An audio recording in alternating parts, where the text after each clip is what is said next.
If tomorrow were the end of the world, who would you choose to spend your final day with? In a classroom at the Konoha Ninja Academy, Irika stood at the podium, gazing at the students seated before him. The end of the world? Such a day could never come. With his hands on his hips, Irika's eyes swept over the room. For instance, if the moon were to fall. If there were really an end of the world, I would hope it would be a barbecue that falls instead of the moon. Ha ha ha ha. A plump boy propped his chin in his hands, drooling as he chimed in, prompting a wave of laughter from his classmates. In his seat, an orange-haired boy turned his head to glance at the pink-haired girl beside him. That a glimmer of a smile appeared in his eyes as he said, "Even if the moon were to truly fall, I would protect you." Who would want that? The girl let out a soft huff, burying her head on the desk. The teacher, unfazed, chuckled. All right. Now write the name of the person you are thinking of on a piece of paper." The orange-haired boy rested his chin on his hand, staring at the blank sheet on the desk. Feeling a bit vexed, he glanced around the classroom. Everyone was engrossed in writing their answers. Ah, how troublesome. Turning his head, he noticed a girl with short blue hair, her small hand gripping a pencil, lost in thought. Seemingly sensing his gaze, the girl turned to him, her white eyes appearing strikingly unique. Upon seeing the boy, her porcelain-like face suddenly flushed, and she hastily scribbled a name on the paper. At that moment, a paper airplane soared overhead, gliding out of the window and into the sky. Then came Irika's furious shout. "Hey, Naruto, don't throw paper away. That I would never let something like the end of the world happen. 8 years have passed, with a pure heart, and you have passed the assessment." Suddenly, a cold, emotionless voice echoed within Naruto's mind, drifting like an ethereal sound from beyond, bestowed a physique of complete mastery, along with a cultivation technique. "What? My name is Uzumaki Naruto. I am 8 years old, a traveler from another realm, currently enrolled at the Konoha Ninja Academy. An orphan since childhood, my parents perished in the Nine-Tails attack 8 years ago. Due to the beast sealed within me, I have faced the scorn of many. Despite this, there are still those who care for me and regard me as a companion. Naruto was transported here 8 years ago, having been an orphan in his previous life as well. One fateful night, while gaming until dawn, a torrential downpour caused the school dormitory ceiling to leak, resulting in an electrocution that claimed my life. When I opened my eyes again, I found myself in this world. Upon my arrival, before I could grasp the situation, a peculiar masked man burst in and began slapping explosive tags on me. Although a handsome blonde saved me, chaos ensued as a crimson-tailed fox appeared from nowhere, wreaking havoc in the village. When I witnessed the striking blonde and a red-haired beauty fall victim to the fox's claws and heard a gentle voice calling my name, everything became clear subsequently. The Nine-Tails vanished, sealed within the young Naruto's body, and that fateful day witnessed a tragic loss of life in the village.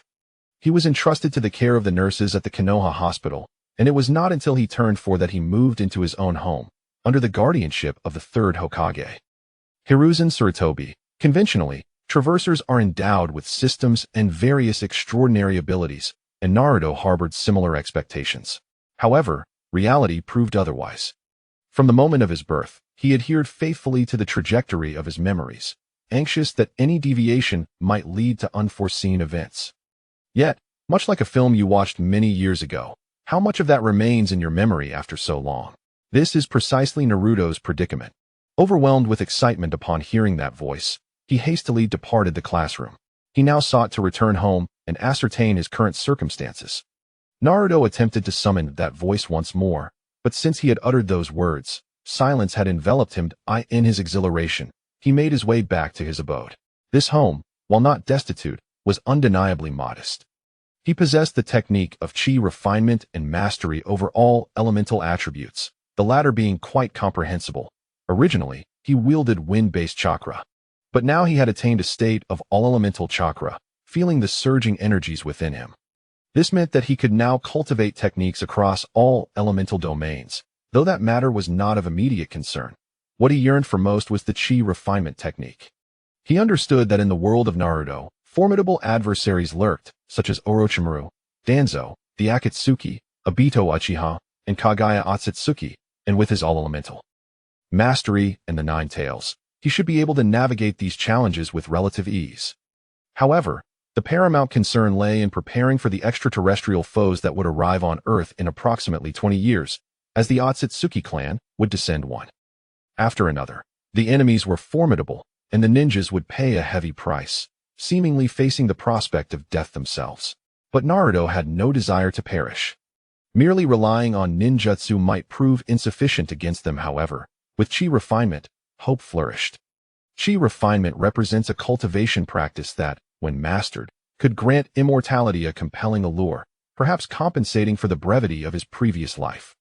Moreover, the myriad benefits of chi refinement were formidable, that he had previously lamented the poor physical conditioning of ninjas, often resulting in absurd incidents where powerful warriors fell to mere shurikens. Chi refinement perfectly addresses this deficiency. As one ascends in cultivation rank, their physical prowess is enhanced comprehensively, including physical strength. With this, I can alter my plans, he mused. 20 years would suffice, and perhaps, with a dash of audacity and fortune, he could locate the enemy's stronghold in advance, thereby alleviating future concerns. Chi refinement, foundation establishment, golden core. In this light, the distinction between chakra and the spiritual energy of cultivators resembles the difference between internal force and spiritual essence. The sage arts of Mount Myaboku closely resemble chi refinement, yet notable differences persist, fundamentally due to the inherent differences between toads and humans. Describing it as the cultivation of demons might be more appropriate, though it could still be considered within the realm of cultivation practices. Thus, Naruto, who is cultivating the mystical toad arts of Mount Myaboku, could indeed be considered a practitioner of the arcane, despite the absence of precise delineations in his cultivation realm. The methodologies of cultivation vary, engendering disparate outcomes. If we regard ninjas as merely utilizing chakra for combat and medicinal purposes, then cultivators place a greater emphasis on personal advancement, harnessing spiritual energy to refine their physiques and fortify their souls. Mastery of all attributes extends beyond mere ninjutsu. It is equally applicable to the elemental properties of a cultivator's spiritual energy. I am currently at the first layer of the chi refinement stage. This rainbow-hued chakra.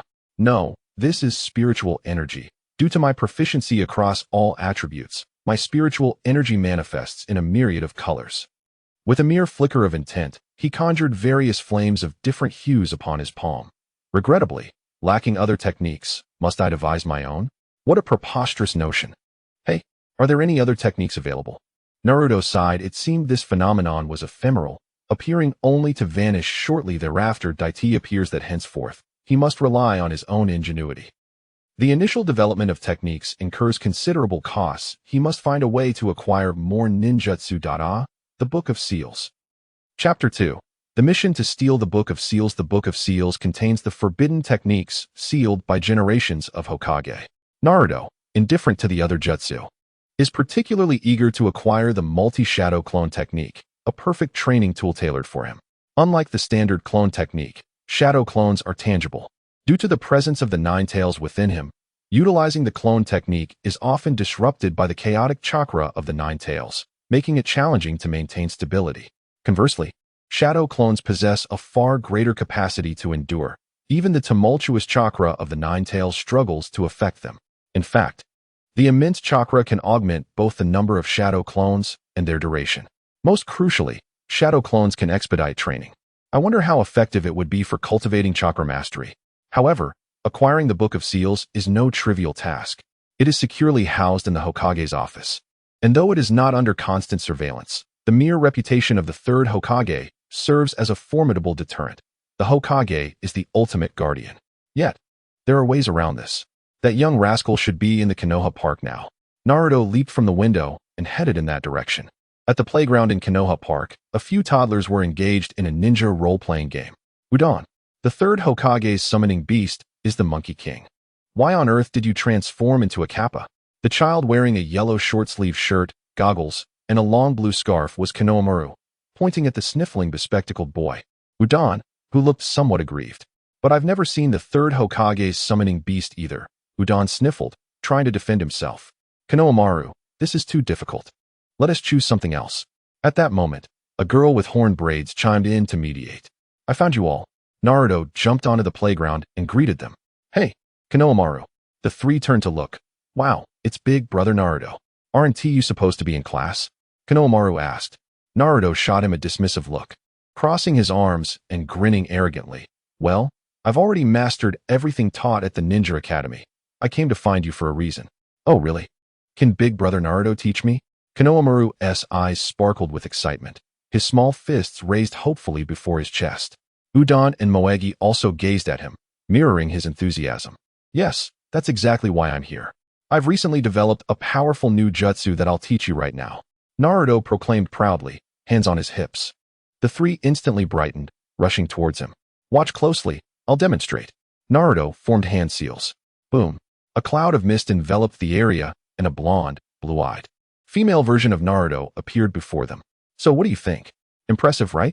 Isn't that just a basic transformation technique? We can do that too, Moegi whispered.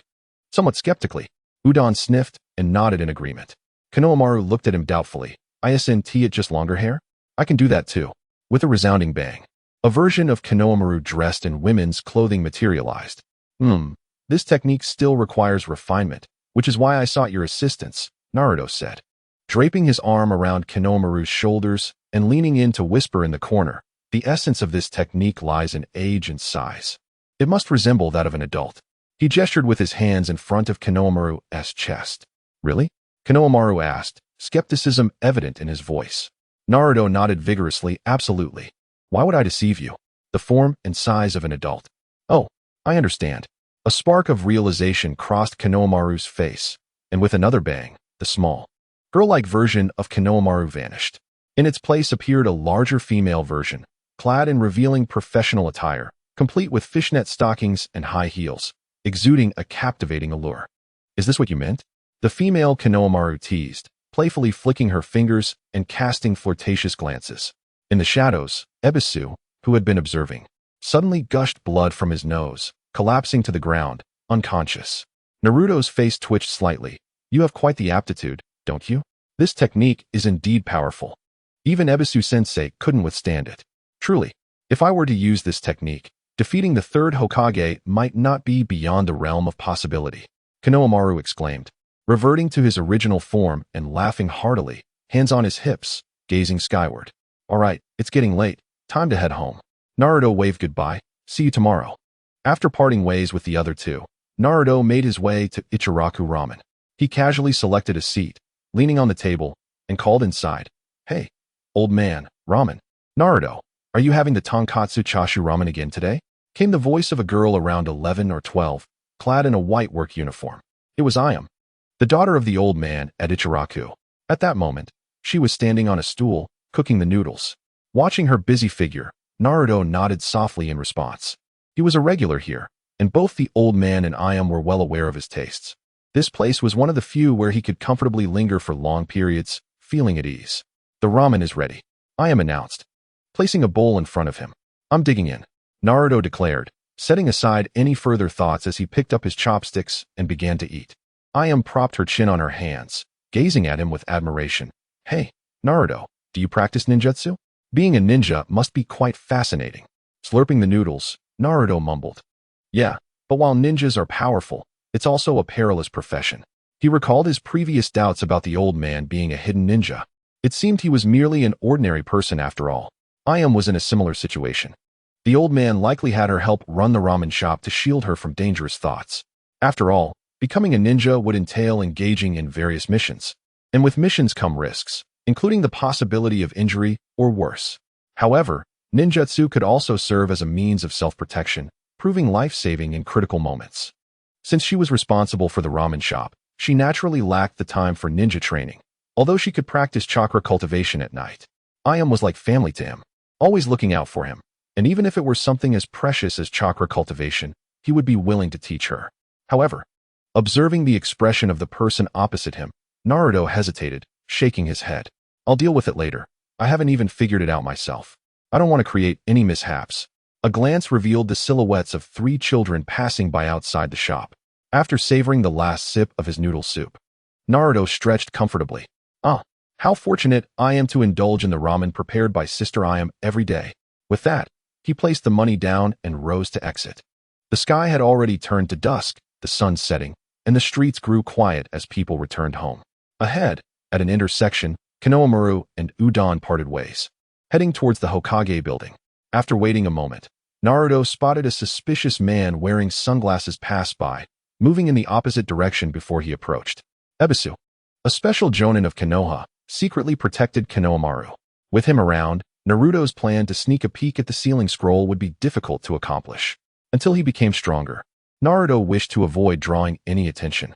Stealthily, he leaped onto the Hokage office building, crouching against the outer wall, and soon heard the voices of the third Hokage and Konohamaru from within. Third old man, behold my seduction technique. What on earth are you doing, Konohamaru? A loud noise followed, and Konohamaru's voice rang out. Oh haha, I've defeated the third old man. Naruto and Ayakin's ninjutsu is truly impressive. Peering through the window, Naruto indeed saw the third Hokage lying on the ground, blood streaming from his nose. Chapter 3. The first encounter with the elusive youth Itachi. The corners of Naruto's mouth twitched slightly. This kid Konohamaru really has a keen insight. To think that when I previously taught him, I didn't even mention its name. I never expected him to come up with the same name for the technique I had in mind. Seizing the opportunity, Naruto climbed through another window from outside the wall. This place harbored various records of past Hokages. The sealing scroll, an almost meter-high and somewhat exaggeratedly thick roll, was conveniently located on the wall, and he found it without much effort. Indeed, with a Hokage present, there was no need for additional protection. Naruto quickly retrieved the sealing scroll, excitement coursing through him as he opened it. Corpse Demon Technique, Edo Tensei. Familiar names appeared before his eyes. Although powerful, they were not his forte. However, adhering to the principle of not wasting anything, Shadow Clone Technique. Gazing at this endearing title, Naruto felt a surge of exhilaration. The third Hokage wouldn't remain unconscious for long. He needed to hasten his pace. Thus, he began to read swiftly. Perhaps due to the chi refining technique, his memory was exceptionally sharp at that moment. Within mere minutes, he had memorized the Shadow Clone Technique and several other techniques that appeared somewhat unique and formidable. After reading, he returned the sealing scroll to its place, leaped out the window, and vanished from the scene. Upon returning home, Naruto immediately entered his bedroom, closing the doors and windows to ensure no one could see him before sitting down on the floor. The Shadow Clone was a tangible duplicate. Unless he dispelled it, it would not vanish unless mortally wounded. Therefore, the basic chakra required for Shadow Clones was significantly greater than that of ordinary clones. As Naruto followed the seals described in the Book of Seals to perform the Shadow Clone technique, he felt his chakra rapidly flowing outwards. Despite having prepared in advance and controlling the amount of chakra, he was still startled to see dozens of Narutos crowded together in the room. With a series of popping sounds akin to bursting balloons, 5 clones ultimately remained amidst the dissipating smoke. At present, his mental fortitude was stretched to its limit, managing 5 clones for training. However, as his strength grew, the number of clones would increase, and his training speed would consequently accelerate. The clones curiously examined one another. After all, they were essentially extensions of himself, which felt somewhat peculiar. Thus, Naruto would leave a clone at home to meditate and absorb spiritual energy day and night while he attended school. Everything seemed to proceed as usual. After all, appearances still mattered. Half a year swiftly passed. At the training grounds of the Konoha Ninja Academy, today marked the testing of basic shuriken techniques. Iruka and a nin instructor stood by, observing the students before them. These children represented the future of Konoha. Uchiha Sasuke, full marks. One of the teachers announced while jotting down notes. Wow, Sasuke is so cool. The enamored voices of the girls in the class echoed, as the boy with the spiky hair confidently strolled to the side with his hands in his pockets. Naruto couldn't help but grimace. It seemed that this guy had always been a bit of a troublemaker in his younger days. Next, Uzumaki Naruto, called the nin instructor. Naruto rubbed his slightly sore neck and stepped forward. Truth be told, he had not engaged in much shuriken training, but as a cultivator, his mental prowess far surpassed that of his peers. To be precise, it was more akin to spiritual awareness, making it quite effortless to hit the target. Nonetheless, if he performed too exceptionally, it could raise suspicions. After all, his past experiences with the Nine-Tails chakra had rendered his control over such delicate techniques rather lacking. Despite these thoughts, he retrieved a few shuriken from his ninja tool pouch and casually tossed them towards the target. Thud, thud, thud, thud. Naruto, 80 points. The grading teacher glanced at him in surprise, slightly taken aback. Iruka smiled faintly, realizing that Naruto was not doing too poorly after all. Naruto, Your luck is unexpectedly good today, remarked Chg and Shikamaru, who approached him with puzzled expressions. Naruto smacked his lips. Perhaps he had drawn too much attention. However, he shrugged it off with a grin. Actually, I've been practicing diligently in secret. You guys should do your best too. Naruto remained vigilant against the Umbu of Konoha, who were notoriously elusive and could be lurking anywhere, potentially observing him from the shadows. Therefore, he aimed to keep a low profile. Even so, it seemed he had caught someone's eye. He sensed a gaze upon him, and, upon turning around, found that the feeling had vanished. A subtle frown crossed his brow as he shifted his gaze to Sasuke, only to see him suddenly sprinting away in the distance. Before Sasuke stood a young boy, approximately 11 or 12 years of age, who had quietly appeared by the roadside, leaning against the wall with a serene smile directed at Sasuke's spiky hair. It was Uchiha Itachi. Naruto's pupils dilated in sudden realization. Was that gaze truly from him? That peculiar sensation must be attributed to the Sharingan. Indeed, by calculating the timeline, Uchiha Shisui had vanished over a year ago, and Uchiha Itachi was likely now holding a significant position within the Umbu, having activated his Manjiki Sharingan. Thus, it wouldn't be long before the fateful night of the Uchiha massacre arrived.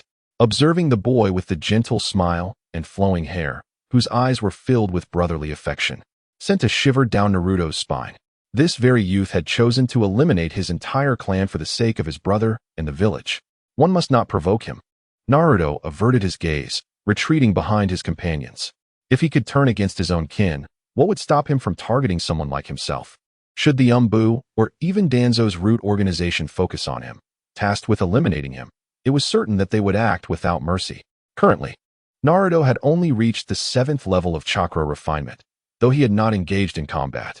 He estimated his capabilities to be merely at the level of an ordinary Nin. Poor little Naruto, you are destined to be ensnared by your brother's choices. He then pondered whether interfering in such events could potentially avert numerous calamities. However, his memories of this world from his previous life were scant, having been merely revisited during his school days, with many details long forgotten. While it might alter the course of events, careful planning and consideration could yield unexpectedly fruitful outcomes. Nara Shikamaru, 70 points. Akimichi Choji, 70 points. Hyuga Hinata, 90 points. As he reflected on these scores and the departure of the Uchiha brothers, Naruto's thoughts were drawn back by his teacher's voice, leading him to gaze at the girl with white pupils. Hyuga Hinata, the girl who, barring unforeseen circumstances, would become his wife over a decade later. Despite knowing the outcome, it still felt surreal. Remarkable, indeed, Hinata. Naruto greeted her with a smile. The little girl blushed, shyly lowering her head as she wrapped her fingers around themselves, murmuring, "Thank you, Naruto-kun. You are impressive too." Naruto chuckled, scratching his head. Such shyness was indeed characteristic of a child. "Hey, Naruto, let us play some games together later." Choji and Shikamaru approached, munching on chips as they called out. "Huh. Maybe another time. I have things to attend to at home," Naruto replied, waving his hand as he swiftly departed. In his previous life, he had to rise early and toil daily to earn a living by gaming, which had left him weary at the thought of it. Ultimately, he had met an untimely demise, leaving him with a deep-seated aversion to gaming. What has Naruto been up to lately, acting all mysterious? Shikamaru speculated. He must be training in secret. He has made considerable progress during this time. Yawning, he sighed. "Hey Choji, how many times must I tell you? Eating too many chips is detrimental to your health. Don't you think you're already a bit too plump?" "Shikamaru, I've told you countless times. This is called being well-rounded, not fat," Choji retorted, tilting his head back to pour the chips into his mouth, smacking his lips as he declared, "Our family's training method is just like this." As Naruto walked along the village path, he contemplated the notion of guiding SHBU in her training, a thought he had previously entertained. It now seemed that the time was ripe. The chi refinement technique, having undergone a 6-month trial, exhibited no significant issues aside from a somewhat sluggish pace of cultivation. It was indeed the appropriate moment to proceed. Chapter 4. Transforming Chi Refinement into Ninjutsu. Presently, Naruto had managed to summon 10 shadow clones to facilitate his Chi refinement practice. However, a drawback remained. The clones induced a sense of fatigue. Upon the dissolution of the shadow clones, the accumulated weariness compounded, necessitating a full day of rest for Naruto to recuperate from the exertions of a single day's practice with 10 clones. For others attempting such a method, the toll would be even greater. The esoteric principles of chi refinement, along with its peculiar training methods distinct from traditional ninjutsu, posed a considerable challenge for ninjas to comprehend. Moreover, a substantial amount of chakra was required to sustain the shadow clones. Without proper guidance, one might find their chakra reserves insufficient, resulting in a rather ineffective endeavor. It could be said that this method of training was uniquely tailored to Naruto. However, those with no experience in ninjutsu might find it easier to embrace chi refinement. The benefits derived from this practice were indeed substantial. Initially, Naruto's body contained some ordinary chakra, but after 6 months of rigorous training, it had largely transformed into spiritual energy. This transformation also applied to the chakra released by the Nine Tails, which, through his own refinement, had shifted from a state of ferocity to one of tranquility. The enhancements gained during the chi refinement phase were not overtly advantageous in combat. Rather, the primary changes were an overall strengthening of his physical attributes, with the most notable development being the emergence of spiritual perception. The effects of spiritual perception bore similarities to the Byakugan, enabling one to see the intricate pathways of veins and flesh. However, unlike the Byakugan, which allowed one to perceive others, spiritual perception was currently limited to introspection. As Naruto's cultivation level advanced, his spiritual perception would evolve, ultimately allowing for external projection at the foundational stage. Improving physical attributes also encompassed sensory enhancements. His vision, hearing, olfactory senses, and even his sixth sense had all been vastly amplified. For instance, as he strolled through the streets, he could discern the sound of rats gnawing on decaying fruit in the sewers with the slightest awareness. Even without focusing, he could sense the occasional flicker of malice emanating from his surroundings. Naruto grimaced, perplexed. After all, he had not instigated any conflict himself. So why was the animosity directed towards him? He silently mused. Kurama, it seems the transgressions of your past were no trifling matter. The Nine Tails, eyes closed and lying on the ground, exhaled softly and replied coldly, You insignificant human, you overestimate your own importance. In comparison to my unseen essence, you are the one truly despised by them. You are indeed my host. Changing the subject, he continued, By the way, how have you considered my earlier proposal? Naruto, with his arms clasped behind his head, ambled along while engaging in this mental dialogue. Kid, your chi refinement technique is certainly unique. However, judging by your progress, it resembles the abilities of a tailed beast, which I find rather unimpressive. The Nine Tails shifted its sleeping position and continued. You wish for me to serve as your summoning beast? Such an arrangement is out of the question. It is no different from the seal binding me within you. Furthermore, should I ever detach from you, your life would be forfeit. Are you truly that foolish? I possess my own methods to ensure your safe departure from my being. Naruto elucidated. It is fundamentally different, is it not? As for the summoning beast, you are only called upon when I require your assistance in battle. Otherwise, you may roam freely. Furthermore, should you cultivate the chi refinement technique, with your formidable spirit, you would no longer fear the control of illusions. Even the likes of Uchiha Obito, should he exist, would be incapable of exerting forceful control over you. Such grandiose claims should be made only once you reach the foundation establishment stage. The Nine Tails retorted, clearly intrigued. The notion of being a summoning beast, living more freely than being sealed within someone, was indeed enticing. After contemplating, he opened his eyes and replied, Let us agree upon that. With that, Naruto's steps became more buoyant. His motivations were manifold. As a Jinchuriki, lacking a perfect synchronization with the tailed beast's power, his strength remained limited, while the chakra of the tailed beast would interfere with his cultivation. If the Nine Tails acted as a summoning beast, fighting alongside him, the inherent strength of the tailed beast could be maximized, allowing Naruto to act without restraint. The combined effect would surpass that of a singular Jinchuriki. Most importantly, having a creature constantly observing his every action and word within him, despite it being a tailed beast and not a human, was somewhat disconcerting. It felt as though there was no privacy whatsoever. Ordinarily, if the tailed beast's chakra were to be withdrawn, the Jinchuriki would succumb and perish. Yet, if he were to cultivate to the foundation establishment stage, theoretically, his spirit would be robust enough to endure such damage.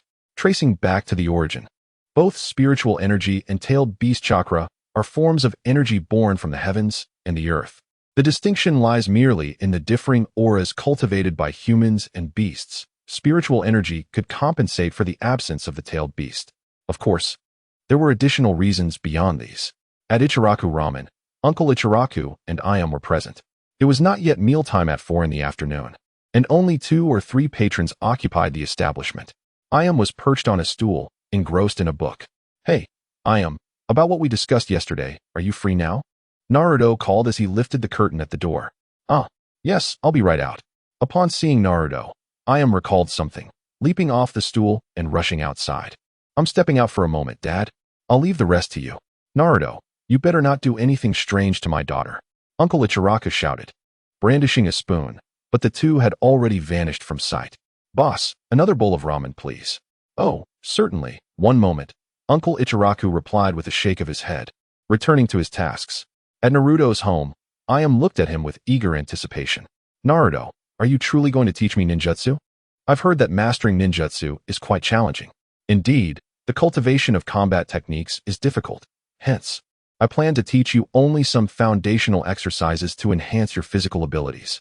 It should pose no problem, and you won't have to endure rigorous training, allowing your daily work to become a tad easier." Naruto supported his chin with his hand, surveying her. Today, Ayam was not clad in her usual white chef's attire, but had changed into a beige cartoon short-sleeve shirt and light blue denim shorts. The golden headband swayed gently with her hair, and her charming visage was slightly flushed in the warm glow of the setting sun streaming through the window. For a moment, he found himself entranced. "Hey, Naruto, please teach me." Aoi's voice broke through his reverie. Naruto hastily retrieved a piece of paper he had prepared in advance and handed it to her. "This is the method of cultivation I mentioned. Take a look and let me know if anything is unclear." The paper contained the first 2 stages of the chi refining technique, but Naruto had simplified it into plain language, concerned she might not comprehend the terminology. "Feel the spiritual energy, guide the energy into your body, and use it to open the dantian. This is the essence of chi refining. Crystallize the spiritual energy, fill the dantian, and construct 9 layers of spiritual sea crystals. This is the foundation establishment." Sitting on the ground, Aoi gazed at the text with a perplexed expression. "What are spiritual energy and dantian? How do I guide the energy into my body? This is so hard to understand." Naruto, realizing the cultural disparity, he understood her confusion and acknowledged he had perhaps oversimplified things. After a moment of contemplation, he rephrased his explanation. "Actually, it's about chakra. Feel the natural chakra in the world around you, guide it into your body. The dantian is located just below your navel. Just imagine storing the chakra there." "Oh, I see. Let me give it a try." Aoi nodded and settled into a meditative position, palms facing up on her legs. After about half an hour, she opened her eyes, her cheeks tinged with pink. "I didn't feel anything. Am I too foolish, Naruto? Perhaps I truly cannot cultivate. My father was right about me not being suited to be a ninja. That shouldn't be the case," he replied, though puzzled. "It's perfectly normal for the first attempt. Many ninjas take several days to sense the flow of chakra. Don't lose heart. While it is indeed the case for ninja training, it felt different for chi refining. After all, he had entered the first layer of chi refining directly. Could it be related to her physical constitution? A sudden thought struck him about the requirements of talent and opportunity he had learned in his previous life. Could that truly be the case? "Naruto, your explanation is too abstract. Why don't you demonstrate it for me?" "If that doesn't work, I'll just give up," Aoi said, still feeling somewhat disheartened, as she believed his reassurances were merely comforting words. After all, she was the first person, aside from him, to encounter the chi refining technique and had never practiced chakra cultivation before. It was understandable that she would struggle to grasp it. "If I assist you with the spiritual energy, it might indeed be effective. All right, let us give it a try." Chapter 5. Under the surging undercurrents of Uchiha. With that, Naruto settled cross-legged in front of Aoi. At 12 years old, she was still a head taller than him, even while sitting. Curiously, she tilted her head and asked, "Hey, Naruto, how do you know so much? I heard you were at the bottom of the class." "That's just the students joking around," he replied. "Now let us focus. I will guide you with spiritual energy. Pay close attention and remember that feeling." Naruto gently moved her hand away from her forehead, adopting a slightly serious demeanor. Aoi straightened her posture. "Okay, I'm listening." Naruto extended his right hand, and a soft azure aura surged forth from his fingertips, coalescing into small flames. This was an imitation of chakra's essence. Otherwise, his companion would certainly be astonished once again. With his fingers imbued with this ethereal blue energy, He gently pressed them against the palm of his counterpart and subsequently infused the energy into her body. As his fingers moved, the continuous flow of energy coursed through her meridians, from her palm to her arm, shoulder, abdomen, and finally to her dantian. Changpu shuddered slightly, initially feeling shy and hesitant, but soon experienced a sense of pressure and discomfort within her meridians. Her expression stiffened as she opened her eyes to see Naruto's serious demeanor, prompting her to close her eyes again and focus intently on the sensations within. The chi refinement technique, being a cultivation method, was not easily mastered by beginners. Generally, novices required guidance from others to assist in channeling energy into their bodies. Otherwise, they would find it challenging to penetrate the initial barriers. However, direct instruction was not always necessary. A basic understanding of the body's meridians and acupoints, along with a bit of advice, was often sufficient. Naruto relied entirely on his own comprehension, and the results were indeed remarkable. After approximately 10 minutes of infusing energy and sensing its presence within her, Naruto breathed a sigh of relief. Initially, the energy he had injected dissipated shortly after entering, indicating that Changpu had not yet established her dantian to retain the energy. However, after the prolonged infusion, her dantian gradually began to take shape, allowing Naruto's energy to remain within. Under his guidance, her meridians also memorized the pathway of this energy flow. There was no need for Changpu to understand it deeply. During her cultivation, the mere thought of this pathway would automatically draw energy into her body. She had reached the first level of chi refinement. He exhaled deeply and ceased his actions, as this method was not easy for him either. Hooray, it worked! Changpu exclaimed joyfully, leaping into the air and inspecting her hands. The effects of entering the chi refinement stage were already evident. Her skin had become smoother, and her aura exuded a sense of ethereal grace. Naruto, am I a ninja now? I feel so powerful. All my previous fatigue has vanished. Thank you so much, she said, gripping Naruto's shoulders with a radiant smile, her excitement palpable. Naruto cautioned her, all right, it's not a big deal. But you mustn't mention it to anyone else. You wouldn't want Uncle Ichiraku to find out about your cultivation, would you? She nodded vigorously. This is our secret. I won't tell a soul. A secret, indeed.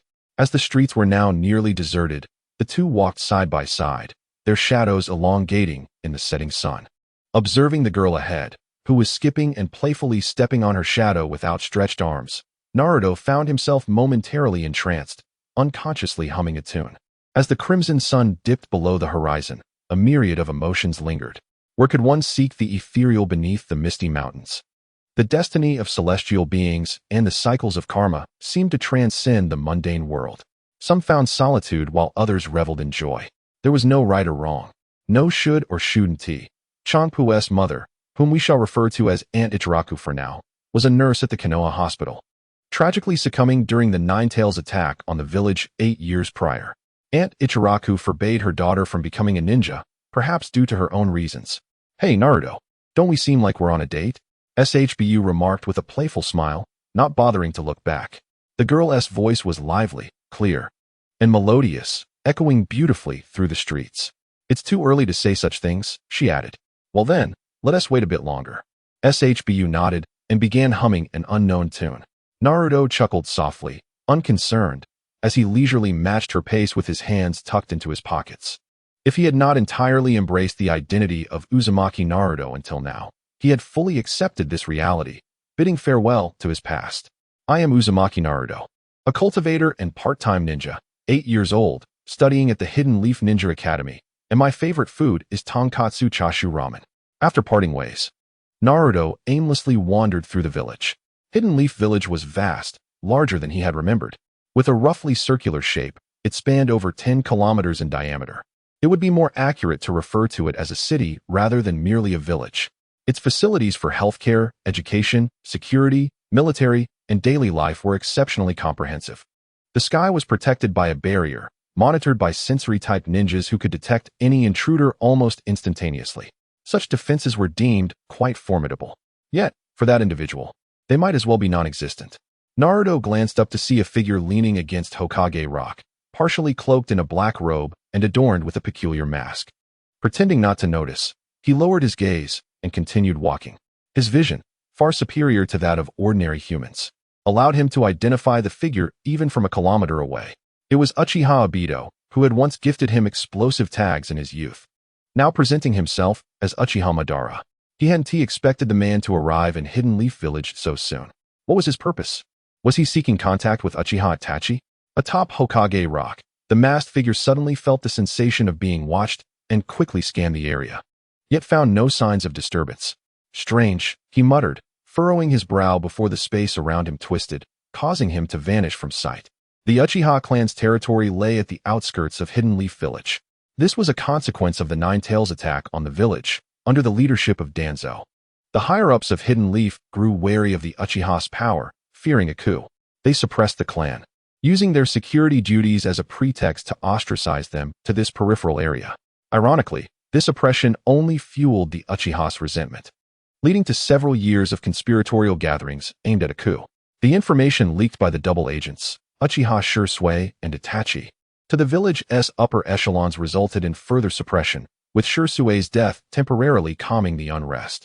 Now, it appeared that discontent was stirring once more within the clan. At the Nanha Shrine, the Uchiha clan convened.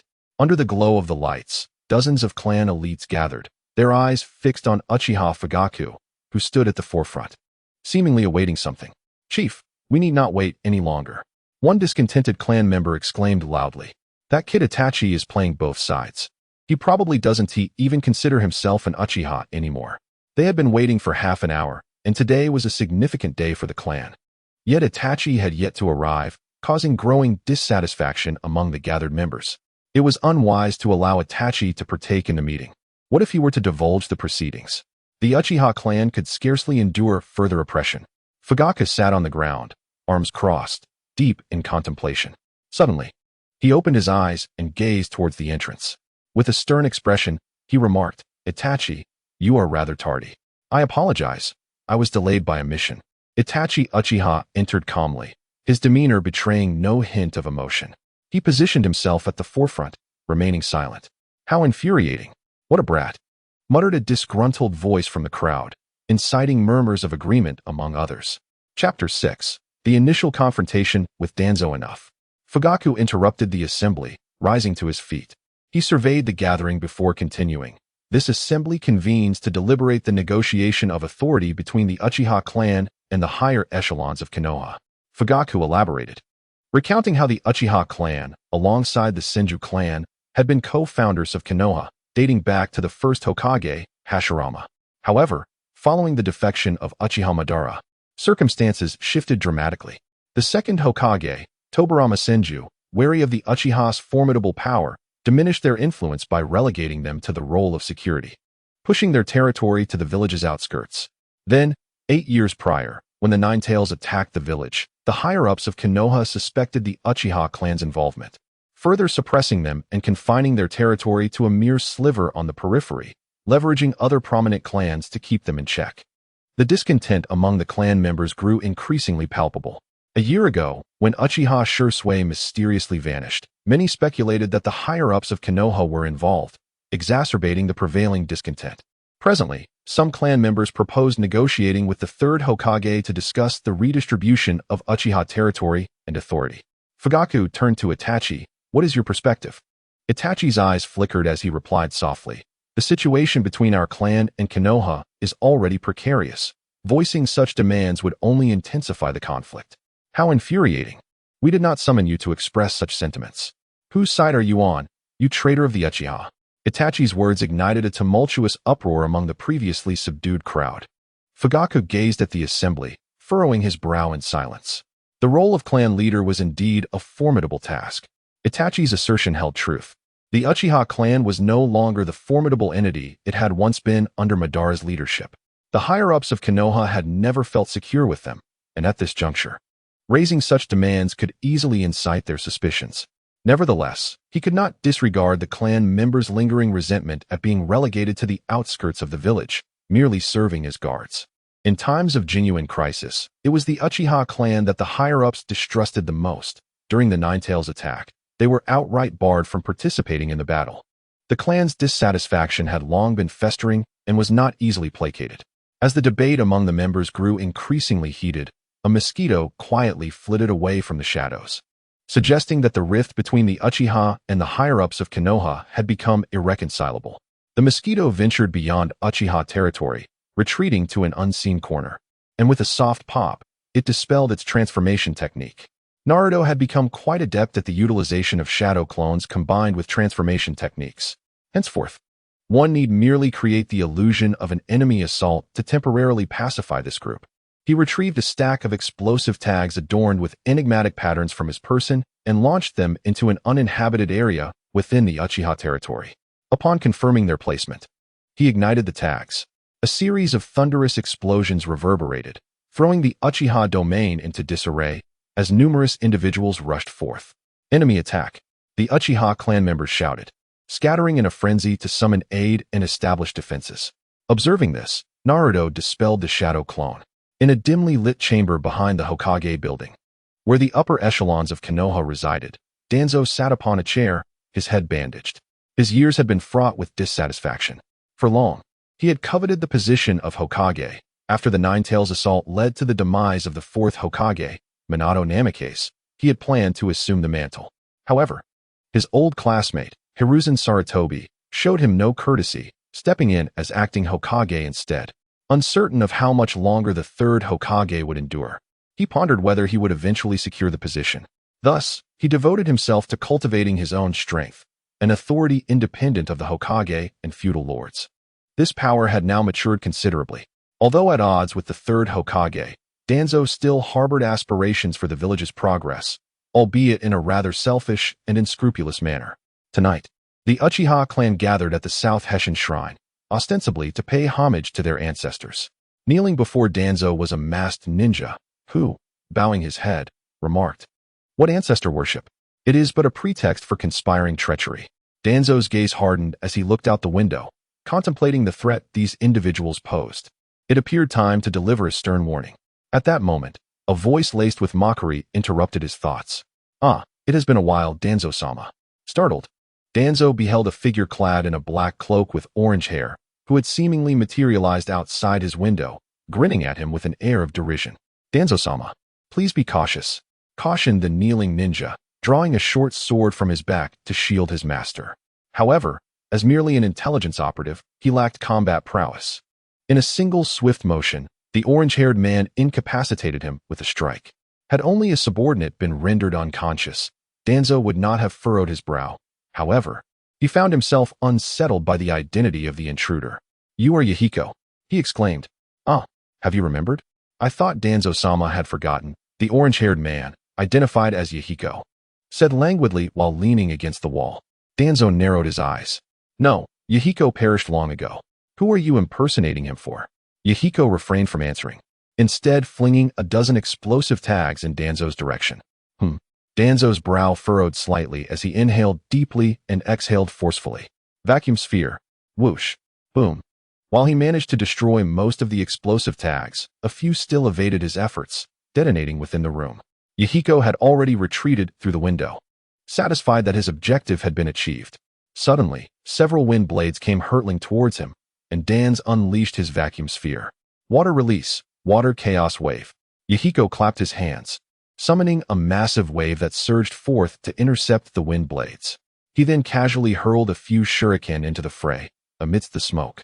The sounds of metal clashing rang out, sparks flying, as they too were thwarted. Danz emerged from the haze, wielding two spinning giant shuriken, launching them at Yahiko while his vacuum sphere continued to emit sharp projectiles. Yahiko swiftly dodged, intending to use a kunai to deflect one of the shuriken. But as soon as the kunai made contact with the spinning projectile, it was severed instantly. So swift. Capture him. At that moment, several members of the Umbu heard the commotion and rushed over to intercept. However, it was merely a clone. Before the two could act, Danz's ninjutsu struck true. And with a thud, Yahiko vanished. "Pursue. Do not let him escape." The two Umbu ninjas dashed outside in pursuit. Danz, intent on capturing the enemy for interrogation, had held back several times, unaware that his opponent was merely a clone. He glanced at the billowing smoke behind him before raising his gaze to the rapidly retreating Umbu, his expression growing increasingly grim. Meanwhile, at Naruto's residence, he let out a muffled groan as he opened his eyes. Although it was merely a clone, it had siphoned off a significant portion of his strength, leaving him feeling quite drained. Nevertheless, this operation had yielded an unexpected revelation. The Uchiha clan, once perceived as formidable, possessed little noteworthy combat prowess aside from Itachi and Fugaku. Conversely, Dan's proved to be even more challenging than anticipated, as Naruto was acutely aware that his opponent had yet to reveal any of his trump cards. The arm concealed beneath his clothing, along with the bandaged right eye, harbored the cells of Hashirama and the Sharingan. The orange-haired figure who had visited Dan's, Yahiko, was indeed a transformation of Naruto. Though unspoken, it was likely that the other party could connect this matter to the Akatsuki organization. He hoped this would buy him some time. In the Hokage office, the third Hokage was in conference with Itachi Uchiha. From the founding of Konoha by the first Hokage to the present, the village had endured numerous wars, standing firm against even the most formidable foes. The third took a puff from his pipe, his gaze profound as he remarked, "Do you know why that is, Itachi?" "It is because the village stands united," Itachi replied. "The Uchiha will always be Konoha's strongest shield." Itachi lowered his head slightly, speaking with gravity. "Please convey my regards to your father.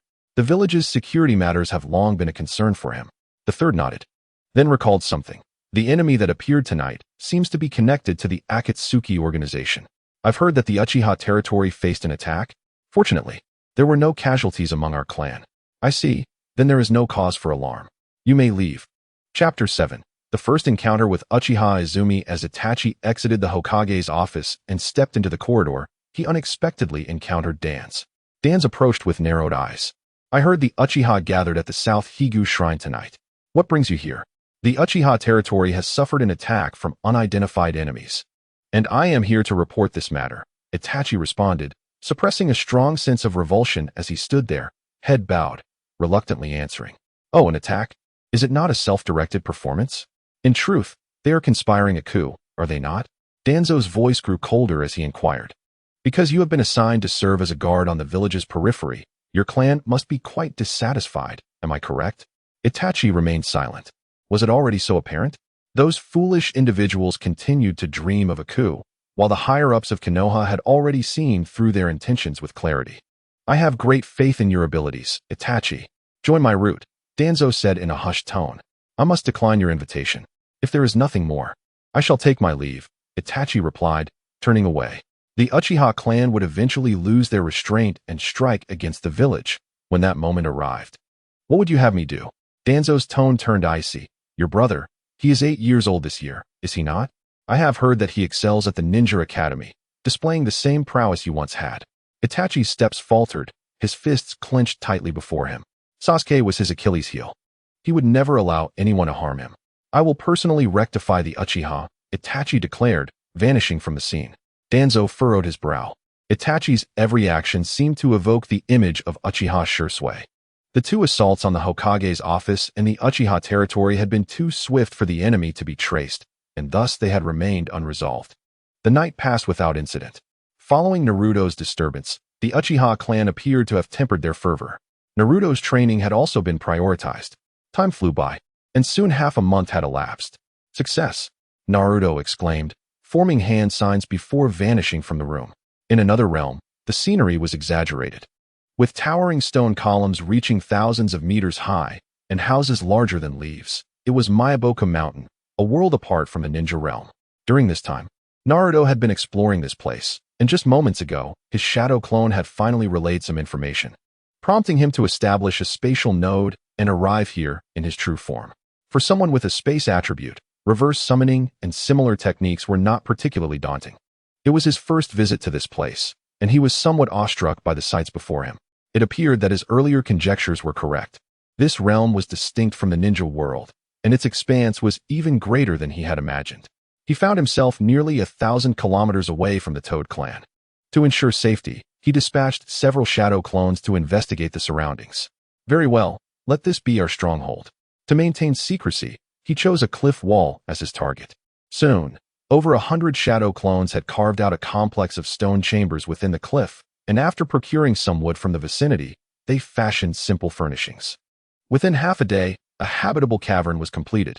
Outside the cavern, Naruto surveyed his creation, nodding in satisfaction. He then began to set up some deceptive formations around the entrance. To the unknowing observer, it would appear merely as an ordinary cliff. Perhaps due to a lack of disturbance, the spiritual energy here was significantly denser than in the ninja realm, making it an ideal location for cultivation. Oh, it's time to return. His true form vanished, leaving 10 shadow clones to disperse and continue training. By the time Naruto returned from Mayaboka Mountain, night had fallen. The moon tonight is unusually large and tinged with red, evoking a sense of déjà vu in Naruto. Suddenly, he comprehends a troubling realization, and Uchiha Itachi, without hesitation, performs a hand seal and vanishes from sight, only to reappear outside the Uchiha territory. The vast clan appears strikingly silent under the cover of night. A cool breeze sweeps through, faintly carrying a metallic scent. What could have prompted such sudden violence? Who was the first to lose their composure? Naruto hastens inward, witnessing the lifeless bodies sprawled in pools of blood within the entrance. He does not falter, pressing forward toward Sasuke's home. Upon arriving at a house, he slows his pace, fixating on 3 figures swaying in the flickering light of the window, and stealthily enters. Has it already grown too late? Gazing at the fallen man and woman. Alongside the boy with the eerie, glimmering eyes, Naruto silently prepares to retreat. Ah, she is not dead yet. The woman on the ground stirs, raising her hand towards Uchiha Itachi, struggling to utter, "Itachi, take care of Sasuke." Itachi, with tears brimming in his eyes, nods solemnly before striking down. His short blade clatters to the ground as the mother vanishes abruptly. Who? A shuriken is hurled, landing where Naruto had just concealed himself. A slight figure stands wide-eyed, clutching a kunai, shock etched across his face as he gazes at the bloodied form of his father, Uchiha Fugaku. Sasuke? Itachi furrows his brow, realizing something is amiss. Sasuke lacks the power to save their mother. What are you doing, brother? Sasuke screams in desperation.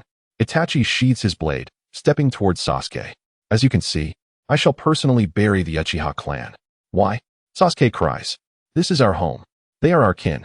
Can you truly bring harm to father and mother?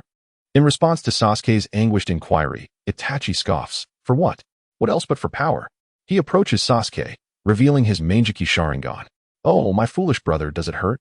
Hate me, awaken your Sharingan, and seek vengeance against me. Ah, no. Sasuke, having just succumbed to Tsukuyami, collapses to the ground, observing the blood streaming from his eye. The hollow and vacant gaze swirling with the double tomo, Itachi nods with a hint of satisfaction before vanishing from sight. Who was that? Who so stealthily saved mother before my very eyes? Itachi muses, shaking his head. But it matters not. The task is complete. No one can threaten the village now, and Sasuke will be safe. Meanwhile, an 11-year-old girl, Uchiha Izumi, frantically races along the path. A genin who has just returned from a mission. She is met with the grim sight of many clan members slain. Who could have killed them so silently? Why has no one come to their aid? Surely someone must be aware of the massacre. Uncertain if anyone else remains alive, she realizes that staying here is perilous. I must seek help. It seems someone is pursuing me. Have I been discovered? Help me.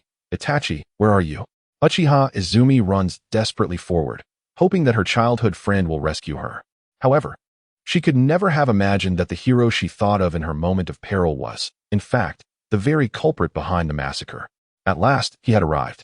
Naruto appeared suddenly, and upon seeing the girl rushing towards him, he offered a reassuring smile. Ah, what is that child doing here? Izumi exclaimed with a mix of surprise and joy as she recognized the boy before her. Although it struck her as odd, she urgently cautioned, "You must leave this place immediately. It is perilous." Gazing at the boy extending his hand towards her, Izumi was puzzled by his identity, having never encountered him before. "It is precisely because of the danger that I awaited your arrival. You should rest for a moment. You may feel a bit light-headed shortly." As Naruto's palm shimmered, the air around them rippled, and Izumi, feeling disoriented, collided with him, causing them both to vanish. Just as they departed, a masked figure appeared. Strange, they were here. Where have they gone? He pondered. Ah, I see now. Is this a space ninjutsu? He carefully sensed the lingering aura around him, his eyes flickering with intrigue. A smirk crept across the face concealed beneath the mask. In such a vast Uchiha clan, aside from Itachi, not a single Sharingan remains. They have grown far too complacent. Chapter 8. Teaching Izumi the art of chi refinement soon. A shocking event spread throughout Konoha. The Uchiha clan had been annihilated. Over 100 members were now reduced to a single child named Sasuke Uchiha. The perpetrator was none other than Itachi Uchiha, the clan's prodigious youth, who had since defected. The village dispatched numerous umbu to apprehend him, all of whom were repelled in succession, leaving the situation utterly incredulous. Sasuke displayed remarkable resilience, channeling his sorrow and anger into rigorous training. From that moment forth, he resolved to make defeating Itachi his life's mission, fully aware of the daunting challenge that lay ahead. Yet with no alternative, he was determined to cleanse this sin with his own hands, to bring his brother before the graves of their kin to atone. In Maiboku Mountain, within Naruto's lair, a girl sat beside a flickering fire, while another woman lay unconscious on a stone bed behind her. They were Izumi Uchiha and Mikoto Uchiha. Izumi remained somewhat dazed. That night, she had escaped from the Uchiha and encountered Naruto, only to faint shortly thereafter. Upon awakening, she found herself in this cave, accompanied by an unconscious woman, Itachi's mother. It appeared that Mikoto was gravely injured, and Izumi had employed her medical ninjutsu to tend to her, managing to stabilize her condition somewhat. Coughing gently, Mikoto slowly regained consciousness, realizing she was lying on a stone bed. As she took in the rocky ceiling and walls, she turned to the silhouette of the girl beside her, filled with confusion and astonishment. Tears streamed down her cheeks as she uttered, "Is that you, Izumi?" Hearing her voice, Izumi rushed to her side. "Aunt Mikoto, it's me. I'm so relieved you're all right." Mikoto wept, her demeanor far removed from that of a seasoned ninja. "Aunt Mikoto, what on earth transpired?" Izumi inquired, her eyes glistening with sorrow. Mikoto choked back her tears, saying, "We are truly sorry to everyone. If you must blame someone, let it be me." Upon hearing Mikoto's explanation, Izumi found it utterly unacceptable. "How could this be? It can't be true. Itachi, did he kill our clan?" Izumi murmured in a daze, unable to fathom why Itachi would undertake such actions or how he could bring himself to do it. "Apologies for interrupting your reminiscence. But let us return to serious matters," Naruto interjected as he stepped into the cave, brandishing several large river fish skewered on a stick. He tossed the fish to Izumi, who caught them in a fluster. "What are these for?" she exclaimed. "Of course, they are for you to roast. It seems you haven't eaten for 2 days." Naruto replied nonchalantly, "I trust you understand the situation now. You are currently homeless. To put it another way, in the eyes of outsiders, you are already dead. Hey kid, what is your story? So, you saved us?" Izumi struggled to plant the stick in the ground while turning the fish over. "Who else could it be? Am I not the only one here?" Naruto shrugged, stuffing his hands into his pockets as he approached Uchiha Mikoto. "By the way, your medical ninjutsu skills are rather lacking." "What? Are you talking about me? My medical ninjutsu is among the best in my squad. I just treated Aunt Mikoto." Izumi protested, rising to confront him. But her voice diminished upon witnessing Naruto's actions. A gentle green light emanated from his hand, enveloping Mikoto on the stone bed with vibrant, life-giving chakra. The previously pale Mikoto visibly regained her color. What a miraculous healing technique! Izumi marveled, and as the green glow dissipated, she approached Mikoto to check her injuries, discovering they had nearly healed completely. Just moments ago, she had detected a knife wound on Mikoto's chest, yet now there was not even a trace left. "Wow, kid. Who taught you this medical ninjutsu? It's incredible," Izumi exclaimed, her curiosity distracting her from earlier grievances.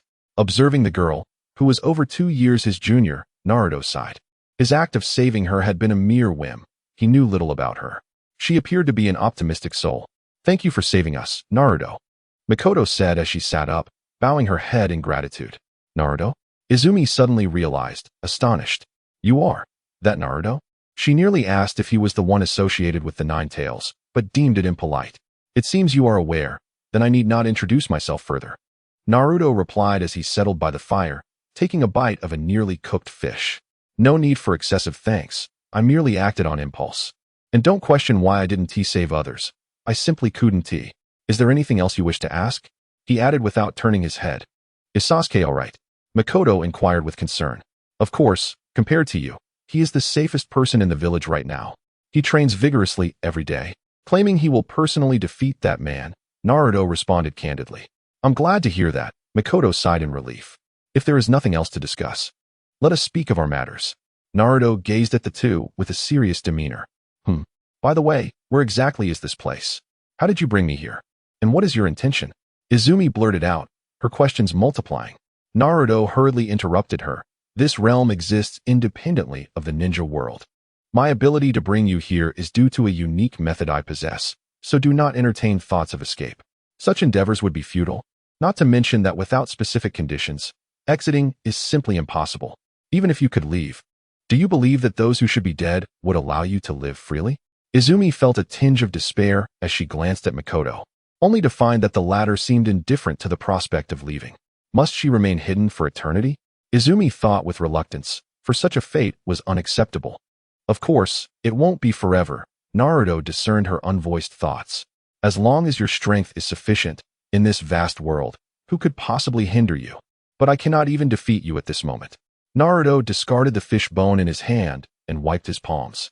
I am not your enemy. Izumi, in confusion, asked. Is my enemy Itachi? But I do not harbor hatred for him. It's true that my parents perished the night of the Nine Tails attack on the village. Yet I do not resent you either. Naruto choked slightly, bemused by her peculiar reasoning. Strength does not solely exist to vanquish foes. It can also serve to safeguard oneself. How strong must one be to ensure their own protection? She inquired. Perhaps the strength akin to that of the Hokage would suffice? Could I ever attain such might as the Hokage?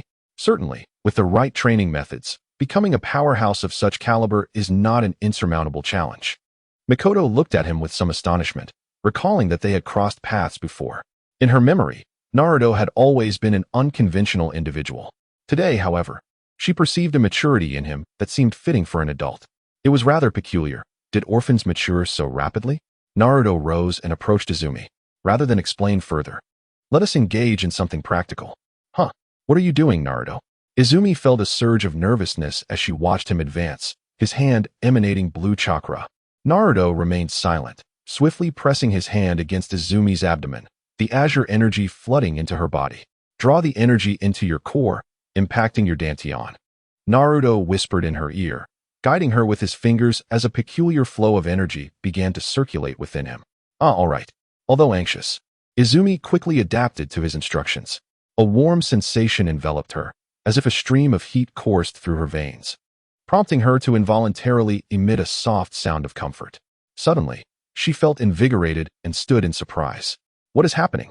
I feel so much lighter, my spirit has lifted, and even my senses have heightened. The chi refinement technique is a method of cultivation practiced by sages. Mastering it can grant one the ability to transcend the earthly realm, achieve immortality, and maintain eternal youth.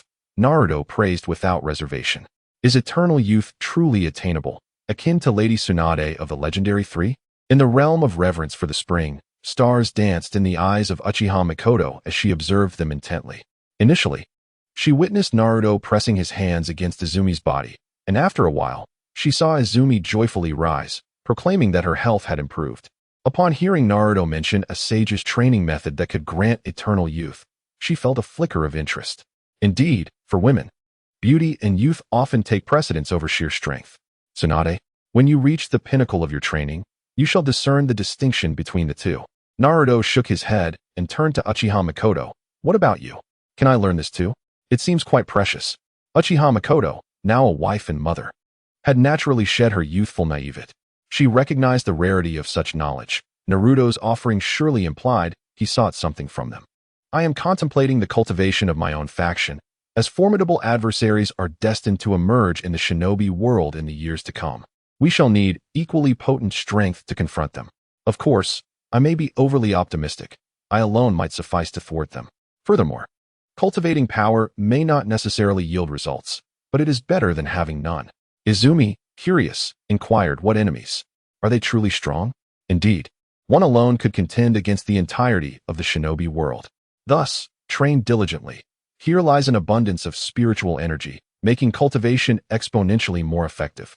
Upon concluding his thoughts, Naruto guided Makoto through the initial stages of training, offering insights to both women before departing. At the border between the land of fire and the land of lightning, an atmosphere of tension lingered, with ninjas and thieves from various nations lurking in the shadows, often engaging in skirmishes. Recently, the Uchiha clan's demise had weakened Konoha, prompting nearby hostile forces to seize the opportunity to launch an assault. The responsibility for countering this attack fell to Danzo's root organization. Kabuto gazed at a photograph of a woman in his hand, disbelief washing over him. How can this be?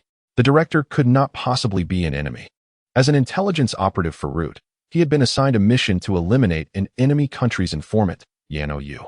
Yano Yu, the head of an orphanage, had once taken Kabuto in during his childhood. It had been many years since their last encounter. Perhaps there was a misunderstanding. How could the ever-kind Yano-yu be an adversary? He pressed forward, his heart pounding as he spotted the golden-haired woman ahead. Fear gripped him. Yano-yu, upon seeing the silver-haired man, instantly heightened her vigilance. She too had received a similar mission, to eliminate an enemy informant. She was weary of the life of a ninja. Completing this task would free her from Danzo's commands, allowing her to return to the orphanage and be with the children once more. Is it you? Yano-yu sought to resolve matters swiftly, drawing a weapon resembling a surgical knife and charging at Kabuto. His expression stiffened as he retaliated with a kunai. What is happening? She seems unfazed by my presence. Could it be true? Yano-yu is an enemy informant? So, to eliminate me, she shows no mercy. Was her previous demeanor merely a facade? Kabuto's face contorted in pain as he intensified his assault. Ugh, cough. The shuriken in Do's hand struck Yano-yu's body, causing her to collapse to the ground in an instant, utterly drained of strength. Do's face turned pale with fear as he knelt beside her, employing medical ninjutsu to tend to her wounds. However, upon hearing her question, he halted his efforts. Who are you? Yano-yu gazed at the boy before her, whose expression was tinged with sadness and familiarity, a figure who had killed her yet now sought to heal her. Confusion clouded her mind as she realized she had forgotten herself, indeed transformed beyond recognition. Do, in despair, rose to his feet and turned to leave. Who are you? Yano-yu's vision grew increasingly blurred as she watched the retreating figure, sensing a reflection of Do within him, though he did not resemble Do at all. Weakly, she uttered her question, but alas, no one responded. Reluctantly, she closed her eyes. Suddenly, she felt a sense of lightness, as if she were being lifted. Struggling to open her eyes, she beheld an orange-haired boy carrying her, sprinting through the trees. What was happening? She observed as he cradled her with one arm, while the other executed medical ninjutsu, leaving her bewildered. Just as she was about to inquire, the boy preempted her with a statement. I know you have many questions, but now is not the time for them. Naruto lowered his head, noticing that her bleeding had ceased, and gently placed her beside a grand tree. Here, they should be far from those ninjas. Extending his right hand, he vanished with her in a moment, much to Yano-yu's astonishment. At Naruto's hideout, he had given this place a resounding name. The cave, perched high on a cliff and shrouded in mist, was aptly named Lingyun Cave. Inside, Izumi was practicing at the entrance when she suddenly heard a sound emanating from within the cave, prompting her to turn around in surprise. To her astonishment, Naruto emerged, carrying a woman with golden hair. Though Naruto's sudden appearances had become somewhat ordinary, the presence of this woman was perplexing. Hadn't he just left a few days ago? And now he returned with another woman? Unbeknownst to Izumi, she too had been brought back by Naruto in a similar manner. Casting a glance at Izumi, Naruto spoke nonchalantly. Yaoshi Yano-yu, female, 29 years old, director of an orphanage, formerly an intelligence officer for Danzo's root organization. To escape the root and care for the children she adopted during the war, she accepted Danzo's threats to infiltrate enemy nations. Today, she was tasked with assassinating an enemy combatant, but the mission failed, resulting in her demise. Yano-yu's eyes sparkled with recognition as she looked up at him. How do you know this? Naruto smiled and continued.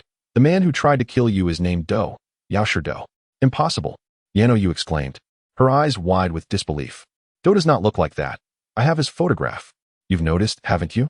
He hesitated several times and even attempted to save you. How do you explain that? After all, compared to you, Do is not only an exceptional intelligence gatherer, but also an outstanding combatant. In summary, Naruto succinctly expressed his concerns regarding Danzo's apprehension about the intelligence possessed by the two individuals. Fearing that they might conspire against him, Danzo had cunningly substituted Kabuto's childhood photographs, leaving Yano-yu with images of others, thus rendering her unable to recognize him when he stood before her. Yano-yu was privy to too many secrets and was intent on severing ties with the root organization, prompting Danzo to eliminate her to prevent future troubles. Consequently, he chose Kabuto to carry out this mission, ensuring there would be no turning back for him. The rationale for the task was, of course, to eliminate an enemy spy. Why is this happening? Yano-yu murmured, feeling utterly lost.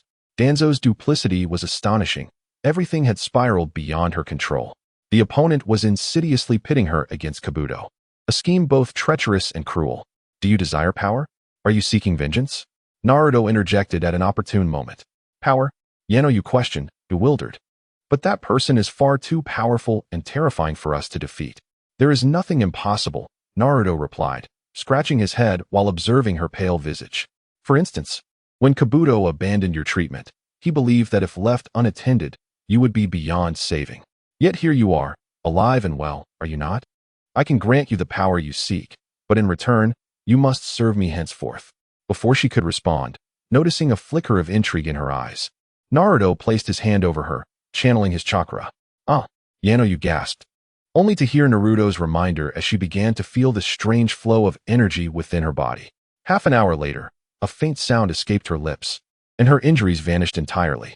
First level of chi refinement. Upon witnessing the astonishing effects of the technique, she was left in utter disbelief. The recovery was far more remarkable than any medical ninjutsu she had encountered, healing severe wounds in an instant. Chapter 10. The Dream of a Bystander by Teacher Sumu. Moreover, whether by illusion or not, you seemed to perceive the meridians within her body. This was astounding. She was a medical ninja herself. If she could clearly visualize the human meridians while treating patients, it would greatly enhance her ability to provide aid. This was a capability every medical ninja aspired to possess, though it appeared she could currently only see her own. Yet she felt content. She had an inkling that as she progressed, she would undoubtedly unlock further abilities. From this moment on, your life belongs to me. Do not entertain any perilous notions. I do not wish to expend effort rescuing a fleeting spirit. As Naruto turned to leave, his voice resonated softly. You are free to roam within a 1,000-mile radius. Your task is to remain here and cultivate the technique I have bestowed upon you. Strive to enhance your strength. I hope to find use for you in the future. Yu bowed deeply, having relinquished her past and embraced Naruto's cause. Merely rescuing orphans would not end the suffering of the world. Only through formidable strength could one vanquish evil and safeguard the vulnerable. As matters reached a conclusion, Naruto returned to the Ninja Academy. His endeavors were driven by a desire to avoid any regrets. There were certain matters he was willing to intervene in, provided they remained within his capabilities. Although the cultivation of his own power did not seem imperative, he could not allow his companions to languish idly. They needed a purpose to strive for in life. It became evident that saving others was not a trivial pursuit. Naruto felt a pang of frustration, but fortunately, time was still on his side. With 4 years remaining until graduation from the Ninja Academy, he resolved to dedicate this period to diligent training. Seasons changed, and before he knew it, for years had elapsed. Naruto, now 12 years old, had grown at a quicker pace than his peers, likely due to his practice of chi cultivation, reaching a height of 1.50 meters. Today marked his graduation from the Ninja Academy, and he felt a surge of excitement. These days had been arduous, and he was finally leaving the confines of early childhood education. As a newly minted genin, he would be able to venture beyond the village to undertake missions and experience the world at large. Although he had occasionally sneaked out in the past, that had limited his freedom of movement, leaving him with a sense of dissatisfaction. Now, those concerns were behind him. The graduation examination comprised the shadow clone technique and transformation technique. Naruto had become quite adept at the former. Yet upon glancing at the white-haired Nin instructor with a center parting, he decided to hold back a little. Mizuki, who had once resorted to unscrupulous means to eliminate comrades in pursuit of his ambitions, seemed a potential threat. Mizuki-sensei, could you teach me some formidable ninjutsu? I struggle with the shadow clone technique and fear I may not pass tomorrow's assessment, Naruto inquired, scratching his head as he approached. Mizuki glanced over, a flicker of disdain flashing in his eyes, which he quickly masked. He feigned enthusiasm, saying, ninjutsu. Well, I'm not particularly skilled myself, but I know where you can learn powerful techniques. Really? Naruto asked, suppressing a wave of nausea. It's the Book of Seals, Mizuki lured, which contains various potent ninjutsu. Securing that would make the graduation assessment a mere formality. He continued, the Book of Seals is hidden in the 3rd Hokage's office. If you manage to obtain it, you can come to me for instruction. Mizuki wore a charming smile, radiating the warmth of a caring older brother. Only Naruto was aware of his true intentions and pretended to be captivated, declaring, then it's settled. Mizuki-sensei, await my good news. I shall surely retrieve the Book of Seals. With excitement brimming, Naruto spoke, while in truth, he had already perused the Book of Seals. It was Mizuki who was naively lost in unrealistic dreams. As he watched Naruto's departing figure, a cold smirk crept across Mizuki's lips. Since assuming the role of a teacher at Konoha Ninja School 6 months prior, he had been closely monitoring Naruto. He recognized that Naruto struggled with the shadow clone technique due to the influence of the Nine Tails chakra. By feigning concern and fostering a bond, Mizuki aimed to win Naruto's trust, preparing to steal the Book of Seals. Mizuki was confident that, given Naruto's character, he would inevitably reach this juncture. With the Book of Seals in his possession, Mizuki intended to use it as leverage to join Orochimaru's ranks, thereby acquiring the mysterious powers he had developed. Shuemu pondered, unaware that both Naruto and Orochimaru had perused the Book of Seals and were no longer captivated by its content. Shuemu had merely assisted Orochimaru in the past and was now nothing more than a discarded pawn in his game. Naruto, however, was quite willing to indulge Shuemu in this charade, for he knew that his shadow clones would inevitably attract attention. He required a plausible explanation for his arrival. It was effortless for Naruto to acquire the Book of Seals, and he even took the time to meander through the village with it in hand. Once he confirmed that he had garnered the attention of others, he made his way towards Shuemu's hiding place with ease. "Hey, Shuemu-sensei, I've obtained the Book of Seals." Naruto called out exuberantly from behind a grand tree. Emerging from behind the trunk, Shuemu furrowed his brow. "Naruto, what is the meaning of this commotion? You've alerted the Umbu." Upon noticing the scroll on Naruto's back, Shuemu could hardly conceal his excitement. "Hand it over to me. Shuemu-sensei, will you teach me ninjutsu?" Naruto pretended to present the Book of Seals to him. As Shuemu reached out, a kunai suddenly flew through the air, striking the scroll. "Naruto, do not give it to him." It was Iruka's voice. A grin spread across Naruto's face as he retracted the scroll and swiftly evaded to the side. In the midst of the confrontation, Iruka arrived from a distance, standing against Shuemu. "Shuemu-sensei, what is happening here?" Iruka demanded, wielding a dagger. "Haha, is it not obvious?" "Iruka, you are far too slow to react," Shuemu retorted, drawing a wind shuriken from his back and hurling it towards Iruka. He then darted towards Naruto, his expression devoid of any patience. "Demon Fox, hand it over to me." "Naruto, be careful." Iruka swiftly intervened, taking the blow intended for Naruto. Surprised, Naruto realized that Iruka truly lived up to his words about protecting his students. The shuriken lodged itself in Iruka's back, prompting Naruto to shed his pretense and express his anger. "Shuemu-sensei, have you deceived me? You promised that if I retrieved the Book of Seals, you would teach me ninjutsu." As he approached, he continued, "Now you dare to strike me? Had it not been for Iruka-sensei, I might have perished at your hands. I am aware that you call me Fox because of the 9 tails within me." As Naruto's voice grew louder, feigning anger, he declared, "But you should not harm Iruka-sensei." With a clap of his hands, he bellowed, "Shadow Clone Technique." In an instant, thousands of Narutos materialized within the forest surrounding Shuemu. "What is happening here? Is this a joke?" Shuemu exclaimed, his eyes widening in shock. "Is this truly a shadow clone?" "You've grown, Naruto," Iruka said, leaning against a tree. Observing the multitude of Narutos encircling and pummeling Shuemu with a contented smile. Shuemu indeed concealed his abilities well, had Iruka not detected this threat. One could only wonder what dangers he might pose to the village in the future. Though the scene was gratifying to watch, Iruka cautioned, "Naruto, do not take a life." "Fear not, I shall exercise restraint," Naruto replied confidently. Without turning his head, Naruto wore a mischievous grin and declared, "I allowed you to deceive me, to focus your thoughts upon me." Although he professed to exercise restraint, his actions were ruthless. In no time, Mizuki was rendered unconscious. Naruto's strikes were executed with remarkable precision, targeting his opponent's chakra pathways.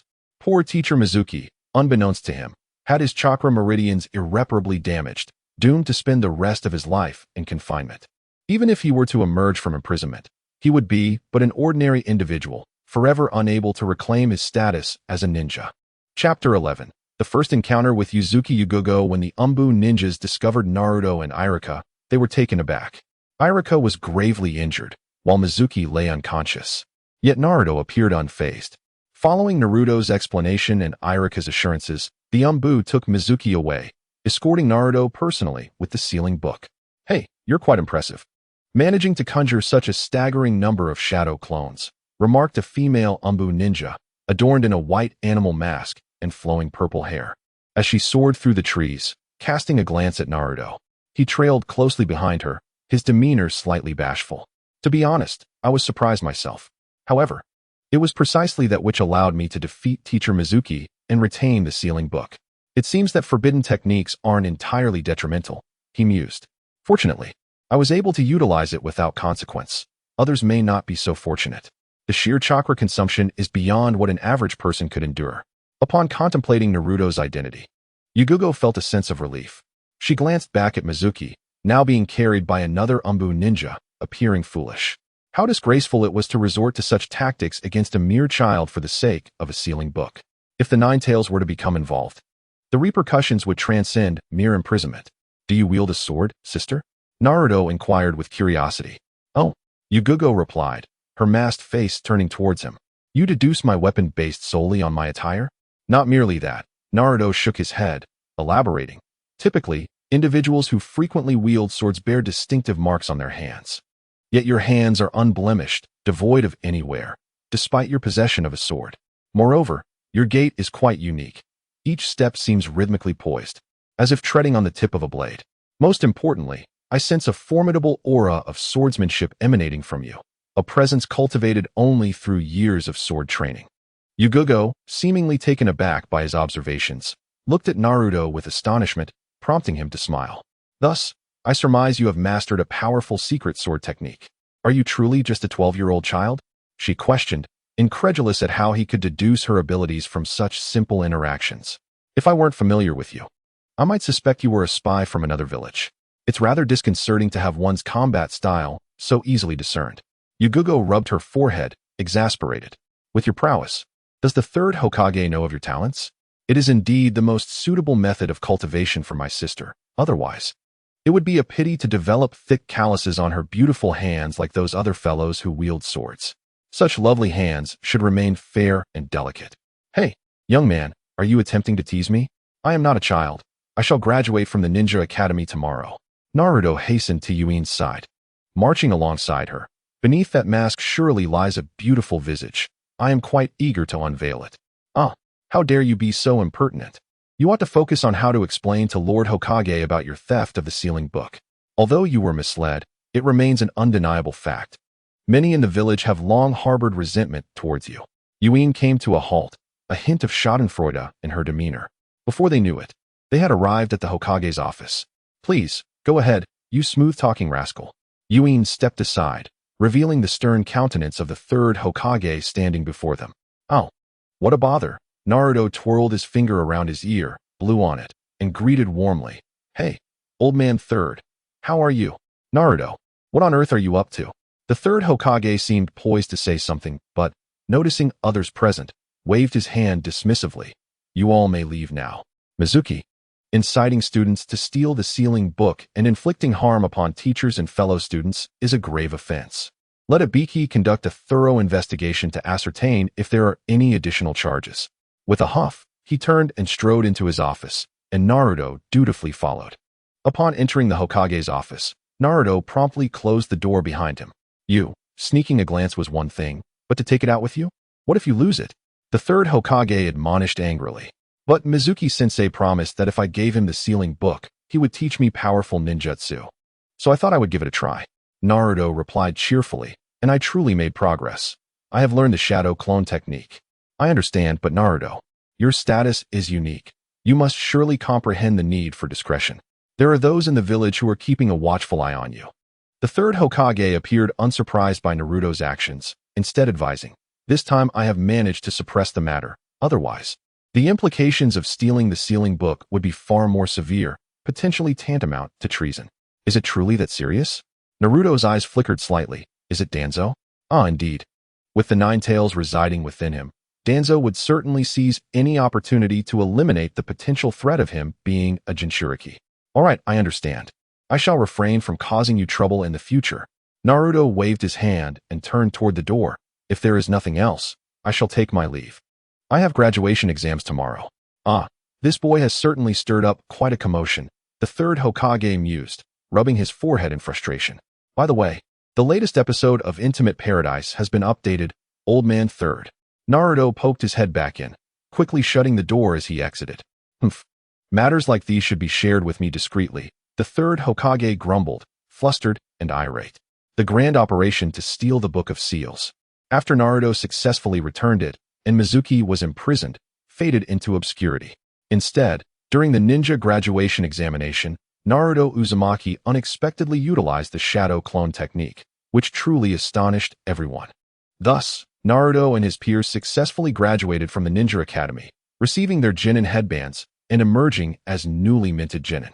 As a Genin, the next step was to undertake missions, which required the formation of their own teams. Listening to the teacher read the team assignment list, Naruto sighed and thought, as expected. Haruno Sakura, Uzumaki Naruto, Uchiha Sasuke. Yay! Sasuke is in our group.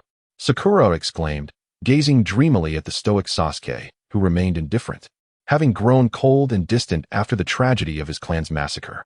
All right, everyone, please locate your team leader. You'll need to cooperate with your teammates on missions from now on. With this announcement from the Nin instructor, the Genin dispersed in excitement. Chapter 12. A mysterious white-haired man with a mask covering his face and the headband as an eye mask early in the morning. Naruto and his companions were summoned to wait for their tardy instructor, feeling somewhat dejected, although they were somewhat familiar with Kakashi from their impressions. This was their first encounter with him in person. As they observed a white-haired man enter, wearing a mask and using his headband as an eye mask, their anticipation grew, knowing that they would soon be a team of 4. Apologies, I lost my way on the path of life. Kakashi greeted them lazily as he approached. Why don't you all introduce yourselves? What a terrible excuse. Sakura remarked, perplexed.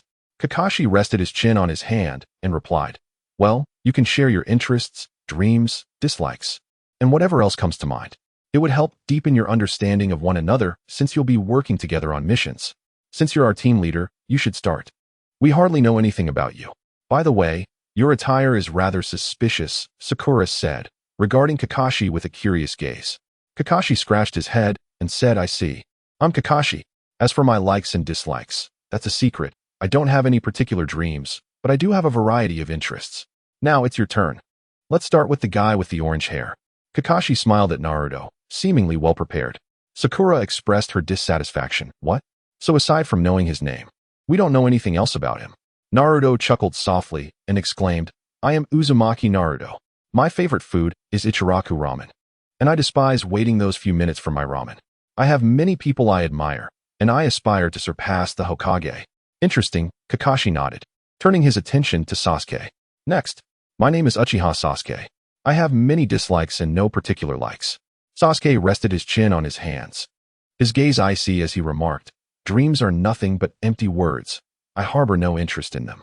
If I must express a desire, it would be to revive the Uchiha clan and to eliminate that man. A chill breeze swept through, and the silence was so profound that one could hear a pin drop.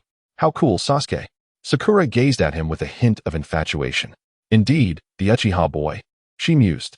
The matters concerning the Uchiha clan were no longer secrets. Kakashi, as a Jonin and their team leader, was well aware of these affairs. Kakashi turned his attention to Sakura. The last one is that girl.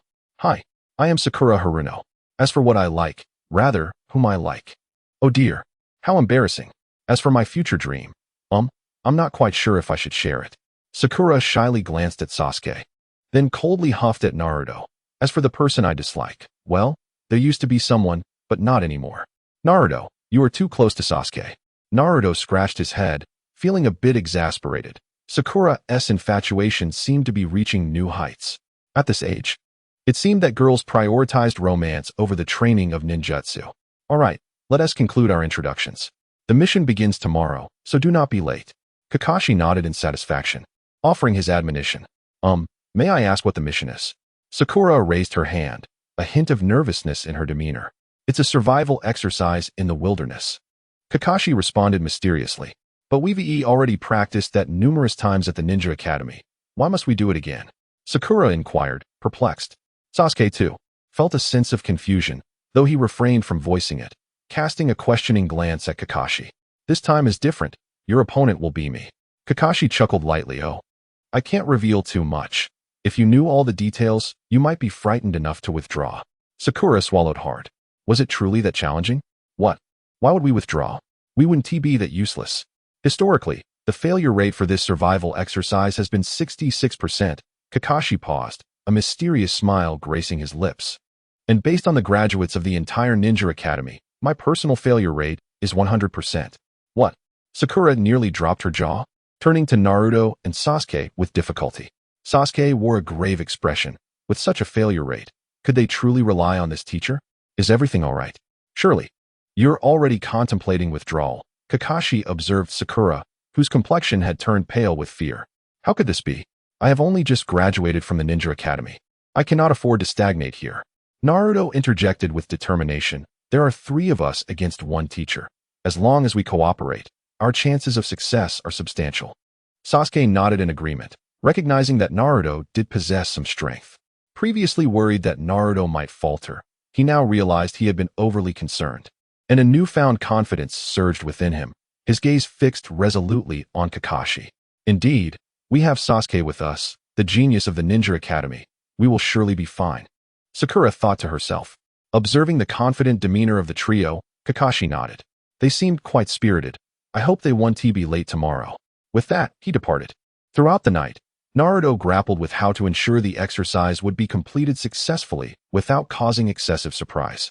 At the ninja training ground, he leaned against a wooden post, watching Sasuke and Sakura. This time, passing the exercise should be relatively straightforward, shouldn't it? Where is Kakashi-sensei? Sakura complained. He said we didn't need to come this early. Kakashi-sensei is notoriously lazy. Naruto yawned, having been awakened early by Sakura, who insisted on discussing strategies. He is here, Sasuke said, opening his eyes to see a silver-haired man in a mask perched atop the wooden post. Kakashi-sensei, you're so slow. Sakura voiced her discontent. Just on time, Kakashi replied, retrieving an alarm clock from behind him and placing it atop the post. He surveyed the 3 of them, from now until the alarm rings. If you can take these 2 bells from me, you will have passed the exercise. Naruto was well aware of this, yet he chose not to disclose it to his companions. The significance of this survival exercise was substantial. If it were too easy, it would lose its meaning. The ninja survival exercise begins now. With Kakashi's command, Sasuke and Sakura immediately tensed. The alarm was set for noon, and it was only 10 o'clock, allowing ample time. However, their opponent was AJ Nin, and it wouldn't be simple to acquire the bells, Sakura thought, retreating into the woods to await her moment. Naruto yawned again and slipped away as well. He found a secluded spot beside a large rock in the grass and fell asleep. Suddenly, a small stone flew past and struck the ground beside him. He looked up to see Sakura stealthily peering at him from a tree. Naruto, what are you doing? It's still early, and this exercise cannot be passed by mere recklessness. You'll realize that shortly. Naruto rolled over and waved her over. Sakura jumped down and approached him, a look of curiosity on her face. The essence of this survival exercise lies in teamwork, Naruto said mysteriously. Have you not noticed? There are 3 of us, yet only 2 bells. No matter how we divide them, one person will inevitably be left without a bell. Oh, truly? Does that mean one person will definitely be eliminated? Sakura pondered, somewhat slow to grasp the implication. But ninja teams consist of 3 members. Have you ever seen a team with just 2? This indicates that evenly dividing the bells is not the purpose of this exercise. Naruto gently tapped her smooth forehead and continued. Passing this exercise isn't difficult. We merely need Kakashi-sensei to recognize our team as cooperation. Sakura pried his fingers away, looking at him skeptically. That does make sense, but what exactly should we do? Sasuke is still out there battling Kakashi-sensei. Should we bring him in to discuss our strategy? Let us wait a moment. Sasuke is too proud to easily accept our suggestions. Rather than bluntly telling him that we must unite and collaborate to seize the bell, it would be more beneficial for him to discover this truth on his own, as it would be more readily accepted. Naruto sighed. Acting is far more challenging than he anticipated. Chapter 13. The Battle for the Bell. After Naruto finished speaking, he pulled Sakura into the underbrush, peering out to observe Sasuke and Kakashi locked in a standoff. Sasuke bore 2 shoe prints on his face. And although Naruto had not witnessed the earlier confrontation, the disarray of the surroundings clearly indicated the ferocity of their clash. Alas, has he already been abandoned by his comrades at this early stage? Kakashi glanced around but failed to spot Naruto and Sakura, mockingly stating, "Where are you 2 hiding?" Sasuke, with a cold stare, retaliated by launching shuriken towards him, simultaneously charging forward with kunai in hand. Kakashi effortlessly evaded the shuriken, grasping Sasuke's outstretched right arm and, with a gentle tug, flung him aside. Sasuke struggled to rise, coughing as he caught his breath. I can secure the bell all by myself, he declared. Kakashi shook his head, setting aside his book. I see you have yet to grasp the true purpose of this exercise. Sasuke raised an eyebrow, but remained silent. Hey, Naruto. An hour has already passed. Isn't it our turn to act? Sasuke can hardly hold on much longer. Sakura anxiously urged, if Sasuke collapses alone. Even if we win later, Kakashi-sensei won't acknowledge us, and we would still be deemed failures. Naruto nodded in agreement, casting a look of approval at her. Exactly. It seems you have a clear understanding of the true significance of this exercise. With that, he was the first to burst forth from the underbrush, summoning 10 shadow clones to encircle Kakashi. Naruto, wait for me. Why did you suddenly rush out? I wasn't ready. Sakura exclaimed, following behind with her kunai in hand. Her voice a mix of complaint and urgency. Ah, I thought you had fled. Kakashi remarked, surprised by the sudden emergence of so many Narutos. To produce this many clones. I must say, you indeed astonish me. How could I possibly flee? We were merely strategizing. Naruto replied, scratching his nose as he called out to Sasuke. Hey Sasuke, can you hold on a bit longer? Leave the next part to me. Of course. Sasuke replied tersely, wiping his face, his words few but laden with resolve. Yet, he couldn't help but flinch slightly, clearly taken aback by the number of Naruto's clones. Although aware of Naruto's penchant for hiding his true abilities, he was still somewhat surprised. Shadow clones are a forbidden technique, after all. And I, Sakura Haruno. Sakura positioned herself within the encirclement, standing ready as she faced Kakashi-sensei. Sasuke, we have discerned the essence of this exercise. You need not fight alone any longer. Oh, Kakashi looked at her with curiosity, seemingly piecing things together. So you weren't running away, but rather observing and analyzing in secret? Precisely. That was our plan from the outset. The strongest fighter, Sasuke, would draw Kakashi-sensei's attention while Naruto and I concealed ourselves to analyze our teacher's weaknesses. Sakura excitedly analyzed, from the very beginning. It was impossible to achieve a complete victory in this exercise, as there are only 2 bells, and we are 3. However, it is true that previous graduating students formed teams of 3. Therefore, as long as the 3 of us cooperate to obtain the bells, it means all 3 of us have succeeded in passing the assessment. With a smile, Sakura turned to Kakashi, speaking with unwavering confidence. Naruto, rubbing his forehead, thought it unwise for her to speak with such certainty as if victory was already theirs. Interesting, your analysis is quite astute. Kakashi paused before continuing. So, how do you plan to take the bells from me? As expected, combat was unavoidable. Naruto sighed, performing the shadow clone jutsu, and stomped towards Kakashi with a sweeping kick. Kakashi deftly flipped backward to evade, brushing off his clothes. Oh dear, launching an attack so suddenly? That's not like you, Naruto. After all, sensei, you are a particularly formidable jonin. It would be a disrespect to not treat you with full seriousness. Naruto chuckled, and one of his shadow clones suddenly lunged at Kakashi. Without looking back, he shouted to Sasuke, Sasuke, it's your turn. Fire style, great fireball technique. Sasuke understood immediately, prepared his hand signs, and with a puff of air, unleashed a massive fireball toward Kakashi and Naruto's clone. Yes, hooray! Sakura exclaimed, jumping with excitement, convinced Kakashi could not evade this time. Suddenly, a puff of smoke accompanied by an unusual sound erupted, and Kakashi's voice echoed in the ears of the trio. One of the lessons of ninja combat, water release, water wall. A wall of water materialized, successfully blocking Sasuke's fireball. Kakashi vanished, sinking into the ground. Watch your back, Sasuke. Naruto warned just in time. However, Sasuke was caught off guard, as Kakashi emerged from beneath him, restraining him. Earth release, decapitation technique. Kakashi brandished a kunai towards Sasuke's neck. Ah, Sasuke, be careful. Sakura cried out desperately, helplessly witnessing Sasuke collapse before her. Sasuke is dead, she gasped, her face paling as she too fell to the ground. One more lesson of ninja combat, Shinjutsu. Kakashi released the kunai from Sasuke's neck, dispelling the illusion that had ensnared him. A wave of distortion ensued, and the Sasuke on the ground vanished without a trace. Cold sweat dripped from Sasuke's forehead as he sat on the ground, shaken. Just moments ago, he had genuinely felt as if death was imminent, almost believing the illusion to be reality. Next came the 3rd lesson of ninja combat, Taijutsu. Kakashi instantaneously vanished from his position, reappearing among Naruto's shadow clones. swiftly spinning around as his kunai punctured several clones. Naruto quickly retreated, hurling shuriken at Kakashi with abandon. Kakashi deftly dodged, casually slipping a hand into his pocket while delivering a kick toward Naruto. Truly, the copy ninja was formidable, far surpassing the likes of Mizuki. With a loud pop, yet another shadow clone dissolved, but Naruto quickly replenished his numbers, summoning 10 more clones and mimicking Kakashi's movements as he raised his leg to kick.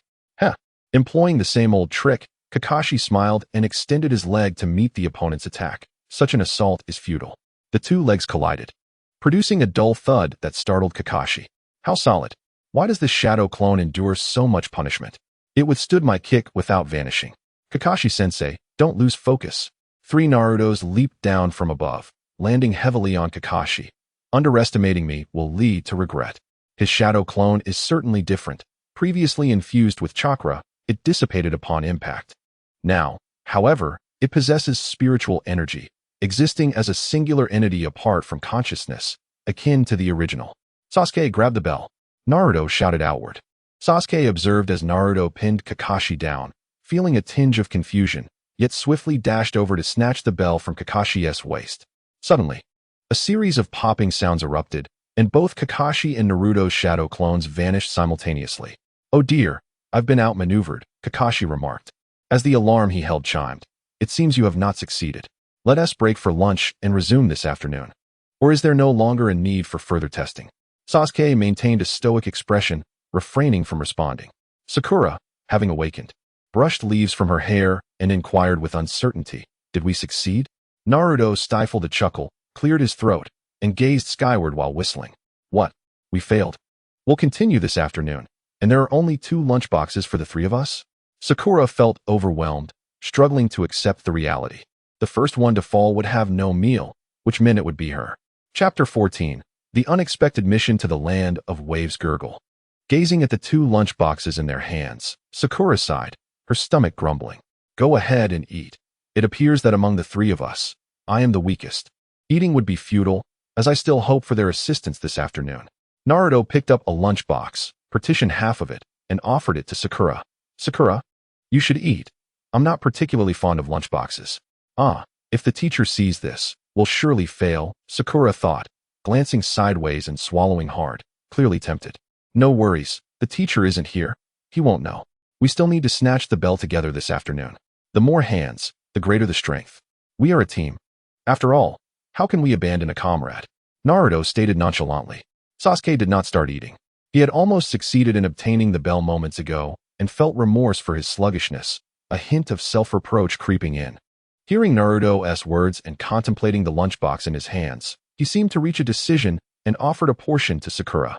Here, have some. I can't finish it all. Really? Is that okay? Sakura exclaimed, her eyes wide with surprise, before feeling touched. Sheepishly accepting the food from both of them and munching away. I caught you red-handed in your mischief. Kakashi suddenly emerged from behind a wooden post. A mischievous grin plastered on his face as he regarded the trio. Kakashi-sensei. Sakura exclaimed, flustered as she hurriedly attempted to conceal the lunchboxes behind her. This isn't their fault. It was I who asked them to share with me. Well then, congratulations to you all. Kakashi squinted his eyes, offering his commendation. Indeed.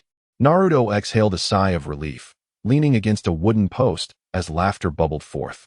Sakura, somewhat slow to catch on, inquired with curiosity, what are we congratulating for? Did we pass?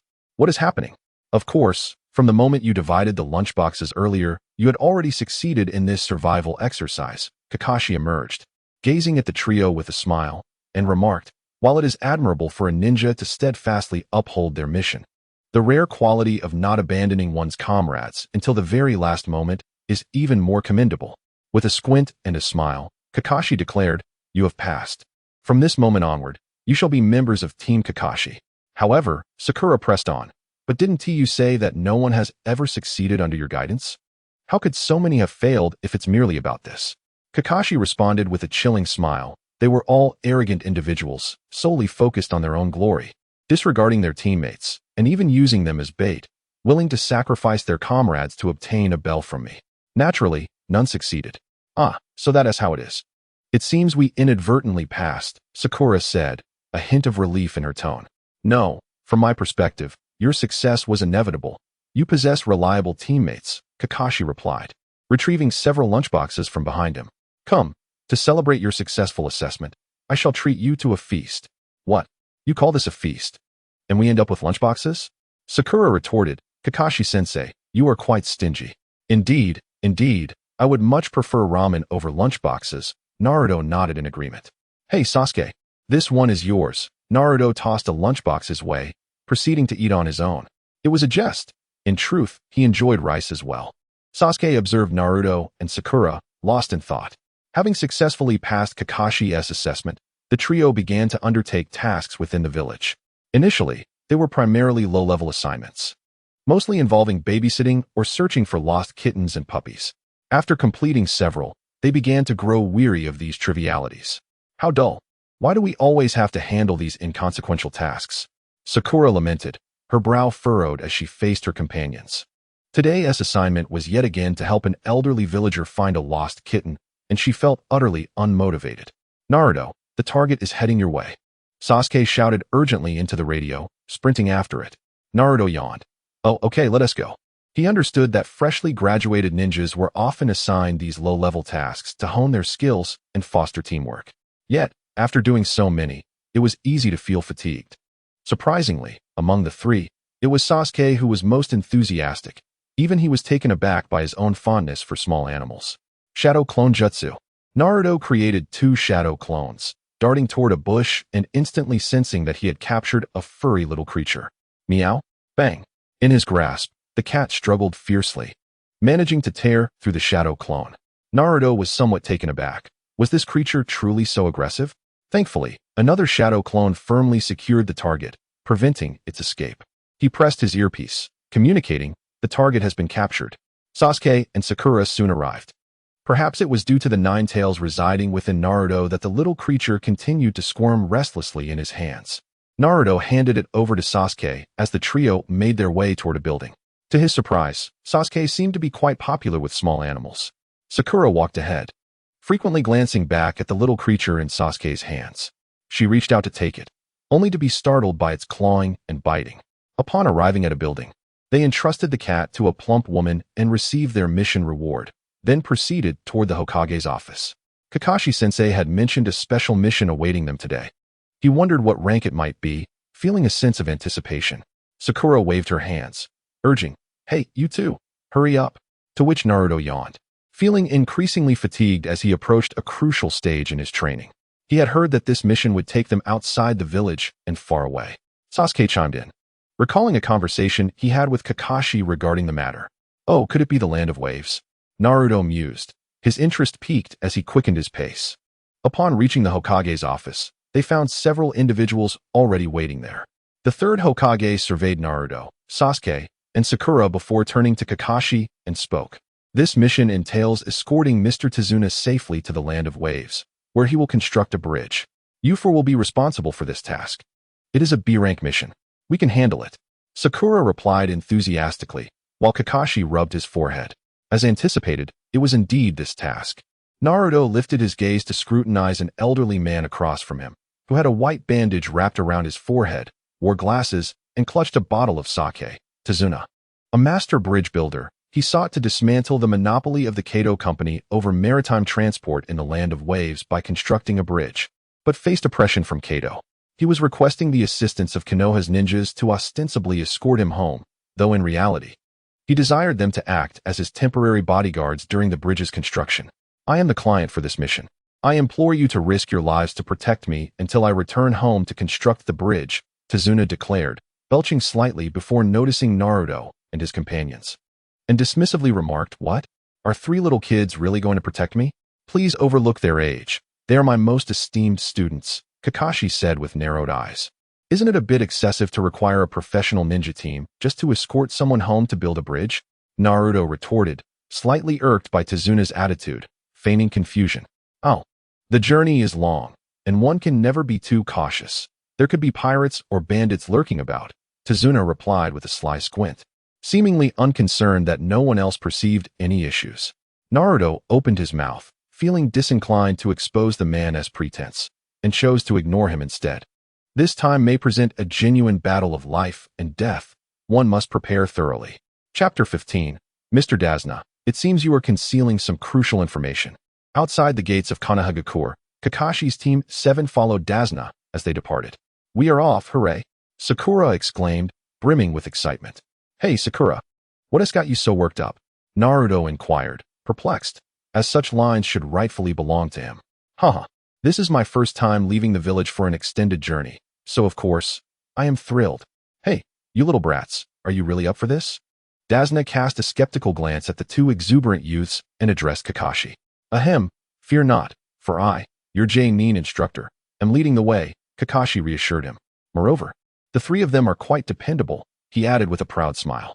A week later, the weather was splendid, with the sun shining brightly and a gentle breeze caressing the air. As they walked the path leading to the land of waves, Naruto asked, Mr. Dasna, you hail from the land of waves, correct? Indeed, what of it? Dasna responded, puzzled. The land of waves, unlike the land of fire and other nations, lacks a ninja village, does it not?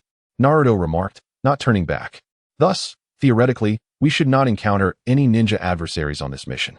Kakashi furrowed his brow, his gaze fixed upon a puddle of water, lost in thought. Suddenly, a chilling gust swept through, prompting Kakashi to evade swiftly. A ninja resembling a puppet emerged from the puddle, brandishing a chain with a scythe and swiftly decapitating Kakashi. Ah, Kakashi-sensei! Sakura cried out in panic, hiding behind Naruto and Sasuke. Naruto squinted, bemused, recognizing Kakashi's mastery of the substitution technique. I'll handle the first one. The enemy, wielding the scythe, soared towards Naruto and his companions, grinning menacingly. Next, I'll take care of the second. With the blade aimed at Sakura, she attempted to defend herself with a kunai, but was instantly repelled. His skill level is akin to that of a Ch-Nin. No, he is indeed a Ch-Nin. Naruto deduced, observing the Ch-Nin vest and the scratched forehead protector adorning the assailant. This man is a rogue Ch-Nin from the Mist Village. Sakura. Sasuke brandished his kunai, engaging the foe in combat, while Naruto seized the opportunity to maneuver Sakura to safety. Breathing heavily, she anxiously watched the duel unfold. Naruto, Kakashi-sensei. Naruto waved his hand dismissively. It's a substitution technique. Kakashi is fine. Stay here and guard this old man. I will assist Sasuke. With that, Naruto summoned several shadow clones and charged towards the peculiar puppet-like adversary. This was Sasuke's first encounter in battle. Though calm under pressure, he found himself slightly overwhelmed. After exchanging a flurry of blows, he was being pushed back by his opponent. With a sigh of relief upon seeing Naruto's support, he felt a sense of ease. Two are certainly better than one. Understanding Kakashi's unspoken thoughts, Naruto aligned with his intent and delivered a powerful kick, sending the enemy flying toward Dasna. Indeed, the assailant seized the chance to break free from Naruto and Sasuke's entanglement, advancing toward Dasna. Ah, stay away. Sakura brandished her kunai, attempting to obstruct the opponent, who effortlessly evaded her blockade and approached Dazuna. The task was nearly accomplished. The adversary grinned widely, raising the scythe in his hand and swinging it forcefully towards Dazuna. Just as he seemed to celebrate prematurely, Kakashi's voice resonated from behind him as he seized the assailant's arm and hurled him towards Naruto and Sasuke. Naruto swiftly caught hold of the enemy's limbs, securing him in place. He then shouted, Sasuke. Now. Sasuke appeared suddenly, delivering several punches to the adversary's chin, causing the enemy to curl up and collapse onto the ground. Well done, you two, Kakashi praised as he approached, casting a scrutinizing gaze upon the defeated foe. It appears to be a rogue ninja from the Mist Village. Mr. Dazuna, what is the meaning of this? Kakashi turned to Dazuna, a hint of exasperation in his tone. The emergence of a ninja was not accounted for in the mission parameters, exceeding the scope of the assigned task. Dazuna sighed, quietly confessing, I must admit, I concealed certain details, and I sincerely apologize. However, I had no choice. If I had told the truth, we could never afford the remuneration for the mission. I have been targeted by an individual who seeks to thwart my bridge construction. This person must be the assassin sent by them. Dazuna explained to the trio. I see. Then who is this adversary? Can you enlighten us? Kakashi inquired, somewhat troubled. If the mission escalates beyond our capabilities, I may have to consider terminating it for the safety of my team. The individual is named Kato, the head of a shipping company, Dazuna replied, inhaling deeply as he continued. Kado aims to control the maritime lifeline of the Land of Waves, thereby dominating the entire nation. I cannot allow him to succeed. Our construction of the bridge in the Land of Waves is intended to dismantle his plans. However, he became aware of this and has repeatedly obstructed our efforts. This time, upon learning that I had hired ninjas as bodyguards, he intended to attack and eliminate me. Dazuna feigned wiping away tears, adding, "If you were to abandon this mission, it would not be a great loss. It would only mean my demise, leaving my 10-year-old grandson to wail inconsolably and my beloved daughter to live the rest of her life harboring resentment towards the Leaf Ninjas." Naruto and the others exchanged glances, dismayed by Dazuna's emotional appeal. "Kado is a notable magnate, Mr. Dazuna. You have presented us with quite a dilemma," Kakashi remarked, though his expression remained inscrutable. Turning to Naruto and the others, he queried, "You have heard everything. What are your thoughts? Shall we retreat?" Naruto dispelled his shadow clone, releasing the enemy from his grasp, and stepped forward, declaring, "Abandoning the mission midway is not the way of a ninja. If adversaries like this one are all we face, it's hardly a significant threat." Sasuke, having just defeated an enemy, felt a surge of confidence and agreed without fear. Sakura glanced at the two individuals and raised her fist, expressing her feelings. "Having finally ventured far from the village, I am reluctant to return so soon." Dazna was taken aback. He had anticipated that the deception would leave everyone disgruntled, potentially leading them to abandon the mission or even berate him. To his surprise, the situation unfolded differently. Emotion welled up within him, and he bowed repeatedly, saying, "I admit my earlier mistake in concealing the truth. Rest assured, there are no more secrets to be revealed. Upon our return, my daughter will graciously host you. Her culinary skills are exceptional. Oh dear, this is quite the conundrum. Nonetheless, the majority must prevail, and my objections hold little weight," Kakashi remarked, raising his hand in resignation. Naruto nudged the oddly dressed ninja on the ground with his foot and inquired, "What shall we do with this person?" "Just tie him up. We harbor no deep-seated enmity with him. Restricting his movements will suffice," Kakashi replied, producing a length of rope from seemingly nowhere and handing it to Naruto and Sasuke.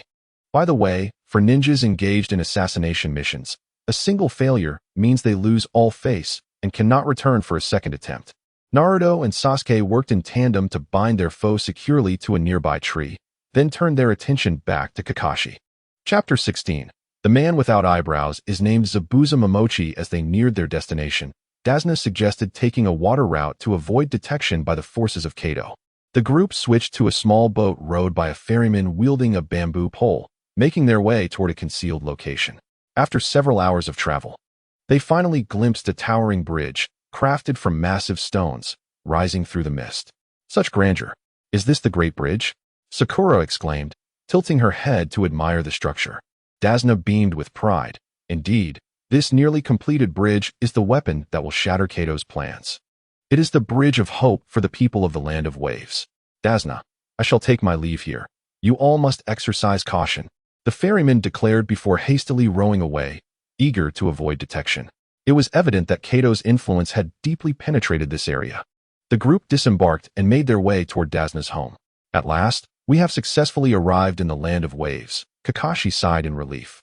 "Hey, Naruto, what are you up to?" Kakashi turned to ask. Naruto was tossing a shuriken into a nearby thicket, and a series of chirps followed, after which silence fell over the bushes. Naruto did not respond, but instead pulled out a snow-white rabbit from the underbrush. "Looks like we have a little extra for dinner tonight, Kakashi-sensei." "Hey, Naruto, how can you recklessly slay innocent creatures?" Sakura exclaimed, her temper flaring as she addressed Kakashi. "This is no ordinary rabbit. It is a snow rabbit. At this time of year, it should not be found in the wild," Kakashi mused, resting his chin on his hand, deep in thought. Snow rabbits change their fur color depending on the duration of sunlight exposure. The stronger the light, the darker the fur. Given that it is late spring, it should have darker fur, yet this one is pristine white. The snow rabbit is often employed as a practice target for the art of substitution, which explains its lack of sunlight and resulting white fur. "Everyone, be vigilant. It seems we are being watched," Kakashi declared with a stern expression. Upon hearing this, Sasuke and Sakura quickly brandished their kunai, scanning the surroundings with alertness. Dazna, sweating profusely, shrank behind Naruto. "Be careful, duck down," Kakashi suddenly shouted, leaning backward. Naruto had sensed a powerful chakra emanating from the nearby woods even before Kakashi's warning, promptly lowering Dazna's head to evade a flying large sword. Take it easy, kid. The old man's back can't withstand such rough treatment. Dazna wiped the sweat from his brow, relieved to have escaped harm. It's no wonder he's called the copy ninja, a voice suddenly echoed, prompting everyone to look in its direction. They beheld a tall man, his mouth wrapped in white bandages and devoid of eyebrows, standing atop an exaggeratedly large sword, with another sword lodged in a tree trunk. It's him. Kakashi's gaze sharpened as he positioned himself protectively in front of Sakura and Sasuke. Who is that strange, eyebrowless man, Kakashi-sensei? Sakura inquired from her sheltered position. A rogue ninja from the village hidden in the mist, known as the Demon of the Bloody Mist, Zabuza Momochi. Naruto muttered to himself. Recalling the records he had seen from the third Hokage, Kakashi nodded slightly in acknowledgement. Surprisingly, Naruto, despite your carefree demeanor, you've done your homework well. Who is he? Sakura asked curiously. He was the sole perpetrator in the massacre of over 100 students during the ninja exams, which led to the alteration of the selection rules in the village hidden in the mist. I never expected to encounter him here. What terrible luck, Kakashi lamented, feeling a sense of foreboding. Zabuza crossed his arms, scrutinizing Kakashi and his companions, then shifted his gaze to Dazna, a grin spreading across his face. Though his mouth was obscured by bandages, his brow twitched in a menacing manner. Leave this old man behind, and I will let you go. Dazna, anxious, clutched Naruto's arm tightly. Naruto patted him reassuringly, signaling him to calm down. That's simply one do. Mr. Dazna is our client for this mission, Kakashi replied, shaking his head with a hint of reluctance. Dazna sighed in relief, loosening his grip on Naruto. I knew you wouldn't abandon this old fool. How about this, Kakashi? These 3 kids accompanying you have just graduated from the Ninja Academy. Wouldn't it be a pity for them to perish here? Zabuza leaped down from the large sword, drawing his weapon and twirling it with finesse. Kakashi tightened his grip on his kunai, calling out without turning. You 3, protect Mr. Dazna. I will handle Zabuza. Understood, Kakashi-sensei.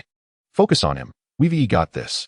Sakura and Sasuke gathered around Dazna, standing guard alongside Naruto. Sakura, feeling a tinge of anxiety, whispered, Kakashi-sensei can handle it, right? That man appears quite formidable. No worries, it's Kakashi. We can just watch, Naruto confidently asserted, observing the standoff between the two with an air of anticipation.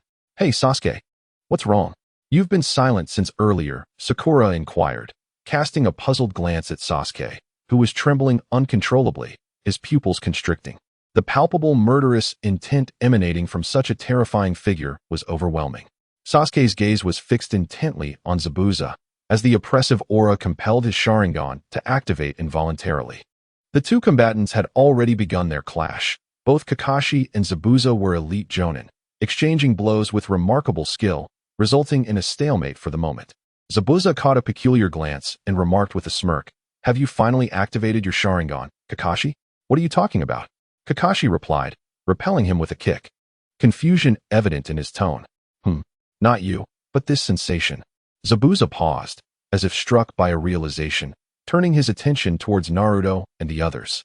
With his back to Naruto and Sakura, Sasuke remained oblivious to their concern. Naruto raised an eyebrow in surprise. It's a double tomo. It seems the situation is gradually shifting. That little brat, could he be from the Uchiha clan? Zabuza stared at Sasuke in astonishment. The distinct red eyes of the Sharingan, adorned with double tomo, were locked onto him unwaveringly. Kakashi swiftly glanced back, reminding Sasuke, your opponent is me. Do not lose focus. Indeed, no matter how powerful the Sharingan, it appeared to belong to an inexperienced child. Suddenly, Zabuza's massive blade swung toward Kakashi's neck, causing Sakura, Sasuke, and Tazuna to gasp in alarm. Kakashi-sensei, be careful, Sakura exclaimed. It's fine, Naruto yawned, glancing at Sasuke. Hey, Sasuke, you needn't be so anxious. It's Kakashi-sensei after all. He can handle it. We're merely genin. We can't be of much help. Let's just quietly observe the spectacle, Naruto added. Naruto, how can you be so unconcerned? Though Kakashi-sensei looks impressive, the opponent is not to be underestimated, Sakura questioned, bewildered. Sasuke turned to face them, his eerie Sharingan fixated on the group. Naruto, you all stay here. I will assist Kakashi. Ugh, this guy. Naruto sighed, rubbing his forehead as he watched Sasuke rush forward. Chapter 17. Sasuke, don't get too worked up. Fire style, fireball jutsu. Sasuke dashed to the opposite side of Zabuza, unleashing a fire jutsu. A cloud of smoke enveloped the scene, and Zabuza's form flickered, transforming into liquid and flowing to the ground. It's a water clone. Sasuke, watch your back. Kakashi urged urgently. In an instant, he pulled aside his forehead protector, revealing the Sharingan that had long been concealed. Oh dear, this is quite troublesome, Zabuza said as he emerged from behind Sasuke, aiming a kick at him. Sasuke braced himself with both hands, sliding backward with force. I can see all your moves, he declared. Sasuke widened his eyes, fixated intently on Zabuza, a smile gracing his lips. Oh really? Do you think you can defeat me just because of these eyes? Zabuza swung his blade towards him, a cruel glint in his gaze. Don't be ridiculous. I was clawing my way out of piles of corpses at your age. You little brat, go home. Watch out, Sakura exclaimed, gripping Naruto's arm nervously. I didn't want to intervene, Naruto thought to himself, and in an instant, a kunai appeared before Zabuza, plunging fiercely towards his armed arm. Zabuza's body instantaneously liquefied, his expression one of astonishment. He had not even seen how Naruto had thrown the kunai, yet it was undeniably his own throw. What a peculiar kid. Zabuza swiftly leaped onto a large tree, forming hand seals, and immediately a thick mist enveloped the surroundings. His figure became increasingly indistinct, rendering him somewhat difficult to discern. Everyone, be cautious. This is the hidden mist technique. The enemy can strike silently amidst the fog, Kakashi urgently warned, appearing beside Naruto and the others, his Sharingan spinning rapidly as he scanned the area. Kakashi-sensei, above us, Naruto shouted, tossing a shuriken. While Kakashi brandished a kunai to meet the incoming threat, the clash of metal rang out, sparks flying. I've got you now. Water prison technique. Ah, Kakashi-sensei. As the cry echoed, the mist gradually dissipated, revealing a figure within. Zabuza unleashed a massive spherical water orb, containing Kakashi's trapped form. I win, Kakashi, Zabuza boasted, a wild grin on his face as he looked at the others. Kakashi exhaled a bubble, feeling uncomfortable encased in water. Your teacher is now in my grasp. Do you little brats still wish to resist? Zabuza sneered, his gaze fixed on Naruto, Sasuke, and Sakura. Naruto, Sasuke, Sakura, run. Kakashi managed to force out, urging them to escape. Hey, Kakashi's really something. He must want to test us. Naruto understood and decided not to expose the thought. How could we run? This mission isn't complete until we safely deliver Uncle Tazuna. Besides, we can't just abandon you, Kakashi-sensei. Sakura nodded resolutely. Those who abandon their comrades do not deserve to be ninjas. Sasuke remained silent, yet it was evident he had no intention of leaving. You kids. Your opponent is the notorious Zabuza, Kakashi sighed. Now, he seemed helpless, merely watching the three of them. Go ahead, fight with confidence, rescue your teacher. I'll be just fine. Tazuna extended his right hand, giving a thumbs up to Naruto and the others. Sasuke, let us discuss our strategy, Naruto said, pulling Sasuke by the shoulder and speaking in hushed tones. Finally, he turned to Sakura and entrusted her. Please, keep an eye on Uncle Tazuna. Sakura's gaze was steadfast. Yes, I will guard this place with all my might. Are you ready, Sasuke?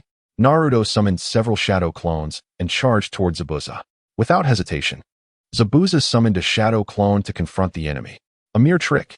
He swiftly cleaved through one of the shadow clones and turned to strike at Sasuke. Wind release, shuriken. Sasuke deftly flung his arm, unleashing a massive shuriken that flew forth from behind, standing guard before him. The shuriken forced Zabuza back, then curved and soared towards Kakashi's location. Zabuza glanced back, realizing the target was his true self, but it was futile.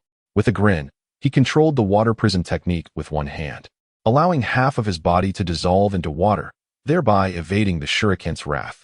Suddenly, that spinning shuriken split into two, darting towards Zabuza's arm that was bound by the water prison. With a splashing sound, the giant water sphere of the water prison lost its control and shattered, causing Kakashi to tumble out. Zabuza, bracing himself with both hands on the ground while dragging his large sword backwards, was taken aback by Naruto's sudden appearance in the spot he had just vacated. Quite impressive, kid. Zabuza raised his sword against his shoulder, gazing in surprise at Naruto. Wind release, shuriken shadow windmill. Transforming his body into a shuriken, he concealed himself within the shadow of the shuriken, launching a surprise attack at the instant of the shuriken strike. Naruto wiped his nose, grateful that Sasuke had drawn Zabuza's attention, allowing him to execute his maneuver unnoticed. Kakashi stood up, wringing out the water from his clothes. With admiration, he remarked, "In just a few days, your combat skills have grown remarkably. Now, allow me to take over. Once I break his water prison technique, using it against me will be ineffective. Humph, defeating you once means I can defeat you again." Zabuza pointed his large sword at Kakashi, declaring loudly, "Show me your Sharingan." Indeed, it was true. Until now, Kakashi had yet to unleash the true power of his Sharingan. Hearing this, Sasuke turned to Kakashi, confirming that the eye was indeed the Sharingan. How could this be? The Sharingan, a bloodline limit, is a rarity even among the Uchiha clan, only awakened under specific circumstances. How could an outsider like Kakashi possess the Sharingan? Could it be that he shares Uchiha blood? "As you wish," Kakashi replied, gazing sternly at Zabuza. Zabuza clasped his hands together, beginning to weave seals for his jutsu.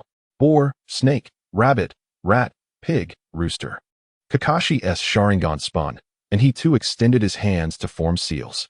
Boar, snake, rabbit, rat, pig, rooster, boar, horse, rooster, rat, tiger. The sequence and style of the seals were identical, yet Kakashi's speed surpassed Zabuza's. How is this possible? Zabuza shouted in astonishment. That sequence of seals was precisely what he had intended to perform. Could he truly foresee it? Such a thing cannot exist. Water release, water dragon bullet technique. Water release, water dragon bullet technique. Kakashi and Zabuza shouted almost simultaneously, two identical blue dragons emerging behind them, roaring forth with gaping maws toward one another. Bang! Crash! A thunderous roar erupted, accompanied by splashes of water, as a torrent surged forth, violently dispersing several individuals. Coughing, Naruto had already taken a step back with Tazuna and Sakura, retreating from the battlefield, thus escaping the brunt of the ferocious assault, though they were still buffeted by the subsequent waves. Is this the essence of ninjutsu? Truly terrifying.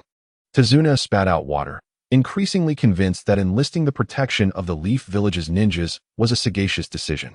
Otherwise, his life would have long since been extinguished. Sasuke leaped from the water, his eyes alight with excitement as he observed the two combatants. The ninjutsu employed by Kakashi just now was undoubtedly a replication made possible by his Sharingan. The execution was so flawless that it was something he could scarcely achieve himself at present. Clenching his fists, he thought that with such power, if he could wield his Sharingan to this extent, he might stand a chance against Itachi, the ability to perceive my movements. Even predicting hand signs he had never encountered before, truly worthy of Kakashi, who has claimed to have copied over 1,000 techniques with his Sharingan. Zabuza's expression darkened. This assassination mission was becoming increasingly challenging. Chapter 18. Should I unmask the identity of that masked fellow? No matter how well one imitates, they remain a counterfeit. I shall ensure that you can never replicate me again. Zabuza glared at Kakashi, hands forming seals. What? How can this be possible? Yet he was still taken aback as he witnessed Kakashi mimicking his hand seals with remarkable accuracy. That seal was the one I intended to use to swiftly conclude this battle. How infuriating that he has even mastered this. Zabuza's hand seals were swift, yet they could not match Kakashi's speed. Water style, great waterfall technique. Kakashi shouted, and with a resounding crash, a torrent cascaded down, resembling the Milky Way descending from the heavens, a deluge of seawater plummeting from above. The water crashed down upon Zabuza, engulfing him entirely and devastating the surrounding trees.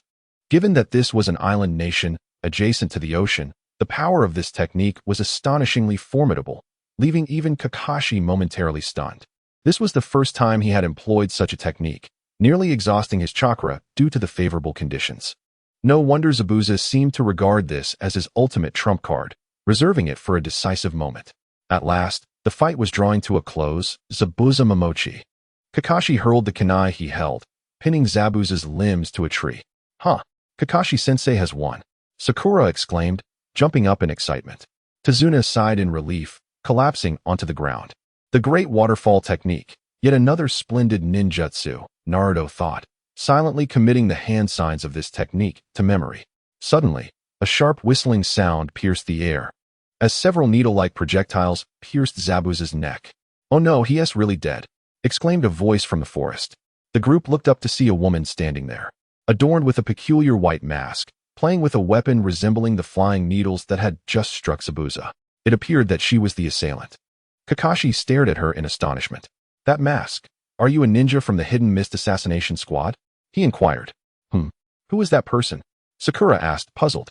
Sasuke tightened his grip, gritting his teeth as he scrutinized the masked figure in the trees and the lifeless body of Zabuza, his eyes filled with reluctance. That individual appeared to be no older than himself, yet he had managed to vanquish such a formidable opponent as Zabuza. Indeed, had staying in the village rendered him too complacent? The world outside was teeming with powerful adversaries. Zabuza had always been my target, but his strength had kept me from seizing the opportunity to strike. Thanks to all of you, I was finally able to find the chance to eliminate him. Thank you, ninjas of Konoha, for your assistance.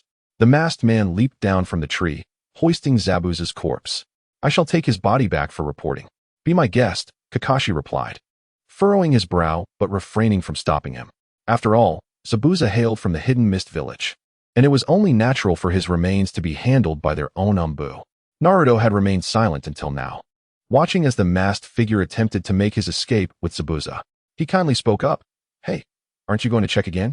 That guy can't be dead so easily. Silence enveloped the group, a stillness akin to death itself. Everyone turned to look at him incredulously, as if to ask if there could be any doubt. Naruto, what nonsense are you spouting?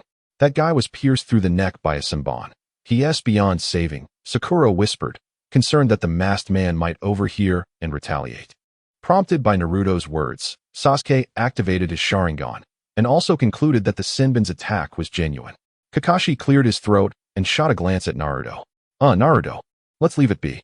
If that person is indeed an enemy, we are not in a position to confront him now.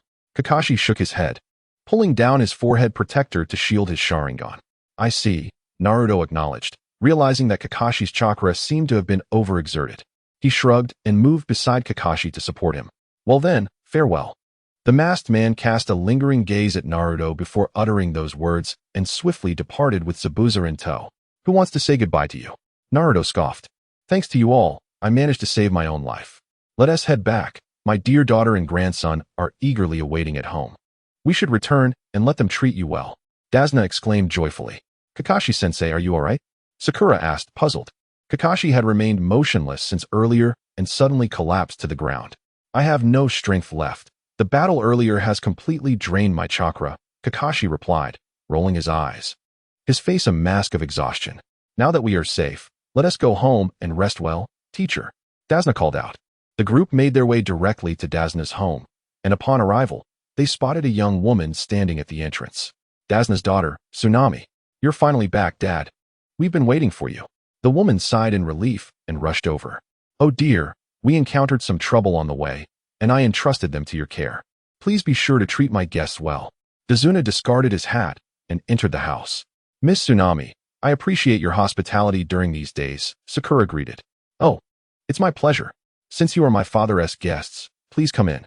Tsunami smiled warmly, welcoming them inside where a meal was already prepared. After they had dined, Kakashi reclined on the floor mat, and everyone gathered around to converse. Tsunami approached him, slightly reproachful. Kakashi-sensei, you're pushing yourself too hard. Father shouldn't exhaust his guests like this. You should take a proper rest today. No, I believe that without a week of rest, recovery is impossible, Kakashi replied weakly. Speaking of which, while the Sharingan is powerful, it also takes a considerable toll on the body. Sakura rested her chin on her hand, curiously asking, what about that masked guy? What was that all about? He just appeared out of nowhere to attack. It was so frustrating. He is part of the Umbu, a special operations unit that deals with rogue ninjas in the village. Every ninja village has such an organization. Zabuza is a rogue ninja from the Mist Village, and they have likely been keeping a close watch on him, Kakashi said wearily, his fatigue evident. As Kakashi spoke, he recalled Naruto's earlier warning and turned to face him. Naruto, what made you suspect that something was amiss? What do you mean? Sakura asked, puzzled. Naruto, tapping his fingers on the windowsill without turning around, replied, actually, I have a habit of browsing through books at the third Hokage's place. I once came across records about the Umbu. It stated that they typically execute their targets on the spot to ensure completion of the mission, and they always operate in teams. This time, however, only that masked individual appeared, which raises some suspicion. Turning to the others, Naruto smiled. Perhaps I'm just overthinking it. Chapter 19. Sakura, You're leaving no face for anyone. Naruto, please don't make such jokes. One Zabuza is already enough for us to handle. Do you wish for another ally to come? Are you hoping that old man Dezuna lives too long? Sakura winked at him, her tone peculiar. You don't need to worry about me. Dezuna said as he entered the room, overhearing their conversation and wiping his brow in alarm. He awkwardly chimed in and then turned to leave again. Kakashi sighed, a pensive look in his eyes. Though I dislike entertaining such thoughts, what Naruto mentioned is quite plausible. I used the Sharingan to assess Zabuza's injuries, and they were indeed real. Sasuke interjected, somewhat confused. Yes, that is true. Kakashi turned to him, pausing briefly before continuing. However, eyes can sometimes deceive. If one is not previously acquainted with such matters, even the Sharingan may be misled by the truth. Sasuke pursed his lips, somewhat unconvinced by Kakashi's words. Kakashi elaborated. It's a technique of faking death. If mastered, one can perfectly avoid vital areas of the body, creating the illusion of death to deceive others. The individual appears quite diminutive, yet can they truly accomplish such feats? It sounds utterly astonishing, Sakura inquired with amazement. Kakashi fell into a momentary silence, his words carrying a weighty significance. Although reluctant to accept it, there indeed exist individuals in this world who are younger than I yet possess greater strength. Sasuke clenched his fists tightly, Kakashi's words evoking thoughts of Itachi. After all, Itachi was merely 3 years my senior. Yet at my age, he had already committed the horrific act of annihilating our clan. His prowess was indisputable. Someday, I shall avenge my parents and kin with my own hands. Regardless of whether Zabuza is truly dead, it is uncertain if his subordinates will not produce formidable ninjas akin to him. Kakashi struggled to rise, casting a serious gaze upon the trio. In any case, I must entrust you with the protection of Mr. Tezuna during these days. Can we truly manage that? Sakura felt a twinge of anxiety upon seeing Kakashi's grave expression. Certainly, my chakra is utterly depleted and will require time to recover. You are the only ones I can rely upon. However, to ensure the mission's success, I must provide you with specialized training. Specialized training, you say? That sounds rather exciting. Sasuke revealed a determined smile and stepped outside. So, what are we waiting for? Let us commence. By the way, why are you so full of enthusiasm? It feels rather out of character for you. Naruto lamented while ruffling his hair. Kakashi-sensei, please. Well, there's no need to rush, Kakashi said wearily as he rose, sighing before following them to a clearing in the woods on the back mountain. Now, considering the growth you've undergone during this period and the battles you've faced, you have indeed made significant progress, especially you, Sasuke and Naruto. Kakashi assessed the two, generously offering praise. Sasuke, your combat skills have improved tremendously since our encounters right after your graduation from the Ninja Academy. Your Sharingan, owing to its pure bloodline, consumes far less of your energy compared to mine. This will greatly assist you in battle, and I will tailor your training accordingly. Sasuke nodded, hands in his pockets. Naruto, what surprises me most about you is not your combat skills. Kakashi turned to him, carefully choosing his words. Rather, it is your observational prowess, which borders on terrifying. Naruto scratched his head, feeling a bit embarrassed. Oh, such praise makes me a little shy. Kakashi coughed slightly, expressing some difficulty. Thus, given the short time, I have yet to devise a proper training regimen for you. However, I suggest you focus on enhancing your perception abilities. What about me? What about me? Sakura raised her hands with eager anticipation. Kakashi rested his chin on his hand, looking at her with a peculiar expression. Sakura, you may be a bit hasty in this regard. Sakura fell to the ground. Nevertheless, there are merits as well. Kakashi pondered for a moment before clapping his hands. If Sasuke represents offense and Naruto embodies support, then Sakura serves as a shield from the rear. While she may not inflict harm upon the enemy, she provides her teammates with peace of mind, making her a reliable, versatile ninja. Teacher Kakashi, are you implying that I am useless? Sakura said, rising to her feet with her arms hanging limply, her demeanor lackluster. Sakura, if you could just temper your temper a little, that would already be quite impressive, Naruto reminded her, suppressing a laugh. What are you so smug about, Naruto? I want to be outdone by any of you, Sakura declared, raising her fist defiantly. Then let us commence with the exercise of climbing trees, Kakashi suggested, patting a towering tree behind him, its trunk straight and soaring dozens of meters high. Sakura muttered, Isn't it just climbing a tree? What is so difficult about that we need special training? Of course, it's not merely climbing a tree, It requires using only your feet. Without the aid of your hands, Kakashi explained, clasping his hands behind his back, as one foot pressed against the trunk while he raised the other foot to follow suit. In that moment, to the astonishment of his students, Kakashi lifted himself off the ground, balancing horizontally against the tree without any sign of falling. Raising an eyebrow, Sasuke approached another tree, curiously mimicking Kakashi's stance. However, as he lifted his other foot, he promptly tumbled to the ground. Feeling slightly embarrassed, he stood up and regarded Kakashi with confusion. Sakura's jaw dropped. It was her first time witnessing Sasuke in such a compromised position. Meanwhile, Naruto, pretending not to notice, whistled and gazed up at the sky. Kakashi descended from the tree, squinting his eyes as he smiled. The key lies in the meticulous control of chakra. The soles of the feet are the most challenging areas to control chakra. Climbing with chakra from your feet requires precision. If you use too little, you won't have enough adhesion, and you will fall. Conversely, using too much will disrupt the flow of chakra, leading to a loss of balance and a similar fate. If one can master climbing trees with their feet, they will have mastered chakra manipulation. Consequently, their application of ninjutsu will also become more refined, significantly enhancing its potency. Is that so? Sasuke asked, a flicker of excitement in his eyes. These concepts were never taught at the Ninja Academy. His solitary practice could not compare to the guidance of a master. If he could achieve what Kakashi described, the power of his fireball technique would surely double. Very well. You may train here. Once you have mastered chakra control, I shall instruct you on the next phase, Kakashi yawned, finding a spot against the tree and retrieving a novel to read. The principle of gathering chakra to the soles of the feet for climbing was simply about precise control. Although Naruto had never practiced this technique, his control over his own energy made the task seem effortless. Nonetheless, he decided to feign inexperience for the sake of his comrade's pride. With his hands clasped behind his head, he approached the trunk.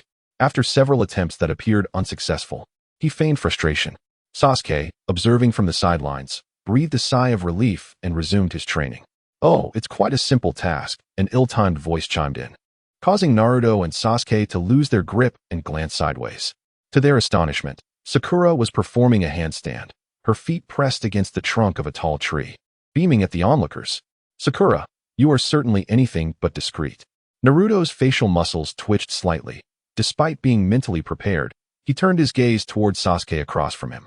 Indeed, Sasuke's expression also bore a faint twitch, seemingly provoked. I can do this too. He gritted his teeth, channeling chakra into his legs as he sprinted towards the tree trunk behind him. Chapter 20. What a beautiful scene. Sakura observed the somewhat clumsy, yet familiar demeanor reminiscent of the old Naruto, though he possessed a depth beneath his rough exterior, as evidenced by her successful ascent up the tree in one go. It seems I underestimated her, Kakashi remarked, casting a sidelong glance and shaking his head with a smile, covering his face with a book while allowing them to train independently. An hour later, after experiencing the encouragement from Sakura and Naruto, Sasuke remarkably grasped the technique with surprising speed, successfully climbing the large tree. The trio hung upside down like bats, their feet pressed against the trunk, exchanging glances and smiles. I have already mastered the control of chakra within my body, Sasuke announced, shaking his body slightly. Naruto pondered for a moment. So have I. Let us go find Kakashi-sensei. He promised to teach us the next phase of our training. Sakura chimed in, leaping down from the tree, executing a flip upon landing and standing firm. Sasuke nodded, glancing at Naruto, and the two also jumped down from the tree. Oh, are you all ready? Kakashi remarked, noticing their footsteps as he moved the book away from his face. You've all mastered this so swiftly. I find myself somewhat overwhelmed. He stood up, stretching lazily, then sauntered towards another location, with the others following him to the riverbank. Wow, Naruto exclaimed, gazing at the river with a sense of foreboding. First, climbing trees with their feet, and now stepping on water? Indeed, amidst Sasuke's excitement and Sakura's confusion, Naruto's apprehensive expression was evident as Kakashi lightly tapped the ground with one foot and leaped onto the water's surface, standing there as gracefully as a dragonfly. Ah! Sakura exclaimed in surprise, tiptoeing to the water's edge and nearly losing her balance.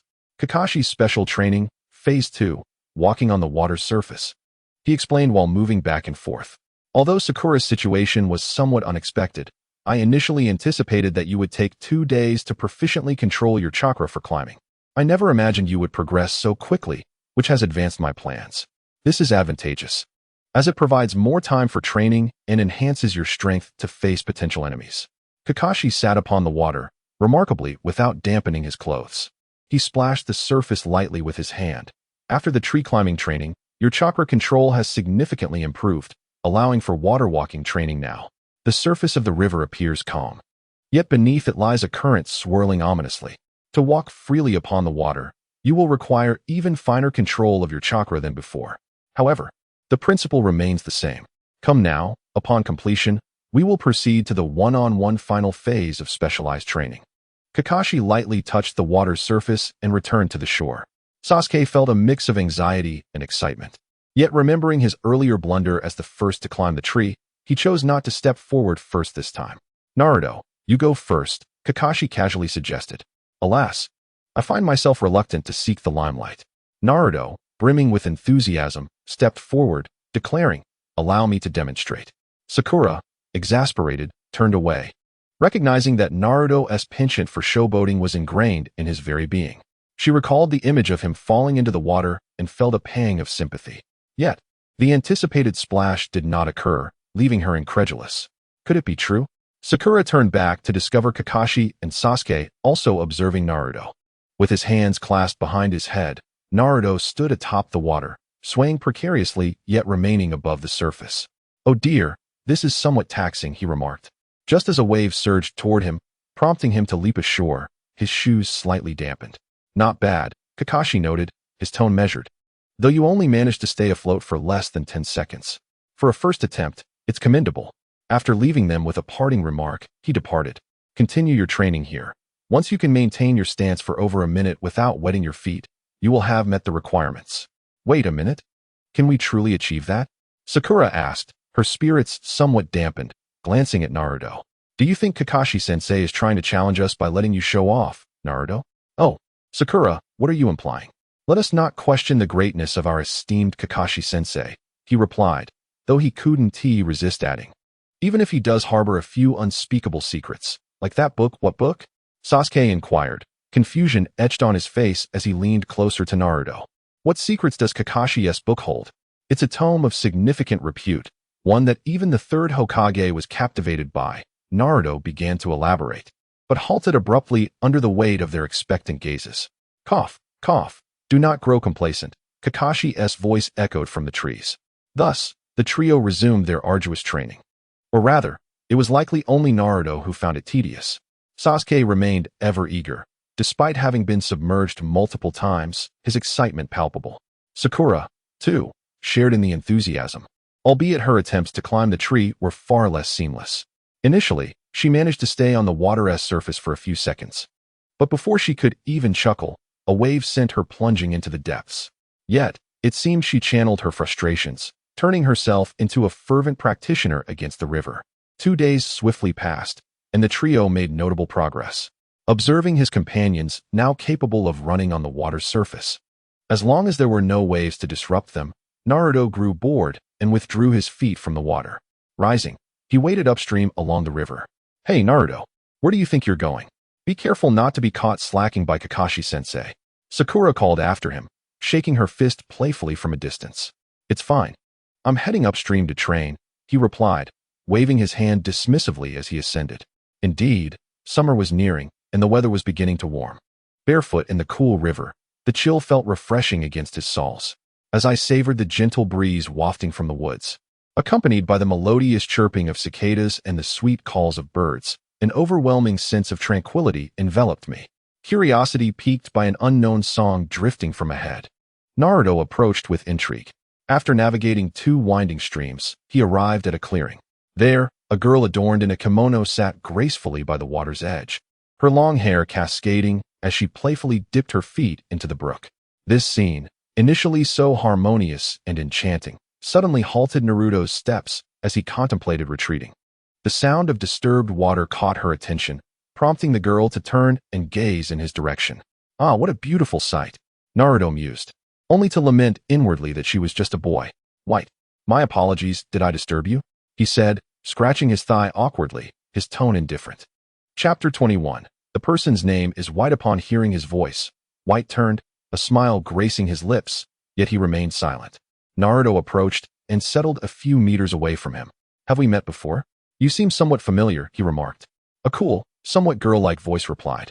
You do seem reminiscent of someone I know. The act of performing is hardly enjoyable, Naruto thought, smacking his lips. Speaking of which, I encountered someone a few days ago whose gaze resembled yours. He feigned deep thought, suddenly snapping his thigh, splashing a considerable amount of water onto White. My apologies. I got a bit carried away, Naruto said, observing White's body stiffen as he stared at the damp stains on his clothing. The name White was bestowed upon him for his pure heart and meticulous nature, even bordering on obsessive cleanliness. Though the brook was wide enough that it couldn't strictly be called dirty water, being splashed by it was still somewhat disconcerting. Instantly losing interest in the water, White withdrew his feet from the stream and sat, hugging his knees. You seem like a ninja. Are you practicing walking on water? Naruto, making his way across the surface, caught White's attention from the very beginning. Indeed, I've attracted the attention of a rather troublesome individual and thought to train to strengthen myself for protection, he replied, splashing the water playfully, which startled a few fish. Seizing the opportunity, he swiftly scooped up one with his hands. White furrowed his brow, watching Naruto's antics with confusion. What are you doing? What else? Grilling fish, Naruto responded, gathering 2 branches to skewer the fish. He quickly amassed a pile of dry twigs from nearby, snapped his fingers, and a flicker of flame ignited the kindling, crackling to life. White observed in surprise as Naruto skillfully prepared the fish and placed it over the fire. Is grilling fish a requisite skill for ninjas? Not quite, Naruto replied, flipping the slightly charred fish in his hands. My technique requires refinement. With a slight sigh, he continued. When venturing out, one must possess a few survival skills. Clearly, your skills leave much to be desired, White remarked with a smirk, eyeing the blackened fish. Naruto paused momentarily, surveying Bai from head to toe. Although there was no discernible chest, neither was there an Adam's apple. Perhaps it was simply a matter of youth. Is this fellow truly a male? What a ridiculous thought. Naruto snatched up a grilled fish and carelessly tossed it in Bai's direction. A soft gasp escaped as he stood up. The charred fish landed squarely on Bai, soiling the exquisite kimono she wore. Bai's eyes widened in surprise, her mouth agape as she remained frozen in place. Why didn't you catch it with your hands? Naruto asked, exasperation evident in his tone. As he moved to assist her in cleaning up, Bai firmly refused his help. Don't come over.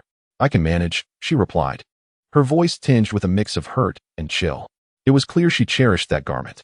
Well, it can simply be washed, Naruto muttered, scratching his thigh as he picked up another fish from the fire to gnaw on. He gestured at Bai. As compensation, consider that fish my treat. Bai gazed at the large black fish-shaped stain on her pristine kimono, the corner of her mouth twitching. She said nothing, instead taking the fish and methodically taking small bites. To be frank, it was quite unpalatable. Without any seasoning, not even salt, it tasted rather bland. Nevertheless, Bai savored half the fish, which, strictly speaking, was the only edible portion remaining after discarding the charred bits. She had eaten grilled fish before, often preparing it herself during their days of fleeing.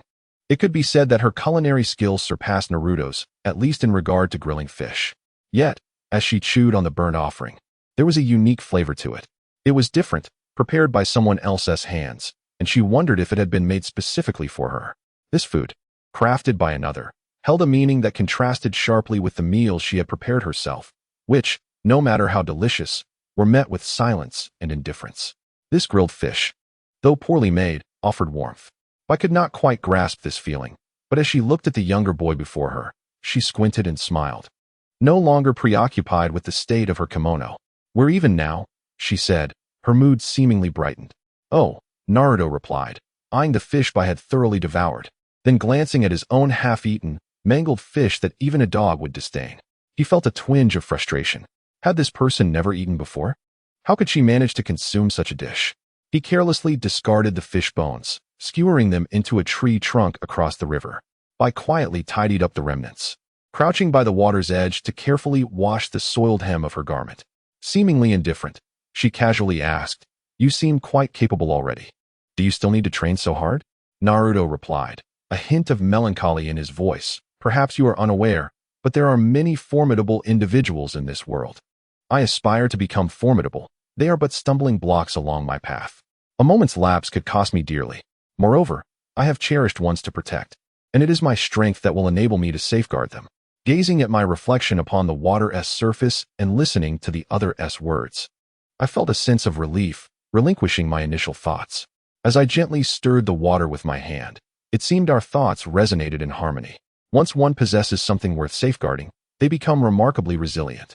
With a light-hearted tone, I observed the face smiling back at me in the water and proclaimed, "You will surely see your wishes fulfilled."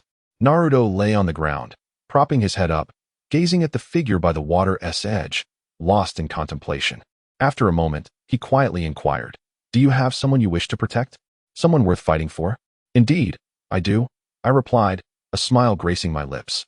"That person promised me that once the current matters are resolved, they will take me away to a secluded life. I have been eagerly anticipating that. Will it truly go as smoothly as you hope, especially in your current state?" Naruto pondered silently.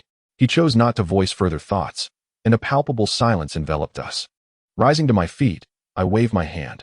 "All right, I must take my leave. Farewell. Will we meet again?" Naruto asked, a hint of reluctance in his voice. "Yes, we certainly will. I have a premonition." I paused, contemplating, then turned back to say. Naruto watched as I departed, vanishing at the stream's end. Our brief encounter and succinct conversation felt as if we were longtime friends. Neither of us had inquired about the other's name, nor had anyone introduced themselves, yet we were both aware of each other's identities. Naruto sprang to his feet, noting that the fire pit had already cooled. Many matters need not be explicitly stated. The next meeting could very well herald a poignant farewell. Chapter 22. The unexpected courage of the child. Upon Naruto's return, the others had already begun their meal. "Naruto, where have you been? Why did you take so long to come back?" Sakura turned to question him as he entered. I'm not hungry. You all go ahead and eat without me." He waved dismissively, taking a seat nearby. The events of the day weighed heavily on his heart. Listening to the chatter of those dining, he grew drowsy, eventually succumbing to sleep. "Hey, Inari, where are you going?" A sudden argument broke his slumber. "Dad, I've told you not to mention that person in front of him. You always do this." Naruto rubbed his eyes and turned to see a young boy, Inari, darting into a room and slamming the door behind him. What was this all about? To be honest, Naruto only remembered the significant events. The trivialities eluded him. "What is going on?" he asked. Sighing, Dasna lifted a beer bottle from the table and took a swig. "The person torn from the photograph is Inari's father. Their relationship has always been strong, but ever since that incident, the people here have changed." "What sort of incident?" Sakura set down her bowl and chopsticks, her gaze inquiring as it turned towards him. "Inari's father, revered as the hero of this small town for his repeated acts of salvation, was tragically slain in public by Kato one fateful day." Dasna slammed his hand on the table, slightly inebriated, and declared, "The reason was that he obstructed Kato's so-called benevolent policies, hindering the development of this nation." "Absurd. What nonsense about benevolent policies? It is merely a guise for the wealthy and powerful to dominate the logistics and transportation of the land of waves, met with resistance from the people. Inari's father was a key figure in leading that resistance, and his execution served as a warning to others. Inari and the townsfolk witnessed his demise firsthand, and from that moment on, everything changed. They became fearful of Kato's influence, and the heroic deeds of yesteryear were now seen as potential triggers for retaliation. The once celebrated hero now appeared as a villain, and Inari likely deemed his father's actions as foolish and unworthy. Such malice from Kato was truly despicable. How infuriating! Sakura exclaimed upon hearing this. Sasuke, somewhat perplexed, inquired, "Isn't Kato just a merchant? Does he truly possess the power to control an entire nation? If so many of you united against him, wouldn't he think twice?" "Indeed, wealth grants one the ability to act with impunity, irrespective of the world," Naruto sighed, expressing his deep disdain for heartless merchants who toyed with the lives of ordinary people. "But we have no strength to counter him. The land of waves is a poor nation, and even the daimyo is not wealthy. Since Inari's father's death, there has been no one to rally the people for resistance. My proposal to construct that bridge aims to restore the people's confidence," Dasna insisted, slamming the bottle down on the table, his eyes filled with determination. "Why should our country be at the mercy of a loathsome merchant? Once that bridge is completed, we can shatter Kato's schemes. I have always believed in this." Sasuke rested his chin on his hands, listening intently.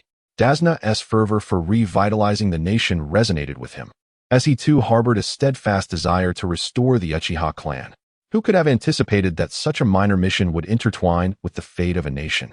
The bridge, already half completed, progressed smoothly, shielded by the presence of leaf ninjas, preventing any interference from Kato's men. The construction was ahead of schedule by a week. With just one day left until completion, Kakashi had nearly fully recovered, and today marked the third phase of training for Naruto and his companions. They had mastered walking on water the previous day. Although labeled as special training, it primarily focused on Sasuke, with Naruto and Sakura observing the combat techniques as he sparred with him. Thus, this escort mission seemed destined for a successful conclusion, at least in the minds of everyone except Naruto. Aside from their daily training, they also dedicated time to protect Dazna at the bridge. For today was the day the bridge would be completed. Sasuke and Kakashi, tasked with guarding Dazna, ventured ahead to survey the bridge. Due to Sakura's rigorous training the previous day, she remained in the house, watched over by Naruto. In Kakashi's words, barring any unforeseen circumstances, their mission would conclude today, and Sakura might not need to join them. However, events did not unfold as smoothly as anticipated. A group of stealthy intruders infiltrated Dazna's residence, seizing Inari, who was playing in the yard. Tsunami, realizing the situation, cried out in alarm, "Inari, who are you? Do not harm him. Help, Mom." Inari, still a child, began to wail helplessly, struggling against a burly man dressed like a pirate, whose strong grip held him firmly. The man, incensed, struck Inari across the face, admonishing, "You little brat, behave. Tell your old man to cease his opposition. Make him stop the bridge construction, or you will suffer the consequences. Madam, if you wish to keep this child safe, quickly inform that old fool Dazna to stand down." Another man threatened Tsunami. "I hear you've hired a few ninjas as bodyguards? Heed my advice. Let them abandon their mission. This is our territory, and you stand no chance against us. You villains. You were the ones who killed my father." After being slapped, Inari surprisingly regained his composure, ceasing his cries. He shouted at Tsunami, "Mom, do not listen to them. Let Grandpa proceed, repair the bridge, and avenge Dad." With that, he bit down on the arm of his captor. "You little brat, you are asking for trouble. I will teach you a lesson before dragging you off as a hostage. We have our men on the other side of the bridge as well." The man, in pain and furious, threw Inari to the ground, preparing to kick him. Tsunami rushed forward to intervene. "Do not hurt him." Attracted by the commotion outside, Naruto sprang into action. "Damn it! Who dares to attack me?" Two men were suddenly sent flying by an unforeseen force, crashing to the ground, cursing in dismay. Inari was rescued, and Tsunami rushed to embrace him. "Mom, I'm fine." Inari had grown stronger. Tsunami smiled with pride, ruffling his hair. Upon entering the yard, Naruto efficiently subdued the two intruders, binding them tightly and tossing them into the nearby sewer. Inari wiped the dirt from his face with his sleeve and looked at Naruto. "Big brother, there's danger at Grandpa's place. We must help them. I will go ahead, you follow. It would be wise to gather more people, as this is your homeland. Rally everyone to drive the enemies away. Such opportunities may not come again." Naruto nodded at Sakura, who had emerged at the door, drawn by the noise, having ended her rest. The two of them leaped forth, swiftly making their way toward the bridge. Fortunately, it was not far. After a brisk run of over 10 minutes, they arrived at their destination. On the verge of completion, the Grand Bridge stood as Kakashi and Sasuke protected Dazna, facing off against two formidable ninjas. Chapter 23, The Clash with the Duo Once More. "Kakashi, we meet again." Zabuza, leaning on his great sword, scrutinized Kakashi. Without uttering a word, Kakashi unveiled his Sharingan, realizing, indeed, that fellow is your accomplice. "Yes, Haku is my most capable aide," Sasuke replied. Zabuza swung his sword towards Kakashi. Perplexed, "By the way, where are your two comrades? That orange-haired kid and the girl. Have they fled in fear?" Kakashi countered, parrying the massive blade. This guy seems to have grown stronger in just a few days. Unbeknownst to him, while he trained Sasuke and the others, Zabuza had been strategically deciphering Kakashi's combat style. Meanwhile, Sasuke faced Haku. Observing his opponent maneuver effortlessly, Sasuke felt the weight of fatigue. "This guy, he hasn't even begun to fight seriously, has he?" "Haku, stop toying around. Let us end this swiftly." "Understood, Mr. Zabuza," came Haku's voice, and he set aside his disdain. Suddenly, the atmosphere turned frigid, despite the sweltering heat. A chill ran down Sasuke's spine. "What is going on here? I truly do not wish to be your enemy, but I see you will not back down. Will you?" Haku's body exuded wisps of frost, instantly forming a colossal sphere of ice surrounding them both. Secret technique: crystal ice mirrors. As Sasuke beheld the smooth, mirror-like ice encasing him, reflections of Haku flickered around him, sending beads of cold sweat down his forehead. Haku had infiltrated the ice mirrors to launch his assault. This jutsu was exceedingly bizarre. However, if it's ice, fire should counter it, right? Sasuke swiftly formed hand seals, unleashing a colossal fireball upon the ice mirrors. Although it sizzled upon impact, it failed to shatter the ice. "Hey Kakashi, your opponent is me, so don't get distracted," Haku taunted. "Even if I were to be distracted, if Haku uses that jutsu, that Uchiha kid will be doomed." Zabuza activated the mist technique, obscuring Kakashi's vision and preventing him from rushing to Sasuke's aid. "Damn it," Kakashi muttered, shifting his focus back to Zabuza, intent on concluding their battle swiftly. Sasuke exhaled deeply, fully activating his Sharingan. Haku's speed was remarkable, and his angles of attack were cunning. Even with the Sharingan, Sasuke struggled to keep up. If only Naruto were here, Sasuke thought, his presence would alleviate much of the pressure, sparing him from such arduous struggles. Water release: 1,000 flying water needles. Unable to subdue Sasuke, Haku formed hand seals, summoning a myriad of tiny water streams that transformed into needles, aimed at Sasuke. Alarmed, Sasuke's heart raced as he countered with kunai, narrowly evading the barrage. Just then, a sudden figure appeared, intercepting the remaining attacks. "You finally arrived." Sasuke retreated, relieved to see Naruto's shadow clones dissipating one by one. It seems the situation is rather precarious. Sasuke and Naruto gazed intently at the masked figure, and Naruto, with his back turned to Sasuke, spoke in a relaxed tone. Sasuke stepped forward to stand alongside him, cautioning, "We must exit this place. This fellow's jutsu is rather peculiar. Remaining here could lead to our downfall." Naruto remained silent. Addressing Bai with a sense of familiarity, he continued, "In truth, there is no deep-seated grudge between us. The Great Bridge is nearing completion, and our mission is about to conclude. What difference will it make if you kill Tazuna? This is not a matter I am concerned with. Mr. Zabuza has instructed me to thwart you, and I shall comply," Bai replied, halting and gazing at Naruto as he spoke slowly. "Bai, what are you doing? Eliminate them to assist me," Zabuza commanded amidst their skirmish, throwing kunai at Naruto and Sasuke. Bai deftly manipulated the ice mirrors to intercept the kunai, exclaiming loudly, "Mr. Zabuza, they are my opponents. I will deal with them myself." Naruto shook his head and remarked with a hint of mockery, "That man merely regards you as a tool. Why exert yourself for him? What will you ultimately gain? Even if I am seen as a tool, the fact that I am needed brings me great satisfaction. Alleviating his burdens is my aspiration," Bai asserted resolutely before launching an assault, his form darting through the ice mirrors, unleashing a barrage of Sunban needles. "Be careful, Naruto." Sasuke leapt forward, blocking a wave of the incoming attack. With Sunban embedded in his body, he struggled to turn his head, stating, "Now, we are even." He then collapsed to the ground. "Don't be so rash. These attacks are not something I cannot evade," Naruto replied as he sensed Sasuke's injuries, noting their severity, yet relieved that they had missed vital areas. "This guy, fainting is for the best. Now no one will witness my intervention." Naruto bent down to lift Sasuke and hurled him outside. "Ah, it's Sasuke. How did you get injured like this?" A figure emerged, Sakura, who gasped upon recognizing Sasuke, alarmed by the numerous needles protruding from his body. "Sasuke, please don't be dead." "Sakura, keep an eye on Sasuke and Tazuna," Naruto shouted as he directed his gaze back at Bai, his expression hardening. "Considering you spared me earlier, I shall refrain from killing you. Although I do not comprehend why you conceal your true strength, it may be premature to speak so confidently. I might still triumph over you." Bai's voice echoed from within the ice mirrors, making it difficult to pinpoint his exact location. "Is that so? Then allow me to demonstrate my combat style." With that, Naruto unleashed his sensory abilities, swiftly locking onto a specific ice mirror. With a light step, he instantly moved before the mirror, executing a sweeping kick. Bang!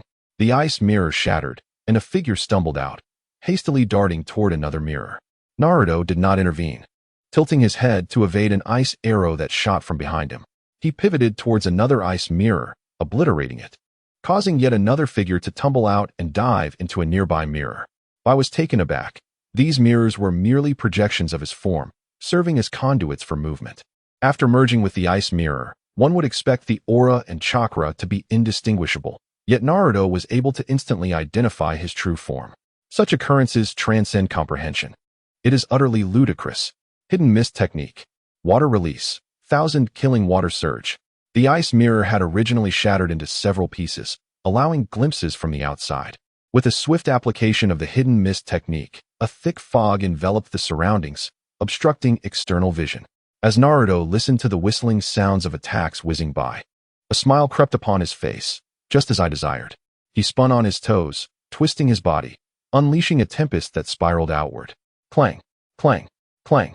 The incessant sounds of clashing echoed as all of Bai's attacks were deflected.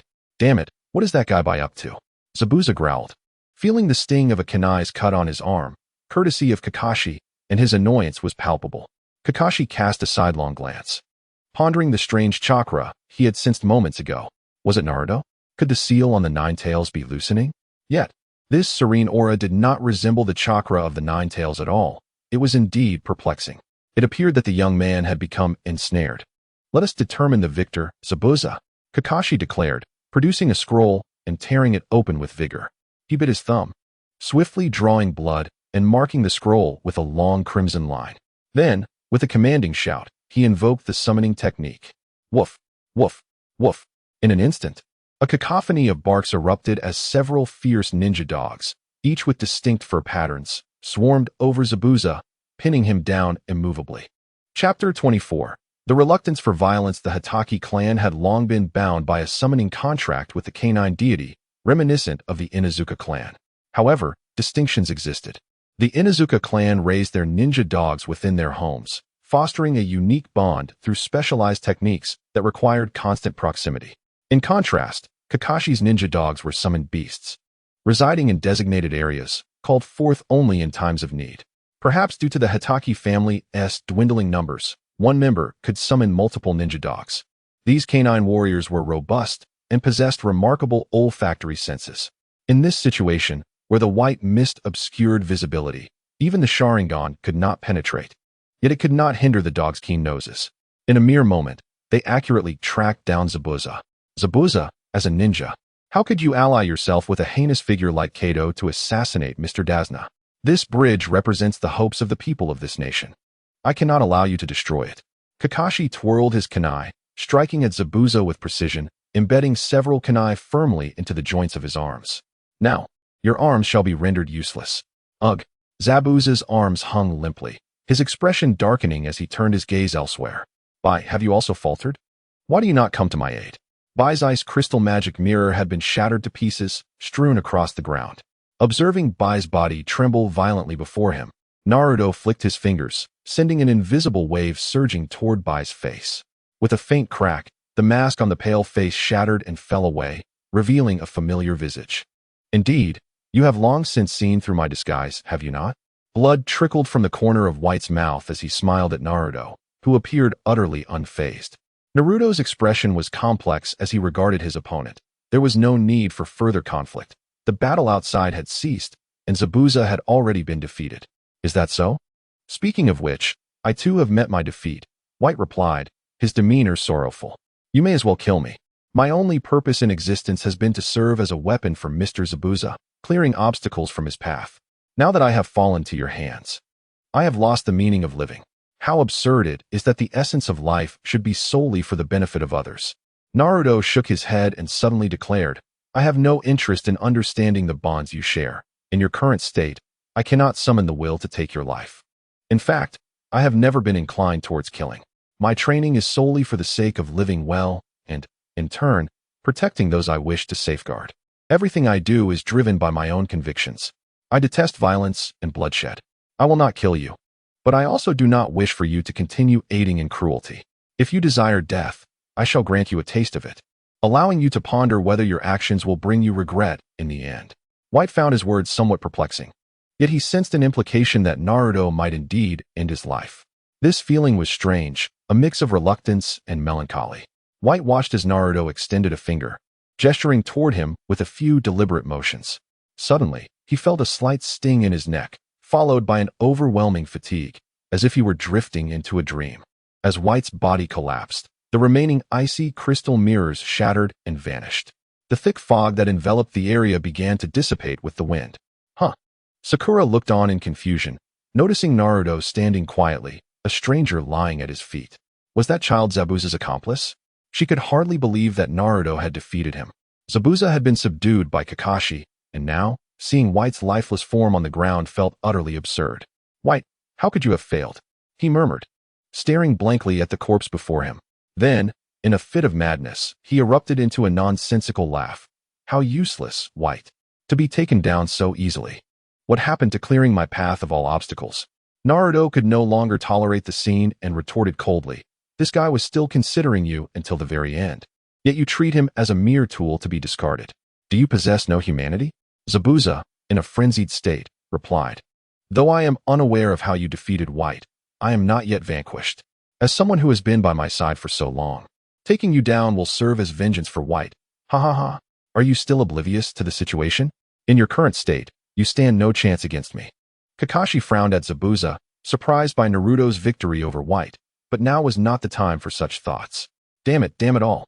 Zaibujan, disregarding Kakashi's blockade and the pain in his arm, summoned his large blade and charged at him. However, Kakashi easily kicked him away, leaving Zaibujan bleeding and gasping for breath. Ah, what a useless fool I am, he lamented. Suddenly, a group of individuals, composed of pirates and mafia members, approached from the opposite side of the bridge. Leading them was a short, stout middle-aged man in a black suit and sunglasses, his arm bandaged and hanging limply in front of him. He looked at Zaibujan and mockingly shouted, Kato. Dazuna, from a distance, called out his name with a hint of loathing. Dazuna, we will settle our accounts later. Kato glanced at him and walked towards Zaibujan. Upon seeing the fallen White, he felt a sense of schadenfreude. This damned fellow dared to strike at me, and now he finally meets his end. Unbeknownst to Kato, had White not severed his arm to prevent Zaibujan from attacking 2 days prior, he would have already lost his life. Kato, what do you mean by this? Zaibujan squinted at the men behind his adversary. Zaibujan, our plans must change. Since Dazuna has enlisted the help of the Leaf Ninjas for protection, I have reluctantly sought you out despite the hefty reward. Now that you are both injured, if I eliminate you here, that reward will no longer be necessary. So please, die, Zaibujan, alongside the one lying on the ground. Kato staggered closer, standing next to White, and out of resentment for having his arm broken by him, he viciously stomped on White. What a pathetic rogue ninja from the mist. Witnessing this, Zaibujan erupted in fury. You seek death. Naruto frowned slightly as he moved White's body aside. Hey, you little brat, are you asking for a beating? Kato shouted in dissatisfaction, then gestured to his men. Take him down. Go. Eliminate them. A throng armed with various weapons menacingly advanced towards Zaibujan. Hey, Kakashi, it seems our battle is no longer necessary, Zaibujan said, dragging his weary body. Kakashi sheathed his weapon. Indeed, it appears that way. Just as Kato had exploited me, I too have used White, treating him merely as an emotionless weapon. Zaibujan mused aloud, dragging himself to Naruto's side. But ultimately, ninjas are still human. They cannot become devoid of emotion. And White never completely cast aside his feelings. Perhaps, as White said, once a person has something to protect, they become incredibly strong, which is why White has retained his humanity. Could I borrow a kunai? Zaibujan asked, unexpectedly shedding tears that may have been of regret or something else. Naruto's lips moved slightly, but he said nothing, simply tossing a kunai. Thank you. Zaibujan bit down on the kunai and charged at Kato and his men. You all, take him down. Seeing Zaibujan rushing towards him, Kato dropped his sunglasses in fright and retreated, suddenly remembering that he was up against the notorious demon, and that even 100 Katos would not be enough to withstand his wrath alone. As the relentless warrior charged into the throng, akin to a wolf among sheep, he wielded a kunai, carving a bloody path through the chaos, dragging his battered body to stand before Kato. Do not approach, Kato exclaimed, glancing back at the bridge, now merely 2 meters away from closure, fervently wishing it had been restored, so he could escape unscathed. You should perish. With a grin, the warrior lunged towards Kato, who let out a horrified cry as he plummeted beneath the bridge. Chapter 25. Such an ending cannot be deemed unfavorable, can it? Having vanquished Kato, the warrior staggered onward, his body a mere shell, wobbling towards the direction of the White. Halfway through, he collapsed to the ground, resorting to crawling forward. Curse you! You've slain Kato. Who will cover our meals now? Kato's henchmen encircled him, a dark mass of over 200 individuals, armed with a variety of weapons, vociferously rallying behind their cause. Suddenly, a voice rang out. Everyone, eliminate these ninjas who dare obstruct our livelihood. The earth-shattering cries reverberated, causing Dasna to break into a nervous sweat. With such a multitude, what could be done? Shadow clone jutsu. Naruto stepped forward, creating hundreds of shadow clones, impatiently stating, "So what if they're numerous? We have plenty as well." Kakashi muttered to himself, also forming hundreds of clones. The bridge became instantly congested with the sudden influx of figures. Kato's subordinates, momentarily rattled, found their bravado diminished. The advance of the front line slowed, as uncertainty gripped the throng, causing them to huddle together. "They are over there." From behind, the sound of a rushing crowd echoed. As they turned, a large group of residents, wielding sticks and shovels, surged towards the bridge, led by a child, Inari. Inari, bow in hand, glared fiercely at Kato's men, declaring, "Let us expel these vile bandits from our homeland. The land of waves is our home. These scoundrels have tormented us for far too long and must be driven out. Expel the bandits. Drive them away." Inari's fervent words ignited a flicker of courage in the oppressed populace as they fervently raised their weapons, recalling Kato's transgressions, their hatred for the enemy boiling over. Observing the 10-year-old Inari, the people were reminded of his father, Kaisha. A hero had emerged in the land of waves, they thought. "How dare you rattle on? Wait until I teach you a lesson. Hey, why are you running? Fool, can't you see? These people have awakened. They are no longer the pushovers we once bullied. They outnumber us significantly. If we don't flee, we will lose our lives." Kato's henchmen, already directionless, descended into chaos, abandoning their posts and retreating in disarray. "Run. A horde is approaching from behind. We can no longer stay in the land of waves." Observing the scene, Naruto smiled with a sense of satisfaction. That little brat did remarkably well, managing to rally such a multitude. It seems the people here are not beyond redemption. Perhaps they have long harbored thoughts of rebellion, but lacked the opportunity. Now, with a rare chance at hand, Inari ignited the spark within them. "Good heavens, am I dreaming? We have truly driven away these bandits.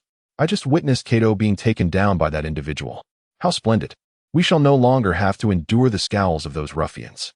The jubilant cheers of the crowd resonated, with some overwhelmed by joy, shedding tears to celebrate this hard-won victory. Kakashi relaxed his posture, allowing his shadow clones to dissipate. He had exhausted his chakra once again. He walked towards Sasuke, taken aback by his appearance. How could he be so injured?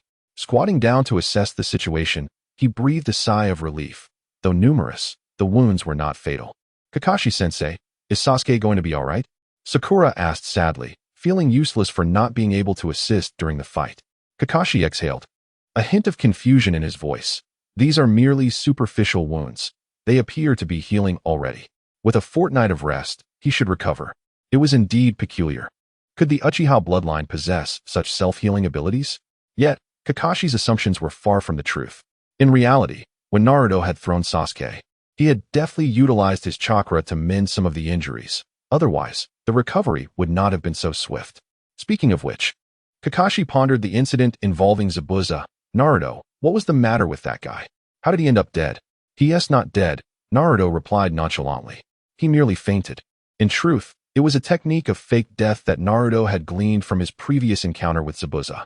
By employing chakra to seal several critical points on the body, he could induce a profound slumber in his opponent.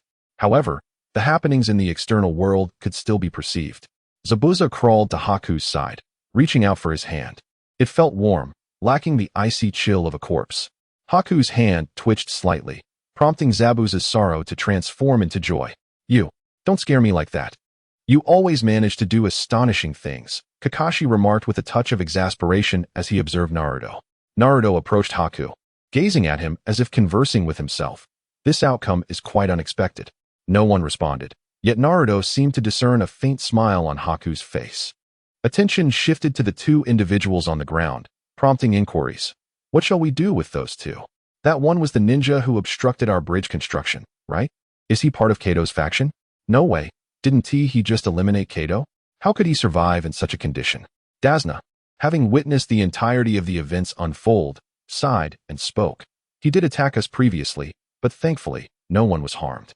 Given his current state, It seems he has received his due retribution.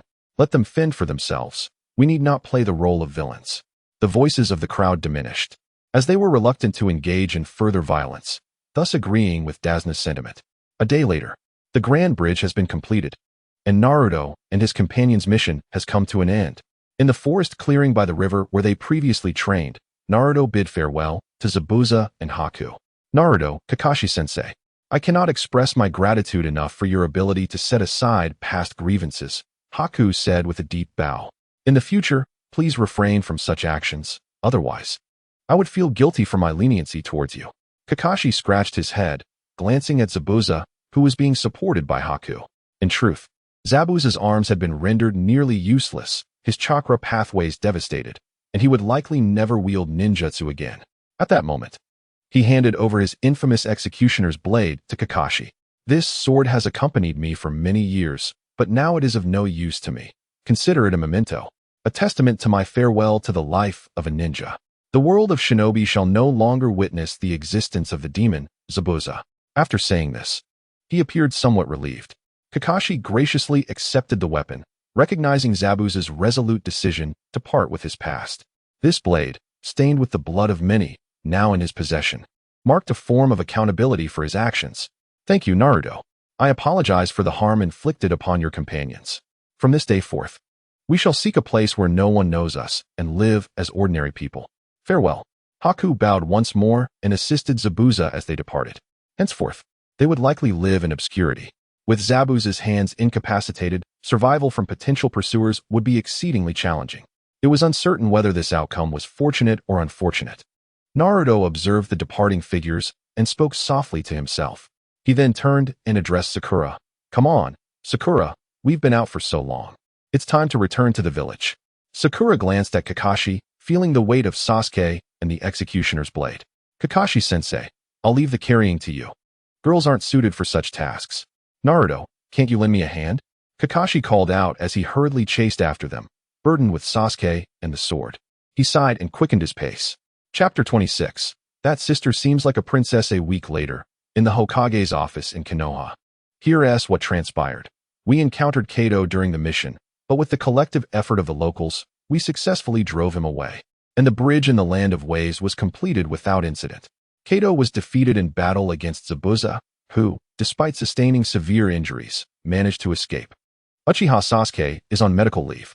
Kakashi handed the third Hokage a scroll, containing the mission report that detailed the events. The third Hokage accepted the scroll and casually placed it on the desk. So, Uchiha Sasuke has awakened his Sharingan. It seems that incident had quite an impact on him. And Naruto, has he exhibited any unusual behavior? The third Hokage took a puff from his pipe, gazing out the window. Although it was somewhat surprising, the Nine-Tails remained calm. It appeared that the seal left by the teacher was quite robust. Kakashi pondered for a moment and carefully remarked, the performance of the three this time was commendable. Their growth has been rapid. In terms of combat skills alone, they can already rival many Nin. As the Chunin exam approaches, the third Hokage turned and handed a letter to Kakashi. We are preparing to co-host the Chunin exam with the Land of Wind, and several neighboring small countries' ninja villages will also participate.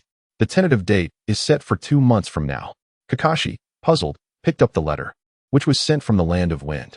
To commemorate the years of peace between the Wind and Fire countries, the fourth Kazekage, Raza, proposed a joint Chunin exam to foster communication among the new generation of ninjas. The third Hokage remarked that they would need to recommend some genin to participate, as the past 2 years of peace had slowed down the training of ninjas in the village, resulting in a shortage of genin. Kakashi mused that there should be enough time. Considering the performance of Naruto and his companions, he had some thoughts. I shall take my leave now. Upon Naruto's return, he sought out SHBU, who had unknowingly grown more slender. Having become a practitioner of spiritual cultivation, she exuded an ethereal aura. Over the past 4 years, although she had been somewhat lax in her training, she had still reached the 6th level of chi refinement. Gradually, SHBU realized the uniqueness of her cultivation method and recognized her distinction from other ninjas. However, she refrained from practicing combat techniques and had never engaged in a fight, leaving no one able to discern her true abilities. At Ichiraku Ramen, the establishment was devoid of diners, as it was not yet mealtime. Surprised by Naruto's sudden appearance, SHBU exclaimed, Naruto, Where have you been all this time? You disappeared for over half a month. Ah, a ninja has missions to fulfill. Naruto ordered several bowls of ramen and casually inquired, "Is everything here normal while I was away?" Leaning on the table, SHBU pondered before responding. "Now that you mention it, there have been some unfamiliar faces in the shop since about a week ago. You see, I know nearly everyone in the village, so I easily notice any new faces." "Oh, who are they?" Naruto looked up at her. "They seem to be actors." "Actors?" Naruto raised an eyebrow, puzzled. This world has been embroiled in conflict, but it has only been in the last decade or two that peace has begun to take root. Thus, industrial technology is not particularly advanced. While television exists, as a ninja, he had never paid much attention to it. Observing SHBU's somewhat admiring expression, he wondered if a culture of celebrity worship had emerged in this world. SHBU tapped her cheek thoughtfully and nodded. "They seem to be part of a film crew. They've come to the village to shoot scenes and occasionally visit the shop." "Oh." Naruto understood without dwelling too much on it, and shifted the conversation to her training. "Have you encountered any issues in your cultivation?" "Actually, I feel as though I've hit a bottleneck. The growth of my spiritual energy has been quite slow lately, and my realm has not changed for over a year." She felt somewhat disheartened. She had progressed rapidly at first, reaching the second level of chi refinement in just 6 months, but the further she advanced, the more challenging it became. Regarding the chi refinement technique, after 2 years of her training, Naruto had explained to her the true distinctions between spiritual energy and chakra. Naruto examined her body and found nothing amiss. Danhai's spiritual energy was tranquil and abundant. It seemed that the frequent human activities in this world had led to a depletion of spiritual energy, consequently slowing down the process of cultivation. There was no need for impatience. The art of chi cultivation inherently defied the heavens, and such a pace of training, when juxtaposed with the benefits it would yield, was both normal and enduring. Compared to the vastness of eternal life, for years was but a fleeting moment. Rising to bid farewell, Naruto walked outside under the watchful gaze of Changpu. During this time, he had been pondering a particular question. Why was he able to harness spiritual energy through the use of shadow clones while others, like Izumi, could not? Having now verified Changpu's cultivation state, he arrived at a plausible conclusion. The experience and combat techniques accumulated through shadow clone training did not equate to the accumulation of chakra. Chakra was extracted from the human body, and since shadow clones were essentially a form of ninjutsu, they could not extract chakra.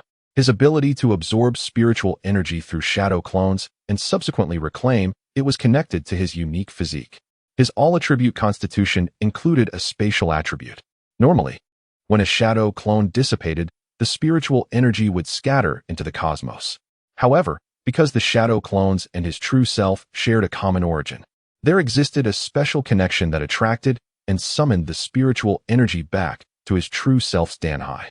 Conversely, Izumi and the others, lacking the spatial attribute, could not reclaim the spiritual energy and therefore could not utilize shadow clones for cultivation. This could be deemed a form of balance. In the world of cultivation, those who dealt with spatial matters were considered exceptional. Generally, one would need to reach a high level of cultivation to access spatial techniques. Alternatively, individuals like himself, who possessed a constitution that resonated closely with the essence of space, could glimpse the intricacies of spatial arts even at lower levels of cultivation. Such a constitution was rare, with only a few others existing in this world. Speaking of which, the person who developed the summoning scroll, a truly remarkable feat, was indeed extraordinary. As Naruto strolled along the path, he toyed with a palm-sized pouch resembling a storage bag, drawing inspiration from the principles of summoning and sealing scrolls. He had modified the concept to create his own storage space. This particular storage bag boasted a cubic space of 10 jang. With this storage bag, carrying items had become significantly more convenient. He had placed all his personal belongings inside and prepared ample supplies for daily living. "Hey, move aside." Just as Naruto ambled along with his hands tucked in his pockets, a sudden shout rang out from behind him. Turning to look, he saw a black-haired woman in ancient attire galloping toward him on horseback, calling out as she ran. Behind her, several samurai-clad men appeared to be in pursuit. This scene felt somewhat familiar, but Naruto thought little of it, for a group of small children suddenly dashed out in front of him, threatening to be trampled by the horses. In an instant, he used a body flicker technique to leap forward, halting the advancing samurai. His intervention caused the horsemen to tumble, allowing the woman to stand up from the ground and swiftly dash around the corner. As luck would have it, Several children caught a glimpse of her face and immediately exclaimed, "That sister is Princess Fengyun. Quick, let us ask her for an autograph." A few individuals retrieved paper and pen, exuberantly pursuing the direction in which the woman had departed. Observing her receding figure, Naruto rested his chin in contemplation. The individual SHBU mentioned must indeed be them. Chapter 27. A glass of juice. Miss Yukihira. Naruto was reminiscing about certain details related to this matter, feeling a twinge of regret for not having revisited it more thoroughly in his past life, as many aspects lingered in his memory only vaguely. Suddenly, a voice from behind interrupted his thoughts. "Hurry, don't let her escape." The group dismounted and hastened towards the young woman's direction. "Hey, is it really appropriate to speak so openly in a manner that could lead to misunderstandings?" After a moment's reflection, Naruto had formed a rough hypothesis regarding the situation. He observed the urgency reflected in their demeanor, sensing no malice, and thus, he swiftly joined the pursuit. Before long, Naruto found the woman in a bar. She had changed out of her ancient attire, now donning a trench coat and hat, sitting alone at a long table, indulging in her drink. She appeared somewhat inebriated, her complexion slightly flushed. One hand held a wine glass, while the other delicately removed a hexagonal crystal pendant from around her neck. Resting it on the table for closer inspection, her expression was somewhat dazed, revealing hints of sorrow and nostalgia. It was daytime, and the bar was sparsely populated, with only a few patrons scattered throughout the spacious hall. At that moment, a stranger wearing a hat, leaning against the wall, noticed the crystal necklace in her hand. His eyes flickered with interest as he rose unsteadily, hands in pockets, meandering toward her. Initially, Naruto had not registered this individual, assuming him to be merely a drunkard. However, upon noticing the stranger's deliberate collision with the young woman, he instinctively intervened. The man brushed off Naruto's interference, regaining his balance before staggering outside. Naruto took a seat beside her and summoned the server to order 2 drinks. Upon hearing his voice, the young woman turned to see an orange-haired boy seated next to her, her slightly flushed face contorting into a frown of irritation. "You're quite bothersome. Is a signature truly that significant? Even if acquired, it would likely be discarded and forgotten. Does engaging in such activities, which consume another's time maliciously, not evoke any remorse?" "I am not here to request an autograph, nor am I your fan," Naruto replied just as the server arrived with the drinks.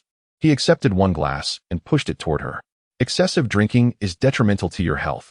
Have a glass of juice instead, Miss Yukihira. How can you claim otherwise?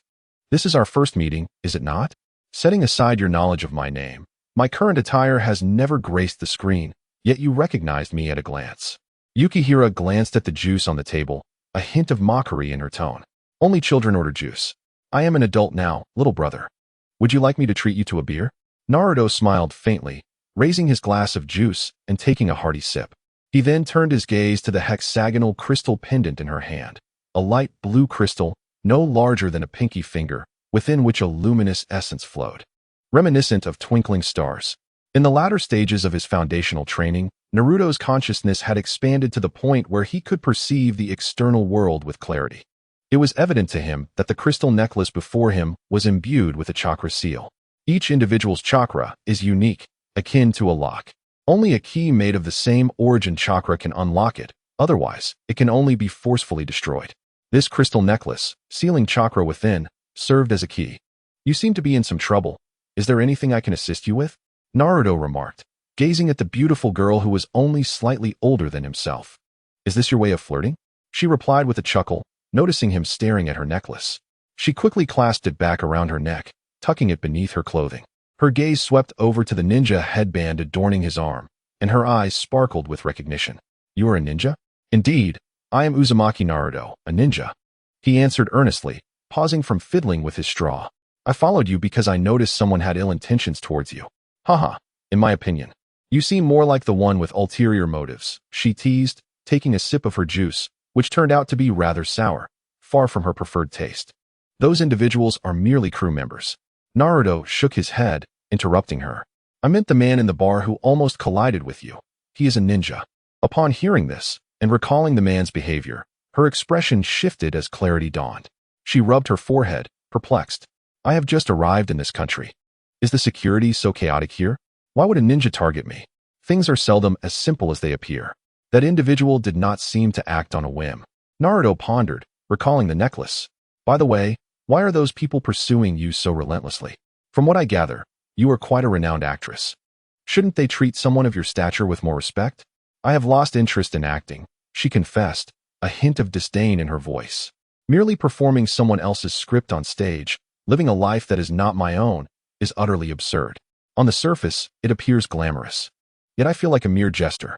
Leaning back slightly in her chair, she continued in a self-deprecating tone, "They understand nothing. If this continues, something terrible will happen." It dawned on her suddenly. That man must have been sent by them. "Could you elaborate?" Naruto inquired, intrigued. Before she could respond, two men burst into the hall. They approached her from behind. One older man wearing glasses, visibly pleased, exclaimed, "We found her. Miss Shuehue is here. I merely stepped out for a moment." "Must you create such a commotion?" She retorted with evident annoyance. "I have already said I do not wish to go to the land of snow. If that is the case, you might as well find another actress. There are plenty of others." The second man, an elderly director clad in a vest and hat, wearing a camera around his neck, sighed at her demeanor. "Please refrain from saying such things. The role of Princess Feng Yun absolutely requires you. The previous play garnered such acclaim largely due to your portrayal of this character. Changing actors would render the production futile. You do not comprehend the harshness of that environment, perpetually shrouded in blizzards, making survival exceedingly challenging. Furthermore, there are ruthless individuals who may assault travelers, were one to actually arrive there. Many would likely reconsider their participation before filming even commenced." Shuehue, feeling increasingly discontented, contemplated departing. At that moment, a bespectacled man turned to Naruto and inquired, "Are you a ninja from this region? Might you accept my request to accompany us as our escort? The remuneration will be quite generous." "Sentai Fu, please do not put him in such a predicament. He is still just a child." Shuehue could no longer contain herself and exclaimed. The director, having observed Naruto closely, nodded in acknowledgement. While he may appear youthful, his gaze is unexpectedly resolute. "What say you, young man?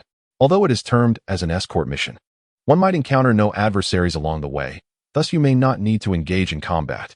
Originally, this was not our intention, but to prevent any unforeseen circumstances. Hiring a ninja for protection seems prudent, does it not? Since we have encountered you here, there is no need to seek formal approval from the village elders." Seeing the two engrossed in their discussion without regard for the feelings of the principal party involved, Shuehue grew frustrated. "This is far too chaotic. Surely, you would not agree." "Certainly, I shall," Naruto replied, rising to his feet with conviction. "This counts as a private commission, and fortuitously, I find myself with ample free time. The land of snow holds a certain allure." Chapter 28. Clue to breaking through the constraints of cultivation. "Do as you wish," Shuehue retorted, casting one last glance before striding away. Sentai Fu and the director exchanged glances before turning to Naruto. "We entrust this to you." Naruto nodded and departed with them. The following day, they set out. The land of snow lies across the sea, a considerable distance from Konoha. The crew had chartered a large vessel for their journey. On board, the director seized the opportunity to utilize the time effectively, arranging filming equipment and commencing the capture of various scenes. Naruto leaned against the mast, observing the cast at work. Shuehue, fully immersed in her role, revealed a different side of herself to Naruto. As filming commenced, she swiftly transformed into her character, shedding her previous temperamental demeanor. They were currently filming a movie titled Princess Feng Yun, the sequel to a previous installment, as the storyline remained unresolved. The scene being shot depicted the protagonist, Princess Feng Yun, lamenting the death of a longtime subordinate, weeping before their lifeless form. Suddenly, she called for a halt. "Eye drops, please bring them to me. Quickly, bring the eye drops," the director commanded, using a megaphone to direct his assistant. Sentai Fu hurriedly retrieved the eye drops he had prepared in advance and rushed over. Shuehue adeptly applied the drops to her eyes, blinking before declaring, "All right, that suffices. Let us proceed. The tears must flow. Camera, prepare. 3, 2, 1, action." The director signaled with alacrity, and filming resumed. Naruto felt a subtle twitch at the corner of his mouth, realizing that this was the nature of acting. He felt a sense of boredom and, closing his eyes, drifted into a light slumber. His cultivation had encountered a bottleneck. Half a year ago, he had already reached the 9th layer of the spirit sea crystallization. In the foundation establishment stage, 3 layers of spirit sea crystallization constitute a minor realm. and 9 layers signify 3 minor realms corresponding to the early, middle, and late stages of foundation establishment. At present, he could be deemed to have achieved perfection in foundation establishment. Compared to the chi refinement stage, there is a marked enhancement in combat prowess, with the spirit becoming significantly more robust and the consciousness capable of extending outward. Upon reaching this realm, one could typically use magical artifacts such as flying swords to soar through the skies. However, in this world devoid of cultivators, such treasures were non-existent. Fortunately, he possessed spatial attributes and had initially grasped the principles of spatial power, enabling him to traverse space at designated points, making the need for flying swords rather unnecessary. Nonetheless, his current ability to execute spatial traversal was still limited, and merely sensing a location proved to be quite troublesome. The thought of gliding through the air was exhilarating. To achieve such feats, apart from relying on external artifacts like flying swords, one would need to reach the Golden Core stage, where one could fly solely through their physical form, traversing the void at will. Above the foundation establishment stage lies the Golden Core stage. The chi refinement technique not only chronicles the methods for advancing one's cultivation, but also contains a wealth of knowledge pertinent to cultivators. According to its descriptions, the Golden Core stage is characterized by the formation of a sun within the Dan Sea. This sun represents the Golden Core, and as long as the Golden Core endures, so too does the individual. However, the spiritual energy required to condense this Golden Core is immense. Ironically, he had previously believed that, upon reaching foundation establishment, his formidable spirit could withstand the agony of extracting the Nine Tails chakra. Yet, after attempting to do so, he realized that the chakra of the Nine Tails far exceeded the spiritual energy of his foundation establishment phase. To fill the void left by the extraction and to withstand the torment of a torn spirit, it seemed that only by condensing the Golden Core could he succeed. Otherwise, he truly feared for his very existence. Fortunately, he was not in a rush regarding this matter. Nine Tails, it appears you shall remain here for a while longer, remarked Naruto's consciousness, which had manifested within the seal, gazing at the Nine Tails, who feigned sleep. After all, being confined for so many years, a little more time was of no concern. The Nine Tails opened its eyes and exhaled. It had indeed been meditating. Ever since Naruto had taught it the chi refinement technique, the Nine Tails had become engrossed in cultivation. However, it did not absorb spiritual energy, as being sealed prevented it from doing so. Instead, it was converting its immense tailed beast chakra. Now, the Nine Tails aimed to cultivate the Golden Core, and compared to Naruto, its progress was equally rapid, having also reached perfection in foundation establishment. To transcend to the Golden Core stage, one required not only spiritual energy, but also an opportunity. Within the body, a type of Dan fire would manifest in the Golden Core stage, which could be utilized to refine both the body and magical artifacts. Rather than stating that Dan fire emerges after attaining the Golden Core, it would be more accurate to say that one must first cultivate Dan fire to step into that realm. Solely relying on personal insight and diligent practice, success was uncertain. However, external stimulation might yield results. This journey to the land of snow was not merely for leisure. Upon seeing that crystal necklace in Snow's possession and feeling the intense, mysterious aura emanating from it, Naruto was inspired to venture to the land of snow. There, the obstacles to one's cultivation would be resolved. Yet, he had never ventured there. Rather than trouble himself with inquiries and maps, he opted to travel with the crew, conveniently accompanying Shuhei. The land of snow was not situated in a high-latitude region, and its elevation was relatively low. Nevertheless, it remained a nation devoid of spring, perpetually shrouded in blizzards, an intriguing contradiction. Extremes beget balance, as the peak of yang gives rise to yin, and vice versa, capable of transforming the forces of nature. Beneath the snow and wind, one must surely find some essence of extreme yang. Thus, after half a month at sea, they encountered no unusual occurrences.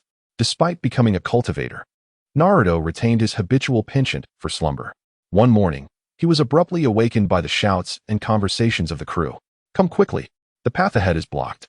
What a magnificent iceberg." "Magnificent? The ship's hull is frozen. We can't proceed to the land of snow for filming." As Naruto stepped onto the deck, a gust of wind swept over him, bringing with it a biting chill. How did it suddenly become winter? Have we reached our destination? His attire was rather scant for the cold, prompting him to channel his spiritual energy for warmth. As the energy surged, the chill dissipated, allowing him to survey his surroundings. It was early summer, and the journey had been graced with brilliant sunshine. Yet now, the sky had turned ominously overcast. The bow of the ship was surrounded by towering glaciers, and the sea was thick with floating ice, rendering any forward movement impossible. The howling wind carried snowflakes that pelted against the crew. Anticipating such weather, the crew members had donned heavy down jackets. Naruto glanced at Shueihue, who was indeed bundled in a down coat, leaving only her face and hands exposed. She stood at the ship's edge, gazing vacantly at the scene before her. Approaching her, Naruto felt a growing familiarity after their half-month of interaction, and given his youth and status as a ninja protector, Shueihue was not averse to him. "This is the land of snow," she spoke before he could inquire. "All right, let us muster our spirits." The director emerged from the cabin, his excitement palpable upon witnessing the scene. "Such a spectacular snow-capped mountain is precisely the backdrop we require for our script. Let us film here." "Oh, but this environment is far too harsh," protested a crew member quietly, hesitating. "It's so cold, visibility is low, and the ground is slippery. It's quite dangerous." As a dedicated professional, how could one yield in such conditions? The director himself began moving equipment and shouted to the others, "This is the spot. Quickly, bring the gear ashore and prepare to shoot." Upon arrival, Shueihue no longer resisted. She disembarked and headed toward the filming location. Naruto followed, extending his consciousness to probe the surroundings. However, he was taken aback. His vision was obstructed, limited to mere dozens of meters. What was once a consciousness that could extend over 10 miles now felt ensnared in a quagmire, only able to perceive within a few hundred meters. Moreover, the blizzards distorted his awareness, causing the feedback to become muddled, obscuring what was typically clear. In the realm of speculation, the presence of an extreme positive force remains undetected for the time being. Chapter 29. The True Identity of Yukihira. The film crew was fervently engaged in shooting, leaving Naruto feeling somewhat bored. He had his own objectives, not merely there to serve as their protector. Leaving 2 shadow clones behind to keep watch, he departed from the scene. This was an island nation. Beyond several towering mountains lay vast stretches of forest. Expanding his consciousness outward, he ventured forth for several dozen miles, yet found nothing unusual. Upon emerging from the woods and preparing to continue his journey, he sensed a battle occurring with his shadow clones, prompting him to halt. With a sigh, he resolved to investigate later, and his form flickered before vanishing from the spot. Although the space traversal was swift, it did not equate to instantaneous teleportation. By the time Naruto arrived at the theater, a minute had elapsed. Suddenly, there were over 100 individuals present, each clad in samurai attire, though half of them lay sprawled on the ground, pierced by numerous shuriken. Thankfully, the film crew suffered no casualties, though 2 individuals were missing, Yukihira and Santiu. The shadow clone engaged in a skirmish with 2 ninjas, their attacks thwarted by the armor worn by the adversaries, further compromised by a stealthy ambush from hidden ninjas. From the information relayed by the shadow clone, it became evident that several flying machines had suddenly appeared in the sky, deploying ninjas who launched an assault intending to abduct Yukihira. The original assistant, Santeo, transformed into a samurai, and in turn, numerous samurai emerged at his command to battle alongside him.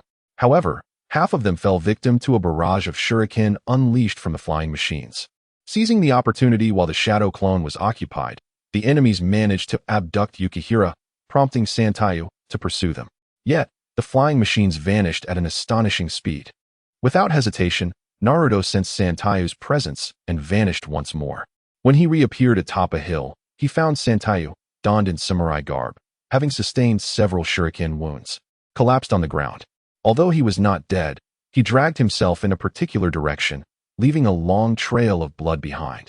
Naruto materialized to confirm the direction the enemies had fled, casting 2 streams of chakra to assist in his healing, ensuring he would not perish there. He then left a shadow clone to watch over him and pursued the enemies. "Please, you must save Princess Yukihira," Santayo gasped as he was carried along by the clone. Believing Santayo might prove useful, Naruto decided to have the clone escort him from behind. "Princess Yukihira?" Naruto's interest was piqued, and he cast a surprised glance at him. As they sped along, the cold wind rushed into Santayo's nose, causing him discomfort. His speech faltered, prompting Naruto to conjure a protective barrier for him. "Cough, cough," Santayo, undeterred by the technique, urgently explained. Miss Yukihira's true name is Fuka Koyuki. She is the princess of our land of snow. As Naruto continued on his path, he listened intently, absorbing the history of the land of snow and Yukihira's past from Santayu's words. Shuehoe is merely a stage name. Her true name is Fenghua Xiaoxue, and she is the former princess of the Snow Kingdom, the daughter of the late king. A decade ago, a coup d'etat shook the royal family of the Snow Kingdom, led by her uncle, the king's own brother, who, with the aid of the kingdom's ninjas, seized the palace, resulting in the king's demise and the princess's flight into exile. The new king, Fenghua Nuteo, learned of a treasure that his brother had left behind, with clues hidden within the princess herself. For years, he has sought her whereabouts, and upon discovering that she is alive and has returned to the Snow Kingdom, he dispatched agents to capture her, hoping to extract the treasure's secrets from her. Knowing full well that her return to the Snow Kingdom would endanger her, you still wish for her to come back. Upon hearing this, Naruto scoffed. Sandefu, momentarily at a loss for words, replied softly, "We have secretly gathered the remnants of Her Majesty Xiaoshua's loyalists, yet we have long lacked a worthy leader to follow. We have awaited the return of Princess Xiaoxue to lead us against Fenghua Nuteo and reclaim the Snow Kingdom. After 10 years of waiting, we have finally learned of the princess's whereabouts, and for the sake of the kingdom, we wish to seize this opportunity without delay. But have you considered that this might lead to her demise? You proclaim to act for the Snow Kingdom, yet in truth, it is merely for your own selfish desires. What you aspire to do now is no different from what Fenghua Nuteo once did." Naruto's tone turned icy, pausing before he continued, "If we must draw distinctions, it is that Fenghua Nuteo, once a rebel, defeated you, while you, now similarly rebels, possess far less strength. We have tens of thousands, while the soldiers of Huafeng City number only in the thousands. They were unable to arrive in time due to the urgency of the situation. Otherwise, we would not be inferior." Sandefu protested, feeling somewhat unconvinced. "Yet, they have dispatched ninjas, and a mere handful of those ninjas could easily lay waste to over 100 of you. What do you believe makes you any different? Moreover, considering their advanced weaponry, I truly doubt your chances of victory. Were it not to rescue Xiaoxue, I would have no desire to involve myself in your affairs. The enemy's stronghold lies far away, and the aircraft has vanished from sight." Naruto, sensing the lingering aura left by his counterpart, urged Sandefu forward with haste. Hearing his words, Sandefu fell silent. Indeed, they too possessed ninjas, but in recalling their battles against the enemy, a considerable disparity became evident. The Snow Kingdom has always remained distant from the 5 great ninja nations, geographically isolated and beset by harsh weather. Few other nations have shown interest in invading, resulting in a dearth of warfare. The kingdom has consistently prioritized industrial and technological advancement, particularly under the new king's rule, exemplified by the armor of the snow ninjas and the aircraft, products of industrial progress. Fenghua Nuteo harbors grand ambitions, even aspiring to surpass the 5 great ninja nations through these newfound powers. The secret treasure left behind by Huafeng Xiaoxue further bolsters his confidence. Observing his opponent's silence, Naruto continued, "In your incessant squabbling, it is the people of the Snow Kingdom who suffer, for they care not who sits upon the throne, only whether their lives are secure. You seek to overthrow the tempestuous winds and flowers, yet they may merely wish for you to stir fewer troubles, to ignite fewer disputes, and to refrain from disrupting their tranquil existence. Tell me, do you engage in these actions solely for your own fleeting satisfaction? It is not so. We are bolstered by the support of the people." The elder statesman waved his hand in protest, asserting that in recent years, the turmoil has inflicted hardship upon the populace, burdening them with exorbitant taxes, and has sown discontent among the masses. Our ranks, aside from the former loyalists to His Majesty, include many who have joined in recent years. They are the citizens of this nation. Oh, is that truly the case? Naruto pondered, bemused, for how could the tempestuous winds and flowers, having assumed the throne of this land, still lack for anything, yet engage in actions that incite public ire? It appears there are hidden truths to uncover. At that moment, he received a message from his true self, having located the enemy's lair. Without further discourse with the statesman, his consciousness returned to his corporeal form.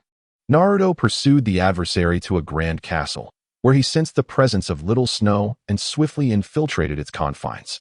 Inside the castle, within a spacious hall, a rather coarse-looking female ninja dragged Little Snow before a throne. Seated upon it was a middle-aged man with long hair, the current king of the land of snow. Wind and Flower Rage.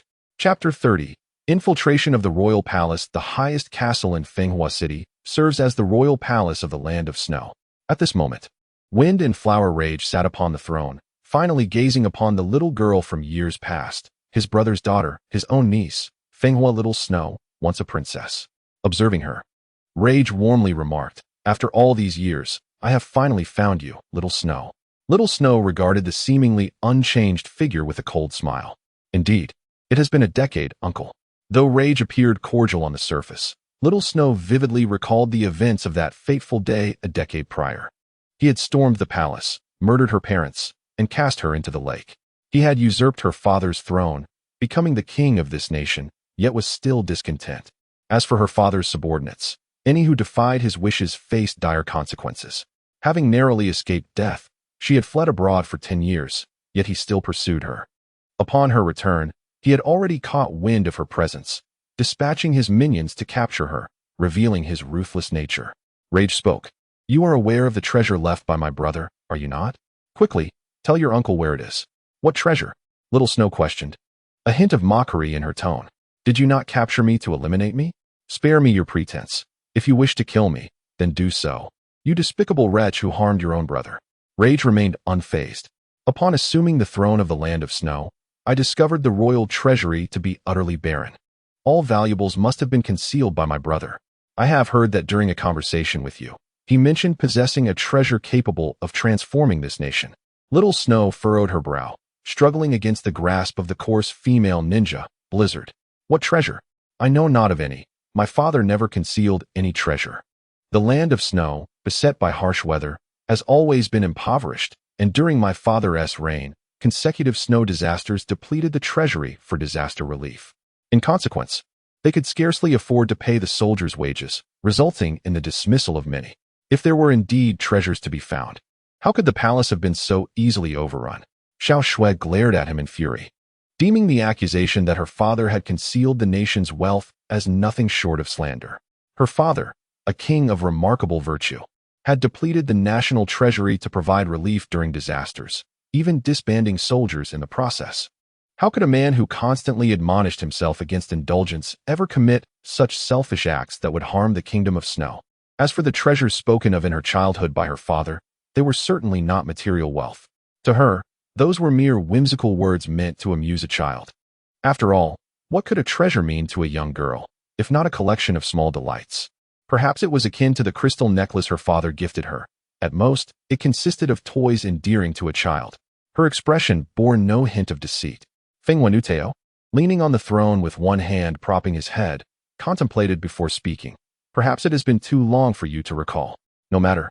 I invite you to remain in the palace during this time. You may leave freely whenever the memories resurface. Of course, you are welcome to continue your role as a princess, for you are the sole daughter of my elder brother." After speaking, he instructed the female ninja to escort Xiao Shui away. Naruto, hidden in the shadows, listened intently to their conversation, comparing it with the information he had acquired. It appeared that Santai Fu had not spoken falsely.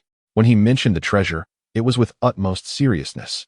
Xiao Shui's father likely did not utter those words merely to entertain a child.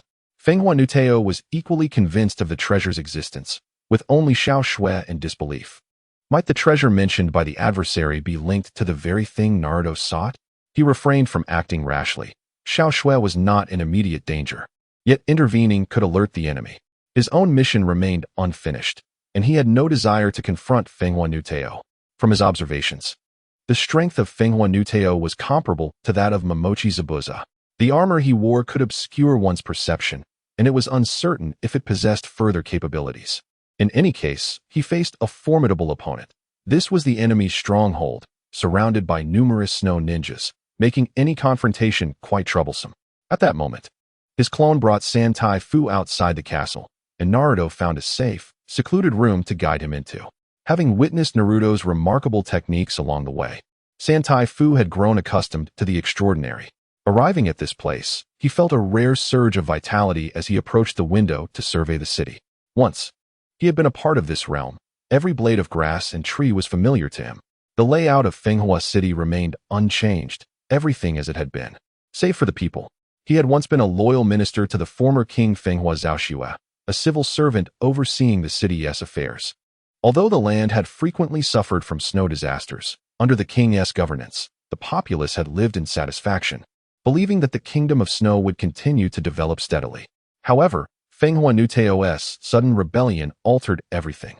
Their failure to protect the princess at that time had been a dereliction of duty. Now that she had been found, he would risk his life to ensure that Fenghua Nuteo would not harm her again. As an esteemed former minister and the emperor's most trusted aide, Santai Fu has been a target of the relentless pursuit by the formidable Fuhua and Nuteo. For years, they have lived in concealment, enduring great hardships. It is the unwavering belief in reclaiming Princess Xiaoxue and restoring the kingdom of snow that has sustained them. The atmosphere grew heavy with silence until Naruto broke it, inquiring about the treasure mentioned by Nuteo. While you appear to possess steadfast faith in its existence, it seems that Xiaoxue remains oblivious to it. Santai Fu did not conceal the truth. I know little, but the emperor did mention this matter to me in the past. However, I am unaware of how to unlock the treasure or its nature. Naruto pressed further. So, you are aware of the treasure's location? Indeed, I am. But why do you ask? Santai Fu became wary. Could it be that you two are considering seizing the treasure? Naruto shifted within the room, turning to face him. From the moment we arrived in the Kingdom of Snow, we were targeted by Fuhua and Nuteo, who abducted Xiaoxue. Do you believe this is mere coincidence? Even back in Konoha, there were those plotting against her, likely with the intention of acquiring that so-called treasure. They will not release Xiaoxue unless they succeed. And if they do obtain the treasure, they would surely eliminate her to eradicate any traces. Santai Fu pondered. I fear that if I reveal the treasure's location, Nuteo will not spare the princess. If I remain silent, it may offer some respite. Perhaps we could strike a deal. You assist us in defeating Nuteo and rescuing the princess, and I shall disclose the treasure's location. What do you say? I can see that you have an interest in the treasure. Naruto rested his chin in thought. This exceeds the bounds of a mere mission. Moreover, underestimating the opponent by attempting to overthrow the king is naive. While rescuing Xiaoxue may be feasible, what then? The chaos that ensues would invite relentless pursuit. As long as you remain here, you will face their wrath, unless you choose to abandon this place forever. But would you be willing to do so? Santai Fu lowered his gaze, falling into silence. Leaving this place forever would shatter the decade-long dream of vengeance for his comrades. And he alone could not bear the weight of such a decision. Chapter 31. Though the course of action may seem foolish, Naruto discerned that the people did not hold Xiaoxue in the reverence Santai Fu believed. Otherwise, the mere act of rescuing the princess could alert Nuteo to the presence of their forces, and he would not be so hesitant. Ultimately, the Kingdom of Snow is but a small nation composed of a cluster of islands, with its combined military strength totaling merely around 10,000. Divided into two factions, each would command only a few thousand. Any conflict would be trivial compared to the 5 great ninja nations. Yet, if a real confrontation were to occur, Fuhua and Nuteo would not pursue total annihilation. Regardless of internal strife, they are all citizens of the same nation, and any loss on either side only serves to weaken the Kingdom of Snow. If they were truly reckless, they would have dispatched a ninja squad equipped with advanced technology to eliminate them, believing that so many could hide beneath the noses of their adversaries. As night fell, the winter sky above the Kingdom of Snow appeared even darker. The towering walls of Windflower City stood as a barrier, halting the fierce winds and snow. In the city, apart from the royal palace, there exist humble abodes inhabited by ordinary citizens, and at this moment, lights illuminate these dwellings. Although silhouettes can be discerned moving within, an eerie silence pervades the city, casting a somewhat oppressive atmosphere. Naruto awaits an opportune moment, biding his time for the palace's defenses to wane. Contrary to his claims to the third, he is indeed concerned for the safety of Koyuki. Observing the abrupt departure of the third, he refrains from questioning further, instead leaving a trace of his spiritual awareness on the other and leaning against the wall to recuperate. Approximately 2 hours later, Naruto opens his eyes. The third has managed to infiltrate the palace alone, his injuries not yet fully healed, stealthily traversing a corridor while wielding a short blade. Remarkably, he has gone undetected thus far. It appears the guards have grown lax at night. Fortunately, the distance is not great, and the third remains within the range of Naruto's perception. Naruto chooses to remain still, curious to discern the third's intentions. As the third approaches the post of two sentinels, he deftly produces a flute-like instrument and raises it to his lips, producing a sound that sends a slender needle soaring from within, striking one of the soldiers. The guard sways drowsily against the wall. Hey, it's still early. Be cautious of the king discovering this, warns the other sentinel, noticing his companion's sudden stupor. Yet, there is no response. Perplexed, he nudges his comrade, only to feel a slight sting and succumb to drowsiness, leaning against the wall. The third retracts his blowpipe and emerges from his hiding place. With quiet precision, he adjusts the positions of the two soldiers so that they appear as if standing guard, their heads bowed in apparent normalcy. Everything seems as it should be. He exhales softly and swiftly traverses the corridor toward a row of rooms at its end. As a former princess, Koyuki holds significant value, and it is unlikely that she would be subjected to maltreatment or imprisoned. Having spent many years working within these walls, the third knows the palace intimately. Numerous unoccupied rooms abound, and it is probable that Princess Koyuki resides within one of them. Following his prior conversation with Naruto, he is engulfed by feelings of guilt. Determined not to betray the hopes of those who believe in him, nor the grace bestowed upon him by the late king. He cannot involve others in this matter. Yet he cannot neglect the rescue of Princess Koyuki. This is his personal affair, separate from the collective, and even if exposed, the wind, flower, and wave cannot justly blame others. Initially, he could have sought Naruto's assistance, but he sensed Naruto's own ambitions regarding the treasure, which he is unwilling to entrust to another. The risk of Naruto conspiring with the wind, flower, and wave for the treasure is too great. Thus he chose to slip away during the latter's moment of repose. At this juncture, the city's defenses are at their weakest, a fact well known to him. Due to the rarity of conflict, the soldiers have grown accustomed to slacking off and sleeping at night. In the past, he had only lightly reprimanded them, and the king had merely chuckled, not pursuing accountability. Gradually, the soldiers grew bolder, forming an unspoken understanding of the defense points and the strength of the guarding forces. As long as he secretly rescues the princess and brings her out of the city, whether leading an assault or retreating with her to devise future plans, he will have no lingering worries. Naruto is oblivious to his true intentions. Otherwise, he would surely give him a good thrashing. Is he truly that kind of person? Although he is somewhat intrigued by the so-called treasure, having spent half a month with Xiaoxua, they have become acquainted. There is no way he would conspire with her father's murderer against her. If he were more candid and less paranoid, despite the risks involved, Naruto would not hesitate to take immediate action to rescue Xiaoxua and leave with her. Currently, for the sake of caution, he is waiting for the opportune moment, hoping to glean some clues about that object from them. Xiaoxua's crystal necklace may indeed be related to the treasure they speak of, as well as to his own quest. The third master knows the location of the treasure, yet is unwilling to disclose it to him. He does not wish to commit an immoral act by coercing him, so he plans to rescue Xiaoxua first and then inquire further. Though his methods may seem foolish, he is, after all, a loyal individual. Sensing the actions of the other party, Naruto offered a fair assessment. He is also using the faint connection of divine consciousness to gauge the specific situation within the palace. In one part of the palace, there are dozens of ninjas chakra, and at some hidden posts, there are also ninjas standing guard. However, like those soldiers, they seem to lack a sense of urgency, each one lazily resting. The third master opened more than 10 rooms without finding Fenghua Xiaoxua, leaving only the one at the end of the corridor. He grew wary, suddenly feeling as though he was being watched. However, after hiding in the corner for a while without discovering anyone approaching, he patted his chest and crouched as he moved toward the door of that room. Have I been discovered? Naruto straightened up, sensing the feedback from the divine consciousness, and noticed a ninja's chakra not far behind the third master. The third master, seeing the light spilling through the crack of the door, knew he had come to the right place. He reached out to open the door and, indeed, found Fenghua Xiaoxua quietly sitting at a table. He whispered, "Your Highness, I have come to rescue you." Fenghua Xiaoxua was deep in thought. Upon hearing the door open, she turned to look. "Third master, I apologize for arriving late, Your Highness, and causing you to suffer." The third master was about to enter, but Xiaoxua urgently reminded him, "You must leave quickly. You shouldn't have come here. There are heavily armed guards lurking in the shadows. I've already incapacitated those people. But let us not discuss that now. We must leave." The third master surveyed the corridor and beckoned to her. Xiaoxua hesitated for a moment, considering that he had arrived unscathed, which likely meant he had not alerted the guards. She dashed toward the door, ready to escape with him. However, upon turning the corner, she was met by a rough-looking female ninja who watched them with a mocking expression. Since you're here, you might as well stay. Third master, it has been a long time. Chui Shui, you traitor, how dare you show your face to me? The third master drew the short blade from his back.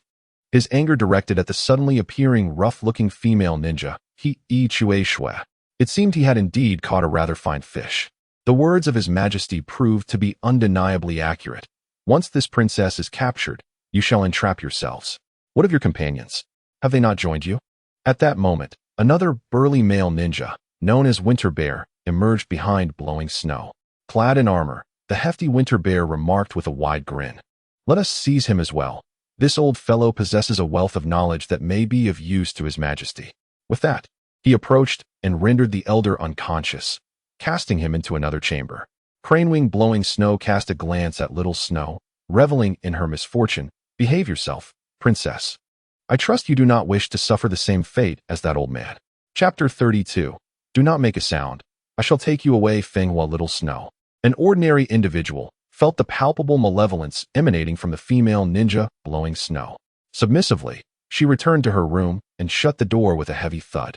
What air she puts on. Does she truly fancy herself a princess? That girl irked me. Were it not for His Majesty's decree forbidding any harm against you, I would have marred your visage long ago. Blowing Snow expressed her dissatisfaction toward the door. The burly one chuckled. I say you are ugly, and you refuse to acknowledge it. See how irate you are? Is it not because that girl is fairer than you? Jealousy, perhaps? At this, Blowing Snow's fury ignited, and she drew her short blade, aiming it at him. You oaf with limbs of muscle, utter such vexatious words again, and I shall slay you. Humph. Should it come to blows, I do not fear you. The burly one effortlessly blocked her blade with his arm, brimming with combat fervor. As two capable subordinates of Fenghua Nuteo, they privately competed, neither yielding to the other, both being fervent warriors. Enough. It is late. Do you wish to incur the wrath of the leader? A male voice suddenly interjected as the two faced off. They turned in unison to see the newcomer and, upon recognizing him, retreated with a dismissive sound. Snow Avalanche, what brings you here? This woman is under my watch. Blowing Snow glared irritably at the purple-haired man named Snow Avalanche. The burly one scoffed. You are indeed unreliable. During the day, you engaged with those adversaries. Yet you let the old man, San Taifu, escape. How is it that he can still be alive and well? Enough of your nonsense. Were it not for His Majesty's orders, I would have long since dispatched that old man. There was a ninja present at the time, and in the haste of retreat, San Taifu evaded harm. Blowing Snow exclaimed loudly in her defense. Snow Avalanche smirked derisively before turning to depart. You would do well not to act recklessly. Should you disrupt the leader's plans, none shall bear the consequences. The two behind him sheathed their weapons, their expressions growing serious. Blowing Snow huffed as she approached the door to Fenghua Little Snow's room, leaning against it for respite. She cast another scornful glance at the burly one. Since you find it so displeasing, you may keep an eye on that old man. The burly one ceased his argument with her and settled outside San Taifu's door, arms crossed and legs folded. Naruto observed the duo, sensing a troublesome situation. After a while, seizing the opportunity while they dozed, he stealthily infiltrated Little Snow's chamber.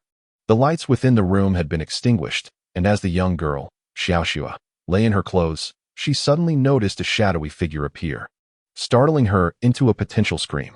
However, Naruto, quick of reflex, swiftly covered her mouth with his hand. Xiaoxua whimpered softly, struggling in vain, only able to emit faint sounds of distress. In a hushed tone, Naruto whispered, "It's me." Instantly, Xiaoxua ceased her struggles, her eyes widening as she scrutinized him, barely able to discern his silhouette in the dim light.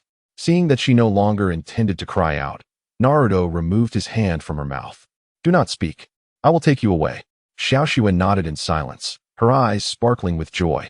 She was perplexed as to how Naruto had entered, especially with that formidable female ninja guarding the door.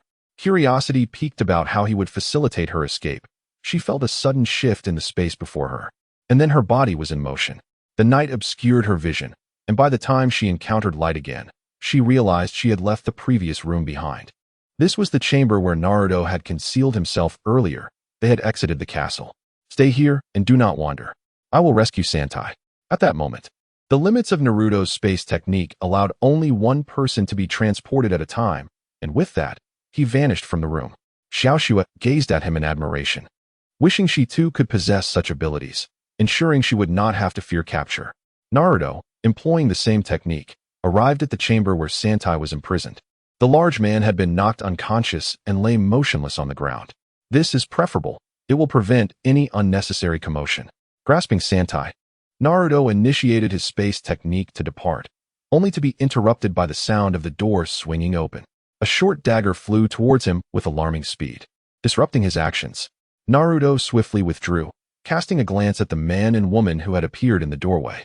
They were the two ninjas who had been stationed outside. "Where is the woman you took? Hand her over." The one who had thrown the dagger was Fubuki. Moments ago, she had sensed the absence of the woman's presence in the room she was guarding. Realizing something was amiss, she rushed over. Upon opening the door, she beheld Naruto casting an unknown technique upon Santai, preparing to flee, and immediately launched an attack to disrupt him. How useless! To have allowed someone to stealthily rescue that woman without a hint of awareness. The large man, standing behind Fubuki, did not miss the opportunity to mock. Fubuki retorted angrily. "How infuriating! Even at a time like this, you speak such irrelevant words. Are you not also here, merely observing? If the king learns of this, you cannot evade responsibility. Stop hesitating and join the fray. Our opponent is not an ordinary foe." With that declaration, she charged at Naruto's position. The large man was slightly delayed in his response, but soon followed suit. As Fubuki had pointed out, if that ninja managed to rescue someone, he too would face the king's wrath. Witnessing the two engaged in combat, he recklessly barreled forward, knocking aside various objects in the room, disregarding the consequences. Naruto braced himself against their assaults, his hands numbed from the impact. Furrowing his brow as he gazed at the armor enveloping his companion, he noted its cumbersome appearance. Yet, after prolonged wear, both had adapted remarkably well, their movements and speed unimpeded. In fact, this armor could absorb various attacks, alleviating their worries and allowing them to strike without reservation. They could not afford to linger in battle, for there was no time to utilize spatial techniques. Naruto grasped the handle of the three tails and leaped out the window, with Fubuki and the burly figure in hot pursuit. "Where do you think you're going?" The trio ascended to the castle's pinnacle, re-engaging in combat. Ice release, swallowing snow. Fubuki swiftly formed seals and unleashed her jutsu. A flurry of sounds erupted as countless ice shards, resembling swarming swallows, hurtled towards Naruto, obstructing his advance. "Ice release, thorny vines," boomed the burly figure, as patches of ice bloomed across the ground, rapidly expanding. They morphed into a dense thicket of ice spikes, towering several meters high, akin to a forest of thorns. Realizing the peril, Naruto clutched the three tails and leapt just in time. A gust of dark wind grazed past him, its ferocious thrust shattering the ice thorns beneath. Wolf Fang avalanche. Naruto glanced across to the opposing rooftop, where a man stood observing them. The previous dark wind had originated from him. The avalanche grinned. "We meet again. Kid, this time, it's the real deal." Naruto felt a weight settle upon him, recalling how his two shadow clones had been dispatched by this adversary. Although ambush played a part, it underscored the formidable strength of his opponent. With the added burden of the three tails, his predicament grew increasingly complicated. If he delayed, the Windflower's wrath would surely be unleashed. Without hesitation, he conjured several shadow clones to break through the periphery. The clones could not employ spatial techniques, and their combat prowess was contingent upon the chakra infused within them. Otherwise, matters would be far simpler. Water Dragon Jutsu. Naruto extended his hand, summoning a water dragon that surged forth from the ice thorns, only to be instantly frozen by the frigid air. Yet, it also cloaked the ice thorns, carving a path of ice. Seizing the moment while the clones engaged the enemy, he alighted upon the ice pathway, his steps light as he swiftly departed the scene. Amidst the skirmish, the guards of Windflower City were roused, and the three tails regained consciousness. Observing himself being carried at speed by Naruto, he anxiously inquired, "Where is the princess?" Naruto, disinterested in replying, brought him to the room where they had previously sought refuge. Chapter 33. Clue to the treasure, Your Highness. I have arrived late to your rescue. The three tails was unceremoniously dropped to the ground, immediately spotting the young snow maiden, Xiaoxue, present. Hearing the commotion, she looked up at Naruto with joy. "Have we been discovered? I heard many voices outside. Are you all right?" Naruto nodded. "We encountered those snow ninjas and did not linger in battle. We are still within Windflower City." Though some distance from the palace, it is not a secure location. We will be discovered soon. What are your plans? Xiaoxue, grasping the gravity of their situation, turned to the three tails with caution, asking, "Who exactly are you?" Naruto felt a stirring in his heart. Xiaoxue was unaware of the true identity of Santai. "I have been a loyal subordinate of your father, the late Emperor Yaoxue, for many years. You were but a child then, perhaps you do not remember. But I have vivid memories of you, princess." Santai knelt on the ground, his voice trembling with emotion. When the emperor met with misfortune, the princess also vanished. "For years, I have been searching for your whereabouts in secret. It was only 6 months ago, in the film The Stormy Princess, that I caught a glimpse of you. You bear a striking resemblance to your mother in her youth.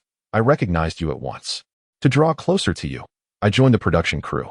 Yet observing the tranquil life you now lead, I have found no suitable opportunity to speak with you." Listening to Santai's words, Xiaoxue furrowed her brow. There indeed seemed to be a figure from her childhood who matched his description. However, being a mere girl and the sole princess, Fenghua Xiaoxue had kept her from public exposure for her safety. She was unfamiliar with the ministers of the palace. Santai continued to recount the preparations he and his subordinates had made for revenge. At first, Xiaoxue was intrigued, but gradually, her impatience grew. "Ah, so that is why.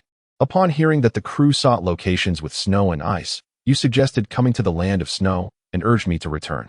You had known my identity all along," Xiaoxue exclaimed, a touch of anger in her voice. "You are fully aware that Fenghua Nuda intends to eradicate all threats, yet you still want me to return? What princess?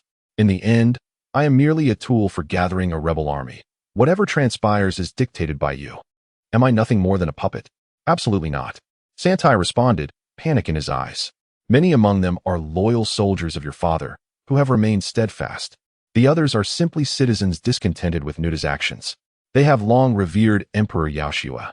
Upon hearing the news that the princess still lives, joy spread among them, with many joining the cause afterward. The current land of snow, while powerful, has achieved this at the cost of its people's happiness. Their lives have grown increasingly difficult, and they hope for the princess to lead them in defeating Nuda and restoring the land of snow." Naruto silently observed, noting the sincerity in Santai's demeanor. At the very least, he genuinely believed what he professed. The others, however, were unknown to him, making it difficult to draw conclusions. He regarded Xiaoxue's reaction with approval. After years of fleeing, she was no longer the sheltered girl she once was. Her experiences had fostered a habitual wariness, rendering her impervious to mere words. "Please rise. What is this incessant kneeling?" Xiaoxue dismissed the formality. "Let us not dwell on that. When I was captured by that female ninja, I encountered Nuda, who demanded I surrender some treasure. But how could I possibly know? As someone who has served my father for many years, do you have any insights on this matter? Did my father ever mention anything to you?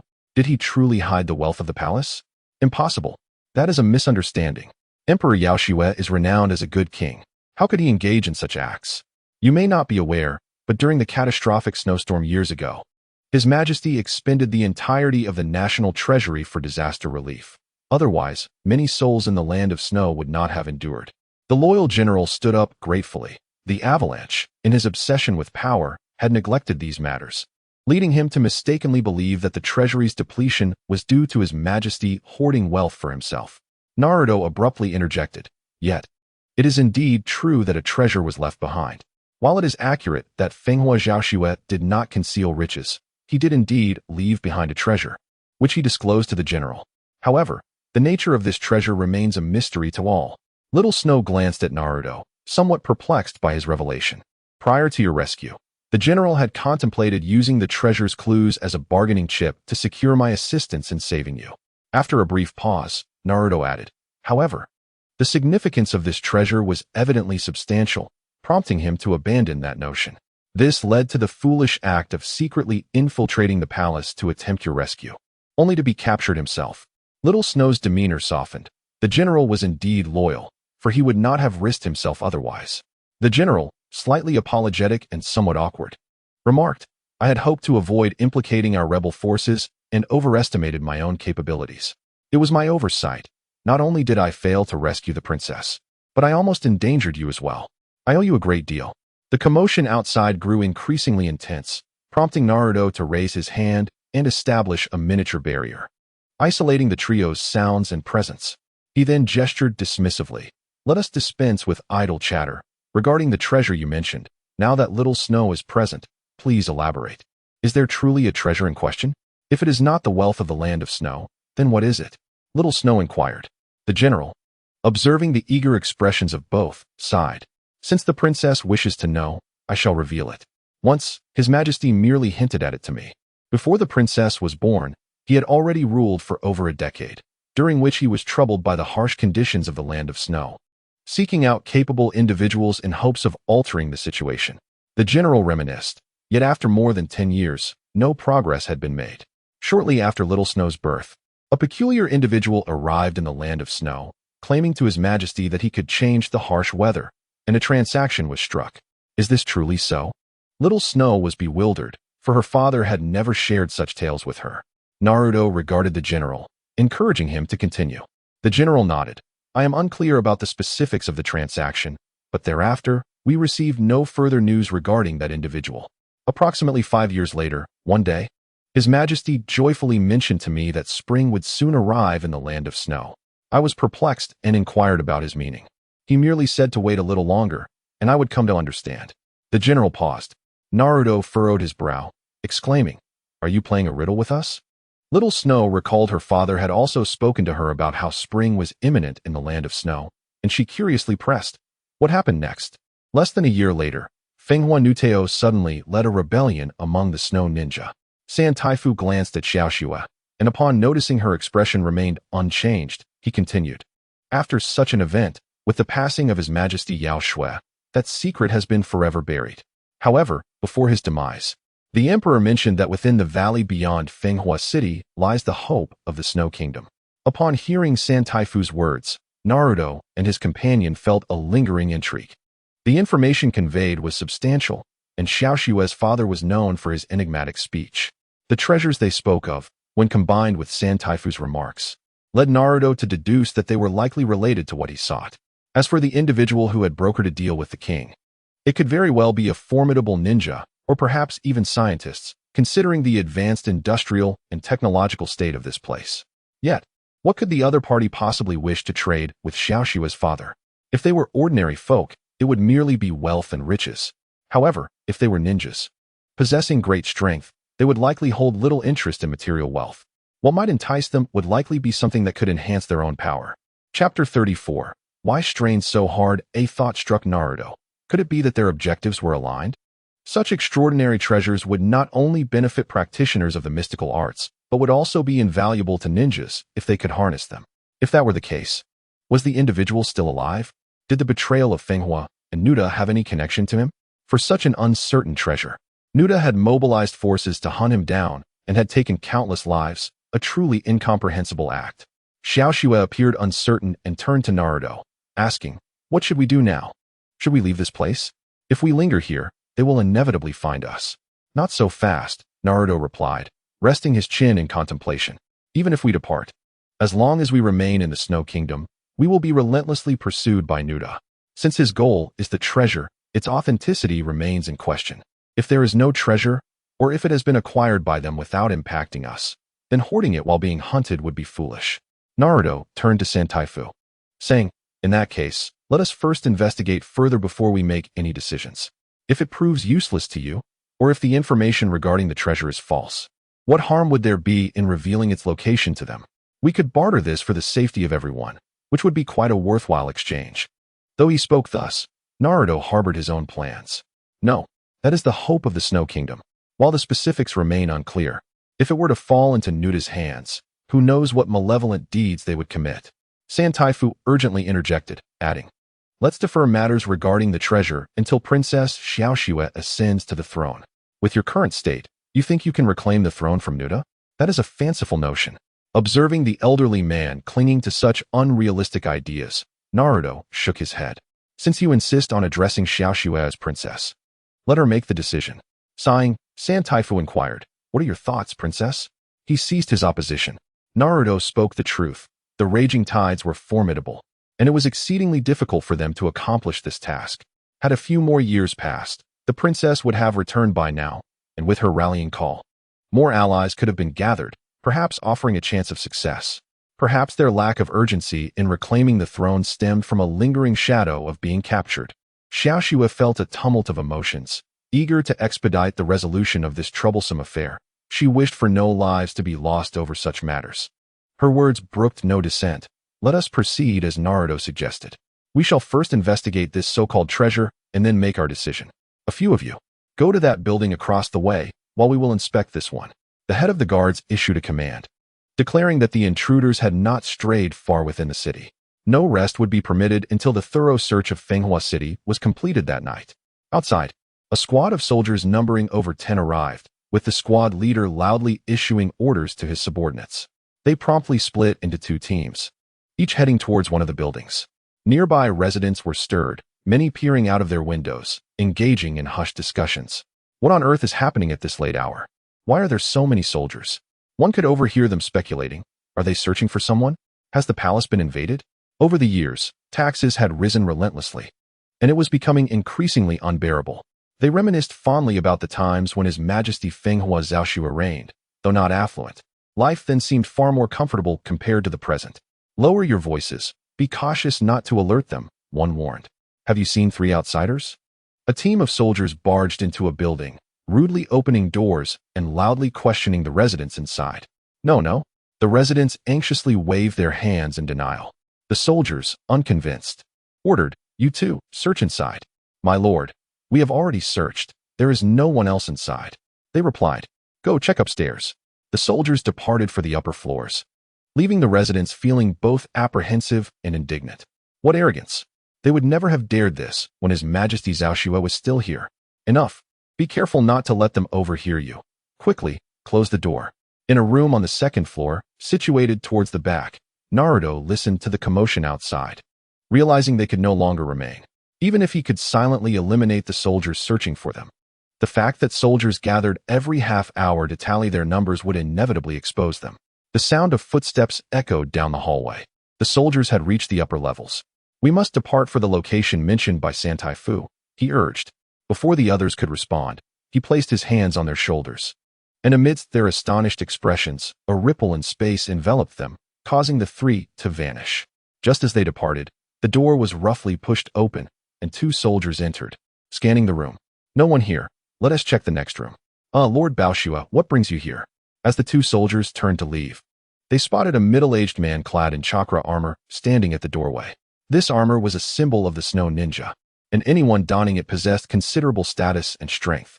The man referred to as Baoshua was the most formidable sensory ninja in the land of snow. Like avalanche and blizzards, the esteemed Fenghua Nuda has garnered significant attention. Upon receiving orders to search for intruders, Blizzard promptly commenced his sensory exploration. He had already scanned various locations within Fenghua City without detecting any abnormalities.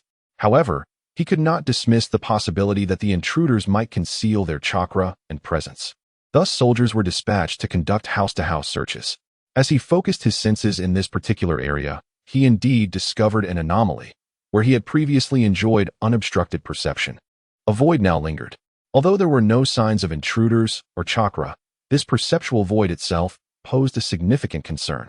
This phenomenon was a result of Naruto's barrier, which effectively shielded the presence and chakra of the 3 individuals, initially intended to evade detection by the soldiers, with no intention of remaining for long, thus neglecting the existence of sensory-type ninjas.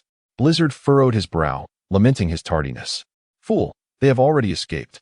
He cursed, turning away in frustration. The expressions of the 2 soldiers grew grim. Having been roused from their dreams in the dead of night to search for intruders, their spirits were already low, and the added insult only further soured their mood. They felt utterly belittled, treated like mere dogs by these ninjas, and yet they dared not defy them, for the latter had the favor of the sovereign.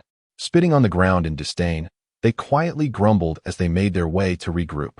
However, from Blizzard's tone, it seemed the intruders they sought had indeed been here, and the 2 of them had merely arrived too late. They exchanged glances, a flicker of relief passing between them. The intruders who had breached the palace must possess formidable strength. Thank goodness they had arrived late. Had they encountered them, their lives would have been at stake. With their meager salaries, it was sufficient to simply clock in and out of work, rather than risking their lives unnecessarily. Naruto led the 2 away from the city, and under the guidance of the elder, They hurried towards the valley rumored to be laden with treasure. Chapter 35. The mysterious altar passage, expecting a long journey. They were surprised to arrive at their destination in just over an hour. At the elder's insistence, Naruto halted in an expansive valley. The commotion had brought them close to dawn, and the pre-dawn darkness enveloped the surroundings in a profound stillness. Utilizing his spiritual awareness to navigate, Naruto found that while its efficacy was somewhat diminished, his vision remained adequate. However, both Snow and the Elder were left in complete darkness. Previously, he had ventured out, but his previous direction had deviated significantly from this location. Though the land of Snow was a small nation, its expanse was considerable. Had he searched aimlessly, it could have taken an eternity. Having a guide made the journey considerably easier. Upon arriving, Naruto sensed a distinct difference in the atmosphere. The air held a subtle warmth, a degree or two higher than other areas. Given that the temperature in the land of Snow typically lingered below freezing, such a slight increase might be imperceptible to others. Yet he had indeed noticed. A sense of delight filled him. It appeared they had arrived at the right place. Immediately, he released his spiritual awareness to probe the surroundings. The valley was irregularly circular in shape, vast, with an approximate diameter of 10 miles. Fortunately, the weather conditions here were no longer as dire as outside. The wind and snow had subsided, allowing his sensory abilities to regain some effectiveness. Otherwise, he might have struggled to discern anything at all. On either side of the valley rise towering snow-capped mountains. Aside from the wide road, spanning several meters where a few individuals stand in the opposing crevice, no other means of ingress or egress exist. Of course, this holds true for ordinary folk, but not for ninjas. Surrounding the foot of the mountains, soldiers stand guard. Faint glimmers of light emanating from afar. Although feeble, these lights are striking amidst the darkness of night. The illumination stems from their makeshift shelters, positioned several hundred meters apart, with 2 soldiers rotating shifts at each. At this moment, besides Naruto and his companions, there are dozens of soldiers from the land of Snow present in the valley. What are those soldiers doing? Naruto casually inquired, as Koyuki, having spent years away, was unaware of such matters. They are the guardians of this valley, answered Santai Fu. The geographical conditions of the land of Snow are harsh, making it difficult for crops to thrive. Yet, with nearly 1 million mouths to feed nationwide, this poses a significant challenge. People have inadvertently discovered that crops cultivated here flourish better than elsewhere. Thus, they have developed farmland to grow food. This is pivotal for the sustenance of the entire nation, and those soldiers are tasked with protecting these fields from destruction. Naruto comprehended, his perception revealing an abundance of wheat-like crops beneath the thick blanket of ice and snow. Despite the frigid landscape, the growth was indeed bountiful. However, he had yet to uncover what he sought. Aside from those crops, nothing particularly noteworthy existed in the valley. Could it be hidden underground? He pondered, stroking his chin, and directed his awareness downward, probing more than 100 meters deep, only to find a barrier preventing further descent. Yet, this time he had indeed made a discovery. Below, he distinctly sensed a temperature higher than that of the surface, while the ground remained below freezing at a depth of 100 meters. The temperature reached over 10 degrees Celsius, a remarkable anomaly in such a cold region. Given the absence of a heat source, one would expect minimal temperature variation between the surface and just 100 meters beneath. However, if there were indeed a source of intense heat buried deep below, its depth remained uncertain. To contend with the icy might of the land of Snow, such an entity would likely require temperatures soaring into the hundreds or even thousands of degrees. If it were not far below, the heat should be palpable. Yet 10 degrees was evidently insufficient, suggesting it might lie thousands of meters deep. It's so dark. Should we wait for dawn? Koyuki tightened her clothing, feeling an unsettling chill in the air. Naruto shook his head. If we wait until morning to act, we risk being discovered. He turned to Santai Fu. Realizing that aside from knowing the valley's location, he lacked specific details. Directly digging downwards was impractical and laborious, perhaps by coincidence. If the treasure they spoke of were indeed the same as what he sought, it should lie below, possibly with an entrance leading to it. He had not considered this earlier, but now armed with direction, the search became significantly easier. Soon, he sensed a straight underground passage within the valley. He had found it. Leading his companions to the passageway above, they discovered an entrance resembling a stone altar. The altar stood 2 feet off the ground, measuring a full yard in diameter, encircled by several towering stone blocks, each adorned with peculiar inscriptions. Naruto and Santaifu proceeded to describe this extraordinary sight. This is indeed for sacrificial purposes. In the days when your majesty was still in power, annual rituals were held here, with hopes for bountiful harvests. However, after the appointment of Lord Nuda, this practice was abandoned, leaving the altar in disuse. The third lady reminisced about those times when he orchestrated the annual ceremonies. While everyone understood that such rituals were merely a form of self-reassurance, they continued to indulge in them year after year. Although the crops did not flourish abundantly, they were fortunate to avoid calamities. In recent years, since Nuda discontinued the rituals, the harvests have not been notably poorer than before.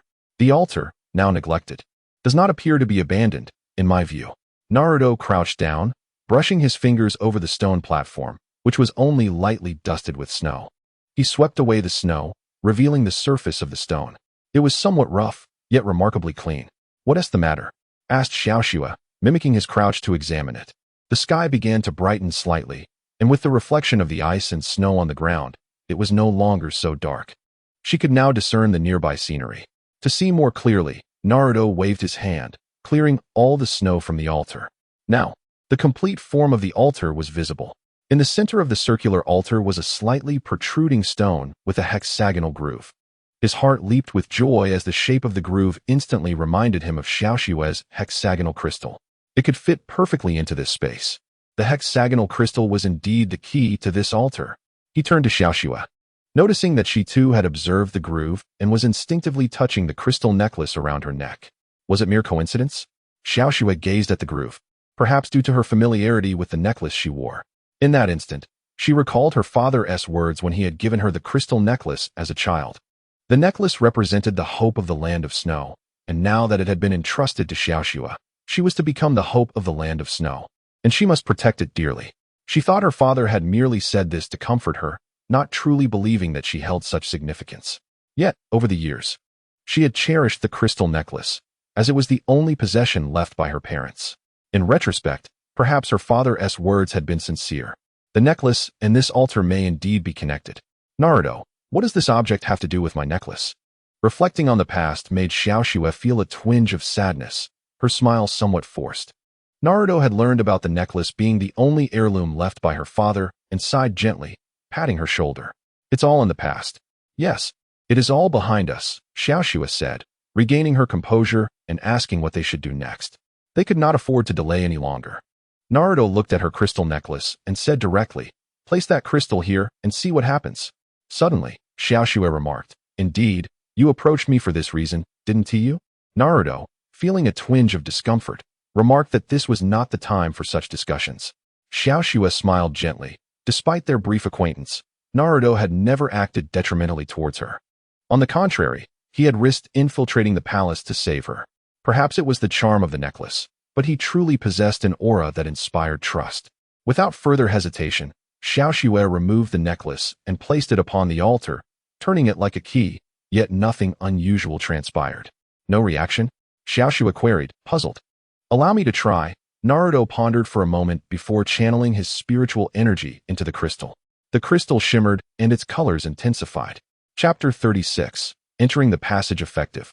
Yet insufficient, Naruto focused intently, continuing to infuse the crystal with his energy. It appeared as though the crystal served as a conduit. His energy flowed into it, only to dissipate from the altar moments later. "Princess, be cautious." A sudden exclamation rang out, causing Naruto to furrow his brow and turn his head.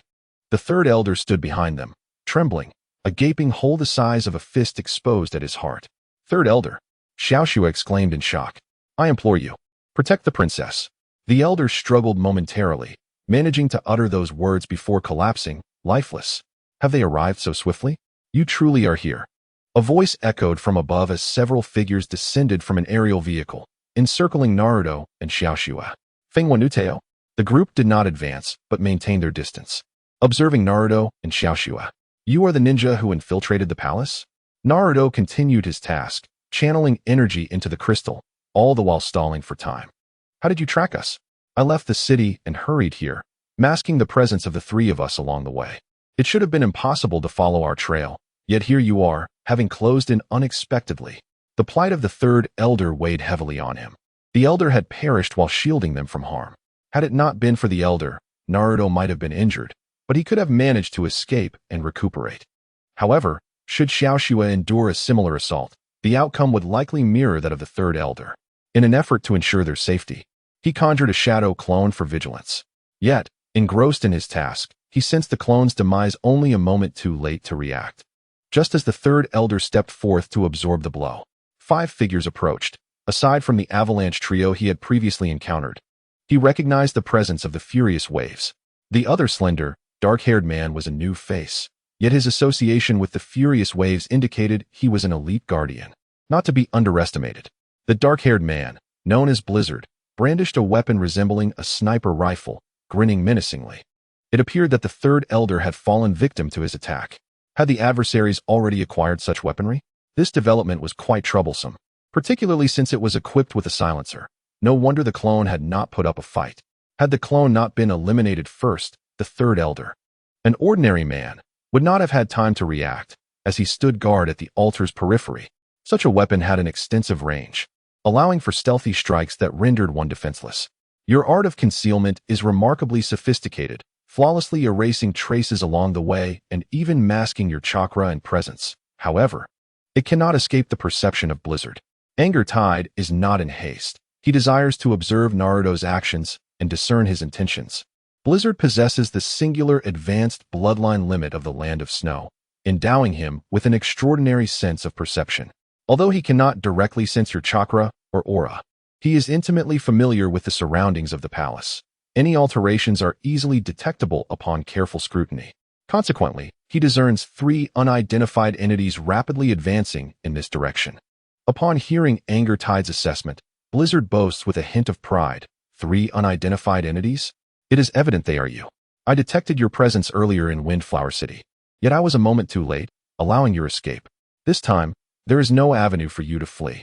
With this revelation, Naruto carefully scrutinizes this ninja, noting the absence of any particularly intense chakra fluctuations emanating from him. His chakra level barely reaches that of a high-ranking ninja, even lower than that of the rough-looking female ninja.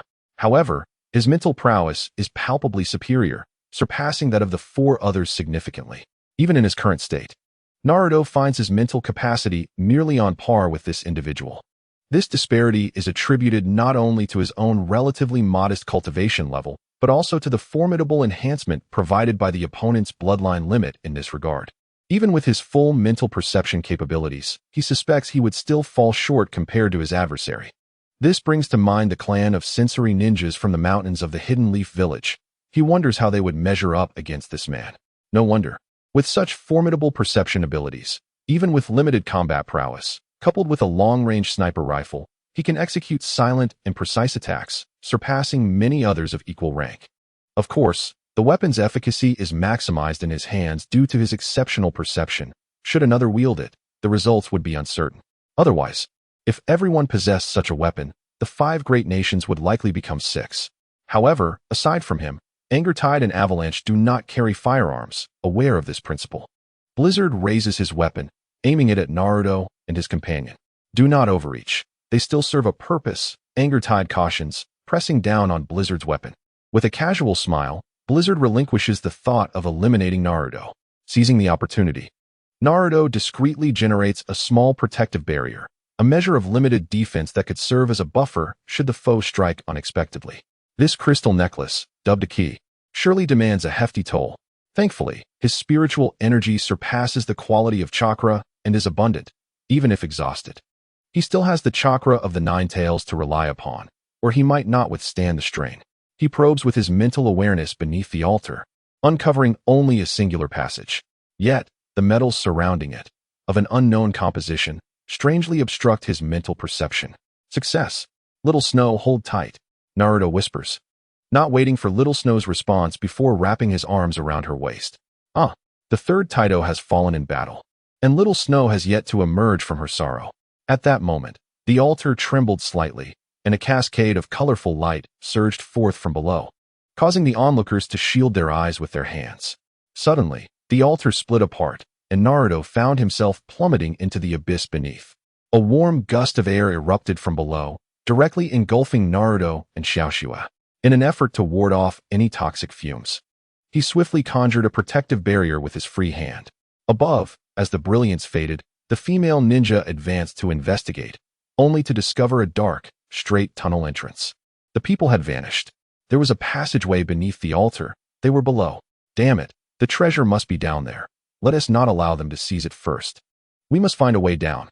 Above, faint sounds echoed from the tunnel as Naruto and Xiaoxue descended several hundred meters. The sheer velocity of their fall was overwhelming.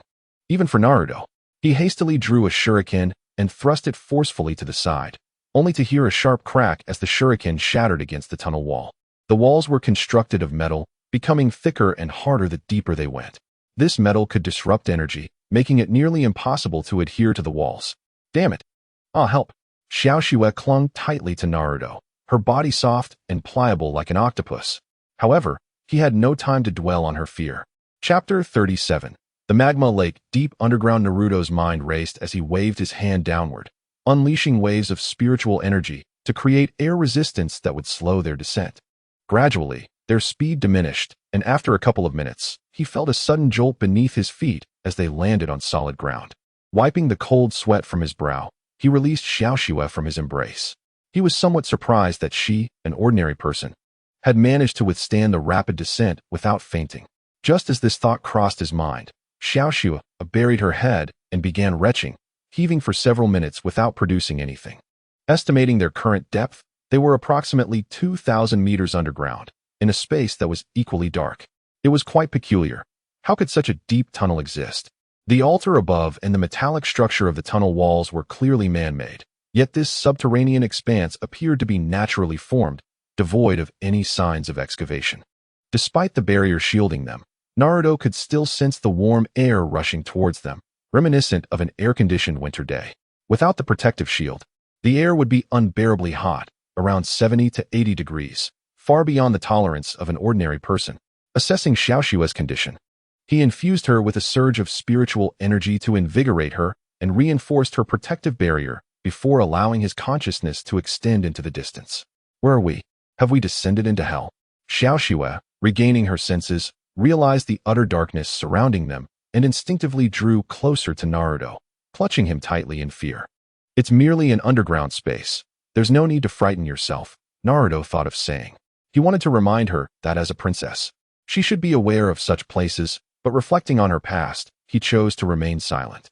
After all, even Fenghua and Nuteo appear to be oblivious to this matter. He has reigned as king for a decade, which should not be the case. It seems that the altar within the tunnel not only obstructs one's own consciousness, but also severely restricts the perception of that bloodline limit ninja. It is uncertain whose handiwork this is, a tunnel project extending 2,000 meters deep, equipped with facilities to thwart the probing of ninjas, is beyond the capabilities of ordinary individuals. Even ninjas would find such an endeavor challenging. This must be related to the mysterious figure mentioned by Santaiyu. Xiaoxue's father has indeed summoned an extraordinary individual. However, it is likely that this task could not be accomplished by a single person alone. The other party must have engaged in a clandestine transaction with Xiaoxue's father, likely employing workers to assist in this endeavor. Given the king of the land of snow's abilities, executing such plans would be relatively straightforward. If that is the case, there should have been some form of elevator or similar apparatus for the workers to descend, which has since been dismantled. Naruto recalled the lock and the severed iron chains he had seen upon falling from the altar's entrance. It was most probable that this mysterious figure was responsible for such actions. Naruto became vigilant. Such a person did not match anyone from his recollection. There is only this one exit, and he is uncertain of the other party's current whereabouts. If they are also in this subterranean space, it could indeed pose a danger. The underground expanse is vast, comparable to the valley above, and due to natural formations, the terrain here is quite irregular. Upon descending, the oppressive heat here surprisingly has less impact on one's consciousness than that on the surface. With a sweep of his awareness, Naruto soon discovered an unusual location 2 kilometers away. He and Xiaoxue moved closer, navigating through several turns until they beheld a source of light ahead. How could there be light in such a place? Is someone else here? Xiaoxue also noticed it and whispered her inquiry. As Naruto approached, he explained, "It is a natural light source. There is magma over there." They circumvented a rock wall, and the space instantly brightened significantly. Xiaoxue exclaimed in astonishment, "It truly is magma." Such a vast expanse, resembling a lake. I never imagined that beneath the land of snow, it would be like this. Indeed, who could have anticipated that beneath the perpetually icy and snowy land of snow, 2,000 meters down, lay such a magma lake? The edges of the magma lake are rugged and jagged, with the lake's widest part spanning several kilometers and the narrowest only a few dozen meters. Numerous stone pillars extend from the lake into the ceiling, supporting this cavernous space. The magma flows gently, occasionally bubbling up and releasing a series of bubbles. As these bubbles burst, they emit wisps of hot gas, yet the gas bears no toxicity. Thanks to his cultivation of the chi refinement technique, the oxygen he requires has been substituted by spiritual energy. Xiaoxue, too, is sustained by her spiritual energy and feels no discomfort from a lack of oxygen. She stepped forward to examine the magma lake, suddenly pondering that if this magma lake were situated above ground, the environment of the land of snow might undergo significant transformation. A piece of charred stone beneath her feet crumbled and fell into the lake, instantly splashing magma and igniting a fierce blaze. Xiaoxue, startled, retreated to Naruto's side and questioned, "What about the treasure they spoke of? We have traversed this space, have we not? Apart from this magma lake, there appears to be nothing else of significance. Do you not comprehend? This magma lake is the so-called treasure." Naruto observed the lake and elucidated. Your father likely intended to channel the heat from this subterranean realm through that tunnel to alter the weather above. However, he met his demise amidst the turmoil of the rebellion of the waves just as this plan was nearing fruition, with Fenghua's untimely death. Only that enigmatic individual privy to the plan remains. Yet, if their intention was solely to retrieve the item here, they would naturally refrain from disclosing their motives to avoid detection. As for the workers, they might have toiled for so long without understanding their precise location or the nature of their undertaking. Alternatively, that individual could have discreetly dealt with them as well. Xiaoxue's realization dawned, though she found it difficult to believe. Is it truly possible to change the weather? Currently, it might be challenging to achieve this solely with the magma lake, but over time, it could feasibly influence the surrounding environment for several dozen miles. Naruto marveled at the ambition behind such an endeavor to manipulate the weather by human means. A span of several dozen miles may not seem vast, yet for the land of snow, it is an unimaginable prospect. It would extend far beyond the valley above and gradually radiate to the surroundings, which would be sufficient. Xiaoxue sighed. Had I known that the treasure they sought was this, I would not have resisted. Even if entrusted to them, the people of the land of snow could reap immeasurable benefits, and the three great samurai would not have perished. Naruto remained silent, recognizing the validity of her perspective. However, such an outcome would alert the rebellion of the waves to this location. With that perceptive ninja present, the secret of the magma lake would soon be unveiled. He gazed towards the center of the lake, where the temperature was highest. Beneath that spot, his consciousness detected an unusual flicker of flame pulsating beneath the magma. Chapter 38. The geothermal fire crystal entity. This subterranean space was profound, yet it would not deter the rebellion of the waves. It would not be long before they devised a method to descend, and being trapped here would pose significant challenges. The immediate priority was to enhance their strength and conclude matters here swiftly. Stay here, I shall investigate, he instructed, with several clones stationed as sentinels. Naruto leapt towards the center of the magma lake, arriving above the sensed, peculiar flame. He found a stone pillar to land upon, channeling his energy to manifest a large hand that reached into the magma, intending to extract the flame directly. However, as soon as it touched the surface of the magma, it was abruptly obstructed by a translucent barrier that materialized. A formation, Naruto exclaimed in astonishment at the sudden appearance of the barrier on the magma's surface, quickly realizing the implications. Someone had already set their sights on that flame, and the formation was designed to prevent outsiders from seizing it. He crouched down to examine it. The formation was quite ingenious, effectively isolating energy. Thus, neither chakra nor spiritual energy could penetrate it. Moreover, any contact with the formation would elicit a response, and it is feared that it possesses monitoring capabilities. At this moment, it is likely that the master of the formation has already detected the intrusion. Given this situation, there is no choice but to resort to brute force to break the formation. Naruto extended his hands, palms facing each other, channeling spiritual energy that swirled and intertwined in reverse. In an instant, a rapidly spinning light blue sphere of spiritual energy appeared between his palms, emitting a howling wind. As the energy continued to flow, the The sphere's rotation accelerated and expanded, quickly reaching the size of a human head. The spiral sphere. Naruto thrust the spiral sphere forcefully towards the luminous barrier. A shrill sound of friction filled the air as the barrier trembled violently, as if something was pulling it inward. However, after a moment of quivering, there were no signs of the formation breaking. Was it still insufficient? Seeing his initial attempt fail, he gritted his teeth and infused even more spiritual energy. The spiral sphere instantly doubled in size, causing the barrier to tremble even more violently. Suddenly, a series of cracking sounds erupted, and spiderweb-like fissures appeared on the surface of the barrier, followed by a deafening crash akin to shattering glass as the barrier dissipated. The residual force of the spiral sphere struck the magma, creating a 10-meter spherical vacuum, only for the magma to surge back and fill the void. Xiaoxue stood on the shore, gazing at this scene from a distance, feeling a sense of wonder, suddenly thinking that at this moment, he looked utterly magnificent. The formation was breached. Naruto's face lit up with joy. Without hesitation, he conjured a massive hand of spiritual energy and forcefully grasped downward. The hand successfully plunged into the magma, stirring it up below before soaring upward, clutching a red crystal the size of a human head. His spiritual hand gripped tightly, illuminated by the red crystal, appearing translucent with streaks of red light seeping through his fingers. As the red crystal was extracted, the surrounding air instantly became agitated, as if the removal of the crystal had disrupted the equilibrium of the area. The Earth Pulse Fire Crystal. Naruto drew the red crystal close for inspection, when suddenly, a flicker of flame erupted from within, charging towards his face. It can even autonomously defend itself? It seems to have gained sentience, on the verge of transforming into a fire spirit. If he were to wait a few more decades, it might indeed evolve into a fire spirit, but regrettably, he could not afford to wait that long. His eyes widened, and he tightly enveloped the Earth Pulse Fire Crystal with spiritual energy, as if shielding a sun. Feeling the intense heat even through the energy barrier, the flame within roared and thrashed, yet could not escape. So, this underground fire vein, existing for countless years, has birthed such a rare entity as the Earth Pulse Fire Crystal. The conditions for the emergence of the Earth Pulse Fire Crystal are exceedingly stringent, requiring a millennium of nurturing within a magma-rich underground fire vein abundant in spiritual energy to potentially evolve into a fire crystal.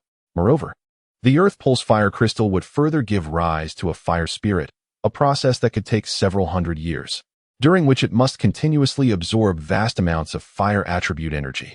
Typically, the birth of a fire spirit is accompanied by the depletion of a fire vein. However, it appears that this fire crystal is on the cusp of producing a fire spirit. The magma lake remains remarkably unyielding, showing no signs of depletion. Is it because the fire spirit is reluctant to absorb the fire energy from this place? After all, should it truly attain sentience, this fire vein would be akin to its home. If the vein were to run dry, its abode would vanish. Thus, it draws fire attribute energy from elsewhere, specifically the Snow Kingdom. The Snow Kingdom, perpetually besieged by ice and snow, did not always exist in such a state. It transformed only after the emergence of the fire crystal. The fire crystal, desiring to birth a fire spirit, refrains from siphoning energy from its own home and instead sets its sights on the Snow Kingdom. Although the fire attribute energy in the surrounding air is sparse, the vast expanse compensates for it. The fire energy of the entire Snow Kingdom is more than sufficient to sustain it.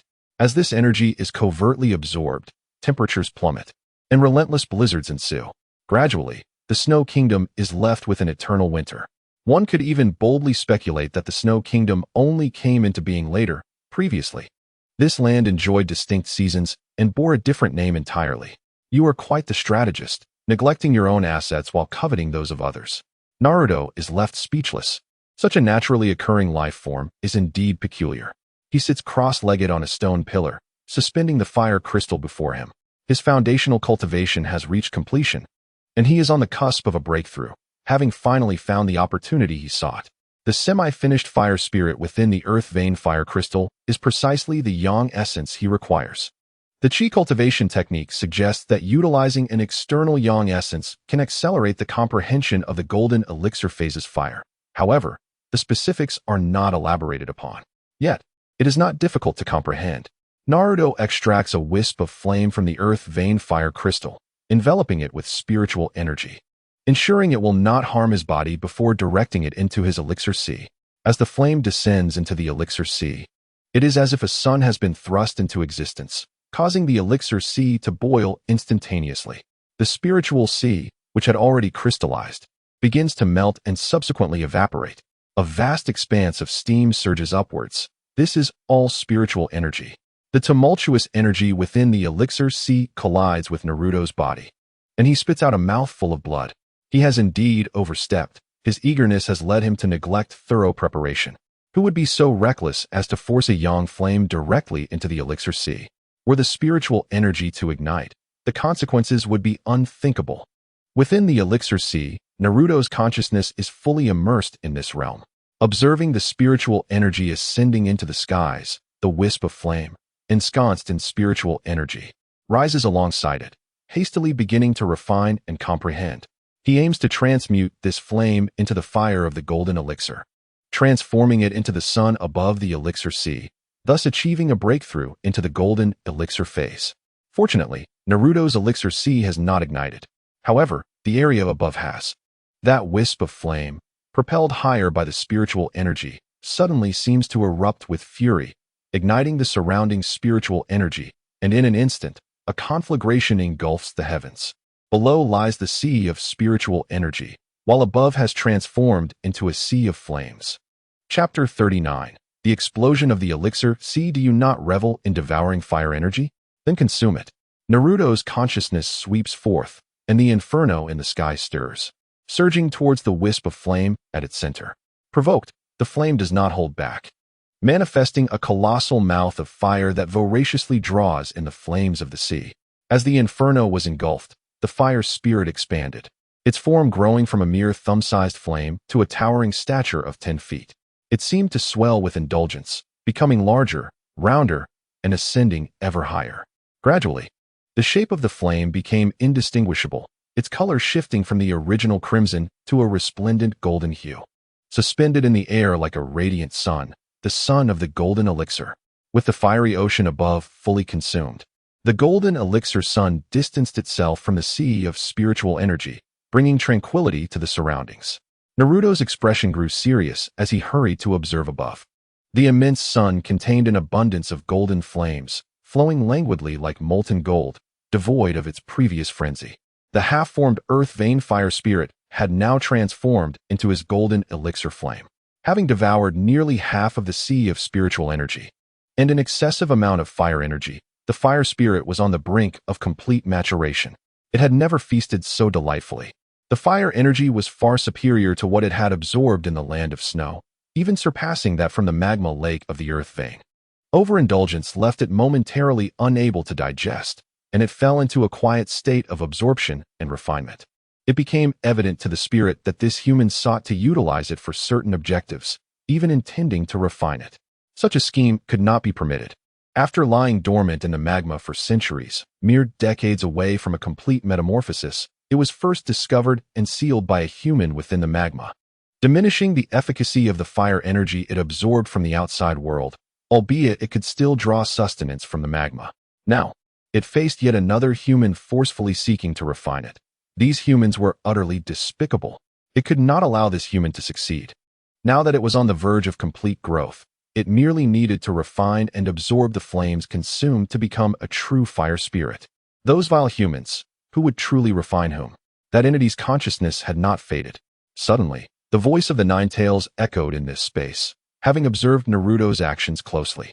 As Naruto prepared to refine the fire spirit for a breakthrough into the golden elixir stage, it was also absorbing experience from the situation. The fire spirit was a being born of heaven and earth, fundamentally akin to the tailed beasts, whose essence was also that of chakra energy. At this moment, the Nine Tails could distinctly sense the state of the fire spirit, which lay silent at the heart of the flames, seemingly plotting something nefarious. The Nine Tails cautioned, "It is refining the spiritual energy within you, and it is progressing swiftly." Within mere minutes, nearly 10% of the flames within the golden elixir sun had vanished. At this rate, complete refinement would not take long. It appeared that not only was I utilizing it, but it also intended to leverage my elixir sea to achieve its transformation. Naruto did not delay further. He directed his consciousness into the golden elixir sundae. Upon entry, Flames surged toward him, attempting to obstruct and attack. This was the fire spirit's mischief. Vile human, you wish to refine me? Just wait until I refine you first. And that dead fox. We are both beings birthed from the universe, yet you choose to submit to a mere human. It is a disgrace. And you assist him against me. Once I refine this human, you shall be the first to be devoured. The Nine Tails could sense the fire spirit, and of course, the fire spirit could sense it as well. Humph. Had it not been for the fact that you still hold some utility, I would have crushed you with a mere swipe. The Nine Tails exhaled deeply, silently observing without further interruption. Naruto and the fire spirit commenced their mutual refinement. Within the golden core sun, Naruto broke through the fiery encirclement and beheld the true form of the fire spirit. Astonishingly, the fire spirit had transformed into a diminutive figure, no taller than a foot, composed of flames but somewhat coarse in appearance. Its flame-formed limbs and head bore indistinct facial features, resembling a rough version of the Forest Ice Fireman. However, the Forest Ice Fireman was decidedly more endearing. The fire spirit grinned at him, as if mocking him. An utterly bizarre sight. What a laugh. In an instant, Naruto conjured a colossal figure from his consciousness, raising a massive foot to stomp down upon his adversary with tremendous force, resulting in a resounding explosion as the fire spirit burst apart. Huh, my true form is fire. You cannot harm me. The scattered flames swiftly converged, reassembling into the same diminutive figure. Realizing that its opponent's attacks bore no consequence, the fire spirit ceased its resistance, dedicating itself to refining the flames around it. Even if dispersed, it would simply regroup and continue the process. Though the pace was somewhat sluggish, the refinement persisted. The human's assaults were nothing more than futile efforts, unable to alter the outcome. Naruto dispersed the fire spirit once more, furrowing his brows as he paused. The fire spirit was correct. Despite his position as the master of this golden core sea, he was merely a fragment of consciousness here. While the fire spirit was its true essence, his attacks could not reach its core. Instead, those flames that should have belonged to him now rebelled under the fire spirit's command, assaulting his very consciousness. For the first time, he experienced the sensation of his consciousness being attacked, a searing burn that penetrated even his soul. He could not afford to be hasty. He needed to calm his mind and reflect. The fire spirit had previously mentioned that the Nine Tails and it were both extraordinary entities of the world. The Nine Tails was a chakra energy body, while the fire spirit embodied fire energy. Given their similar natures, Naruto inquired, is there a way to halt its refinement? The Nine Tails contemplated for a moment before replying, while it is not difficult to eliminate it, that would be counterproductive. Instead of stopping its refinement, why not fuel the fire? Fuel the fire? Naruto glanced down at the sea of spiritual energy. The once plentiful spiritual energy crystals had been devoured by the fire spirit, leaving only half remaining, now entirely transformed into seawater. Although the total quantity remained significant, the concentration of the spiritual energy crystals was far superior to that of the seawater. It would take an indeterminate amount of time for this depletion to recover, but such concerns were secondary. Even if the spiritual sea were completely consumed, it would merely transform into golden core flames, which was not a loss. The spiritual energy could be absorbed again in the future. Old creature, since you are so fond of feasting, let me stoke the flames for you. Naruto's giant consciousness delivered a powerful slap to the sea of spiritual energy, causing tumultuous waves to surge. A tempest of spiritual energy swept across the surface, unleashing towering waves that surged upwards. It was as though the heavens and earth had reversed, with the sea of spiritual energy cascading upwards, crashing down upon the golden core sun. The once tranquil sun erupted once more, its turmoil exceeding that of before. Ah, human, what have you done? The fire spirit was diligently refining itself, having already assimilated 90% of the flames, with only 10% remaining for success. Suddenly, it was startled by a commotion below, and upon looking down, it beheld a terrifying sight. The entire sea of spiritual energy was crashing down towards it. No, the fire spirit sensed impending doom and swiftly retreated. The golden core sun darted across the sky as if fleeing for its life. Yet the speed of the ocean was even greater, and a towering wave instantly engulfed it. Boom! A mushroom cloud materialized from thin air, the seawater ignited, and erupted explosively, plunging the Dan Sea back into chaos. Chapter 40. The art of the fireball. Naruto's body was engaged in a fierce battle between heaven and man. while the small snow on the shores of the lava lake remained oblivious. In her eyes, after Naruto struck the magma with a Rasengan, he sat cross-legged on a stone pillar, motionless. However, just moments ago, his body suddenly trembled violently, as if enduring inhumane torment, and he spat out several mouthfuls of blood. Even the remaining shadow clone dissipated, leaving only one behind, causing Xiaoxue on the shore to pace anxiously. She was unclear about what was happening, but it was evident he was in a perilous situation. Although she had inquired with his clone, it too bore a grave expression and offered no further explanation. Just then, the main body severed its connection with the clone, leaving it unable to ascertain the specific circumstances. The clone refrained from rash actions at this moment. It was the only combatant present. If it were to dissipate as well, no one would be there to respond should something unexpected occur, and outside. Enemies lurked with watchful eyes. On the ground, the day had fully dawned. Suddenly, many individuals appeared in the valley, soldiers, warriors, and ninjas. Several hundred of them divided into two factions, confronting one another, with some already lying on the ground. The altar's passage was not wide enough. Otherwise, they could have descended using flying vehicles. After transporting numerous iron chains from the palace, Nuda and others connected the chains together, securing them before tossing them down the passage. "We shall descend," Nuda declared, gripping the chain as he leaped into the passage. Avalanche, Blizzard, and the large figure exchanged glances before following suit. The female ninja, Fuyuki, remained on guard, and not idly. Upon spotting a familiar figure, she formed hand seals to summon an ice swallow and charged towards the adversary. "Fuyuki, you traitor! Having once allied with Nuda in rebellion, now you have slain the third minister." A silver-haired female warrior shouted, drawing her sword to deflect Fuyuki's jutsu while retaliating with fury. "Humph, that stubborn old fool's fate is of no concern to me," Fuyuki retorted, stepping back to a distance after her attack missed. Fuyuki scoffed, "With such rabble, do you dare oppose his majesty? It seems you have made little progress over these years, Cold Moon." The warrior known as Cold Moon was a swordswoman. Though strikingly beautiful and tall, upon first glance, one would not perceive her beauty but rather her formidable presence. Standing there, she resembled a sword itself. Cold Moon wielded her sword single-handedly, establishing an independent battlefield with Fuyuki. Yesterday, the third minister and the princess were ambushed. The princess was captured while the third minister pursued the palace, gathering forces to mount a rescue. However, the search for intruders in the Windflower City was stringent, and no opportunity to infiltrate the city could be found. They were stationed in the forest outside the city, awaiting their opportunity. As dawn approached, they observed an aircraft departing the city and heading in their direction. Shortly thereafter, they received word through clandestine channels that Anger Wave and his companions were pursuing the princess and had arrived in the vicinity, prompting them to hasten their advance. Upon arrival, they discovered the corpse of the third master. The princess was nowhere to be found. Once revealed, the group engaged in combat with the opposing forces.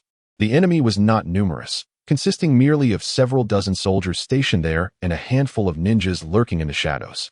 Yet, each adversary was well equipped, and the snow ninjas proved to be particularly formidable, resulting in a stalemate between several hundred fighters. Their arrival had been somewhat rushed, and fortunately, Anger Wave and his immediate companions were preoccupied with other pressing matters. Otherwise, they would not have been able to withstand the onslaught. In their childhood, when they were lost in the snow, starving, freezing, and homeless, it was the third master who had kindly taken them in. Cold Moon's gaze turned icy. Mirroring her name, he was like a father to us. Everything was once well, but you chose to side with Anger Wave and partake in the rebellion. I cannot fathom. Blowing Snow, what has become of you? Let us not revisit those old matters, Blowing Snow retorted, producing an object resembling a handgun. Cold Moon, observe the disparity between us today. Do you not comprehend the reason for my departure? It is power. I have always been different from you. You excel in court etiquette and scholarly pursuits, while my interest lies solely in ninjutsu. The third master wished to train us as court ladies, but I had no desire for such things. Suddenly, Blowing Snow raised the handgun and repeatedly pulled the trigger, firing several rounds towards the adversary. Startled, Cold Moon swiftly brandished her sword, deflecting the bullets with a series of metallic clangs as they split in two and fell to the ground. What a worthless piece of junk, Blowing Snow exclaimed, discarding the handgun she had acquired from Blizzard. Finding it amusing initially, she now realized it was less effective than her shurikens in actual combat. Her enthusiasm waned as she remarked, It's quite ironic that you, who once had no interest in swords and ninjutsu, now don armor and wield a sword. Cold Moon surveyed the battlefield. More and more individuals were succumbing to injuries. Enraged, she charged at Blowing Snow, declaring, "When I heard of your betrayal, my father was deeply saddened. I practiced my swordsmanship with the sole intention of defeating you and bringing you back one day. Come, let us settle this once and for all today." Blowing Snow's smile faded as she unsheathed the short blade from her back, preparing to confront her. Meanwhile, in the subterranean space, Naruto remained seated above the lava lake. His clones were becoming anxious as they heard commotion emanating from the passage. The enemy was closing in. Breaking through the Golden Core stage was no simple feat. In this world, he was the first of his kind, and it was uncertain how much longer it would take. Fortunately, aside from some specialized techniques akin to spatial arts that the clones could not utilize, they could still employ minor stealth techniques. Amidst Xiaoshui's confusion, Naruto's clone approached an inconspicuous stone wall, withdrew a kunai, and infused it with spiritual energy before driving it into the wall with slight force, causing it to penetrate. Fortunately, it was not as if a metallic structure had been poured in like in the channel. Naruto scraped against the stone wall, and with a swift motion of his hands, he pulled out the cut stone blocks, revealing a concealed space large enough to accommodate a person.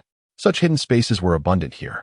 With a deft manipulation of the void, he drew Xiaoxue in and concealed her within. Stay hidden. As the enemy approached, he infused her with a few strands of spiritual energy to prevent suffocation, restored the stone blocks, and set up a barrier. Having learned from past experiences, this barrier merely obscured Xiaoshue's chakra and presence, not hindering the perception of outsiders. Even a sensing ninja would only detect the existence of hidden spaces within the stone wall, without triggering any alarm over unidentified entities.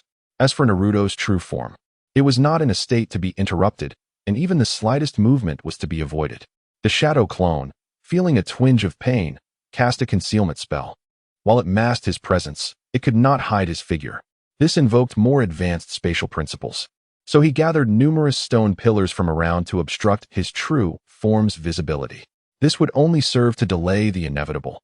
With these preparations complete, the clone dashed towards the channel. From a distance, he spotted an iron chain swaying, indicating someone was descending. Since they were so persistent, he would bestow upon them a greeting gift. The essence of performing ninjutsu lies in utilizing specific hand seals to channel chakra in a particular manner. Understanding this essence, one could execute ninjutsu without strictly following the sequence of seals, provided they had mastered the operational methods and effects of each seal. Great Fireball Technique. Naruto exhaled, sending forth a torrent of scorching spiritual energy toward the channel, which erupted into flames upon entering.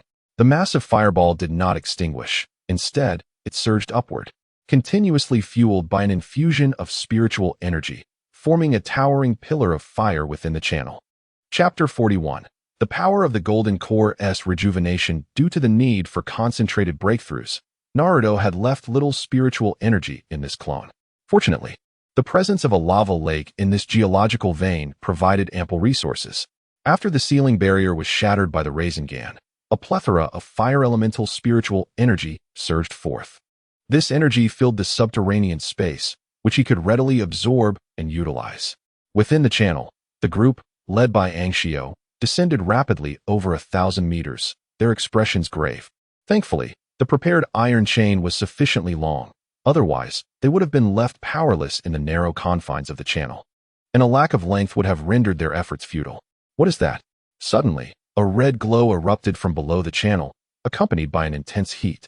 It was flames. Quickly, we must defend ourselves. Angshio swiftly formed seals, summoning a black wind to disperse the flames. However, the channel was narrow, and the wind only fanned the flames, affecting them as well. They hastily raised their hands in defense. The flames ahead were dispersed, yet the inferno continued to surge into the channel, engulfing their figures in a fierce blaze. Retreat, Angshio commanded, and the group clung to the iron chain, rapidly escaping the fiery onslaught. Their figures emerged somewhat disheveled, marked by the burns of the flames. Among them, Sensing Ninja Bing Snow fared the worst, being the slowest and most vulnerable. At this moment, the black-haired individual had lost all his hair, with the chakra armor helmet resting directly upon his bald head, causing it to sizzle and emit smoke. The burly figure couldn't suppress his laughter upon witnessing this, but was quickly silenced by a fierce glare from the angry waves. Out of goodwill, he conjured a chunk of ice and placed it on the blizzard's head to provide some relief. The blizzard felt somewhat embarrassed. Despite having snow in his name, his true expertise lay solely in wind-based ninjutsu. The ice melted rapidly, turning into vapor and dissipating into the air. Could this be a volcanic vent? The burly figure coughed a few times and suddenly spoke up. My ninjutsu is severely diminished here, overly suppressed. He had intended to summon a barrier of ice to thwart the flames, but could only manage a small block of ice. The blizzard furrowed his brow, observing the evaporated snow melt in his palm. The air down here is too arid. My ninjutsu cannot function properly. He looked up at the angry waves and said, My sensory abilities are also being obstructed.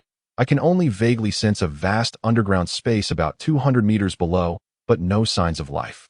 This fire. Had it not been for the chakra armor, I would have succumbed. They would have been reduced to ashes by now, the burly figure remarked, patting the blizzard's bald head as he shared his thoughts. The chakra armor they wore had been procured at great cost from a scientific anomaly, capable of significantly mitigating various forms of energy damage. Yet, in the face of this flame, even they found it challenging to withstand. Naruto and Little Snow were likely long gone. If such intense flames had always existed here, we would have certainly noticed them from above. It is evident they have only just appeared. However, it is indeed a natural flame, unlike ninjutsu. After a moment of contemplation, the angry waves inquired, That ninja? Have you encountered him before? Did he utilize any fire-based ninjutsu? I only saw him employ a water-based technique. Naruto used the water dragon bullet technique to counter his ice thorn, which left a deep impression on the burly figure. He replied directly. Then, as if struck by a sudden realization, he brightened. Our ninjutsu is being suppressed here, but so too should his water techniques be. He is doomed. Suddenly, the pillar of fire below retreated a few meters, though it quickly surged back up. However, the angry waves immediately sensed something was amiss. No, he likely hasn't perished. With narrowed eyes, the angry waves declared, Not only is he alive, but possesses the ability to conjure this much flame to obstruct us. He must be facing a situation that we cannot disturb. I shall forge ahead. With that, the angry waves released the iron chain, stepping onto the burly figure's shoulder as he formed hand seals. Twin Dragon Storm Assault. With a powerful clap of his palms and a thunderous shout, two storm-black dragons, each over 10 meters long, charged down the passageway. As they weaved around the group, they intertwined and raced toward the pillar of fire below. Upon encountering the flames, the storm-black dragons roared as if incensed, causing the pillar to tremble violently and retreat downward. The ability to execute such potent ninjutsu left the blizzard's pupils constricted, instilling a sense of apprehension within him. Let us move. The angry waves grasped the iron chain and swiftly descended, with the blizzard and the others immediately following suit. With the storm-black dragons clearing the path below, their speed was remarkable. In the subterranean realm, Naruto, having abandoned the hidden path, dashed towards the opposite end. Heedless of the passage, there were voices nearby. It was that rascal. Not far into his flight, he heard sounds echoing from behind. Pursue, ordered Nung Tao, though he himself did not advance. Shue Bing nodded, leading the burly figure to chase after Naruto's shadow clone. Nung Tao turned to Ba Shue, inquiring, What do you discern? As Naruto's clone departed, the great fireball dissipated, plunging the underground space back into darkness. Nung Tao's perceptive abilities were not as keen as Ba Shue's. Although there remained some interference, it was significantly clearer than within the passage. After a brief moment of contemplation, Ba Shue suddenly proclaimed, There lies a lake on the other side. A lake? Nung Tao furrowed his brow, puzzled as he sprinted towards the direction indicated by Ba Shue. The magma lake transformed Naruto's body into a vibrant crimson, resembling a grilled lobster. Within his Danhai, the tumultuous sea of flames had diminished considerably. At the moment of the explosion in his spirit sea, Naruto had swiftly distanced himself, erecting layers of protective shields in a desperate retreat. Despite dozens of these barriers, they scarcely mitigated the explosive force. However, a fraction of the energy was absorbed, reducing the impact to a mere 10 to 20%. Yet, even this residual force inflicted significant damage, obliterating an entire arm of his manifested spiritual giant. Fortunately, he would recover in a few days, as long as he remained intact. Once the terrifying explosion subsided, he emerged to assess the aftermath. A single glance sent his heart racing. The spirit sea below lay desiccated, the ground marred by deep fissures. The recent explosion had not only drained the spirit ocean beneath, but had nearly obliterated his own Dan Hai. Damn it, I feel like I've suffered a tremendous loss. He grimaced, gazing at the colossal sun above. The Earth's fire spirit was now barely clinging to life. After absorbing the initial wave of inferno, its internal energy had approached saturation, and the subsequent surge had caused it to rupture. The flames drifting from the sun showed no sign of recoalescing. How infuriating. You remain unscathed. The remnants of the Earth's fire spirit expressed its lingering resentment before dissipating. Naruto flew towards the solar sphere, resting his chin upon his hand, scrutinizing. Kurama, you've been rather unfair. Moments ago, when the spirit sea was ignited, the Ninetail's consciousness had retreated into its seal, untouched by the chaos while he endured it with mere protective barriers. I merely requested you to add a little fuel to the fire, interrupt its refinement. I never anticipated you would act so recklessly. Kurama's voice resonated with a hint of schadenfreude. It is time to bring this to a close. Without engaging in retorts, Naruto's remaining colossal hand reached out towards the flames suspended in the air. With a decisive grasp, the flames were drawn into the sun. Golden elixir converge. With a fierce clench, the immense sun swiftly contracted to the size of a foot. Previously hollow, it was now compressed and solidified, devoid of any voids. The golden sun, suspended in the sky, was now adorned with a fiery scarlet hue. With a satisfied smile, Naruto suddenly found that the shackles of his cultivation, which had hindered him for so long, had vanished. The brilliance of the golden core radiated in beams of light, illuminating the desolate earth below, which began to rejuvenate at a visibly rapid pace. The light enveloped him, and his severed arm instantly regenerated. He understood. This was the restorative power granted by his breakthrough into the golden core stage. The explosive surge of spiritual energy had nearly devastated his dantian. Yet the potency of the golden core restored the fissures within. His spirit and physical form had been obliterated by the explosion of energy, and thus the golden cores might restore his arm. Chapter 42. Harnessing power to thwart adversaries after the blizzard informed them of a nearby lake. Windflower and Fury were filled with curiosity and doubt, hastening towards the source. As they approached, the air became thinner and more oppressive. However, clad in chakra armor, they were largely unimpeded. Suddenly, the space ahead brightened, and the two, filled with excitement, rushed forward. To their astonishment, there lay a vast lake of lava beneath them. The blizzard was taken aback, eyes wide with disbelief. What they initially sensed as an underground lake with a water source turned out to be a lake of molten rock. Fury squinted, scrutinizing the lava lake. The sealing barrier had been breached, and the fire crystal from the Earth's core had been retrieved by Naruto, causing the lava lake to become increasingly agitated. Fortunately, the two stood behind several stone pillars, their line of sight obscured and their presence concealed from Naruto. Bubbles continuously erupted from the lava, releasing a pungent, acrid smoke. Concerned about toxicity, they swiftly produced gas masks from behind and donned them. It was then they discovered a metal canister strapped to their backs, an oxygen tank connected by a tube to their masks, which also provided oxygen. They had prepared thoroughly for this subterranean expedition. But where was the treasure? Aside from this lava lake, there seemed to be nothing particularly remarkable in the vicinity. Blizzard, thoroughly investigate this place. Fury's expression darkened. After expending so much effort, was this all there was? He had lost interest in Naruto and Xiaoshua's whereabouts.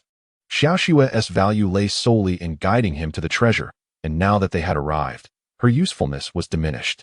Naruto was merely a somewhat capable outsider, and with the avalanche and the imposing obstacles he faced, both had lost their significance to him, leaving him disinterested.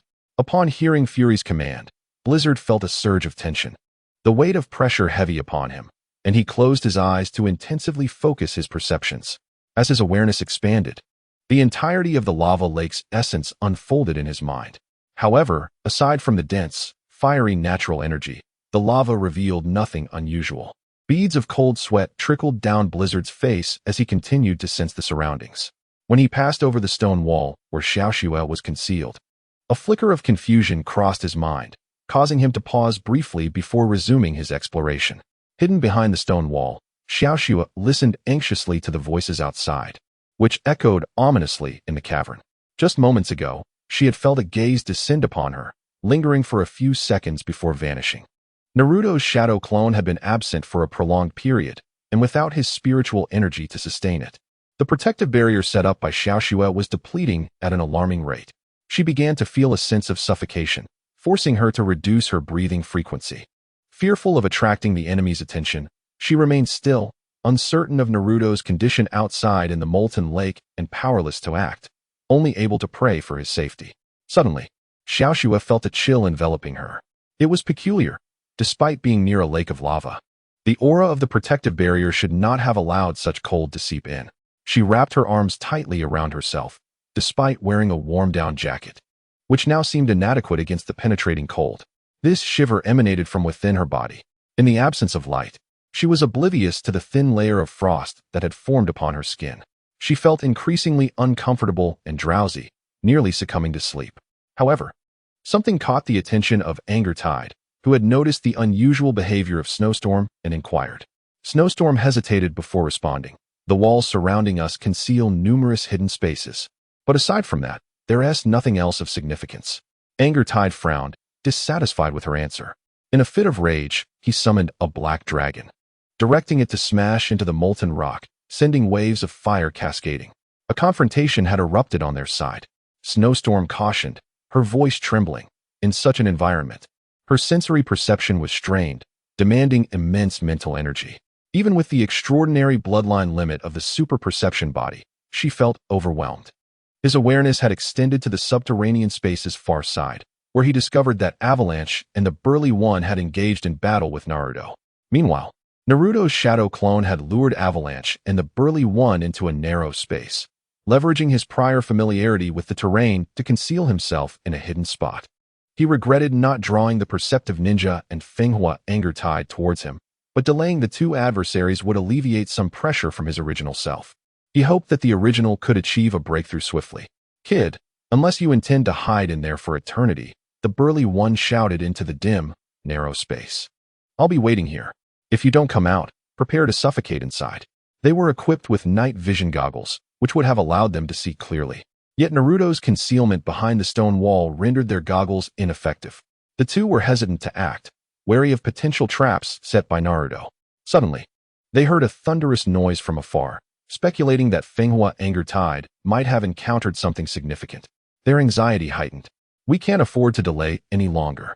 Avalanche decisively charged inside, with the Burly One gritting his teeth and following suit. They proceeded with caution, yet Naruto's shadow clone had effectively masked his presence, remaining well hidden. While they conversed, he had already gathered a massive sphere of crimson flame in his hand, a spiraled ball of fire attributed to his chakra.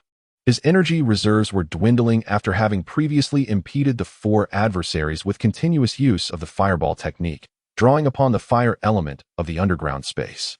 Now, the energy here was nearly exhausted, leaving only remnants behind.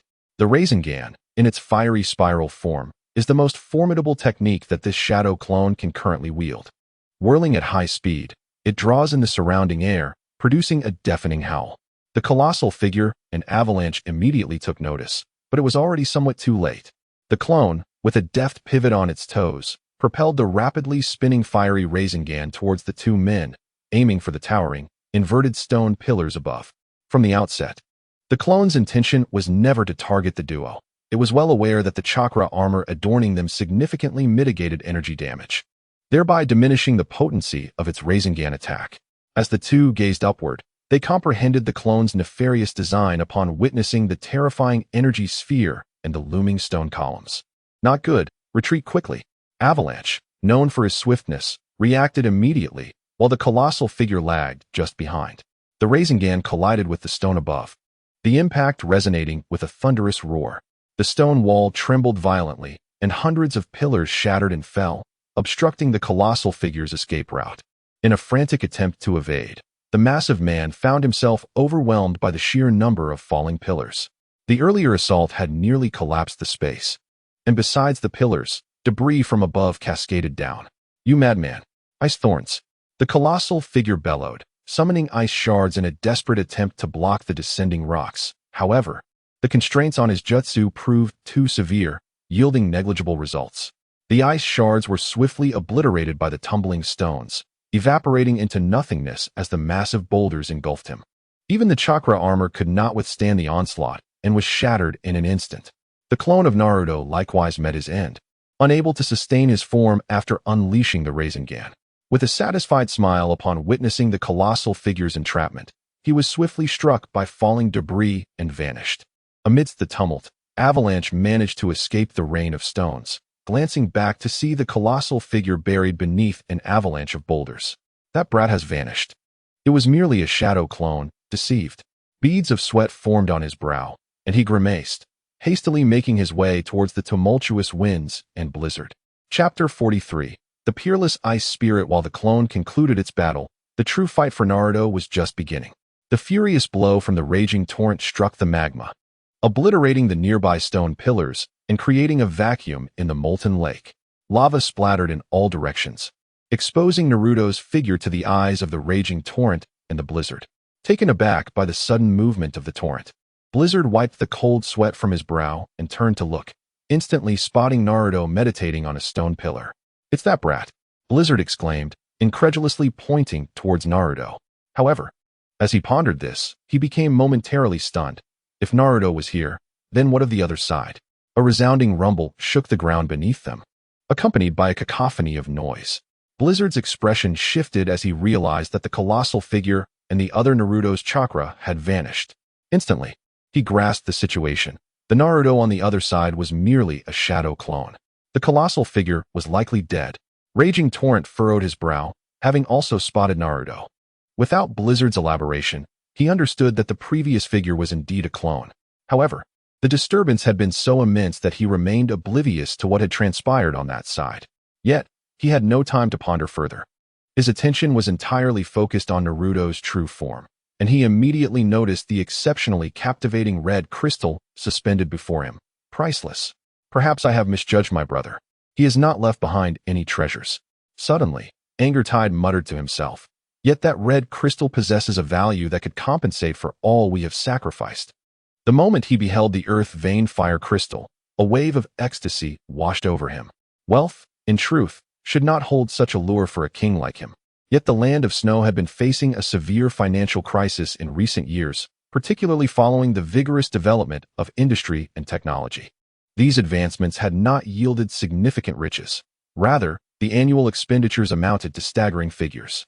He yearned to alter this predicament, steering the nation towards the development of technological weaponry. The chakra armor, those flying machines, and the sniper rifle on the back of the Blizzard were all products of technological innovation. However, these were not homegrown inventions. The technology was sourced from a scientific genius. This individual provided them with technical support, while they were required to furnish substantial funding and various materials to assist his research. Recently, this genius had been working on a chakra energy cannon, a weapon of immense power. If successfully developed and obtained, the national strength of the land of snow would be significantly enhanced, and he was confident in contending against the 5 great ninja nations. Anger Tide noticed that Naruto was currently in a peculiar state. Otherwise, such a commotion would not have gone unaddressed.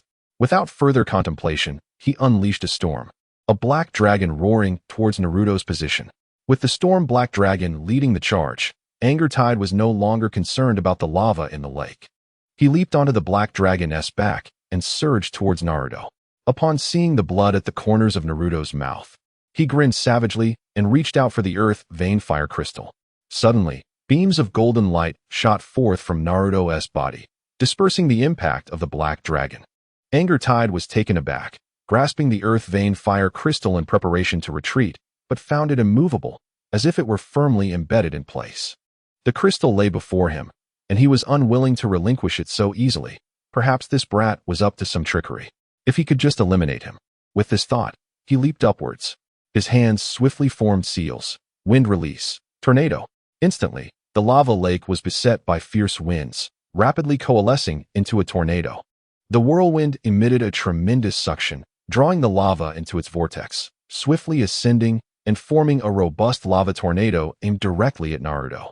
The protective barriers left by Naruto's clones were merely rudimentary shields and had already been obliterated by Anger Tide's earlier assault.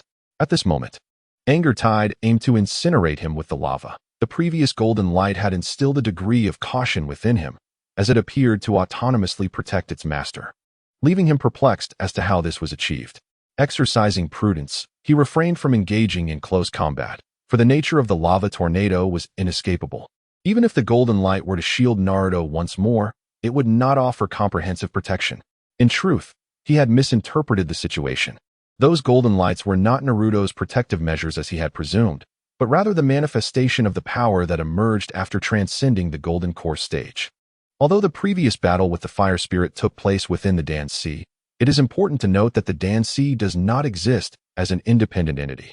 Any damage inflicted upon the Dan-sea directly impacts Naruto's physical form. At this moment, the power of the Golden Dan is revitalizing his injuries. However, the restorative power of the Golden Dan is a one-time occurrence. Once it has been expended, it cannot be regained. Therefore, even if the Golden Light were to protect its master once more, it would be insufficient to cover all bases, making further attacks on Naruto inevitable. This, however, hinges upon the premise that Naruto does not resist, which seems implausible. As soon as Naruto opened his eyes, he beheld a formidable fire dragon swirling menacingly above his head. He blinked in disbelief. Was he truly engaging in a game of fire? Fury surged within him, having been nearly obliterated by a fire spirit earlier. He now faced another fiery assault. This was intolerable. Without hesitation, he stowed the earth vein fire crystal into his storage bag and propelled himself into the air, retreating swiftly. With a sweep of his consciousness, he quickly discerned the situation at hand. The one attacking him was the wind flower's angry waves. On the shore stood a perceptive ninja, who, upon noticing Naruto's awakening, promptly brandished a sniper rifle aimed directly at him. An ambush, indeed. If it were not for this perceptive ninja, events would not have escalated to this point. This individual was as tenacious as a stubborn adhesive plaster, in many ways. He proved more troublesome than the wind flower's angry waves. Fortunately, his strength was not particularly formidable. Since he had chosen to become an adversary and attempted a sneak attack, Naruto was determined not to let this opportunity slip by. Disregarding the wind flower's angry waves, Naruto grasped the molten vortex, summoning it towards him with ease. Weighing its heft, he hurled it with great force towards the banks of the lava lake. The molten vortex surged forth with greater ferocity than before, racing towards Blizzard in the blink of an eye.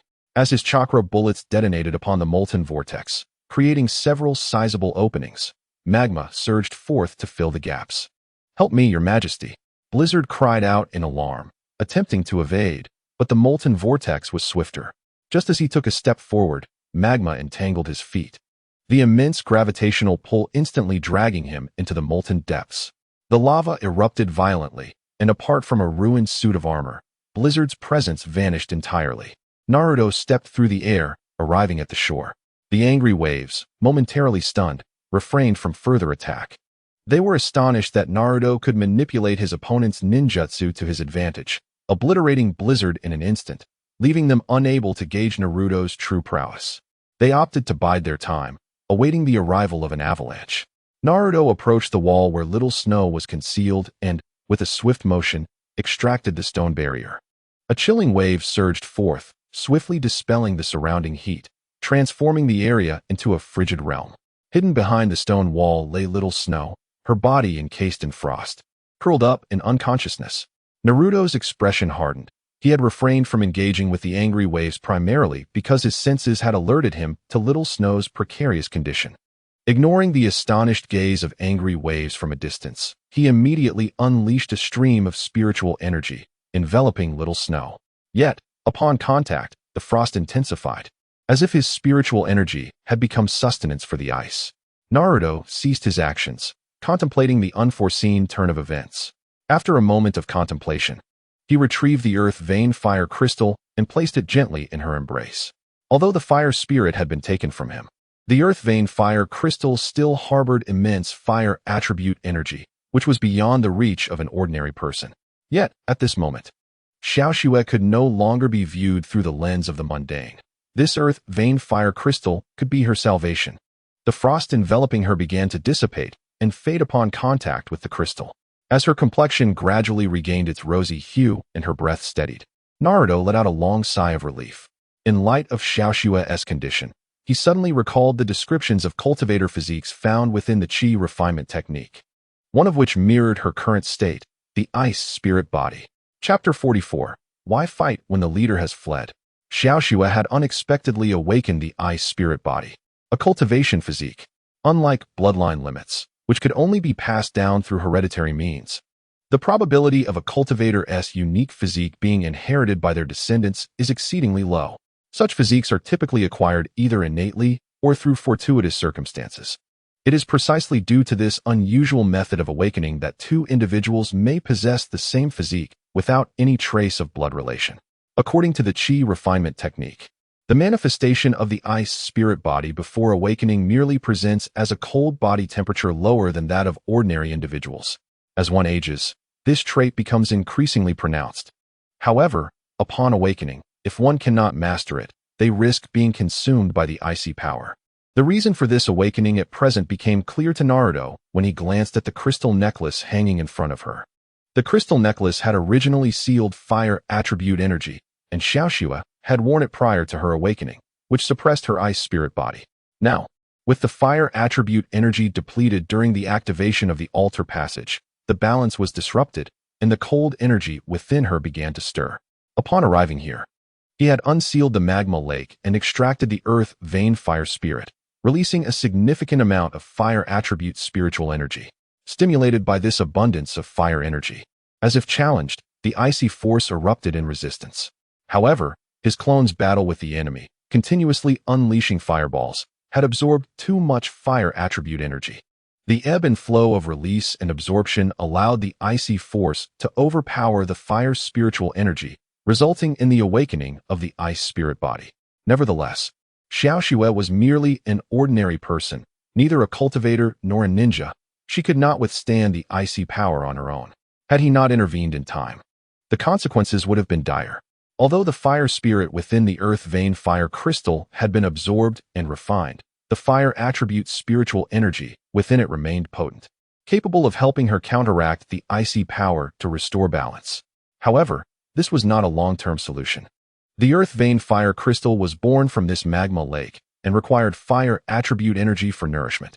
If nurtured for several hundred years, it might even give birth to another fire spirit. Yet, once removed from this place, deprived of the earth vein's fire energy, and with her own energy continually depleting, it would inevitably be exhausted one day. Furthermore, with the ice spirit body fully awakened, the rate of fire energy consumption was alarmingly rapid. The more one suppresses, the more intense the rebound. When that time arrives, the icy power within her will spiral out of control once again, beyond any means of restraint. To truly resolve this, she must gain complete mastery over this force herself. Leader, there's an ambush. At long last, Avalanche arrived, standing beside Fury. Noticing Fury's gaze fixed on a certain direction, he too turned to look. To his alarm, he spotted Naruto several hundred meters away, instantly on high alert, recalling the terrifying scene of the behemoth being tragically defeated. He prepared to strike at Naruto, only to be halted by Fury's outstretched hand.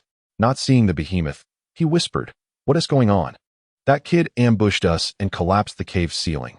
The sleet and snow didn't manage to escape." Avalanche, somewhat shaken, glanced around in search of the blizzard, puzzled. "Where's Blizzard? What is happening with that kid?" Fury's expression darkened as he cast his gaze upon the armor on the ground. "How much of your power can be exerted here?" Avalanche pondered for a moment. "Water and ice ninjutsu are nearly ineffective. The air is thin here, and wind ninjutsu is suppressed by 40%. Upon hearing this, Fury recalled Naruto's earlier manipulation of his ninjutsu and turned to exit. "How can we fight now?" The leader has fled, and Avalanche is unwilling to face Naruto alone. Having lost 2 comrades in a single day, he sighed, picked up the armor from the ground, and followed suit, hoping to repair it and perhaps find it useful later. Naruto had been closely observing Fury's movements. Seeing Avalanche approach, seemingly ready to strike, he felt a twinge of unease. At that moment, both of them collapsed weakly onto little snow. Their bravado had been mere pretense. While Danhai and his physical injuries had healed, their spiritual energy was utterly depleted. Coincidentally, the Ninetales had been a silent witness to Naruto's breakthrough process, now also entrapped in a state of transformation, unaware of how long it would take to awaken. The spiritual energy in the subterranean space had been nearly exhausted due to the actions of the clones, and the earth vein fire crystal was now required to maintain the balance of Little Snow's icy power. His combat methods had also been significantly restricted. Seizing the moment while the others had departed, Naruto swiftly sat cross-legged, beginning to absorb the scant remnants of spiritual energy that lingered in the air of this underground realm. Although the effect was minimal, he could not afford to be picky at this juncture. Once he had absorbed the last traces of spiritual energy from the air, he felt a slight sense of reassurance. However, it was still insufficient. This energy was not enough to perform even basic spatial techniques. Otherwise, he could have directly taken little snow and fled from this place. With the fire attribute spiritual energy contained within the lava, he recalled the cunning methods of the fire spirit, knowing it would not be entirely consumed. After all, it was the spirit's original domain. Although the energy emanating from the lava had been depleted, there should still be some residual energy below. Naruto rose and approached the edge of the lava lake, summoning forth a blazing crimson gold flame, his Dan fire, which he could now wield with confidence. This Dan fire was refined and birthed from the earth vein fire spirit, sharing a common origin with the fire spirit. As the fire spirit was the rightful master of this lava lake, the moment the Dan fire descended into the lava, it was akin to returning home. The Dan fire danced joyfully like a fish within the lava, stirring the spiritual energies contained within. Wherever it traversed, all spiritual energy responded in unison, and in the blink of an eye, the spiritual essence within the magma surged forth, trailing behind the flame of the elixir. With a mere thought, Naruto propelled the flame out of the magma, and the spiritual energy followed suit. The flame was drawn into his elixir sea, while the spiritual energy transformed into a colossal stream, racing towards his elixir sea. Naruto did not resist. Instead, he opened his arms to embrace it. As the spiritual energy entered the elixir sea, the parched earth began to rejuvenate. The amount of spiritual energy beneath the magma exceeded his expectations. Absorbing it all would potentially replenish half of his spiritual essence. Half of the spiritual energy of the golden elixir stage far surpassed the total of that in the foundation establishment stage, which was more than sufficient for his needs. This geothermal vein was a rare treasure, and he could not drain it completely, as some energy must remain to serve as seeds for the future. Furious waves and avalanche, after departing, hastened towards the passage, preparing to return to the surface. The constraints below were too severe for them, yet Naruto could wield fire-based ninjutsu unimpeded. Here, fire techniques would be amplified, putting them at a considerable disadvantage in combat. The fates of the brute and avalanche served as a testament to that. Once they returned to the surface, they could set an ambush at the entrance, as Naruto would inevitably ascend. If their sole aim was to eliminate the enemy, it would suffice to collapse this subterranean space and destroy the passage without complicating matters further. However, the thought of that vein's fire crystal quelled his intentions. Although he was unaware of the crystal's origins, its extraordinary properties were evident. Naruto had utilized it to heal little snow, a fact that did not escape Furious Wave's notice. Missing such an opportunity would be a grave misfortune. Chapter 45. Elixir Flame Spiral, What Has Happened? Furious Waves inquired with a furrowed brow as he noticed Avalanche abruptly halt his ascent. I was pondering how remarkably potent that Brad's fire ninjutsu is. Does its amplification here truly hold such magnitude? Earlier, during their skirmish at the palace, Avalanche's water ninjutsu had also proven formidable. At the apex of the iron chain, Avalanche, ascending nonchalantly, revealed a chakra blade that had inexplicably appeared in his hand. The blade trembled violently, brimming with immense chakra energy, yet it emitted no sound. Nevertheless, Furious Waves detected the sudden emergence of chakra energy above. Uncertain of Avalanche's intentions, he cautioned him to hasten, lest they be pursued by their adversaries. Avalanche, with a peculiar grin, grasped the iron chain and leapt over 10 meters high, then abruptly swung the chakra blade downward towards the chain. The chain, forged from ordinary wrought iron, was utterly incapable of withstanding the strike of the chakra blade. It shattered with a single blow, plummeting violently towards the depths of the passage. Avalanche, you betray me. Furious Waves instantly grasped the situation below, roaring in fury. Black Dragon Storm Kill, dragged down by the chain for several dozen meters. He hastily unleashed a tempestuous black dragon, propelling himself upward. Yet, now that Avalanche had turned against him, how could he allow such an escape? Fire Release, Fiery Demon Wolf. Avalanche cackled malevolently, suddenly thrusting his hands downward, summoning a colossal wolf of flames that roared as it dove towards Furious Waves. I can wield fire ninjutsu as well. Curse be you. The sudden assault of the flame giant wolf momentarily slowed the momentum of the Furious Waves, which now exhibited a tendency to descend. Should it plunge downwards? Regardless of potential harm, there remained Naruto below, who could not contend with the situation alone. Furthermore, the betrayal of Avalanche would not permit him to remain unscathed. Once he intervened, he would likely seal this place entirely to prevent future calamities. With a fierce determination, the twin dragons unleashed their storm assault. In an instant, a black dragon could no longer withstand the oppressive force of the flame giant wolf. The furious waves dared not hold back any longer, instantly employing his most formidable ninjutsu. The storming twin dragons valiantly surged upwards against the giant wolf's pressure, carrying the furious waves with great difficulty. Avalanche, I did not expect you to wield fire-type ninjutsu. Yet this will not deter me. Haha, since we have reached this juncture, I shall hold nothing back. Farewell, my sovereign. I shall manage Fenghua City in your stead. Avalanche, now somewhat deranged, swiftly formed hand seals as he observed the ascent of his adversary. Black Dragon Storm Kill. An identical storm black dragon emerged, though but one. It was potent enough to alter the tide of battle. Impossible. How could you replicate my ninjutsu? The furious waves, as a sovereign, had never experienced such astonishment as today. Both Naruto and Avalanche had exceeded his expectations. We both possess the Ice Shield bloodline limit. What is impossible about this? I have followed you for years to learn this very technique. With a firm press of his hands, Avalanche summoned the storm black dragon into the fray. The wind fueled the flames, and the flame giant wolf, empowered by the storm black dragon, surged in size, overpowering the twin dragons of Fenghua and furious waves. As he witnessed the flames plummeting swiftly, disappearing into the passage below, Avalanche erupted into wild laughter. I have truly succeeded. I have vanquished the furious waves. The land of snow is now my dominion. Yet, regaining composure, he contemplated that the furious waves might not be dead after all. Upon returning to the surface, he would swiftly consolidate his forces, reclaim his throne, and find someone to seal this tunnel. With a disdainful snort, Avalanche departed hastily. Meanwhile, Naruto absorbed the essence from the fire vein, restoring nearly half of his spiritual energy, and was now in a stable condition. Suddenly, he heard the sounds of battle from the tunnel and extended his consciousness to investigate. Upon witnessing the disheveled descent of Fenghua and furious waves, he chuckled. Is this an internal conflict? What a splendid opportunity. I'll strike while you are weak. After the events of the past 2 days, Naruto felt compelled to alter his previously disdainful and violent disposition, for enemies would not extend courtesy. The icy power within Little Snow had yet to be fully suppressed.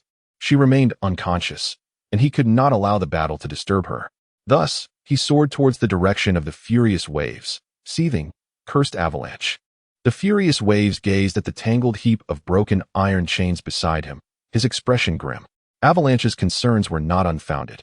A height of several hundred meters would not be sufficient to claim the life of the furious waves, yet he was certainly in discomfort. Despite the protection of his chakra armor and the mitigative effects of his ninjutsu, he felt as if his insides were churning from the impact. He did not pause but dashed towards the opposite side, aware that Naruto awaited him in the subterranean space, and was keen to avoid a confrontation under such circumstances. In the direction sensed earlier, the location where the formidable giant battled Naruto is situated. The situation is dire, and Naruto may arrive at any moment. He must devise a means to restore his chakra, having expended a significant amount through successive uses of grand ninjutsu. His initial thought turns to the giant, who is adorned in chakra armor. Although the giant was crushed by a boulder, the chakra did not dissipate. Instead, it was reclaimed by the armor and stored within a core, a secret known only to the tempestuous Nuda among the snow ninjas. Previously, the blizzard armor was rendered useless by Naruto's lava tornado, which ignited its chakra, hence he did not retrieve it. Eureka! Spotting a metal sphere the size of a fist adorned with blue and white yin-yang fish on the ground, Nuda picks it up and presses it against his chest. His own armor bears a similar metallic sphere. Upon contact, a visible stream of chakra flows from the sphere into the armor and subsequently into Nuda himself. Fire release, spiraling sphere. Suddenly, a bright flash occurs behind him, and an overwhelming heat emanates from that direction, startling Nuda. How could he be so fast? As Naruto approaches, he sees Nuda holding a metallic sphere against himself, a continuous flow of chakra surging from it into Nuda's body. The chakra he had previously depleted is now replenished, and he comprehends Nuda's intention. Nuda is absorbing others' chakra. This cannot be allowed to continue. At this moment, the fire attribute energy in the underground space has been exhausted, diminishing its restraining effect on Nuda. The spiraling sphere, condensed from the fire of the golden elixir, crashes violently into Nuda's back, producing a thunderous sound as his chakra armor shatters and disintegrates. Coughing, as the dust settles, Nuda stands hunched over. Naruto is astonished. Nuda's armor displayed such formidable defense. This was an attack derived from his golden elixir cultivation, and although not at full strength, its might surpasses anything he has faced before. Could such armor truly have been developed by them? Ha ha ha, your ninjutsu cannot harm me. Nuda, now somewhat deranged from the relentless assaults, exclaims, "You are too late." The chakra within the core has already been fully absorbed. Although there is no treasure, that peculiar red crystal is of immense value. If I kill you, it shall be mine. That is your niece's lifeline. Do you still have the audacity to claim it? Having merely blocked one attack, without the armor's defense, what will you use to shield yourself? Raising his hand, Naruto swiftly conjures another flaming spiraling sphere, the size of a head, radiating terrifying pressure as it hurtles towards Nuda. Chapter 46. The defeat of Nuda. As Nuda sees Naruto's ninjutsu approaching once more, he hastily employs a technique to defend himself. Ice release. Ice prison technique. With his chakra armor destroyed, he dares not withstand the blow with his body. As he plants his hands on the ground and shouts a powerful incantation, numerous ice blocks materialize around him, forming a spherical enclosure. The situation has improved. Nuda rejoices, as the fire attribute energy here is depleted. The air from the upper passage begins to flow in, gradually diminishing the environmental constraints on his ice ninjutsu. Boom. The surface of the ice sphere is smooth and possesses a unique structure that allows it to evenly disperse attacks from all directions. When the flame spiral sphere struck the ice prison, the force was surprisingly dissipated, yet the ice sphere sustained cracks and was sent flying far away, shattering upon impact and melting into water. However, the furious wave within had seemingly vanished. Extreme cold domain of ice ninjutsu. The voice of the furious wave emerged from the shadows, a chill spreading through the air, causing Naruto to feel the space around him become increasingly stagnant. What kind of ninjutsu is this? Sensing the opponent's aura, he glanced upward, where the furious wave clung to the cave's ceiling like a gecko. Having utilized the ice prison technique to dissolve the evaporating water vapor and escape above. Have you forgotten that I can fly as well? Naruto stomped his foot, causing the stones beneath him to shatter, and he surged upward towards the furious wave. Mid-flight, he faltered momentarily, his body trembling. What was happening? He suddenly realized that his reactions had become sluggish, his movements lagging behind his expectations. The furious wave, appearing ephemeral, quickly retreated, launching a black dragon storm towards him. By the time Naruto reacted, it was already too late. Concealing himself in the shadows, the furious wave spoke in a low voice. Did you think nothing happened when I unleashed the extreme cold domain, assuming I was merely bluffing? You are mistaken. I infused that technique with a neurotoxin, which has permeated this space with the cold. The moment you sensed something amiss was when you had already been poisoned. Noticing that Naruto had avoided his attack and did not advance, the furious wave regained his confidence, convinced that his opponent had succumbed to the toxin. While the extreme cold domain sounded formidable, it was merely a fade. The true lethal weapon was the poison. He rarely employed this technique, as it risked harming allies due to its indiscriminate nature, and he feared that enemies could exploit its weaknesses. But in this moment, with just the two of them present, he felt no inhibitions. Listening intently to the opponent's enthusiastic explanation and assessing his current physical condition, Naruto quickly grasped the nature of the technique. The furious wave had released a vast quantity of imperceptible toxins, and the initial sensation of stagnation in the air was indeed a result of his own delayed actions. He had initially replaced breathing with spiritual energy, which should have rendered him immune to the poison. However, while conversing, those toxins had entered his body through his mouth, swiftly spreading throughout him. This toxin had the ability to paralyze one's nerves, dulling the senses and slowing movement. He attempted to employ the shadow clone technique to distract the opponent, but his clones fared even worse, dissipating upon emergence. What a lesson you have imparted. The art of a ninja encompasses more than just ninjutsu, taijutsu, and Shinjutsu. Without delving into how the opponent had conjured such a substance, understanding its principles and effects made countering it not so daunting. Although his nerves were impaired and his movements sluggish, It was not easy for the furious wave to land a hit. With a powerful punch, he shattered the ice blocks hurled at him and quickly retreated.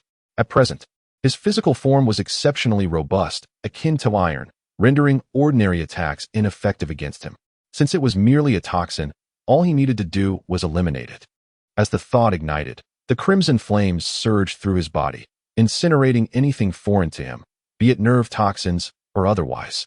Rather than mere toxins, Naruto perceived this affliction more akin to a virus. After all, how could a single utterance lead to such a plethora of toxins coursing through his veins? The virus replicated rapidly within him, a fact corroborated by his keen awareness. Numerous specks of matter emerged within his body, seemingly alive, proliferating at a terrifying pace, instilling a sense of revulsion in him.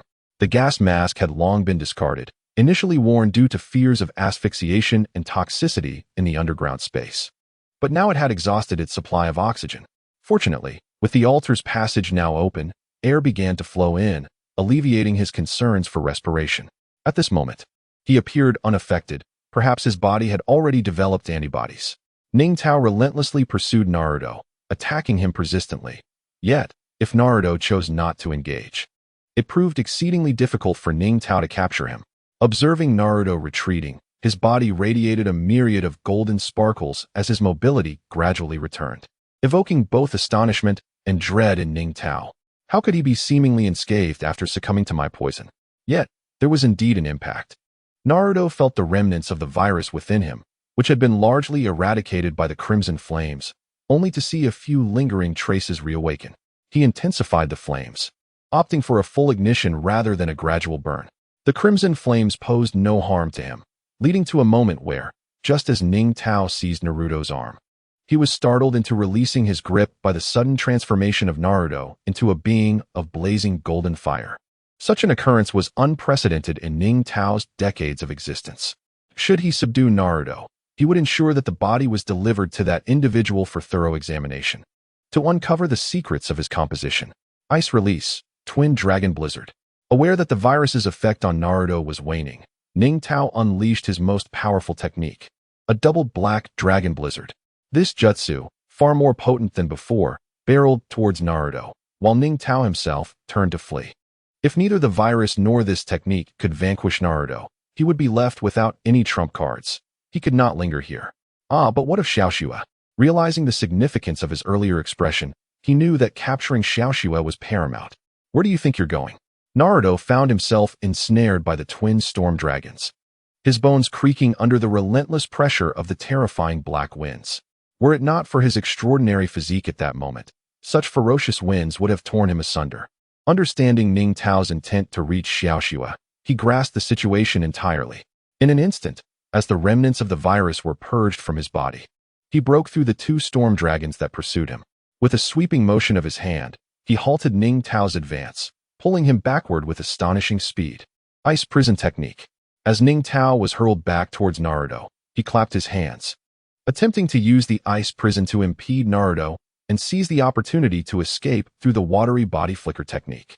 Yet, such a ruse would not succeed against Naruto twice. Before Ning Tao's ice prison could even take shape, a blaze of crimson gold burst forth from Naruto, engulfing him entirely.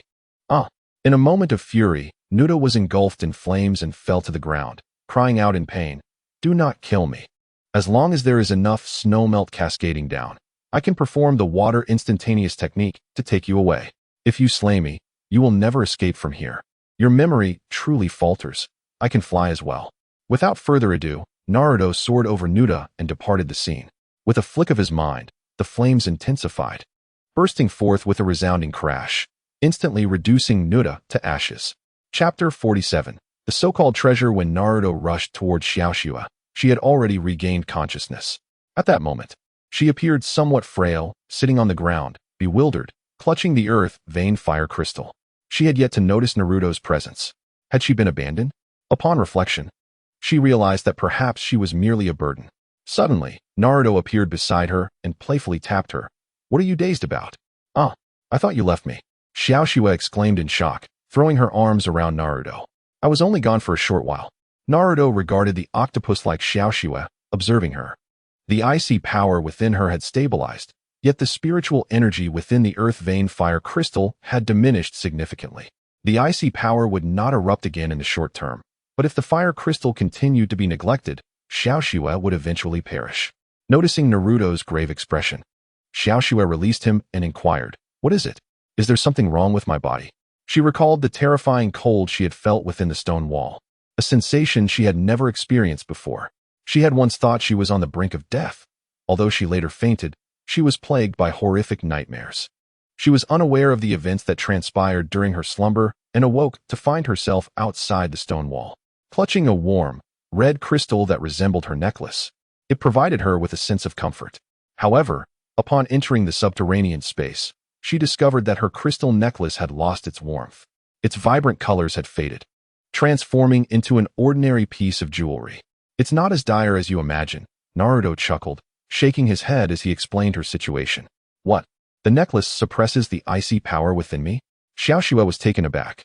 "The crystal necklace was a gift from my father. Does he know about this?" Naruto fell silent, as this was a matter that was difficult to articulate. Her father, Fenghua Xiaoxue, was likely an ordinary man who could not have performed such a feat as sealing fire attribute energy within the crystal necklace. It must have been the work of an outsider. The crystal necklace served as a key, most likely left by the mysterious individual who had made a deal with her father. Given that this person had gone to great lengths to arrive in this underground space and seal the fire vein, it indicated an interest in the fire vein and a proficiency in manipulating fire, making the sealing of fire energy within a crystal plausible. However, if this individual clearly wished to keep others from disturbing this place, why then did they entrust the key to her father? Could it be that they calculated that even with the key, others would be unable to unlock the door? The peculiar method of initiation may indeed align with the thoughts of the other party, and it is likely that the crystalline key is not singular. Thus, has the tumultuous tide perished? For a decade, the quest for treasure has persisted, only for one to realize at the end that the true treasure was merely the heat emanating from this subterranean realm. How ironic. Xiaoxue approached the lava lake, her eyes sparkling with determination. "Naruto, I wish to complete what my father could not. Could you assist me? There is no further action required. It is already accomplished." Naruto replied as he stood beside her, gazing at the molten flow. Xiaoxue, puzzled, remarked, "But it seems we have done nothing." Previously, the transparent barrier above the lava lake served as a sealing enchantment, significantly containing the heat beneath. The excess heat was obstructed by the altar on the surface. Naruto elucidated. "Now, with the crystalline necklace, we have unlocked the altar's entrance and dispelled the barrier over the lava. The heat here will gradually ascend to the surface, slowly altering the external climate. Is this not what your father aspired to achieve?" Xiaoxue pondered and found truth in his words. Yet, upon observing the geothermic fire crystal in her hand, she remained perplexed. "What of this crystal? You referred to it as geothermic fire crystal. What is its significance?" "The geothermic crystal embodies transformation." "What does that imply?"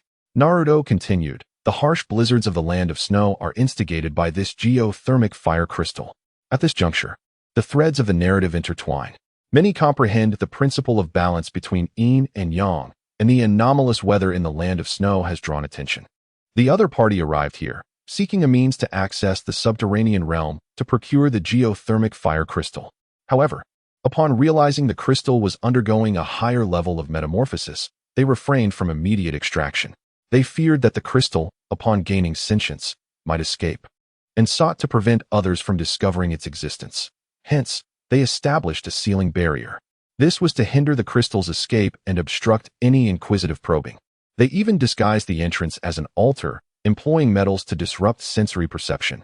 Due to these actions, the geothermic fire crystal could not absorb thermal energy from the exterior, resulting in the diminishing of extreme weather in the land of snow over the years. Although the change was subtle, severe snow disasters had become infrequent. This was not an act of benevolence, merely an unintended consequence. Perhaps the sudden rebellion of the windflower and the tumultuous tide is not as straightforward as it appears. It is likely someone deliberately leaked information about the treasure to him. This may have incited a royal dispute, intending to eliminate Xiaoxue's father through the machinations of the tumultuous tide, for he was aware of the subterranean realm's existence. Should Xiaoxue's father be removed, the secret of the subterranean realm would perish with him, ensuring the safety of the geothermic fire crystal. Though merely conjecture, Naruto felt an increasing conviction in the plausibility of this theory. Behind this affair, there likely lurked a cunning mastermind. As he stated, the existence of the geothermic fire crystal and the fire spirit, which continuously absorb heat from the outside world, has resulted in the perpetuation of icy conditions. Xiaoxue realized, so, by devouring and refining the fire spirit and extracting the fire crystal, we have transformed this place from a state of heat absorption to one where cold air enters and heat exits. As time goes by, with the alternation of warmth and chill, the external temperature will gradually rise until it returns to normal. Clever. Naruto nodded, affirming her words. In nature, yin does not thrive in isolation, nor does yang flourish alone. The harmony of yin and yang is the essence of the natural order. By now, having removed the earth vein fire crystal, which symbolizes the utmost yang power, along with the fire spirit, the ground, representing the chilling force of yin, has entirely lost its anchor. The chilling power will slowly dissipate, and with it, the ice and snow will follow suit. This earth vein fire crystal. I have never heard of it before, Xiaoxue remarked, lifting the crystal with both hands to examine it. Its warm hue was undeniably beautiful. Due to her own possession of ice power, the crystal's heat posed no threat to her. The ice spirit body you mentioned awakened here, stimulated by the fire attribute energy after my necklace's energy was depleted, correct? Now that the ice power within me has stabilized, do I still need to carry this earth vein fire crystal? Contemplating this, a sudden thought crossed her mind, and she inquired, according to what you just said, if yin does not thrive in isolation and yang does not flourish alone, will my chilling power vanish if I part from the earth vein fire crystal? Not so simply. That is an entirely different matter, Naruto replied with a gentle shake of his head. Chapter 48. The beautiful warrior. The earth vein fire crystal and fire spirit predated the icy weather on the ground. It was their genesis that brought forth the perpetual ice and snow. Thus, removing the earth vein fire crystal severs the source, and the external ice will gradually dissipate. However, Xiaoxue's ice spirit body and the present earth vein fire crystal indicate that the chilling power of her ice spirit body had first manifested within her, later countered by the utmost yang power of the fire crystal, which arrived subsequently. The origin lies within her ice spirit body. Without the earth vein fire crystal, the chilling power will only amplify, ultimately becoming uncontainable. Relying on external forces for suppression is not a lasting solution. To resolve this entirely, she must learn to harness this power herself. What? You wish to teach me how to cultivate? Xiaoxue exclaimed, her surprise palpable upon hearing Naruto's words. The experiences of the past couple of days had imparted to her the understanding that only by becoming sufficiently strong could she navigate this world successfully. She dreaded a life of conflict and violence, yet now there seemed no escaping it. Although Anger Tide had perished, his subordinates, Wolf Fong Avalanche and the female ninja, Blowing Snow, remained a lingering threat. Should the opportunity arise, they would not hesitate to eliminate her, especially with the rift between Wolf Fong Avalanche and Anger Tide. She could only surmise that the royal throne of the Land of Snow was at stake. As a former princess, she still appeared to possess considerable support, at least on the surface. As long as she remained in the Land of Snow, Wolf Fong Avalanche would not leave her unchallenged. Indeed, he might be even more eager to remove her obstacle than Anger Tide had been. Yet, Naruto could not protect her indefinitely. He would eventually depart. Thus, she resolved to strengthen herself.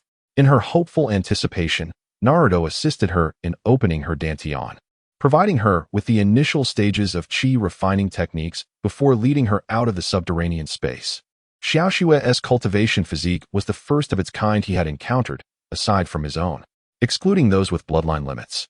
The ice spirit body belonged to the realm of true cultivation. In a strict sense, the term used to describe Naruto's all-attribute physique is somewhat inaccurate. In the realm of cultivation, it is referred to as the sacred body.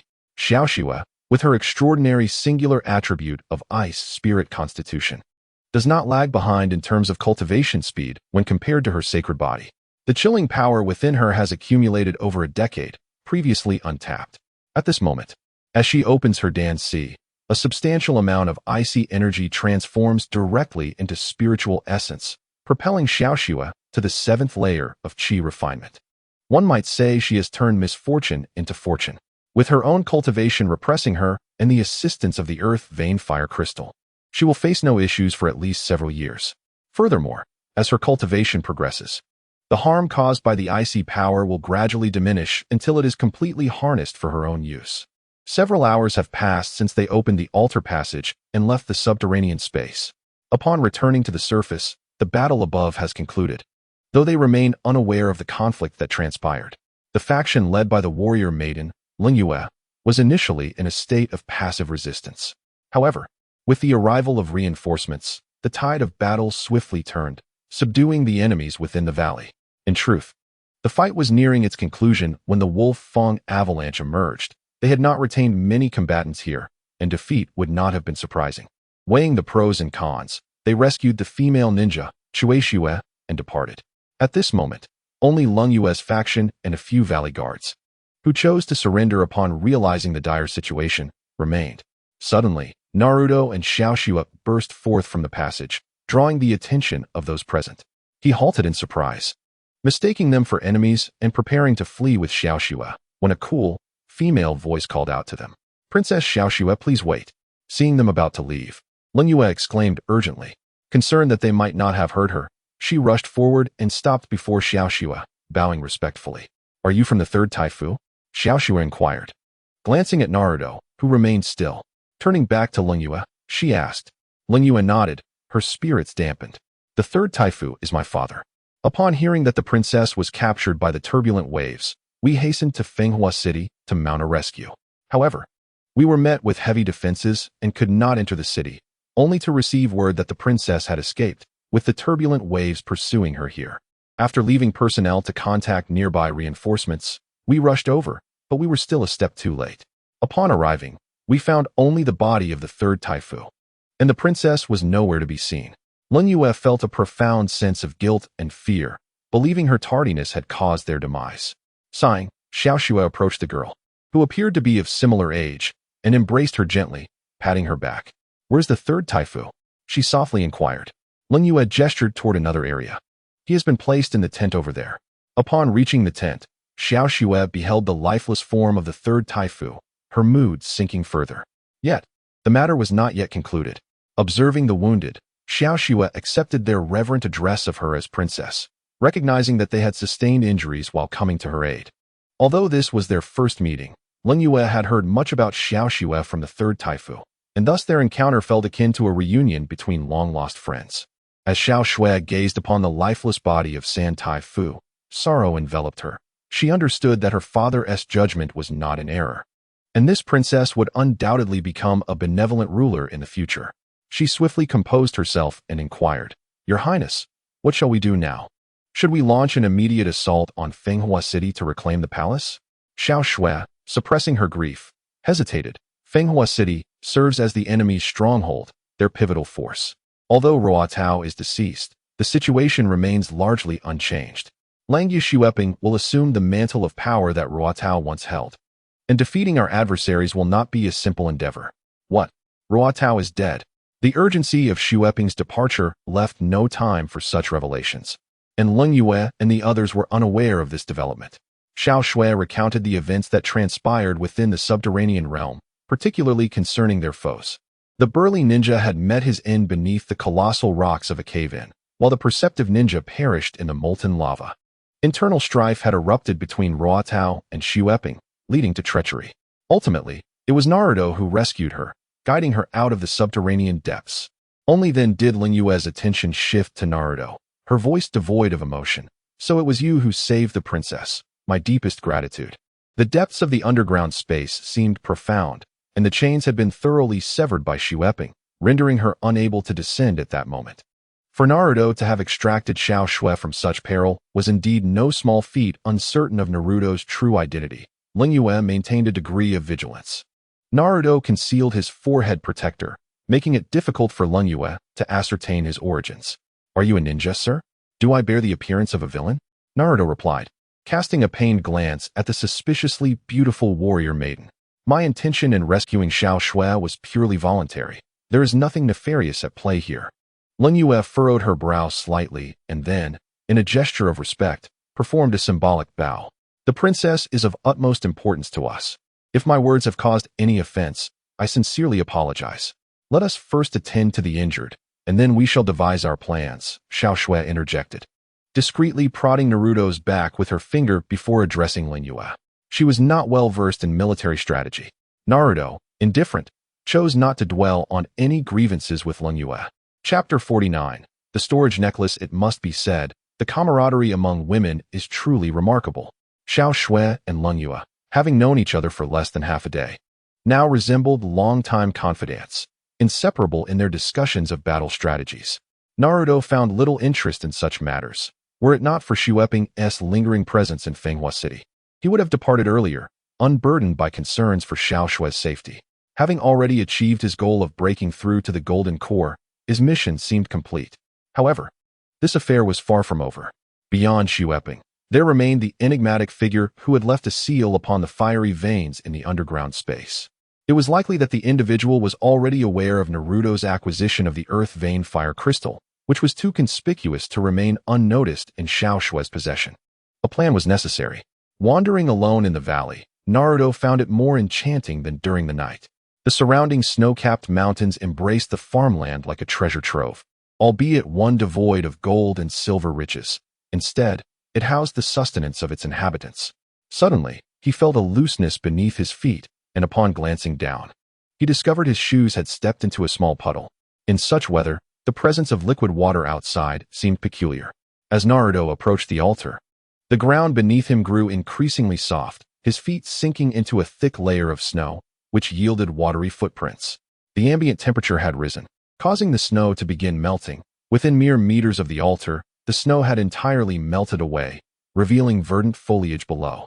The overcast sky had also begun to dissipate somewhat, with faint rays of sunlight piercing through the dense clouds, cascading down into the valley, making the ice and snow glimmer.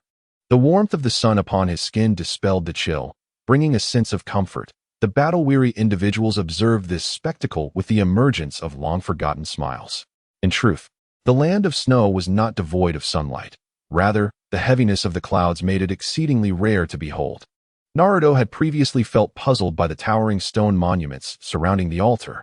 Initially, he presumed they were erected for sacrificial purposes alongside the altar, but soon realized that the altar served as a portal to an underground realm, rendering the stone monuments somewhat superfluous. Now, with the snow melted nearby, the ground revealed its secrets, and he discerned that these 6 stone monuments were not mere decorations, but part of an intricate formation. A warm airflow emerged from the passage, seemingly energizing the stones upon contact, causing the engravings upon them to illuminate. Then, akin to the rotation of a propeller, an upward suction force was generated, hastening the flow of warm air from the passage.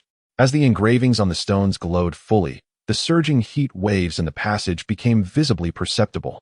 This formation's purpose was to continuously extract heat from the subterranean realm, providing warmth above, a component of Little Snow's father's grand project. The heated air surged forth, rising several feet into the air before dispersing outward. Naruto suddenly contemplated that Little Snow's father had indeed engaged earnestly with that enigmatic individual during their transaction. Had he survived, he might have witnessed this spectacle firsthand. Even the existence of the geothermal fire crystal might not have escaped the notice of the windflower snow. Upon closer inspection, he recognized that this stone monument formation differed from his original conjectures. It was a marvel of technological fusion. Within the stones lay temperature sensors and similar devices. The mysterious engravings embedded a type of energy-storing material, akin to solar panels, which, when washed by the warm airflow from the passage, began to absorb heat. Once the temperature reached a certain threshold, the formation activated, utilizing the heat emanating from the passage as its energy source. Like a pre-programmed mechanism, once the stones activated, the formation inscribed within them commenced. The only effect of this formation was to create an upward spiral vacuum, accelerating the outflow of air from the passage, thus altering the temperature. It was intriguing. Although differing from the spiritual formations he had envisioned, it proved remarkably practical. Observing this stone monument formation, Naruto found direction in addressing the matter of the geothermal fire crystal. To avoid disturbance, he sought a secluded tent, seated himself in a meditative posture, and retrieved the geothermal fire crystal along with a crystal necklace. Being a chi-refining practitioner, Little Snow's icy powers were currently restrained, and the brief separation from the geothermal fire crystal would not pose any adverse effects. As for the energy within the crystal necklace, it has been completely depleted, reducing it to a mere ordinary accessory. The altar passage has been opened, rendering it of little significance. Naruto requested the necklace from Xiaoxue, who simply reminded him to take care not to lose it, casually retrieving it and handing it over to him. He intended to transfer the energy from the earth vein fire crystal into the crystal necklace, as it was originally designed for energy storage. However, such a substantial earth vein fire crystal would overwhelm the necklace's capacity. Thus, he resolved to transform the crystal necklace into a storage space, which Xiaoxue, possessing spiritual energy, would also be able to utilize. Now that he had acquired alchemical fire, this task was considerably more manageable than before. First, he harnessed the alchemical fire to refine the crystal necklace, enhancing its material resilience. The process resembled the opening of a Dan-si, wherein he created a square space measuring 10 zhang within. The storage necklace was inscribed with a miniature shielding array. Once the earth vein fire crystal was placed inside, it appeared to the outside world as an ordinary crystal necklace, devoid of any peculiarities. It occurred to him that neither Quan nor her companions possessed their own storage spaces, and his own storage bag had only been concocted a mere fortnight prior. He had initially thought that young ladies might not favor the style of such a pouch, planning to seek an opportunity to craft a ring or necklace as a storage space to gift them. However, it seemed unnecessary to search further now. He compressed the energy within the earth vein fire crystal to one corner and carefully sliced off a portion devoid of energy. A necklace crafted from the earth vein fire crystal would undoubtedly be more aesthetically pleasing than his storage bag. He believed the young ladies would appreciate it. Resolutely, he set to work, and after half a day, several red crystals identical in shape and size to Xiaoxue's crystal necklace lay before him. Although they no longer possessed fire attribute energy, their color remained intact.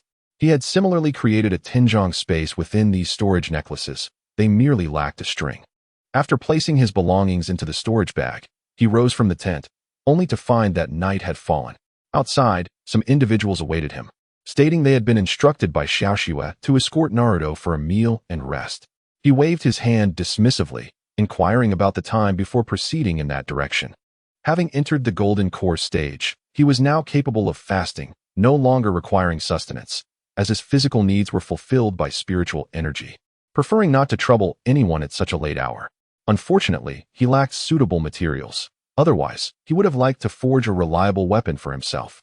Initially, he believed the metal's hardness encountered in the passage was sufficient for crafting a magical artifact and had intentionally taken a hefty piece with him when leaving the subterranean space. However, when he attempted to refine it, he discovered that the material was utterly unusable. Its disruptive energy properties would make controlling any crafted artifact exceedingly troublesome. Thus, he reluctantly shelved that idea for the time being. He extended his spiritual sense, locating Xiaoxue's tent, and made his way over, where several female guards stood watch. Recognizing Naruto's special relationship with the princess, they did not impede his entry. The tent was quite spacious. Upon pushing aside the entrance curtain, he was surprised to find another door within. Lifting the door curtain, he strode directly inside. Xiaoxue and Lingyue were chatting while soaking in a large wooden tub filled with hot water.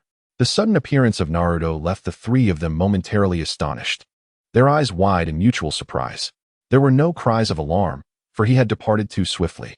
Soon after, the female guards outside the princess's tent became unexpectedly busy. Chapter 50, My Understanding of Military Strategy. Since that fateful night, Xiaoxue had seldom appeared before Naruto, with Lingyue typically conveying her messages. Xiaoxue possessed quite a remarkable charisma. Initially, when Lingyue announced her intention to summon reinforcements from various regions, Naruto remained skeptical, doubting the influence of two young girls. However, just a few days later, tens of thousands had gathered in the forest outside the valley. This was merely a fraction of the total, as some had journeyed directly to Fenghua City. It appeared he could no longer afford to underestimate anyone. As Naruto admired the scenery within the valley, Lingyue approached him. "Pervert," she stated. "The princess has indicated that we may proceed."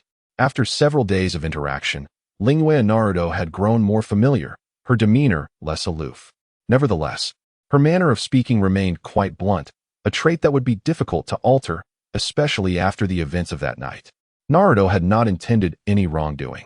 His sensory abilities now allowed for distant perception. However, aside from themselves, there were others in the valley, many of whom were girls. Not every girl possessed the beauty and grace of Xiaoxue and Lingyue, and he feared encountering something truly unsightly if he were to gaze indiscriminately. Thus, he refrained from utilizing this ability casually, firmly believing in the principle that misfortune begets misfortune. At that moment, he had merely sensed Xiaoxue's presence alongside another girl, Lingyue, both engaged in conversation. This was the origin of the subsequent awkward encounter. What sort of address is that? Wherein lies my perversion? Naruto retorted, pulling his thoughts back to the present and addressing the girl before him. Sneaking into a girl's room in the dead of night. What else could that be but perverse? Lingyue, gripping the hilt of her dagger, regarded him with a cold gaze. This topic could spiral endlessly.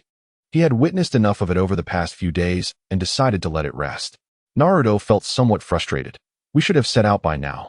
If we delay any further, the enemy will be fully prepared. Lingyue walked ahead, the scabbard swaying gently, a subtle fragrance wafting through the air. She suddenly inquired, "Does the pervert also understand military strategy?" Naruto mused to himself, "What do I know of it? I merely understand how to seize the advantage of an opponent's weakness." Yet, when the words left his lips, he had rephrased, "When the enemy advances, we retreat. When they retreat, we pursue. When they encamp, we disrupt. When they are fatigued, we strike." Lingyue's eyes sparkled with intrigue. These 16 words encapsulated the essence of victorious military strategy. She turned her head, astonished. "This is the first time I've encountered such a military philosophy. Did you devise this?" "I merely adopted it. These words were spoken by a predecessor from my homeland." Naruto replied, his hands cradling his head as he engaged in idle banter, having arrived at the entrance of Xiaoshue's valley. Xiaoxue stood there with a serious demeanor, and before her, a vast assembly of people had gathered in the open space outside the valley, all those who had come together in recent days. Upon seeing Naruto approach, Xiaoxue nodded, her expression somewhat uneasy. Attempting to maintain her composure, she stated, "We are about to depart for Fenghua City. What about you?" Is this an inquiry into one's own attitude? Indeed, upon reflection, this matter bears little relation to oneself. That entrusted task may be deemed unnecessary now. The production crew has long departed, and the only reason for remaining here lies solely with her. In a mere few days, Xiaoxue appears to have fully embraced her identity as a princess, stepping into the role of a leader among these individuals. Naruto finds this surprising, as she had previously shown a strong aversion to this identity. After all, this is her home, and she must have longed for it. Naruto remarked, "Once this matter concludes, I too shall take my leave." The prospect of resolution filled Xiaoxue with joy, though she concealed her emotions. She turned to Lingyue, saying, "Lingyue, you shall lead the team." Lingyue nodded, stepping forward to assume her responsibilities. Xiaoxue was merely a temporary commander, and regardless of her swift change in mindset. The art of warfare is not something one can master in just a few days. The distance to Fenghua City is considerable, and it is uncertain when these individuals will arrive, but haste is futile. Naruto and Xiaoxue followed leisurely behind, both silent, enveloped in a moment of tranquility. "I have repaired the necklace. It contains a storage space. Infuse it with your spiritual energy to claim it as your own. The geomantic fire crystal resides within," Naruto stated. Recalling that day, he produced the crystal necklace and presented it to her. "In the future, simply wearing it will assist in suppressing the icy force within you." A storage space? Xiaoxue accepted it, following his instructions to infuse her energy, and instantly sensed a vast space within, measuring 10 zhong. The geomantic fire crystal lay in the corner, though it appeared diminished. Yet, this was originally Naruto's possession, and even if he took it all, she would harbor no complaints. Xiaoxue explored the storage space for a considerable time before reluctantly withdrawing. This was her first encounter with such an object. Perhaps all ninjas possessed them. She thought little of it and reattached the necklace around her neck. "What are your plans for reclaiming Fenghua City?" "Surely, the opposition will not remain idle," Naruto casually inquired. "Our only adversaries are those snow ninjas," Xiaoxue replied with a smile. "The guards within the city are citizens of the snow country. Many served here when my father was still alive. They too revered him, but were unable to express it due to the pressure from Nuda." Xiaoxue explained that the guards were once comrades, while the snow ninjas in the palace often looked down upon them. With Nuda now deceased, the situation within has spiraled into chaos. Apart from the snow ninjas, the soldiers in the city now support her faction. Is that truly possible? It seems to echo the adage that those who are righteous receive assistance. while those who are not are abandoned. Naruto pondered. What of Shuebing? He has not made a move? His curiosity piqued. He noted that the opponent had returned for several days. If he desired to usurp Nuta's position as king, would he allow the soldiers in the city to defect? Relying solely on a handful of snow ninjas of varying strength to confront tens of thousands seems a faint hope. Xiaoxue responded, We have not caught sight of him. It seems he has not appeared since that day.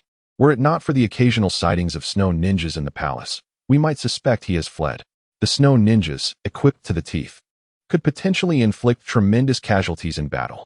She exhaled softly, gazing at the determined faces ahead, feeling a twinge of compassion. Should we emerge victorious from this confrontation, you shall be hailed as the queen of the land of snow. Naruto, observing her expression, jested, At that point, every word and deed of yours will be under scrutiny. You can no longer enjoy the freedom you have now. Such is the weight of responsibility. Since they have placed their trust in me, I cannot betray their faith. Suddenly, with a smile, Koyuki playfully remarked, Naruto, if you stay, I shall appoint you to a grand position. What do you say? He shook his head, wincing. I have my own responsibilities to bear. Chapter 51. There are far too many traitors in this world. In the royal palace of Windflower City, the figure seated upon the throne was no longer Windflower Naruto, but rather Avalanche, the wolf fawn. At this moment, he listened with growing agitation to the report from a snow ninja below. That group of inept fools, already quaking in fear before the battle, had even commenced. Avalanche could no longer remain seated. He descended from the throne, demanding, How long until that shipment arrives? The transport aircraft will reach here in half an hour. The snow ninja hesitantly replied. But Chief, we only have a few dozen men. Are we truly going to engage them? I have told you to address me as your majesty. Avalanche snapped, his expression darkening. What use is it to have so many worthless beings? Once we acquire those supplies and equip the snow ninjas, each one will be capable of standing against 100. Why should we fear them? The snow ninja wiped the cold sweat from his brow, swallowing back his words. In his eyes, Avalanche was more savage than Naruto ever was. Previously, one snow ninja had been slain merely for misaddressing Naruto, provoking Avalanche's fury. Regardless of his demeanor, Naruto would never resort to using ninja forces to suppress his own people. Though he may not have valued public sentiment, he possessed a broader perspective. Without his subjects, what purpose would the throne serve? Keep a close watch on the snow ninjas. Do not let anyone infiltrate and steal from us. Avalanche strode out of the grand hall, making his way down the corridor. The snow ninja sighed with relief only after confirming Avalanche was no longer present, cautiously making his exit. Avalanche was a madman, and it seemed prudent to consider an escape route. He had no desire to oppose tens of thousands. He had lied earlier. The shipment would take at least another hour to arrive. The snow ninjas were not united in their allegiance. Not everyone was genuinely obedient to Avalanche. Witnessing Avalanche's wrathful execution of the snow ninja for a mere slip of the tongue had sparked thoughts of self-preservation within him. As a mere communications officer with limited combat strength, he had remained silent when Avalanche usurped Naruto's position. It was merely a change of leadership. His duties remained the same, and his salary unchanged, but now the stakes felt perilously different. Just a day prior, news had arrived from the research facility at the border of the Land of Snow, announcing the development of a formidable new weapon. Without hesitation, Avalanche utilized the funds left behind by Windflower Naruto to purchase this batch of weaponry from the researchers. This morning, he oversaw the assembly of the aircraft for transport. His limit for minor delays had already been reached after half an hour, as the other subordinates of Avalanche were watching from the transport plane. An hour was ample time to alter the tides of battle. The samurai had already arrived outside the city, yet the main forces had not yet made their entrance. Last night, leveraging his expertise with communication devices, he had established contact with the spokesperson on the opposing side to convey his intentions. At long last, he received a response. The half-hour delay of the transport plane served as his act of defection, as the other party also feared that Avalanche might seize those weapons. No more pretense. He would reveal his true intentions and defect, bringing his companions along. Following that princess would surely be preferable to aligning with the tyrant Avalanche. With a flicker in his gaze, the snow ninja sought out assistance. Upon arriving in Windflower City, Naruto and Little Snow joined forces with the local troops, once again strengthening their ranks. While individual ninja combat prowess was formidable, the primary military strength of the Land of Snow was fundamentally composed of these samurai and soldiers. It was easy to differentiate between them. The samurai wielded swords, while the ordinary soldiers typically carried spears. There were also a few ninjas, merely a dozen or so, whose abilities paled in comparison to those of Avalanche's forces. Naruto remained concealed, observing the unfolding events from a distance. As an outsider, it was neither appropriate nor appealing for him to intervene. He would refrain from any involvement as long as Little Snow was safe. He remained vigilant against hidden foes. That enigmatic individual had yet to reveal themselves, leaving their intentions unclear and preventing him from taking any rash actions. In truth, if Little Snow requested his assistance in dealing with Avalanche, he would not hesitate to oblige. Although there was no significant enmity between them, Avalanche had impeded his escape from Windflower City, resulting in a lack of goodwill. The anticipated grand battle did not materialize. Upon the arrival of allied forces, the city gates swung open of their own accord. Naruto's face twitched in frustration. The world was rife with traitors. It seemed he would need to exercise caution in the future to avoid being betrayed. The expected conflict did not erupt, nor was there a warm welcome awaiting them. The soldiers guarding the city, who had been in a state of hostility just days prior, merely opened the gates without joining their ranks. This was sufficient. The residents, one by one, shuttered their windows and doors. Ordinary people naturally felt a divide between themselves and the soldiers and samurai, and many were unaware of the specific reasons behind this imagined war. They had only gleaned snippets from the occasional conversations of the guards, hinting at the daughter of the late King Fenghua, whom they believed to be dead, Princess Xiaoxua, rallying the righteous forces of the Land of Snow to overthrow the tyrant Rigeo.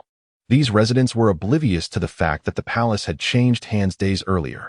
At this moment, the enemy of the righteous forces was the wolf Fong Avalanche.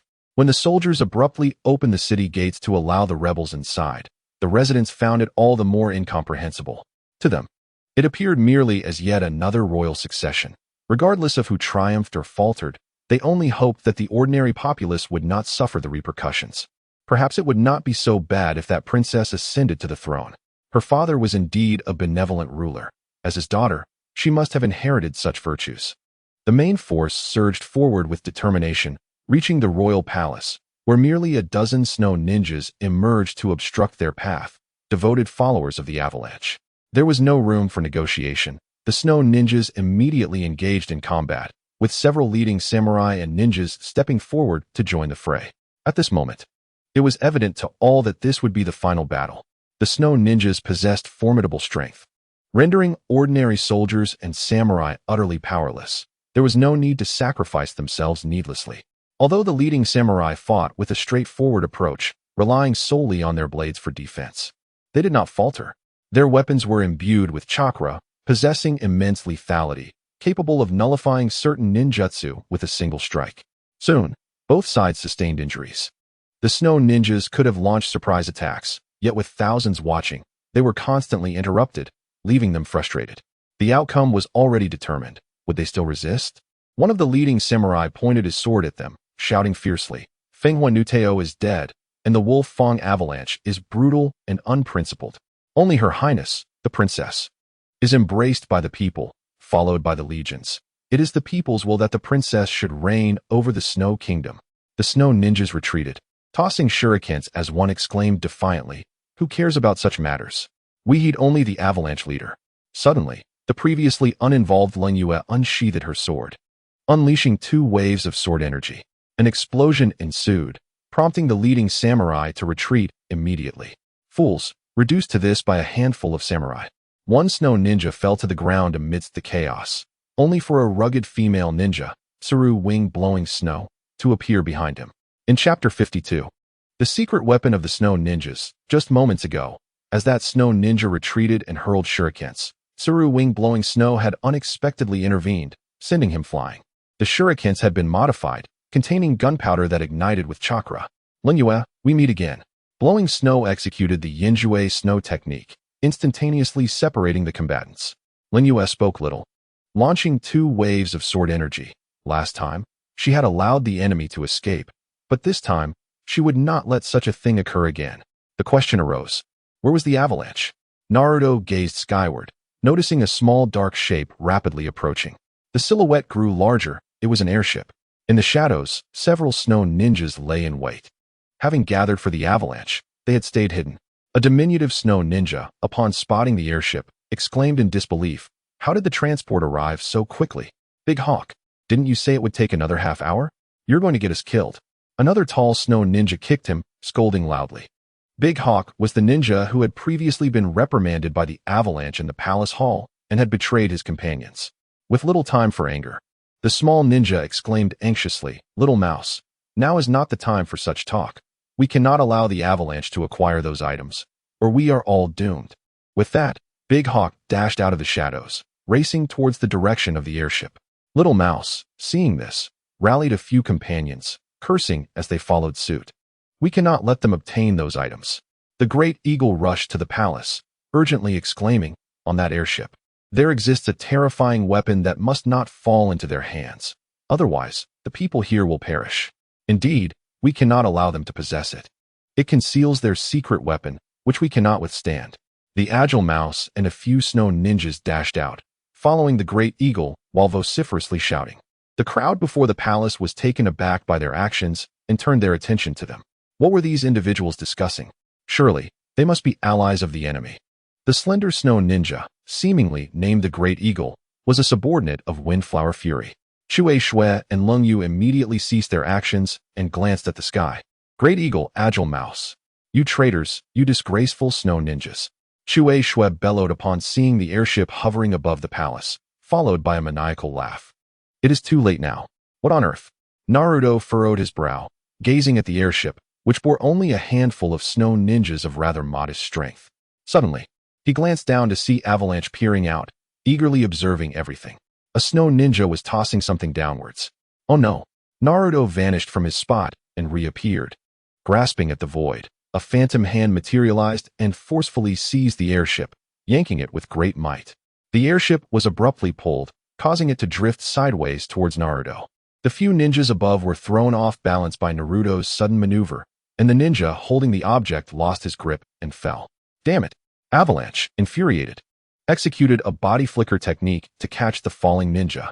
The individual, plummeting from the heights and lacking any displacement technique, suddenly found himself in Avalanche's embrace, believing he had encountered salvation, and burst into tears of joy. "Good sir, Lord Avalanche, I shall pledge to follow you to the death. Remove your hands, you fool." Avalanche, noticing the bundled object in the ninja's grasp, forcefully snatched it away and used his momentum to leap onto the rooftop. "No one shall stop me." Instantly, Avalanche tore away the thick fabric, revealing a peculiar metal tube approximately half a meter long. Grinning widely, he hoisted the object and aimed it at Lung Yu, who was engaged in battle before the palace. With a faint whir, a blue electric arc, as thick as an arm, shot forth. Lung Yu was taken aback and slashed wildly with her sword, creating a tempest of crescent-shaped sword energy. In an instant, dozens of crescent blades surged towards the blue arc, producing a cacophony of sounds as dust erupted. She felt a surge of confidence, believing she had thwarted the enemy's attack, but as the smoke cleared, the laser arc burst forth. "What kind of secret technique is this? My secret sword technique is utterly ineffective?" Lung Yu's body stiffened, and she had no time to react. Suddenly, her vision darkened as a tall figure shielded her. "Ah, is that Naruto?"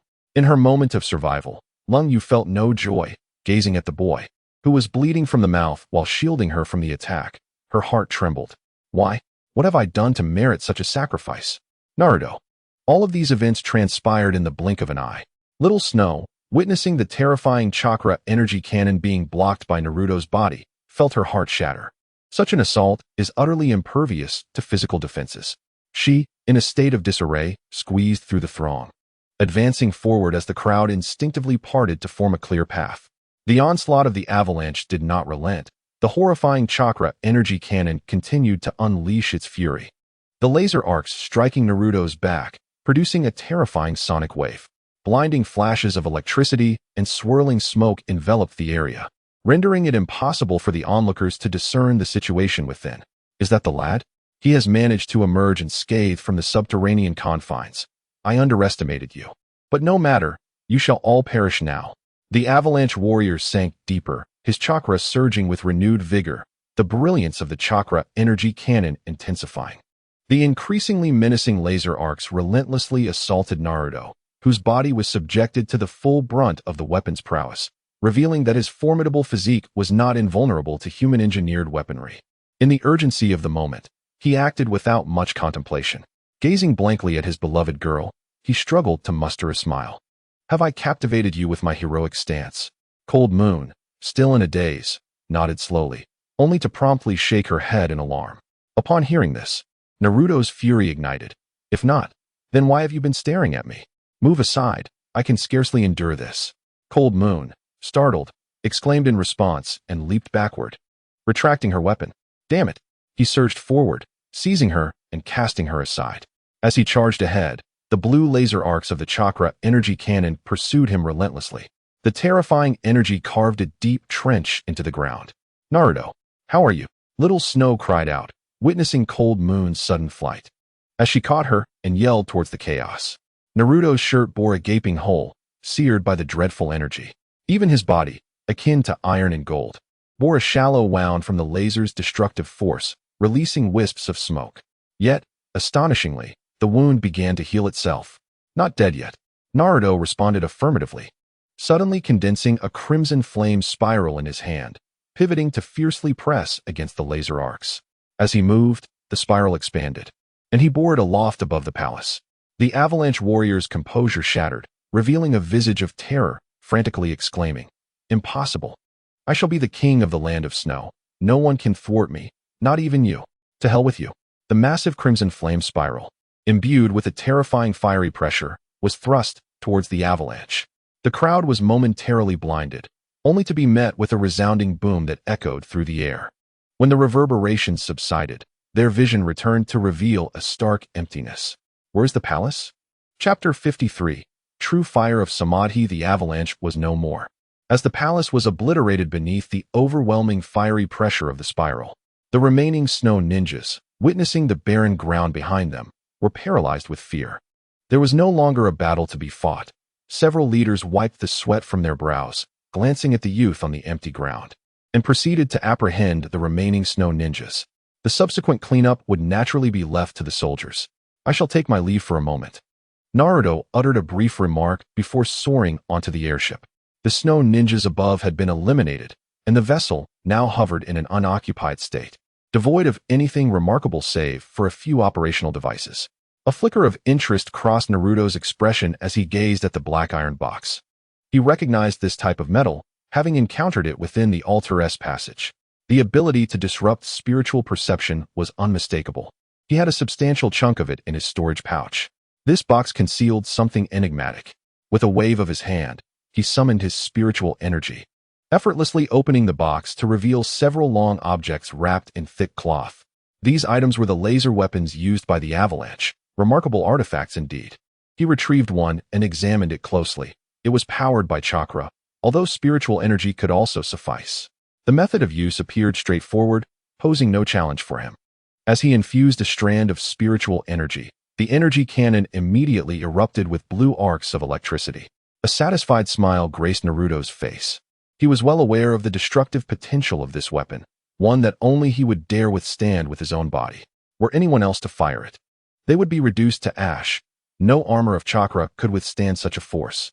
The avalanche was indeed a benefactor. First, it had betrayed and thwarted the furious tide, and now it had delivered these chakra laser weapons, a true harbinger of fortune. The number of weapons was limited, following the obliteration of the previous one in his spiral sphere. Only 4 remained. However, given their terrifying destructive capability, 4 would suffice, and they must not fall into the wrong hands to avert catastrophe. Such treasures, I shall not let them go to waste, he mused, patting his waist pouch where he stored the weapons and the iron box. Beyond the airship itself, nothing else warranted his attention. The airship had originated from the altar passage, and he had overheard the earlier conversation between the 2 snow ninjas. The ship's arrival seemed unexpected to them. It appeared that someone had foreseen the presence of such items aboard the vessel and had attempted to delay it, albeit unsuccessfully. Again, the altar passage. Was there a connection between the 2? Could it be that these weapons originated from the same individual? Damn it, who could it be? He seethed, as a red-haired middle-aged man at the shore of a magma lake observed the vanishing sealing barrier with fury. With his roar, the magma within the lake surged violently, waves of fire crashing against one another. Fortunately, I have a backup plan. Water mirror reflection technique. The red-haired man snorted coldly, forming seals and swiping his hand forward. Instantly, a circular water mirror materialized above the magma. The surface rippled, revealing an image of Naruto breaking the seal. "So, it was you," he muttered, dismissing the water mirror before activating his thrusters, propelling himself from the subterranean space towards Windflower City. Suddenly, Naruto sensed a lingering gaze and dashed in that direction. It seemed the other party intended to lure him out, leading him to the forest outside Windflower City, where they abruptly halted. The forest appeared eerily silent and deserted. Yet Naruto was acutely aware that a formidable adversary lurked within. The opponent likely donned equipment capable of disrupting detection. However, this would not deter him. Stealthy tactics were futile. It was time to reveal oneself. Naruto's foot struck the ground with great force, sending a wave of pressure radiating outward, causing the trees to shudder and release their snow. A figure nearby grunted, instantly revealing their position. Naruto locked onto the individual, closing the hundreds of meters between them in the blink of an eye. Observing the youth before him, the red-haired man furrowed his brow. Naruto's prowess was even more astonishing than what he had witnessed through the water mirror technique. Confronting the man, Naruto was now certain that he was the one who had left the sealing barrier at the lava lake. He was also likely associated with the chakra laser energy cannon and chakra armor, possibly the creator of these two formidable devices. Standing before his opponent, Naruto felt the heat radiating from the air surrounding him. The man was clad in chakra armor, with a chakra laser energy cannon affixed to his shoulder and jet-like equipment adorning his back. In an instant, Naruto categorized him as an adversary. Water style, water dragon jutsu. Naruto extended his hand, and a robust water dragon surged forth from behind him, lunging at the red-haired man. 3 flames of true fire. In an unexpected maneuver, Naruto deviated from convention, momentarily stunning the man, who quickly regained his composure and retaliated. He clapped his hands together, unleashing a dark red flame from his mouth, which pierced through the water dragon's body. A thick mist enveloped the area as the flames continued unabated, instantly igniting Naruto. The water dragon jutsu was thwarted by the 3 flames of true fire. Recognizing his opponent's affinity for fire, Naruto had employed water techniques, banking on the principle that water extinguishes fire. However, he had not anticipated the immediate failure of his strategy. This fire, known as the 3 flames of true fire, was formidable, summoned from the fire mountain, rivaling the divine flames of Amaterasu. The defeat of the water dragon jutsu did not stem from a lack of water's efficacy against fire, but rather from the inadequacy of its level. The water dragon was merely a commonplace manifestation of water. Given this, Naruto resolved to counter with fire. Let us see whether your 3 flames of true fire is mightier, or if my Dan fire prevails. As the 3 flames of true fire made contact, a resounding explosion ignited Naruto's form, transforming the flames into a resplendent golden red hue.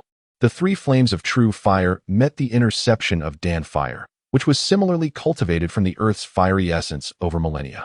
At that moment, Dan fire encountered its formidable adversary, and both forces intertwined and devoured one another in a fierce struggle. The conflagration surged from the space between the two, soaring into the sky, ready to erupt. The colors shifted from dark red to golden red and back again, culminating in a violent explosion. A torrential rain of fire descended upon the ground, melting the snow and igniting the trees, transforming the snowy expanse into a sea of flames. The 2 combatants watched in silence when suddenly, a streak of golden red fire soared from the distance, landing in Naruto's palm, dancing energetically. The red-haired man staggered backward, colliding with a tree. His fragment of the 3 flames of true fire had vanished. A surge of elation welled within Naruto. His Dan fire had undergone a transformation. Its color had darkened slightly, infused with a trace of the essence of the 3 flames of true fire. It seemed that his Dan fire had absorbed that fragment of the 3 flames, and, remarkably, it appeared to have evolved. As he gazed at the intensifying flames on the ground, he unleashed his Dan fire, consuming and reclaiming them entirely. Chapter 54, The Science Monster Yen. This fire can indeed suppress my samadhi true fire. It is undeniably your doing. The red-haired man, Yen, was an aficionado of various flames.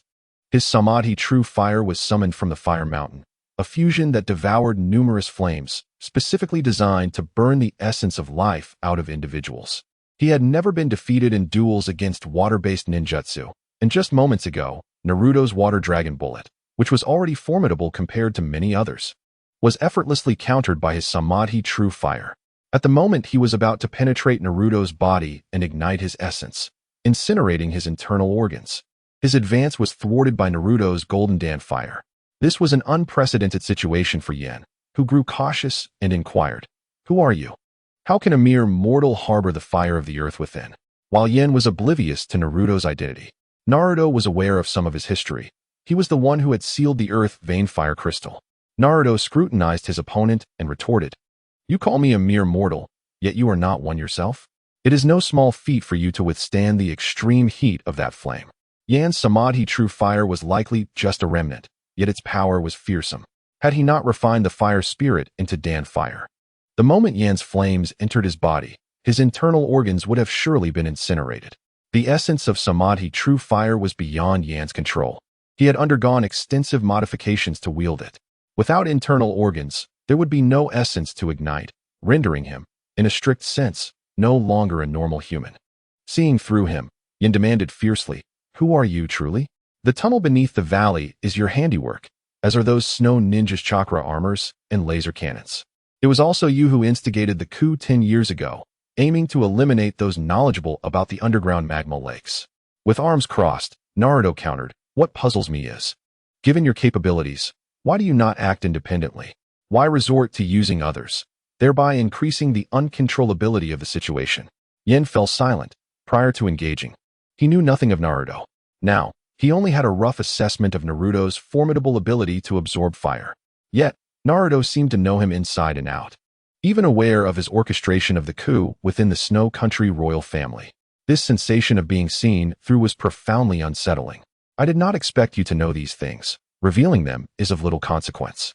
However, as a trade, you must disclose how you managed to tame that earth fire." Yen spoke slowly. "At that time, my strength was insufficient. I could not contend with a sovereign alone. The ambition of Fenghua Nuteo was glaringly apparent, and his arrogance was excessive. I merely suggested it, and he could hardly contain himself." Naruto nodded. "So? Was that altered tunnel designed to alter the weather a mere afterthought or a necessity born of pressure? Are you questioning a scientist's spirit of inquiry? I am indeed fascinated by the subterranean realm. That passage was essential for my descent into the depths. Upon witnessing the immense magma lake beneath, one might truly believe that it could alter the weather. Thus, I endeavored to experiment and proclaimed, the heat-conducting device of that altar is my masterpiece. However, Nuatao was too hasty. The demise of Fenghua Zhaoxue caught me off guard. After assuming control of the Snow Country, Nuatao implemented a series of reforms, including modifications to the altar's passage. Yet, he remained oblivious to the existence of this passage, treating the altar merely as a venue for sacrificial ceremonies. Perhaps the events of a decade past had faded from memory, for I closed my eyes and pondered before continuing. After the cessation of the sacrificial ceremonies, desiring to keep this matter concealed from others, I sealed the passage." Naruto furrowed his brow, his tone suddenly chilling. "What about the workers? They know too much. If they were to leave, all my efforts would be in vain." I laughed heartily, stroking the chakra armor enveloping me, somewhat perplexed. "Individuals like us. What difference do these matters make to us versus mere dust? To regard human life as inconsequential, you truly are unworthy of being called human. This shell suits you well." With a flick of his finger, Naruto conjured a flame that instantly incinerated my garments. Exposed at my arms and neck were surfaces composed of a peculiar metal, neither gold nor iron. No wonder I had been unable to perceive him earlier. He had transcended the conventional definition of humanity. "I initially believed we were of the same ilk," I remarked, caressing the laser weapon perched upon my shoulder. "Regardless, I have divulged much to you. It is time to satisfy my curiosity." Naruto replied coolly, "Absorbing the earth's fire and forcibly refining it, that is all there is to it. Regardless, even if you refuse to speak, I can uncover the answers myself." Suddenly, a beam of crimson laser energy erupted from my shoulder-mounted weapon. Naruto raised his palm to intercept the advancing laser, conjuring an equally red spiral sphere of considerable size in an instant. The laser and the spiral sphere clashed momentarily before dissipating with a sudden quietness, devoid of shockwaves, resembling the silent melting of snow and ice. If you had not descended into the underground but had directly followed the airship to Fenghua City, you would know that this laser weapon is futile against me. Naruto mused quietly, astonished by the immense power of the laser energy cannon in comparison to the terrifying strength of the Wolf Fang avalanche. Had it not been for his previous experience in combat against the avalanche, he might have found it difficult to conceive of countering the laser energy cannon's assault with the spiral sphere. You continue to astonish me. But how will you respond to subsequent attacks after merely blocking one? I cackled maniacally, channeling all my chakra into the weapon on my shoulder. With a sharp whistle, a beam of laser energy even thicker than before shot forth from my shoulder. Thus, your failure to travel to Fenghua City has been your gravest error. As I spoke, two equally robust arcs of laser energy erupted from Naruto, merging into a singular, even mightier beam, which decisively repelled my assault. How did he acquire such a weapon? Boom. No reply came. The dreadful arcs of the laser energy cannon engulfed my form. As I gazed upon my metallic remnants strewn across the ground, Naruto stored them within his pouch, unaware of the egg-sized metallic sphere that silently burrowed into the earth amidst the explosion. Once Naruto departed from this place, the metallic sphere soared away towards the borders of the land of snow. Fortune smiled upon him, although it was regrettable that the laser weapon was destroyed. He had acquired something far more precious. The remnants of Yan's metallic form, despite enduring the terrifying attack of the Rasengan, remained largely intact, showcasing its formidable defense and hardness. The treasured artifact he had long coveted finally had the necessary materials. Chapter 55. Materials for forging. When the people of the land of snow learned that Xiaoxue was the daughter of the former king, Fenghua Xiaoxue, a collective sigh of relief swept through them. If it was indeed that princess, there would be no cause for concern. The treachery of Fenghua Nuda, who had usurped the throne, and the heinous acts of the avalanche, had left the citizens of Snow with little fondness for their past rulers. At this moment, Fenghua Xiaoxue was recognized as the queen, though her formal coronation had yet to take place. As the royal palace of Fenghua had been obliterated during the fierce clash between Naruto and the avalanche's Rasengan. However, no one bore any resentment towards Naruto. Not only had he saved all those present in the palace square from the madness of the avalanche, who sought to annihilate them with chakra energy blasts, but his relationship with the queen also shielded him from any discontent regarding this matter. The reconstruction of the palace was underway, yet without a palace. There was no venue for the coronation ceremony, thereby postponing Xiaoxue's ascension to the throne. Similarly, Naruto's departure was also delayed. It seemed rather unreasonable to leave without participating in her coronation, considering the palace's destruction stemmed from his actions. In the meantime, he had been occupied with his own endeavors. After a brief explanation, he ventured alone into the underground space. The formation of the altar passage was now fully operational, to prevent any accidental falls. He established a barrier at the entrance. This subterranean environment, far removed from the surface, was conducive to his forthcoming tasks. Naruto retrieved the metallic remnants and cast them into the lake of lava. Under the intense heat, the surface of the remnants gradually glowed red, yet showed no signs of melting. Such a formidable material, where had Yin procured it? The molten earth, devoid of the fire spirit, could not liquefy this metallic form. He levitated the remnants, suspending them a foot above the lake of lava, and summoned his Dan fire. The remnants, though cracked in multiple places, remained largely intact, providing ample material for his use. The Dan fire surged towards the remnants, and the terrifying heat soon rendered the metal a brilliant red, causing droplets of molten metal to form and hover around it. Fortunately, if even the Dan fire could not melt this metal, he would have been at a loss for alternative methods. The melting process was not swift. It took the better part of a day to completely liquefy the remnants. Wiping the sweat from his brow, he acknowledged that sustaining the Dan fire for such an extended period was no small feat. Gazing at the substantial mass of gray metallic liquid suspended in the air, he nodded with satisfaction. His Dan fire had now absorbed a trace of true fire, and had begun to embody its characteristics, wielding even greater power than before. Yet, even with these enhancements, the forging process remained somewhat taxing, taking a significant amount of time to achieve complete liquefaction. At that time, Yin utilized the true fire of Samadhi to forge this body. Although it was not his original form, and thus wielded slightly less power, it was certainly capable of melting the metal. It remained uncertain how long the opponent had been toiling, but it was likely not as swiftly as himself. The art of chi refinement contains a wealth of knowledge concerning cultivation, encompassing aspects of artifact forging, formations, and talismans. However, most of this knowledge is presented in a rather general manner, lacking concrete examples for reference. The true process of forging necessitates personal exploration. The storage bags and storage necklaces were crafted based on the principles of sealing and summoning scrolls. They are strictly categorized as not being treasures of cultivation in the traditional sense, but rather as tools of algorithmic creation. Thus, this marks Naruto's inaugural attempt at forging a genuine treasure. In cultivation, the essence of artifact forging lies in the creation of magical tools, which are commonly used equipment for low-tier cultivators, such as storage bags. Treasures, however, exist on a higher plane than magical tools. The difficulty of forging treasures eclipses that of magical tools by an unfathomable margin.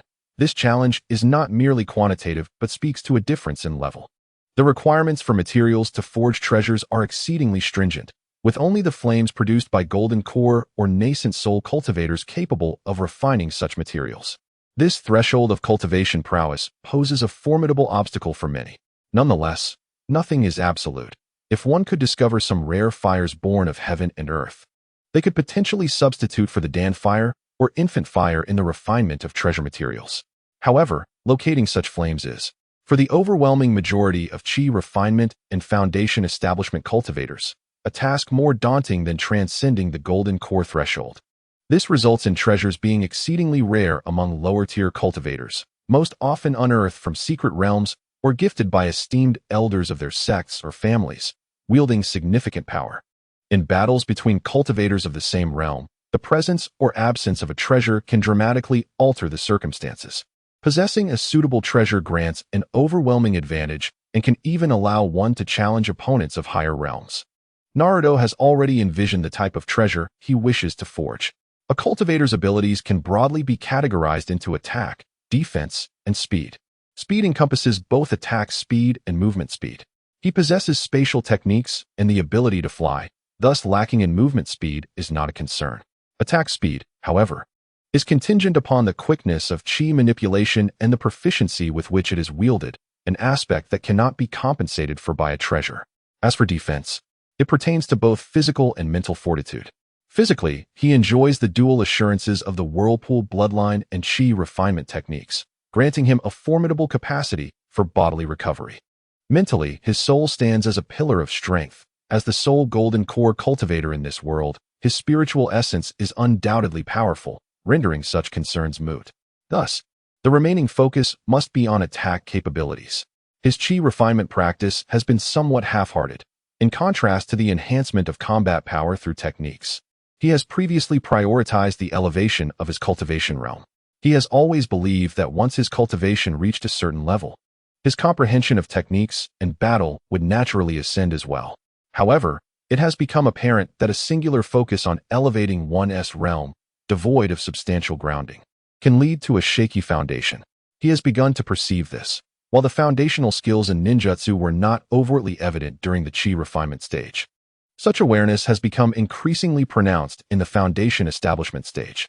In the foundational stage of cultivation, the art of chi refining describes the pinnacle of the foundation as the ability to transcend great realms, slaying golden core practitioners and contending with those of the nascent soul.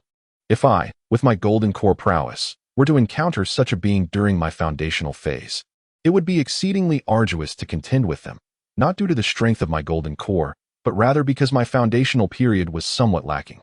At this moment, with my golden core cultivation, possessing the fire spirit and a wisp of true fire of samadhi to refine into Dan fire, my foundation is indeed far more solid than that of my foundational stage. However, I still find myself a distance away from the formidable power described in chi refining. For close-range assaults, I wield techniques such as the spiral sphere and Dan fire, while for long-range attacks, I possess a laser energy cannon. Nevertheless, this weapon, though intriguing to sample, loses its allure after a single use. To put it plainly, it lacks a tactile sensation, which for a cultivator translates to a sense of disconnection. It simply does not resonate with me. Thus, my path has become clear. I must forge a long-range attack artifact to compensate for my deficiencies in that area. The first thought that arises is the sword, the swordman, the swordsman, the sword immortal. Riding the winds upon a sword to vanquish demons across the realm is a vision that is enticing to contemplate. Of course, this world knows no demons. The sword is the weapon of choice for the vast majority of cultivators. Becoming a sword cultivator is perhaps the dream of every novice embarking on the path of cultivation. Chapter 56. The Heavenly Tao-esque Calamity Thunder as a Cultivator. Although the artifact I am crafting is a sword, its forging process diverges from that of an ordinary iron sword. An ordinary iron sword demands sharpness, resilience, and durability. However, since my intended sword-shaped artifact is meant for long-range assault, the sharpness of the sword itself is not of particular concern. Resilience and durability, however, are fundamental requirements for all artifacts. First comes the selection of materials. The crafting of typical weapons necessitates the incorporation of various materials, each serving a distinct purpose. I do not require such complexity. A mere metallic remnant suffices. Next is the smelting process, which has resulted in a substantial mass of molten metal before me, a step I have already completed. Proceeding to the sword blank, I lightly gesture, dividing the molten metal into several portions, drawing one towards me. As I channel my spiritual energy, the molten metal elongates into a length of 3 feet. With a firm pinch, a sword blank measuring 3 feet in length and 2 inches in width begins to take shape. Following this, I wash and polish it with spiritual energy, refining it into the desired form. Then comes the quenching.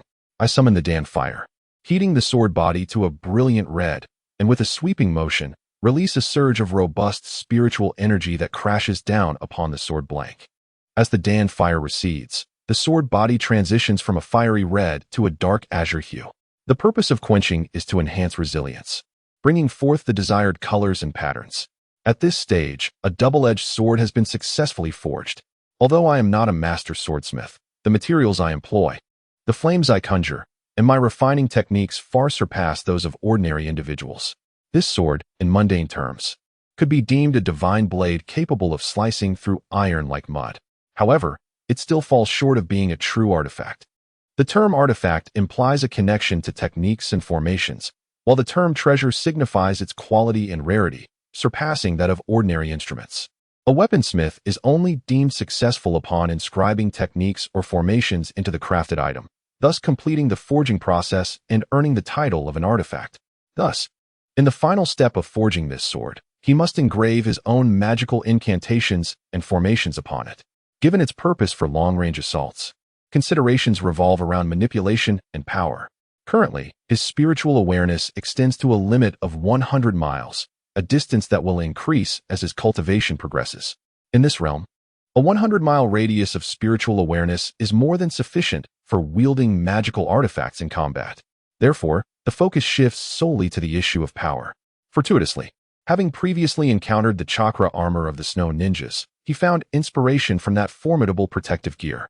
The chakra armor not only exhibits extraordinary defensive capabilities, but also has the capacity to gather and amplify the wearer's chakra. Naruto does not require an artifact to enhance his spiritual energy. Instead, he envisions a flying sword that can absorb spiritual energy autonomously once detached, thereby enabling him to execute long-range lethal techniques. This particular formation, documented within the realm of chi refinement, is known as the Gathering Spirit Array. The sword size does not necessitate a large-scale array typically used for cultivation, for the materials such as spirit stones required for such an endeavor are beyond his current means. A smaller version of the Gathering Spirit Array suffices, as its diminutive scale can yield significant effects. The moment he successfully engraves the Gathering Spirit Array within the sword using spiritual energy, a surge of piercing sword intent erupts, breaking through the dense layers of rock and soil, and piercing the heavy clouds above.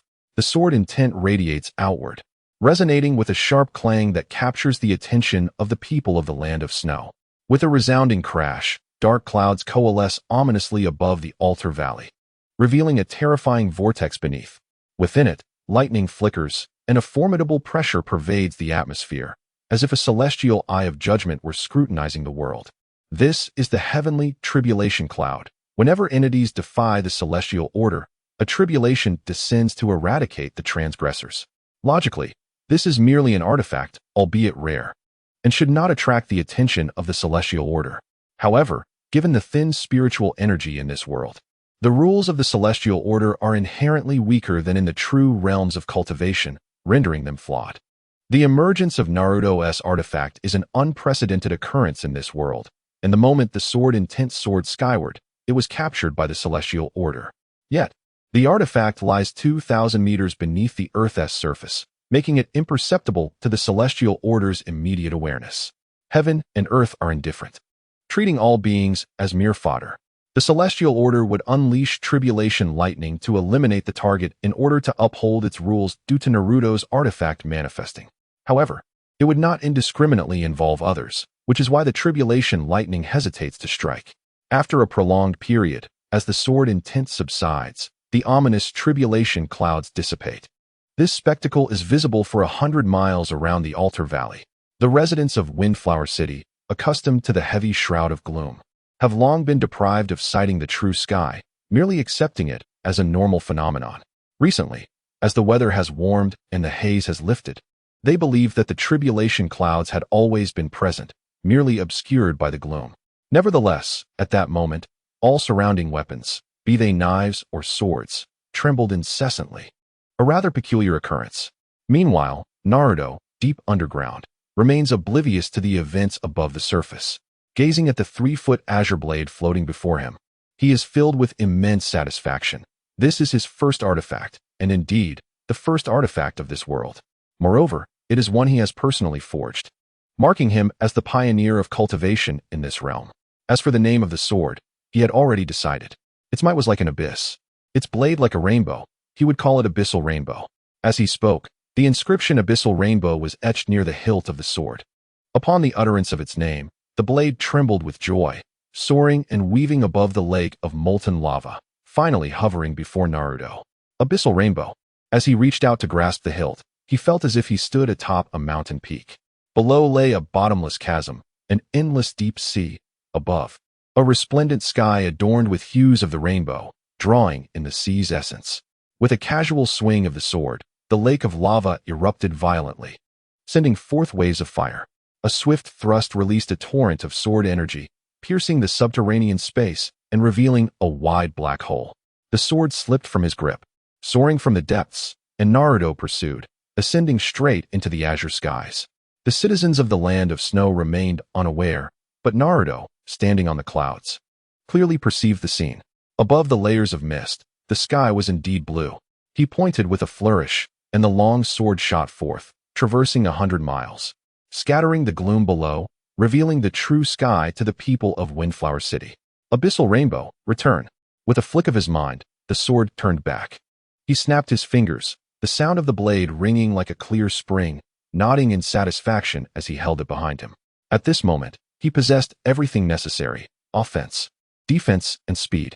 No matter how powerful a magical artifact may be, it remains merely an external object. One must not become overly reliant on it. What matters is suitability, not abundance. There remained plenty of metallic liquid, and he planned to forge several more artifacts, primarily for protection and carrying others, though they were not intended for his own use. Returning once more to the subterranean space, he immediately set to work on the crafting, knowing that these were neither for personal use nor for offensive purposes, thus not requiring excessive care. With prior experience in forging, his speed had significantly increased, and after a few days, several flying artifacts were stored in his bag. He casually filled the sword hole he had created and departed from the place. 3 days later. Today marked the coronation of Windflower Xiaoxue.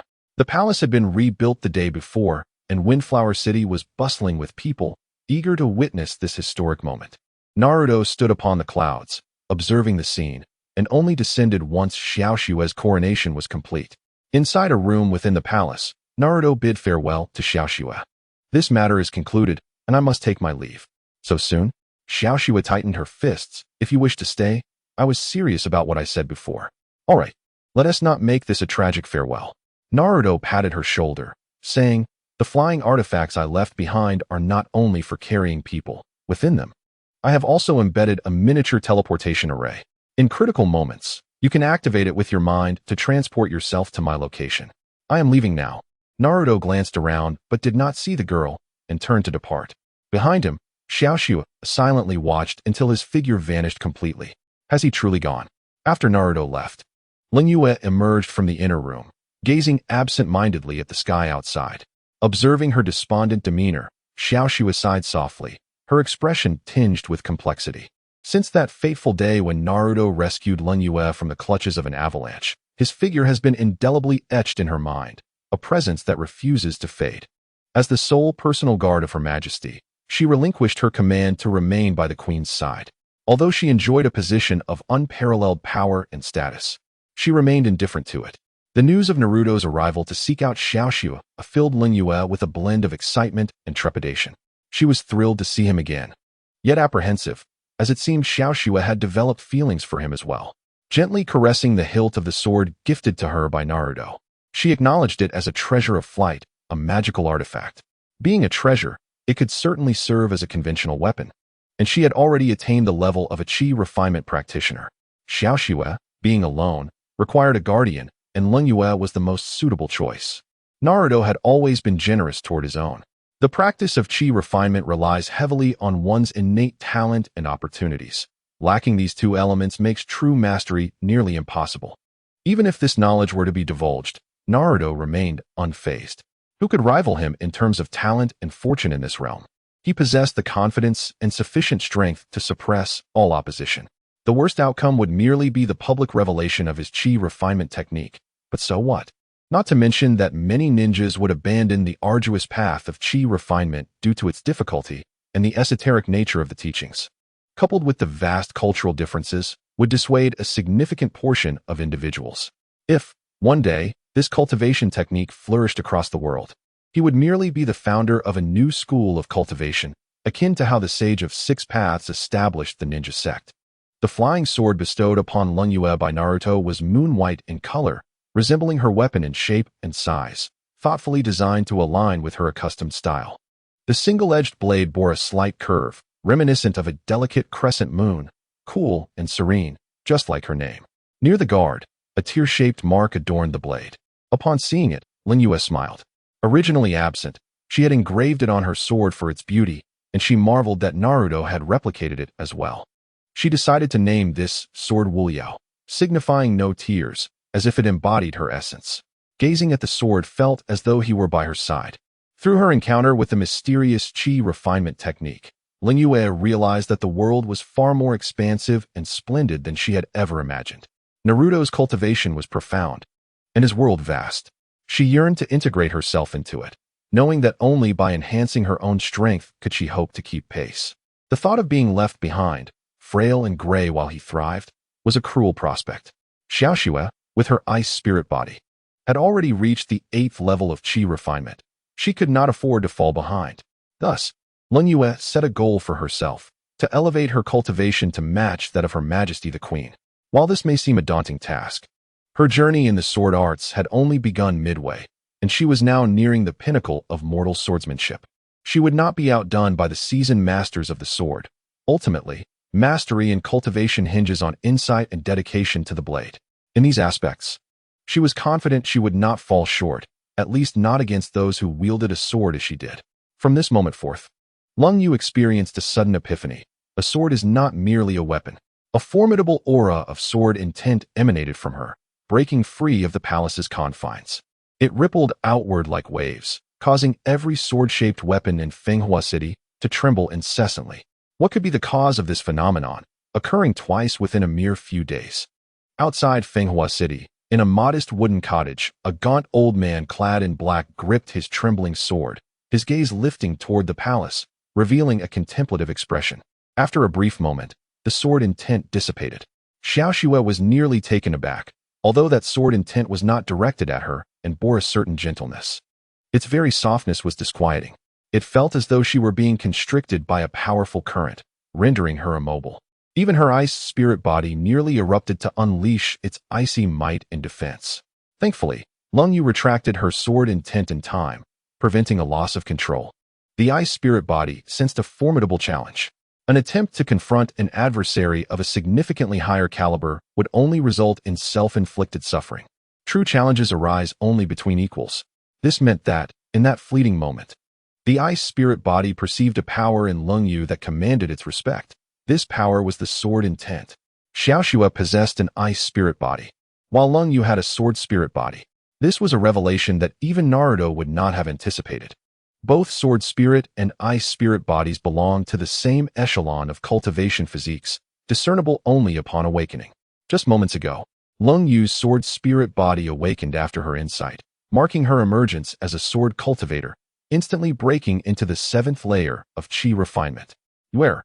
You are a sword spirit body, Xiaoxue exclaimed, her eyes sparkling with delight. Was that your sword intent just now? Naruto would be utterly astonished. Lung Yu smiled faintly and replied, I had a sudden moment of understanding. I need to seek someone for a spar to validate it. I shall venture outside the city. Lung Yu's sword spirit body allowed her to cultivate at a pace that rivaled Xiaoxue's ice spirit body, while Xiaoxue also broke into the 7th layer of chi refinement. The circumstances were not identical. Xiaoxue benefited from the long-accumulated icy energy within her, as well as the energy derived from the earth vein's fire crystal, which aided her cultivation, whereas Lung Yu relied solely on her innate abilities. This distinction underscores the essence of sword cultivation. Advancement in one's realm does not heavily depend on spiritual energy. It primarily hinges upon one's comprehension of the sword, with spiritual energy serving merely as a resource for combat and physical sustenance. Given sufficient enlightenment, one can transcend limitations and elevate their cultivation even in the absence of abundant spiritual energy. This unique method of training is why sword cultivation is regarded as the aspiration of every novice practitioner. However, it is crucial to note that sword cultivation cannot rely solely on comprehension. It possesses a high threshold, and diligent practice is equally pivotal. Becoming a cultivator is already a rare achievement, but sword cultivators are even more exceptional among practitioners.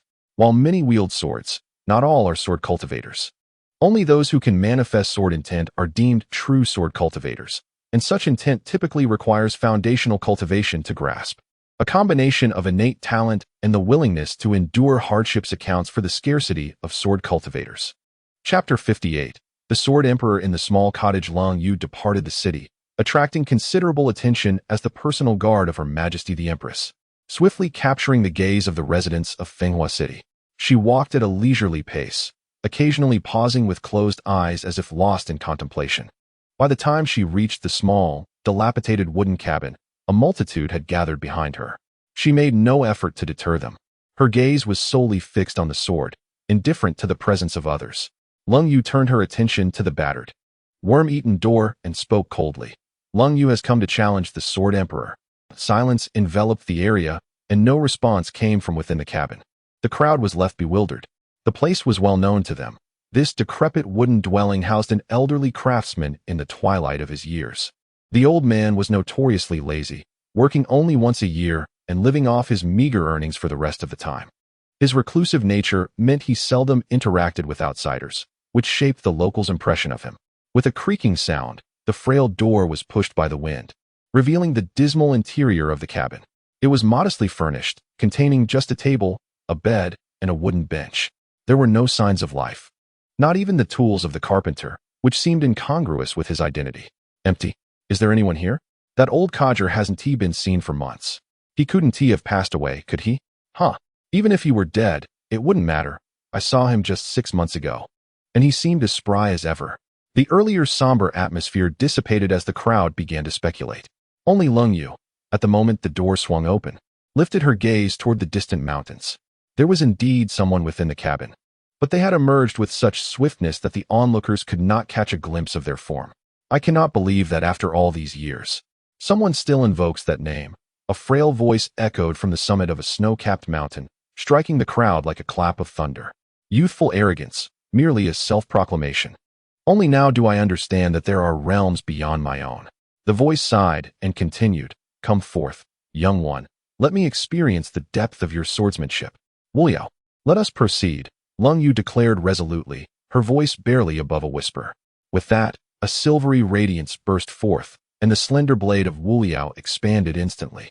Lung Yu leaped onto the sword, soaring toward the towering snow mountain. The crowd was astonished, setting aside the aged voice, which, while slightly altered, belonged to the very hermit who resided in the wooden cabin. They were more familiar with Lung Yu. Yet her current display surpassed all their expectations. Lung Yu was a warrior, well aware that flight was not within her capabilities, a fact well known to the locals. This ability to ride the sword through the air was something they had never witnessed before. It transcended the realms of both warriors and ninjas. Hurry, we must reach the summit. Though the situation was unclear, an exhilarating confrontation seemed imminent. One voice broke through the din, urging, "Crap, if we delay, we might miss the spectacle." A chorus of foolishness ensued. With such a high mountain, who knows if we can even make it? Even if we do, can we truly witness such a clash? The aftermath alone could spell our doom. Yet, amidst the throng, there remained those with a modicum of sense. Most were merely ordinary folk, ill-equipped for self-preservation. Even if the combatants sought to avoid collateral damage, it would be difficult to escape unscathed. Atop the snowy peak, the cold moon and a gaunt figure clad in black stood on separate mountains, separated by several hundred jong. This elder was none other than the proprietor of the wooden cabin nestled at the mountain's base. The very individual who had previously sensed the awakening of the sword spirit within the cold moon. Had those prominent figures from the ninja realm 30 years prior been present, they might have recognized the elder at a glance. His fame was unparalleled. Although his true name eluded many, he was known as the Sword Emperor, a title as renowned as the legends of the three shinobi. 35 years ago, I wielded an iron sword, dominating the land of snow without rivals.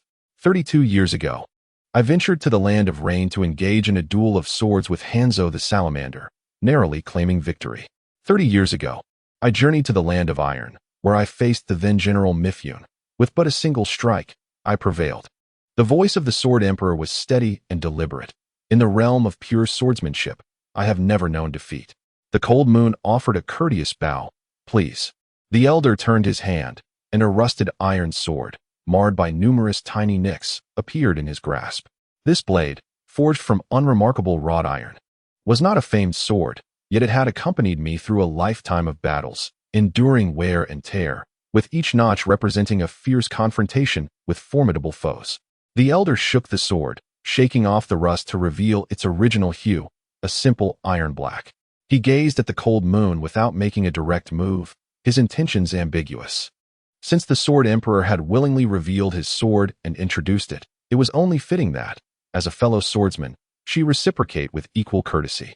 Though the cold moon had only recently embarked on her path of cultivation, she was well versed in the etiquette of swordplay. The tearless sword, of unknown material, was a gift from a friend. The cold moon's words were succinct, for she preferred not to elaborate. Yet, when she mentioned her friend, there was a momentary pause. As if lost in thought, a swordsman dedicates himself to the sword, distancing himself from emotions, focusing solely on the pursuit of the true essence of swordsmanship. The sword intent I sensed earlier was soft as water, yet contained a tremendous inner force. It was truly extraordinary. The elder noticed her moment of hesitation and, with a slight frown, remarked, "In truth, I saw you several years ago. At that time, your sword bone was concealed, but I discerned your remarkable talent for swordsmanship. However, the timing was not right, so I refrained from intervening. Now, with your sword bone fully formed, the path of swordsmanship lies open before you. Be wary of allowing emotions to entangle you, for they may prove to be a hindrance." The Sword Emperor's brief counsel encapsulated many of the challenges faced by practitioners of the sword, emphasizing the perils of becoming too emotionally entwined.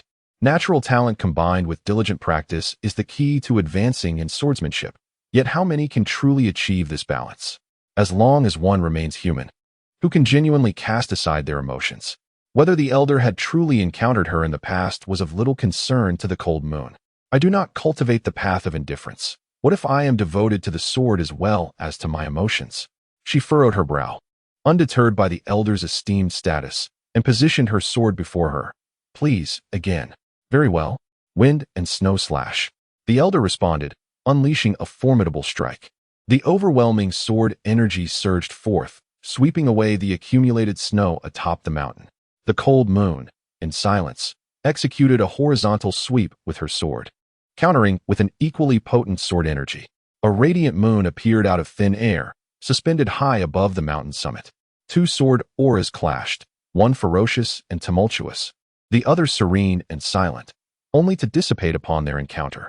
The two swordsmen sheathed their blades, and the cold moon turned to depart. A hoary voice emanated from behind.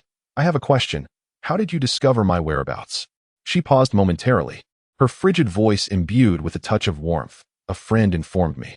With that, she stepped onto her sword and vanished. The friend she referred to was none other than Naruto. Chapter 59. The vanished crimson-haired figure. The elder fell silent, realizing that the friend mentioned by the cold moon was indeed the same person who gifted the sword. He too departed. By the time the crowd arrived, the summit had been vacated of their presence. The outcome of this swordsmanship duel remained a mystery, known only to the participants. Thereafter, the elder of the wooden cabin was never seen again. The name of the cold moon ascended to an almost unparalleled renown within the Windflower City.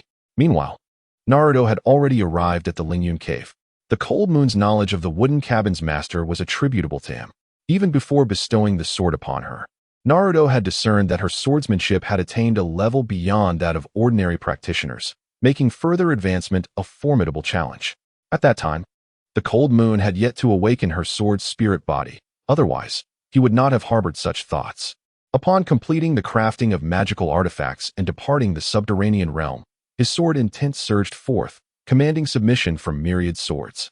Yet, in the direction of Windflower City, he sensed a resistance to his sword intent. Among the sword wielders of the Land of Snow, he recognized the cold moon as the most accomplished. However, that particular sword intent did not emanate from her. At that time, she had not awakened her sword spirit body, and the aura felt both foreign and ancient, likely arising from another formidable swordsman. Thus, when he encountered the cold moon, he mentioned it. She harbored a desire for strength, especially after Naruto's departure. His words lingered in her mind. After awakening her sword body, she sensed untapped potential and contemplated challenging a master of the sword. Delving into the tomes of the Land of Snow, she uncovered a record regarding the Sword Emperor, an unparalleled swordsman who had never tasted defeat in this realm. Such a figure was entirely unknown to her, and she lamented the thought of missing the opportunity to engage in a duel. Consequently, the cold moon set forth from the city towards the destination Naruto had indicated. As for what transpired thereafter, Naruto remained unaware. Upon leaving Windflower City, he directly ventured to the Lingyun Cave. The girls were absent, likely off training. However, it mattered little to Naruto, as his purpose for coming here was not to reminisce with them. He had sensed a loosening of the seal on the Nine Tails, indicating its imminent breakthrough to the Golden Core stage. The seal placed by Minato was becoming untenable. With the outside commotion escalating, he wished to avoid drawing attention, as his Golden Core cultivation was still insufficient for invincibility. To prevent the cave from being compromised, he sought a secluded area far removed from the dwelling. No sooner had he paused than a terrifying pressure from the Golden Core enveloped him, as a colossal Ninetales phantom materialized above him. Naruto grimaced. "Don't get too excited. Are you trying to kill me? TCH, reinforcing this seal should be a simple task for you, right?" The Ninetales retracted its overflowing spiritual energy, and the immense phantom dissipated. Yet the weight of the Golden Core presence lingered. It has transcended into the Golden Core. After personally witnessing Naruto's breakthrough, it took half a month for it to successfully condense its own Danfire. While Naruto's Danfire glimmers with a golden hue, its own manifests as a vibrant crimson, a result of coalescing the spiritual energy within. Although the duration of its endeavor far exceeded that of Naruto, the process itself unfolded with remarkable ease. "Are you prepared, Kurama? I am indifferent. I understand your desire to avoid drawing attention due to my separation from your body. This place is devoid of the ninja world's aura. They shall remain oblivious." The Ninetales propped its chin, its eyes half opened. The space here is sufficiently vast, and the spiritual energy is more abundant than in the ninja realm. It is indeed far more comfortable here. Moreover, I sense the presence of that wretched toad. Upon a moment's reflection, Naruto comprehended whom Kurama referred to. "Then let us commence. From this day forth, you shall be free." With a mere thought, he lifted the sealing talisman from the iron gate within himself. The gate swung open violently, and the colossal form of the Ninetales leapt forth. The Ninetales bellowed triumphantly, "Ha ha! I am free at last." Suddenly, a startling sound reached Kurama's ears. In an instant, numerous robust chakra chains surged forth, ensnaring the Ninetales and binding it to the ground. "Cursed be you, Kushina. You left this soul seal within him." This chain was not a novel sight for Kurama. It had encountered it with the previous two Jinchuriki. However, witnessing it within Naruto was a first. This was a unique ability of the Uzumaki clan, possessing formidable suppressive power over tailed beasts. Kurama had presumed Naruto had not inherited this capability, judging by his hair color. The signature red hair of the Uzumaki clan was absent in Naruto, leading to the assumption that his Uzumaki lineage had significantly diminished, if not entirely vanished. In truth, Naruto lacked this chain attack ability, but he had inherited other traits of the Uzumaki bloodline, such as an innate vitality and chakra. Kushina. Naruto gazed in astonishment as a figure with crimson hair emerged from the seal. It was none other than Uzumaki Kushina. How is this possible? She left a fragment of her soul here. No wonder. Even when the tailed beast detached and Kurama inflicted grave injuries upon its body, it did not succumb so easily. Thanks to her formidable life force. It turned out she had transformed her power into a soul seal, remaining within Naruto to suppress Kurama should it ever attempt to break free. My child, why do you act so recklessly? You cannot endure the pain of the tailed beast's separation. Kushina, her red hair cascading down as she stood on her head, clenched her fists, resembling a formidable ruler. Angrily, she approached Naruto and embraced him, her long crimson locks falling around them. With a choked voice, Kushina said, Naruto, it has been so long. You've grown so much. Indeed. It has been many years, Naruto responded, equally choked up. Although he harbored no deep feelings for this woman, he could not dismiss the undeniable bond of blood. In their joyful reunion, both Naruto and Kushina momentarily forgot the furious Nine Tails, which continued to roar in anger. The chains are far more terrifying than the seals left by the fourth Hokage. Kushina's intentions were noble. However, the Nine Tails is no longer what it once was. As a formidable entity of the Golden Core stage, its soul is as resilient as iron. In times past, it may have been subdued with ease, but now, such a feat is exceedingly difficult. The sudden appearance of the soul chains, coupled with Kushina's presence, momentarily startled the Nine Tails, causing it to forget that it is now a powerful being. Once it recollected its strength, it let out a thunderous roar, and torrents of crimson flames erupted from its form, engulfing the soul chains, resulting in several of them shattering in an instant. Alas, those chains were tethered to Kushina's soul, and as they were destroyed, she collapsed in pain into Naruto's arms. Nine Tails, cease your attack, Naruto exclaimed in terror, exerting his own soul pressure. The Nine Tails was immediately subdued once more, feeling utterly vexed. It cannot harm me. There is no cause for concern. Please retract the chains, Kushina weakly nodded. The chains receded, and the Nine Tails vanished from sight. Chapter 60. The spirit realm. Kushina had unexpectedly left a remnant of her soul within Naruto to contain the Nine Tails, a notion he could never have anticipated. Now, with the seal lifted, the Nine Tails had separated and transformed into his summoning beast.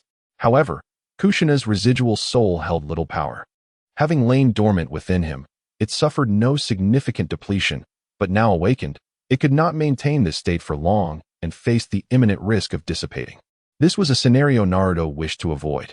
Due to its spiritual form and overwhelming fragility, it was unable to cultivate a Dan-si. Otherwise, he could practice chi refinement techniques to absorb spiritual energy and nurture his soul. Once he reached the nascent soul stage, he could regard the nascent soul as his true essence, and through a connection to it, he could refine his true blood. Eventually, when he reached the God transformation stage, he would be able to reconstruct his physical form with a drop of true blood. Yet all of this felt too distant, and her current state was unsuitable for such a plan. Given this predicament, there was little choice but to proceed as such. Just as they had reunited, they were faced with yet another separation. However, it was enough for her to witness his growth. Seeing you as you are now, I have no regrets, Kushina said, her eyes glistening with tears, her voice imbued with tenderness. Rest for a while. When you awaken again, all will be well, Naruto whispered, gently transferring her soul into the Dan-si. Within the Dan-si, abundant spiritual energy from his golden core would nurture her spirit, ensuring it would not suffer harm. Yet, this alone was insufficient. The rich spiritual energy was overwhelming, and he took it upon himself to carve out a separate space within the Dan-si to house Kushina.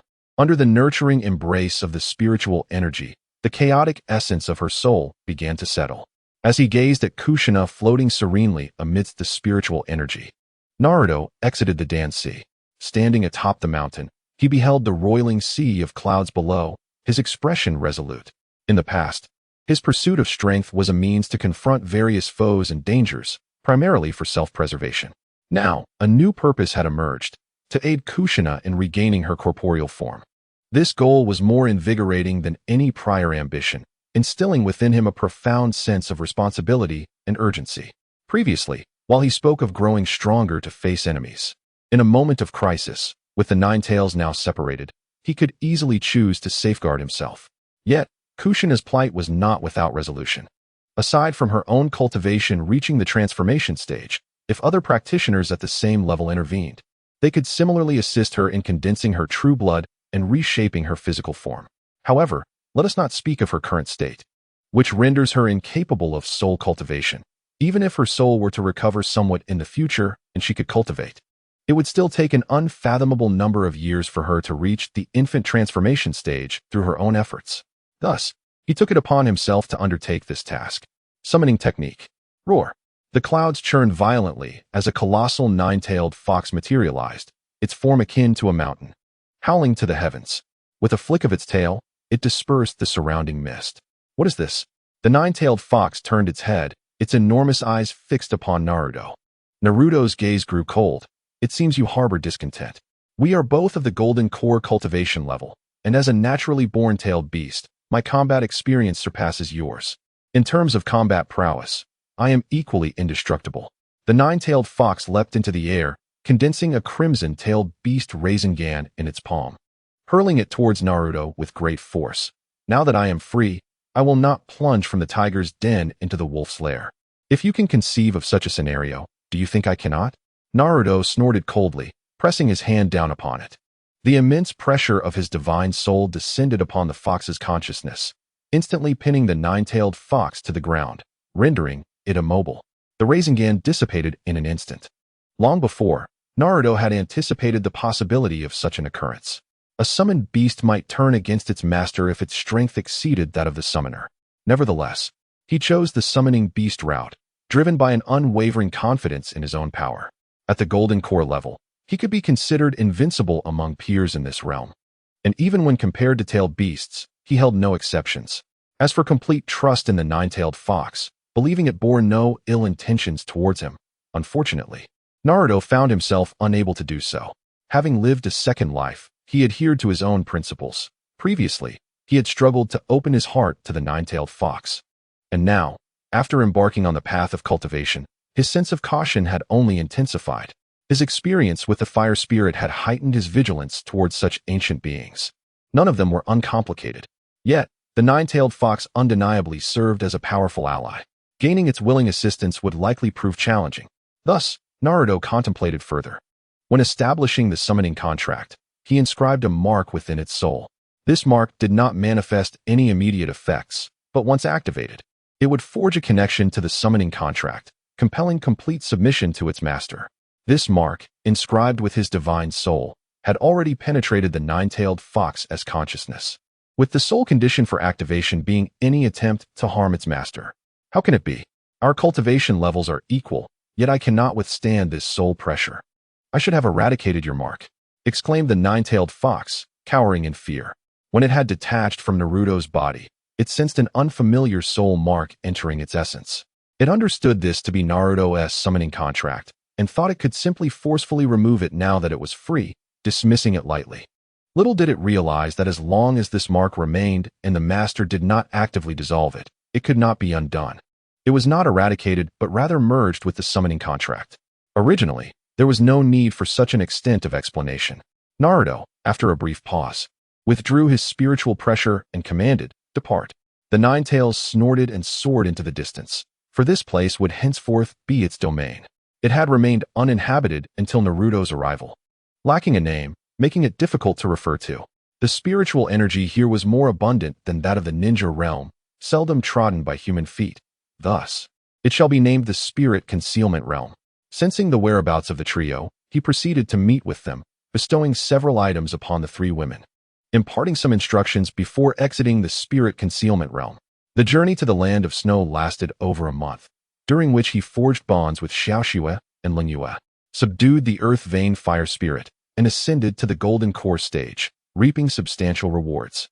He also witnessed the treachery of human hearts, thus gaining much experience. Moreover, Kushina's lingering soul now resided within him, a most unexpected boon. With less than 3 days remaining until the Nin exam, he prepared to participate, primarily to assert his presence. The outcome had become inconsequential.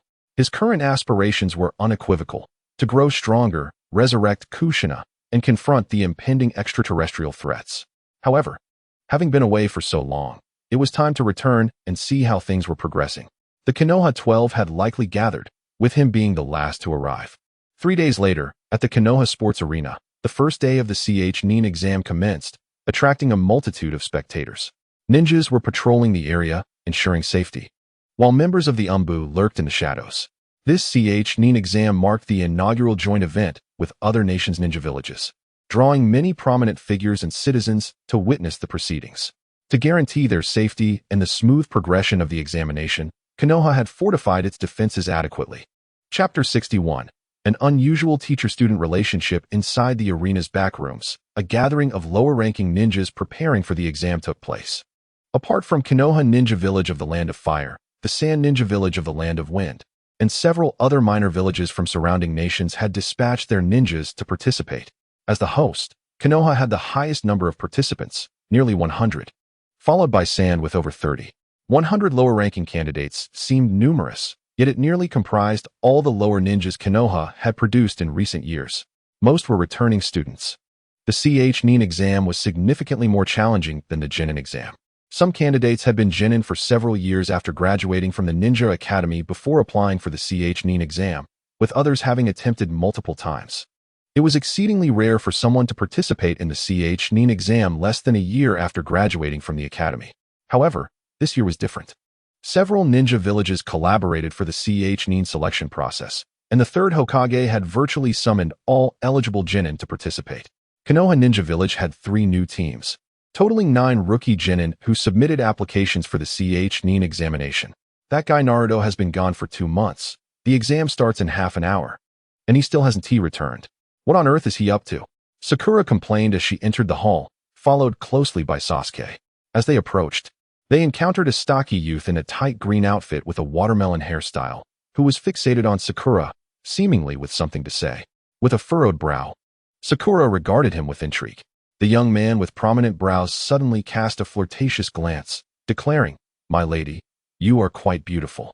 Sakura, taken aback, hastily leaped back, her eyes revealing disdain. The green bodysuit, the watermelon rind hairstyle, the thick eyebrows, and the eccentric personality all converged upon a single individual. This peculiar fellow was not someone she wished to attract attention from. Sasuke's lips twitched in irritation. He too had no desire to engage with such a character. Yet, after uttering that line, the individual swiftly approached Sasuke, bowed slightly, and exclaimed, "Hello, I am Rock Lee. May I challenge you, Uchiha Sasuke?" Sasuke was startled by the incredible speed. He nearly failed to perceive the other's presence. Although he had not activated his Sharingan, he discerned that this was not a mere body flicker technique. This speed surpassed that of many he had encountered. In his memory, only Kakashi and Itachi exhibited such swiftness. Moreover, this individual was also a leaf ninja and was aware of his identity. Rock Lee. He had never heard of him before. Was he a senior? Such an attitude was indeed irksome. Sasuke sneered coldly and provocatively remarked, "Since you know my name, are you unaware of the significance of Uchiha? Allow me to enlighten you." Rock Lee stood with one hand behind his back, extending the other palm forward, his teeth glinting. "Be careful, I am coming." With a whoosh, Rock Lee vanished from sight. Sasuke's pupils shifted, and the Sharingan activated instantaneously. He perceived every move of his opponent. Coming from behind, Sasuke chuckled softly as he turned to defend. He deflected the incoming kick with a kunai. Sasuke was growing increasingly formidable. As expected of one from the Uchiha clan, he should not be outmatched by this browed youth. Sakura observed from the sidelines, secretly comparing the strengths of both combatants. Sasuke had not been idle these past 2 months, since his injuries healed. He had been diligently engaged in clandestine ninjutsu training. She felt confident in this impromptu duel. Sasuke smiled with assurance. Indeed, he could clearly see his opponent's movements, and he would use this opportunity to hone his Sharingan. Was this the Sharingan? Or perhaps a double tomo? Rock Lee raised an eyebrow, his expression slightly serious. "It seems I underestimated you. Let me witness your Sharingan." With that, he charged towards Sasuke like a gust of wind. "Leaf Hurricane." Sasuke sneered, extending his arm to counter. "I have captured all your movements." Bam! How could this be? Sasuke, are you alright? Sakura exclaimed, bewildered. Despite Sasuke having activated his Sharingan and clearly perceiving his opponent's actions, how could he still be knocked to the ground in an instant? As Lee revealed himself, he began to unwrap the bandages on his hands, stating, I must admit, the Sharingan is an enviable ability. It can indeed perceive my movements and anticipate my attack direction. However, if one's physical reaction speed cannot keep pace, then seeing does little good. Cough, cough. Sasuke rose, wiping the corner of his mouth, and fixed his gaze on the opponent. The Sharingan can perceive all ninjutsu and illusions. What you just employed was pure taijutsu, wasn't it? However, such an attack alone is insufficient to defeat me. Indeed, you are correct. I must demonstrate to the world that hard work can surpass genius. Rock Lee cast off the bandages in his hands, wrapping them around Sasuke and flinging him into the air while he swiftly maneuvered to Sasuke's back. Teacher Guy, please forgive me. I may have to break that limit, Lee declared loudly, as the bandages retracted and ensnared Sasuke's form, driving him downward with great force. Konoha Lotus. Stop. Lee. A commanding voice rang out, halting the descent of Sasuke and Lee, who landed on the ground. Behind them, a large turtle suddenly appeared, the voice seemingly emanating from it. Lee, somewhat anxious, gazed at the turtle. Teacher Guy, I'm sorry, I couldn't resist the urge. Well, the Chunin exams have not officially commenced yet. Revealing your trump card too early will only invite uncertain danger. The turtle spoke slowly, its voice steady. For now, let it go. You will run 500 laps around the village. Lee bowed deeply, his expression tense. Yes, Teacher Guy, I will not disappoint your expectations. I hope to encounter you in the exam, Uchiha Sasuke. With a quick glance, Lee turned and dashed away. Could it be that turtle is actually his teacher? Sakura stood frozen in place. Young man, do not be so astonished. This creature is my summoning beast, and to see him is akin to seeing me in person, Guy remarked, his tone identical, clad in the same green jumpsuit with an added Chunin vest, his watermelon head and thick brows mirroring Lee's likeness. Guy grinned widely, his white teeth gleaming brilliantly. Kakashi has indeed allowed you to participate in the exams. How ruthless of him. He glanced at Sakura and Sasuke, noting that their trio was still missing one member. Chapter 62. Gourd Boy Guy regarded the two with curiosity. Where is that fellow named Naruto? Sasuke coughed uncomfortably. Sakura looked at Guy in silence, equally unaware of Naruto's whereabouts. Are you looking for me? At that moment, Naruto entered from outside. Upon seeing Naruto, Guy's eyes lit up as he swiftly moved to stand before him, arms crossed and chin resting on his hands as he assessed him. He nodded approvingly, a satisfied smile gracing his face. Not bad at all. Truly worthy of being my rival's student, comparable to my own disciples. Sasuke furrowed his brow. This individual was faster than that Rock Lee from earlier, truly terrifying. It was hard to believe such a person existed in the village, and he had never heard of him before. Naruto, you finally arrived. There is less than half an hour until the exam begins. Sakura exclaimed joyfully, moving beside Naruto. Then turned to Guy with a puzzled expression. By the way, who exactly are you?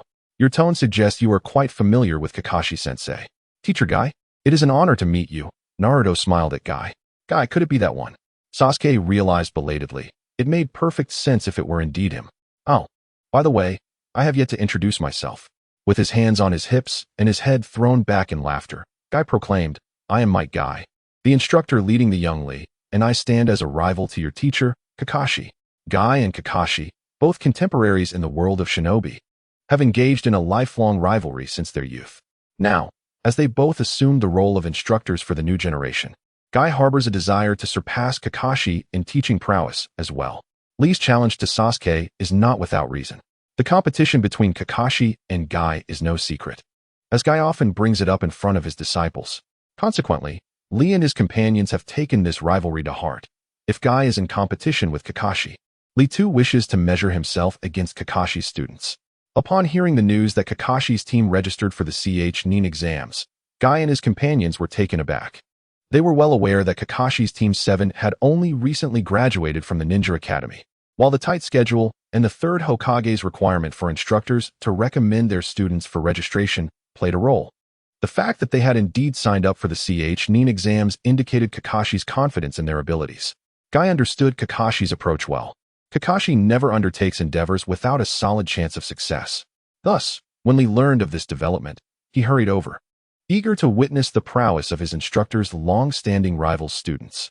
In his view, given the years of fierce competition between Kakashi and Guy, their standings were neck and neck, suggesting that Kakashi's students would not be lacking in skill.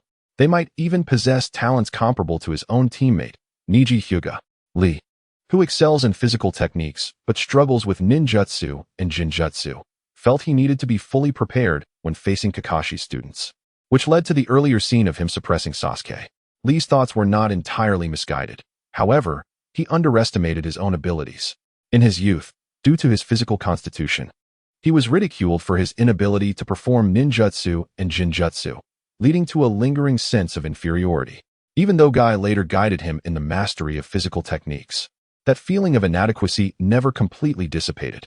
He still perceives his physical prowess as formidable, yet believes he has shortcomings against stronger ninjas.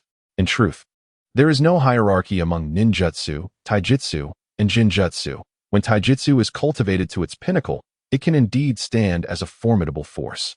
Presently, Lee has surpassed the vast majority of his contemporaries, a fact he seems not to fully recognize. It is not that Sasuke is weaker, rather, it is simply the case that this is Lee's first encounter with a pure taijutsu ninja like himself, and he lacks experience in handling such challenges. Ding, ding, ding. As their brief conversation concluded, the bell rang, signaling that the candidates were to enter the examination hall. So best of luck to you all. If fortune smiles upon you, I look forward to meeting my students in the end. Guy exclaimed with a broad smile, giving a thumbs up. I certainly hope we don't cross paths. Sakura retorted with a frown as she pushed Naruto into the examination room. The examination hall was tiered, filled with long rows of desks and chairs, and nearly 200 genin from various ninja villages were either seated, standing, or lying about, all awaiting the commencement of the examination. Upon witnessing the throng of candidates, Sakura and Sasuke were momentarily stunned. These individuals cannot all be here merely for the examination. Captivated by her voice, the examinees in the classroom simultaneously turned their heads in their direction, their eyes glinting with hostility. Clearly, aside from the candidates, no unrelated personnel should be present here. With a cold chuckle, Sasuke shifted his gaze elsewhere. Those peculiar individuals are also here. Naruto followed his line of sight and spotted 3 oddly dressed figures against the wall, 2 boys and a girl. One was a boy with short red hair, carrying a peculiar large gourd, his forehead marked with a large character for love, his eyes obscured by dark circles, seemingly asleep with his arms crossed. The other was an older boy adorned with heavy face paint, donning a black hat and carrying a strange box. Lastly, there was a girl with golden hair styled in twin tails, dressed in fishnet stockings and carrying a large fan. These 3 were elite genin from the sand village of the Land of Wind. The boy with the gourd was, of course, Gaara, while the others were Kankuro and Temari, children of the 4th Kazekage. Observing the unique appearances of Gaara and Kankuro, Naruto couldn't help but smile, feeling a hint of nostalgia. Sensing their gaze, Gaara opened his feigned slumbering eyes and immediately spotted Sasuke. His expression became fierce, a provocative smirk gracing his lips. Sasuke scoffed in response, equally brimming with combativeness. They had encountered each other days prior, during which Naruto was absent. A conflict had arisen between Sasuke, Sakura, and the newly arrived Gaara, culminating in a brief skirmish that was swiftly halted by the timely intervention of AJ Nin. Despite the inconclusive clash, both sensed the formidable strength lying dormant within each other. Due to the prohibition against any pre-examination altercations, neither had fought earnestly, leaving their warrior spirits unsated. Both were inherently combative, and at that moment, it felt as though they were sworn enemies, eager to engage in battle. However, fate had other plans. For the first round of the examination was a written test. As the proctor entered, clutching the examination papers, Gaara's enthusiasm waned. His gaze shifted to Naruto, and he frowned slightly. What is this? That fellow's aura is strangely composed, as profound as an abyss, completely unlike a mere genin. His strength seems to surpass that of the Uchiha boy. Noticing Gaara's expression, Naruto chuckled and diverted his gaze. Chapter 63, The Card Boy D. Indeed, you all have come. As Naruto and his companions scrutinized Gaara and his team, a familiar voice echoed towards them. They turned to find Shikamaru and his companions, with CHG munching on a pile of snacks without a care for the examination setting. Wow, Naruto, Sasuke. Yamanaka Ino bounded over, wrapping her arms around Sakura's neck. Sakura, Are you really participating in the CHNIN exams alongside Naruto and Sasuke? Ino, what are you saying? I am formidable too, you know? Sakura raised her fist, expressing her displeasure. Whether I participate or not is not solely my decision. The examination requires 3 participants, and if I forfeit, my 2 teammates cannot compete either. The number of participants in this examination seems quite substantial. Naruto scanned the examination hall, observing many unfamiliar faces, some from Konoha, but even more from other nations and their respective ninja villages. The teams of Hinata, Lee, and Ino Shikicho, along with his own trio, comprised all 12 of Konoha's young talents present at this moment. Well, I didn't expect all of you to sign up. I hope you aren't just here to make up the numbers, right, Akamaru? Inazuka Kiba, a youth with a small white dog perched atop his head, approached, teasing Ino Shikicho. Hey, Kiba, don't underestimate us. Without Akamaru, you're nothing. Choji grumbled, crumpling the bag of chips he held in his arms. You and Akamaru together are indeed formidable. But our team is the strongest.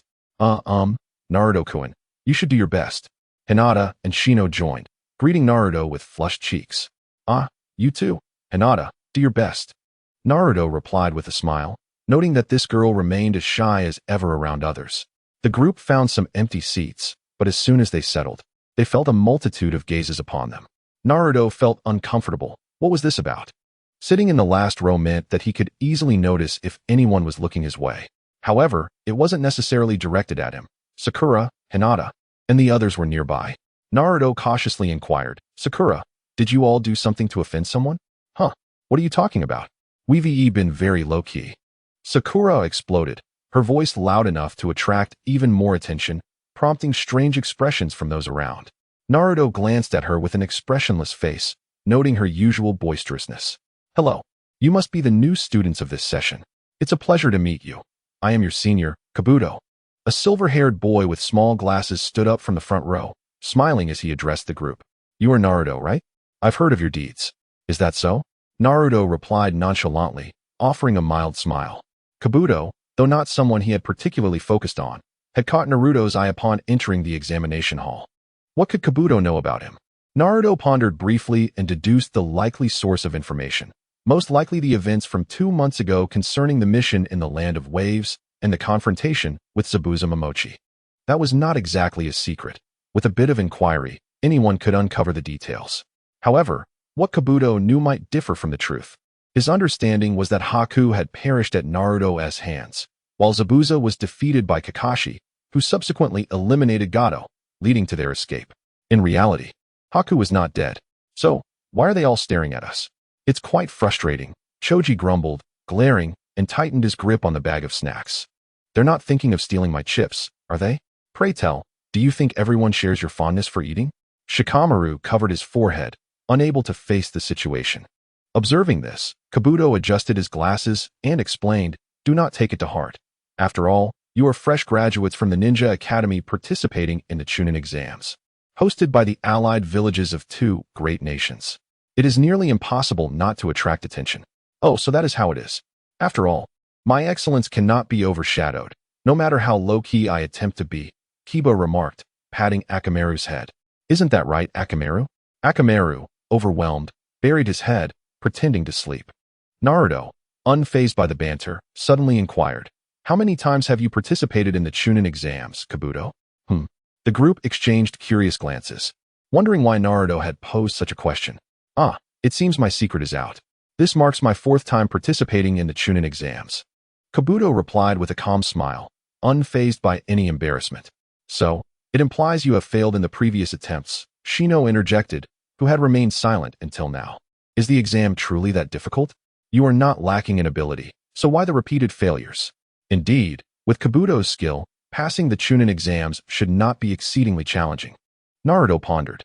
Yet, if he himself does not wish to succeed, that is another matter altogether. There is indeed a level of difficulty, though there are various factors including skill. Kabuto replied. However, despite my failures, I have not left empty-handed. He produced several cards, drawing 1/4 to present to the others. With each exam, I gather information on the participants. Over the years, I have amassed quite a collection of intelligence. These cards contain the details of this year's contestants. And with a mere infusion of chakra, their information is revealed.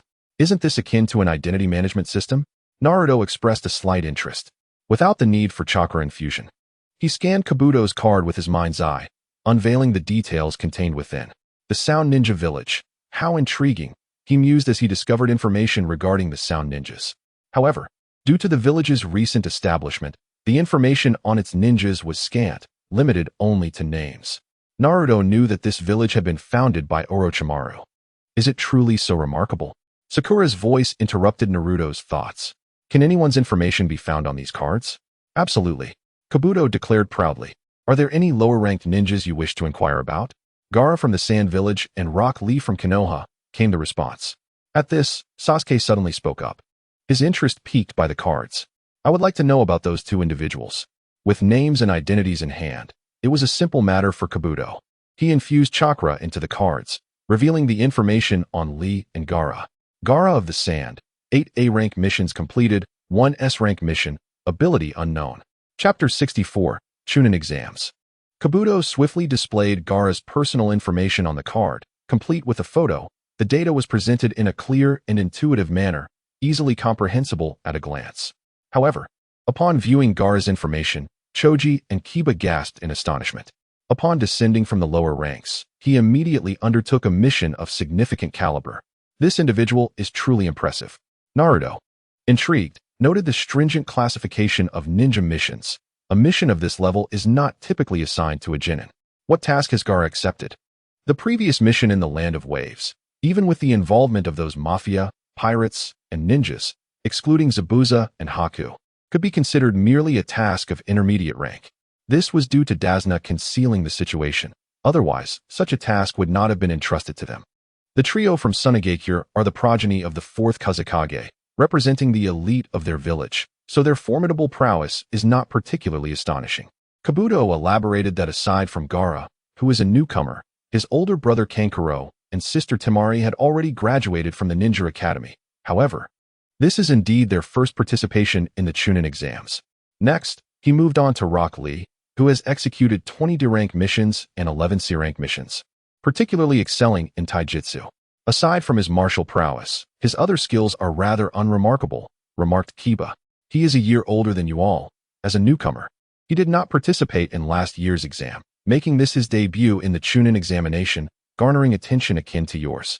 Kabuto, glancing at the card's information, continued his exposition. The instructor leading their team is Guy, whom Naruto and company have already encountered, while his teammates are Niji Hyuga and Tenten, both of whom are formidable genin. In addition to Konoha and Sunagakure, other villages such as Takigakure, Kusagakure, Amigakure, and Otogakure have dispatched their own ninjas. This implies that these individuals are likely elite ninjas from their respective villages, much like Lee and Gaara. Shikamaru scratched his head. Feeling the weight of the challenge ahead, this exam truly seems formidable. Sakura, feeling somewhat disheartened, sighed, expressing her lack of confidence amidst such formidable opponents. Sasuke's expression darkened, questioning whether there are many others like Lee and Gaara. What is this Otogakure? I've never heard of it, Ino inquired, turning to her companions. Kabuto, putting away the card, glanced toward the direction of the Otogakure trio. Otogakure is a recently established village, formed by a small nation in recent years, and due to its brief existence, intelligence regarding it is scarce, leaving the identities of its participating genin shrouded in mystery. How dare they belittle us? Referring to us as a small village from a minor nation, let us show them our true colors, one of them murmured, their voices not particularly hushed, thus provoking the displeasure of the Otogakure trio, who overheard. In truth, Kabuto's words were innocuous, but the Otogakure ninjas, sensitive as they were, took offense, feeling insulted by the implication. With that, one of them stood up, striding towards Naruto and his companions. Hey, don't cause a ruckus, the proctor is present. You might jeopardize your qualification for the exam. I shall exercise restraint. Ignoring his companion's warnings, a mischievous Otogakure ninja approached Naruto, positioning himself behind Kabuto. Naruto raised an eyebrow, adopting a spectator's demeanor, refraining from intervening. The Otogakure ninja swiftly launched a kick towards Kabuto's head. The speed wasn't particularly remarkable, yet upon hearing the wind whoosh, Kabuto raised his hand to block and stepped back. Those Otogakure ninjas must have overheard Kabuto-senpai's earlier remarks, Ino whispered from her seat. Deservedly so. Who asked him to speak so arrogantly? Shikamaru yawned, propping his chin on his hand while watching the spectacle unfold. The sound ninja cast a disdainful glance at Kabuto, remarking, "You were just disparaging us, weren't you?" "I merely stated the truth. I did not slander you," Kabuto replied, clearing his throat and adjusting his glasses as he straightened up. Suddenly, with a crack, the glass of his glasses shattered, and a bead of cold sweat trickled down Kabuto's face. What on earth was happening? He had clearly evaded the opponent's attack moments ago, so how did his glasses end up breaking? Sasuke's pupils constricted sharply. The opponent's speed was evidently not swift. So why did this occur? Kabuto doubled over and began to vomit. Indeed, it was a sonic attack, Naruto realized.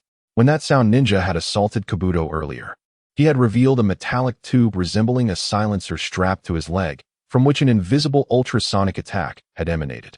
This was the sound ninja's sonic attack tool. "You arrogant fool, make sure to remember our names well," the sound ninja shouted, launching another punch at Kabuto, revealing a similar sonic tool on his exposed forearm. Kabuto struggled to respond, appearing somewhat flustered.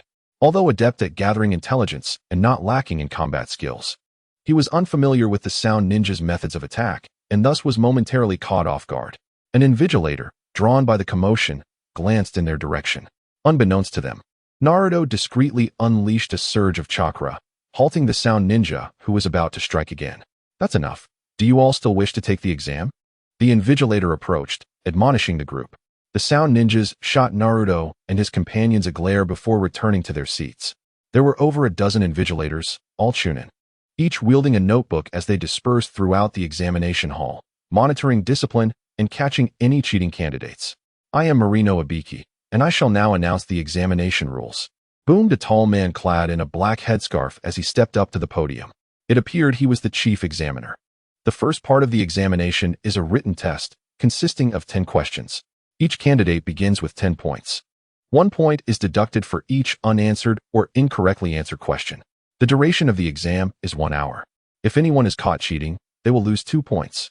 And if their score falls to 0, they will fail the exam, resulting in the disqualification of their 2 teammates from subsequent assessments. Ultimately, the total scores of the team members will be calculated as the basis for evaluation. Since this is a Chunin selection exam, one must exhibit the qualities expected of a Chunin to pass. I do not wish to witness anyone losing their qualifications due to cheating being caught by the invigilators. Take heed. As he finished speaking, the examination papers were distributed to the candidates. The dozen or so invigilators, each with their notebooks and pens, scrutinized the genin examinees with hawk-like vigilance. Naruto glanced through the questions and soon revealed a smile. This examination posed an intriguing challenge.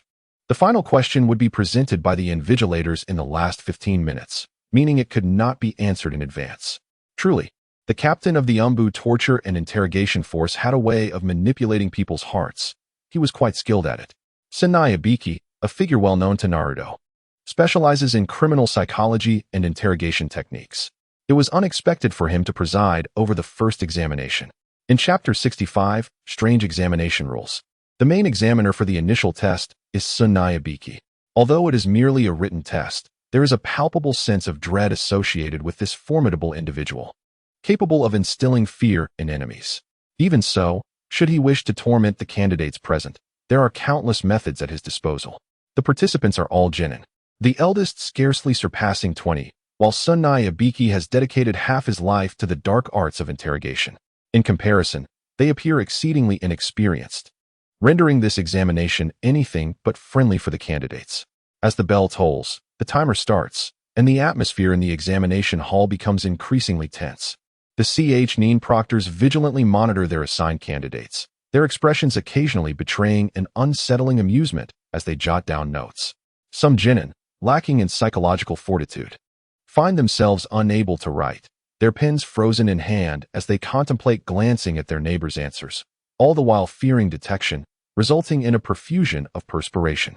Others, more audacious, set their sights on copying answers from the outset, only to be swiftly caught and expelled by the proctors. One such individual attempted to argue his innocence, claiming he had not cheated, yet upon seeing the proctor's notebook, he was rendered speechless, his face flushed with embarrassment. It turned out that the notebook meticulously documented their methods and instances of cheating. Having cheated 5 times, with each infraction resulting in a 2-point deduction, He now stood at a score of 0.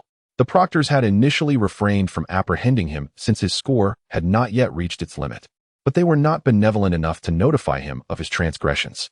A score of 0 unequivocally disqualified him from the CH9 selection process, exempting him from subsequent examinations. The proctor then called out to the 2 remaining team members.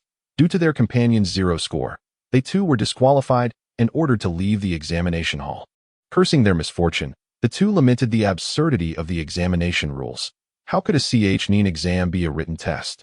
Why should their teammates' cheating affect their own fates? Had they known, they would have abstained from participating. Having traveled such a distance to Kanehagakure only to fail the first round, under the watchful gaze of the proctor, the 2 genin begrudgingly rose, muttering curses as they exited the hall. This written examination assessed a comprehensive knowledge of ninja skills, delving into psychological elements. The inherent difficulty of the questions, combined with the rule that a single failing score disqualifies the entire team, created a tormenting dilemma. The temptation to cheat clashed with the fear of jeopardizing their teammates. Naruto, however, did not rush to answer. The final question would not be revealed until the last 15 minutes, and he was uncertain of what it would entail. Nevertheless, he was confident that 15 minutes would suffice for him to compose his response. Seated at the back, he observed the others in distress, a smile creeping across his face as he reveled in their familiar predicament. Having refrained from writing, he merely gazed ahead, prompting the proctor to cast a few inquisitive glances in his direction, yet unable to classify him as a cheater. After rolling his eyes, the proctor diverted his attention back to the other candidates. Naruto Uzumaki, the candidate under supervision, is undoubtedly known to the proctor, a fellow ninja of Konoha. He is modest in demeanor, with grades that are rather average. Once a troublesome student, he was once misled by Mizuki into stealing the forbidden scroll. However, after graduating from the Ninja Academy, he has since tempered his behavior. The proctor believes that rather than worrying about him cheating, it is wiser to be vigilant against any disruptions he might cause during the examination, as his inherent mischievousness cannot be easily altered. Given the difficulty of the exam, even a few extra points could provide a significant advantage in subsequent assessments. Among the candidates, only a handful are diligently answering the questions, while the rest are either scheming to cheat or sitting there, racking their brains for answers. Some, like Naruto, merely staring blankly. The rules state that cheating results in a deduction of 2 points. However, it does not immediately disqualify the offender, leaving them with some leeway. Each 2-point deduction implies several opportunities for deceit. If too many candidates were to fail, it would reflect poorly on the integrity of the examination. After all, there would be a multitude of spectators awaiting their performance in the practical assessments. Naruto's eyes flickered as he glanced towards Sasuke, realizing the intent behind the examination regulations. Sasuke, seated a few places away, began to take action. Utilizing his Sharingan, endowed with the power of insight and mimicry, he was able to discern and replicate the movements of his peers. At that moment, he directed his focus towards another candidate, swiftly mirroring their penmanship. With palpable excitement, Sasuke's eyes remained fixed on the test taker, whose pen danced rapidly across the answer sheet. This candidate, though lacking in practical skills, excelled in theoretical knowledge, finding the questions remarkably straightforward. Overcome with confidence, he inadvertently attracted the attention of both proctors and fellow examinees through his ostentatious behavior. Among the gazes directed at him, one remained unwavering, causing him considerable discomfort. This was the effect of Sasuke's Sharingan. Merely by replicating the actions of others, he could avoid the pitfalls of erroneous answers without even glancing at the paper. A subtle gust of wind swept through the room, revealing a sandy eye formed from grains of sand perched upon the ceiling. This was Gaara's sand eye, sufficient to observe the entirety of the examination hall. Ino, casting a discreet glance at Sakura, activated her clan's secret technique, the mind-body switch technique. Sakura, I have always recognized your academic prowess. Allow me to glimpse your answers this time, she whispered. Sakura shuddered, seemingly transformed, as she immersed herself in the test paper, fervently studying its contents. What just happened?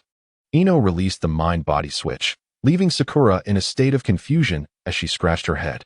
Naruto observed the unfolding events with newfound intrigue at Ino's technique.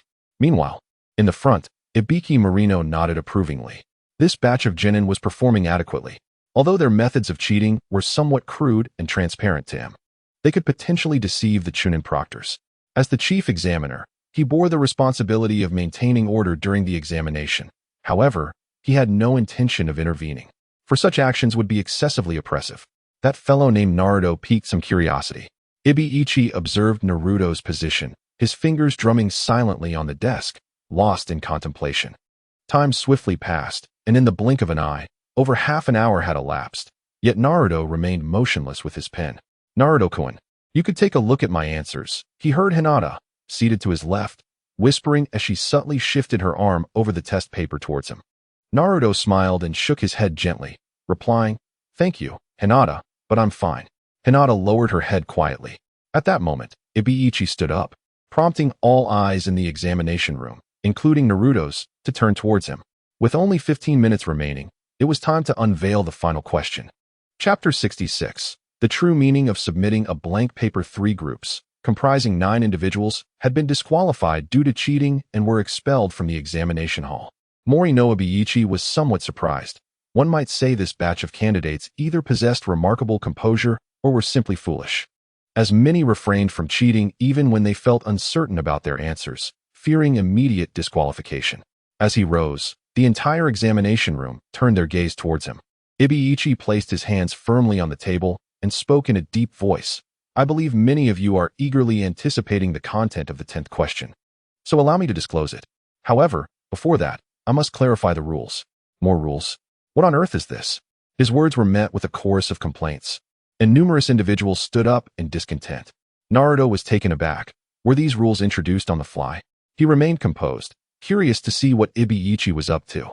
Ibiichi scoffed slightly. "Actually, I devised this 10th question at the last minute.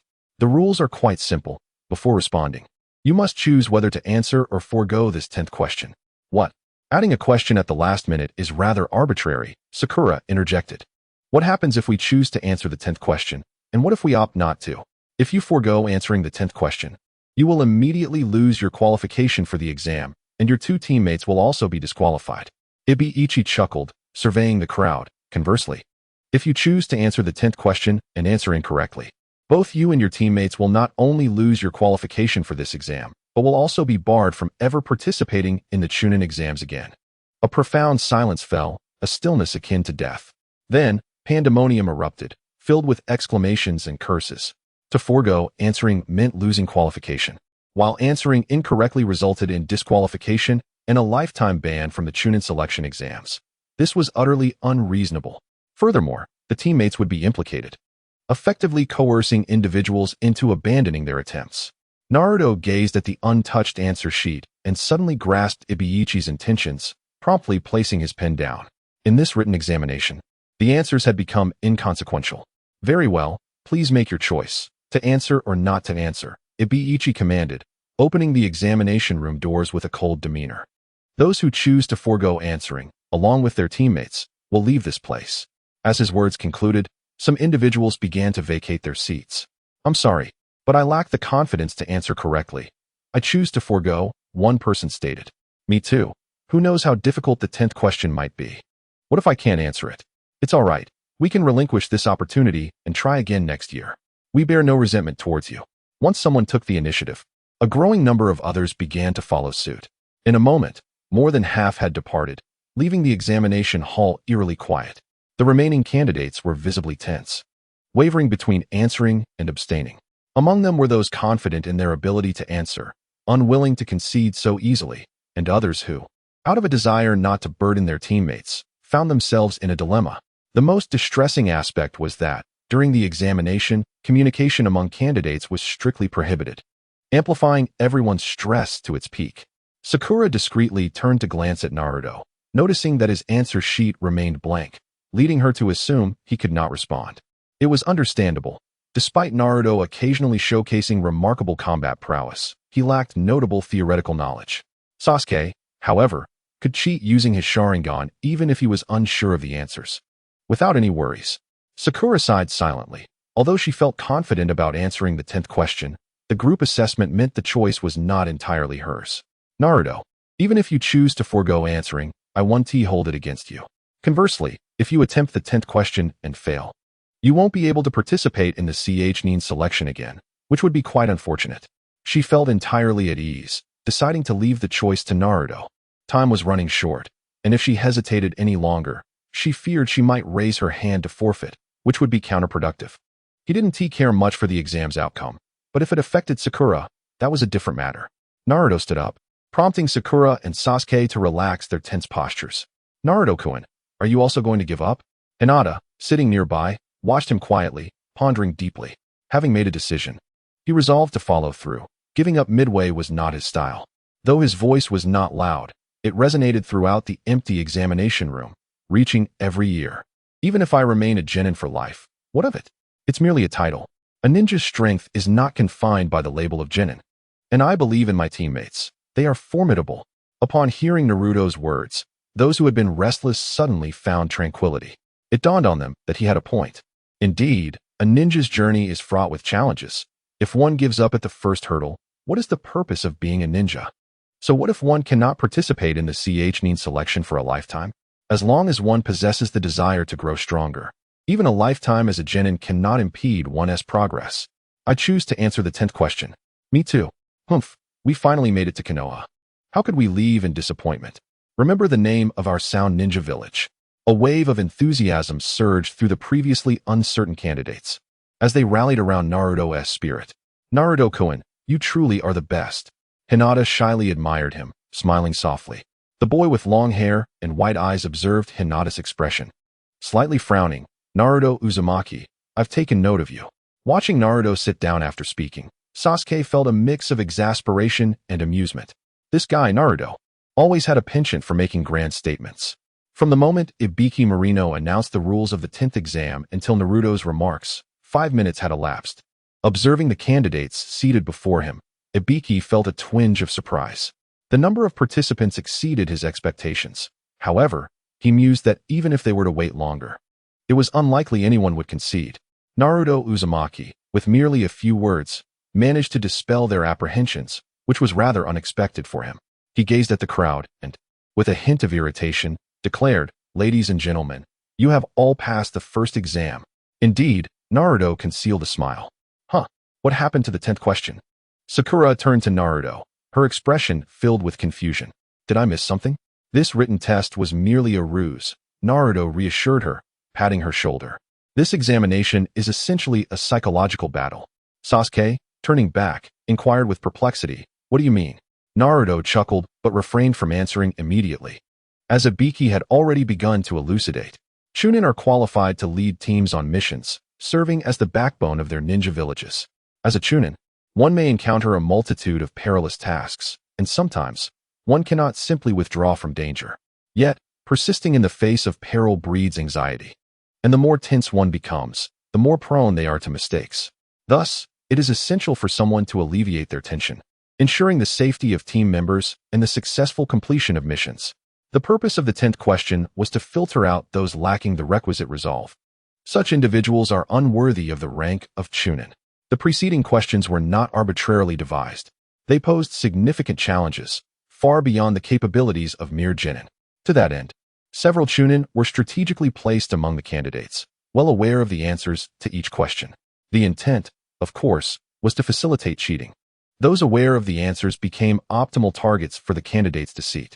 This written examination also assessed the genin's ability to gather intelligence. Those caught cheating and subsequently losing all points demonstrated an inadequate capacity for information collection, failing to meet the fundamental competence required of a Chunin. The group then turned their attention to the designated cheating targets. Upon being recognized, the individuals in question ceased their pretense, standing up to reveal the green Chunin vests concealed beneath their clothing. Precisely 6 of them, forming 2 groups, thus avoiding arousing suspicion. Only Ibiki and those involved were privy to this arrangement. Even the proctors remained unaware, assuming these individuals were merely exceptionally skilled candidates. Naruto's gaze fell upon one bespectacled Chunin, who appeared somewhat frail and bookish. This individual was Sasuke's target for cheating. This fellow possessed genuine aptitude, managing to answer every question correctly without having memorized the answers. No wonder he occasionally drew attention with his antics, exuding an air of confidence in his ability to ace the questions. It was all part of a deliberate strategy. If no one noticed him, he would lose his value as a target for cheating. Thus, aside from the 6 cheating targets, over 70 candidates remained. all of whom successfully passed the first exam. Naruto, in a moment of clarity, finally comprehended the mystery of how one could pass an exam by submitting blank papers. The enigma had been resolved. A chorus of hisses emerged from the examination hall, with many silently expressing their gratitude towards Naruto. Among them were individuals who had merely been treading water, lacking both the skills to succeed and the cunning to cheat, yet hesitated to forfeit their exams. Thankfully, Naruto's words alleviated their concerns, compelling the examiner to declare them successful. It was as if their ancestors had smiled upon them from beyond the grave. Exceptional intelligence-gathering abilities could shield one from peril, and at times, the information one possessed could be life-saving. Ibiki, adjusting the black cloth on his head, uttered a rather perplexing statement that left the audience bewildered. Observing his actions, Naruto instinctively probed with his consciousness. To his astonishment, he discerned an array of bizarre and ghastly scars adorning Ibiki's scalp. Lacerations, burns, and bullet wounds marred his head, concealed beneath the fabric, presenting a rather terrifying visage if revealed. Naruto speculated whether these horrific marks were remnants of torture endured during interrogation. Suddenly, a jolt of realization surged through him as he turned his gaze toward the entrance. With a thunderous crash, the examination hall's door burst inward, slamming against the wall. A figure rushed in from outside, launching an attack on Ibiki. He raised his leg to absorb the impact, and a series of clashing sounds echoed in the air. After a brief skirmish, both combatants retreated a step, allowing the onlookers to identify the newcomer, a young woman with short black hair clad in a trench coat, Akane Mitarashi. What was happening? Who was this woman? And why had she barged in so abruptly? Was she an enemy? It appeared she was engaging in combat with the chief examiner, and she seemed quite formidable. Akane casually brushed non-existent dust from her attire, producing a handful of red bean dumplings, which she popped into her mouth. Have you all celebrated too soon? This is merely the first examination. I am Akane Mitarashi, the chief examiner for the second round. She surveyed the crowd, her tone laced with mockery. Group 26. And yet there are still so many of you. Ibiki, when did you become so benevolent?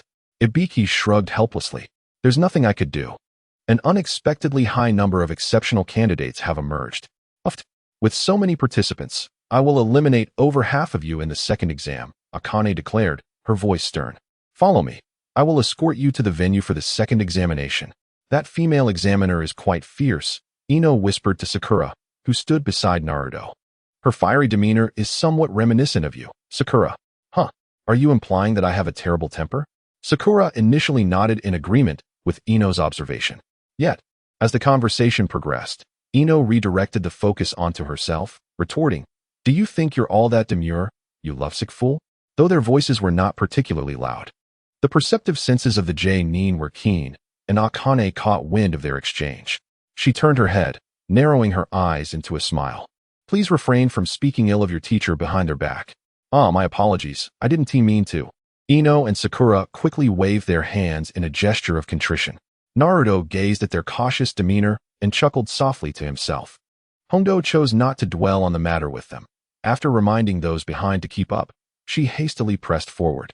Meanwhile, in the examination hall of the first test, Ibiki was collecting the answer sheets. When he reached the last row, he paused momentarily, for upon the desk lay a blank sheet marked only with a name, Uzumaki Naruto. Ibiki picked up the paper, recognizing the name inscribed upon it. He shook his head in disbelief, chuckling to himself. Who would have thought a blank sheet could pass the exam? This guy is truly fortunate. The Death Forest, an expansive woodland on the outskirts of Konoha, was unknown to many of its inhabitants. Today, however, it welcomed a multitude of visitors. The second round of the Chunin exams was set to take place here, where this cohort of genin would vie for the scarce promotion slots amidst the perils of the Death Forest. Observing the dense thicket cordoned off by barbed wire, where even sunlight struggled to penetrate through the towering trees, an ominous aura permeated the air. The gathered crowd instinctively swallowed hard, beads of cold sweat trickling down their brows. Are we really going to take the exam in there? Could there be any dangers lurking? A sense of foreboding crept in, as they imagined terrifying creatures watching from the shadows. The very name Death Forest hinted at its sinister nature, and the presence of those iron barriers suggested hidden threats. In an instant, some individuals displayed signs of retreating in trepidation. This apprehension was not merely a matter of courage. It was an innate human instinct to evade peril. Naruto, Are we truly going to take the exam in there? The atmosphere feels so eerie. Sakura clutched Naruto's arm, casting wary glances towards the forest. It's merely a frightening name, he reassured her. Though it remains largely untraveled, the forest is merely dense, with sunlight rarely breaking through. There is no inherent danger. His smile alleviated her unease. Chapter 68. The Scroll of Heaven and the Scroll of Earth. The Death Forest was vast, a circular expanse with a diameter of 20 kilometers. At its center stood a towering spire, surrounded by numerous entrances, all enclosed by imposing barbed wire. Hondo observed the crowd ahead, donning a professional fade. As you can see, the second exam will take place within the Death Forest. This time, it's not as simple as the first exam. Failing to heed your surroundings here could prove fatal. As the crowd absorbed her words, their spirits began to dwindle. The rules were straightforward: 26 teams, each holding a sealed scroll inscribed with either heaven or earth, must gather both scrolls and make their way to the central tower within 5 days. A complete team was required to pass the examination. There were 13 of each type of scroll, meaning a maximum of 13 teams, or 39 participants, could succeed, exactly half of the current number. When Hondo initially stated the intention to eliminate at least half of the participants, she was not merely making a threat. She was quite serious. The elimination rules dictated that if any team member became incapacitated or perished, the entire team would be disqualified. Before the examination officially commences, it is imperative for you to sign a consent form. Otherwise, I shall bear the responsibility should any mishap occur. Hondo produced several sheets of paper, a dangerous smile gracing her face. Once signed, each group must select an entrance to the Forest of Death, exchanging 3 consent forms with the staff at the entrance for a random scroll, thus allowing the examination to begin. As her words echoed, some individuals eagerly rushed towards the entrance, eager to discover the most favorable path. Naruto, accompanied by Sakura and Sasuke, casually chose an entrance and exchanged what was essentially a disclaimer for an earth scroll, a friendly reminder, out of sheer curiosity. Do refrain from peeking at the contents of the scroll, Hondo proclaimed loudly, departing with a smile. Her statement, rather than quelling curiosity regarding the examination tool, ignited a desire among everyone to unveil the scroll's secrets. However, recalling her warning, they hesitated to actually open it, wary of potential traps. At least until they found a secure location to do so discreetly. Naruto, indifferent to the contents of the scroll, strode confidently into the Forest of Death, with Sakura closely trailing behind. Sasuke, vigilant, scanned their surroundings and murmured, "Isn't this a bit too conspicuous?" Naruto, slightly stirred, glanced into the distance where other groups were still observing from the entrance. He had approached the very entrance where everyone had previously gathered, and seeing that no one else had chosen it, he proceeded. Upon hearing the sound of the iron gate creaking open, all eyes turned toward him in astonishment. That group appeared rather brash. Indeed, they were newcomers, Na'vi, and lacking a competitive edge. Naruto simply smiled and shook his head, ignoring the gazes that followed him as he ventured deeper. For him, this was merely a Nin exam. Whether he was conspicuous or inconspicuous mattered little. However, considering Sakura and Sasuke, who were not endowed with his strength, he realized that his carefree demeanor might not bode well for them. Thus, he discreetly set up 2 barriers to conceal their presence, thwarting any unnecessary pursuit from potential foes. His assertion that there were no particularly dangerous areas was true for him alone, for Sakura and Sasuke being mere genin. The hazards of the Forest of Death and the competition posed significant threats. This time, there were several competent genin among the contenders. Relying solely on Sakura and Sasuke would not suffice to navigate encounters with formidable opponents. This Nin exam served as a selective assessment devoid of substantive rewards. It lacked the allure for Naruto. Were it not for his intention to hone the skills of the two, they could have easily passed this second phase of the examination. With his formidable perception, locating a team possessing a heaven scroll would pose no challenge, nor would acquiring a scroll from them. Yet, such actions would render this assessment devoid of meaning for himself and his companions. With 5 ample days ahead, and sufficient provisions of food and fresh water stored in his pouch, he felt no trepidation. As they advanced, the other participants outside deliberated for a moment before ultimately dashing through various entrances. Having selected their target, Naruto's group was deemed the weakest in their vicinity, making them the easiest prey. It remained uncertain whether the scrolls they possessed were indeed what they sought, yet it mattered little. Acquiring them was paramount. as identical ones could be exchanged with others, or even relinquished for the sake of survival. Despite having previously benefited from Naruto's prowess to successfully pass earlier examinations, they held no nostalgia in this moment, for the slots available for advancement in the Nin selection were limited. Missing this opportunity would necessitate a return the following year. However, their meticulous calculations ultimately failed to account for Naruto's combat prowess. The Forest of Death was equipped with surveillance cameras, a feature not newly installed but rather a pre-existing measure. Within a monitoring room, a multitude of screens displayed the live footage from the forest. Amidst her enjoyment of a skewer of meatballs, Mitarashi Anko observed the surveillance with keen interest. Half a day passed, with a total of 26 groups having entered the Forest of Death, and the screens already revealed 18 of these groups. 8 groups seemed to have noticed the surveillance and deliberately avoided the monitored areas. Suddenly, one of the surveillance feeds displayed a Nin proctor, whose expression was grave as he reported via a microphone. 3 corpses had been discovered, identified as genin from the grass village, and the brutality of their demise was evident. Anko's brow furrowed at the sight of the proctor and his report. Initially, she had perceived the situation as mere conflicts among candidates, only mildly impressed by the swiftness of their actions. After all, the candidates had signed a consent form prior to entering the forest, acknowledging the potential for unforeseen circumstances during the exam, absolving her of responsibility in the event of misfortune. Yet upon hearing of the 3 from the grass village, her demeanor shifted to one of seriousness. The methods described bore a resemblance to those of Orochimaru. Once her mentor, he had vanished after defecting from the village, and now he re-emerged during the Nin selection. What could his intentions be? She quickly instructed another Nin to report this matter to the Hokage and departed from the monitoring room, hastening towards the Forest of Death. Speculating on Orochimaru's motives and considering how he infiltrated the exam had become secondary. His reappearance and direct assault on the candidates were certainly ominous. With so many elite genin from various nations participating in the Nin exam, she fervently hoped he would not act recklessly, for it could incite diplomatic issues between Konoha, the Land of Fire, and other ninja villages. The consequences of such an event were far too grave for Anko to bear. Let me employ the forbidden techniques you imparted to me, to put an end to your malevolence, Orochimaru. A murderous intent glimmered in her eyes. Utilizing that forbidden technique might lead to her own demise.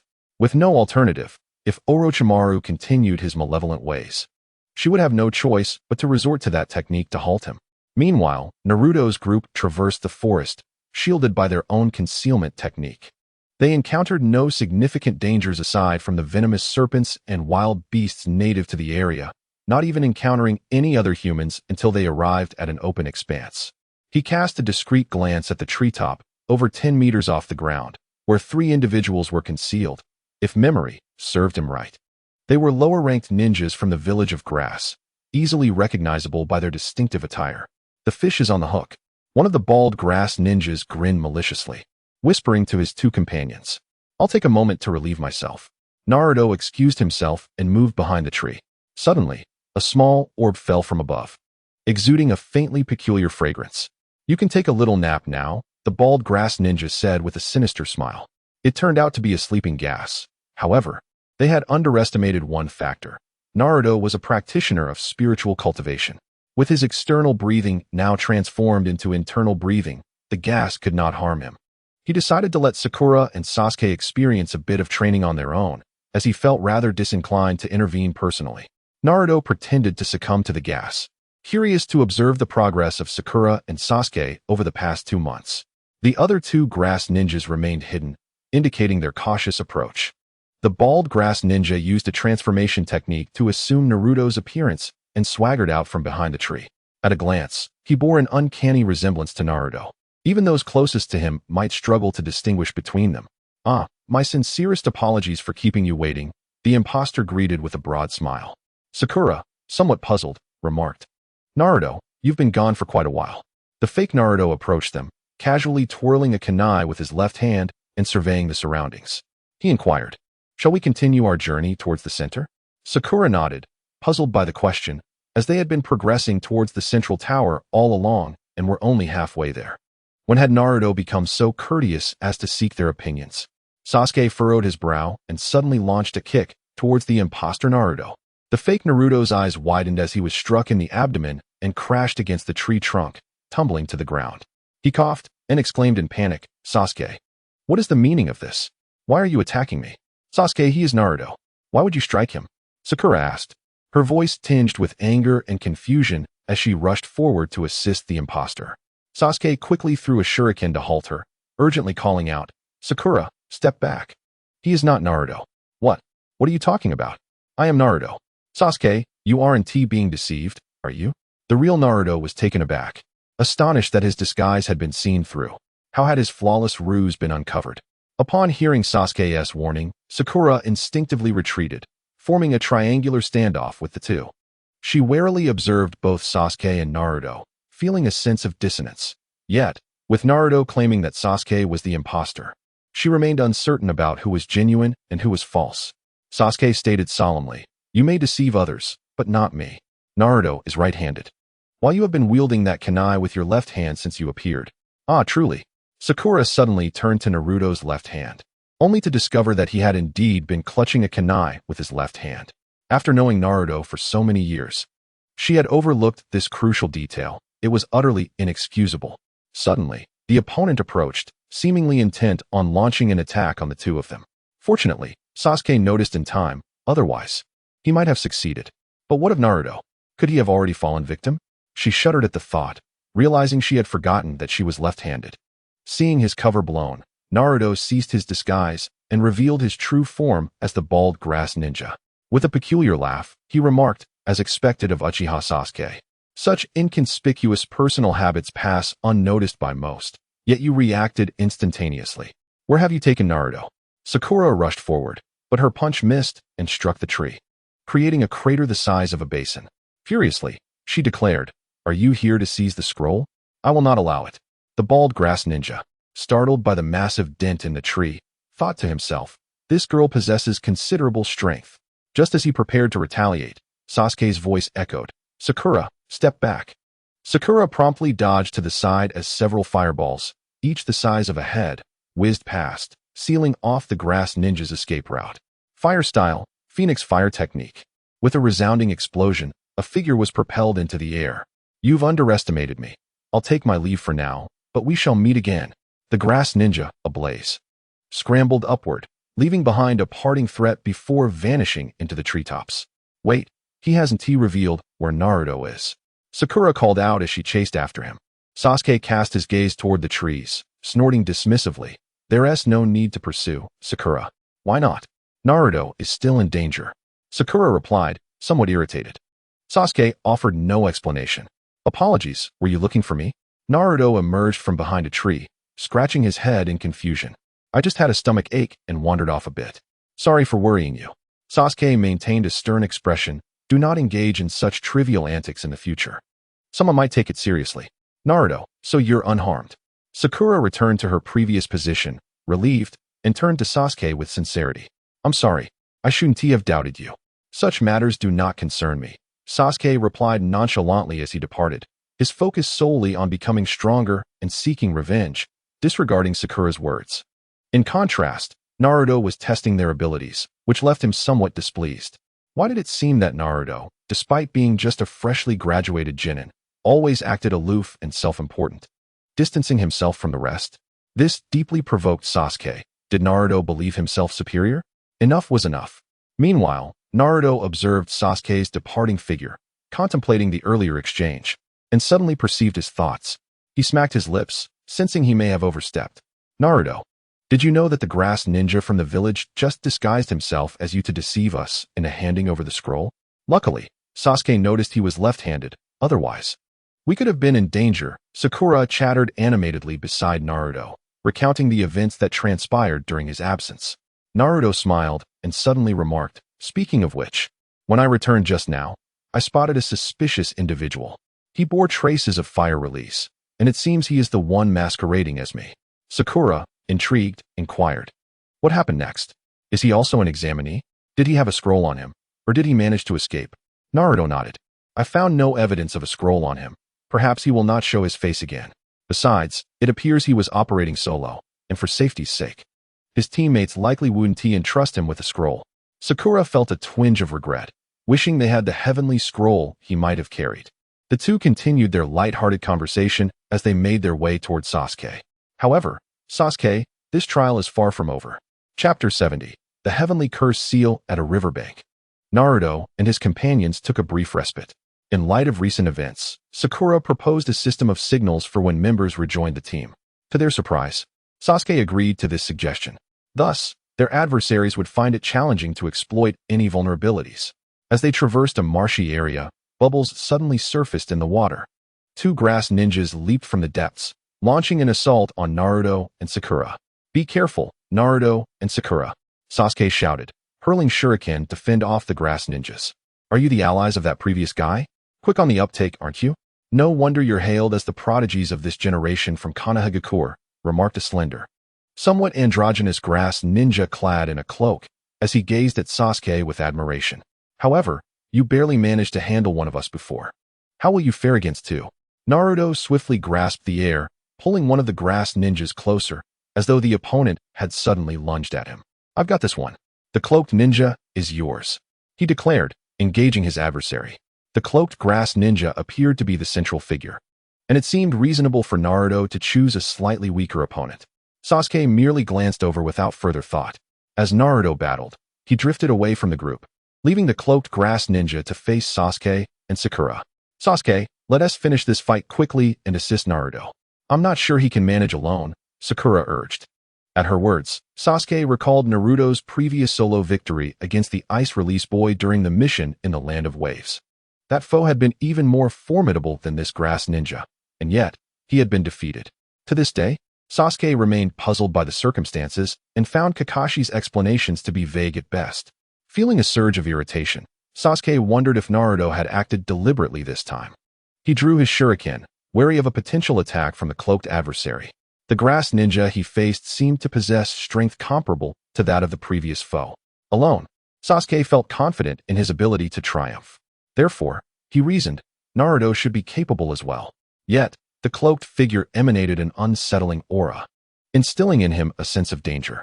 Without making a move, the opponent merely stood there, fixated on Sasuke, and beads of cold sweat began to form on his brow. "Sakura, perhaps it would be wise to focus on our own safety first. This individual is even more formidable than anticipated. Are you Uchiha Sasuke? Your intuition seems rather keen." The cloaked grass ninja revealed a smile, but suddenly extended his arm towards him. His arm transformed mid-air into a serpent, wildly flicking its tongue. "You, who resembles a woman, shall perish." Sakura, witnessing this, hurled several shuriken. The opponent scoffed, disregarding them entirely. The shuriken failed to pierce even his arm. However, attached to them were explosive tags, which detonated, causing the cloaked grass ninja to momentarily recoil in surprise. "Go away. I have no time to play with you." The adversary summoned a serpent as thick as a barrel, which lunged forward, throwing Sakura aside. "Damn it!" Sasuke clenched his fists tightly, having been overwhelmed by the opponent's murderous intent and unable to react in time. It was Sakura's shuriken with explosive tags that interrupted the enemy's assault. The pain of his nails digging into his palm liberated him from the oppressive aura, though his body still trembled involuntarily. "I am Uchiha Sasuke, burdened with the responsibility of revitalizing my clan. I cannot fall here before defeating Itachi," he silently proclaimed, activating his Sharingan in an instant. The double tomo of his left Sharingan began to spin and astonishingly transformed into 3 tomo. Fire release, great fireball technique.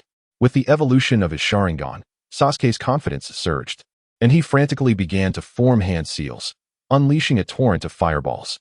Fire release, Phoenix fire technique.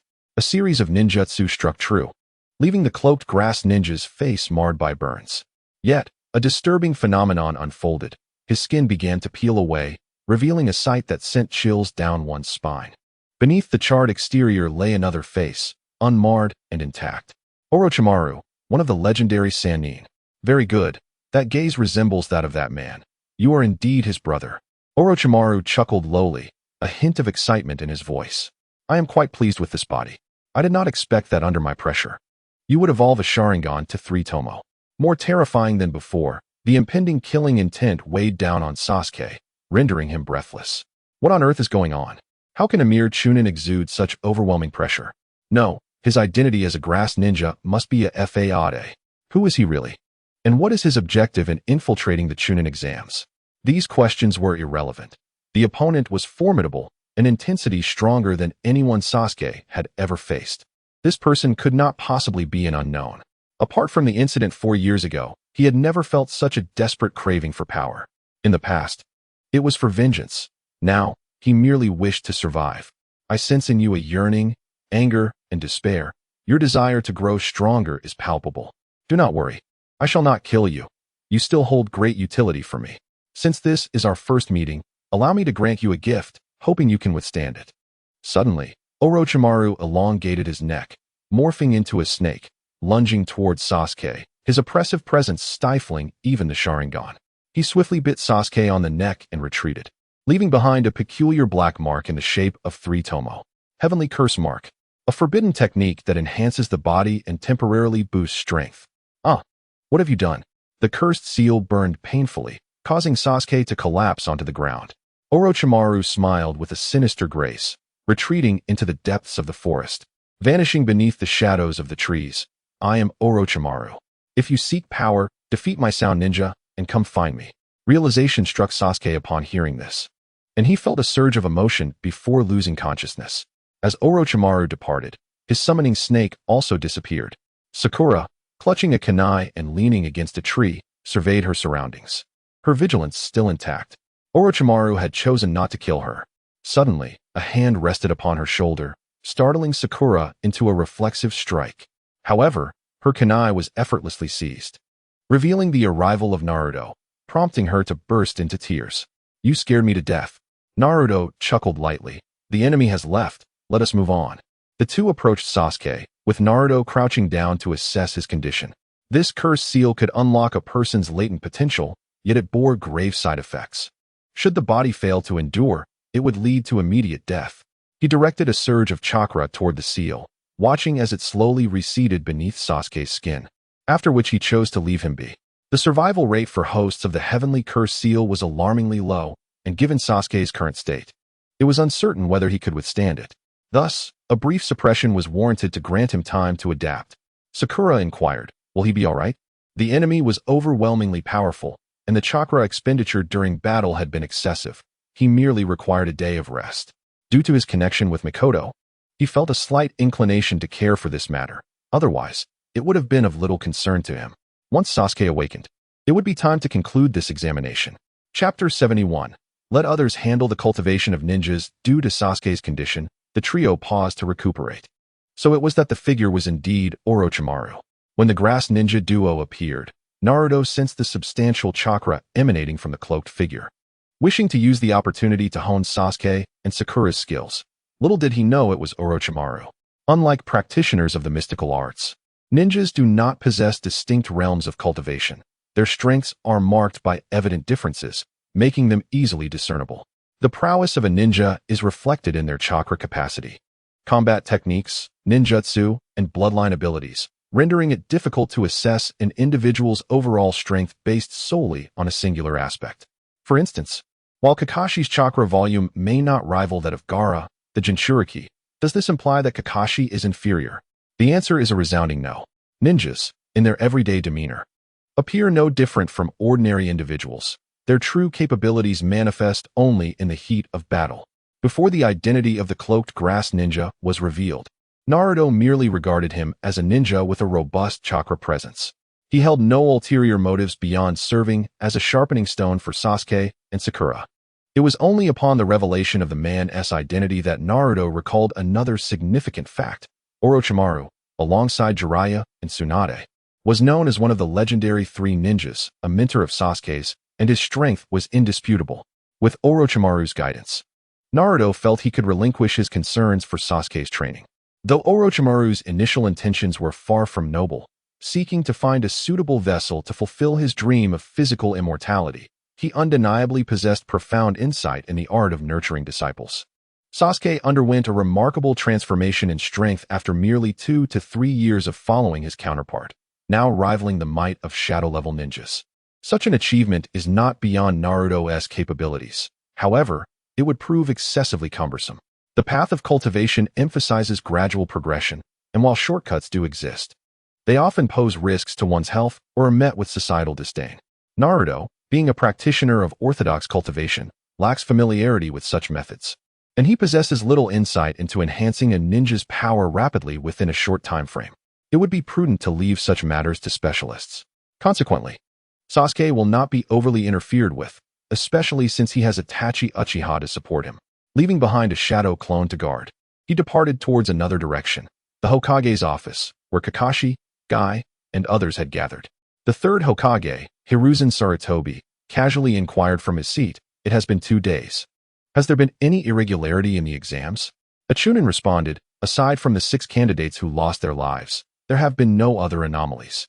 With 78 participants, the loss of 6 individuals in merely 2 days is alarming.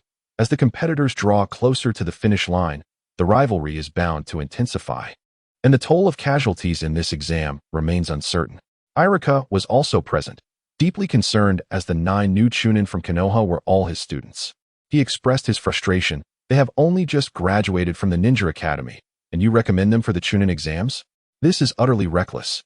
This cohort includes many elite genin from other villages, and Naruto and the others lack the combat experience to handle it. From the moment they stepped out of the Ninja Academy, they are no longer your students, Kakashi interjected, furrowing his brow. Their affairs are under the purview of their respective instructors, and you underestimate Naruto and the others. They have matured significantly during their months away from the academy. They are no longer the Na'vi youths requiring your protection. The exchange between Kakashi and Iruka surprised the other teachers, as it is rare to witness Kakashi so invested in the fates of a few genin. They understood Iruka's anxiety, for he had been responsible for these new genin during their years at the academy. Our team, Hinata, Kiba, and Shino, are all exceptional newcomers. While I cannot guarantee that they will pass all assessments, they should be capable of self-defense, a female jonin with striking red eyes interjected. She was Kurinai Yuhi, the team leader of Hinata's squad, and like the genin, she too was a newcomer, albeit an elite one. Kurinai added, "To mitigate unforeseen circumstances, I have advised them to voluntarily forfeit the exam if they encounter danger. I have conveyed the same to my team, Ino, Shikamaru, and Choji. As it is their first exam, failure is not the end." A bearded man lit a cigarette and addressed Iruka. "Do not be so anxious, Iruka. I understand your concern for them, but every fledgling must eventually spread their wings. Can you truly remain by their side to shield them forever?" He was Asuma Sarutobi, the third Hokage's son and Konohamaru's uncle, currently leading the formidable team of Shikamaru, Choji, and Ino. Like Hong and Kakashi, he also took the initiative to recommend his team members. Asuma flicked away the ash from his cigarette, his expression serious as he remarked, to put it bluntly, "Their strength is not far inferior to yours." Iruka fell silent. Indeed, since they left the Ninja Academy, they were no longer under his guidance. He was merely an ordinary Chunin, while they were elite genin of Konoha. As Asuma pointed out, Naruto had already surpassed him by defeating Mizuki shortly after graduating. Despite the advantages of the Nine Tails chakra and the shadow clone technique, it was undeniable that Naruto had outstripped him. Moreover, there were several others whose performance exceeded that of Naruto, and it wouldn't be long before they left him, their Chunin instructor, far behind. To be surpassed by one's own students is a matter of pride. With this thought, he felt a sense of relief. "Well, Iruka, it was actually my request for them to participate in the Chunin selection." Upon hearing this, the third Hokage cleared his throat, his face reddening as he said, "This is the first time Konoha is co-hosting the Chunin selection exam with other villages. Many dignitaries will be present, and as the hosts, we cannot appear too shabby.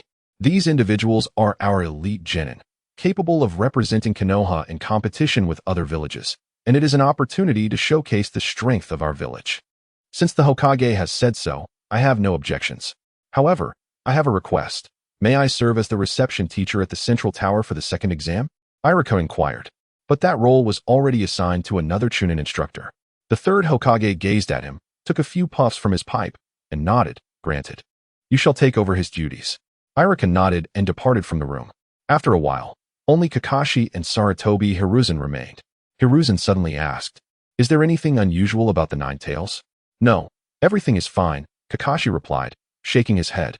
"Previously, I could sense the chakra emanating from the Nine Tails at intervals. But now I cannot feel even a hint of its presence. It seems to be completely sealed." Hiruzen listened to Kakashi's response. His brow furrowed as he thoughtfully puffed on his pipe, lost in contemplation. Naruto left the team, pursuing the aura of Orochimaru, and arrived at an open area. There, Orochimaru was facing off against the female examiner, Mitarashi Anko. Perhaps the term confrontation was not entirely accurate.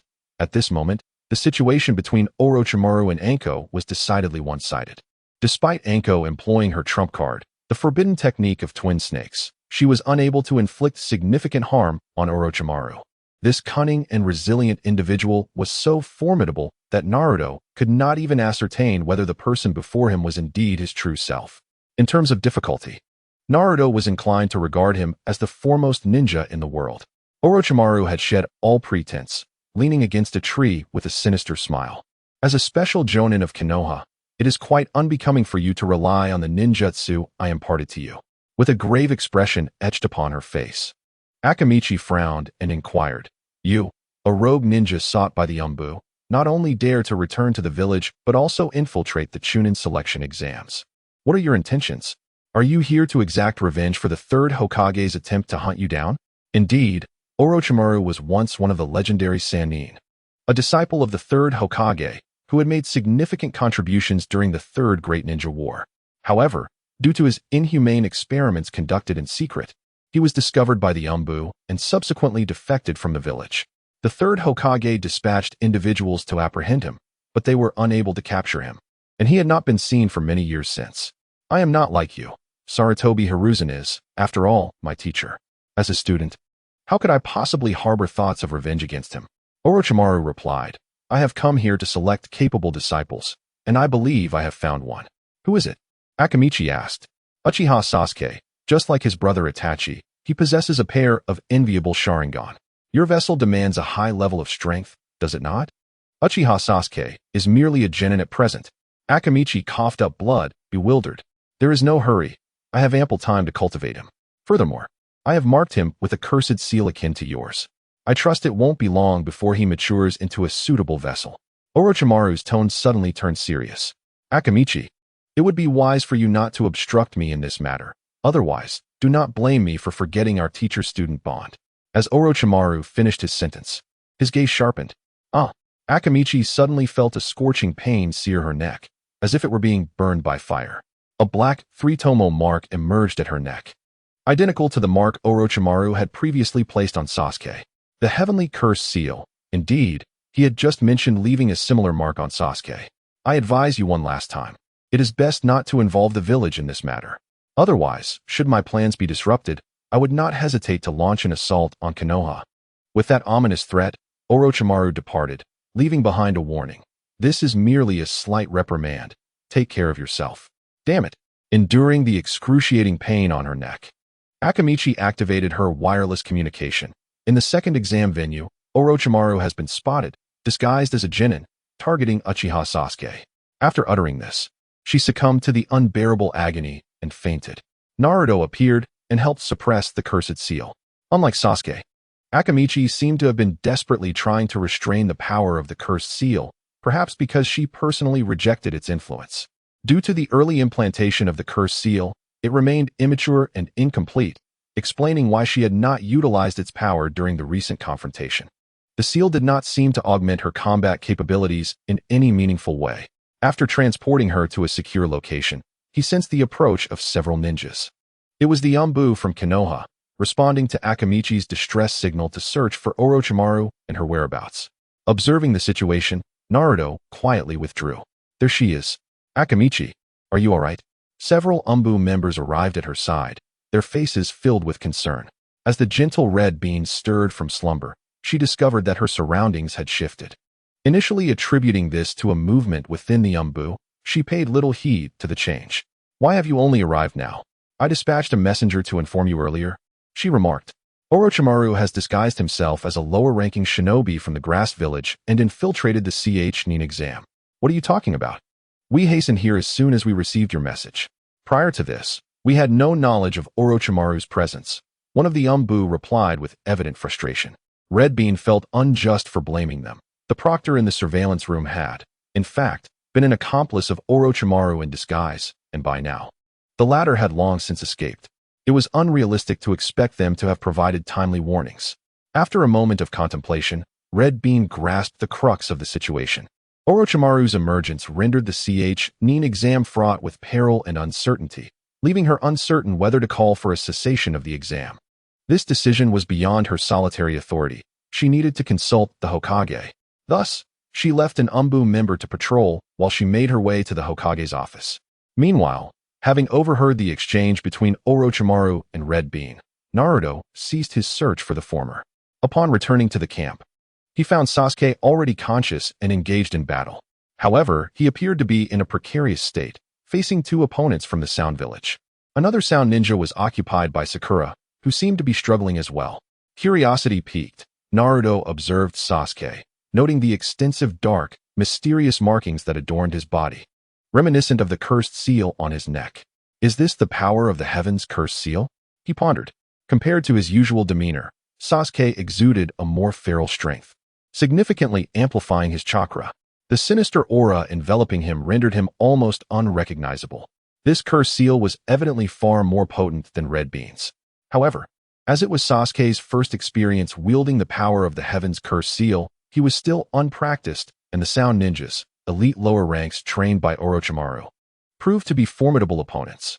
Managing to hold off two adversaries was already a commendable feat. Sakura, on the other hand, found herself in a dire predicament. During her skirmish with the female Sound Ninja, she was caught by her hair. An attempt to resist resulted in a painful tugging at her scalp.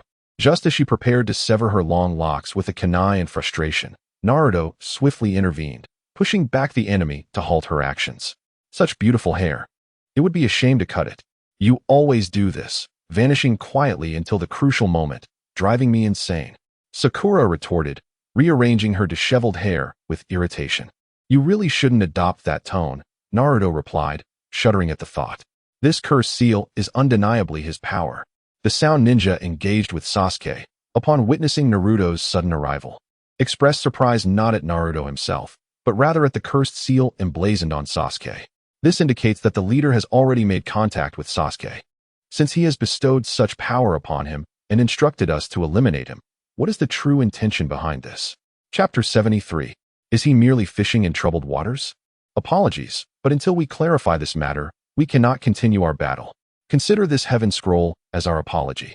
Among the two Sound Ninjas engaged in combat with Sasuke, one of them muttered to himself, suddenly tossing a scroll and beckoning the others to retreat. Naruto caught it. It was indeed the heaven scroll.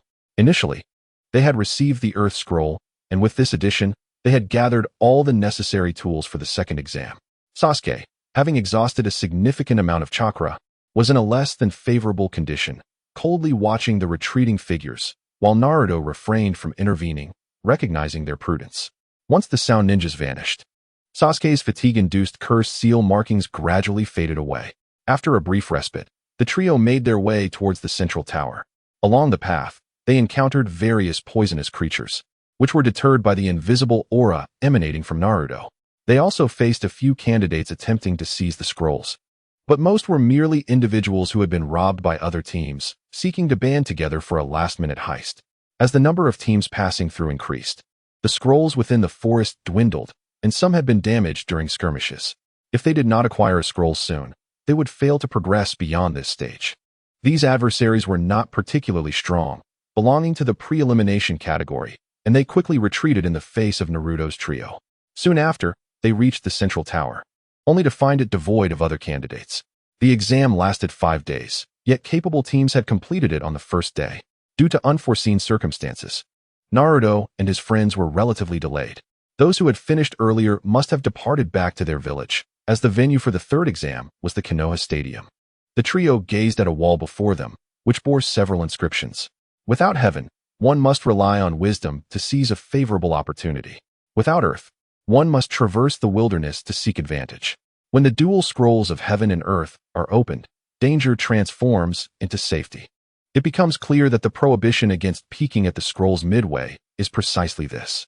However, upon reaching this point, unrolling the scrolls no longer constitutes a violation. In contrast to the inscriptions on the wall, Sasuke and Sakura were far more intrigued by the contents of the two scrolls. To satisfy their curiosity, Naruto unfurled the heaven scroll. Inside was a circular pattern composed of strange characters, with a large figure resembling a human at its center. Sakura gazed at the scroll's contents, her expression one of bewilderment as she looked towards her companions. Sasuke, too, appeared perplexed, and subsequently opened the Earth Scroll, which bore identical inscriptions. This is a summoning array, he deduced. Naruto chuckled. If one were to open the scrolls privately, the summoned entity would likely declare it a violation, but I wonder who that might be. Bang! As if in response to his words, the figure on the two scrolls abruptly twisted and vanished, and a silhouette materialized before them. Iruka-sensei, Sakura exclaimed in astonishment. Are you also an examiner for the Chunin exam? Sasuke exhaled in relief. He had feared something dangerous would be summoned, but if it was Iruka-sensei, there was no cause for concern. Congratulations to you all for successfully passing the second examination. Iruka looked at the three and explained. I personally requested Lord Hokage to temporarily serve as the final proctor for this test. It is truly wonderful that you have all navigated this challenge safely. Mr. Kakashi, you were right. They have matured to an extent that I can scarcely comprehend, Iruka admitted, feeling somewhat embarrassed. Despite having observed them for several years at the Ninja Academy, his understanding of them paled in comparison to that of Kakashi and others. In certain respects, these Genin candidates had indeed surpassed him as their instructor. Have the others already departed? Sasuke inquired with a hint of curiosity. Iruka nodded. You are the last group to pass. The others have already arrived at the venue for the third examination. It is time for you to leave as well. After saying this, Iruka led the way out, with Naruto and the others following closely behind. Along the way, they learned from Iruka about the purpose of this examination, which aligned closely with Naruto's thoughts. The first part of the exam spanned 5 days, designed to test the Genin's wilderness survival skills. Upon becoming Chunin, they would be tasked with higher-level missions, often requiring them to survive in the wild. Such environments are fraught with complexities and unpredictable dangers. Only those with proficient survival skills can navigate these threats and successfully complete their missions, a prerequisite for becoming a competent Chunin. Each team consists of 3 members, each with a scroll, competing against one another to gather a pair of Heaven and Earth scrolls to pass.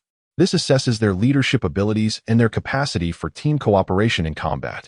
The scrolls contain a summoning array, and early inspection of their contents is strictly forbidden, as it evaluates a ninja's loyalty to their mission.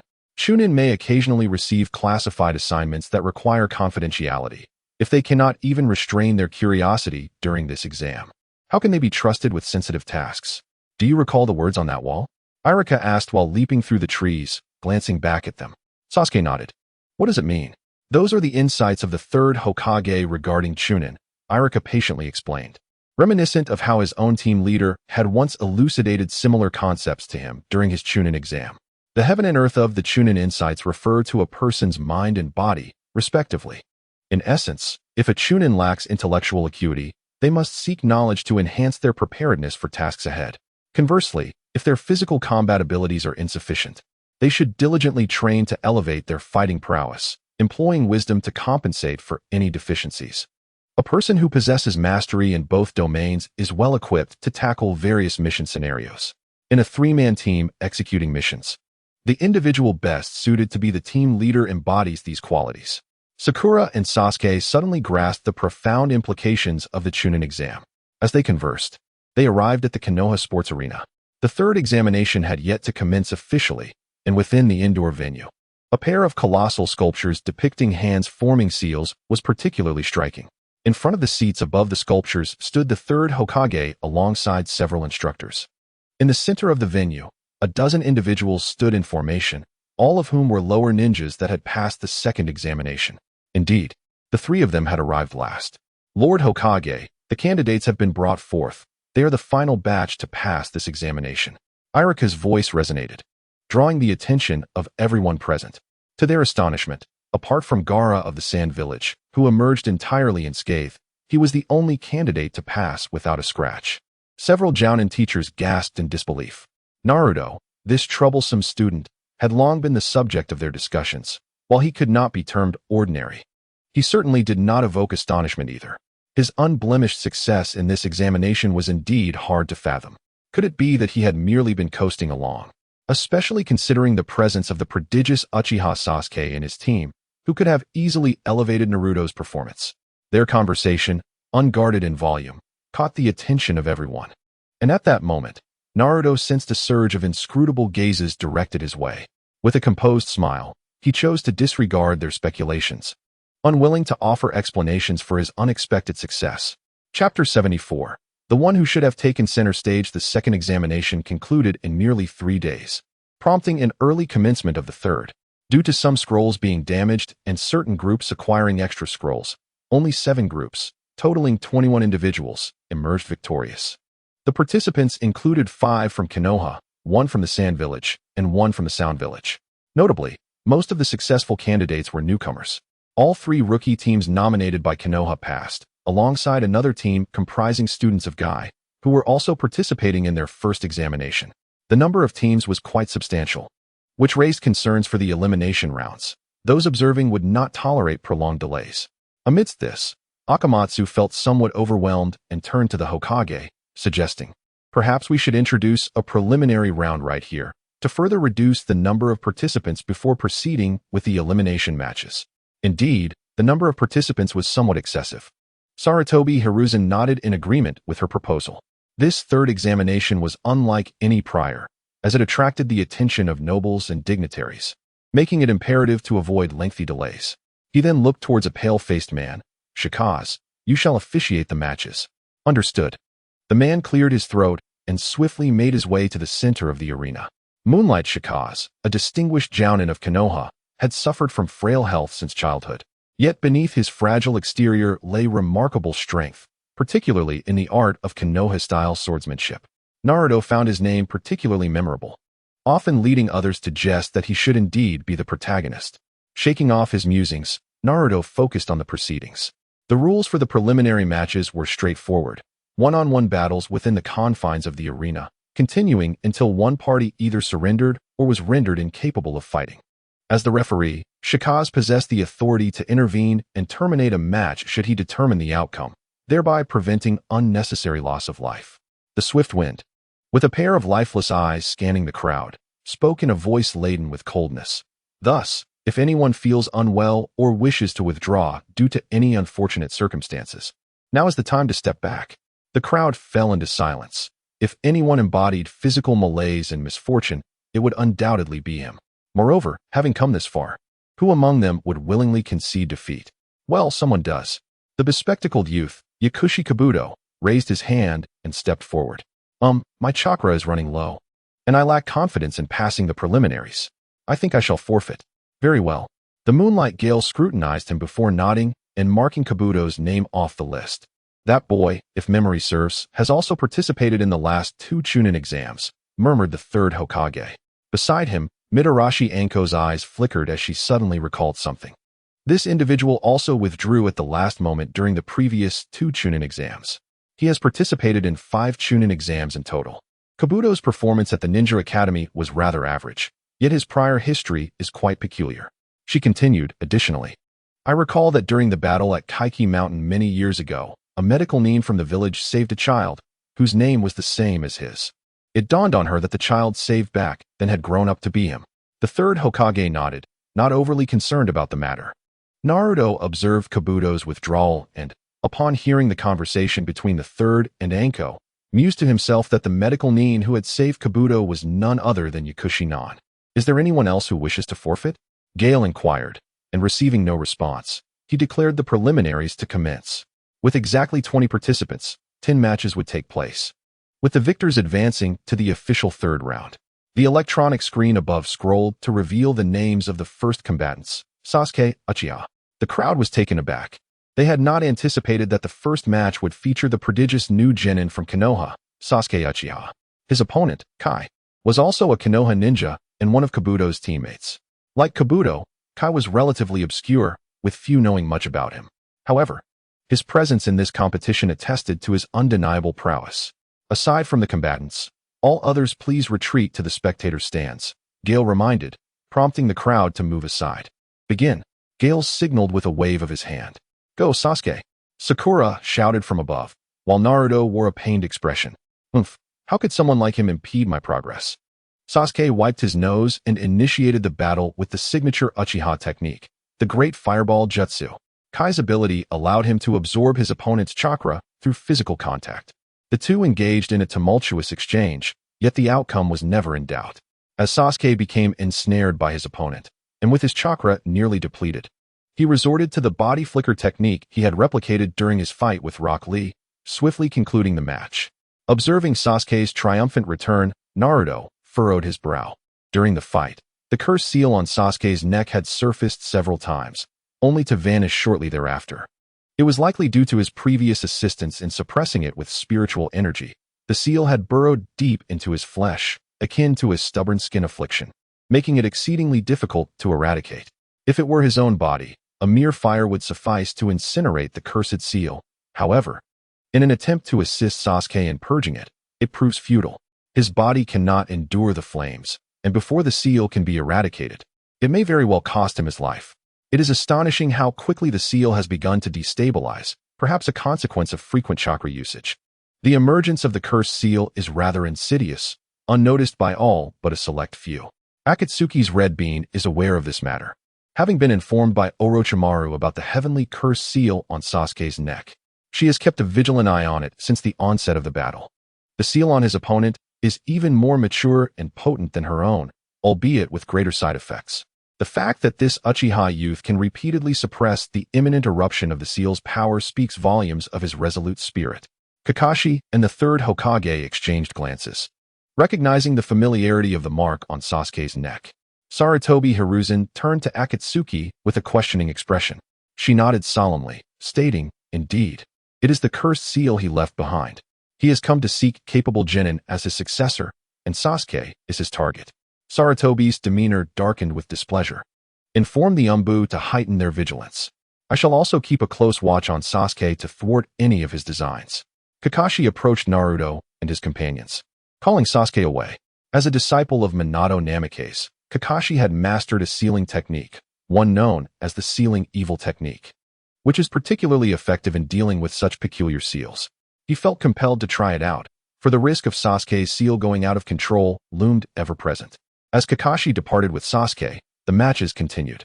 An hour elapsed, culminating in the conclusion of 4 battles. In the class of the sunset, Yamanaka Ino from the Sound Nin team had previously engaged in combat with Sasuke and his companions, surrendering their heavenly scroll. However, they later managed to seize another scroll from different teams, thereby passing the second stage of the exam. Disheartened, they approached Orochimaru for an explanation, but he regarded them merely as pawns to be sacrificed. After offering some encouragement, he deftly reignited their fighting spirit. Chapter 75. Shield of Sansak was slightly injured from his earlier bout with Sasuke, but his condition was not dire. Initially, he attempted to feign severe injury to conceal his true strength, waiting for an opportune moment to deliver a decisive blow and secure victory. Yet, Yamanaka Ino proved to be a master of hidden prowess. Ino's insect manipulation technique caught Sak off guard, leading to his unexpected defeat, much to the astonishment of onlookers. Kankuro, a sand ninja, faced a leaf ninja from Kabuto's team, who excelled in body-softening techniques and close combat. Believing victory was assured, he ensnared Kankuro, only to realize that Kankuro was merely a puppet, with his true self concealed within the box he carried. As a puppeteer, Kankuro outsmarted his opponent, swiftly concluding the battle. Lee's teammate, Ten, encountered Temari, a sand ninja. This fight ended even more swiftly. Ten, adept in ninja tools, immediately summoned a plethora of weapons at the battle's onset to assault Temari. However, Temari's large iron fan repelled all the attacks, resulting in Ten's instant defeat by her own arsenal. The referee promptly declared the outcome, putting an end to the relentless assault. Sakura's opponent, Ino, is also a remarkable kunoichi, distinguished by her long, stylish ponytail. Ino and Sakura share a deep friendship, having competed against each other since childhood, neither willing to concede, particularly in matters of romance. Both are somewhat infatuated, having swooned over handsome boys in their youth. Once captivated by the arrogant Sasuke, Ino has since overcome much of her infatuation. Naruto then realized that aside from Sakura's exceptional chakra control, she currently lacked notable skills in other areas. However, he was aware that Sakura had matured into an outstanding medical ninja, endowed with formidable combat abilities, largely due to her mentor, Tsunade, one of the legendary Sannin. Tsunade taught Sakura medical ninjutsu and the art of immense physical strength. Had Naruto followed his original path, he too might have encountered Jiraiya, though whether he would have sought him as a mentor remains uncertain. The trio of Team 7 has become the successors of the legendary Sannin, each with their own opportunities in the future. This was also why Naruto refrained from intervening. While he possessed a diverse array of jutsu, not all were suitable for Sakura, and hastening her growth would be counterproductive. Through several missions and life-and-death trials, Sakura's growth was evident. Ino's secret technique, the mind-body switch technique, requires the coordination of a deer and a butterfly to achieve its maximum potential. Facing Sakura alone, Ino revealed a vulnerability. Both combatants ultimately lost their fighting capabilities, resulting in the match being declared a draw. The outcome between Haruno Sakura and Yamanaka Ino ended without a victor, and thus, no one advanced to the next round. The expressionless announcement from the Moonlight Gale proclaimed the unexpected tie. From the audience, Shikamaru remarked, "What a headache. This just wastes a chance for advancement." He was correct. With 20 participants in the preliminaries, the aim was to select 10 for the main event. After all, draws do not occur in genuine combat. A disparity in strength is always present, and even a slight difference can influence the outcome. Given that Sakura and Ino were evenly matched, both had lost the ability to continue fighting, leading the referee to make a comprehensive assessment. It now appeared that only 9 would advance to the main elimination rounds, suggesting that there might be buys until the finals. It remained uncertain who would be the fortunate one to receive such a buy, and should another tie arise, the numbers might align perfectly once more. The next match was announced, Nara Shikamaru versus Kin. As the referee called out the names, Shikamaru made his way to the arena. Kin, the female genin from the Sound Village, specialized in sound-based attacks, a fact evidenced by the previous battle between Shino and Sak. While combat was not Shikamaru's forte, his family's secret technique allowed him to manipulate shadows, and his limited jutsu repertoire was somewhat compensated by his sharp intellect. What a bother, my opponent is a girl. Shikamaru sighed, scratching his head, as he had always found interactions with girls rather tedious. Jin, akin to Sak, yearned to demonstrate his prowess before Orochimaru. However, it was a disheartening reality that Orochimaru remained indifferent to their fates. The necessity of forming trios for the Chunin exams merely rendered the Sound Ninja a pawn in Orochimaru's scheme to infiltrate Konoha. Not only they, but also the members of Konoha's Do team and the likes of Gaara from Sunigakure were similarly mere chess pieces in Orochimaru's grand design. At this moment, the Chunin selection examination comprised 7 groups of examinees, with Orochimaru controlling 3 of them, subtly establishing a tense standoff between himself and Konoha. Jin's defeat at the hands of Shikamaru only underscored the cunning nature of the latter. Among the subsequent matches, Naruto's anticipation was solely for the battle between Rock Lee and Gaara. One was the strongest rookie of Sunigakure, while the other was a prodigy of Taijutsu from Konoha. The clash between these two titans ignited a fervor within Naruto, leaving him yearning for an epic soundtrack to accompany the spectacle. Master Guy, I beg your forgiveness for revealing my trump card prematurely, Lee thought, as this technique was originally intended for Neji. However, faced with such a formidable opponent, he felt compelled to act thus. From a young age, Lee had struggled with ninjutsu and Shinjutsu, dedicating himself entirely to the mastery of Taijutsu. Consequently, he had little time to develop his skills in ninjutsu and Shinjutsu, which elucidated why he was solely proficient in physical combat. At present, however, his Taijutsu was ineffectual against Gaara, as the latter was shielded by a layer of sand that effortlessly repelled all assaults. Yes, the sand actively defended against intrusions, while Gaara stood there, arms crossed, remaining motionless. The spectators were perplexed, yet Naruto discerned the underlying truth. Through his heightened perception, he sensed that the sand within the gourd had been imbued with a remnant of consciousness, which was orchestrating the sand's defensive maneuvers on Gaara's behalf. Remarkably, Gaara himself remained oblivious to this phenomenon. Intriguingly, the sand and gourd had evolved into a rudimentary protective talisman. Withdrawing his focus, Naruto continued to observe the unfolding battle. Lee halted at the hand seal sculpture, bending to roll up his pant leg, revealing weights strapped to his calves, which he subsequently removed. It was a rather foolish endeavor, believing that merely alleviating some burden would enable him to match Gaara's impenetrable defense. Observing this scene, Kankuro scoffed in disbelief. Lee, give it your all, Guy bellowed. Understood, sensei, Lee responded, releasing the weights. The 2 heavy objects fell to the ground with a thunderous crash, causing the earth to tremble and a cloud of dust to billow forth. As the dust settled, the ground bore a sizable crater, with the weights deeply embedded within it. The onlookers were left speechless. Naruto felt a sense of admiration. This individual had indeed trained while bearing such considerable weight. Moreover, Lee's taijutsu flowed with an elegance that was captivating to behold. Chapter 76. The Fifth Gate Opens. Konoha's Great Whirlwind. Lee propelled himself forward with tremendous force, instantly reaching Gaara, and executed a sweeping kick. The sand attempted to obstruct him, yet could not match Lee's velocity, causing Gaara to be struck and sent reeling backward. However, a peculiar occurrence ensued. Where Gaara had been hit, a layer of shattered sand cascaded down. A thin veneer of sand enveloped Gaara's body, forming an additional layer of defense. Unlike the rapidly flowing sand shield that surrounded him, this sand armor provided an absolute defense without any vulnerabilities. Not yet finished, Shaoli trembled as he bent his legs, his aura intensifying further. He dashed toward his opponent, executing a flying kick, his foot striking the ground as he soared into the air alongside Gaara, both ensnared in bandages, one flipping upside down. Kakashi-sensei, what about Sasuke? Is he all right? Sakura in the audience turned to Kakashi, who was seated a few rows away. After a brief absence with Sasuke, Kakashi reappeared, shaking his head. He inquired of Guy, who stood nearby, gripping the railing with a serious expression. Is this the Eight Gates technique? Witnessing such a remarkable scene, the youth known as Shaoli bore an uncanny resemblance to Guy in his younger days. Kakashi marveled. You actually taught him such a perilous technique. To what gate has he advanced now? The fifth gate, Guy replied, observing the battle unfolding before them. Teacher Guy, I once declared that the lotus of Konoha would bloom again, and now I have fulfilled that promise. The third gate, open. The fourth gate, open. The fifth gate, open. With a low roar, Shaoli's body gradually turned crimson. An extraordinarily terrifying aura enveloped the arena, causing the very air to stir violently, compelling the referee, Moonlight Breeze, to retreat to the sidelines. Shaoli. Kakashi mused silently.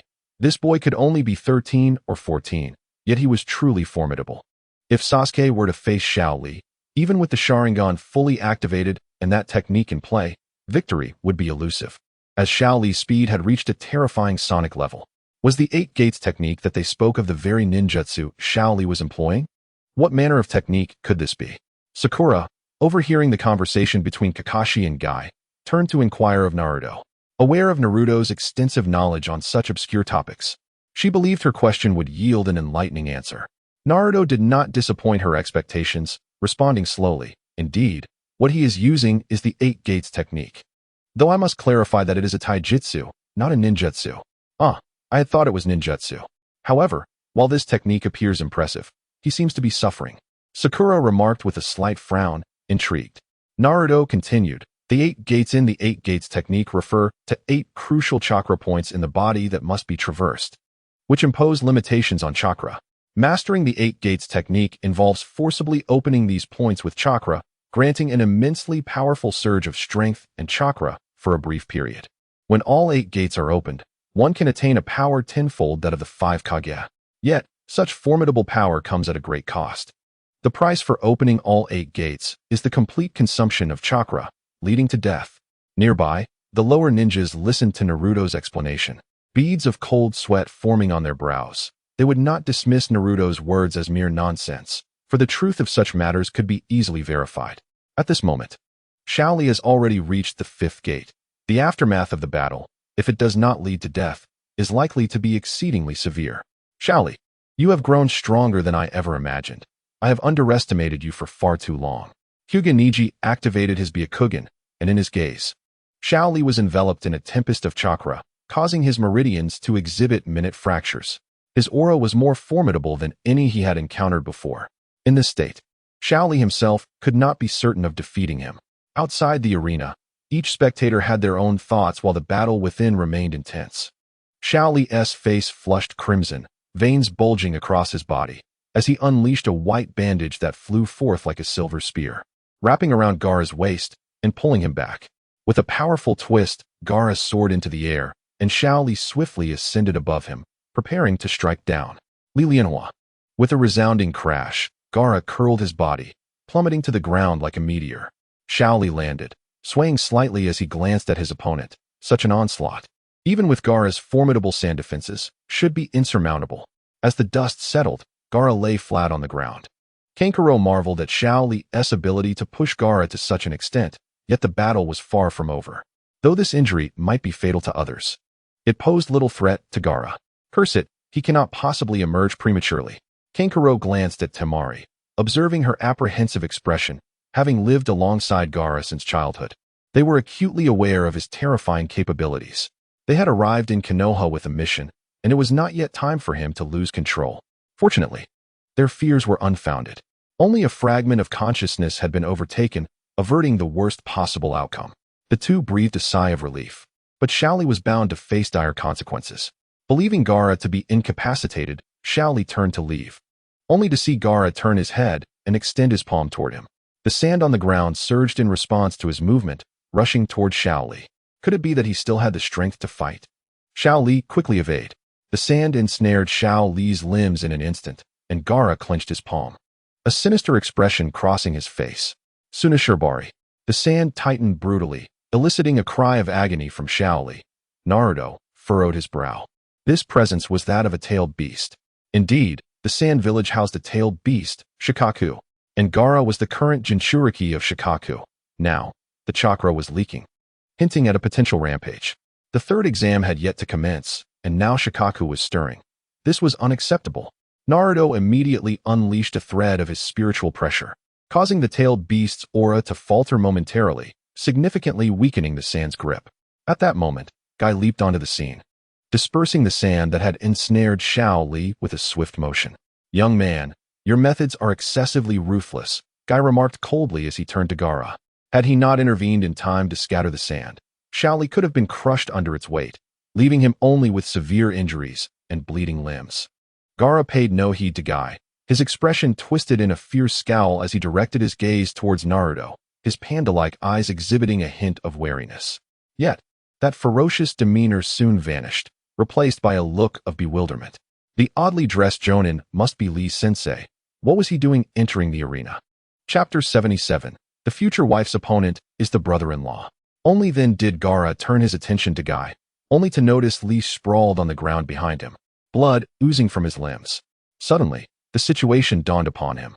Had he nearly succumbed to slumber moments ago? He promptly rose, sweeping away the sand that lay beneath him, which then re-entered the gourd on his back. "I shall not fight any longer," Gaara declared, turning to leave the arena. The moonlight and the swift winds finally registered the condition of both competitors. The situation was evident. Lee had lost consciousness and was no longer capable of battle, whereas Gaara remained ready to fight. Thus, the victor is Gaara, came the announcement, plunging the audience into silence. With Gaara's win, the Sand siblings had successfully advanced through the preliminary rounds. The strength of the current generation from the Sand village truly should not be underestimated, mused the third Hokage, falling into a contemplative silence. Following the medical team's arrival to carry Lee away, the next preliminary match commenced. Hinata Hyuga faced Niji Hyuga, her future husband and brother-in-law. However, the disparity in their abilities was stark. This was not to imply that Hinata was weak. With her Byakugan, she stood at a mid-tier level relative to the other genin present. Yet, her opponent was none other than Niji, who also possessed the Byakugan and was a prodigious talent from the previous year's cohort. In comparison, Hinata's strength appeared lacking. "Hinata, do not push yourself too hard," Naruto gently advised. Hinata trembled slightly, her cheeks flushing as she gazed at Naruto's face. "Thank you, Naruto-kun, I will do my best," she declared, descending from the spectators' seats. Naruto sighed, pondering whether she truly heard his words, and steeled his resolve. The Hyuga clan, a prestigious family within Konoha, had existed since before the first Hokage established the Hidden Leaf Village. They possessed the formidable Byakugan, a dojutsu that allowed them to perceive all. In terms of insight, the Byakugan surpassed even the Sharingan. Hinata, though appearing delicate and fragile, harbored an indomitable spirit. Even with slim chances of victory, under the gaze of the one she admired, she would not retreat. She sought to prove herself in this battle. "I am not as weak as they perceive me to be," she declared, activating her Byakugan.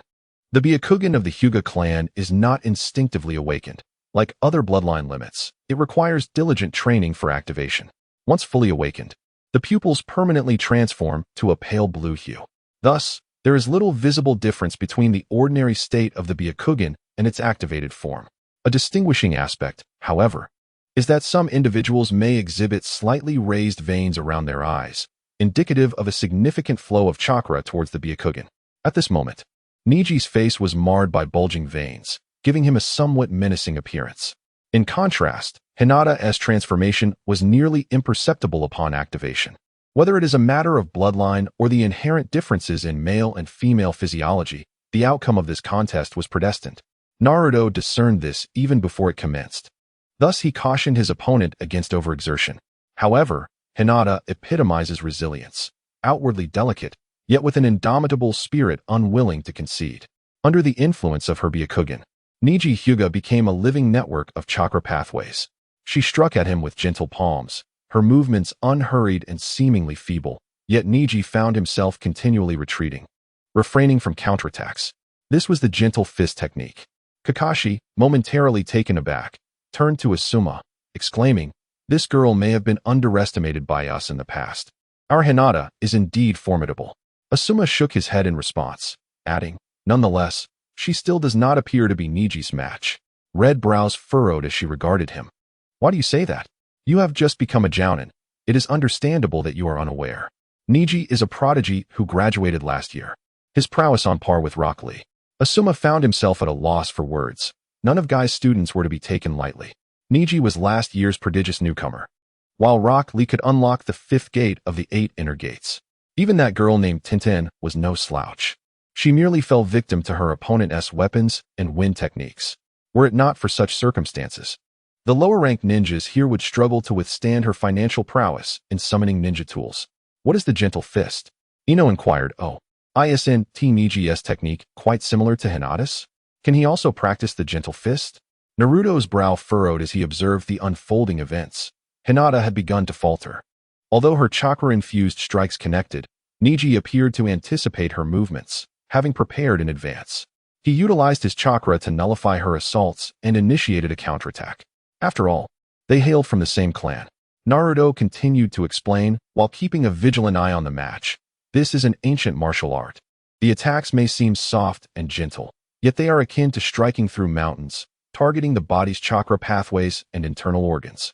A ninja's chakra pathways and organs cannot be strengthened through training. The chakra unleashed by the gentle fist is as fine as a needle, but once it penetrates the body, the damage to the pathways and organs is profound. Thus, it is distinct from the hardstyle martial arts that focus on skeletal and external assaults. This particular method of attack bears a resemblance to the 6 meridian sword, though the latter boasts a far greater range and destructive power. In contrast, Hinata and Niji's gentle fist strikes merely penetrate 2 inches beneath the surface of the body, not yet reaching the level of a sword. Despite surprising the onlookers several times throughout their exchanges, the outcome remained unchanged. Hinata's attacks were systematically neutralized. Niji, forming his fingers into a blade, struck Hinata's arm from a distance, severing her chakra flow. She staggered back, blood seeping from the corner of her mouth. "As a member of the main family, your strength is limited. Surrender, Hinata. I have no intention of killing you." Niji observed her retreat with cold indifference, stating, "In truth, you did not wish to participate in this examination. You were compelled to register due to the trio requirement for the Chunin exam. From the onset, you harbored doubts about your ability to defeat me, didn't you? You must be in turmoil. It would be better to concede sooner rather than later. Ninjutsu, you have misunderstood. I willingly participated in this examination to prove myself before him." Hinata cast a fleeting glance at Naruto, only to be overwhelmed by a surge of blood. "Speak plainly. This is also my ninja way. Considering your plight as a branch family member enduring the cruelty of the main family, do you not suffer even more?" Upon hearing Hinata's words, Ninjutsu's expression darkened instantly. She spoke the truth. The disparity in treatment between the main and branch families had cost him his father, who had taken his own life. What circumstances could compel a formidable ninja to choose to end their own existence? It was due to the main family's negligence that a foreign ninja was mistakenly killed, leading to the unjust punishment of the branch family's father to appease the anger of others. Such tragedies occurring within the esteemed Hyuga clan are profoundly sorrowful. All of this is a consequence of the main family. Chapter 78. Cousin, you are a bit too arrogant. Ninjutsu, in a fit of rage, unleashed a strike towards Hinata. "This is bad. Gasps erupted from the audience, and Kurenai sprang into action, yet someone was swifter than her. In a critical moment, Naruto suddenly appeared before Hinata and whisked her away. So, this fellow truly cares for that girl. Moreover, his prowess is increasingly enigmatic. Is it the power of the Nine Tails, or his own? Kakashi observed Naruto vanishing into the crowd, silently pondering. He had intended to intervene, but seeing Naruto, Guy, and Kurenai already in motion, he reconsidered. With Guy present, the situation should remain under control. More importantly, Kakashi himself was in no condition to partake. Having recently left with Sasuke, the use of a sealing technique had drained his chakra considerably, leaving him quite fatigued. Ningxi, I should have warned you not to let your anger over the main and branch families consume you. Guy interjected, his voice firm. There was more than one person swifter than Kurenai. Besides Naruto, Guy was also among them. When Kurenai reached the scene, Hinata had just been rescued by Naruto, while Ningxi was restrained by Guy. She was momentarily taken aback, but quickly approached Naruto to take Hinata from him. To be injured so severely, what a fierce attack. Hinata managed to force a smile. Naruto-kun, I did not concede willingly. Isn't that impressive? Indeed, Hinata had shown remarkable strength. As Naruto assessed her condition with his sensory abilities, he discreetly infused his chakra to heal her wounds. Most of her injuries were within her meridians, and fortunately, Naruto's sensory skills served as a kind of X-ray vision. The damage to her meridians lay bare before him, gradually mending under the nurturing of his chakra. Seeing this, Naruto let out a sigh of relief. Do not be afraid. Hinata, I will take you to see a doctor. Kurenai called out loudly, medical team, come quickly.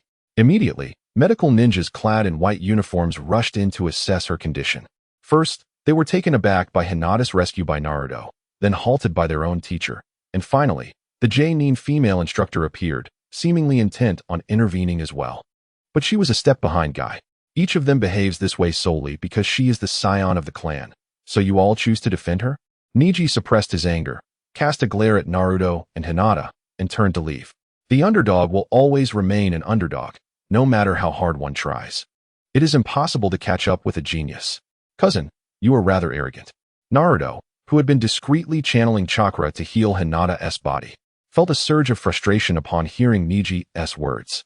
Unfamiliar with the animosity between the main and branch families of the Hyuga clan, he found Neji's hatred for the main house, even to the point of attacking Hinata, quite perplexing. Naruto noted that these talented youths shared a common trait. They were all insufferable. In truth, the underdog can surpass the so-called geniuses through perseverance. Naruto retorted, momentarily satisfying his urge to speak out. It was unfortunate that they were in plain view. Otherwise, he would not have hesitated to deliver a swift reprimand. Is that guy Naruto out of his mind? How dare he provoke Neji? In the audience, Shikamaru leaned against the railing, his head aching as he observed below. He scratched his head, perplexed, and thought, when did his reaction speed become so quick? I didn't even notice how he got down there. TCH, if that reckless kid crosses my path, I'll make sure to teach him a lesson. TOS stared at Naruto with ill intent, while the Sound Ninja trio remained vigilant. Sak was eliminated by Shino's insects, and Kin fell victim to Shikamaru's scheme, leaving only TOS. They had previously encountered Naruto and his friends in the Forest of Death, creating enmity. Now that Sasuke had advanced, and Sakura had drawn with that female ninja, only Naruto had yet to take the stage. Thus, TOS set his sights on Naruto, seeing an opportunity with so few competitors remaining in the preliminaries. As for Sasuke, he could be dealt with in the official matches. The third Hokage puffed on his pipe, bemused by Naruto's penchant for drawing attention. Ah, the injuries within this girl have vanished. A female medical ninja, who was attending to Hinata, suddenly exclaimed, her complexion is improving. How strange, it was so severe just moments ago. Did one of you perform medical ninjutsu on her? Why Kurenai, who was anxiously watching, turned to Hinata's face and...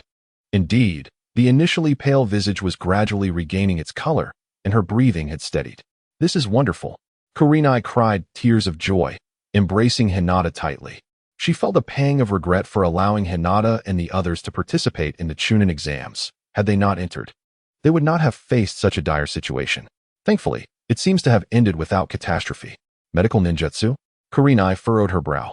Before the medical team arrived, only she and Naruto were beside Hinata. If she possessed medical ninjutsu, she would have treated Hinata herself. Could it be Naruto?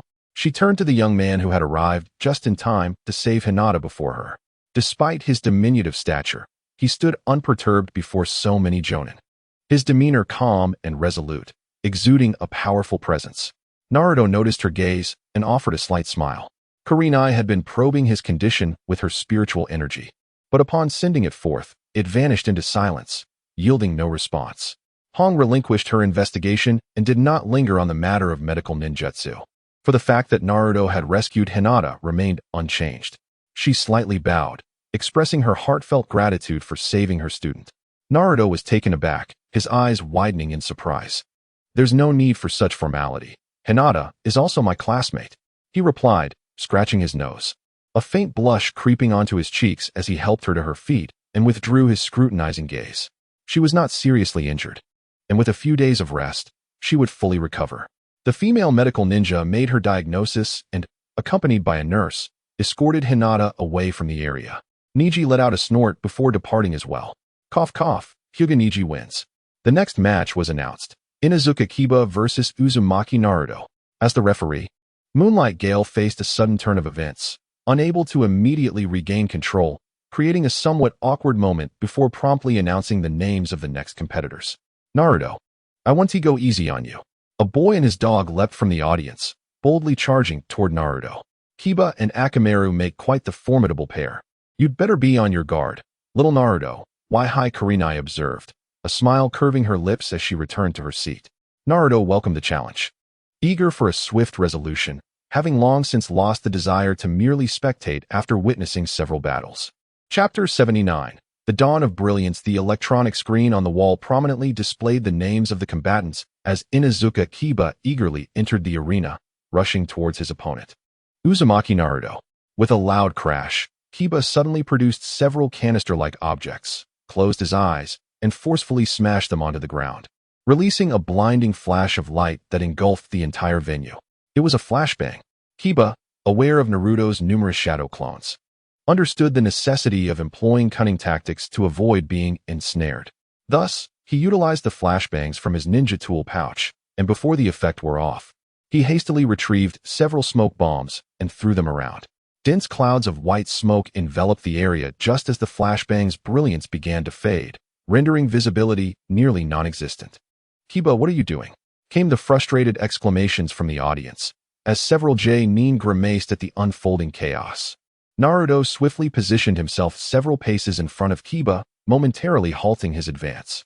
While the idea of using flash and smoke to obscure vision was clever, Kiba too would find himself compromised by his own ploy. Yet, with his heightened perception, Naruto easily discerned the scene within the smoke.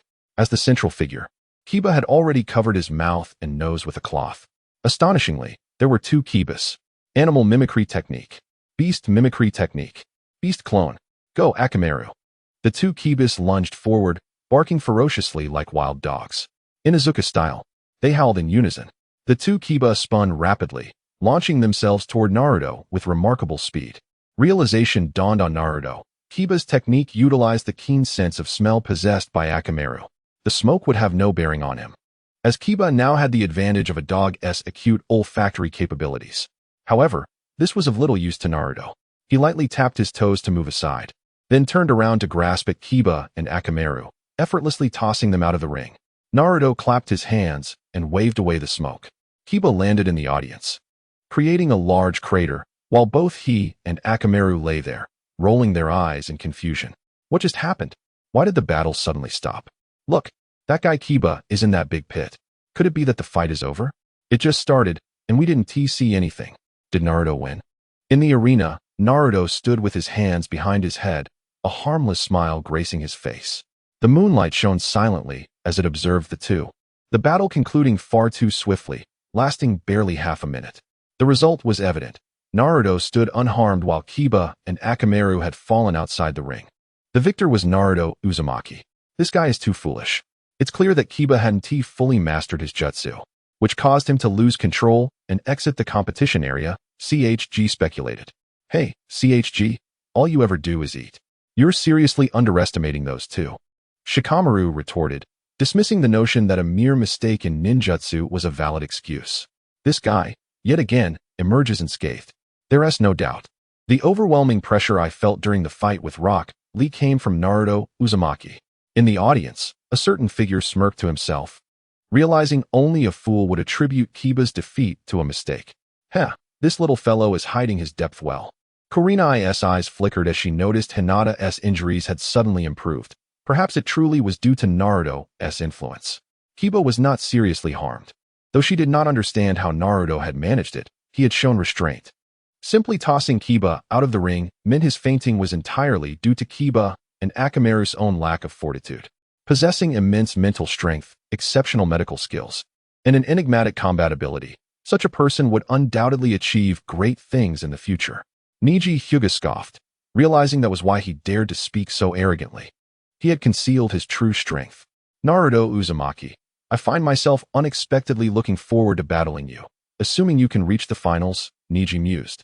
Kakashi, perplexed, recalled how Naruto had inexplicably defeated Haku amidst the heavy mist during their fight in the Land of Waves.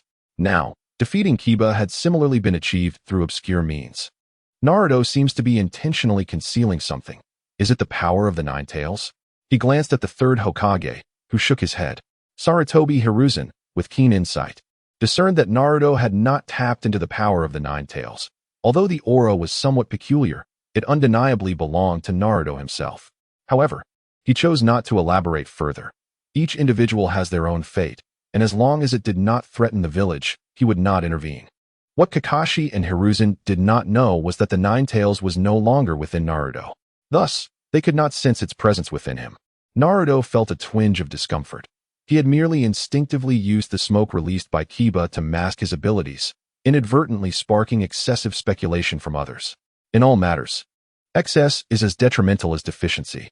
Naruto paid little attention to the subsequent battles. He merely heard the referee announce the list of those who had progressed through the preliminaries, instructing them to return in 3 days for the official competition before departing. It was purportedly to allow the participants to recuperate and prepare for the impending battle, ensuring a fairer contest.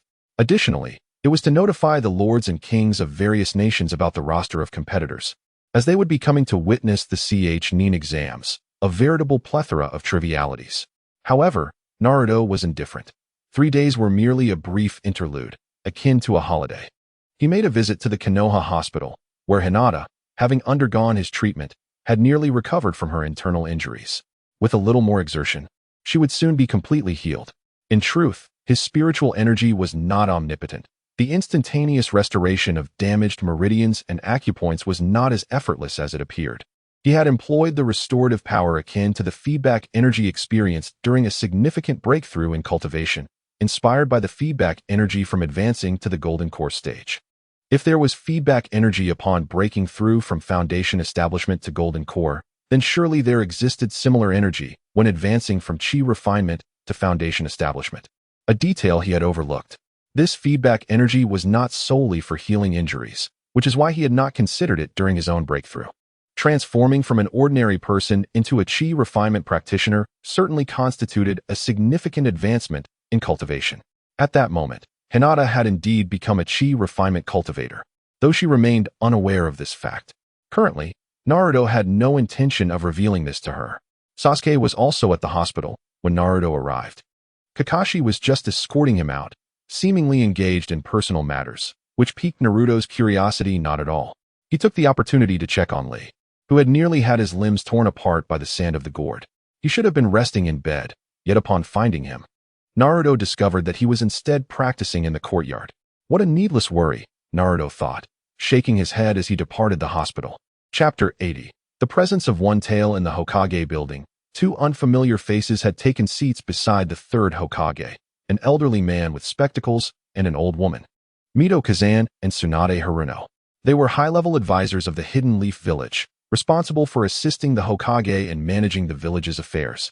Possessing decision-making authority on matters of great importance to Konoha, rarely seen, their presence signified the occurrence of significant events. Before them stood several elite shinobi. As you may have heard, Orochimaru had infiltrated the village. Kakashi and Anko had already made contact with him. Sarutobi Hiruzen spoke solemnly. The intelligence we have gathered indicates that Orochimaru's purpose for coming here is to select exceptional genin for further training. However, given his past actions, the true nature of his intentions remains to be investigated. What? Is that the infamous Orochimaru, one of the legendary Sannin? Yukimura Shurden exclaimed, startled. The name Orochimaru was notorious and terrifying. He had heard it even as a student in the ninja academy. Orochimaru was a rogue ninja sought by the village. Rumored to have defected after being discovered conducting forbidden research, possessing the strength to challenge entire nations. A particularly perilous individual. It was astonishing that he had chosen this moment to arrive in Konoha. According to Anko, it seemed he had already set his sights on Uchiha Sasuke. Sarutobi Hiruzen turned to Mitarashi Anko, seeking confirmation once more. The expression on Hongdo's face was heavy as he nodded and said, indeed, he has issued threats, claiming that if we intervene, he will unleash an attack to annihilate the village. Is that not an exaggeration? He is but a single individual. While we possess numerous elite shinobi, along with the support of the Umbu and you, Lord Hokage, does Orochimaru truly dare to act in such a manner? Some, lacking a clear understanding of what the name Orochimaru represented, could not help but inquire. Isn't the Hokage already the strongest person in the world? It is not unusual for some of you to be unaware, as that was a matter of a decade past. Nevertheless, he indeed possesses such formidable strength. After all these years, one cannot fathom how much stronger he has become. The third Hokage gazed melancholically at the Hokage rock outside, reflecting, and I have grown old. Kakashi interjected, since the target of our adversary is Uchiha Sasuke, we must keep a vigilant watch over him. Sarutobi Hiruzen replied, very well, I entrust this matter to you. Kakashi. As they departed, Kakashi called out to Moonlight Gale. Gale, puzzled, asked, is there something you need, Kakashi? Kakashi responded, I require your assistance in keeping an eye on Yakushi Kabuto. Why must we do this? Is there something suspicious about him? Gale inquired. Kakashi explained, I suspect a connection between him and Orochimaru. I have pressing matters that prevent me from attending to this myself, and your abilities are well suited for this task. As a referee for the third exam, your presence will not easily raise suspicion. Just keep a close watch. Understood, Gale replied. The two parted ways, heading in different directions. Half a day prior, while assisting Sasuke in sealing a cursed seal, Orochimaru had suddenly appeared, instilling fear, yet refrained from directly attacking either Kakashi or Sasuke. Later, Kabuto, having forfeited the exam, appeared in Sasuke's hospital room, intending to strike him down. Kakashi intervened just in time. A brief confrontation revealed Kabuto's hidden strength, allowing him to escape when Kakashi momentarily let his guard down. Why did Kabuto conceal his abilities? These events raised Kakashi's suspicions regarding any connection between him and Orochimaru. Thus, he tasked Moonlight Gale with monitoring Kabuto, who had previously been a member of the Umbu, joining a few years after Kakashi, and had worked alongside him, granting Kakashi insight into his capabilities. On the night 3 days later, Naruto sat at home when he suddenly sensed a familiar, elusive chakra of a tailed beast. What is happening? After a moment of mental focus, he detected the presence of Gaara and 2 other chakra signatures 10 miles away. Without hesitation, Naruto vanished from his home, heading in their direction. Moonlight Gale, under Kakashi's orders, had been covertly surveilling Yakushi Kabuto for 3 days, during which time Kabuto had exhibited no unusual behavior. Just as Gale began to suspect that Kakashi was merely being overly cautious and prepared to abandon the task, he indeed witnessed Kabuto stealthily approaching this location, seemingly harboring a clandestine secret. Gale followed, utilizing his bloodline limit, which allowed him to conceal his presence and chakra, remaining undetected. He observed a battle unfold between Gaara of the Sand and Tosu of the Sound Village, rather than a mere clash. The term slaughter seemed more appropriate to describe the scene. Tosu was truly overestimating his capabilities, daring to provoke such a formidable entity. If he was not mistaken, that colossal, terrifying figure must be a tailed beast. Gaara, unexpectedly, was the Jinchuriki of a tailed beast. It was utterly insane to seal a tailed beast within a human. Despite the considerable distance, Shurfong could still sense the chilling terror emanating from that fleeting glance. Gaara had departed, yet Shurfong remained concealed, as his target, Yakushi Kabuto, lingered nearby. A mere 10 or so paces away, Kabuto was engaged in a clandestine meeting with the instructor leading the Sand Shinobi. They were conspiring to launch an assault on Konoha. Kabuto, a spy and subordinate of Orochimaru, was collaborating with the Sand Village to prepare for an attack on Konoha. This was a matter of grave significance, and the news needed to be relayed without delay. Just as he was poised to depart, an excruciating pain surged through his mind, as if something were forcefully penetrating his skull. Cursed be this timing for an ailment to strike. Even in the throes of illness, it had never been this severe. Shifeng had battled sickness since childhood, with doctors predicting he would not see his 20th year. He had defied those expectations and had reached the age of 23. Perhaps it was due to the rigorous training he underwent as a ninja. Although he often suffered from bouts of coughing, he had managed to avoid any significant issues. Was he perhaps proving the doctor's predictions correct? A sense of regret washed over Shifeng. He was still so young, having never even held his girlfriend's hand.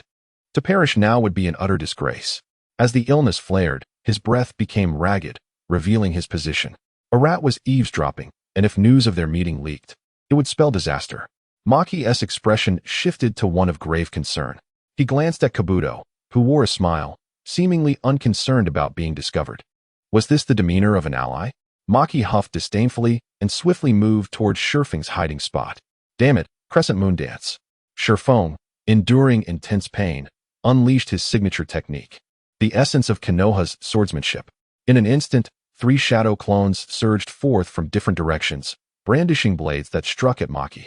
2 were thwarted by Maki's kunai, while 1 blade plunged fiercely into Maki's shoulder, only to become lodged against bone, unable to penetrate further.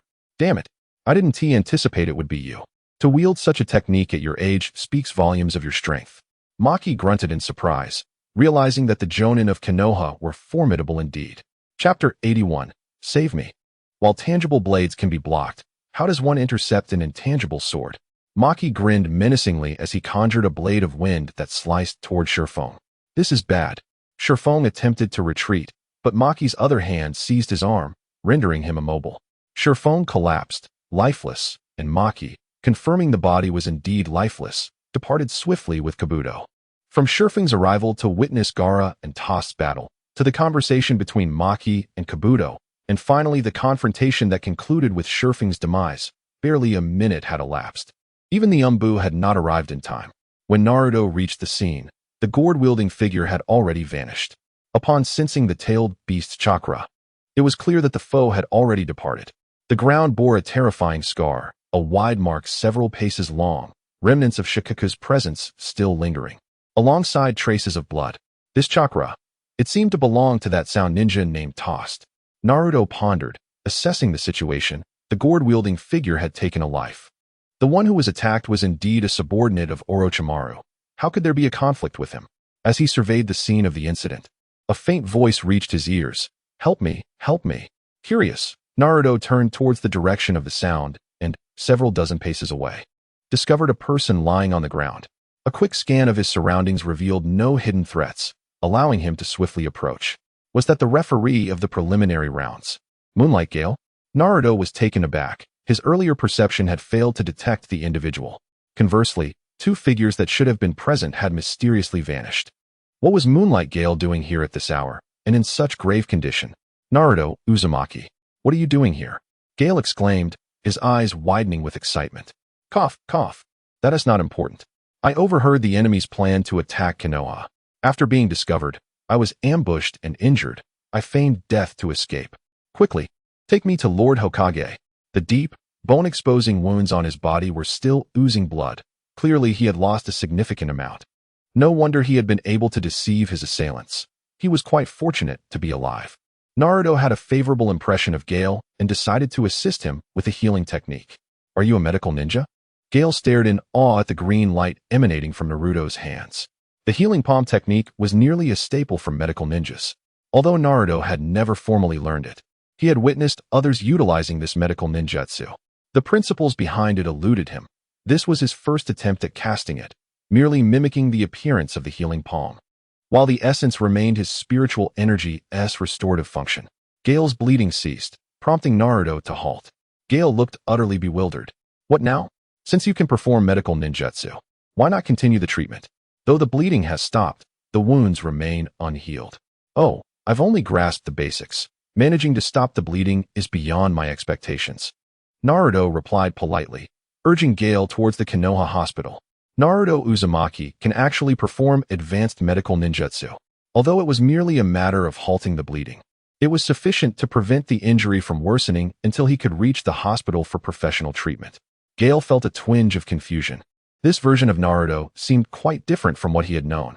Without revealing his thoughts, Gale was escorted to the Konoha hospital. That night, the higher-ups of Konoha convened once more. Moonlight Gale had been attacked, and Sand Village along with Kabuto were conspiring to assault Konoha. What? So Gale is dead? A ninja? Perpetually chewing on sunbon needles, interjected incredulously. The third Hokage cleared his throat and clarified. What I meant was he was attacked. He narrowly escaped with his life by feigning death, and is currently under strict guard in the hospital. He chose not to elaborate on Naruto's involvement. Wishing to avoid any undue speculation, Gale had sustained severe injuries. Although he had survived, a full recovery would demand considerable time. The third glanced at the man who had spoken earlier and pondered for a moment. For the subsequent official matches, let Nara Shikamaru take over as referee. Hearing this, Nara Shikamaru, Gale's partner, felt a surge of relief, realizing he had misinterpreted the situation. That's fine, as long as he is okay. Xian Jian nodded in acceptance of the task, yet hesitated, his lips barely moving as he spoke. Given our awareness of their plans, should we proceed to apprehend them? No.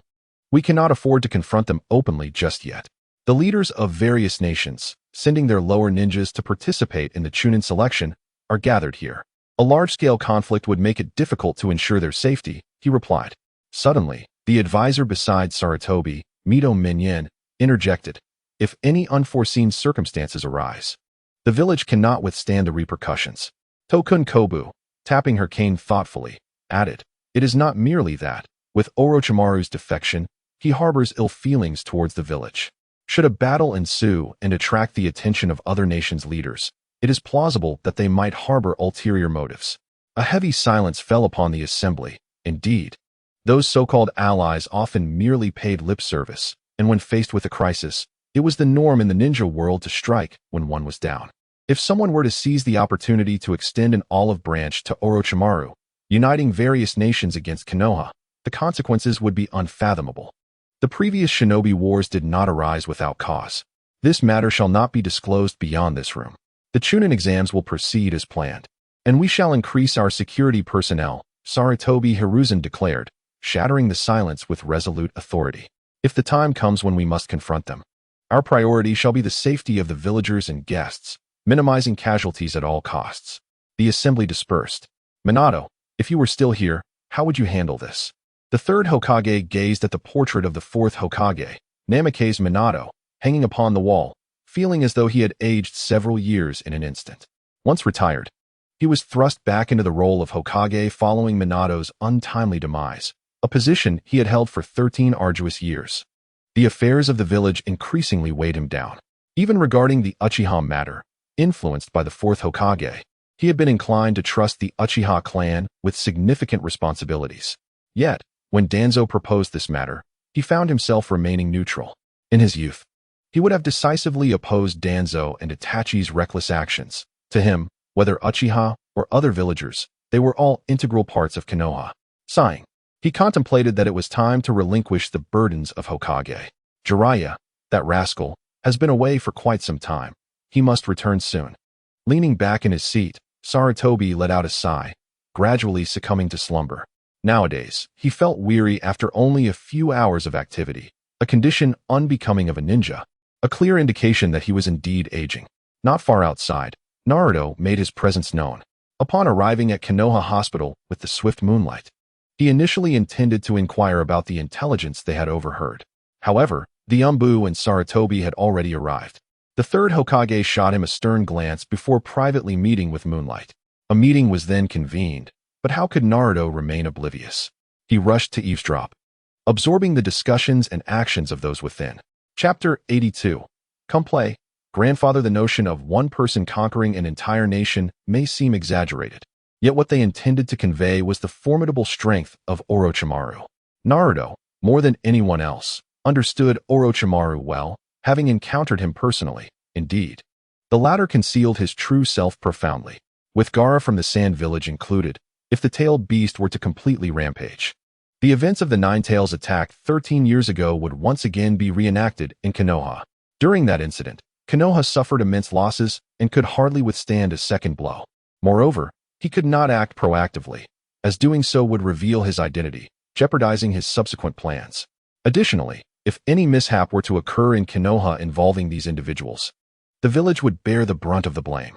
having held the position of the leading ninja village for many years in the Land of Fire. There have long been those who harbor dissent. If the water, earth, and lightning countries were to intervene, forming a united front, Konoha would truly find it unbearable. As the third Hokage remarked, Jiraiya should be returning soon. As one of the legendary Sannin, his presence would undoubtedly resolve many issues. The following day, the third round of the Chunin exam commenced as scheduled. The venue was changed to an open-air stadium, and by 8 or 9 in the morning, it was already teeming with people. Important figures from various nations occupied the audience seats, with the Hokage and Kazekage positioned at the center. Sarutobi Hiruzen was aware of the collusion between his opponent and Orochimaru. Although these matters had not yet been brought to light, they were well understood among the knowledgeable. Gaara's companion, Kankuro, observed as the referee changed from Moonlight Gale to another individual, smirking as he rubbed his shoulder. Moonlight Gale's previous strike had caught him off guard, forcing him to absorb the blow with his shoulder. Had he been struck elsewhere, it would have been his neck.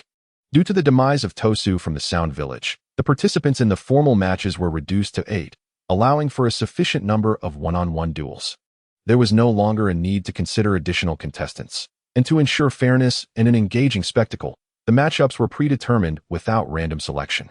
The pairings were as follows: Gaara vs. Uchiha Sasuke, Uzumaki Naruto vs. Hyuga Neji, Kankuro vs. Oil Girl Shino, and Nara Shikamaru vs. Temari. However, as Uchiha Sasuke had yet to arrive, the matches for the other groups would commence first. Noara Ginma glanced towards the audience, but did not spot Sasuke. Should the other contestants finish their battles before Sasuke's arrival, his opponent would be declared the victor.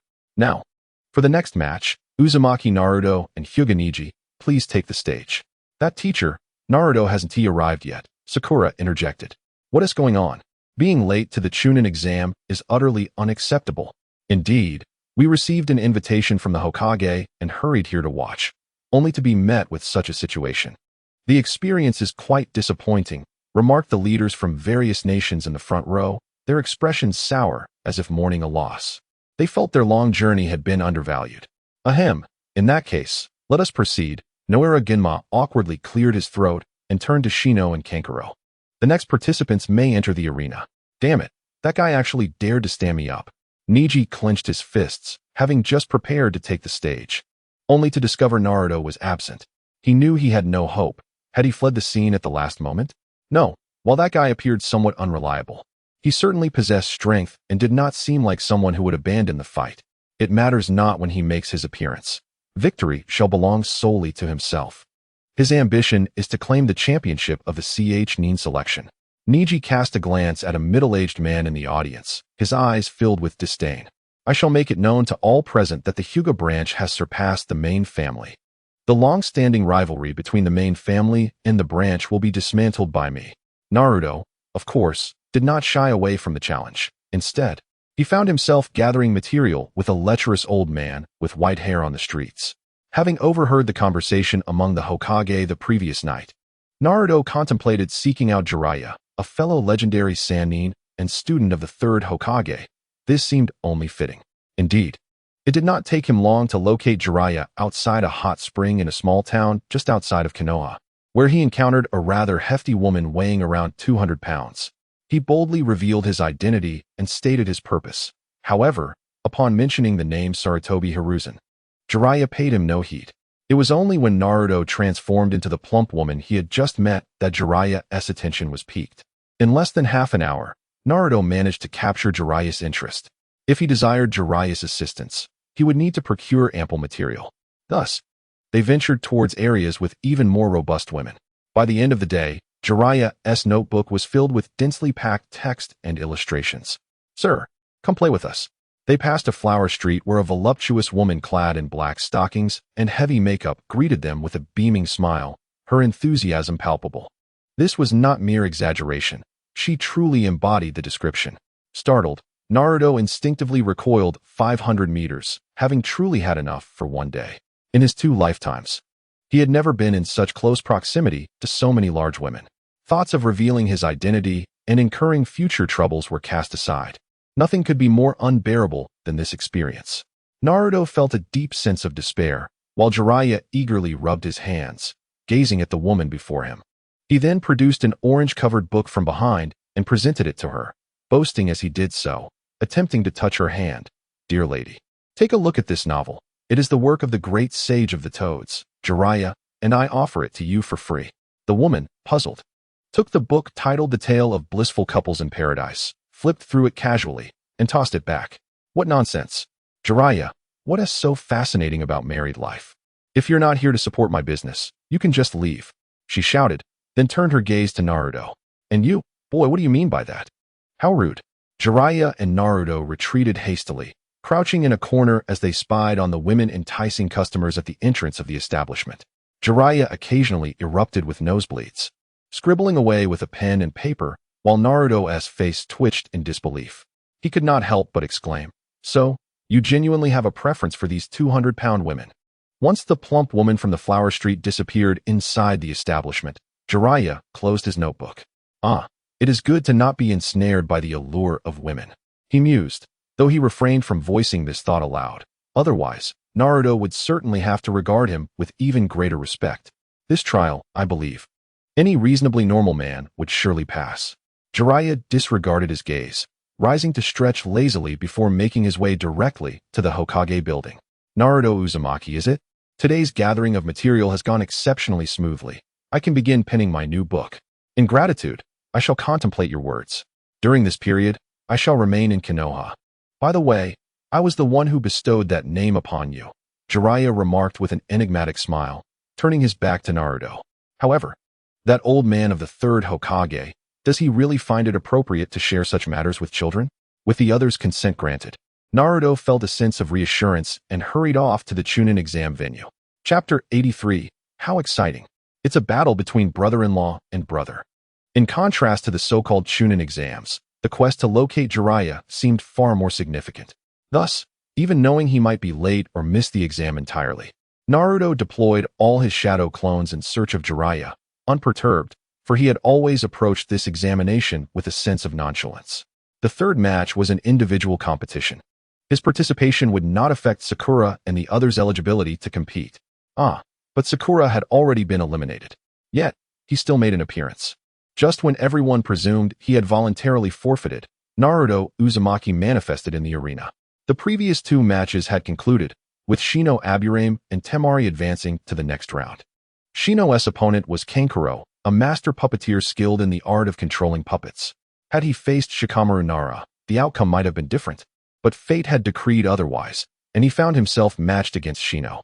The puppeteer commands his marionettes through chakra threads, however, as a descendant of the Aburame clan. Shino excels in manipulating insects, which feast upon chakra, posing a natural counter to puppeteers. The preceding 3 days had afforded them the opportunity to gather intelligence on their opponents, and Kankuro had diligently sought information, particularly regarding Shino. The battle between Shino and Sakura had revealed to him the formidable capabilities of insects, instilling a deep-seated wariness within him. Yet, he could hardly fathom that the parasites could even consume toxins. The moment Kankuro unleashed his puppet, the chakra threads connecting it were swiftly devoured by Shino's insects. The venomous mechanism concealed within the puppet struck true, infusing Kankuro with a deadly toxin. Astonishingly, Shino remained unfazed. Shino's body served as the nest for the insects, teeming with parasites. As the toxin infiltrated, the insects sensed the poison and swiftly collaborated to devour and neutralize it. Moreover, these insects breed at an astonishing rate, and those that succumbed to the toxin were quickly replaced by newly birthed ones. For a puppeteer, losing the means to control his puppets is akin to a fierce dog rendered toothless, causing a dramatic decrease in combat effectiveness. Surrounded and consumed by the insects, Kankuro found his chakra depleted and was compelled to concede defeat. Throughout the contest, Shino spoke little, prompting the spectators to realize that silence is indeed golden within his entire clan. The Aburame clan seems to possess a rather elusive presence, which has rendered them quite mysterious. Shikamaru found himself in a predicament once more, as his opponent was yet again a girl. Upon witnessing his incessant chatter, Temari from Sunagakure promptly entered the arena and delivered 2 resounding slaps with her iron fan, thus commencing the battle. When the trio of Ino Shikacho unite, their combat prowess doubles. Conversely, when separated, their individual strength significantly diminishes. Shikamaru remains unchanged, relying solely on his ancestral technique of shadow manipulation, which is quite understandable. His clan has historically produced intellectuals rather than warriors. Even without combat abilities, they can thrive by aligning with a formidable force in the ninja world. Missions are executed in teams, and Inoshikacho has always been one cohesive unit, with Shikamaru being protected by the robust Choji. Consequently, the third round of the Chunin exams poses a considerable challenge for him. His shadow's offensive capabilities are insufficient, yet its capacity for humiliation is formidable. Akin to the blue-silver binding, once ensnared, it spells trouble, making Temari hesitant to confront him directly. Fortunately, the attack range is limited, allowing both combatants to maintain distance and engage in ranged assaults. This suits Shikamaru well. As long as the battle drags on, he can devise targeted strategies, resulting in the exam stretching into an hour. Meanwhile, the audience, filled with onlookers, expressed their impatience, yet hesitated to leave for fear of missing the upcoming match between Uchiha Sasuke and Hyuga Neji. Even the participants themselves felt a twinge of embarrassment. Shikamaru was somewhat surprised by Temari's analytical prowess, which rivaled his own. Moreover, her attacks were fierce and relentless, with her extravagant fan unleashing miniature tornadoes. He dared not rush in, having no desire to endure another slap like the initial one. Shikamaru's assaults were easily countered, and Temari was wary of falling into a trap, leading to a stalemate. Observing the audience's almost ravenous expressions, Shikamaru felt a twinge of discomfort. He analyzed the situation and concluded that unless the battle was extended for another half-hour, no turning point would emerge. His chakra reserves were dwindling. It was merely a Chunin exam. Why exert such effort? Wouldn't it be more pleasant to return home and sleep? Thus, Shikamaru chose to forfeit outright. The outcome of the battle left many astonished. It felt rather lackluster, and this jointly organized Chunin exam lacked the excitement of those hosted solely by his village. Leaders from various nations appeared drowsy, constrained by the Hokage's presence from expressing their discontent, opting instead for hushed discussions. The match between Uzumaki Naruto and Hyuga Neji briefly rekindled their spirits. While they were unaware of Naruto's identity, they were well acquainted with the Hyuga clan's reputation. However, as Neji took the stage, his opponent was notably absent. What does this mean? Are we fighting or not? I'm leaving. Just declare Neji the winner and move on to the next match. It seemed Uchiha Sasuke was also tardy for his bout. Shiranui Gunma scratched his head in mild exasperation. Well, if that's the case, I can only announce Uzumaki Naruto's automatic forfeiture. Yet, as he spoke, he noticed all eyes fixated behind him. Shinjin, perplexed, turned away. The youth standing opposite him could only be Naruto. I seem to have strayed from the path of life. Naruto glanced at Hyuga Neji, speaking nonchalantly. Shall we begin directly? TCH. Who would believe such a feeble excuse? Since he is here, let us get on with the fight. To concede like this would be too lenient. Neji must deliver a thorough beating to relieve our frustrations. The crowd erupted into a clamor, their dissatisfaction with the examination boiling over. Nara Shinjin wiped the sweat from his brow, reluctantly allowing the battle to continue. It was indeed surprising that he managed to enter the official matches. In the viewing area, Hyuga Hisashi observed Naruto with a furrowed brow. Beside him sat a young girl, merely 5 or 6 years old, who had already awakened her Byakugan. The little girl curiously surveyed her surroundings and, upon hearing his words, turned to him, encountering Neji brother. No amount of luck will suffice. He is a genius of the Hyuga clan. One cannot reach this stage solely by chance. Hanabi, I must have mentioned to you not to underestimate anyone lightly. Hisashi pondered for a moment before shifting his tone. Moreover, do not blindly idolize someone either. In terms of talent, you are no less than anyone. Indeed, father, Hanabi pouted slightly, lowering her head to fiddle with the kunai in her hands. But Neji brother is the one who defeated my sister. He was too harsh. That is so unfair. Speaking of which, that fellow named Naruto Uzumaki seems to be someone my sister has been secretly watching. He must be here to avenge her, right? So, is this a battle between brothers-in-law? Suddenly, I feel so excited. Chapter 84. The caged bird Hyuga Neji smirked at the unexpected arrival of Naruto.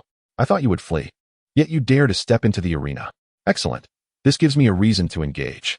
He slightly bowed his head, adopting a stance of the gentle fist before charging towards Naruto. Naruto swayed his body, deftly dodging left and right. As he observed Neji, he suddenly grasped the underlying reason for Neji's extreme actions and words. Through his perceptive awareness, he discerned a peculiar mark on Niji's forehead, concealed beneath his forehead protector.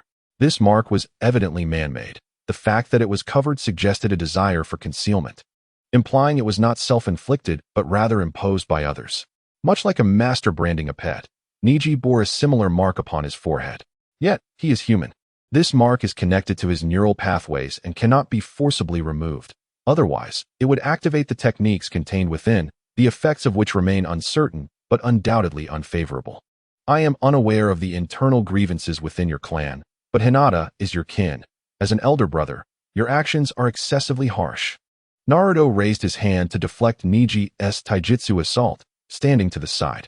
Byakugan, activate. Niji, frustrated by Naruto's continuous evasion and the nullification of his attacks, grew slightly irate. Activate the Byakugan directly. Those ignorant of the Hyuga clan's matters should refrain from commenting.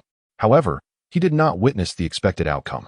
The Byakugan allows one to perceive the intricate meridian system of the human body, providing formidable support for the gentle fist technique.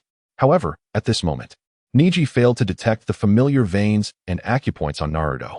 Had the Byakugan become ineffective? He glanced toward the spectators' seats. It was not ineffective.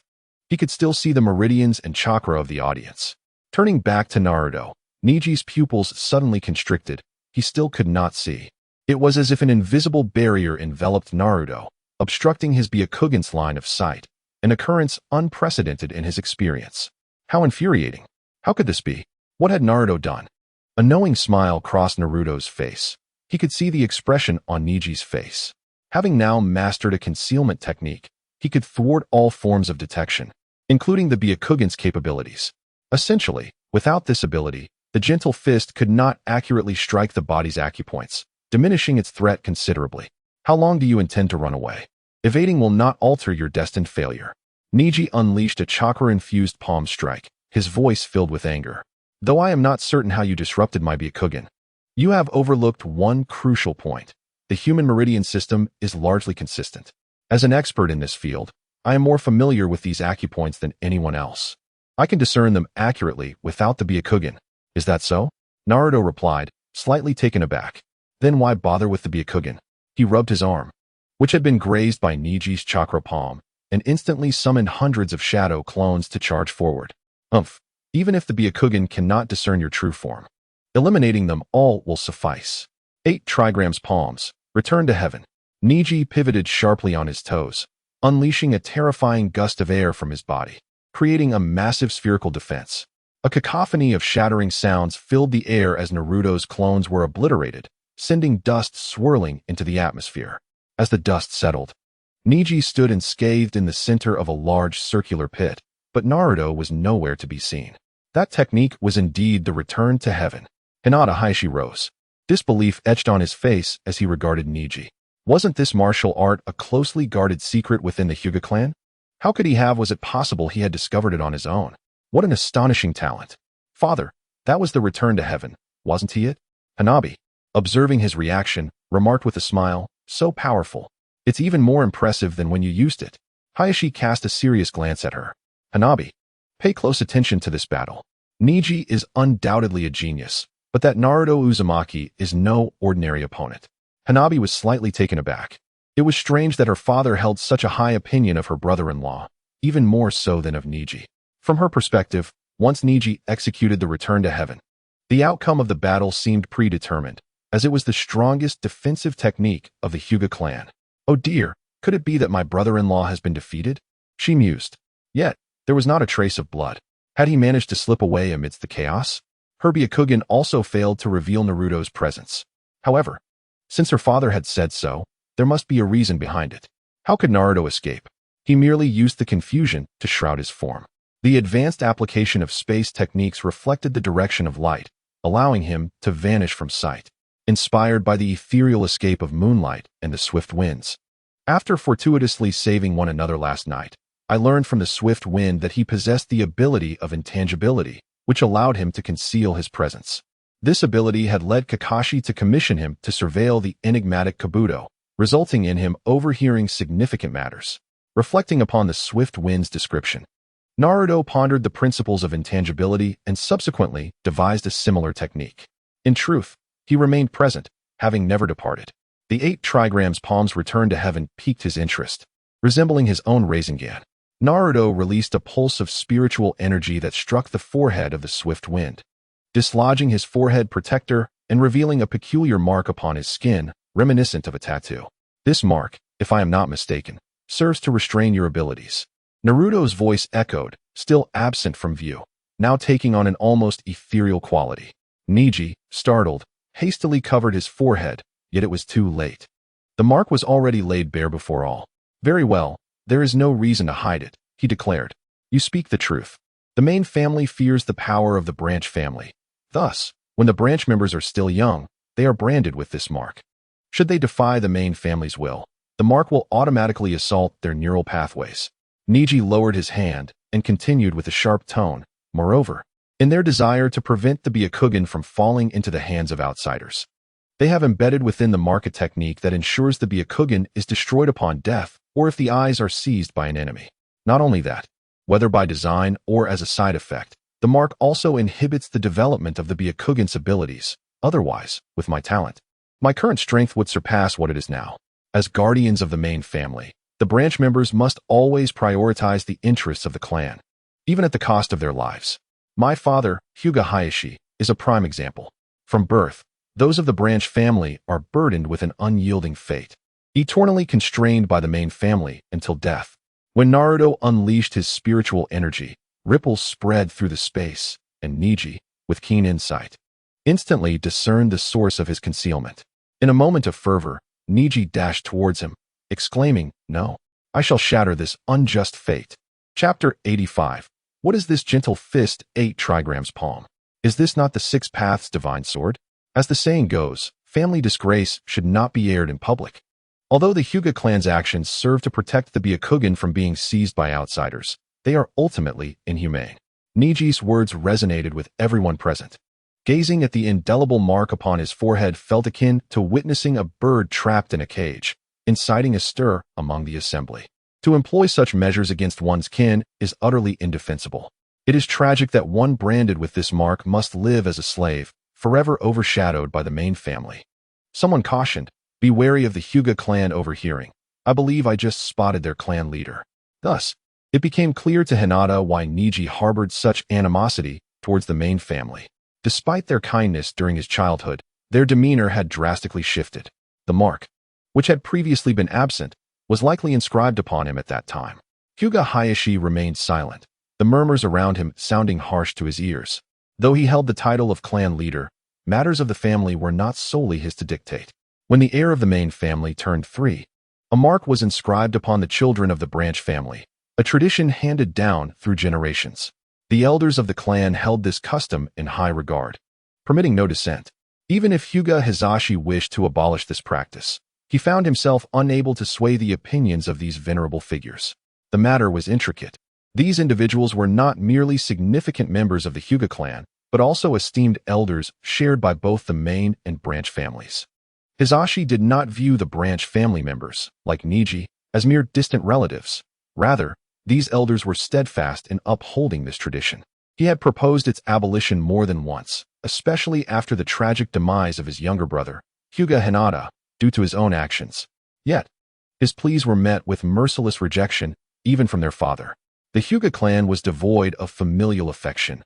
When confronted with demands from the Hidden Cloud Village, they coldly suggested that Hinata should take his brother's place in addressing their adversaries. This left Hizashi disheartened.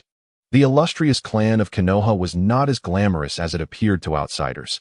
Its internal decay was palpable, and the only remedy lay in the eventual demise of these antiquated figures. They were all in their 70s and 80s. That time was drawing near.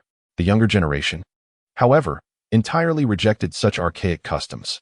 Once they matured, the Hyuga clan would be revitalized, reclaiming its former glory. Would my forehead also bear such a mark, father? Hanabi gazed at the stern figure beside her, the playful smile on her face vanishing entirely.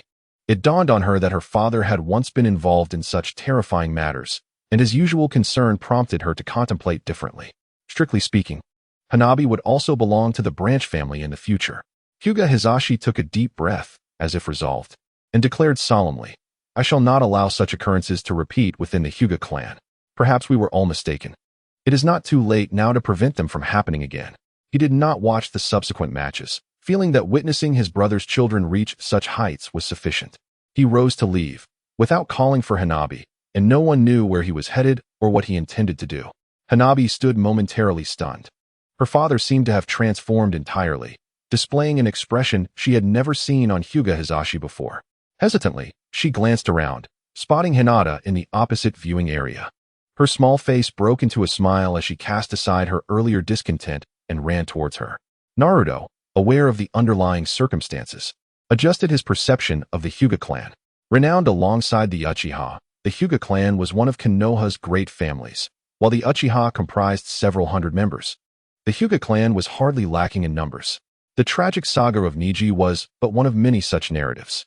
Moreover, matters within the clan were not solely dictated by the clan head, similar to the case of Uchiha Fugaku, who, despite being the leader, could not quell the unrest among his clansmen. This ultimately escalated into a disastrous annihilation of their lineage. While external influences undeniably played a role, the essence of the matter remained. A large family is not governed solely by the will of its leader, and numerous concerns must be taken into account. The same holds true for the Hyuga clan. They are all kin, yet the use of force to suppress is not an option. In such a family, if the ostensible clan leader is deemed the strongest fighter, it is likely that some individuals have long harbored dissent. It is not that they cannot suppress, but rather that suppression is futile. The targets of such suppression are those with deep-rooted strength. How could a prominent family possibly reveal all its power openly? Surely, there are hidden capabilities. These powers represent their foundation, and they will not be easily employed unless faced with dire circumstances. They are the trump cards reserved for the most critical moments, the very essence of their confidence in contending against other factions. Naruto was left speechless.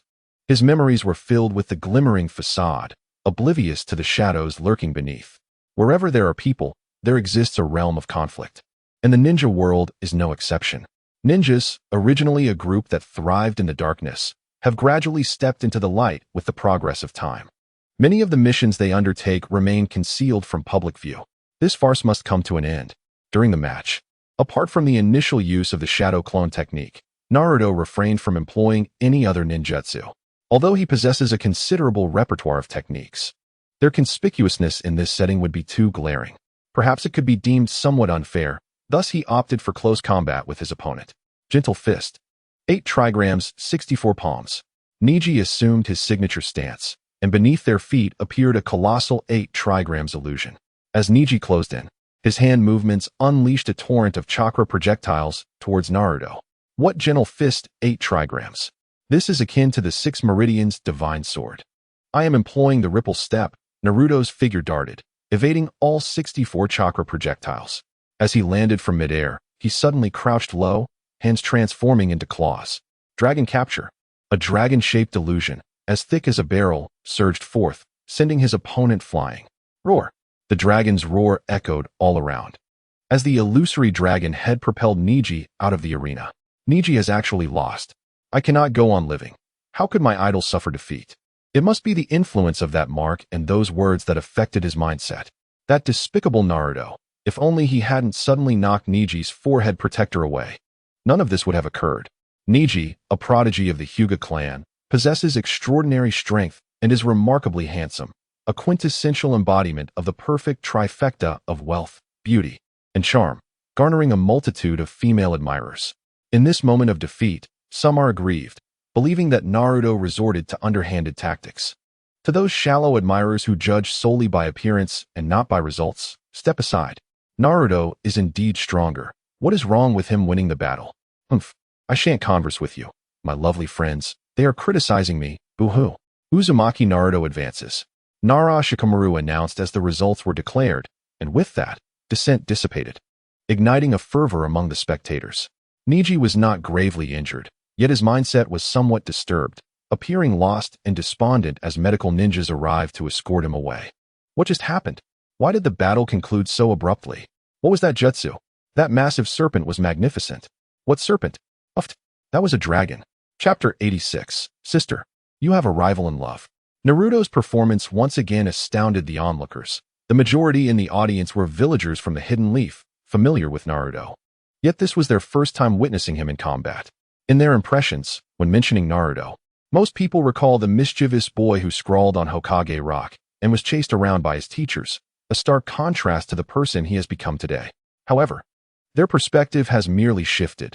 The shadow of the Nine-Tails assault on the village still lingers in their hearts, not yet fully dissipated. The adults, aware of the underlying truths, refrain from elaborating further. At this moment, the youthful spectators cheering for Naruto are largely unaware of those tales. Hanabi, did you see? My brother actually defeated Neji. He's avenged you. Hanabi approached Hinata with excitement. Ah, Hanabi, you're here too? Hinata, still recovering from her injuries and looking somewhat pale, had sneaked out of the hospital to watch the match, her cheeks flushing at Hanabi's words. She lowered her head and murmured shyly, "Don't say such things. It's not like that." The expression of someone in love cannot be concealed. Hanabi giggled, shaking the kunai in her hand.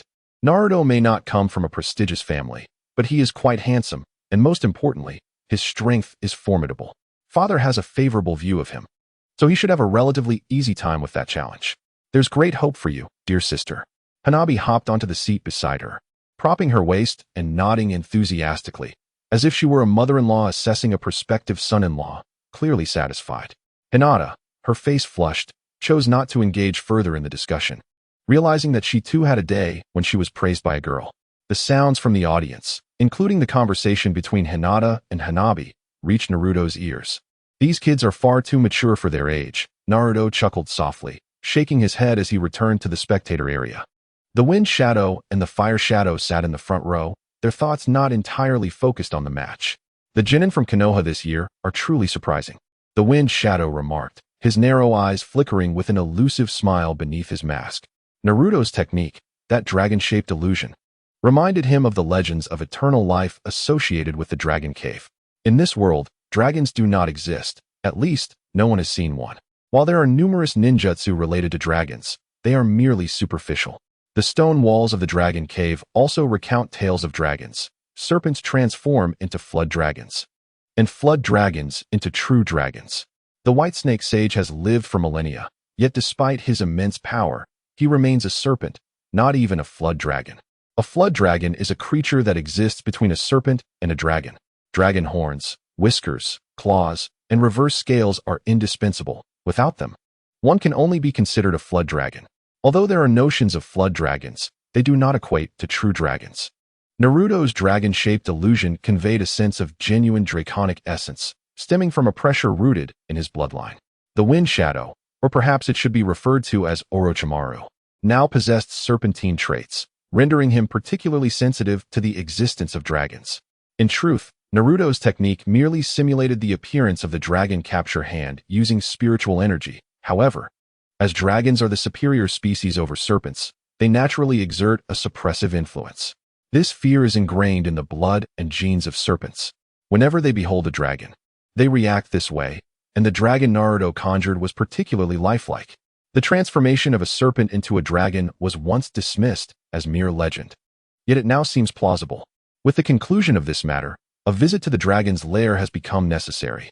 Orochimaru's eyes glinted as he devised a plan. Naruto is always a source of astonishment. However, that ethereal dragon-like apparition was ultimately a manifestation of spiritual energy, a mere fluctuation of chakra for a ninja.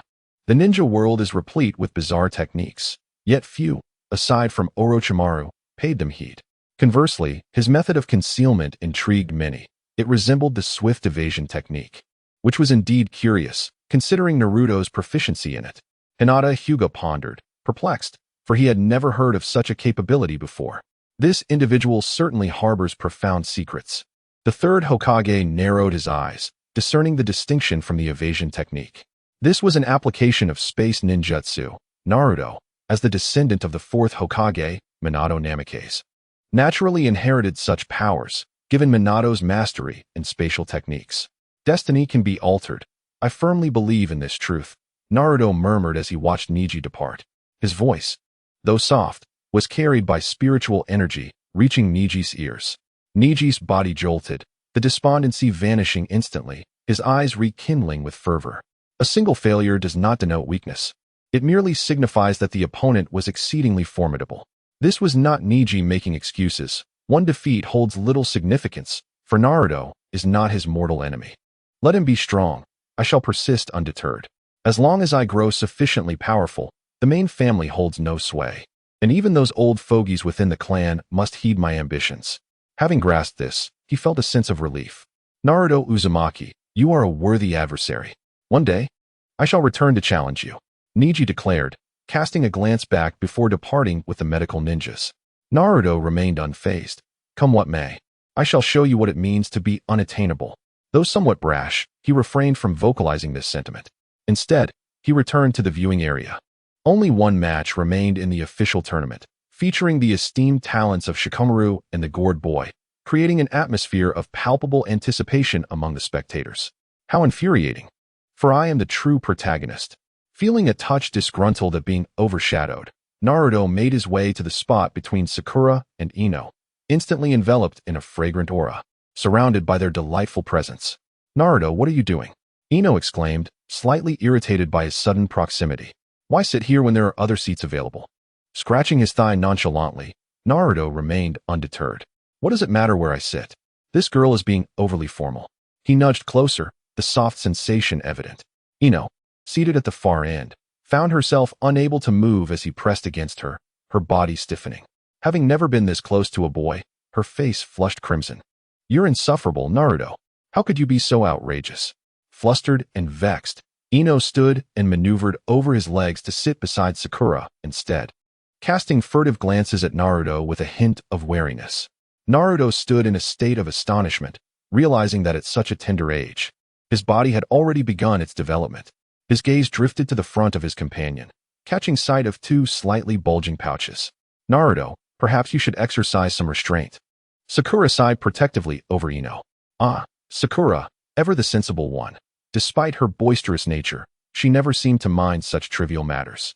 However, in comparison to Ino, her own development appeared somewhat lacking, presenting a flat front. Sister, it seems you may have a rival. Hanabi whispered earnestly into Hinata's ear. Your brother-in-law seems quite fond of those two women. Chapter 87.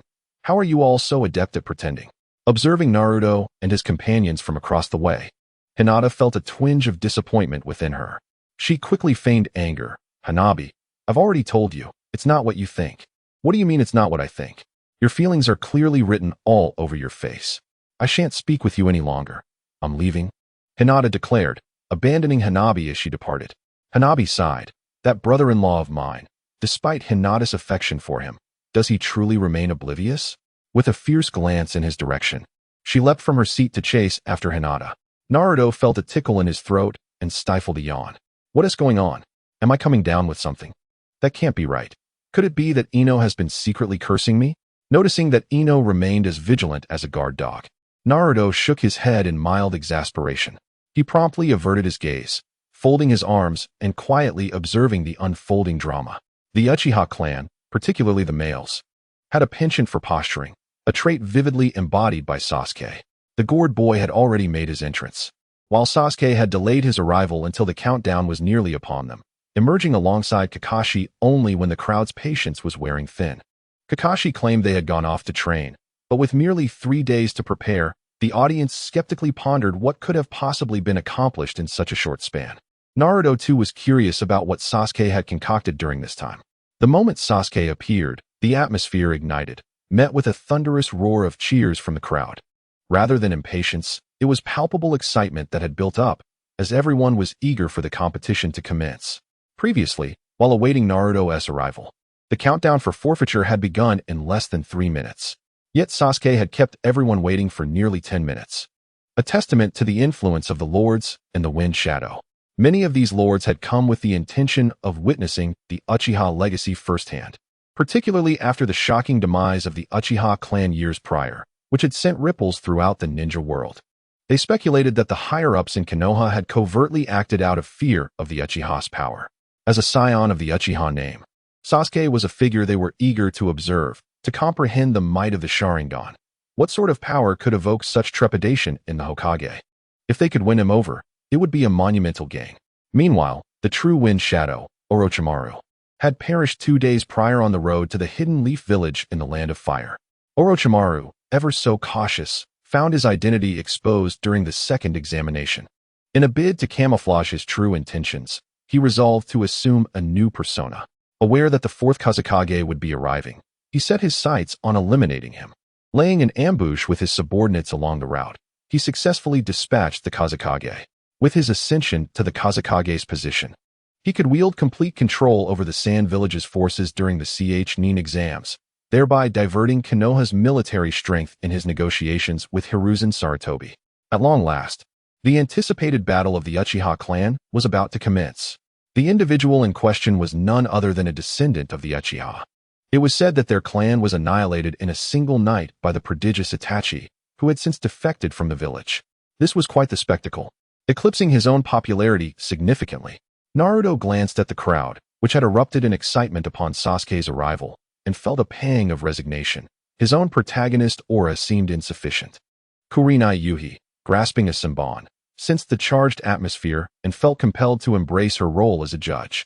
With a casual toss of her hair, she smiled faintly at the onlookers before turning her attention to Sasuke, raising her voice to inquire, "Who approaches? State your name." "Sasuke Uchiha," he replied, his voice imbued with confidence. "I, Sasuke Uchiha, shall face Gaara. Let the battle commence. Bystanders, retreat."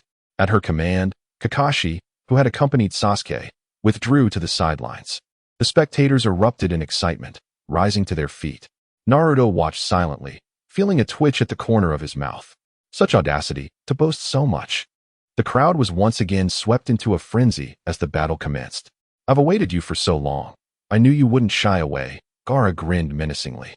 Without waiting for Sasuke's response, he unleashed his sand coffin towards him. Sharingan. Sasuke's eyes widened with intensity as his right eye activated the double tomo, while the left awakened the triple. Fire style, great fireball technique. Fire clashed with sand, resulting in a resounding explosion. Gaara maneuvered his hands, transforming the gourd at his back into sand, which then formed several clones that surged towards Sasuke, seeking to ensnare him. However, Sasuke would not be so easily ensnared. With a cold smirk, he accelerated, deftly evading the sand and closing in on Gaara. He then raised his fist, striking Gaara's face, shattering the sand shield with a single blow. "This is my Taijutsu." Among the spectators, Rock Lee clenched his fists, blood seeping through his bandages. Witnessing Sasuke's astonishing speed, he felt a twinge of envy. Such remarkable eyes, capable of emulating even his own Taijutsu. Lee had sneaked out to watch the matches, disregarding the doctor's objections. And upon arrival, he heard the discussions about Naruto's victory over Neji, which weighed heavily on his heart. To him, Neji and Gaara were formidable opponents he believed he could never surpass. Yet now, one had been defeated by Naruto, and the other was engaged in combat with Sasuke. It was astonishing how much stronger both Naruto and Sasuke had become in just a few days. It became clear that Kakashi had been training Sasuke rigorously in Taijutsu during that time. However, relying solely on physical prowess, one cannot possibly contend with the likes of the Huluwa. Shao Li has provided ample evidence of this. Even if Sasuke were to achieve Shao Li's speed flawlessly, it would still be futile, yet his confident demeanor suggests he is not entirely oblivious to his own limitations. Thus, one wonders what hidden techniques he might possess. Naruto was momentarily taken aback. During their time in the Ninja Academy, they were all classmates and continued to be teammates post-graduation. If there were secrets Sasuke held that Naruto was unaware of, they must have transpired during the month Naruto spent away from Konoha in the land of snow. He glanced at Kakashi, who was engaged in conversation with Guy. Upon sensing Naruto's gaze, Kakashi smiled and nodded in acknowledgement.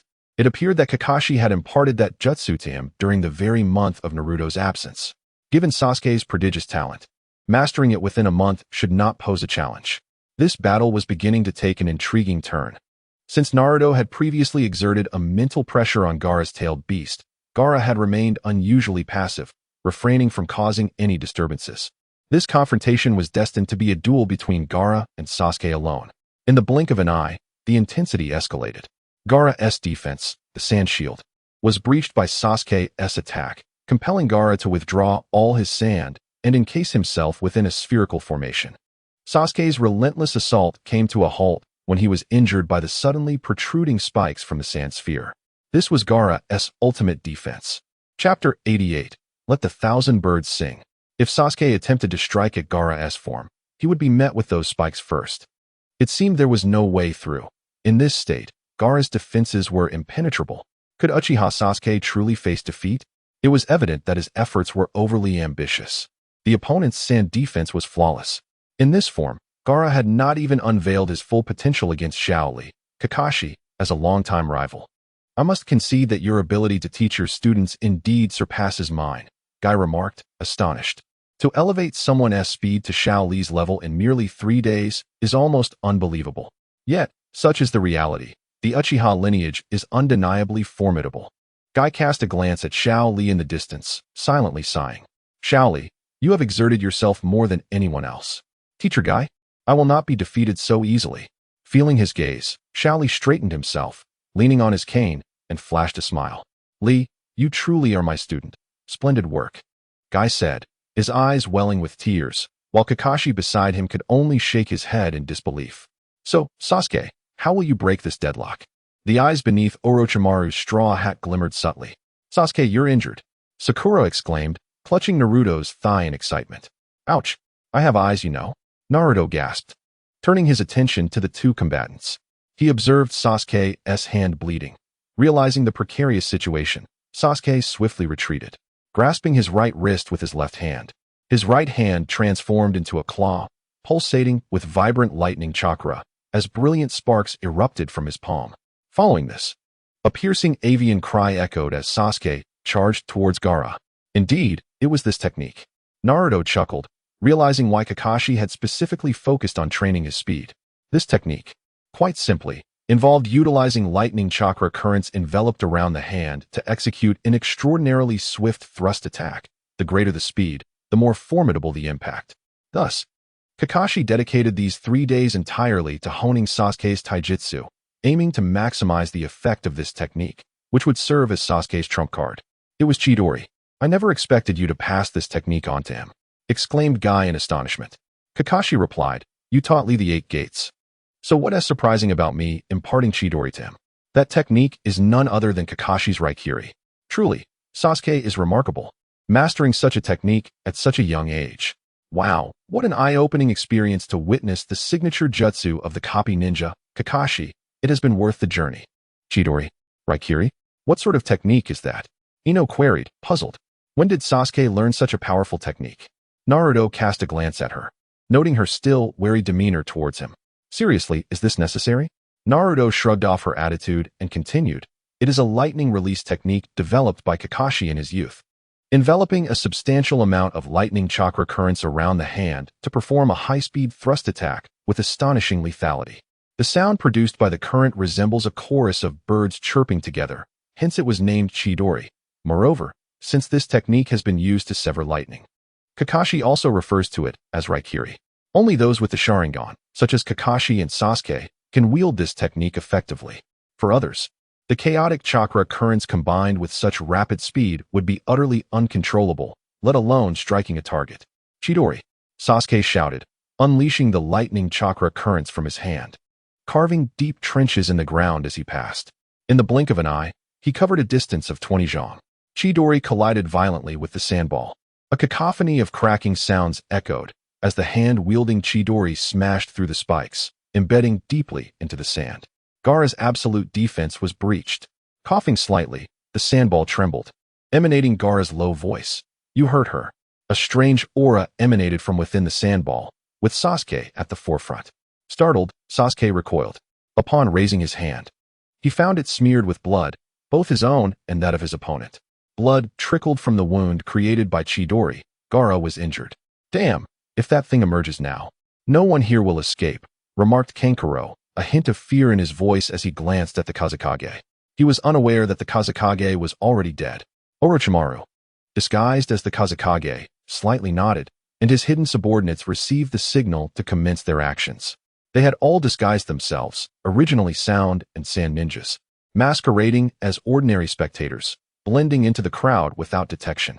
Suddenly, pure white feathers began to drift down from the sky of the arena, capturing the curiosity of the onlookers. Huh, why am I so suddenly drowsy? It's still broad daylight. As the spectators in the viewing area yawned consecutively, a palpable drowsiness enveloped the crowd, and one by one, they succumbed to slumber. It was a form of hypnosis. Naruto, taken aback, promptly alerted Sakura, and Ino. The two of them, momentarily dazed, quickly regained their composure. Such a formidable illusion, with such an extensive range. Was the intention to ensnare everyone? What is happening, Naruto? Sakura whispered, her voice barely above a murmur. The once vibrant and bustling stadium had suddenly fallen into a profound silence. The onlookers, who had been so animated just moments ago, were now all fast asleep. Orochimaru seized the shoulder of the third Hokage, swiftly propelling them away. Sarutobi Hiruzen offered no resistance. Relocating the battlefield away from the crowd suited him just fine. Has he finally lost his composure? Hiruzen scoffed, pondering the purpose behind their actions when the peace between the land of fire and the land of wind had been so hard won. Those matters are of no concern to me. I am here specifically to find you, Sensei Sarutobi. The wind shadow suddenly discarded his wind cloak, revealing Orochimaru's true visage. It has been many years since we last met. Let us reminisce, though it seems you are not particularly eager for our reunion, Orochimaru remarked coolly. The two ascended to a rooftop, where preparations had already been made. The four purple flames formation. As Orochimaru landed with Sarutobi, a violet barrier rose around them, enveloping their forms. It is you, Orochimaru, the true wind shadow? The third Hokage exclaimed in shock. With Orochimaru's presence here, the fourth wind shadow's fate appeared dire. Gaara, do not lose your composure. Temari's urgent reminder cut through Gaara's impending frenzy. As his battle with Sasuke had been abruptly halted, the sand sphere dissipating, leaving Gaara's injured shoulder and unstable emotions in turmoil. He muttered incoherently to himself. Sasuke withdrew to the side, beads of cold sweat forming on his brow, recalling the peculiar sensation emanating from Gaara. Chapter 89. Sasuke's secret. What was that overwhelming feeling? Sasuke had only ever sensed such terror from Orochimaru. It was even more fearsome than Orochimaru's murderous intent. Humph, has the situation unraveled? Makai huffed disdainfully, glancing at the unexpected barrier erected by Nara Shikamaru. He had intended to seize the opportunity to eliminate Sasuke, the rising star of the Leaf Village, thus severing its future, but Shikamaru had intervened just in time. Gaara's abilities must not be fully revealed at this moment. Makai instructed Temari, you, take Gaara away first. Nara Shikamaru also turned to Sasuke. The exam has been suspended, but the true battle has just begun. Go and retrieve them. I will ensure you have assistance. Sasuke furrowed his brow, rising to pursue Gaara. Sakura, Ino, remain here and do not move. Naruto guided them to a safe location, erecting two protective formations before departing. The clash of armies must not endanger the ordinary populace. This principle is a steadfast decree established by the 5 great shinobi nations, aimed at minimizing the suffering of innocents. A lesson learned from the bloody experiences of past shinobi world wars. Ninjas and soldiers, warriors, are not born into their roles before embracing these vocations. They were merely ordinary citizens. The survival of the populace is what generates an unceasing reservoir of combat power. Today, if you strike at our common people, tomorrow I shall retaliate against your ordinary citizens. In reality, the combatants on either side bear no direct responsibility. Ultimately, it is the common folk who suffer the consequences. The populace is the foundation of a nation. Without its essence, what significance does a nation hold? What purpose is there in fighting? To target ordinary citizens during conflict is to challenge the dignity of the 5 great ninja countries. Even the Wind Country's Sand Village, one of the 5, lacks the audacity to undertake such actions. Thus, from the outset, there was no intent to harm the onlookers. They merely served as a facade for infiltrating the Hidden Leaf Village. However, should a battle ensue, these individuals might act irrationally out of panic. To mitigate such a scenario, it was decided that they must be put to sleep. The hypnosis technique employed by a jonin is nearly impossible to resist, even for fellow jonin, let alone the unsuspecting spectators. In an instant, they all fell unconscious, and those still awake were, of course, the disguised ninjas among the audience. What a travesty! So many sand and sound ninjas masquerading as spectators. This is dire. The third Hokage has been captured. Kakashi and Guy repelled several foes, exchanging words back to back. Where are Naruto and Sasuke? I sent Sasuke to pursue Gaara and his 2 companions. Naruto seems to have followed him as well, responded Noara Kakashi. He was currently engaged in a joint battle against Gaara's instructor, Maki, with another Leaf Jonin. This is chaos. They may struggle to cope, and there could be enemy ambushes along the way. Kakashi turned to a long-haired, masked Umbu woman. You should go assist them. Do not linger in battle. Uzumaki Yuin hesitated. But there are so many enemies here. Can you manage? Go. With me and Kakashi here, they shall not escape a single step. Guy flashed a bright smile, spinning around and kicking a sound ninja away, marking his 12th. Kakashi, leaping over him, dispatched a sand ninja with a kunai. Chuckling. I've also reached 12. Very well. Be cautious. I shall pursue Naruto and the others. Uzumaki Yuin evaded an attack from a sound ninja, sheathed her sword, and swiftly leapt out of the arena, racing toward the gates of the Leaf Village. In the Leaf Forest, Naruto suddenly appeared before Sasuke, blocking his path. Nora Kakashi, unaware of the situation concerning the tailed beast within Gaara, observed Sasuke inflict a wound with Chidori and deemed the matter trivial. How dare they send Sasuke alone to pursue? Do they wish for him to meet his demise? Sasuke abruptly halted, slightly astonished. Naruto, is the person sent to assist me you? Assist? Please, 3 genin, if they flee. Let them be. Why would I waste my time chasing after them? Naruto laughed. Kakashi-sensei sent me to inform you that the mission is cancelled. We must return. The village is overrun with enemies, and we lack manpower. Really? Is that so? Sasuke's Sharingan whirled, and suddenly, a fireball and phoenix fire technique soared towards him. He sneered him. You are indeed disguised as an enemy. Naruto would never abandon a task midway. You truly are a clever little rascal. Naruto felt a surge of frustration. Yet he had no time to linger, hurling several shuriken directly at him. Sasuke was taken aback. Indeed, it was a false enemy. He swiftly leapt aside, the shuriken embedding themselves in a large tree behind him, eliciting muffled groans. There are more? Sasuke turned around to discover 3 nin, armed and adorned with the forehead protectors of the Sand Village, emerging from where he had just stood. However, they were now incapacitated, having been struck by the shuriken. Realizing that these individuals had intended to ambush him, Sasuke questioned, Why did you save me? Damn it, I am truly Naruto. Unconvinced. Naruto revealed a secret known only to the 2 of them. You wet your pants in class, and I've never shared this with Shikamaru and the others. Naruto, that's disgusting. Can you not speak of such things while I'm eating? Choji, Shikamaru, and Shino suddenly leapt out from behind. The typically taciturn Shino merely glanced at Sasuke before averting his gaze upon hearing such a peculiar tale. What? Sasuke wet his pants? Shikamaru cast a peculiar glance at Sasuke's lower half before stifling a laugh. Naruto, you're so inconsiderate. Why didn't you share this with us at the time? We could have helped him. Sasuke's face instantly turned a deep shade of purple as he erupted. You're talking nonsense. I did not. Who would believe that? The 3 sand ninjas on the ground twitched at the corners of their mouths. It seemed that the prodigious Uchiha Sasuke had his own embarrassing moments. With Naruto outnumbered 5-3, they decided to feign death, realizing the situation was dire. Why risk their lives? Had Naruto not attacked first, they would have remained hidden. Naruto saw through their charade but chose not to expose them. They were merely pawns, forced into this predicament. Now, everyone was aware. Naruto turned to Shikamaru and the others. What brings you here? Did that pretentious examiner summon you? What else could it be? Do you think I would willingly engage in such tasks? It's quite bothersome. Shikamaru complained, then added, the exam started too abruptly.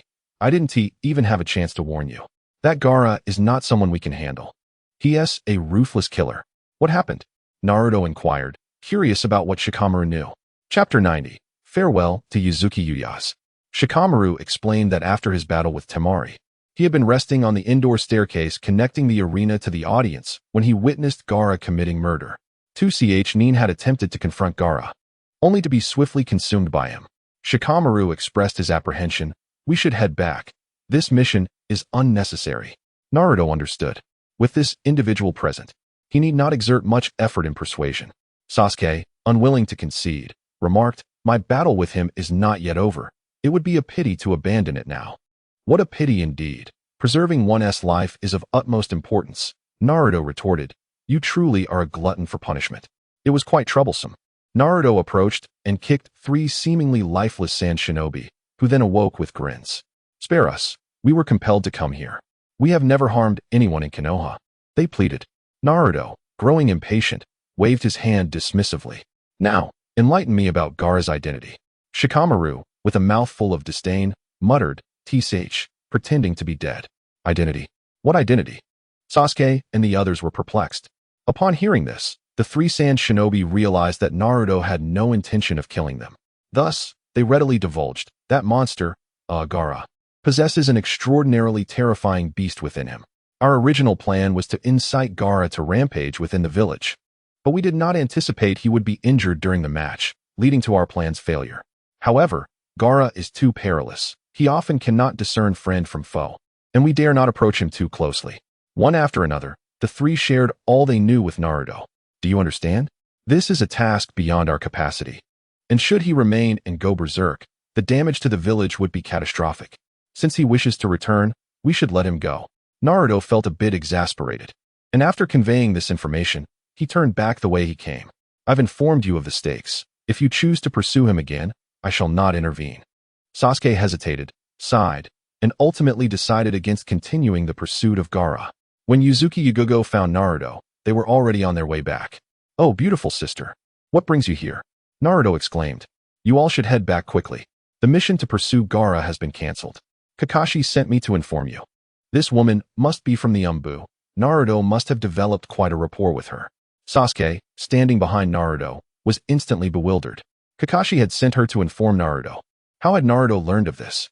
With a cold snort, Sasuke expressed his dissatisfaction. Naruto, you deceived me. You spread false information. Naruto, hands tucked in his pockets, gazed upward. The sky was a brilliant blue with fluffy clouds. What splendid weather today, isn't it, Shikamaru? When did you become so relaxed? Let us hurry back. There is still fighting in the village. Although we may not be able to help, staying away too long will worry the adults, Shino reminded, having remained silent until now. This guy had caused unnecessary worry for himself. From what Sasuke implied, before he arrived, Naruto had already misled them with false orders to persuade the others to abandon their mission and return to the village. Though somewhat disreputable, it was undeniably a wise judgment. Yugugo breathed a sigh of relief, following closely behind them to escort the group back. As Naruto caught a whiff of a subtle fragrance from her, he casually inquired, Beautiful sister, do you know of the Moonlight Gale? Gale? Of course, I know him. I am part of Konoha's Umbu, and I am acquainted with all the jonin in the village. Yugugo paused momentarily, puzzled. Why do you ask? Because he wields a sword like yours and bears a similar aura. If I am not mistaken, both of you have trained in the Leaf Village's swordsmanship, haven't you? Oh, you possess quite a knack for deduction. However, as far as I am aware, Moonlight Gale typically embarks on missions outside the village, only making an appearance during the Chunin exams. His true presence is likely limited to the preliminary rounds. Moreover, Uzuki Yuin turned to gaze into his eyes, her voice bearing a chill. At that moment, he bore no weapon. Naruto felt a flush of embarrassment. He hardly had the capacity to notice such details. Uzuki Yuin, having spent considerable time in the Umbu, was excessively vigilant, perceiving the slightest slip of the tongue. To weave a single lie necessitates the fabrication of many more. A tiresome endeavor that Naruto wished to avoid. He had not uttered a falsehood. Coughing, he confessed, in fact, I encountered him last night. He was gravely injured, and it was I who took him to the hospital. The truth laid bare. He could no longer feign ignorance. He was indeed the champion of justice. As an Umbu member, Uzuki Yuin should be aware of Gale's ambush. What did you say?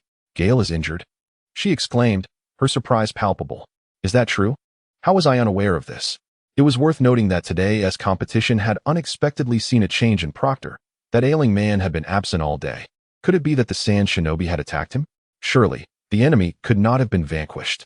Choji interjected, Come now, he is a Jonin instructor from our village, having contributed immensely to its peace.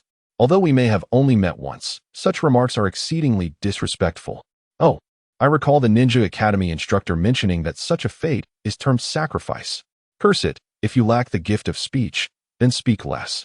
Shikamaru exhaled in exasperation, hastily distancing himself from Choji. Naruto and Uzuki Yuin's conversation had not escaped their ears. Yuin's exclamation had been pronounced enough for several to hear clearly. This reaction was unexpected.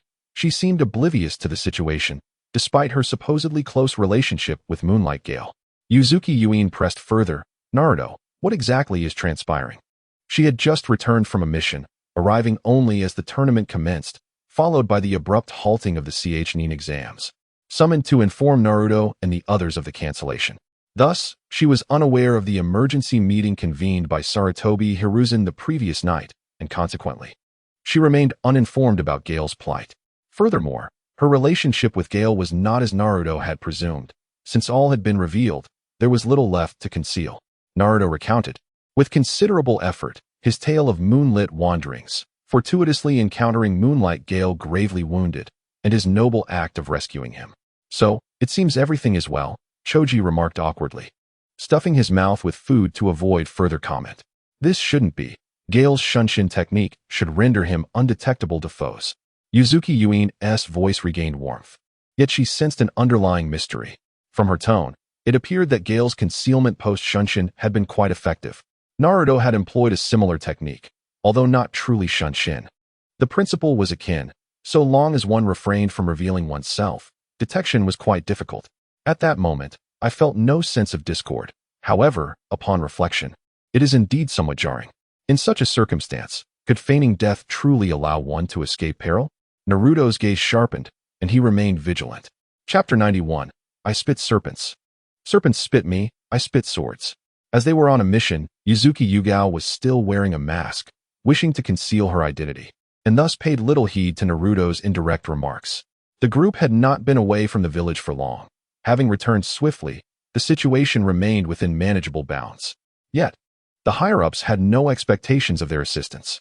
Prompted by Asuma's reminder, Naruto and the others were called upon to evacuate the civilians. Orochimaru's identity had been revealed. Oh, rather, he had disclosed it himself. The Kazekage was merely a guise for Orochimaru. The true Kazekage was likely in grave danger. The elite shinobi from the Sand Village, including Maki, quickly realized they had been deceived, mere pawns in someone else's game.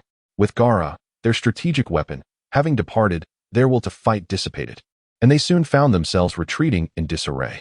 On the battlefield, only the Sound Shinobi and the Leaf Shinobi continued to clash. Orochimaru was a mad scientist, having conducted research for years, amassing a plethora of forbidden techniques and power-enhancing methods. The ninjas from the Sound Village, driven by their pursuit of strength, fought with reckless abandon, seemingly invigorated as if under a spell. Although the Sound Shinobi numbered less than 200, they managed to hold back the majority of Konoha's fighting force. Naruto turned his gaze to another battlefield, where fierce flames raged. There, several enormous serpents were intercepted by a large red toad. It was Gamabunta. Clutching a massive pipe in its mouth and wielding a gigantic ninja sword, it cleaved through the ground, creating deep chasms that obstructed the serpent's advance. The only one capable of summoning the great toad was Jiraiya, indicating that he too was present. Indeed, Naruto extended his senses and soon detected Jiraiya's presence several miles away. Jiraiya, alongside Sarutobi Hiruzen, was engaged in combat with 3 opponents atop a rooftop. Shinjutsu, Utama Rasengan. Boom. A tremendous sound erupted as the rooftop collapsed beneath them, sending dust swirling into the air. A previously established purple square barrier, meant to confine the Hokage, was destroyed by Jiraiya's intervention, undermining the foundation of the barrier amidst the chaos. As the rooftop fell, those maintaining the barrier plummeted as well, leading to the barrier's immediate dissolution.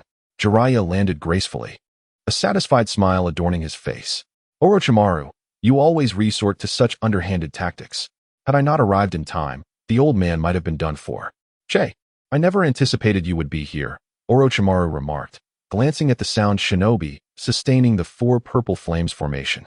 At that moment, they were obstructed by a large purplish-red toad wielding a wolf-fang staff, alongside the Umbu of Konoha, rendering any attempt to re-establish the formation impossible.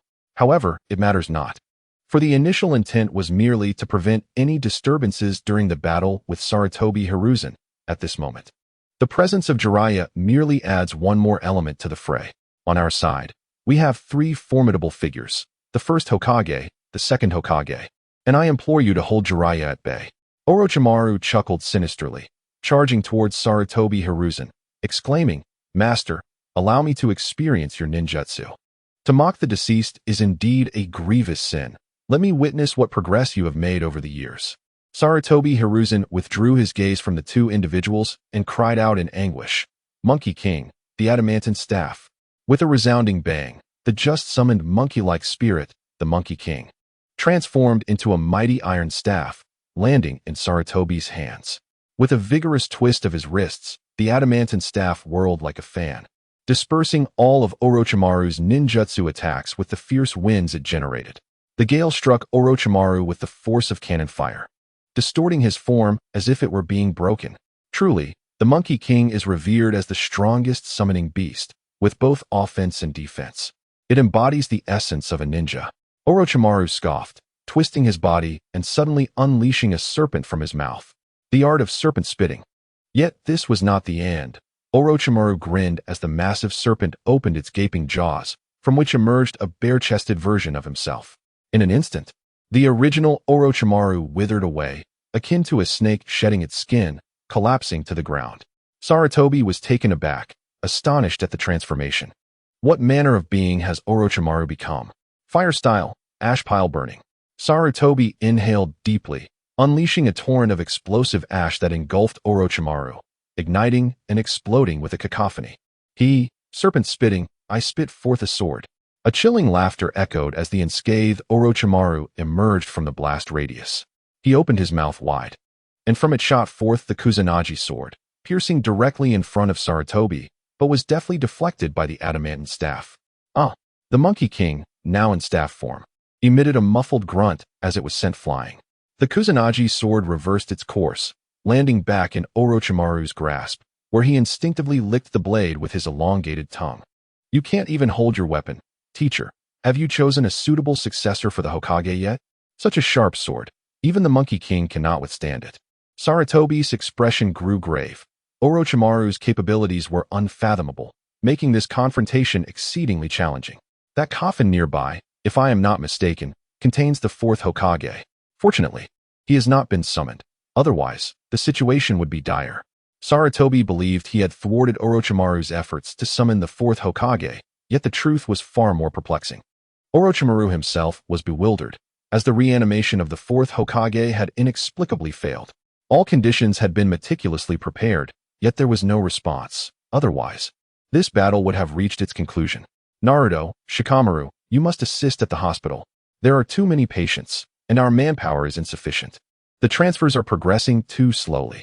Inuzuka Kiba rushed forward on his enlarged Akamaru, breathless as he called out. Kiba, do you think we are simply idling here? Shikamaru retorted, his annoyance palpable. He was carrying a drunken old man clutching a bottle of liquor, hastening towards the underground refuge. The commotion was so great that it astounded him the man could still be asleep. In a fit of irritation, Shikamaru tossed the old man onto the ground and delivered a couple of slaps, exclaiming, Hey, wake up. Leave me alone. I still want a drink. The old man mumbled, rolling over and attempting to drift back into slumber. Drink your nonsense. How can you still think about drinking at a time like this? Shikamaru turned to leave, deciding to leave the old man to them as he and Naruto headed to the hospital for assistance. Naruto, feeling a pang of empathy, projected a surge of chakra into the old man's forehead, instantly rousing him. Upon witnessing the village engulfed in flames, the old man's face turned pale, and he discarded the bottle, fleeing in terror.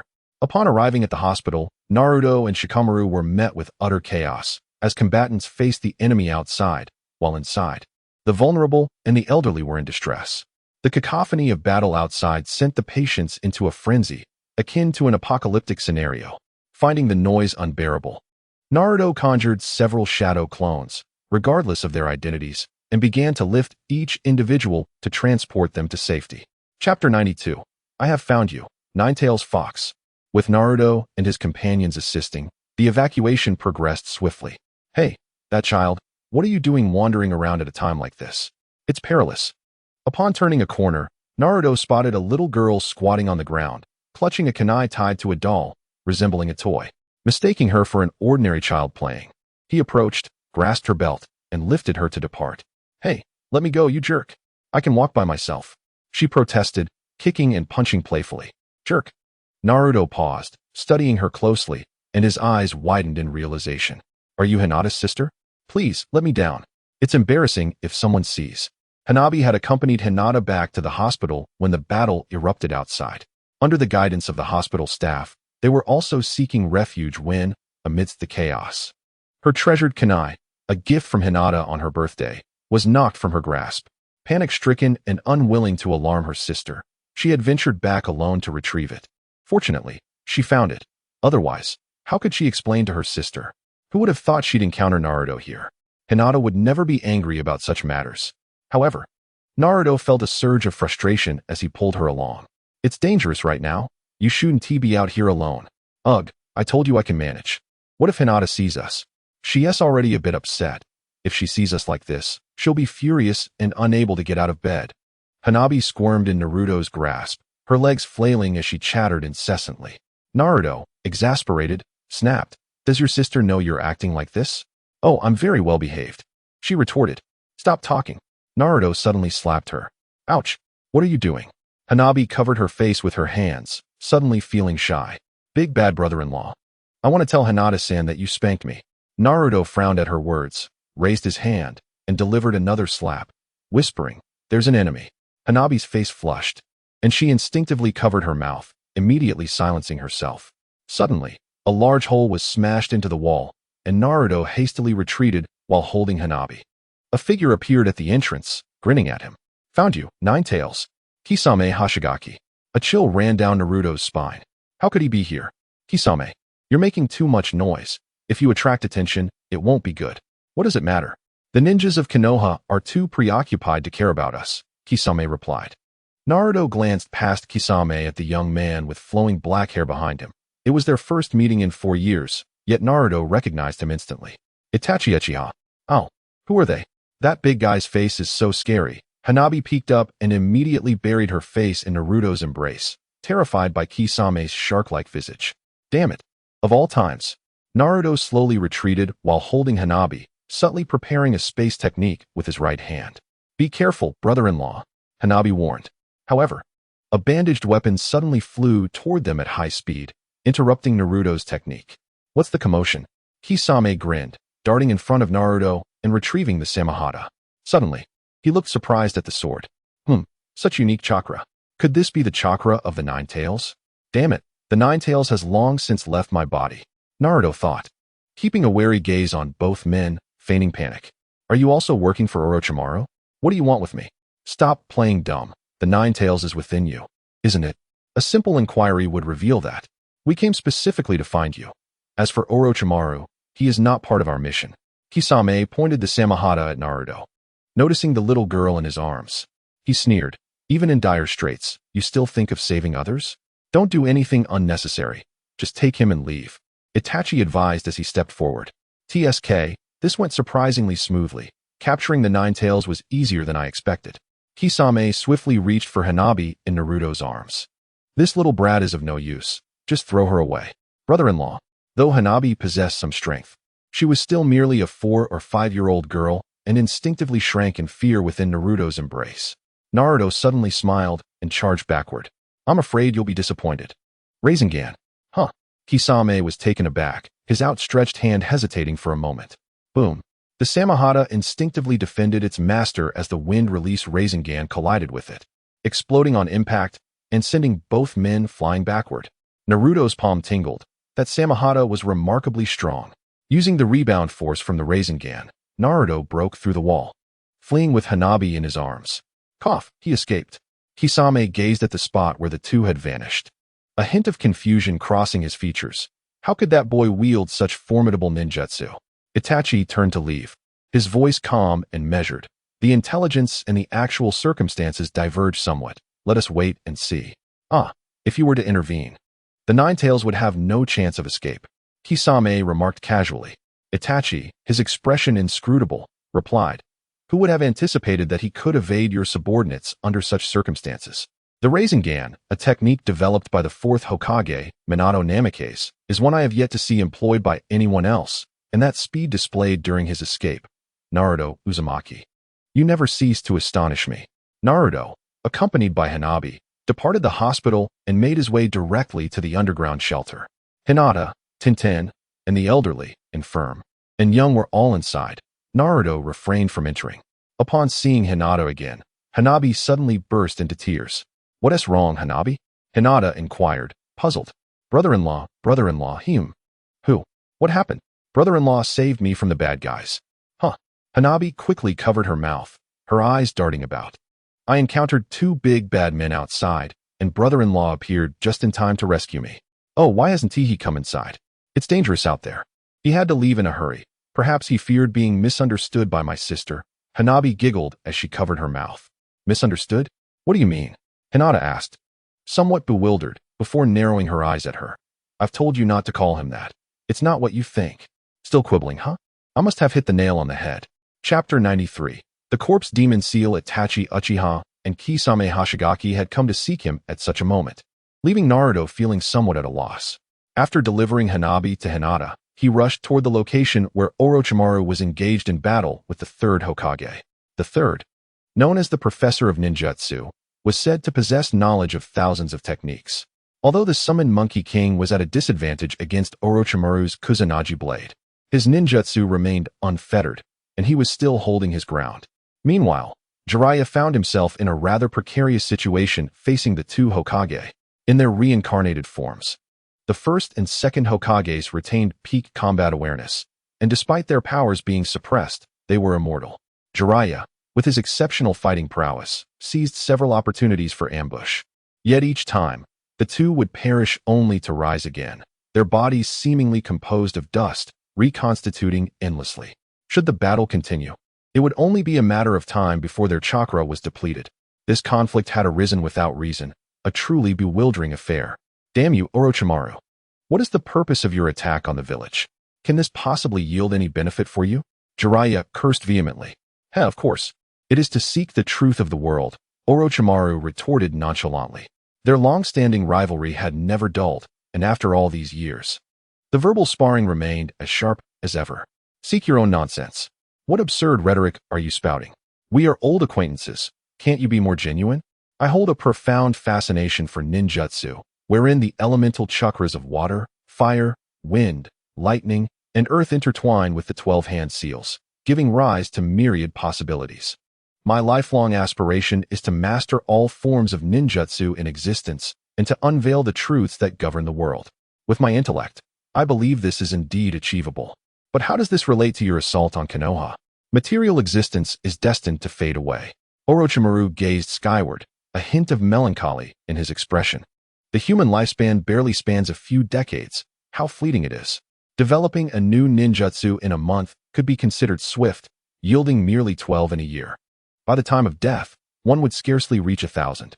Konoha, as the foremost among the 5 great shinobi villages, harbors the majority of the world's knowledge. If I could acquire these resources, my endeavors would be greatly expedited. The third Hokage interjected with a tone of ire. Is this the reason you would plunge the village into war? That is but one motive. You are already aware of the true purpose of my journey. Uchiha Sasuke? Yes, I am exceedingly pleased with his physique. Orochimaru chuckled softly. Almost maniacally, tangible life will eventually perish. Only the intangible can achieve immortality. Just as you, my former teacher, have aged beyond recognition, while I remain ever youthful. The third Hokage felt a pang of regret over how his disciple had devolved into this state. So you delve into forbidden techniques and conduct experiments on human subjects solely for this, and to attain a form that is neither man nor woman, neither human nor ghost? Teacher, you will never truly comprehend me, Orochimaru retorted. Jiraiya, having been kicked aside by the second Hokage, Tobirama Senju, cursed indignantly while face down on the ground. Orochimaru, you are a treacherous snake. How could you betray your own village for selfish gains? I misjudged you. Huh. As if you possess any high moral standing, Orochimaru replied, diverting his gaze toward the distant Hokage tower, his narrow, purple-shadowed eyes narrowing slightly. Danzo stood there like a smiling tiger, quietly observing the clash among the combatants. It is no wonder Konoha appeared prepared. He must have leaked information. Orochimaru withdrew his attack on Sarutobi Hiruzen's Kusanagi sword, suddenly grinning with a bizarre mirth. I have changed my mind. While the initial intent behind attacking Konoha was primarily for Sasuke, I have now discerned that this affair is far from simple. The third Hokage warned in a grave tone. What schemes are you concocting now? Since he shows no mercy, I shall not be bound by loyalty, Orochimaru declared, turning to depart, uttering a cryptic remark. In the early days of Konoha, unity reigned, and outsiders dared not encroach. Those days are long gone. Presently, Konoha is not only under the watchful eyes of the 4 great shinobi villages, but has also succumbed to internal decay. Take heed. My teacher, do not think to escape. Sarutobi Hiruzen cast a technique to block Orochimaru's exit. Old man, let him go, Jiraiya exclaimed. Weary from the struggle against the 2 Hokages, Orochimaru scoffed, I intend to leave, and you are powerless to stop me. Corpse Demon Binding. The third Hokage, gritting his teeth, summoned this ultimate forbidden technique without further ado. Orochimaru was correct. The years left to him were few. Although he did not understand why Orochimaru sought to depart so suddenly, he was acutely aware that should the latter strike at Konoha again, his waning strength would render him incapable of halting the impending threat. The sealing technique, recorded in the Book of Seals by the fourth Hokage, is an ultimate forbidden jutsu. It was once employed to seal the Nine Tails. Even Orochimaru would find himself at a loss against such a technique. Old man, are you willing to sacrifice your life? Jiraiya exclaimed upon hearing the term Shiki F Jin. Utilizing this jutsu will lead to your demise. If he wishes to leave, let him go. We will find a way to address it in the future. It need not come to this. Suddenly, in Orochimaru's line of sight, a pallid, enormous white humanoid specter descended behind Sarutobi Hiruzen. The white figure, brandishing a short blade and grasping prayer beads, resembled a reaper from the depths of hell, exuding an aura of utmost eeriness. Although the Shinigami's eyes were tightly shut, cold sweat trickled down Orochimaru's face, as if he could feel the specter's unwavering gaze upon him, leaving no secrets hidden. Is this the entity that sealed the Nine Tails? While it had only sealed a portion of the beast, this was due to the user's limitations. The technique itself was extraordinarily formidable. Are you jesting, old man? If you seek death, do not drag me down with you. In an instant, Orochimaru transformed into countless white phosphorescent snakes, scattering in every direction. I will master the ninjutsu of this world in due course. Sasuke Uchiha is not essential, yet he will come seeking me as a backup. Enjoy yourselves. Though this is my first encounter with such a being, it is evident that it is a weapon that does not return to its sheath without shedding blood. Let us see how you manage. With that, Orochimaru vanished underground, leaving no trace of his presence. The Shinigami opened its eyes, appearing somewhat bewildered. Where is everyone? In truth, many were present, both Konoha ninjas and sound ninjas, watching the battle from outside, yet they had not yet departed. However, even the Shinigami could only seize the souls connected to it, that is, the sacrifices and targets of attack. It could not arbitrarily capture the souls of other living beings. And the exchange required was to use the soul of the sacrifice to invoke the Shinigami's power. Failure in this exchange would result in a failed transaction. The caster, Sarutobi Hiruzen, was the sacrifice, while the target of attack, Orochimaru, had fled. Thus, despite the arduous effort to summon the Shinigami, it could not even consume the sacrifice. Damn it. Chapter 94. The arrival of the Shinigami. When Naruto arrived, Orochimaru had just departed.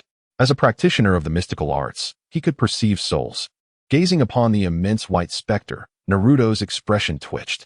With Jiraiya present, how had the third Hokage still managed to summon this entity? The Shinigami, somewhat irked, exhaled and turned its attention to the first and second Hokage. The two were in a state of Edo Tensei, their physical forms having long since perished. These bodies were mere illusions. There was an aura of the Pure Land. The Shinigami paused momentarily before letting out a series of eerie cackles and reaching out towards the two. The first and second Hokage were compelled to act, their directive being to restrain Jiraiya. Sensing the intangible pressure, they were surprised yet relentlessly pursued Jiraiya. Get these two old men out of here. Jiraiya, unable to perceive the Shinigami, shouted at the troublesome first and second Hokage. Evading Hashiramas would release jutsu and retreating. As if responding to his call, the two Hokage suddenly halted, then transformed into dust and scattered. In the distance, Orochimaru snorted and vanished from sight. The summoning of the impure world reincarnation was abruptly lifted. Undoubtedly his doing. The third Hokage, still alive, served a purpose. The specter of death halted midair, as if caught off guard, akin to having ingested 100 pounds of flies. Unless the conjurer or the target of the attack was involved, it remained invisible to outsiders unless it chose to reveal itself. Jiraiya and the others presumed the time for the impure world reincarnation had expired. Yet the god of death knew this was a result of a summon being revoked, causing the soul to instantaneously return to the Pure Land. Buzz. It cast a furious glance across the crowd, and a terrifying storm of spiritual energy erupted from its form, leaving everyone present paralyzed in astonishment. Reluctantly, the god of death withdrew, cursing Sarutobi Hiruzen in its departure. What kind of adversaries am I facing? The third's complexion turned pale as he collapsed to the ground. Although the transaction with the god of death had failed, the lingering resentment of the entity had taken its toll on him, rendering him considerably weakened. He had initially intended to perish alongside Orochimaru, yet he had not anticipated that the latter possessed such an escape tactic. He had failed. Naruto found it peculiar that Senju Hashirama and Tobirama had suddenly vanished. It was not the specter of death's doing. Could it be that Orochimaru had suddenly developed a sense of compassion? Such thoughts were futile. It was likely due to other reasons. The Reaper's Seal, a technique he had encountered in the Sealing Scroll. Previously, due to his insufficient prowess and fear of the god of death, he had refrained from studying this sealing technique. Now, having witnessed its application firsthand, he found it increasingly enigmatic. Regardless of how many individuals could perform the Reaper's Seal, they all summoned the same god of death. He was uncertain whether there existed multiple manifestations of the god of death or what its true identity was. Nonetheless, this indicated that the specter of death genuinely existed somewhere in the world. It goes without saying that when multiple individuals summon simultaneously, only one will succeed. Furthermore, this technique could not be employed casually. It necessitated an immense amount of chakra, with no specific quantification, serving as a fundamental requirement. Moreover, the learning curve was steep. Combined with the life-for-life exchange principle, which few were aware of and even fewer were willing to learn. Only a handful of individuals within the shinobi world possessed this knowledge. Judging solely from the spiritual aspect, the soul must be at least at the nascent soul stage. Naruto wiped the cold sweat from his brow, feeling somewhat disgruntled by the abrupt display of power he had encountered upon his arrival. If the specter of death indeed existed in some realm, then the Reaper's Seal must belong to the category of summoning techniques, akin to the summoning jutsu. The sealing aspect was merely an ancillary ability of the god of death. How astonishing! One could only wonder how the creator of this technique established a connection with such a terrifying entity, and why the latter willingly entered into a contract. Though powerful, it seemed somewhat foolish. Naruto pondered, stroking his chin. Such a formidable spiritual entity must have undergone extensive cultivation, undoubtedly a cunning old fox. Yet, the specter of death appeared rather dazed, having gained nothing from its outing. As for the offerings, could it be that souls held significant value for it? Indeed, it resembled a practitioner whose physical form had been obliterated and whose spirit was damaged, using their soul to nourish their spiritual body. The more Naruto contemplated, the more he felt there was a possibility of a profound secret behind the specter of death summoned by the Reaper's Seal. Orochimaru truly deserves the title of the most cunning in the ninja world. Even after the third Hokage executed the Reaper Death Seal, he managed to escape, much to Naruto's astonishment. Initially, he could sense Orochimaru's presence, albeit faintly, akin to a soul fragmented and scattering in countless directions, disappearing completely in an instant. Yet, considering it was Orochimaru, such an ability was hardly surprising. In any case, the third Hokage was not dead. Sarutobi Hiruzen, despite his irritable temperament, had shielded Naruto from numerous troubles as his guardian. Naruto wished for his survival. Otherwise, Konohamaru would be heartbroken. He wondered if Itachi Uchiha and Kisame Hashigaki would pursue them. However, with Jiraiya, the third Hokage, and Danzo present, it seemed unlikely that they would act recklessly. Having resolved the matter, Naruto felt a sense of relief and did not linger any longer. At the Hokage building, Danzo observed from a distance, his expression slightly troubled. What a devious Orochimaru. Escaping even from that technique. He covered his right eye and turned away, initially intending to use his Sharingan to interfere with Hiruzen, hoping that Orochimaru would eliminate him. Danzo was left perplexed by Orochimaru's sudden retreat. Nevertheless, it seemed that despite his failure, the side effects of that technique were substantial. Hiruzen could not withstand much longer. As for himself, still in his youth, Danzo glanced at his right arm and smiled quietly. In truth, the information possessed by Hiruzen was obtained from the likes of Kurenai Yui, who was not dead. Orochimaru was unaware of this and had misjudged Danzo.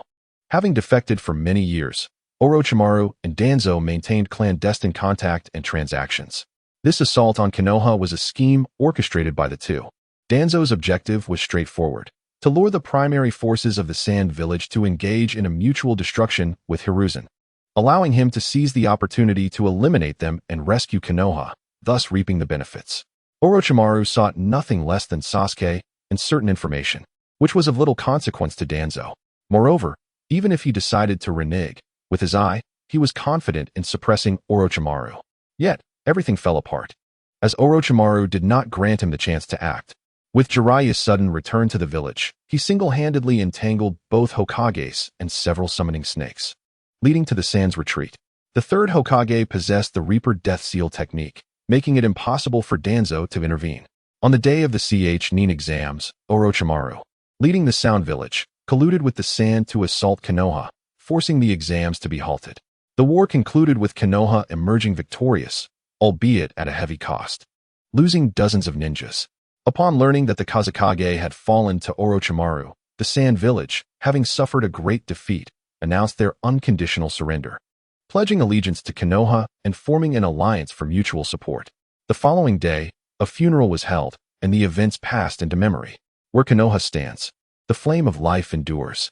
The third Hokage, in declining health, announced his resignation. He initially intended for Jiraiya to succeed him, but the latter firmly declined, unwilling to be bound by the village. Consequently, the others proposed Tsunade for the position. As the granddaughter of the first Hokage and one of the legendary Sannin, who had made significant contributions during the Great Ninja War, no one seemed more suitable than she. Tawanzo's expression darkened as he inadvertently crushed the cup in his hand. Throughout this meeting, no one had taken his thoughts into consideration. With a cold snort, he left in a huff. Chapter 95. Naruto's hidden worries. In order for someone to assume the role of Hokage, their presence is essential. However, Tsunade is currently absent from the village, much like the other two of the legendary Sannin, having been away for many years. Thus, despite having determined a candidate, the foremost task remains to locate Tsunade and persuade her to return willingly.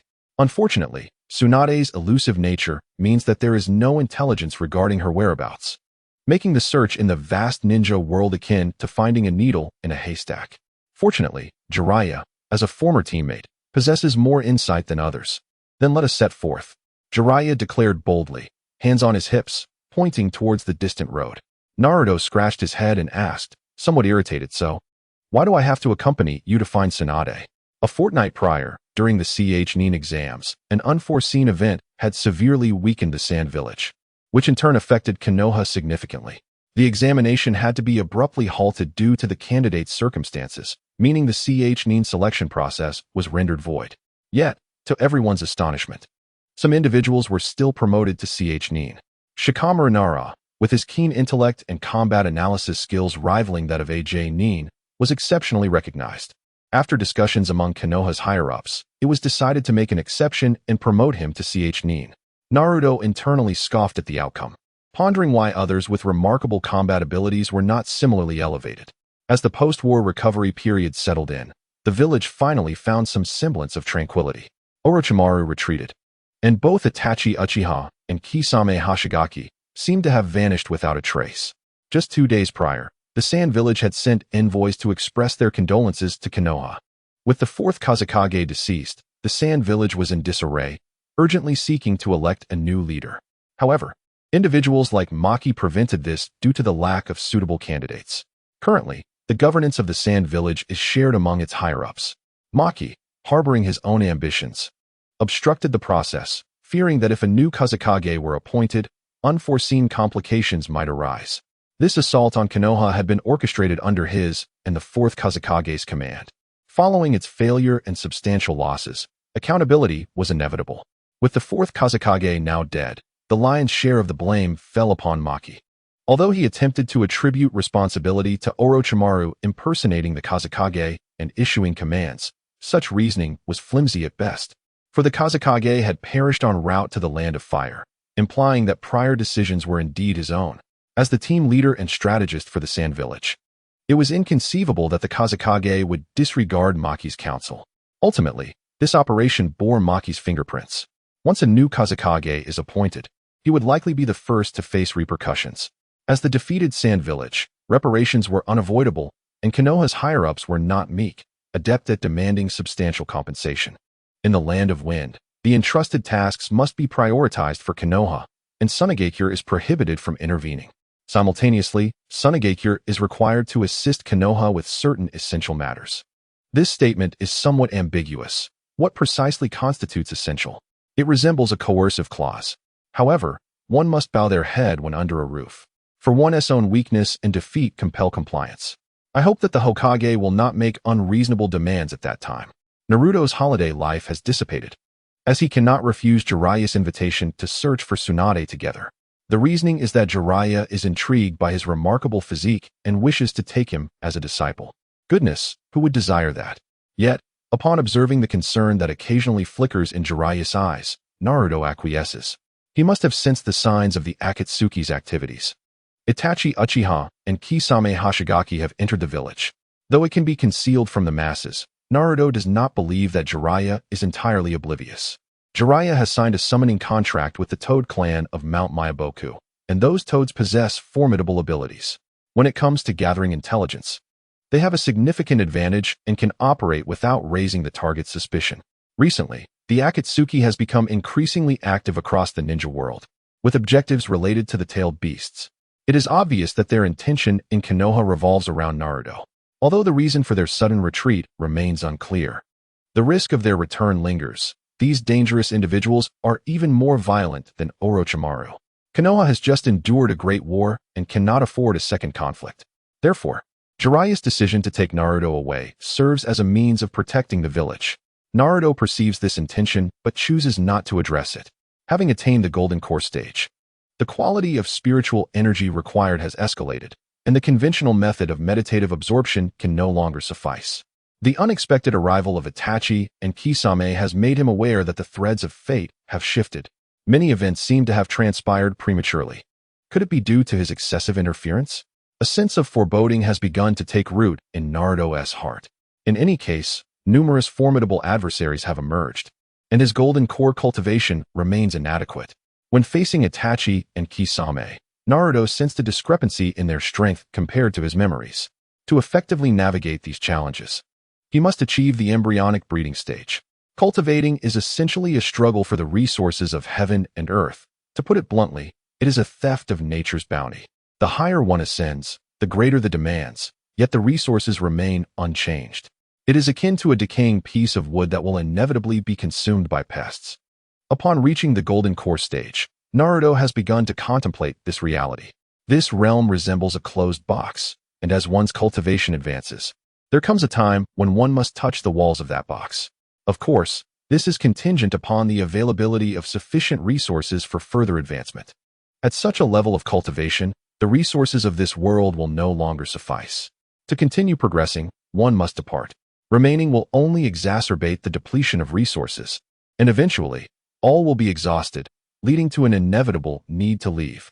The practice of cultivation may seem unrelated to ordinary individuals, but Naruto's perspective has shifted since becoming a cultivator. The spiritual energies of heaven and earth are beneficial to ordinary people as well, though they may not perceive it. They are perpetually engaged in the biological system cycle. If the spiritual energy were to vanish, the earth would surely fall ill, and all creatures dwelling upon it would be adversely affected.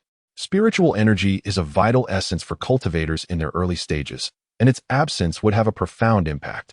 The rise of a supreme being at the expense of the world's resources would primarily burden the lower-tier practitioners. Over time, this could lead to the extinction of cultivators.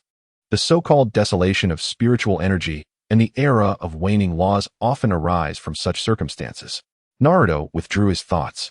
There is no need to ponder such distant matters at the moment. First and foremost, he must elevate his cultivation. His life is of utmost importance. Having been reborn, he cannot afford to perish suddenly. He has not yet lived enough. He yearns for immortality and the revival of Kushina. However, these aspirations are beyond the capabilities of a Golden Core practitioner. Chapter 96. Leaves wither. Flowers fade. The nascent soul stage cannot be transcended merely by sitting idly and absorbing spiritual energy. It is not that spiritual energy has lost its significance. Rather, the demand has become overwhelming. The speed of simply meditating to absorb spiritual energy is no longer sufficient for cultivation needs.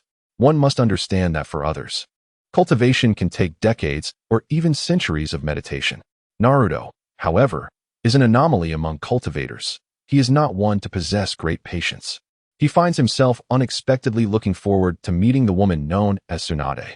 The legendary Sannin were contemporaries. Jiraiya now resembles a grizzled old man, while Orochimaru appears youthful, albeit due to having changed bodies.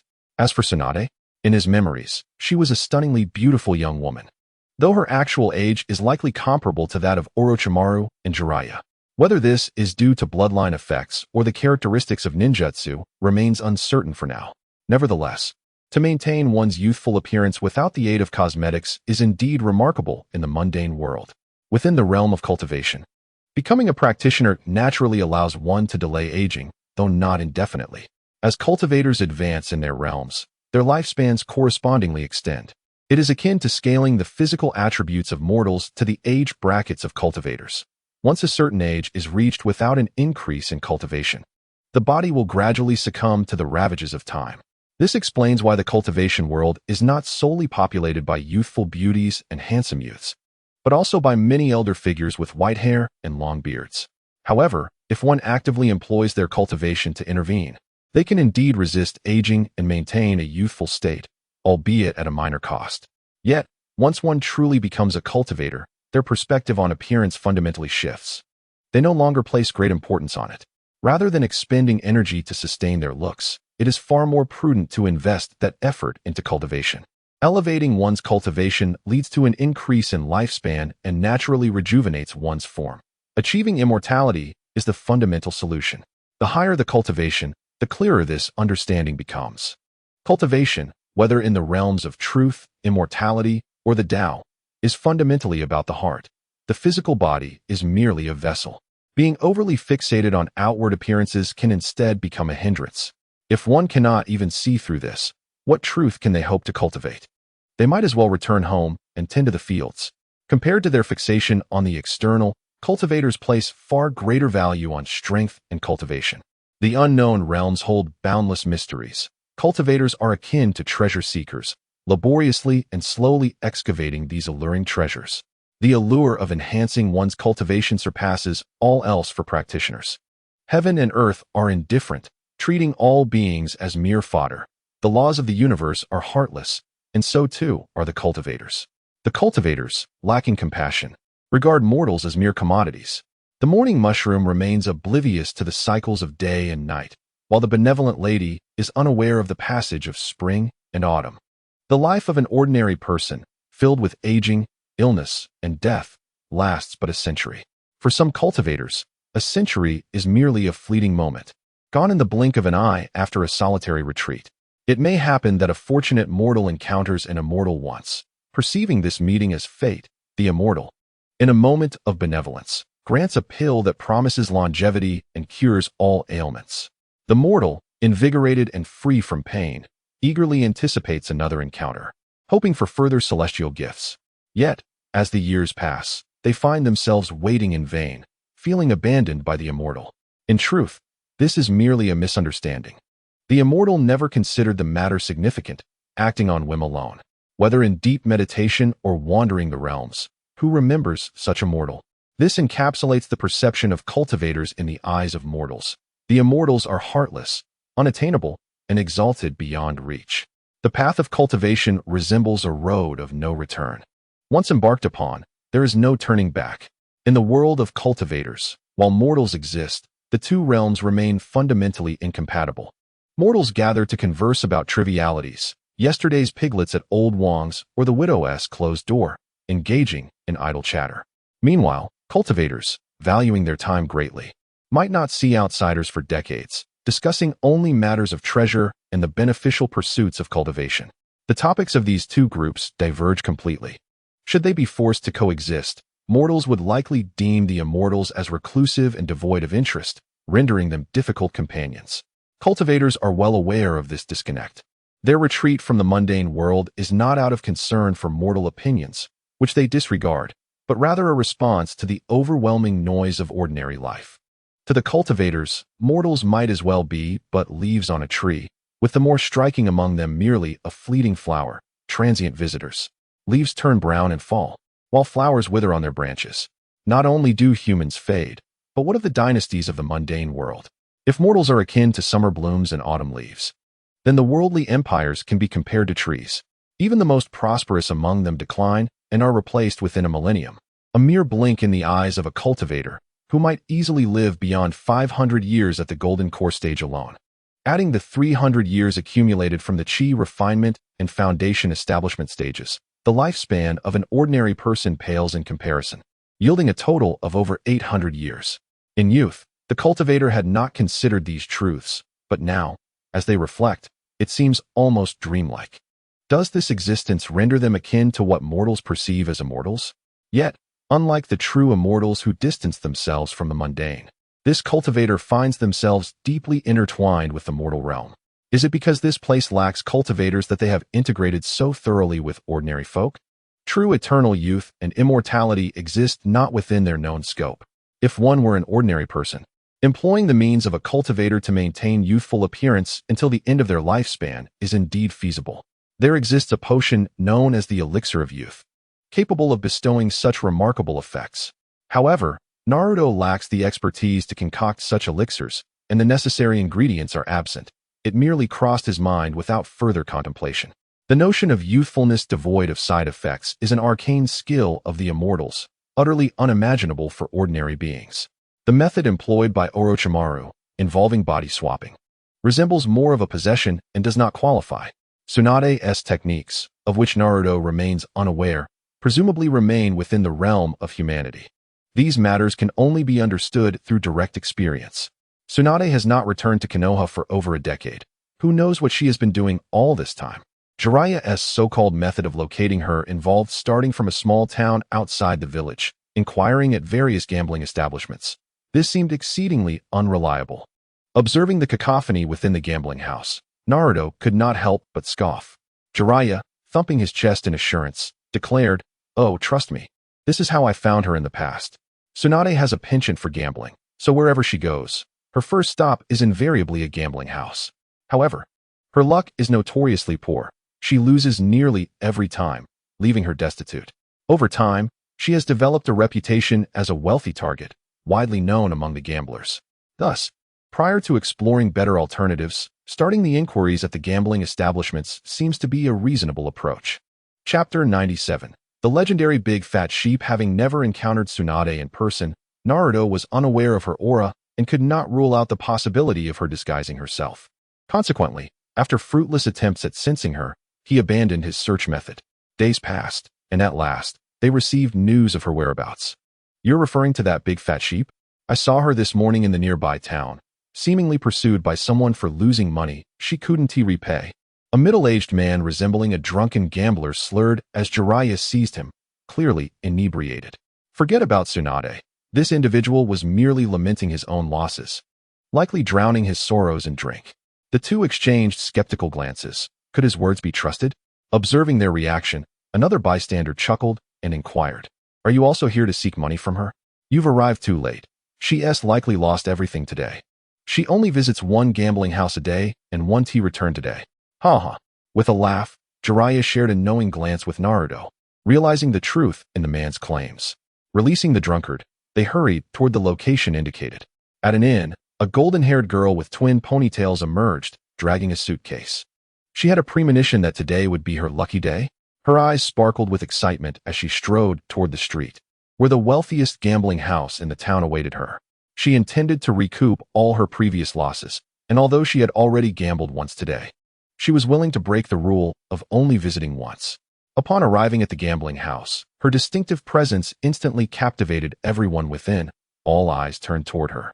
Those rolling dice froze, their eyes widening in disbelief, the dice slipping from their hands unnoticed. The gamblers, upon catching sight of her, were transfixed, eyes gleaming with the allure of a prize within reach. Some individuals, who had previously lost everything, suddenly regarded her as a savior, hastily borrowing money from those around them, eagerly awaiting the chance to recoup their losses through her. Those who reacted quickly managed to secure funds, while those who were a tad slower found others unwilling to lend. Why would they lend?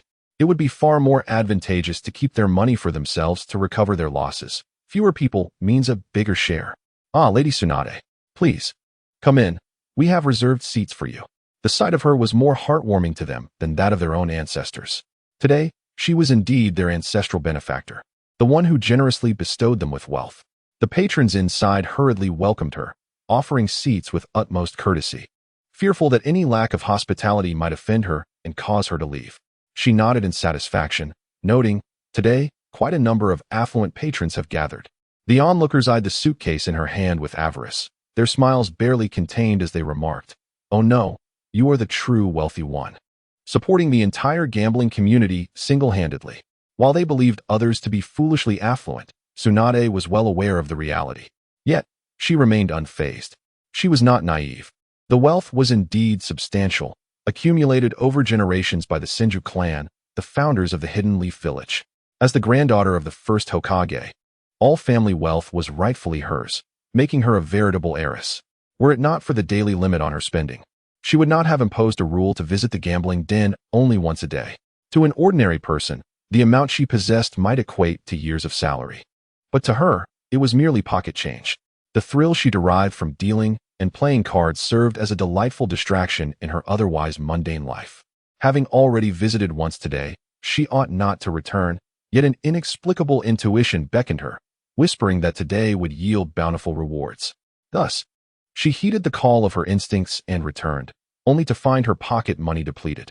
Stealing from her frugal companion, she thought, "Shizune, forgive me. Once I recoup my losses, I shall repay you promptly." With that thought, she stepped over the threshold. "Tsunade, no? That is my entire year's salary." Just as she was about to enter the gambling hall, a young woman suddenly appeared, clutching her waist to prevent her from proceeding. The golden-haired girl with twin ponytails was none other than our Tsunade. "Shizune, you discovered my plan so swiftly." Tsunade disregarded Shizune's protests, pulling her along into the hall. "What is there to worry about? This time, I am certain to win back everything I've lost, with interest. Yet how many times have you made such claims, only to emerge with nothing?" Shizune lamented, nearly in tears. "You've already lost once today, let us come back tomorrow. That money is meant for my house." "Ugh, that woman, don't ruin this. If you're not gambling, what are you doing here? Please, we're counting on her to recover our losses, don't disrupt us." Seeing Shizune obstructing their benefactor, the gamblers inside grew agitated, urgently voicing their discontent. These individuals, often referred to as gamblers, could just as easily be labeled as desperate souls. Regardless of one's identity as a ninja, one must adhere to the rules of gambling in this realm. Obstructing their source of income would draw ire, even from a prominent figure. At this moment, several approached, intent on evicting Shizune. With a piercing gaze, Shizune halted them in their tracks, their expressions paling slightly. Before one of them retorted, "Tisich, you're a ninja, aren't you? Why aren't you in your village? What are you doing here, putting on airs?" Shizune raised her hand, poised to strike, but was restrained by Tsunade. "Enough, Shizune," Tsunade huffed, casting a glance at the group. "Don't think for a moment that I am unaware of your intentions. Let it be known today that we shall not resort to violence. Rather, we will teach you a lesson using the very rules of this establishment. Henceforth, refrain from such disrespectful words." The onlookers were momentarily taken aback. What is happening? Is this still the naive, wealthy lamb we once knew? A sense of foreboding crept in, though they hoped it was merely their overactive imaginations. Goodness, these individuals truly lack understanding. They have disturbed the lady's enjoyment and should promptly remove themselves.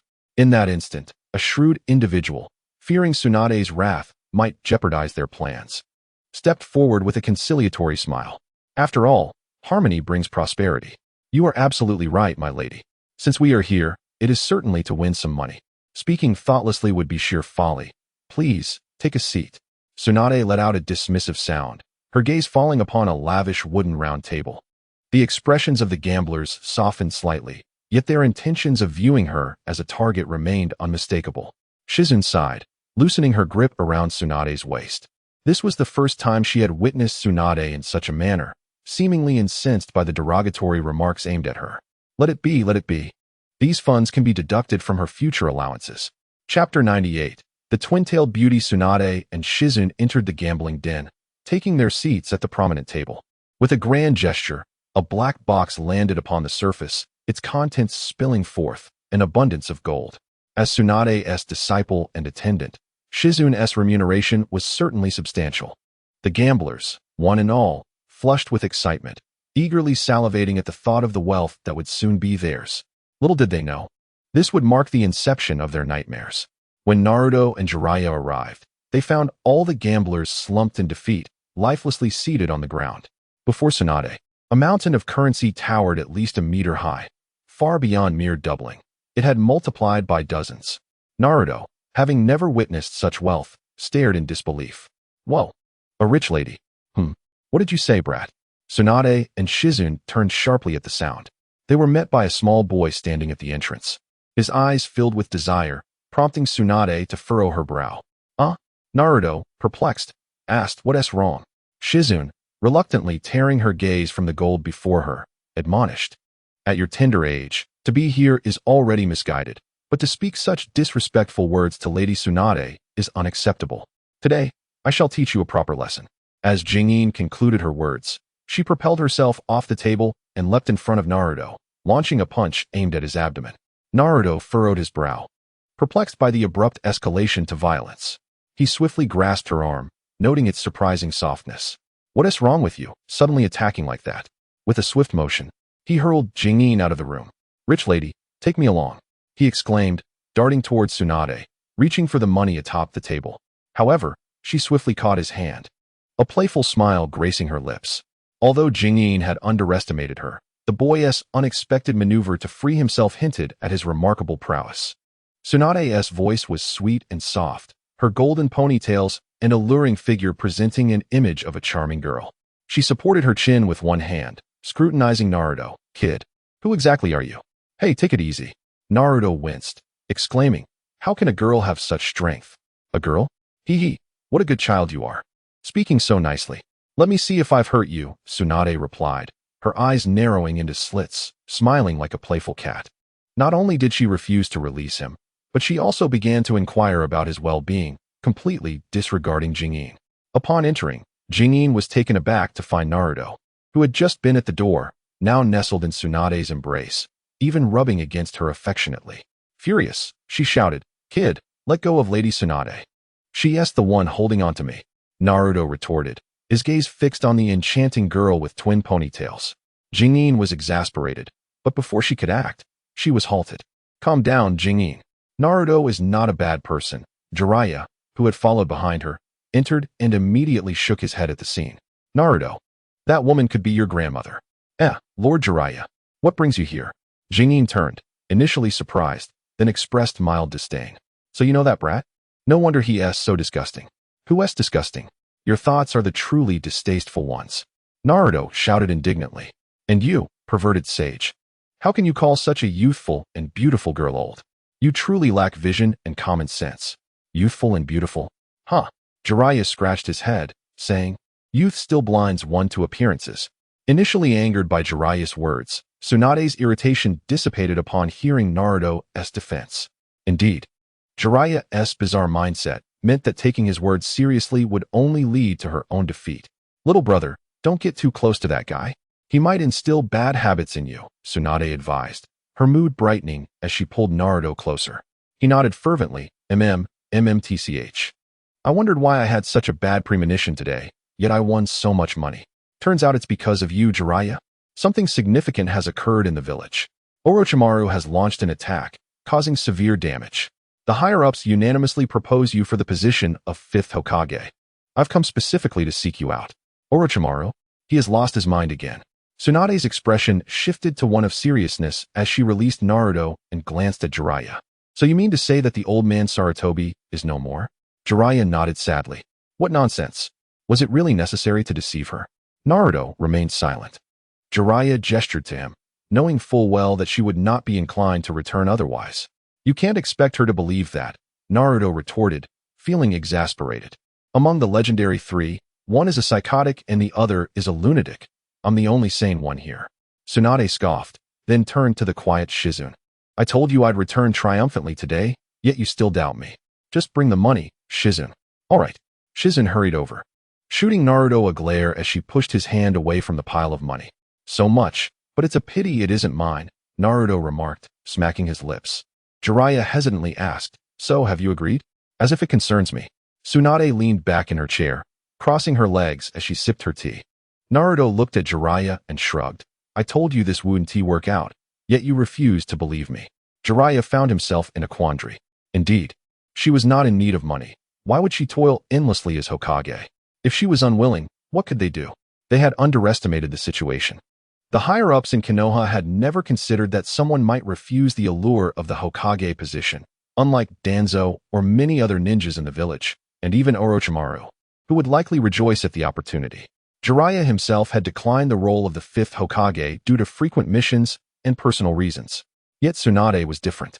She lacked financial need, had no interest in power, and was averse to being shackled by bureaucratic duties. She yearned for freedom. Therefore, after Jiraiya's refusal, when mentioning Tsunade, the village leaders merely thought, well, Tsunade fits the bill. She possesses the strength and capability. They never anticipated her utter disinterest in the Hokage position. Their sole focus was on how to locate her, naively believing that once found, she would willingly return to the village to assume the role of Hokage and assist them. This was a grave miscalculation. Chapter 99. I have no desire to be Hokage. Only Jiraiya had a slight understanding of Tsunade's character. Even concocting a far-fetched excuse about the third Hokage, Sarutobi Hiruzen, sacrificing himself heroically while defending the village against the attack of his former pupil, Orochimaru. Yet, this too proved ineffective. She was not swayed by such tactics. To correct Tsunade's assertion, none of the legendary three could be deemed entirely sane. Conventional reasoning simply did not apply. Attempting to tug at her heartstrings would be futile. In her eyes, Sarutobi Hiruzen was an old man, already well past his prime. His passing was hardly surprising. The Hokage position, whoever desired to take it could do so, it was irrelevant to her. But that's the Hokage, Shizune murmured softly. These days, even the position of Hokage requires someone to plead for it. Tsunade dismissed the notion with derision, mocking, what does being Hokage even entail? Only those brash youths incessantly proclaim their aspirations to become Hokage. Though mocking, her face bore no trace of amusement, rather a hint of melancholy. Jiraiya remarked, even after all these years, you still mourn the death of Rope Tree. I advise you to mind your own business. Tsunade's fury erupted instantaneously as her hand slammed onto the table. The grand, extravagant gambling table shattered into splinters, and bills fluttered through the air like autumn leaves. Oh, my luxurious golden Namu round table. The owner of the gambling den, upon witnessing this spectacle, felt his heart shatter. He had never experienced such sorrow. Even after losing a considerable sum, the money before Tsunade was predominantly what the gambling establishment had lost to her. And the proprietor realized that he had met his misfortune today. Years of efforts had seemingly gone to waste. Already in a foul mood, the destruction of the golden Namu table, his pride and joy, was nearly unbearable, and he wished he had never allowed her entry. Quickly, we must leave. A brawl is imminent. The onlookers realized the extent of her strength, having previously underestimated her. What they had thought was a mere sheep was in truth a formidable wolf. The gamblers, sensing the impending chaos, abandoned their grief over lost fortunes and scrambled for the exit. I told you, your temper remains as volatile as ever, Jiraiya remarked, surrendering and opting not to engage her. This is not the place for reminiscing. Let us relocate. Humph, we shall go, Shizune. But we Haven Tea finished collecting the money. With so much wealth, a single box would not suffice, prompting Shizune to procure a sack from an unknown source. The bag was nearly full, yet still insufficient. Let us consider this as the funds to purchase that grand dining table, Tsunade declared, not looking back as she exited, with Shizune trailing behind. The gambling den owner watched their retreating figures, lamenting in despair, what a travesty. That was my most cherished golden Namu round table. I would rather forfeit the money than lose my table. Foolishness. That money could buy you hundreds of tables. Be wary. Or she may retract her offer and leave you with nothing. The gamblers, seeing others depart, found their courage renewed. They scoffed at the owner's distress over a mere table. Seriously? You treat a broken table like a treasure. Who would buy it? You're utterly ungrateful. You've traded a table for so much money. You've nearly recouped your losses, while we return home empty-handed and unsure how to face our families. At a nearby barbecue restaurant, several individuals sat cross-legged around a table. Jiraiya engaged in idle chatter while Shizune diligently served grilled meat. Tsunade and Naruto feasted heartily, occasionally expressing their satisfaction with a grunt. Delicious, I assent to it? Not at all. It's absolutely dreadful. This establishment specialized in fire-free grilling, utilizing large pots lined with grilling paper, into which meat slices were placed. However, Shizune's grilling skills left much to be desired, resulting in the meat being charred beyond recognition. It was a mystery how Tsunade managed to enjoy it so much. Naruto glanced at Tsunade, sensing from Jiraiya's tone that she harbored an unresolved burden, possibly related to the Hokage. Shizune, What is the relationship between her and Rope Tree? Shu, keep your voice down. We don't want to provoke her wrath. Shizen cast a furtive glance at Tsunade before turning to Naruto. Rope Tree is Lady Tsunade's brother. I've only gleaned this from her offhand remarks. It seems she has been plagued by guilt over his death. Indeed, Tsunade had a brother named Rope Tree, who had tragically perished in the war at a young age. She feels an overwhelming sense of guilt for failing to protect her younger brother, which ultimately led to his tragic demise. This burden weighs heavily on her conscience, making it difficult for her to find solace. Consequently, she is quite sensitive when others mention this incident, and the prospect of returning to the village to assume the role of Hokage only intensifies her displeasure, as it deeply stirs memories of her brother. For Ju, his dream was to become Hokage when he grew up. He frequently spoke of this ambition in his youth, to the point where Tsunade and the others grew weary of his declarations, dismissing them as the fanciful aspirations of a Navi child. The position of Hokage is not a trivial matter. It requires an exceptional ninja who meets numerous stringent criteria. Each time Tsunade heard Ju boast about his dreams, she would mock him.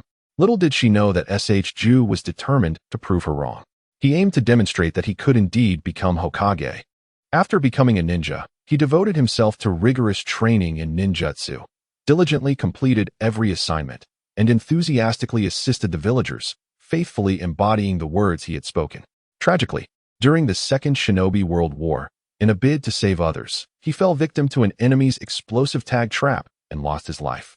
Arriving at the point of death while questioning his worthiness to become Hokage, Tsunade, upon her arrival, was devastated and felt that had she not uttered those discouraging words, it might not have ignited his competitive spirit, leading to such a catastrophic outcome. She believed she was to blame for everything. She considered herself a sinner. Ju's death dealt a profound blow to Tsunade, which is why she reacted with anger to Jiraiya's words. The conflict between Shizune and Naruto was merely a misunderstanding, and once clarified, there was no lingering animosity. She was more than willing to address his concerns. Now it made sense why he had spoken in such a manner. Tsunade did not disdain the position of Hokage. On the contrary, she regarded it as a significant role that necessitates a multitude of qualifications. However, due to her brother's death, she harbored resentment towards the position of Hokage. Jiraiya, setting down his cup, felt a slight headache. So, what exactly are your thoughts? I truly do not wish to occupy the Hokage seat. I have no desire to return to the village. Those old geezers irritate me.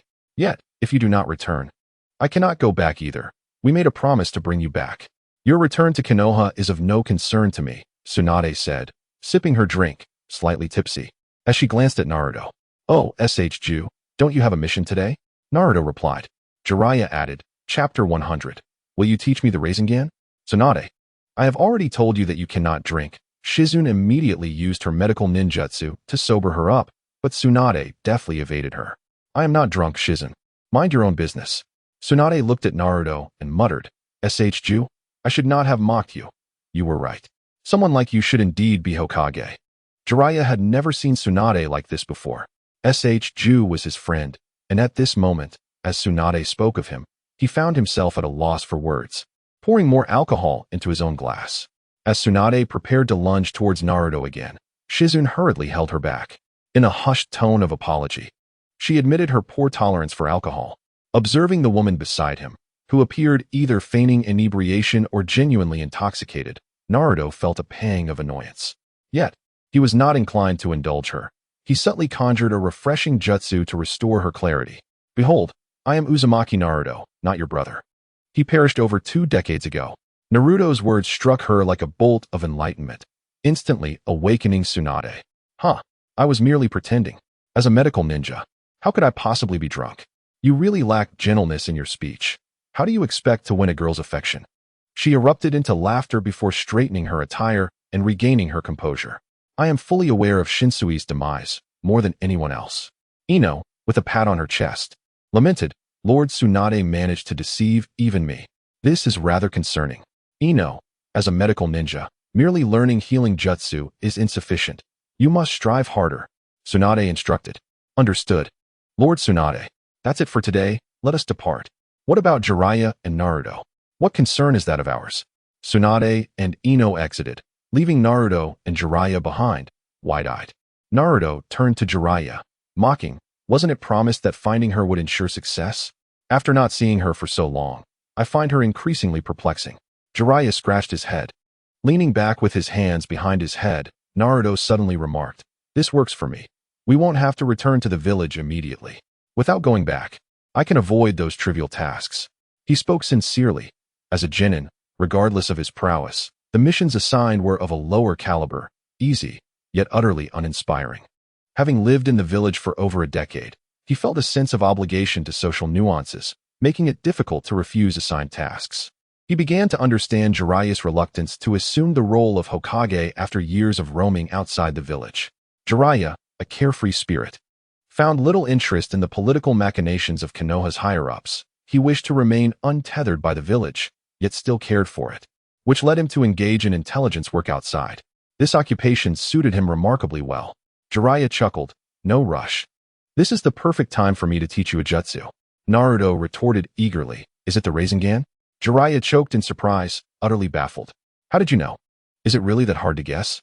If you know about the Rasengan, you must also be aware that it was developed by the fourth Hokage.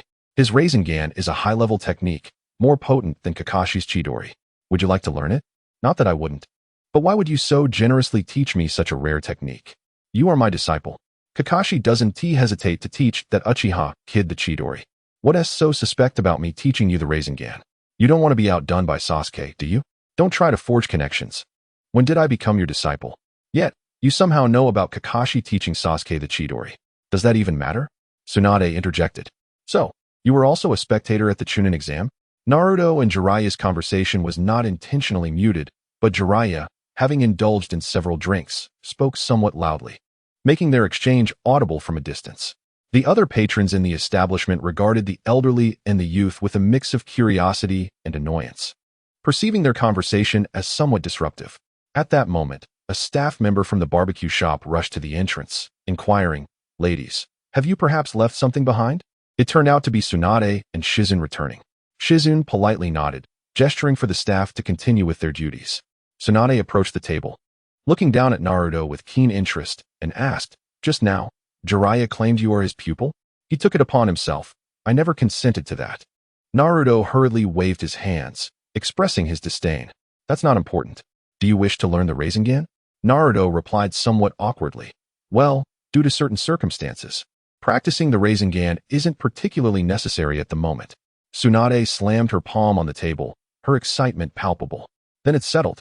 Both Naruto and Jiraiya were startled and quickly stepped back, hoping she wouldn't damage the table again. Fortunately, the table remained intact. Tsunade had mastered her control over strength, unlike when she was at the gambling den. Settled on what? Naruto and Jiraiya exchanged glances, asking in unison. Tsunade, hands on her hips and smiling, replied eagerly, "You wish for me to return to Konoha, right? If you can defeat me, I shall accompany you back." The Rasengan, a jutsu developed by the fourth Hokage, Minato Namikaze, based on the principle of the tailed beast bomb, is immensely powerful, nearly flawless, with a learning difficulty rated at an exceptional level. The fourth Hokage spent 3 years developing this technique before teaching it to Jiraiya, who mastered it in merely 3 days. While Jiraiya's talent in ninjutsu is indeed commendable, it does not imply that the fourth Hokage was less capable. The processes of developing and learning jutsu are distinctly different. The reason the fourth Hokage took so long was primarily to eliminate the technique's side effects while ensuring its potency, making it safer for future generations to learn without harming their bodies. In truth, the method of practicing this technique is not particularly challenging. However, this unique jutsu, which does not require hand signs, can prove to be quite demanding. What do you think? Jiraiya learned it in just 3 days, and as his disciple, I won't demand you surpass him. I'll give you 1 week. If you can master the Rasengan in that time, I will return to your village. Ignoring Shizune's objections from behind her, Tsunade continued, her eagerness evident. Naruto regarded her with a peculiar expression. Becoming Hokage is not of utmost importance. You simply wish for an opportunity to gamble, he mused, exchanging glances with Jiraiya. All right, then, we shall meet here in a week. With that, Tsunade left, truly departing this time. Naruto and Jiraiya did not linger either, settling their bill and preparing to leave. Jiraiya mentioned that he would need to work overtime to teach Naruto the Rasengan, as the position of Hokage in the Hidden Leaf Village was a matter that warranted serious attention. It was indeed a formidable task to expect a genin to master a jutsu of such high caliber in just 1 week. Chapter 101. Don't tell anyone you know me. In fact, Naruto had already been experimenting with the Rasengan on his own for quite some time. However, he rarely used it in public, especially not among the villagers of Konoha, and he certainly did not boast about it to anyone. Even Jiraiya was unaware, and Tsunade, meeting him for the first time, was even less likely to know. Observing Jiraiya, who was ostentatiously showcasing his Rasengan, Naruto felt a pang of reluctance to disclose certain truths, fearing it might undermine Jiraiya's confidence. However, he also lacked the patience to follow Jiraiya's methodical steps for training. Thus, an intriguing scene unfolded. Jiraiya, one hand forming the Rasengan while the other gestured animatedly, elaborated on the technique to Naruto. This is an advanced ninjutsu, quite challenging indeed. Given your current rank as a genin and the limited time frame of merely a week, practicing the Rasengan may be somewhat premature. Nonetheless, since you have made a wager with Tsunade, you must confront this challenge head-on. He explained that the Rasengan does not require hand seals, making it convenient for combat once mastered. The training for the Rasengan comprises 4 stages, the first of which involves gathering chakra in the palm. Oh, is that so? Naruto responded, and as he moved his hand, a soft blue aura surged forth from his palm. Commendable chakra control, Jiraiya remarked, nodding in slight approval. It appears you have some experience with chakra training, such as tree climbing and walking on water. We can thus bypass this step. The second stage involves water balloon training. Jiraiya produced a balloon the size of his fist, filled with water, and began to shake it. With a subtle motion of his brow, the water balloon expanded from a flattened form to a round shape, before bursting with a pop, splattering water everywhere. He tossed a water balloon to Naruto, saying, "Just like this, you must concentrate your chakra within the balloon, agitating the water until it bursts. Do you understand, or would you like me to explain again? Isn't it just about popping the balloon? How difficult can it be?" Naruto replied, shrugging. "Remember, you must use the water flow to burst the balloon, not your hands." "Got it," Naruto affirmed, raising his palm to channel his chakra. The water balloon trembled violently before bursting with a loud pop, drenching Jiraiya. Wiping his hair with his clothing, Jiraiya remarked in astonishment, "You're quite impressive. You're only a fraction slower than I was when I learned this." Naruto raised an eyebrow skeptically. "Didn't you take 3 days to master this technique?" "Humph. The true difficulty of this ninjutsu lies in the final stages. Just wait and see."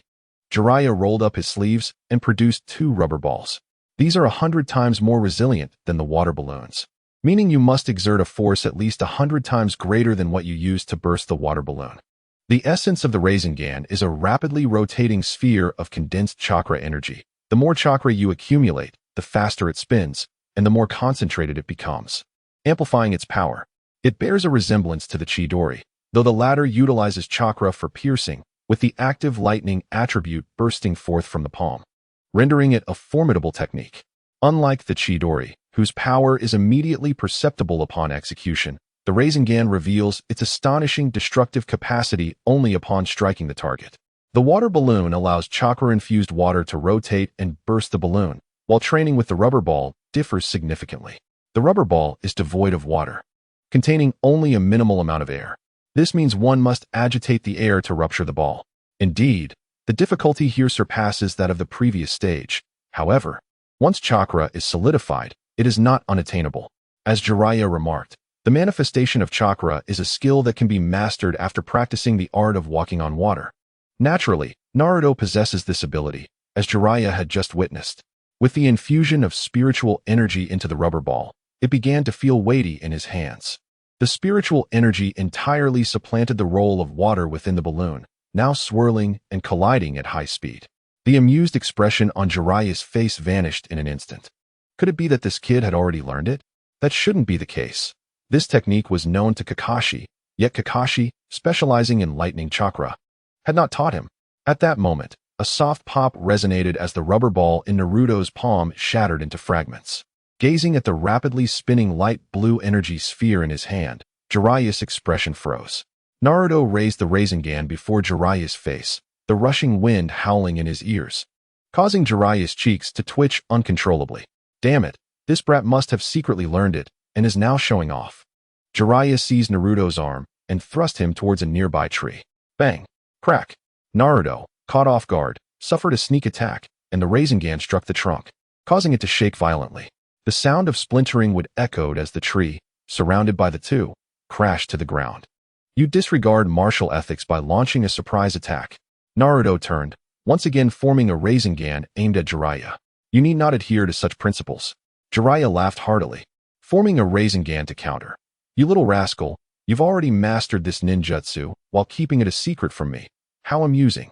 Regardless of one's extraordinary talent for ninjutsu, it is nearly impossible to instantly comprehend and master advanced techniques. Jiraiya was no exception, and neither was Naruto. In such a scenario, if he remained perplexed, he would not be Jiraiya.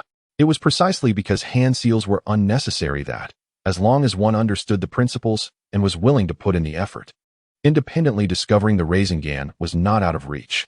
Moreover, Naruto was a descendant of Minato, possessing commendable ninjutsu talent as well. Naruto did not elaborate further. Parting ways with Jiraiya, their Rasengans collided upon impact, striking the ground with even greater force than before. As the dust settled, a massive crater resembling the yin-yang symbol was left on the surface. Naruto aimed to deceive Jiraiya, presenting the Rasengan merely in its conventional state. Otherwise, it would have been too astonishing. Jiraiya's sudden challenge was also predicated on the scale of Naruto's Rasengan. The outcome, naturally, was evenly matched. The peculiar terrain was a result of the opposing rotational directions of their Rasengans creating repulsion. If Tsunade were to learn of this, one could only imagine her reaction. Jiraiya grasped Naruto's shoulder and lewdly suggested, with plenty of time before the wager concludes, returning to the village early would be dull. Why not use this time to gather materials? Initially, one might assume he was using the pretense of gathering materials to collect intelligence. Yet it turned out he was genuinely lecherous, with a rather unique perspective. Damn it, don't tell anyone you know me. Naruto fled at great speed. A week later, the day of the agreement with Tsunade arrived. Due to a wager with Naruto, Tsunade felt a surge of excitement and had refrained from frequenting gambling establishments in recent days. Early in the morning, she and Shizun arrived at the designated meeting place. Chapter 102. Can the sky you admire reveal the bright moon? Naruto and Jiraiya arrived fashionably late, which displeased Tsunade. How slow you are, she exclaimed. Apologies for keeping you waiting. This fellow has a bit of a learning curve, making it challenging to teach him. Jiraiya suppressed a chuckle, eager to witness Tsunade and Shizun's astonishment. Shizun, slightly perplexed, asked, from Jiraiya's tone, does it mean Naruto has truly mastered the fourth Hokage's jutsu? That seems incredible. Jiraiya nodded vigorously, indeed. Although he lacks some aptitude, with me, Jiraiya, guiding him, it's nothing insurmountable. It took me a few extra days. But he has finally managed to grasp the Rasengan just in time. Is that true? Shizun questioned skeptically, then grasped Tsunade's arm. Does this mean you will become the fifth Hokage, Lady Tsunade? Hey, Shizun, why are you so excited? Do you think being Hokage is such a splendid job? Tsunade replied, looking at her with exasperation and a sigh. Of course, it is the dream of all ninjas. To achieve it so effortlessly, wouldn't Lady Tsunade be pleased? To claim that it is the dream of all ninjas is a bit exaggerated. Do you think that's why Jiraiya came to find me? He simply does not wish to take on that role. Tsunade glanced at Naruto, slightly astonished. So, you really have mastered the Rasengan? Jiraiya cleared his throat, reminding, Naruto, show her the results of your training with me over the past few days. What have you even taught me? You've been slacking off. Nevertheless, Naruto chose to grant him some face and refrained from exposing his falsehood. He was disinterested in banter and directly unleashed the Rasengan. Oh my, it truly is the Rasengan. Shizun gasped, covering her mouth with both hands, still finding it hard to believe. She understood that Tsunade had wagered on Naruto's inability to learn the Rasengan within a week, as she was not particularly keen on the Hokage position. The whole thing was merely a result of her simple love for gambling. Having recently won a substantial amount at the gambling house, and thought it would be amusing to make a verbal bet. This was a high-level jutsu. Jiraiya had taken 3 days to master it, by which time he had already earned the title of the legendary Sannin. His understanding of ninjutsu reaching heights unattainable by ordinary individuals. And how young was Naruto? Yet, he had indeed learned it. Not bad. Tsunade offered a rare compliment before turning to leave. A bet is a bet. I shall return to the village. Wait, just like that? Jiraiya called out loudly, Tsunade, aren't you at all surprised or curious? The absence of the anticipated astonishment left Jiraiya puzzled. Did she understand Naruto better than he did? Was the wager merely a pretext? Did she know Naruto would master the Rasengan, but refrain from directly agreeing to return as Hokage, instead using this as a bet? No, no. Jiraiya shook his head. Tsunade was not that kind of person. Yet, her demeanor was indeed quite peculiar.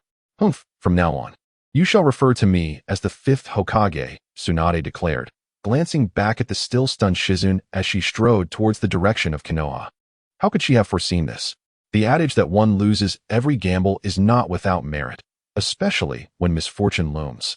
Tsunade harbored a premonition, yet she remained skeptical of fate. After all, being Hokage wasn't such a dire fate. It would be disingenuous to claim she wasn't astonished. The flawless ninjutsu developed over 3 arduous years by the fourth Hokage was not something one could master with ease. Either one had already acquired the knowledge beforehand, or possessed an exceptional talent for learning it on the fly. Regardless, the occurrence of such a phenomenon in Naruto was indeed remarkable. Yet, she had grown accustomed to her string of defeats in gambling. Her recent victory was merely due to Jiraiya's unexpected visit. If she were to triumph again, the implications would be uncertain. So what if she became Hokage? The current Mizukage was a woman after all. Her ascension to the position of a female Hokage seemed to carry a connotation of an irreconcilable duality. Wait for us, Naruto and Jiraiya called out as they hurried to catch up. Upon returning to Konoha, after locating Tsunade, she realized she had been deceived. Though slightly irked, she did not resign from her newly acquired role. The village held a ceremony to celebrate her inauguration as the fifth Hokage, announcing to all nations and ninja villages that Konoha was now under Tsunade's governance. Naruto felt a twinge of dissatisfaction, accompanying Jiraiya on an outing. He had enjoyed a brief respite, yet gained little in terms of tangible benefits. Thus, he insisted on inscribing his name on the scroll that established a contract with the Toad clan of Miyaboko Mountain. Those formidable toads possessed commendable combat prowess. He resolved to delve into the art of summoning. Contracts with beasts like the Nine-Tails were exceedingly rare. Being a Jinchuriki, with the Nine-Tails dwelling within him, afforded him a unique advantage. However, summoning other beasts required a soul contract, which demanded profound trust. Any sign of resistance from the summoned creature would result in failure. I'll ponder this later. There's no need for urgency at present. Along the way, Naruto chanced upon a few volumes of Ica Paradise. Realizing that entertainment options were still rather sparse, he found himself yearning for Jiraiya's lifestyle, wandering freely to gather inspiration in pen tales. While few read his works, they were pursuits that resonated with his true desires. Wait a moment. I too am following my aspirations, and I certainly do not covet Jiraiya's materials. Can the sky you admire reveal the bright moon? He mused. I cannot say, but tonight, the moon here is vast and round. In times of adversity, one should quietly close their eyes. Even when clouds obscure the moonlight, envisioning its brilliance can dispel the confusion beneath one's feet. Let us walk the path of faith. True strength lies within those who dare to dream and believe in love. As he concluded his reading, he reflected, is this truly Ica Paradise? Naruto scrutinized the novel's cover repeatedly, finding its content far removed from his expectations. He could no longer comprehend Jiraiya, lewd and unrefined, gathering so many materials daily, leading him to presume that Ica Paradise was a mere frivolous read. To his surprise, the content was quite serious, far from what he had anticipated. Naruto casually tossed the paradise of affection into his storage space and glanced upward. Speaking of the moon, it was indeed large and round tonight. With a thought, he arrived at the Konoha hospital. Tsunade, as the Hokage, immediately set to work treating the injured from Orochimaru's assault on Konoha. Her efforts greatly relieved the burden on the medical ninjas, as her prowess was equivalent to that of all of them combined. The giant slug she summoned split into numerous smaller ones, which slithered over the wounded, visibly improving their conditions. Indeed, the Wetbone Forest, one of the 3 great sacred lands, produced the strongest medical summoning beast, whose healing capabilities could simultaneously save an entire village. With Tsunade present, Konoha had an additional guardian. Imagine if an enemy launched a massive assault. Amidst the chaos, the living slug could swiftly turn the tide. Today, the hospital was empty, as all the patients had recovered and had no reason to remain. The hospital director gazed in awe at the extraordinary healing techniques, pondering the necessity of the hospital with the 5th Hokage around. However, it wasn't quite as he imagined. While Tsunade and the slug's healing abilities were indeed formidable, She could not be sought for every minor ailment. Such treatment was not as straightforward as it appeared. It consumed vast amounts of chakra, which required time to replenish. Even the slug's chakra was not limitless. Excessive consumption would also lead to burdens. The large hole in the hospital corridor, created by the Akatsuki member Kisame, had been mended, and the director assumed it was a result of the battle with the sound and sand ninjas, paying it little mind. The war had ended, and there was no longer a need to conceal the news of the Moonlight Gale. When Naruto inquired, the director readily informed him. Upon learning the location of the room where the Gale was staying, he headed upstairs, only to collide at the door with a young woman with long purple hair. She was strikingly beautiful, a vision of grace, Yukino Yuzuki, without her umbu mask, dressed in a pristine white dress and holding a bouquet of flowers. She appeared to be visiting a patient. Apologies. Hello, are you here to see the Gale? Upon recognizing Naruto, Yukino adjusted her dress and greeted him. They had met several times before, but she had never revealed her name, always wearing her mask. This was their first encounter in her current state. She assumed Naruto did not know her identity, but why was he seeking the Gale? Yes, I know the Gale, Naruto replied without revealing her identity, glancing at the jasmine flowers in her hand with a smile. Who is this beautiful sister? I don't recall the Gale mentioning you. Yukino blinked, playfully touching her lips with her slender fingers, and said with a hint of mischief, Oh, I'm Yukino Yuzuki. I know you, Naruto. Just as Naruto was about to respond, the door to the hospital room swung open. Naruto, it's you. Come in quickly. As the moonlight illuminated the surroundings, Shifeng stepped out, his face aglow with enthusiasm as he beheld him. The last time you saved my life, you departed without a word. I was lamenting the lack of an opportunity to express my gratitude, and here you are. How fortuitous. My wounds have healed, and as a token of thanks, I shall treat you to a barbecue. Naruto glanced at Yuzuki Saigen. He had come to see Shifeng for a purpose, yet he was taken aback to find Saigen present as well, leaving him to seek another occasion for their discussion. It was entirely reasonable for Shifeng to invite him to dinner as a gesture of gratitude for saving his life, and thus Naruto chose to keep his thoughts unspoken. Unable to refuse such heartfelt hospitality, he draped an arm over Shifeng's shoulder and exclaimed, Splendid. I am quite eager for roasted suckling pig. Ah, well then, Shifeng replied, noticing Naruto's acceptance, before turning his gaze to Yuzuki Saigen. You're here too. Let us all go together. Speaking of which, this is my first time seeing you since my injury. It has been quite a while, hasn't it? Is that all right? You two appear to have matters to discuss. Would my presence be an inconvenience? Saigen inquired, her eyes darting between Naruto and Shifeng, puzzled by the sudden display of camaraderie between them. Shifeng's eyes widened in surprise. How had he not pursued such a beautiful girl before? Yet, her demeanor suggested a prior acquaintance with Naruto. Was it possible that there was some clandestine relationship between them? What on earth had transpired in his ignorance? Alas, what a pity it was. With a sigh, Shifeng shook his head, dismissing the thought.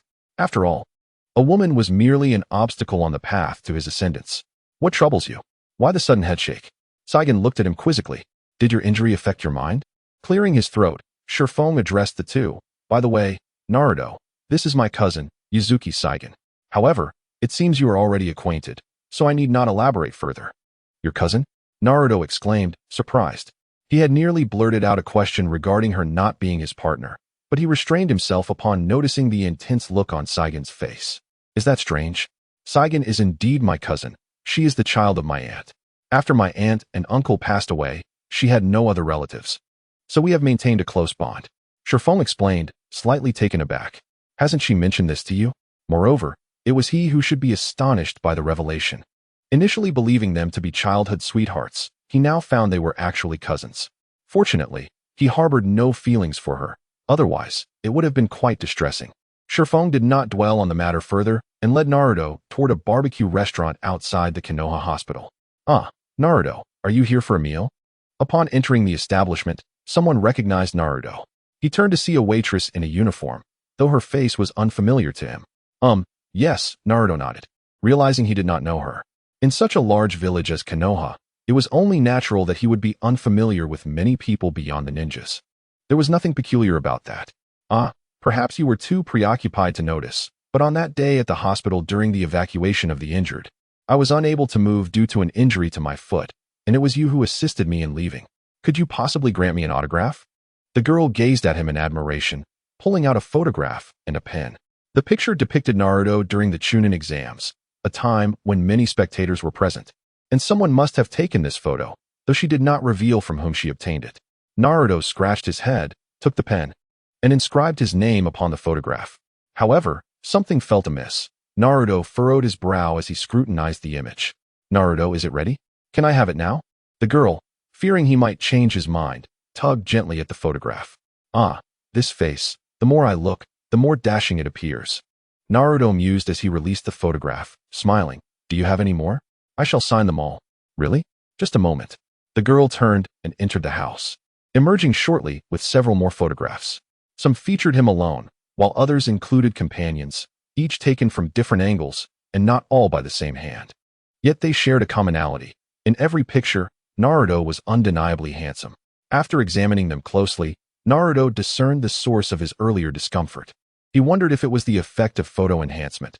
His own face appeared very pale, akin to a pretty boy living off others. Bah! I am not a pretty boy. Chapter 104. Where did the pig come from? Naruto recognized the distinction, and so did his companions, Shikaku and Yuzuki Yueying. Shikaku scrutinized his face and hesitated. I recall you once had whisker-like markings on your face. What happened to them? Whiskers? Naruto reached up to touch his face. Finding nothing of the sort, he finally comprehended the source of his previous disquiet. It was not whiskers, but rather the remnants of the Nine-Tails chakra that had left a shadowy pattern on his skin, akin to cat whiskers. With the Nine-Tails no longer within him, its energy's influence dissipated, and through his training in chi refinement, his spiritual energy had begun to restore his body, eliminating impurities and preserving its essence. The lingering energy of the Nine-Tails was indeed considered foreign. Thus, with the absence of those markings, he felt as though he had transformed into a pretty boy, enhanced by the beauty filter of the photographs. It was no wonder he appeared increasingly handsome upon closer inspection. The realization dawned on him. Yuzuki Yueying chuckled lightly. I never expected you to be quite the celebrity. Even the girl at the barbecue shop knows you. Given that this was their first formal meeting, she refrained from saying anything suspicious. Such matters were trivial. Naruto was in high spirits and promptly signed his name across all the photographs. The girl gratefully invited the trio to sit and presented the menu, inquiring about their preferences. No barbecue meal would be complete without gluten, chives, and eggplant. Naruto and Shikaku ordered an abundance of dishes, causing Yuzuki Yueying to frown. Naruto, you are still growing. Consuming all this is not advisable. She then turned and glared at Shikaku. And you, having just been discharged, should also refrain from such indulgence. Girls often overreact. What harm is there in occasionally enjoying barbecue? The moonlit breeze turned towards Yuzuki Yueying and signaled, well, Yueying, Naruto can be considered my savior. I have not been a gracious host. You are attentive, so please do keep him company. As Naruto, who was indulging in skewered rice cakes, heard this statement, he was taken aback and ended up sputtering food all over the face of the elder. Keep me company? What do you mean? Yueying's body stiffened slightly, her delicate face flushing with color as she shyly replied, Kazekage, what nonsense are you speaking? Kazekage cleared his throat, feeling a touch awkward. Please do not misunderstand. I meant to say, assist me in hosting him. There is no need for such formality. We are from the same village, and you are making me feel quite embarrassed. Naruto said, picking up another skewer of rice cakes, which he then handed to Yuzuki Yueying. As she accepted it, realization dawned upon her, and she shot him a glance. Softly murmuring, thank you. Kazekage wiped his face, recalling Naruto's earlier mention of roasted suckling pig. Eager to forge a good relationship with Naruto, he yelled, waiter, do you not have roasted suckling pig here? Upon hearing his words, the patrons in the establishment were left in stunned silence, all gazing in their direction. Kazekage was taken aback, wondering why they were staring at them. He looked at Naruto, who turned to Yueying, only to see her shake her head. She never indulged in barbecued foods and found nothing odd about this place. Naruto sensed that the expressions of the onlookers hinted at mockery, but out of politeness, he refrained from laughing. Only two children cast a bewildered look at Kazekage, whispering, coming to a vegetarian restaurant for roasted suckling pig? How foolish. A female staff member hurried over to explain that they only served vegetarian dishes, clarifying that their establishment did not discriminate against meat eaters, but merely operated under the guise of a vegetarian restaurant to earn a living. Kazekage was bewildered. Was there truly a vegetarian barbecue restaurant? However, having made his declaration, he felt it would be inappropriate to retract it. stubbornly thinking that he must treat Naruto to roasted suckling pig at some point. Yuin cast a mildly reproachful glance at Naruto. After all, Kazekage was her cousin. Naruto nodded in response, thinking that he had merely made a casual remark and wondered why Kazekage took it so seriously. Just then, a peculiar sound emanated from outside, causing Naruto's gaze to shift, which brought a smile to his face. Where did that pig come from? A small pink pig trotted past the entrance, seemingly drawn in by the enticing aroma, peeking inside, and was promptly seen by both Naruto and Kazekage. Upon witnessing their expressions, the little pig startled and retreated in fright. Kazekage paused for a moment, then joyfully exclaimed, "What a delightful coincidence." Clearing his throat, he said, "You two continue your conversation. I shall step outside for a moment." As Kazekage rose to leave, Naruto and Yuzuki Yuin assumed he had some urgent matter to attend to and did not think much of it. Perhaps having removed her mask, Yuin now appeared less casual and more contemplative compared to before. Naruto and she exchanged a few words, and he couldn't help but think that this was akin to meeting online friends in person, capturing a similar atmosphere and sentiment. Naruto casually inquired, "Is he truly your elder cousin?" Yuin replied, "Yes, indeed. My parents perished in the war, and I was later taken care of by my aunt and her family. Unfortunately, my aunt and uncle also passed away, but from his words, it seems you do not keep in touch often. Who reaches out without reason? What you said seems rather perplexing." Indeed, it appears to be the case. Originally, Naruto thought that if they were cousins and had no other relatives, their bond should be quite strong. However, it seems this was not the reality. Although he found it strange that they now shared a cousinly relationship, for some reason, he felt a sense of relief in his heart.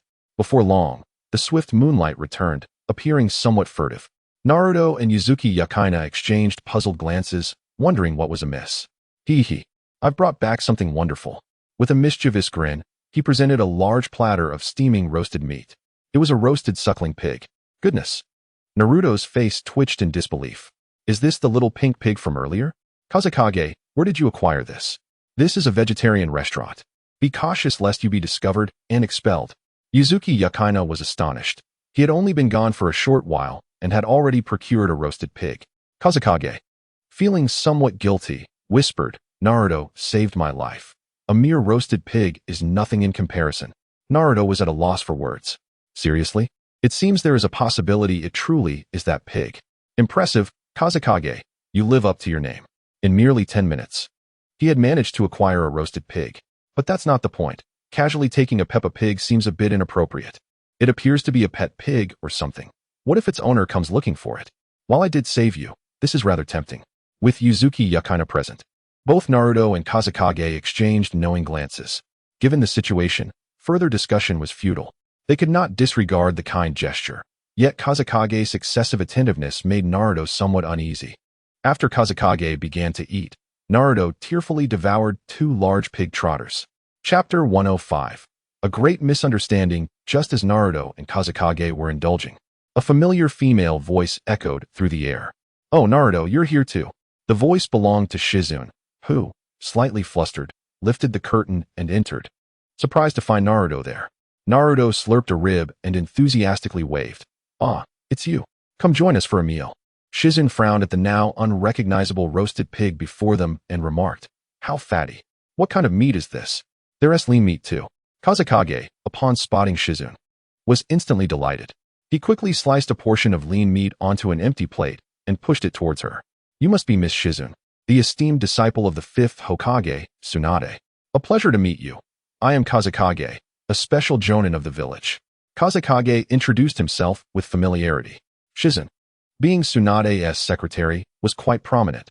Establishing a good rapport with her would be advantageous. Shizune was somewhat puzzled, having just returned to Konoha.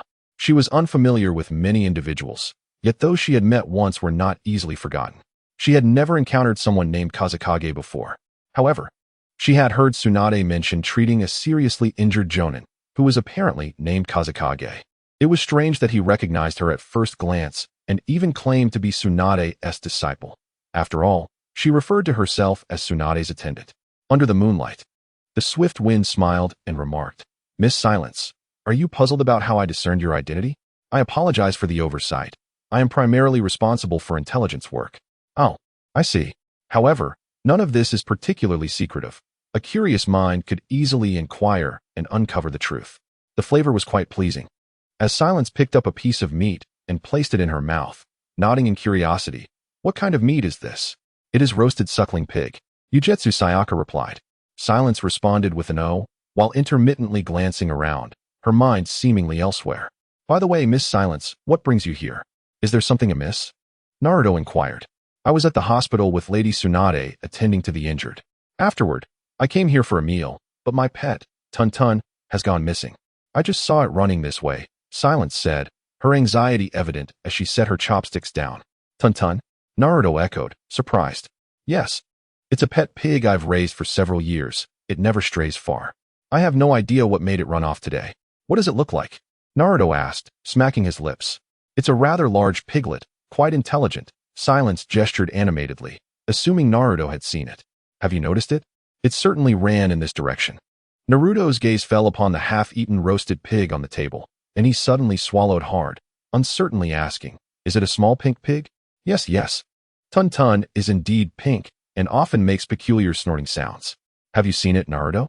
Silence exclaimed, rising in excitement, believing Naruto must know something. The private room fell silent, with only the swift wind continuing to munch away. Unfazed, he remarked, "Oh, you mean that pig? It just barged in here a moment ago and startled me." "What pig?" Yujetsu Sayaka furrowed her brow, unable to see the so-called pink pig due to Naruto's obstructing figure. Cold sweat trickled down Naruto's face as he suddenly grasped Yujetsu Sayaka's hand.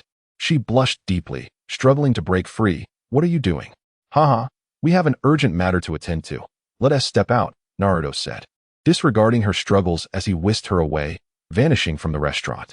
Leaving the swift wind bewildered, he pondered, have they really progressed that quickly in their relationship? What is going on with them? Silence questioned. "Miss Silence, do not concern yourself with my cousin and Naruto. Come now. Using medical ninjutsu to aid the injured must be exhausting. Indulge in more meat to replenish your strength." "Oh, thank you. This roasted suckling pig is quite delectable." Silence hesitated, pondering the roasted pig. Tun. Suddenly, she gasped, striking the table with her fist, causing the remaining roasted pig to crumble. The swift wind was taken aback. "What on earth?" "You've eaten Tun." Silence exclaimed in disbelief, staring incredulously at the swift wind, who was still clutching a small piece of pig's trotters. That trotters bore an uncanny resemblance to Tun. Goodness. Realizing Naruto's sudden departure with Sayaka, the swift wind swiftly grasped the situation. He hurriedly clarified, "It's a misunderstanding. It's not what you think. You have killed Tun. How could you?" Silence's voice turned icy, infused with a tempestuous fury. With a resounding crash, the sound of shattering glass echoed as the swift figure of Shifong was sent flying out of the shop. "Hello, is this the police department? There's a fight here." A bystander remarked, "Isn't that guy a jonin? How could he possibly be losing to a woman?" "That is no ordinary woman," another interjected. "If I recall correctly, that lady is Shizune, the secretary of the 5th Hokage. Her abilities are not to be underestimated."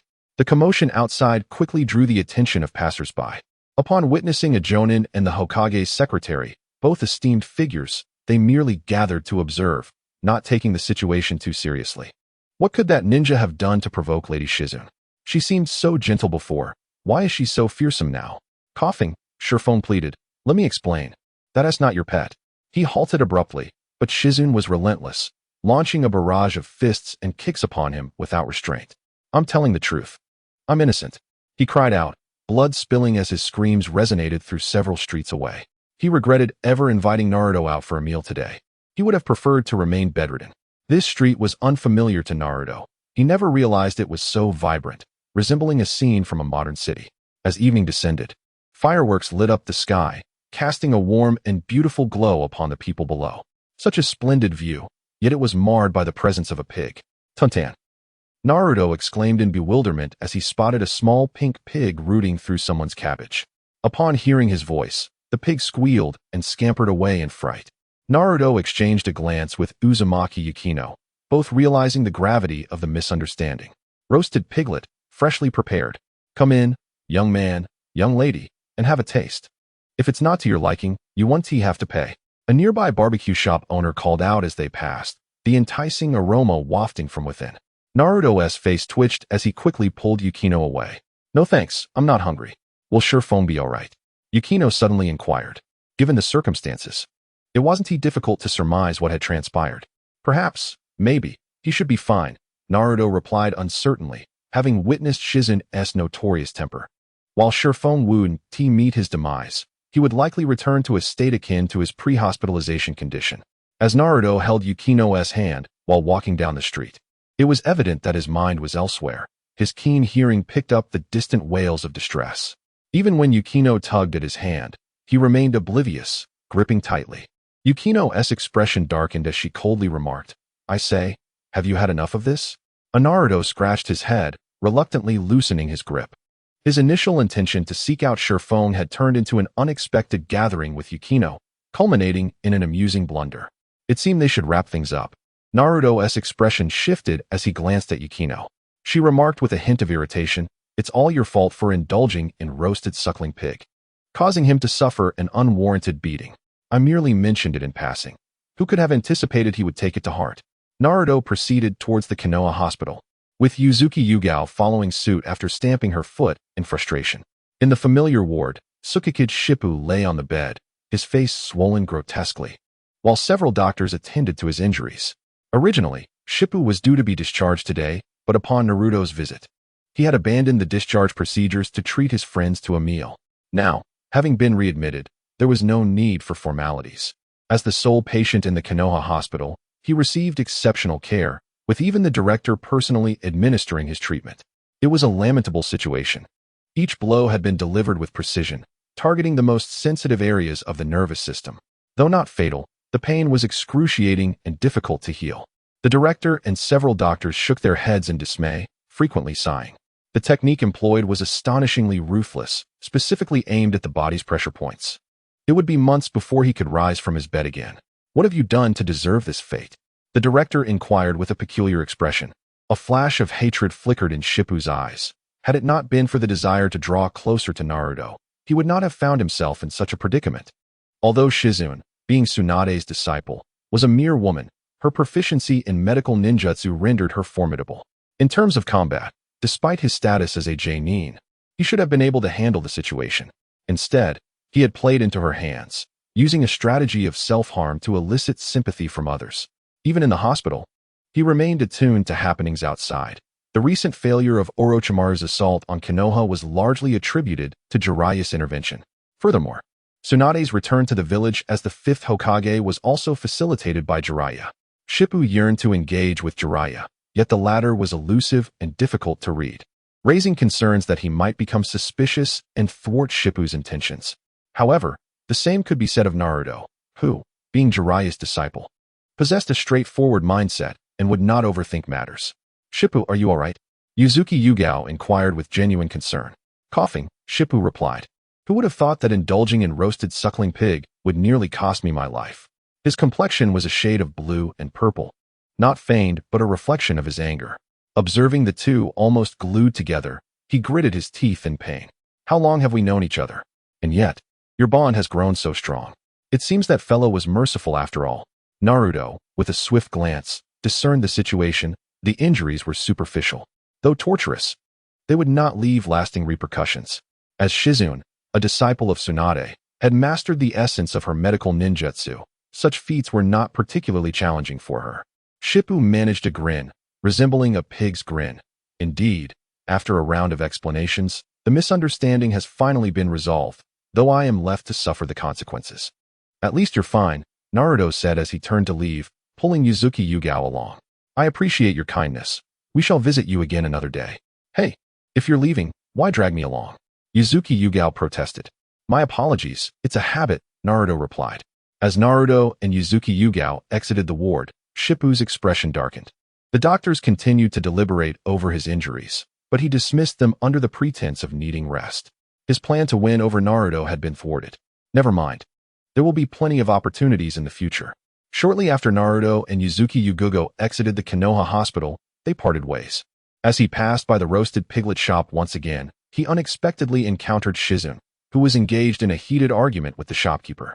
Approaching, Naruto heard Shizune vehemently chastising the owner, accusing him of nearly causing her to mistakenly harm an innocent creature.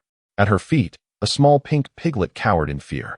It is said that one feels empathy for their kin upon witnessing the fate of its fellow kind. The piglet felt relieved that it had not fallen into the hands of that peculiar ninja, or it too might have been roasted. Apparently, the wind had chased it nearby and upon discovering the shop, abandoned the initial pursuit, allowing the piglet to escape. "Boss, I'll take one. Please pack it for me." Naruto coughed and approached. Huff huff. Upon hearing his words, the piglet scampered off, vanishing from sight. Shizune immediately turned to him, her eyes blazing with anger. "Naruto, why must you utter such misleading statements?" She must have been referring to the incident at the barbecue shop, and indeed, it seemed she had overreacted. Naruto offered an apologetic smile and called out, "Get another one, and wrap it up for her." I absolutely detest pork." Shizune shot him a furious glare, clenched her fists, and stormed away. This was merely a trivial episode in the monotony of daily life. The Hyuga clan had extended an invitation, and Naruto glanced at the sky. It was not too late to visit their territory. The invitation was from Hyuga Hayashi, and Naruto was slightly intrigued as to why the clan leader would seek out a lowly genin like himself. The Hyuga clan is an ancient family, tracing their Byakugan lineage back to the Otsutsuki, although they themselves seem unaware of this fact. Many historical documents have been lost to the ravages of war over the years, leading the Hyuga clan toward decline. The residence of the Hyuga clan was characterized by classic wooden architecture, set in a serene and tranquil environment. It is no wonder that Hinata possesses such a gentle and composed demeanor. Her surroundings have certainly contributed to her character. These structures appeared to be over a century old, well maintained through regular renovations. As Naruto passed a pond, the cacophony of croaking frogs shattered the tranquility, eliciting a chuckle from him. This was rather uncharacteristic of the Hyuga brother-in-law. Just as he pondered this, Hinata Hanabi came running from across the pond. Grabbing his arm and shaking it, she tilted her head and asked, "Are you here specifically to find me?" Naruto, feeling exasperated, lifted her by her garment. "I'm here to see your father. Now lead the way." "Oh, are we meeting the parents so soon?" Hanabi covered her face in embarrassment. "Are you this wild? Does your father know?" Naruto remarked, noticing her fidgeting. He playfully swatted her bottom. "You jerk, but I'll take you there." Hanabi quickly settled down. Chapter 107. Hanabi, Mind Your Image. Under Hanabi's guidance, Naruto arrived at a quaint wooden house, which was quite spacious, resembling a training hall. It was likely where the Hyuga clan practiced their gentle fist technique. Thus Naruto found it unsurprising. Hyuga Hayashi sat alone on the wooden pathway in front of the house, eyes closed as he savored a cup of tea. "My esteemed father, I have brought Naruto Uzumaki here." Hayashi, somewhat traditional in demeanor, refrained from being overly audacious in front of Hanabi, addressing Naruto by his full name rather than as brother-in-law. After Hanabi finished speaking, she winked at Naruto and scampered away barefoot. Naruto, adopting a serious expression, pondered his words and inquired, "Hyuga clan leader, what brings you to seek my presence?" "There is no need for such formality. I am merely stern with the younger generation of my family, not inflexible or unyielding," Hayashi replied, nodding. Setting down his teacup, he continued, "I frequently hear your name from my eldest daughter, and recently even Hanabi has begun to mention you in my presence. Out of curiosity, I have invited you to our home." This statement struck Naruto as somewhat perplexing. Being summoned merely because his name had been mentioned by Hayashi's daughter seemed rather trivial. Disliking the act of speculating on others' thoughts, he glanced at the tea beside Hayashi, feeling a bit parched from indulging in too much barbecue earlier. Noticing an extra cup nearby, he assumed it was reserved for him, and with a smile, he approached and poured himself some tea. Sister, brother-in-law is using your cup," Hanabi remarked from the adjacent room, where she and Hinata were quietly observing through a crack in the door. Upon seeing Naruto drink from her cup, Hinata instinctively placed her finger on her lips, her face flushing suddenly. At Hanabi's comment, she hastily lowered her head, no longer daring to look outside. Earlier, while sharing tea with Hayashi, she had not anticipated Naruto's unexpected visit and had not had the time to change the tea set. "Hanabi, you are quite mischievous. Are you intentionally teasing me?" Hinata thought to herself. What does it matter that he is drinking tea? As a ninja, one should not be overly concerned with such trivialities. She cast a cool glance at Hanabi. Hanabi pursed her lips. "Well, if it doesn't matter, then why are you blushing like a teapot?" Both were anxious about being reprimanded by their father and ceased their chatter. Meanwhile, Hayashi furrowed his brow slightly, not out of concern for Naruto using his daughter's cup or due to etiquette, but rather at the manner in which Naruto was consuming the tea. which felt like a disservice to the fine leaves. Clearing his throat, he asked, "Are you still thirsty? Would you like me to have someone bring you a bowl of water?" Naruto chewed on the tea leaves, detecting a hint of bitterness, and quickly waved his hand. "You are too kind, clan leader. This tea is sufficient for me. No need to trouble anyone else." Hanabi leaned against Hinata, watching Naruto outside and stifling a giggle. Brother-in-law is rather oblivious. Can't he see that father is concerned about his tea leaves? "Hanabi, you must uphold a proper image as a young lady." Hinata chided gently. "What image? There are no outsiders here. Why have you started adhering to those antiquated formalities? This is unrelated. Girls and boys are inherently different. Our behavior must be appropriate and graceful." "Humph, you are the esteemed daughter of the clan. You need to maintain an image of a well-behaved girl, but I do not. I am simply myself, the unique Hanabi." Rolling around on the floor, Hanabi's antics left Hinata feeling exasperated. Never mind. She is still young and need not concern herself with such matters. Coughing, Hayashi was momentarily taken aback by Naruto's comments. Well, he was not a member of the Hyuga clan, so he need not worry about such trivialities. As the sun rises, there is no longer any need for entanglement. My spirit has no inclination for leisurely tea. With a subtle tone, Hizashi inquired, "Are you not curious as to why I summoned you?" Naruto, taken aback, replied, "Did you not just mention that it was because your daughter spoke of me? Out of curiosity, you called me here. Is there another reason?" Hizashi paused momentarily before responding. "I wish to express my gratitude for guiding Niji, that young boy. Had it not been for you, he would likely have embarked upon a path of extremity, leaving me unable to face my brother in the afterlife." A flicker of emotion stirred within Naruto. As he recalled the events of the Nin exams when he had conversed with Hyuga Niji, aside from that encounter, their paths had scarcely crossed. Logically, he should have been met with resentment for exposing the plight of the caged birds within the Hyuga clan. Hizashi's demeanor, although not particularly warm, did not convey any displeasure either. Noticing Naruto's silence, Hizashi assumed he was unaware of what he was referring to. Thus, he elucidated that the long-standing conflict between the main and branch families of the Hyuga clan had rendered Niji merely one of the victims of the caged bird. Initially, the caged bird technique was meant to protect the branch family's Byakugan from enemy interest, but over time, it had evolved into a method of suppressing the abilities of the branch family's Byakugan, a foresight perhaps overlooked by the ancestors of the Hyuga clan. It is unlikely anyone would consider such a ticking time bomb a protective charm, Naruto commented sincerely. Hizashi sighed, casting his gaze toward the nearby houses. Despite it being merely 8 or 9 in the evening, the lights had nearly all been extinguished. In a clan that should be thriving in harmony, the atmosphere felt rather bleak. In truth, if one were to consider it strictly, the main family represented the weaker faction within the Hyuga clan. Naruto was momentarily taken aback. How could he still be perceived as weak, being the clan leader? Hizashi explained, in each generation, only the legitimate children of the main family are deemed heirs, while the second sons and daughters are relegated to the branch family upon reaching adulthood. Currently, there are only 3 true heirs of the Hyuga clan. He did not specify who these 3 were. Hizashi, Hinata, and Hanabi? No, according to his words, there can only be one heir in each generation, meaning that either Hinata or Hanabi does not count. No wonder he spoke thus. In this regard, it is indeed true. However, the main family possesses undisputed authority over the clan, a fact that cannot be contested. Individuals like Niji, who dared to resist, are exceedingly rare. The majority still support the interests of the entire Hyuga family. To the outside world, the Hyuga clan is a singular entity, without distinction between the main and branch families. Yet, why would he, an outsider, share such matters with me? With regards to the battle with Niji, I trust you now understand that the power of the Hyuga clan stems from the Byakugan. The extent of its development significantly dictates the strength and talent of a Hyuga clan member. Naruto nodded, a contemplative expression crossing his features. The caged bird seal contains techniques that suppress the development of the Byakugan. Otherwise, Niji's strength would not be limited to what it is. Indeed, it is not merely the mark of a caged bird. Hinata Hayashi suddenly declared, the Byakugan of the branch family possesses flaws, a consequence of our bloodline.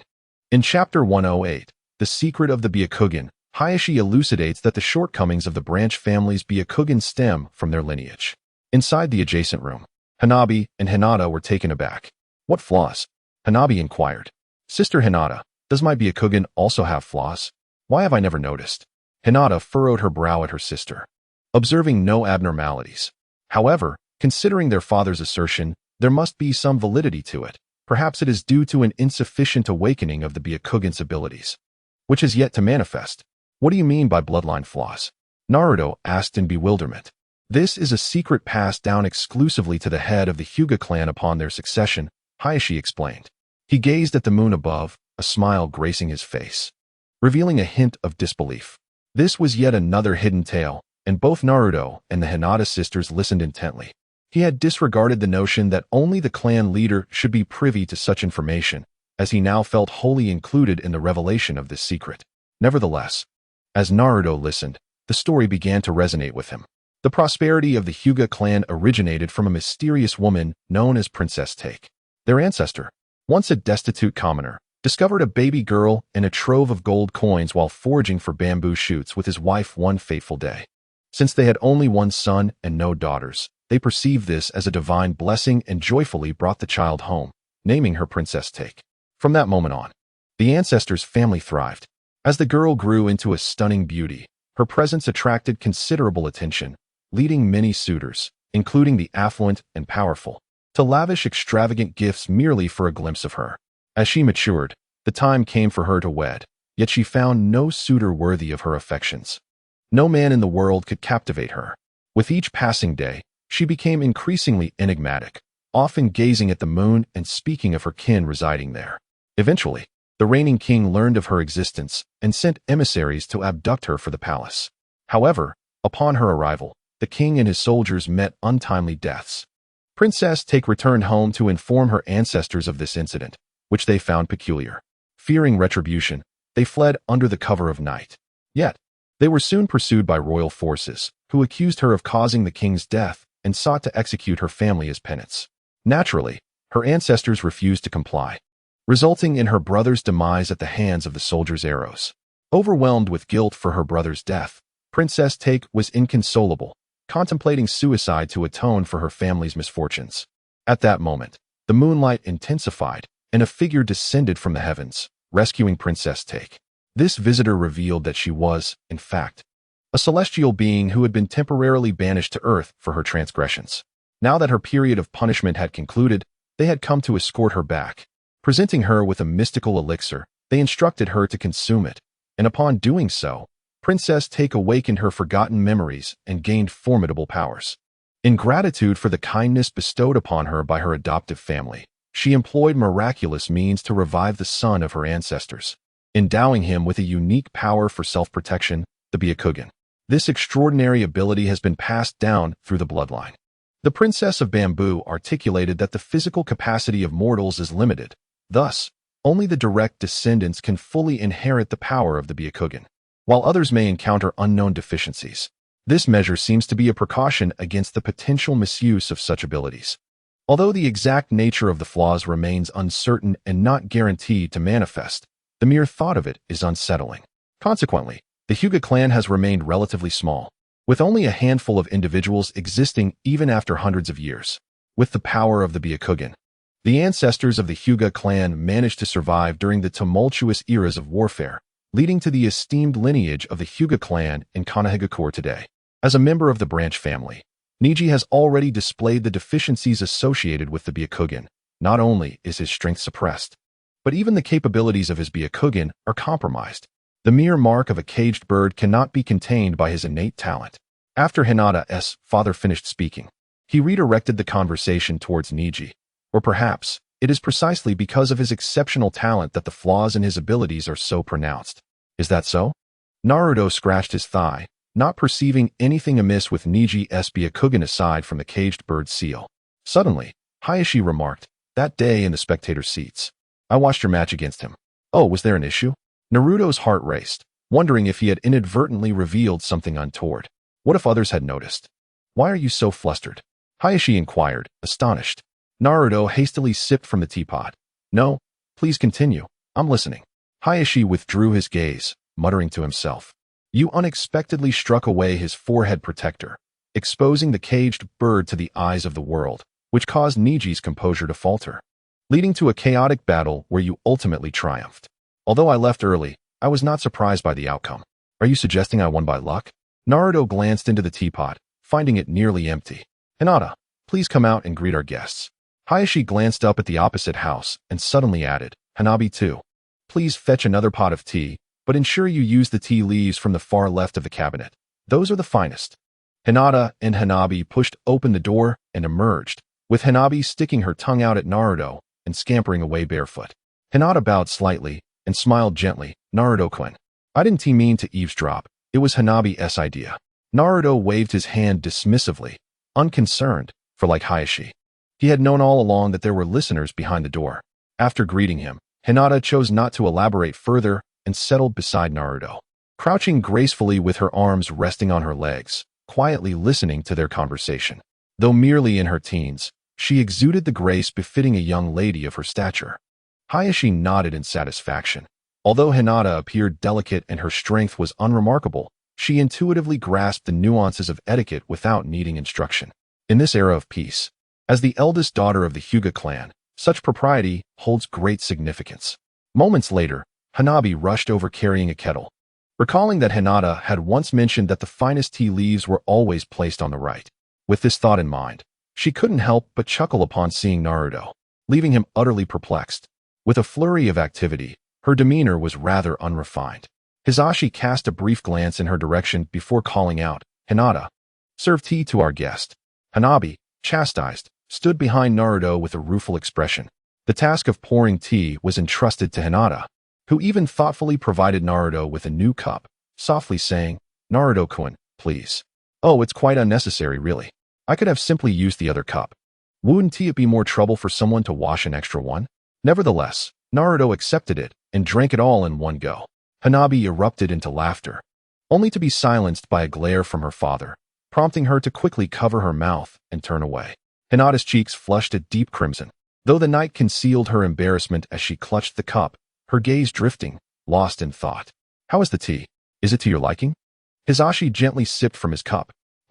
The flavor seems off, he remarked, his brow furrowing. Naruto, oblivious to such nuances, simply found it delightful and exclaimed, it's quite good. After a slight bitterness, there's a subtle fragrance. It's even better than the last. Though Naruto lacked a refined understanding of tea, he nonetheless grasped its essence. Without further inquiry, Hisashi comprehended that Hanabi had contradicted him. Frustrated, he sighed inwardly, reflecting on the inevitability of a daughter growing up and venturing beyond her father's reach. Chapter 109. Princess of Bamboo, Kagayaheim? Hanabi, noticing Hisashi's expression, stuck out her tongue, her interest piqued by the tale he was recounting. Curious about Niji's Byakugan and its connection to the branch family, she inquired, so what exactly is wrong with Niji's Byakugan? Naruto echoed her curiosity, looking to Hisashi for clarity, eager to learn more about the story's authenticity. Hisashi explained, that day, while observing your battle, I suddenly realized that Niji's Byakugan has a blind spot. A blind spot? Hanabi gasped, furrowing her brow. Isn't the Byakugan supposed to be all-seeing? Hinata nodded in agreement, sharing the same belief. She had also been present in the spectators' area that day, yet she failed to notice the supposed blind spot in the Byakugan during Naruto and Niji's confrontation. Now that you mention it, it does seem peculiar.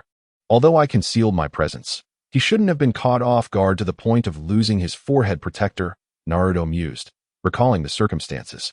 While he had indeed launched a stealthy attack from behind, it felt too effortless. During subsequent exchanges, Niji displayed remarkable insight. Such oversight was uncharacteristic of him.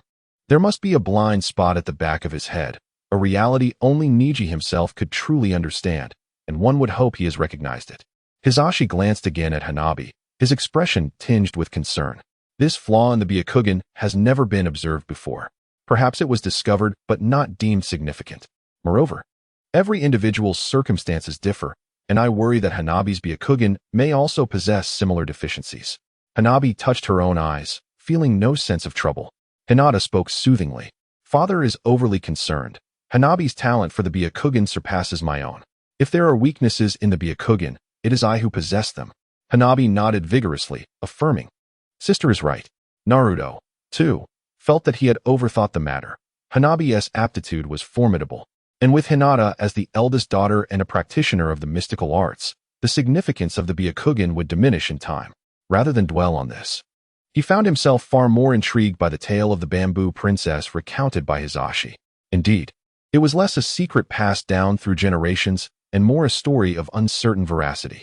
The notion of endowing others with the Byakugan seemed rather far-fetched. After all, that individual was not Kagaya Otsutsuki. What was the conclusion of the bamboo princess's tale? Naruto inquired. Hisashi began to elaborate, and the group became engrossed once more in the narrative. The newly appointed king, lacking heirs, faced a succession crisis upon his demise, leading to turmoil. In the struggle for the throne, conflict erupted, plunging the populace into despair and suffering. Unable to bear witness to such strife, the bamboo princess fashioned 2 clay figures, imbuing them with life and formidable power, thus quelling the chaos. Once peace was restored, she ascended to the moon and departed. To be honest, I harbor doubts about this tale, merely treating it as a humorous anecdote, so there is no need to speculate on my motives for sharing it with you, Hisashi remarked, clearing his throat while gazing at the full moon. This encapsulates all the secrets of the Hyuga clan's Byakugan. Naruto scratched his head, finding Hisashi's candidness somewhat perplexing. The act of molding clay into beings felt mythological. It resembled the tale of Enwa creating humanity, yet this was the world of shinobi, devoid of Enwa's legends. However, considering that many cultures possess similar myths regarding human origins, he did not dwell on this inconsistency. If the tale were true, then the bamboo princess must indeed be a manifestation of Kagaya Otsutsuki, albeit differing from his understanding. There lingered a sense that the ancestors of the Hyuga clan were embellishing their lineage, leading him to withhold complete belief. Perhaps a real-life counterpart of the bamboo princess existed, but in the narratives of others, it likely transformed into an entirely different version. Was Hisashi's purpose in summoning him solely to tell stories? That seemed improbable. Hinata described how, on that day, Niji's defeat had profoundly affected him, akin to a descent into an abyss. And it was Naruto's timely words that had rescued him from despair. Hisashi set down his teacup and expressed sincerely, "You have saved a genius for the Hyuga clan, and I have avoided the loss of a promising descendant. I am truly grateful to you. Otherwise, I would have struggled to face Niji's father. Naruto-kun, I must thank you as well. Niji is our kin, and your words that day were remarkably gentle," Hinata said, pouring a cup of tea and offering it to him. She discerned that Naruto's remarks had been directed not only at Niji but also at her, secretly delighting in the fact that he had stood up for her. "Oh, it's nothing. We are family. After all," Naruto replied with a smile. "How embarrassing for you to speak such words in front of my father," Hinata said, clasping her hands and falling silent. Hanabi chuckled softly and interjected, "Thanks to you, the misunderstandings between my father and Niji brother have been resolved." The conflict Hanabi referred to regarding Niji and Hisashi likely stemmed from the friction between the Hyuga main house and the branch family, Naruto conjectured. The adage that family should not speak ill of family grew increasingly disconcerting to Hisashi. Noticing the expressions of Hinata and Hanabi, he cast them a stern glare. Hisashi nodded and remarked, "Indeed, it is thanks to you that I had the opportunity to express my heartfelt thoughts to Niji during my visit, clearing up the misunderstandings he has harbored against me for many years." Naruto understood. As Niji's uncle, it seemed reasonable for him to come to express gratitude under such circumstances. Once the serious matters were addressed, the group engaged in casual conversation. With his father present, Hinata felt somewhat restrained. However, Hanabi occasionally leaned in to whisper to Naruto, which Hisashi noticed but chose to ignore, merely coughing and casting a few disapproving glances. From Hanabi's words, Naruto learned that Niji's father, Hisashi's own younger brother, had willingly taken the blame to protect both Hisashi and Niji, contrary to Niji's belief that he was coerced into a fatal apology by the main house. The distinction between voluntary and coerced actions ultimately depended on the individual's perspective. To Naruto, it seemed nearly equivalent to coercion. He was somewhat surprised that Niji could be so easily swayed. Nevertheless, as it was a family matter, Naruto refrained from prying further. Pondering briefly, he remarked, "We are no longer in an era of war. Outsiders would need to consult the village's opinion before taking action against members of the branch family. The notion of caged birds is no longer applicable."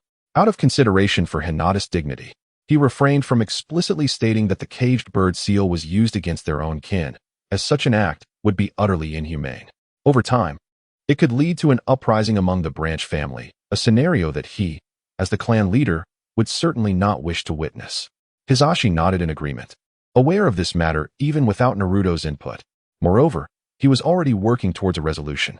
The existence of the caged bird seal meant that the branch family would unwaveringly support the main house, albeit superficially. Their internal dissatisfaction, however, could not be quelled by such measures. Thus, even among the elder members of the clan, unity was not guaranteed. Implementing change would not be as challenging as Hisashi had initially feared. Chapter 110. The return of the Akatsuki organization. I expected you would come during the day. I had hoped you would join us for our family feast. I did not anticipate your arrival would be so late, Hisashi expressed with slight regret. Please come again for dinner, and perhaps you could offer some guidance on this girl's training. Not at all. I don't want his guidance, Hanabi retorted, retreating behind Hinata, eyeing Naruto warily. Hinata furrowed her brow and lightly reproached, he saved you last time. Hanabi, that is quite discourteous. Oh, is that so? I was unaware, Hisashi replied, puzzled. Naruto took a moment to grasp what Hinata was referring to, then chuckled. Ah, it was merely a chance encounter with two little rascals blocking the road. Hanabi, unfamiliar with Itachi Uchiha and Kisame, merely thought of them as two ordinary troublemakers. That interpretation was perfectly acceptable. Hisashi dismissed Naruto's explanation, believing it to be a mischief caused by Hanabi's playful nature. Well, Hanabi, it seems you have been neglecting your training lately. Starting tomorrow, you shall double your efforts. Oh, please no. I train diligently every day, Huahua exclaimed, her expression falling as she was suddenly assigned additional training tasks. You troublesome brother-in-law, nothing good ever happens when you're around. Naruto chuckled, bid farewell to Hisashi, and departed from the Hyuga clan. Outside, he turned to gaze at the wooden architectural ensemble, feeling that the Hyuga clan was far more complex than it appeared on the surface. In the days that followed, Naruto spent his time training, flirting, and handling missions. Indeed, tranquility often characterizes life, especially when one possesses an elongated lifespan. 2 months swiftly passed, yet Naruto's cultivation remained at the mid-stage of the Golden Core, with no progress made. Although it had not been long since he had attempted to break through the Golden Core stage, the lack of noticeable improvement was disheartening. One day, Jiraiya dragged him out on a material-gathering expedition, not for people, but for actual materials. As they leisurely enjoyed barbecue, their peace was disrupted. It was Kisame Hashigaki, and with him, Itachi Uchiha would not be far behind. After 3 months, he had returned. Hey, kid, long time no see, Kisame said, vaulting onto the table and glaring menacingly at Naruto. Naruto and Jiraiya were taken aback. What are you doing? Jiraiya exclaimed, irritated by the interruption. He raised his hand, launching a Rasengan straight at Kisame's face. Kisame, surprised, drew his sword, the Samahata, to block the attack. The collision between the Rasengan and the Samahata shattered the table, forcing both of them to retreat. Interesting. This weapon diminishes my ninjutsu's power, Jiraiya mused, eyeing the Samahata, which had previously been wrapped in bandages. Now, struck by the Rasengan, the bandages had torn away, revealing the true form of the Samahata. It resembled a peculiar sea urchin, more akin to a living creature than a mere weapon, as its body writhed. The spines and scales quivered as if animated. Bah, you strange old fellow, you truly know how to cause trouble. The skirmish attracted nearby onlookers, including Leaf Village ninjas. And soon the Umbu would likely arrive.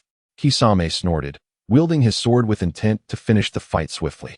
Ninjutsu, Needle of the Earth, Jiraiya declared, shaking his head as his white hair suddenly elongated and hardened, forming numerous spikes that enveloped his body. The Samahata struck against them, letting out a peculiar shriek in pain as it evaded. Naruto, let's go, Jiraiya shouted, propelling himself out of the building. Naruto, sharing the same thought, swiftly followed suit, recognizing that this bustling marketplace was no place for a battle. Hey, don't run away, Kisame shouted as he slid forward, pursuing them, requesting Umbu support. Unknown powerful enemies have invaded. Nearby ninjas, sensing the threat, called for reinforcements. Just as they finished speaking, a youth appeared before them, his eerie red eyes and dark cloak resembling that of their foe, and they collapsed, their minds clouded. Itachi Uchiha, Jiraiya chuckled, observing the two figures. The Akatsuki organization has sent 2 of its members. Itachi furrowed his brow and approached Kisame, inquiring how Kakashi had come to know of their affairs, only to realize that it was Kisame who had divulged the information. Kisame, feigning ignorance or genuinely perplexed, asked who this old man was. Itachi educated him, revealing that this was Jiraiya, one of the legendary Sannin, a formidable adversary. Kisame scoffed, remarking that Jiraiya was one of the Sannin alongside Orochimaru and recalled that it was Itachi who had stirred trouble during Orochimaru's assault on Konoha. Jiraiya smiled faintly, choosing not to elaborate. While the others may be unaware of his identity, he recognized Kisame as one of the 7 ninja swordsmen of the mist. Kisame, displeased, questioned whether Jiraiya intended to obstruct their attempt to take the tailed beast. Jiraiya, intrigued, asked what elaborate scheme they were concocting. The chakra of the tailed beasts is not something easily controlled, and given their already formidable strength, the mere pursuit of power through the collection of tailed beasts seemed implausible. There was no need for further inquiries. However, Jiraiya was genuinely astonished by how much information Kisame had managed to uncover. Itachi harbored a deep admiration for Jiraiya's ability to acquire such intelligence about the Akatsuki organization, a feat comparable in difficulty to a direct confrontation with a tailed beast. Although this analogy was somewhat imprecise, Jiraiya's skill in gathering information without raising the organization's suspicion was indeed remarkable. Prior to their arrival, Itachi and Kisame had already crossed paths with Kakashi and his group, who were on high alert, and many of Kakashi's statements were uncertain even to Itachi. This individual's intelligence-gathering capabilities were formidable. If they did not cooperate, leaving today would not be as simple. Jiraiya clapped his hands, and the atmosphere darkened around them. In the outside world, a massive, grotesque, red, fleshy entity suddenly emerged from the ground, writhing disturbingly. Naruto and the others vanished from sight. This was the stomach wall of the great toad of Mount Myaboku. Due to its immense size, Jiraiya could only summon a portion of its body. The stomach was as hard as stone and contained highly corrosive gastric acid, capable of trapping enemies and digesting them. Jiraiya unexpectedly used this stomach wall to ensnare the group. "How disgusting!" Naruto exclaimed, as the faint odor made his stomach churn. Moreover, it was utterly futile. As Naruto spoke, Itachi immediately urged Kisame to teleport through another passage. Wishing to evade confinement, "Where do you think you're going?"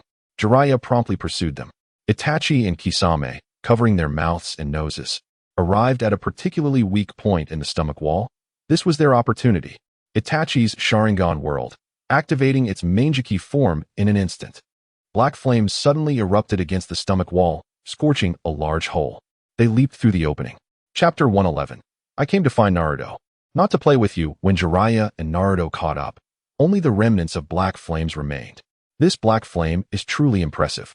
It can even burn through the great toad's stomach wall, Jiraiya remarked, crouching down and stroking his chin in contemplation. Clearly intrigued, he retrieved a scroll to seal the flames within. Naruto cast a fleeting glance at it before charging through the stomach wall. The oppressive atmosphere here is unbearable. He cannot bear to stay even a moment longer. Observing the situation, Jiraiya dispelled the summoning technique. Although Amaterasu's black flames penetrated the stomach wall of the giant toad, it was not a significant concern. This stomach wall possessed an extraordinarily powerful self-healing capability. He had already sealed the flames, and it would not be long before it returned to its original state. Water release, water dragon bullet technique. The voice of Kisame echoed, and suddenly a water dragon, as thick as a barrel, surged toward the two. Earth release, earth flow wall. Jiraiya hastily formed hand seals, raising several towering earth walls to block the opposing ninjutsu. Take another slice from me. Kisame, undeterred, swung his sword in a horizontal arc. Jiraiya leaped onto the blade of the Kubikirib Ch, unleashing a fierce torrent of flames. Fire release, fireball. Boom. Jiraiya's fireball struck the Kubikirib Ch, producing a billow of white smoke. However, the ninjutsu was significantly less effective against Kisame, who grinned, only to suddenly furrow his brow as he looked at the Kubikirib Ch in his hand. The anticipated image of the Kubikirib Ch devouring the chakra of the opposing ninjutsu did not materialize. Instead, the blade, engulfed in flames, writhed violently in Kisame's grip, opening a mouth filled with sharp fangs, as if it were howling in agony. Tch, it's merely oil. Water prison technique. With a flick of his hand, Kisame enveloped the Kubikirib Ch in a spherical water barrier, swiftly extinguishing the flames. The Kubikirib Ch directly absorbed the chakra from the water prison technique, healing its fiery wounds. Jiraiya watched in astonishment. That peculiar weapon was indeed a living entity, capable of absorbing chakra. Although he had initially sensed it and inflicted damage with the oil-based fireball attack. It was truly bizarre that it could absorb Kisame's ninjutsu chakra to heal itself. Furthermore, the appearance of the Kubikirib CH was undeniably sinister. Their two close encounters during the battle gave Jiraiya a feeling akin to facing a tailed beast. "Naruto Uzumaki, come with us," Itachi declared coldly, positioning himself in front of Naruto. To prevent any resistance, he directly employed the ocular technique of his left eye, Tsukuyami. This was Itachi's signature Shinjutsu, capable of instantly dragging the target's consciousness into a mental realm constructed by Tsukuyami, where he could torment them at will. A jolt of mental anguish surged through Naruto. Sensing the peril, he promptly bit his tongue, channeling his spirit into his mind, severing the opponent's mental influence, and achieving clarity. Damn, these abilities are exceedingly strange, making it nearly impossible to defend against. Sensing the gaze from afar, Naruto realized the masked man was observing from a distance. Otherwise, he would have risked exposing his trump card to join forces with Jiraiya to subdue both of them. Such powerful mental energy, truly befitting the Jinchuriki of the Nine Tails. Itachi's left eye bled, and he furrowed his brow, realizing his Tsukuyami had failed. Utilizing ocular techniques multiple times in a single day took a toll on him. Glancing at Kisame, he noted that his opponent was not gaining the upper hand in the battle with Jiraiya. Time was of the essence. The conflict with Kakashi and the others had drawn the attention of Konoha. Though the location was somewhat remote, it would not be long before they were surrounded. He exchanged a glance with Kisame, signaling his intention to forcibly retreat with Naruto. However, his gaze shifted, and he spotted Sasuke racing toward them.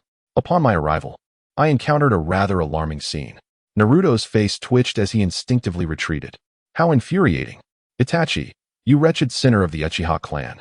What business do you have returning to the village?" Sasuke, having just completed his training, was met with the sight of Kakashi being escorted to the hospital by medical ninjas. Inquiring further, he learned that Kakashi had been injured by Itachi Uchiha and a formidable adversary who had now come to this very place. A tempest of rage surged within him. Itachi's return at such a time, coupled with his aggression towards the villagers, left Sasuke questioning his intentions. As the last surviving member of the Uchiha clan, Sasuke had long since branded Itachi with the mark of disgrace in his heart. Yearning for the day he could personally exact vengeance and cleanse the stain of his brother's sins. Finally, that moment had arrived. After years of rigorous training, Sasuke had mastered the use of the Sharingan and had acquired the powerful technique known as Chidori. He was no longer the helpless boy he once was. Chidori. With a flash of lightning, Sasuke activated his Sharingan and unleashed the Chidori, charging towards Itachi. The cursed seal upon his neck reacted to his emotions and chakra, its dark mark rapidly spreading across his body. The lightning aspect of Chidori intensified, crackling with ferocity. "You wretch, I have vowed to eliminate you one day." The Chidori, born from Sasuke's hatred, was a force even Itachi dared not confront directly. However, there was no need for a direct confrontation. The distance between them closed in an instant as Itachi deftly sidestepped using the body flicker technique, delivering a powerful kick to Sasuke's abdomen. "Ugh!" Sasuke groaned. His body propelled backward, the Chidori striking the ground and creating a large crater. Itachi stood tall, brushing off non-existent dust from his feet, and regarded Sasuke with a calm demeanor, observing his 2-3 Sharingan. "After all these years, what have you been doing? You are utterly pathetic." At that moment, a figure emerged. Kisame, wielding the Samahata, was locked in combat with Jiraiya. He was drawn to the unfolding scene, perplexed by the stark disparity in strength between the brothers. How is it possible for a brother to be so much weaker than the other? This is truly absurd. Sasuke, incensed by Kisame's words, coughed up blood as he struggled to rise and conjure Chidori once more, charging at Itachi. Yet, he was effortlessly ensnared by Itachi's hand around his neck. Itachi's left eye spun, activating Tsukuyami. "I am here for Naruto. I have no time to play with you, so behave yourself." What could they possibly want with Naruto? In an instant, Sasuke's gaze became vacant as he was ensnared in the world of Tsukuyami. Itachi seemed to take delight in tormenting him, forcing him to relive the horrific night of the Uchiha massacre. "Ah, you bastard." In the realm of Tsukuyami, mere days passed, yet in reality, it was but a fleeting moment. Sasuke, having succumbed to the Jinjutsu, collapsed to the ground, trembling uncontrollably, utterly devoid of combat capability. This was truly ruthless. Naruto, feeling the pain in his heart, discreetly infused a surge of spiritual energy into Sasuke's mind, causing him to fall into a deep slumber. The energy was invigorating, yet the subconscious terror remained beyond his reach to alleviate. How dare you bully a young man? This is utterly despicable. Leave Hurricane. A resounding roar echoed from afar, and a green figure suddenly descended upon the battlefield. It was Guy. Chapter 112, Jiraiya's Departure. Guy arrived abruptly, raising his leg to sweep across the ground, his body spinning like a top as he charged towards Uchiha Itachi. Itachi cast a glance at Naruto and Sasuke, reluctantly retreating. Once Guy halted his pursuit, Itachi stood aside, his body trembling slightly, as if he had just overexerted his eyes. However, that was not the true reason. He lifted his gaze towards the treetops where a masked man and a peculiar individual with an aloe vera hairstyle were observing them. Shortly thereafter, he received instructions from the two, ordering him to temporarily abandon the mission to capture the Nine Tails. Kisame also ceased his battle with Jiraiya, having received the same directive. The two exchanged glances and nodded before abruptly withdrawing. Don't run. Fishman, you Haven T even told me your name. Guy, feeling unsatisfied, immediately pursued them. I am Kisame Hashigaki. Make sure to remember that, you watermelon rind. Kisame retorted, glancing back, convinced that Guy was being deliberately vexatious. Jiraiya waved his hand, calling out, enough. Guy? With a sigh of resignation, Guy abandoned his intention to chase after them. It was an illusionary mental attack, judging by his condition. He wouldn't awaken for several days. Jiraiya assessed Sasuke for a moment before turning to Guy. What brings you here? Guy shrugged nonchalantly. I encountered Kakashi engaged in battle with them on the other side. After he was injured, I took him to the Konoha hospital and then followed their trail here. Naruto interjected. Let us take him to the Konoha hospital first. Although it's not a physical injury that requires medical ninjutsu, mental trauma still necessitates rest. Naruto was right. Judging by Sasuke's appearance, he had likely succumbed to the same illusionary attack as Kakashi. I'll take him away now, Jiraiya-sensei, Guy affirmed, hoisting Sasuke and sprinting into the distance.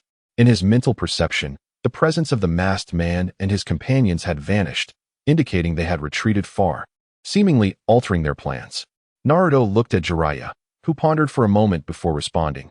Given the circumstances, they likely won't return for quite some time. Naruto nodded in agreement, sharing the same sentiment. At this point, there is no need for concealment. Listen well, Naruto. Those individuals belong to an organization known as Akatsuki. Jiraiya stated solemnly. The members of Akatsuki are notorious rogue ninjas wanted by various ninja villages, each possessing formidable strength. They have recently been active in the ninja world, seemingly preparing to collect the power of tailed beasts, and their objective in Konoha is the Nine Tails within you. Though the purpose behind their efforts to gather tailed beasts remains unclear, it is unlikely to bode well. I know you still harbor some hidden power, but for now, you are still no match for them. It would be prudent to avoid acting alone in the coming days to prevent being captured. Through months of interaction, Jiraiya had gleaned some insight into Naruto's abilities, yet he refrained from voicing it outright. Since Naruto chose to keep certain matters concealed, it indicated he had his own considerations. Everyone possesses their secrets, and Jiraiya would not pry unnecessarily. Concealing one's abilities certainly reflects a sense of composure. However, excessive reticence may lead to irreparable regrets that one would lament. Jiraiya abruptly hoisted his satchel and remarked, the intentions of the Akatsuki in capturing the tailed beasts remain elusive. I must venture forth to gather intelligence. Take care of yourself. Naruto fell silent, cognizant of his own limited understanding, fearing that his words might mislead others. After a moment's contemplation, he produced a crimson gem from behind him. This is a teleportation stone I have recently developed, imbued with spatial transference capabilities. It can randomly transport an individual across vast distances, but it is a single-use item. Shatter it to activate. Why didn't you present such a remarkable artifact earlier? Jiraiya exclaimed, snatching it from Naruto's grasp and scrutinizing it closely. Is there more? One is hardly sufficient. His face lit up with delight. He had never encountered such an object before, yet sensed the extraordinary spatial power contained within, resisting the urge to shatter it for immediate testing. He contemplated the value of a singular opportunity for transference. Such a tool could be invaluable in a critical moment. Having interacted with Naruto frequently, Jiraiya was no longer astonished by his sporadic displays of brilliance, attributing it all to his lineage and innate talent. Truly, He was the progeny of Minato, having perfectly inherited his gifts and capabilities, and at such a tender age, he had already managed to create a spatial ninjutsu tool. Jiraiya nodded in approval, recognizing that this must be inscribed with a summoning technique akin to reverse summoning. However, the specific intricacies eluded him for the moment.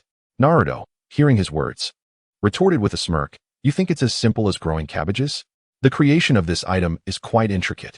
Indeed, ordinary materials could not withstand such spatial forces. This was crafted from the remnants of an ancient earth vein fire crystal, and even an ordinary person could wield it. Naruto, I hope that when we meet again, you will astonish me further," Jiraiya said, tucking away the teleportation stone and waving goodbye as he departed. Naruto had initially gathered with Jiraiya for a meal, merely to bid him farewell, while Itachi Uchiha and Kisame Hashigaki had unexpectedly intruded. Jiraiya had already intended to leave after several months of his return, which had felt like ample time. Naruto silently watched as Jiraiya's figure faded from sight at the end of the road before he too departed. The conflict between Itachi, Kisame, and the Leaf Ninjas transpired in a mere span of 10 minutes after Jiraiya's departure. By the time the Umbu arrived, the individuals had vanished. In truth, even had they arrived earlier, it would have been of little consequence. Their duty compelled them regardless. It is worth noting that among the elite ninjas of Konoha, apart from a select few who had not once been a member of the Umbu reported the incident to the Hokage, who subsequently summoned Naruto for questioning. The events leading up to this point had been recounted by Kakashi, Guy, and others in great detail. Tsunade's inquiry into Naruto was prompted by the matters concerning the Nine Tails. The knowledge of the Nine Tails was no longer a secret. Even the older ninjas in the village were aware of it. Upon learning that the target was the Nine Tails Jinchuriki, Tsunade issued a direct order prohibiting Naruto from leaving Konoha and mandated an increase in the village's alertness. Given the limited number of personnel, enhancing security effectively meant additional work hours. However, the sensory unit and Umbu could muster no complaints against the Hokage's directives. Having been infiltrated by enemies multiple times without detection, they felt a deep sense of embarrassment. Despite Naruto's repeated explanations to Tsunade that their adversaries would not be returning to Konoha in the immediate future and that he was perfectly fine, she refused to heed his words. She insisted that this was for the welfare of the entire village, fearing that if anything were to happen to Naruto, the enemy might exploit the situation for their nefarious purposes. Naruto, however, was indifferent. If he truly wished to leave, no one would be able to detect his absence. With Sasuke and Kakashi recuperating and Naruto confined, Team 7 had effectively become a mere formality, with all of Naruto's missions suspended. He relished this state of affairs, as the days passed without any significant deviation from his usual routine. Chapter 113. Has Sasuke finally defected? Knock, knock, knock. Naruto, are you there? On this day, while Naruto was deep in meditation, he was jolted from his tranquility by the sound of someone knocking on his door. It was Shikamaru's voice. Naruto furrowed his brow, pondering what had brought him here, and with a wave of his hand, he summoned a burst of chakra to open the door. Shikamaru stood outside, his brow glistening with sweat and his expression fraught with urgency. Having recently achieved the rank of Chunin, he now donned the attire befitting his new status, distinguishing him from the lower-ranked ninjas. Noticing Shikamaru's state of distress, Naruto wasted no time and inquired directly, "What is the matter?" Breathless from running, Shikamaru exclaimed, "It's Sasuke. That guy has gone off on his own without permission." When did this happen? Naruto immediately rose and stepped outside, walking alongside Shikamaru. "I received the news an hour ago," Shikamaru explained. "After Lord Hokage notified me, I rushed over without delay. It was around 8 in the morning, and Sasuke had stealthily departed in the early hours of the night. He had been recovering from a Jinjutsu attack in the Konoha hospital when he suddenly vanished from his ward without a trace. By the time the situation was discovered, dawn had already broken. Ordinarily, the village gates were monitored by 2 elite jonin, known as the gatekeepers, who would be vigilant against such occurrences. However, fortuitously for Sasuke, the pair had been temporarily reassigned to other duties the previous night. It was rather improbable that Sasuke could have escaped unnoticed during that brief window, suggesting he had help from an outside source. The surveillance footage revealed that in the quiet hours of the night, Sasuke had slipped away with a pack on his back, evidently preparing for a journey. However, no accomplices were seen. His intended destination was the Sound Village. Recalling Orochimaru's ominous remarks during the invasion of Konoha, where he suggested that Sasuke would seek him out, The village leadership deduced that it was indeed Orochimaru's subordinates who had lured Sasuke away. Sasuke's thirst for vengeance was no secret. Just days prior, Itachi Uchiha had returned to the village and had dealt a significant blow to Sasuke's pride. Feeling inadequate in power and hopeless in his quest for vengeance, his decision to seek out Orochimaru in the Sound Village for greater strength was entirely plausible. As a ninja of Konoha, Sasuke's unauthorized departure to another village contravened the rules of the shinobi. Given that he had been swayed by the enemy, the village hoped to prevent him from straying further down a dangerous path and dispatched someone to bring him back. However, Konoha had recently endured a war and suffered considerable losses, leading to a depletion of their forces. In order to maintain their prestige as the foremost village among the 5 great shinobi nations, they had already dispatched many jonin and chunin on missions. At this moment, the village's strength was limited, and given that Sasuke was merely a genin, the task was entrusted to Shikamaru, who had recently been promoted to chunin. However, it was not to imply that Shikamaru alone was sufficient to handle the situation. After all, Sasuke was a member of the Uchiha clan, a prodigious genin. But persuading him to return did not necessitate an abundance of formidable personnel, especially since Konoha was not in a position to deploy many. Moreover, so much time had elapsed that the target had already traveled a considerable distance, raising concerns about whether they could even catch up or locate him. Shikamaru, though possessing a keen intellect, was not particularly skilled in combat. Thus, he would struggle to manage any unforeseen circumstances alone. Tsunade suggested that he seek assistance, which, candidly, indicated her lack of investment in the matter. Nonetheless, she recommended Naruto as a potential ally, since Naruto had remained in the village for the past 2 months without incident. Tsunade deemed her earlier concerns excessive and promptly lifted his house arrest.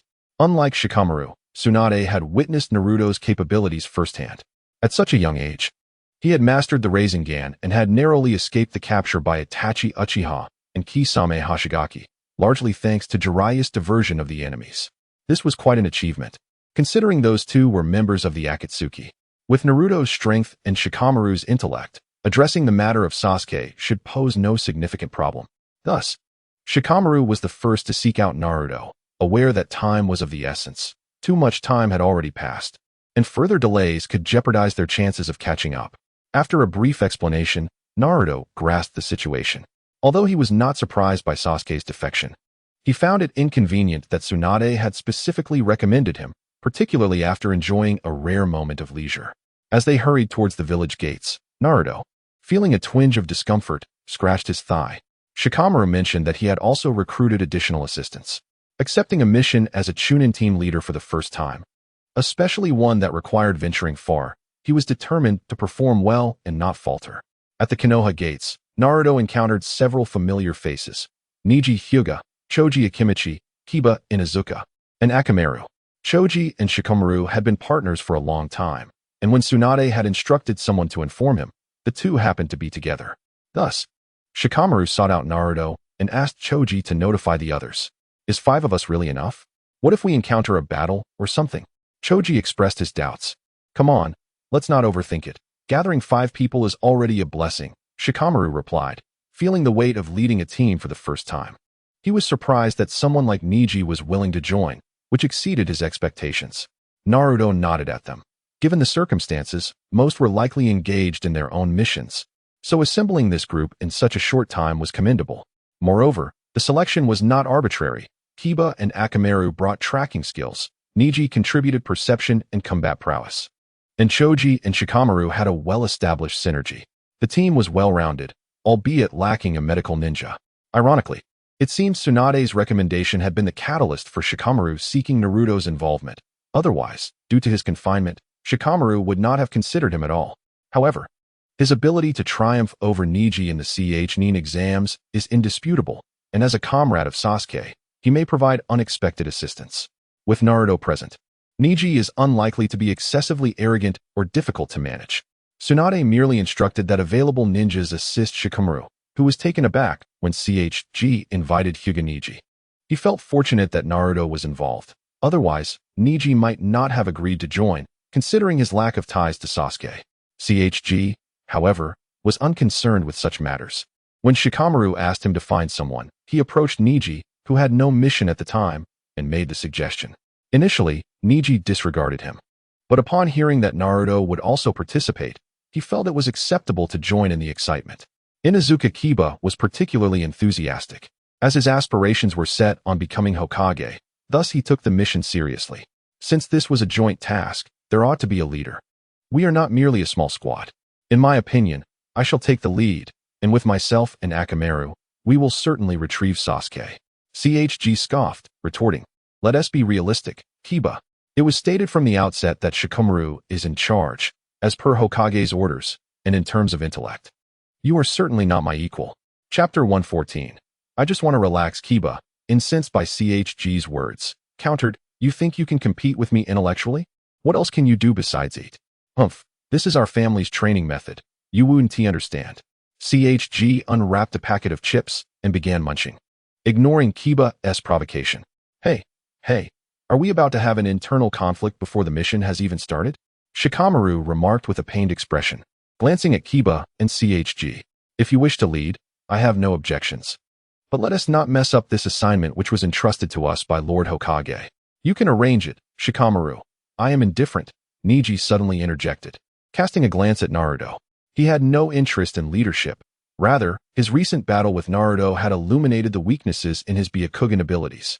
Over the past few months, he had diligently trained to address these flaws. Now, this mission presented an opportune moment to validate his progress. Naruto, too, was nonchalant, shrugging as he said, "Don't look at me. I have no desire to be the leader. That sounds like a hassle. TCH, if that's the case, then you can lead. But I'll be at the forefront," Kiba declared, cradling Akamaru as they made their way toward the village gates. "Wait, we haven't even discussed the battle plan," Kiba called back. "Those matters can be discussed while we walk." "This fellow is truly presumptuous," Shikamaru sighed, rubbing his forehead. Naruto chuckled, acknowledging that Kiba had a point. There was little time for extensive planning. "Then let us discuss as we go," he said, glancing at the others as he proceeded out the gate. The two gatekeepers could not easily leave the village. Their strength was still considerable. Shikamaru lamented the lost opportunity. Had they accompanied them, they could have handled any unforeseen circumstances. Kamizuki Izumo and Tino Tetsu exhibited expressions of helplessness. They had merely stepped out briefly last night, allowing Sasuke to sneak away, and they felt somewhat embarrassed. If they could leave the village, they would certainly apprehend that boy and give him a proper thrashing. However, such thoughts were futile.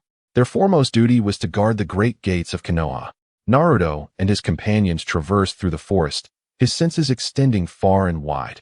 Yet he found no trace of Sasuke. Listening to Shikamaru's so-called plan to retrieve Sasuke, he couldn't help but chuckle softly. It seemed they were overly simplistic in their approach. Kiba and Akamaru led the charge ahead, with Akamaru's keen sense of smell able to track Sasuke's scent, while Neji, possessing the Byakugan and exceptional insight, remained vigilant behind them. As Shikamaru hurried along, he communicated loudly with the team, arranging their formation. As he described, their current position had Kiba and Akamaru in front pursuing the trail, and Neji guarding the rear. CHG and he positioned themselves in the middle to protect Shikamaru. Shikamaru remarked on the urgency of their departure, having not waited for Lee, who had fully recovered from his injuries. Everyone had witnessed Lee's formidable strength. Though he had narrowly lost to Gaara, that was an exceptional circumstance, and his prowess was widely acknowledged. Nevertheless, it was of little concern, as Lee was remarkably swift and would likely catch up to them soon. They leaped through the woods, and Naruto only felt this pace to be sluggish when in the company of others. Typically, it did not seem cumbersome, but at this moment, it felt excessively slow. This sentiment reflected Naruto's own perspective. In truth, ninjas possessed exceptional stamina, and this mode of travel surpassed the speed of conventional carriages. Nations with industrial advancements, like the land of snow, were indeed rare, particularly in war-torn regions where transportation proved cumbersome. Regular folk would either travel by horse-drawn carriages or on foot, while ninjas relied on their own agility. The Sound Village lay in the land of rice, near the border of the land of fire. Should they continue at this pace toward the Sound Village, it would take an indeterminate amount of time. Fortunately, Sasuke had not yet reached there. They believed it essential to intercept him before he arrived. After pursuing from morning until afternoon, they finally uncovered a lead, the scent of blood, approximately 2 kilometers ahead. Kiba and Akamaru conferred quietly before Kiba suddenly spoke up, questioning if a battle had occurred. Shikamaru signaled for everyone to halt. Naruto sensed the remnants of a conflict. However, the combatants had already departed. Moreover, Sasuke's presence was now detected ahead, accompanied by several others. Tsunade and the others had surmised correctly. There were indeed others coming to assist Sasuke. Kiba whispered, confirming Akamaru had caught Sasuke's scent along with 6 other distinct aromas, 4 of which were closely clustered. Seemingly a group, while the remaining 2 resembled ninjas from their own village. Exercise caution. There may be traps, Shikamaru cautioned, his tone imbued with vigilance. If those 4 were indeed subordinates of Orochimaru from the Sound Village, they were likely there to aid Sasuke. The other 2 were presumably Leaf ninjas who had discovered Sasuke's abduction and engaged in combat. However, it appeared they had been injured and forced to retreat, leaving Sasuke still in the company of the 4. Furthermore, Akamaru noted that the scent was becoming increasingly potent, indicating that their adversaries had not ventured far and were drawing nearer. They had likely detected each other's presence, heightening the tension of the situation. In summary, it is prudent to exercise caution. Shikamaru's expression was grave. This mission was proving to be different from what he had anticipated. Sasuke had voluntarily left the village, and now, in the company of others, he had engaged in combat with Konoha's ninjas without any intention of returning. Forcing him to leave would inevitably lead to a confrontation. On their side, there were 5 individuals, while the opposition, excluding Sasuke, had 4. However, the fact that they had managed to injure 2 of Konoha's ninjas indicated that they were formidable opponents. Ninjas do not leave the village lightly, unless on a mission, and missions requiring departure typically have a jonin leading the team. If the adversaries could repel a squad led by a jonin, they were certainly not to be underestimated. What should they do if a battle ensued? Naruto inquired. The 4 adversaries, excluding himself, were insufficient to be considered a threat. In truth, he was merely seeking a break. Sasuke's defection had been within his expectations, as he was a vengeful soul, destined to pursue power, and eventually, he would tread this path. After witnessing Orochimaru's strength and being thwarted by Itachi Uchiha, he could no longer endure the reality that under Konoha's tutelage, he might never surpass Itachi. For the sake of revenge, he was fully aware that Orochimaru coveted both his body and his Sharingan, yet he was willing to conspire with the serpent. He was an ambitious individual, for whom revenge overshadowed all else. Sasuke was decidedly unwilling to return with them. Therefore, upon their meeting, combat was the only conceivable outcome. Shikamaru, taken aback by the question, pondered how they could possibly bring him back if they did manage to catch up. It was indeed a conundrum, especially since he was not skilled in combat. Thus, their side consisted of merely 4 combatants, while the opposition also had 4, creating a perfect one-on-one scenario. Chapter 115. I wonder if it would be too callous to suggest abandoning the pursuit. Shikamaru scratched his head, crouching down to draw in the dirt with a twig. Clearly, Orochimaru had dispatched capable individuals to assist Sasuke, unlike the mere lackeys from the previous Chunin exams. In a one-on-one confrontation, we would most likely be outmatched. What then? Should they abandon the mission? Kiba frowned, visibly dissatisfied. Don't talk like that. Red and I are 2 against 1. We can handle it. Right, Akamaru? Akamaru shook his head. This did not seem very reliable. Shikamaru sighed and turned to Neji. What do you think, Neji? In my opinion, we should wait for Lee. Neji finally spoke, breaking his silence. Considering the time, Lee should be arriving shortly. Shikamaru nodded. Having Lee with them would significantly improve their situation. Then we shall proceed while waiting. If we linger here too long, we risk losing our target. The group set off once more. Naruto contemplated suggesting that they abandon the pursuit and let Sasuke go, but that seemed unkind. He pouted and trailed behind the others at a leisurely pace. In truth, the situation was not entirely bleak. If the Konoha ninjas battling Sasuke's supporters returned to relay the message, the village might take this matter more seriously. They would either abandon the mission or dispatch a powerful jonin to handle it, rather than entrusting such a task to a handful of chunin and genin. The distance to Otogakure was still considerable, providing ample time for Konoha to react. Shikamaru's plan was commendable, yet the change arrived with unexpected swiftness. In Naruto's consciousness, the few figures ahead suddenly split apart. 3 of them, along with Sasuke, departed, while 1 remained, evidently having discovered their presence. After a moment of contemplation, Naruto discreetly unleashed a gust of chakra to knock down a branch, signaling to his companions. Is there an ambush? The group was startled and immediately formed a defensive circle, their vigilance heightened. Akamaru sniffed the air and suddenly barked. Kiba, feeling a surge of tension, translated. There's a distinct scent a mile ahead. It belongs to one of those 4 individuals. It seems we've been underestimated. Only one person, and yet we are being taken lightly.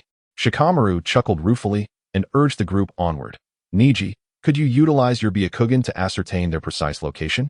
Without needing further instruction, Naruto's distraction prompted Niji to activate his Byakugan in an instant. As they drew closer, figures began to materialize within his line of sight.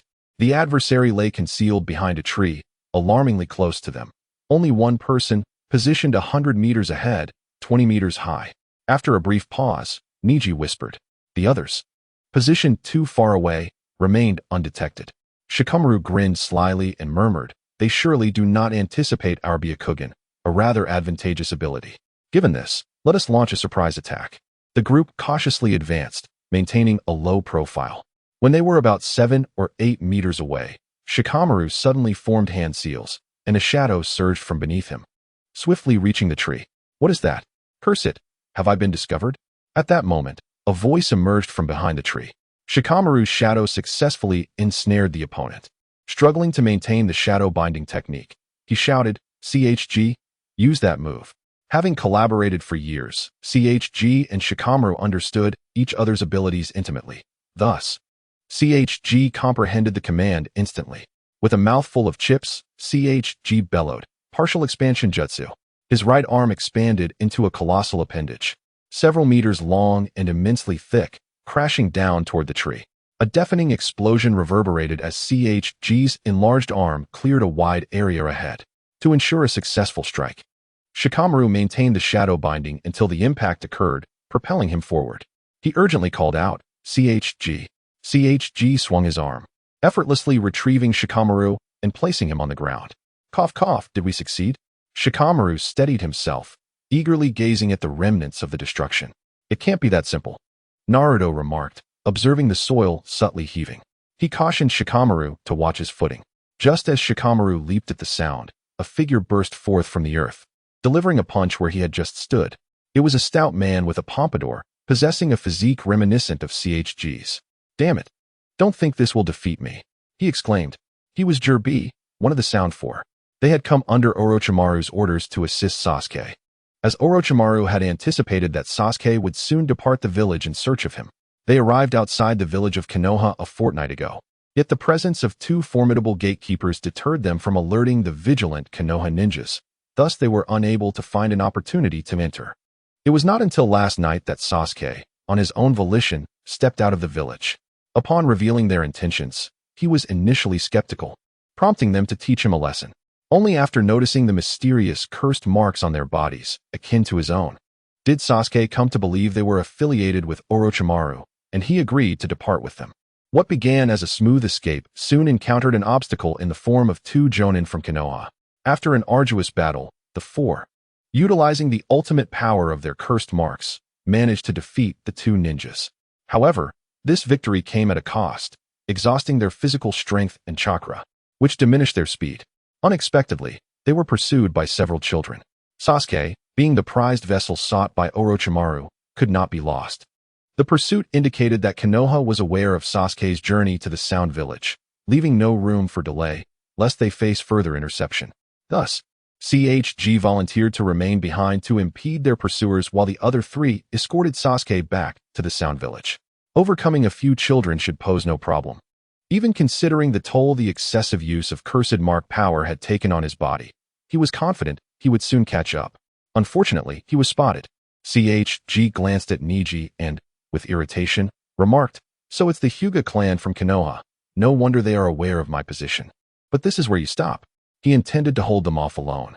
In an instant, Shikamaru understood the implication. He turned to CHG and asked, "Can you handle him on your own? Leave it to me." CHG yelled as he dashed forward to position himself between CHG and the others. CHG regarded him with a hearty laugh. "Huh? Don't be ridiculous, you fatso. I could dispatch you with a mere finger. Don't call me fat. You've provoked me." CHG retorted angrily, and they clashed. "Let us go," Shikamaru urged, initiating their departure. Naruto's gaze shifted as he left behind a shadow clone to support CHG. Though CHG possessed hidden strength, CHG was no ordinary opponent. they must tread carefully. With CHG engaged, the others could not venture far.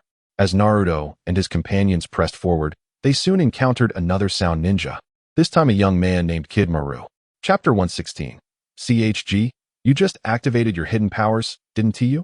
Kiba suggested they unite to eliminate their foe before pursuing Sasuke, deeming it a safer approach, yet Shikamaru dismissed his proposal.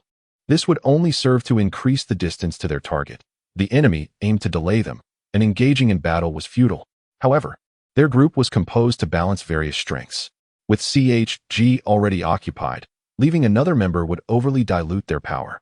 Moreover, the significance of Kiba and Akamaru was self-evident. Their absence might directly jeopardize their objective, thus neither one nor the dog could remain behind. Sasuke was notoriously stubborn. Persuading him would require the involvement of someone with whom he shared a bond. Hence, Naruto could not stay either, in terms of camaraderie. He could not rival those who were on the same team as Sasuke. As the squad leader, being held back here was not an option, particularly given my own lackluster combat abilities. Niji's Byakugan was indeed quite valuable. His absence would be detrimental. How vexing it was that Lee hadn't arrived sooner. Shikamaru glanced anxiously at Jinmaru, realizing that someone had to stay behind, but who that would be posed a significant dilemma. After some contemplation, he turned his gaze towards Niji, who nodded in agreement to remain and confront Jinmaru. Jinmaru's abilities were akin to those of a spider, with concealed and densely packed attacks, yet Niji's Byakugan would allow him to perceive these threats in time. Very well. Let me utilize this opportunity to test the results of my recent focus training. Naruto, Shikamaru, and Kiba set off once more, leaving behind a shadow clone as a precautionary measure. The clone reported that the battle on CHG's front had concluded. Jirbi, like CHG, was a strength-oriented ninja, having harnessed a cursed seal ability similar to the one on Sasuke's neck, significantly enhancing his physical power. Initially, CHG found himself at a disadvantage. But in a moment of desperation, he retaliated, consuming pills to unleash the expansion jutsu, transforming into a gigantic figure towering hundreds of meters tall, overpowering Jirbi. The latter was compelled to engage with all his might. His cursed seal possessed two forms, and in a state of shock, he fully activated the cursed seal, his body turning dark red. Even the enlarged CHG was easily sent flying. Having faced humiliation at Jirbi's hands, CHG resorted to his family's secret technique, the butterfly method. A pair of azure chakra wings sprouted from his back, resembling a butterfly. If Shikamaru and the others had been present, they would not have deemed him overweight, for in comparison to those enormous wings, CHG's physique was inconsequential. The butterfly method instantaneously amplified his strength manifold, delivering a devastating blow that vanquished Jirbi. This technique was akin to the 8 gates, with severe side effects. CHG had yet to master it fully, relying on a potent drug to unleash its power. This force consumed all the energy stored within his body, usable only at the cost of severe injury or even death. After defeating Jirbi, he was on the brink of collapse himself. The side effects manifested, and the butterfly method abruptly ceased, causing him to faint. Naruto was taken aback. The increase in battle prowess from this secret technique was absurd, as if he were wielding an external enhancement. Jirbi, a Nin and a loyal bodyguard of Orochimaru, despite having expended considerable energy in earlier battles, was not to be underestimated, yet he had fallen to CHG. Naruto pondered the absurdity of sacrificing CHG to pursue a mere subordinate. Lee, in his pursuit of excellence, had employed the 8 gates, while CHG had resorted to the butterfly method to thwart Jirbi. It seemed as though each of them disregarded their very lives.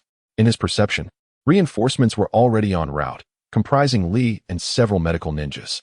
After conveying the situation, one medical ninja stayed behind while Lee continued the pursuit with the others. Niji's situation was also precarious. The 4 sound ninjas possessed cursed seal powers, Jinmaru included. His abilities allowed for long-range lethal attacks, as he summoned numerous spider-like creatures to harass Niji, while he himself lurked in the shadows, launching silent assaults with a bow and arrow. Niji struggled to cope, his attack range limited. Fortunately, the perceptive abilities of his Byakugan enabled him to respond, albeit with difficulty. His Byakugan ability revealed a small blind spot behind him, which had gone unnoticed by many, primarily due to the scarcity of formidable opponents and the infrequent use of this ability in battle. At this moment, while engaged in combat with Gate Maru, The adversary's arrows swiftly exposed this vulnerability. Gate Maru, cunning and sly, took advantage of this blind spot to unleash his arrows. Niji, having recognized the situation, had recently pondered a solution to this issue. While the rotation technique could provide defense, it proved to be excessively taxing against such relentless pinpoint assaults. Thus, he conceived the notion of utilizing chakra to safeguard that blind spot. Gate Maru fell for the ruse. Niji feigned death at the cost of sustaining a grievous injury from an arrow, which led Gate Maru to lower his guard. Seizing the opportunity as Gate Maru approached, Niji suddenly struck, employing the 8 trigrams air palm to shatter the opponent's vital points. His condition was somewhat better than that of Dingji, yet remaining inactive would inevitably lead to demise. Fortunately, at that critical juncture, Lee arrived with medical ninjas. In light of the dire circumstances, I shall not wait for you. You must follow on your own. Lee, having encountered Naruto and learning it was merely a shadow clone, sought to catch up after comprehending the situation. Naruto, observing the scene, felt the clone was no longer necessary and prepared to dispel it, only to sense several other presences nearby. Curiously, he turned to look behind, discovering that it was the Sand Shinobi, Gaara, Temari, and Kankuro. They had also arrived, and were there to assist Shikamaru and the others. Upon inquiry, Naruto learned that Tsunade had dispatched them to aid in the mission. Following their defeat, the Sand Village had established a series of agreements with Konoha, one of which included providing assistance. However, it was evident that they were somewhat half-hearted, knowing that 4 opponents awaited them, all of whom were elite jonin. Yet still sending Gaara and his companions, who, while formidable, still fell short of the jonin level. Moreover, Gaara could not easily utilize the power of Shikaku. In truth, Naruto's assumptions were not entirely accurate. Gaara and his companions happened to be in Konoha for other matters. Since Naruto had previously thwarted Konoha ninjas attempting to intercept Gaara and his team, their interactions had remained minimal. Their meeting was merely a courteous collaboration born out of necessity. Gaara remained aloof, and Kankuro and Inuzuka Kiba, both rather brash, were ill-suited for leadership. The team was led by the young Temari, with whom Naruto had little rapport. After informing her of his group's whereabouts and the current situation, he promptly dispelled the clone. It was not that he wished to depart from her company, as traveling alongside a beautiful girl is rather delightful.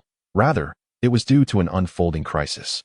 The distance of the clone would risk dispersing his focus.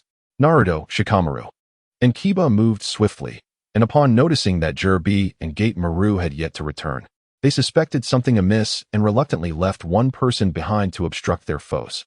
That individual was the 2-headed conjoined being known as Z-Kin. This time, without waiting for a discussion among Naruto and Shikamaru, Kiba volunteered to stay and confront the enemy. His reasoning was straightforward. There were 2 opponents, and he and Akamaru also made a pair. With the distance closing rapidly, tracking by Akamaru was no longer necessary. Naruto and Shikamaru could pursue the enemy directly. Naruto shrugged, conceding, "Do as you wish, but this fellow is not to be underestimated." Chapter 117.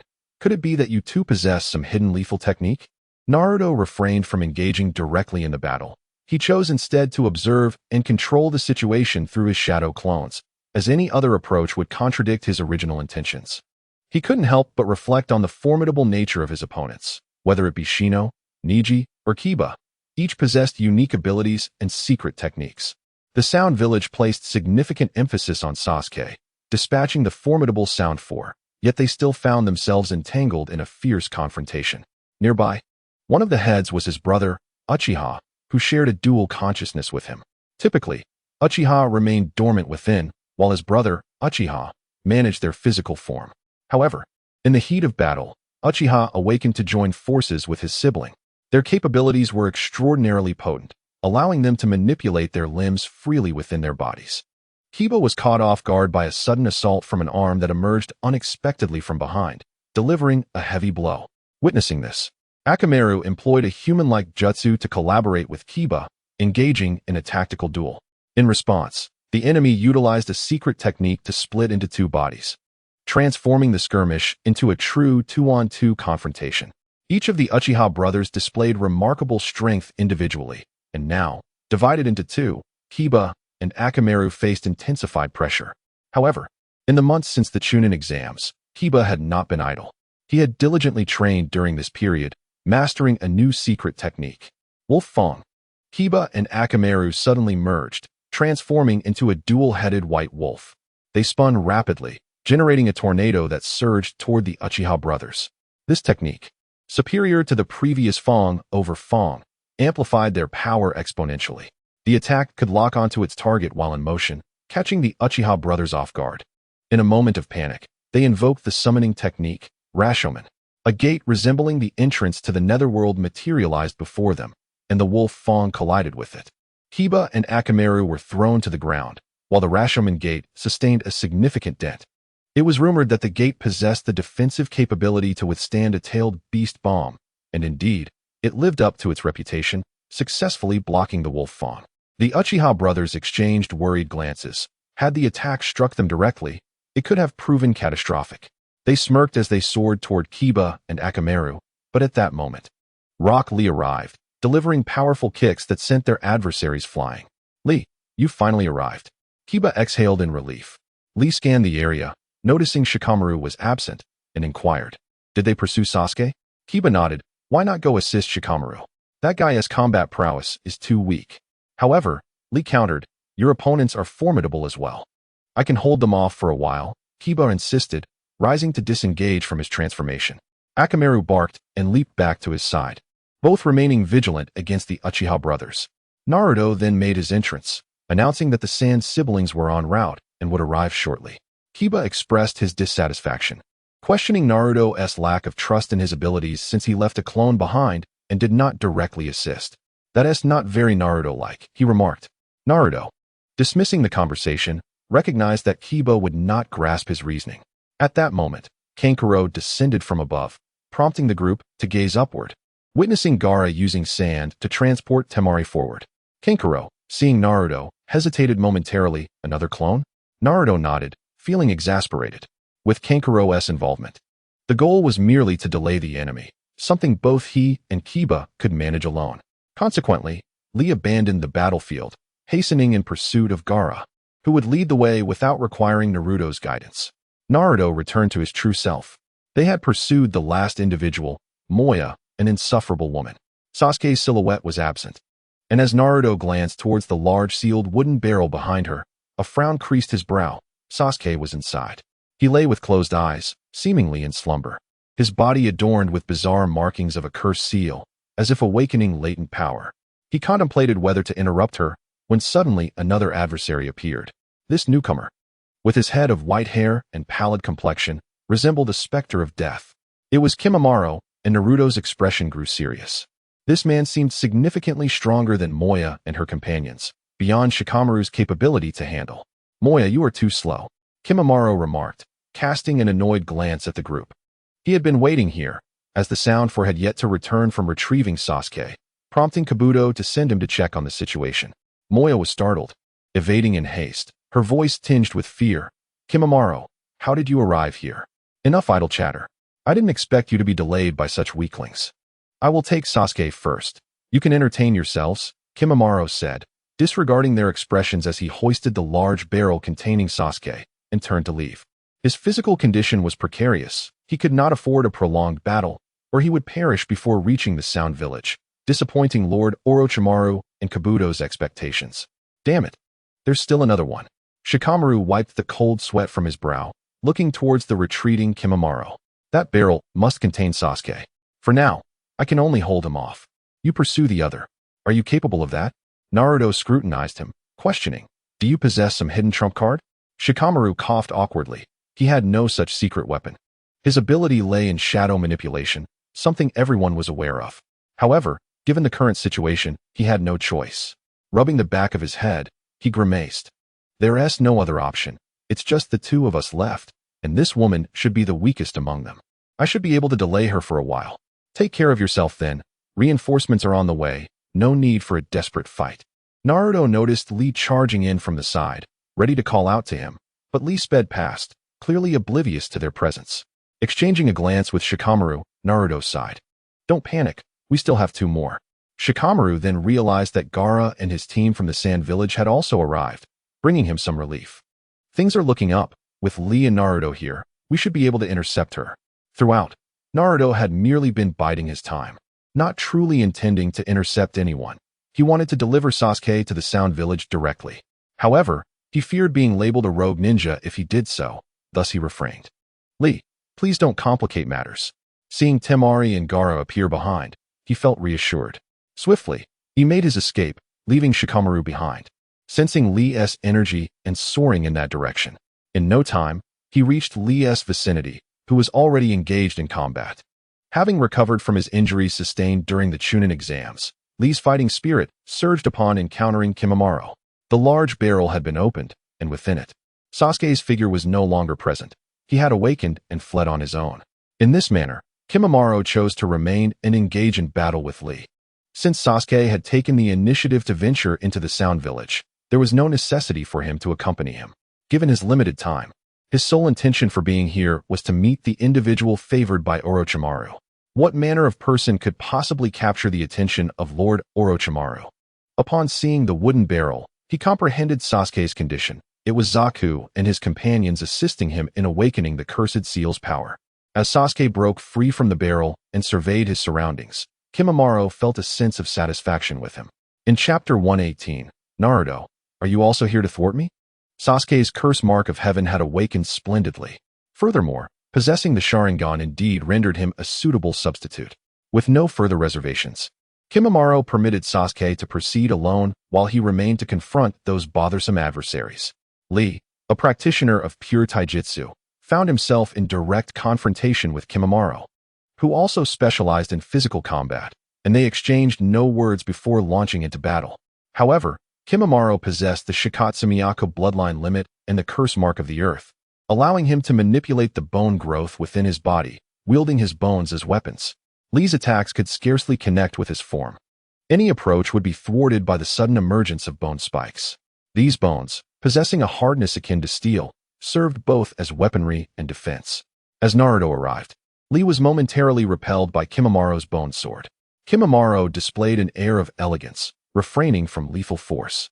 Lee, finally granted a moment to react, touched the blood trickling from a gash inflicted by the bone sword, his expression turning grave. This adversary evoked a sensation reminiscent of his encounters with Gaara. The self-growing bones of Kimimaro were akin to Gaara's sand, rendering Lee's assault ineffectual. Upon Naruto's appearance, Lee expressed surprise. Weren't you with Shikamaru? There's no need for my assistance over there, Naruto replied, assessing Lee's state. His chakra had been excessively depleted, and while he bore superficial injuries, they were not severe. Most of his chakra had been expended during his journey. After unlocking the 8 gates during the Chunin exams, the stress on his body had yet to fully dissipate, leaving him unable to act freely. Otherwise, he would not be in such a passive position. Naruto regarded Kimimaro, adorned with elongated bone spikes and wielding a bone sword, marveling at the wonder of creation. Another manifestation of a bloodline limit. This world was replete with such bizarre abilities. Not wishing to engage in combat, Naruto recognized that Kimimaro was gravely ill. Further exertion of chakra and abilities would only hasten his demise. He was merely clinging to life through medication. Sasuke has ventured there alone. You must intercept him, Lee stated solemnly, preparing to forcibly open the 8 gates. However, Naruto restrained him, deeming it unnecessary. Lee's meridians had not yet healed, and opening the 8 gates now would exacerbate his previous injuries. Furthermore, Gaara had already arrived. Their combined strength would suffice to handle Kimimaro. Gaara had come alone, and upon witnessing the battle, he commanded his sand to descend.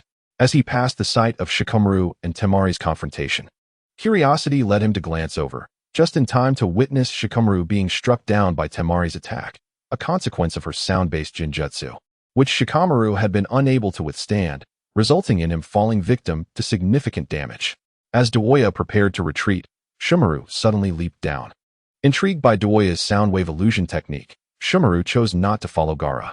Observing Lee's disheveled state, Gaara scoffed, "You look quite disheveled. During the Chunin exams, you certainly made me suffer, yet now you find yourself in such a predicament. I never expected you to come to our aid. Back then, you made me endure quite a lot. It's merely a mission order. Otherwise, I wouldn't join forces with you to confront anyone else. Be cautious. That individual can manipulate his bones freely, which is quite troublesome. Is that so?" Gaara suddenly expressed interest and addressed Naruto. "Uzumaki Naruto, pursue Sasuke. I shall handle things here." Naruto, agreeing with Gaara's assessment, and without hesitation, stepped back, directing his gaze toward the path Sasuke had taken. Do you truly believe I am inconsequential? Junmaru extended his hands toward Naruto, and several white bones shot forth from his palms, hurtling through the air like bullets. However, they were intercepted by a massive wall of sand conjured by Gaara, who smirked coldly. Your opponent is me. And me, Rock Lee. Lee instantly assumed a combat stance, forming an alliance with his former adversary against a common foe. The unfolding events were indeed remarkable. Junmaru frowned, hoping that Sasuke would not be captured. He activated his cursed seal form, mysterious patterns appearing on his skin as a skeletal tail sprouted from his back. Moreover, he withdrew a long chain sword made of vertebrae from behind him, sending chills down Lee and Gaara's spines. This individual was truly monstrous. At the border of the Fire Country, in the Valley of the End, there lay a lake, with two towering humanoid stone statues standing vigil. The statues depicted two long-haired men. The one on the left had a spiky hairstyle, while the one on the right sported flowing locks. Both were clad in armor, gripping the hilts of swords at their waists, and each formed the sign of reconciliation with their hands. Their stances mirrored one another, as if they had been locked in confrontation since time immemorial. However, they did not always exist in this form. Any ninja would recognize these statues. They represented the first Hokage, Senju Hashirama, and Uchiha Madara, two pivotal figures in the founding of Konohagakure. Originally, there was no lake. It was the aftermath of their legendary battle that reshaped the terrain, gradually filling with water to form a lake over time. These stone statues were erected to commemorate that epic clash and honor the two formidable warriors. Between the statues flowed a rushing waterfall, leading down to the lake below. This location served as a gateway from the Fire Country to neighboring lands, particularly the village of Sound in the Land of Rice. As the sun began to set, casting a golden hue over the water, the scene transformed into a picturesque autumn vista, despite the absence of a river. Naruto had been waiting there for some time, perched atop the statue with flowing hair, silently gazing ahead as the fading sunlight enveloped him, merging him with the essence of the landscape. In the distance, a familiar figure of a youth hastened towards this place. It was Uchiha Sasuke, and as he beheld the two stone statues before him, a surge of exhilaration surged within him, impossible to contain. Crossing this threshold meant departing from the Land of Fire, leaving behind Konoha. In just a matter of hours, he had acquired an immense power, and feeling the sudden surge within him, his desire to meet Orochimaru intensified. However, just as he was on the verge of leaving the Land of Fire, he encountered the last person he wished to see. This individual had been his classmate since the Ninja Academy, and after graduation, they were placed in the same team. While pretending to be at the bottom during their academy days, he would occasionally exhibit astonishing prowess, only to later engage in behavior that was utterly insufferable. Unbeknownst to Sasuke, this rival had grown strong enough to potentially defeat Niji Hyuga, a prodigy in his own right, and was now on the brink of surpassing him. Invoking a sense of crisis within Sasuke. With a leap, Sasuke landed atop another statue, casting a cold gaze at his adversary. Anger swelled within him as he bellowed, Naruto, are you here to stop me as well? No, Naruto replied. I have come to bid you farewell. Chapter 119. I have come to send you off. Naruto stood up, glancing at the stone statues beneath their feet, and suddenly laughed. After all, we were classmates. It would be remiss of me not to see you off. His words, delivered with a nonchalant air, felt somewhat callous. From the perspective of a Konoha ninja, they ought to be adversaries to the Sound ninjas, and Orochimaru was far from a benevolent figure. Sasuke's defection to Orochimaru promised a grim fate. As a former classmate, one would expect Naruto to dissuade him. Yet he did not. At that moment, Sasuke felt an unsettling realization. Perhaps he had never truly understood Naruto. He seemed different from the Naruto he once knew. Recently, Naruto had trained alongside Jiraiya, one of the legendary Sannin, and it was unclear what formidable jutsu he had mastered. When Itachi Uchiha and Kisame Hashigaki entered the village, they specifically sought Naruto, dismissing Sasuke entirely. At that time, he was puzzled by their interest in Naruto, but he later learned from others that Naruto harbored the Nine Tails sealed within him. This was a power as formidable as the monster within Gaara, a force that even Itachi's organization coveted. Should Naruto harness that power, he could easily surpass Sasuke. Consumed by discontent, Sasuke lamented his years of arduous training yielding little strength, his quest for vengeance feeling perpetually distant. Finally, an opportunity had presented itself. aligning with Orochimaru. He had witnessed the prowess of the Sound Four, and despite unleashing his full power, they had easily subdued him. Such strength was overwhelming. It was a gift from Orochimaru.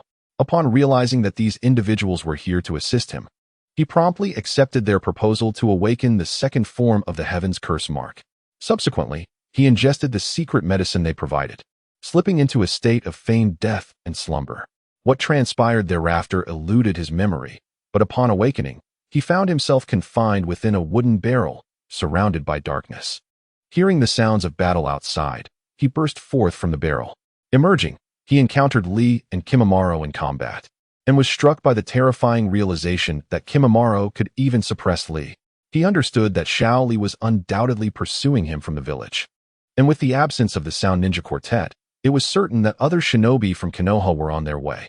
However, seeing Shao Li engaged in battle led him to deduce that the reinforcements would likely be of similar caliber to Shao Li. Given that Kunmaru was evidently stronger than the previous 4 adversaries, Sasuke did not recognize Kunmaru. Yet the latter had audaciously called out his name and instructed him to venture alone to the Sound Village in search of Orochimaru. Thus, it became clear that he was also a subordinate of Orochimaru, sent to assist him. Subsequently, he departed alone towards the Sound Village. Sasuke believed that no one else was in pursuit, only to discover that someone had reached ahead of him, Naruto. Moreover, what astonished him was that Naruto was not there to dissuade him from returning. Sasuke's expression was a tapestry of emotions. Joy, surprise, skepticism, and vigilance were all vividly reflected on his face. He spoke solemnly, declaring, "I survive for the sake of vengeance, regardless of the darkness I face.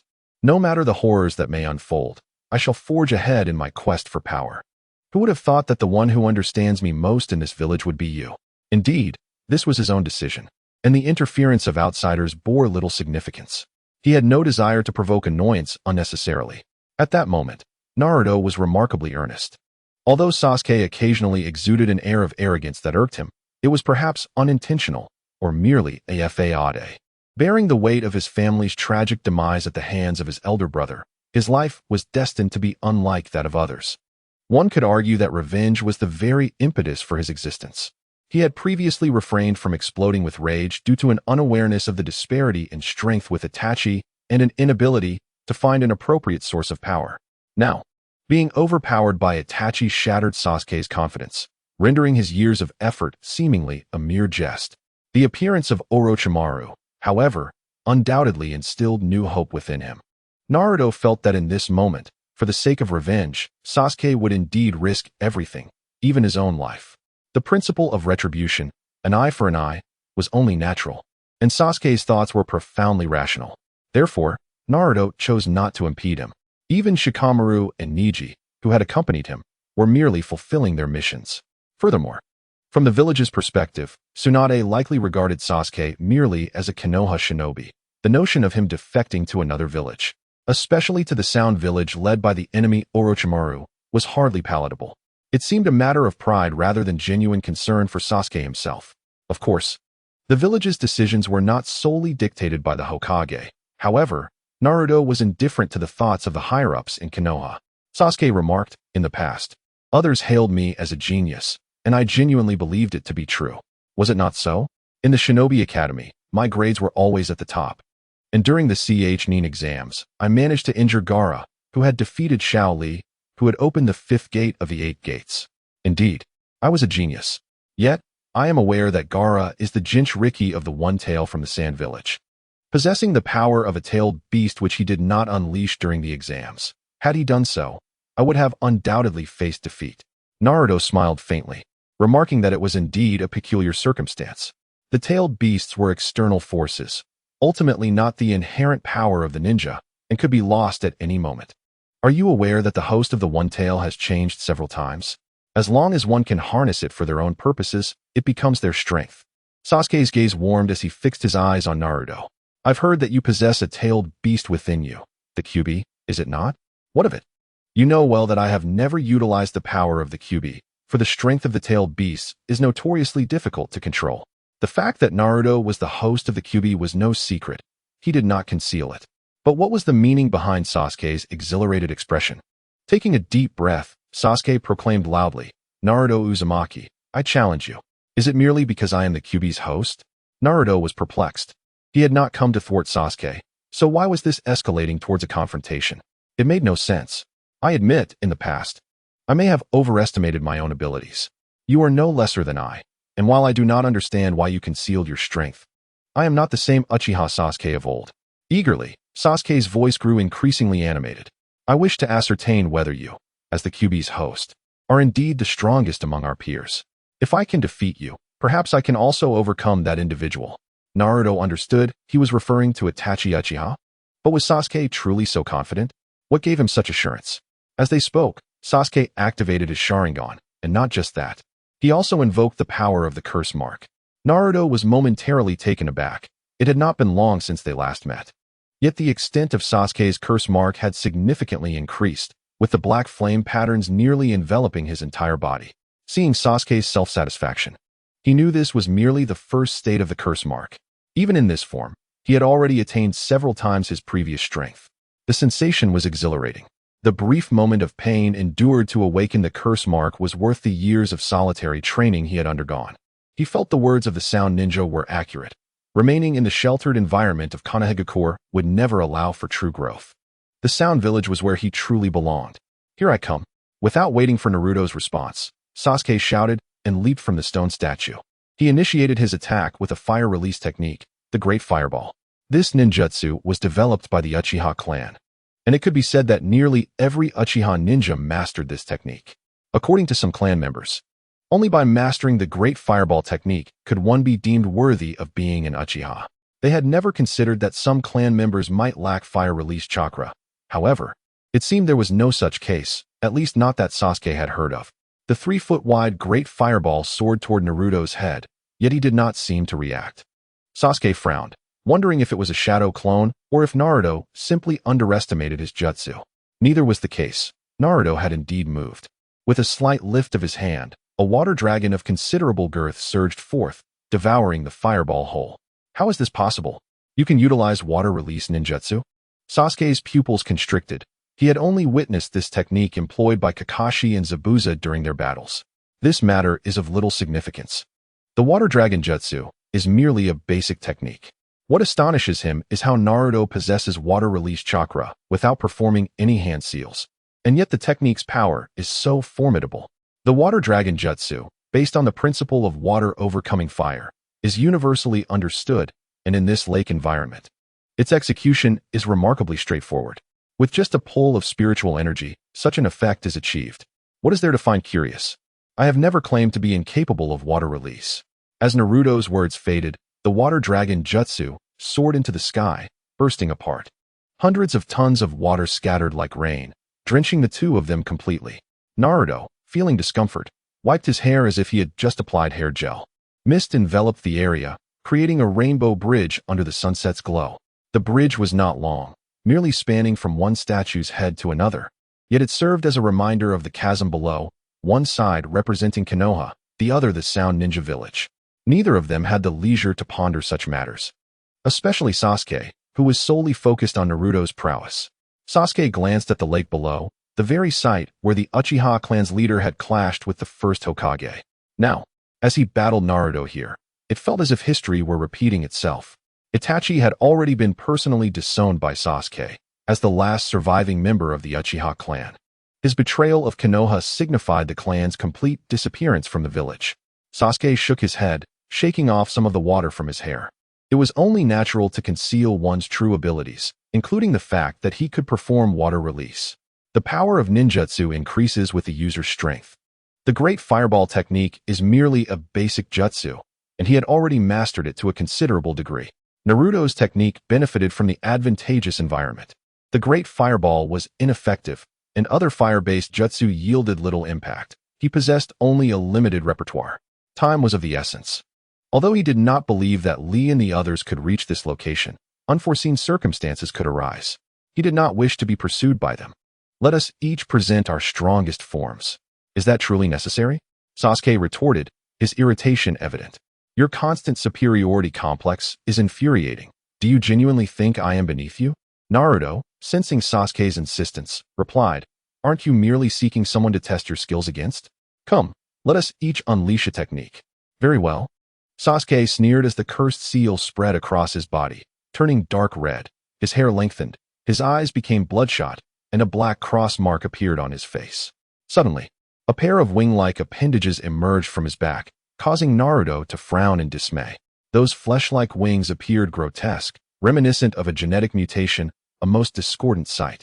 Sasuke's appearance underwent a dramatic transformation. Even if his mother stood before him, she might not recognize him. He had seemingly morphed into a monstrous being.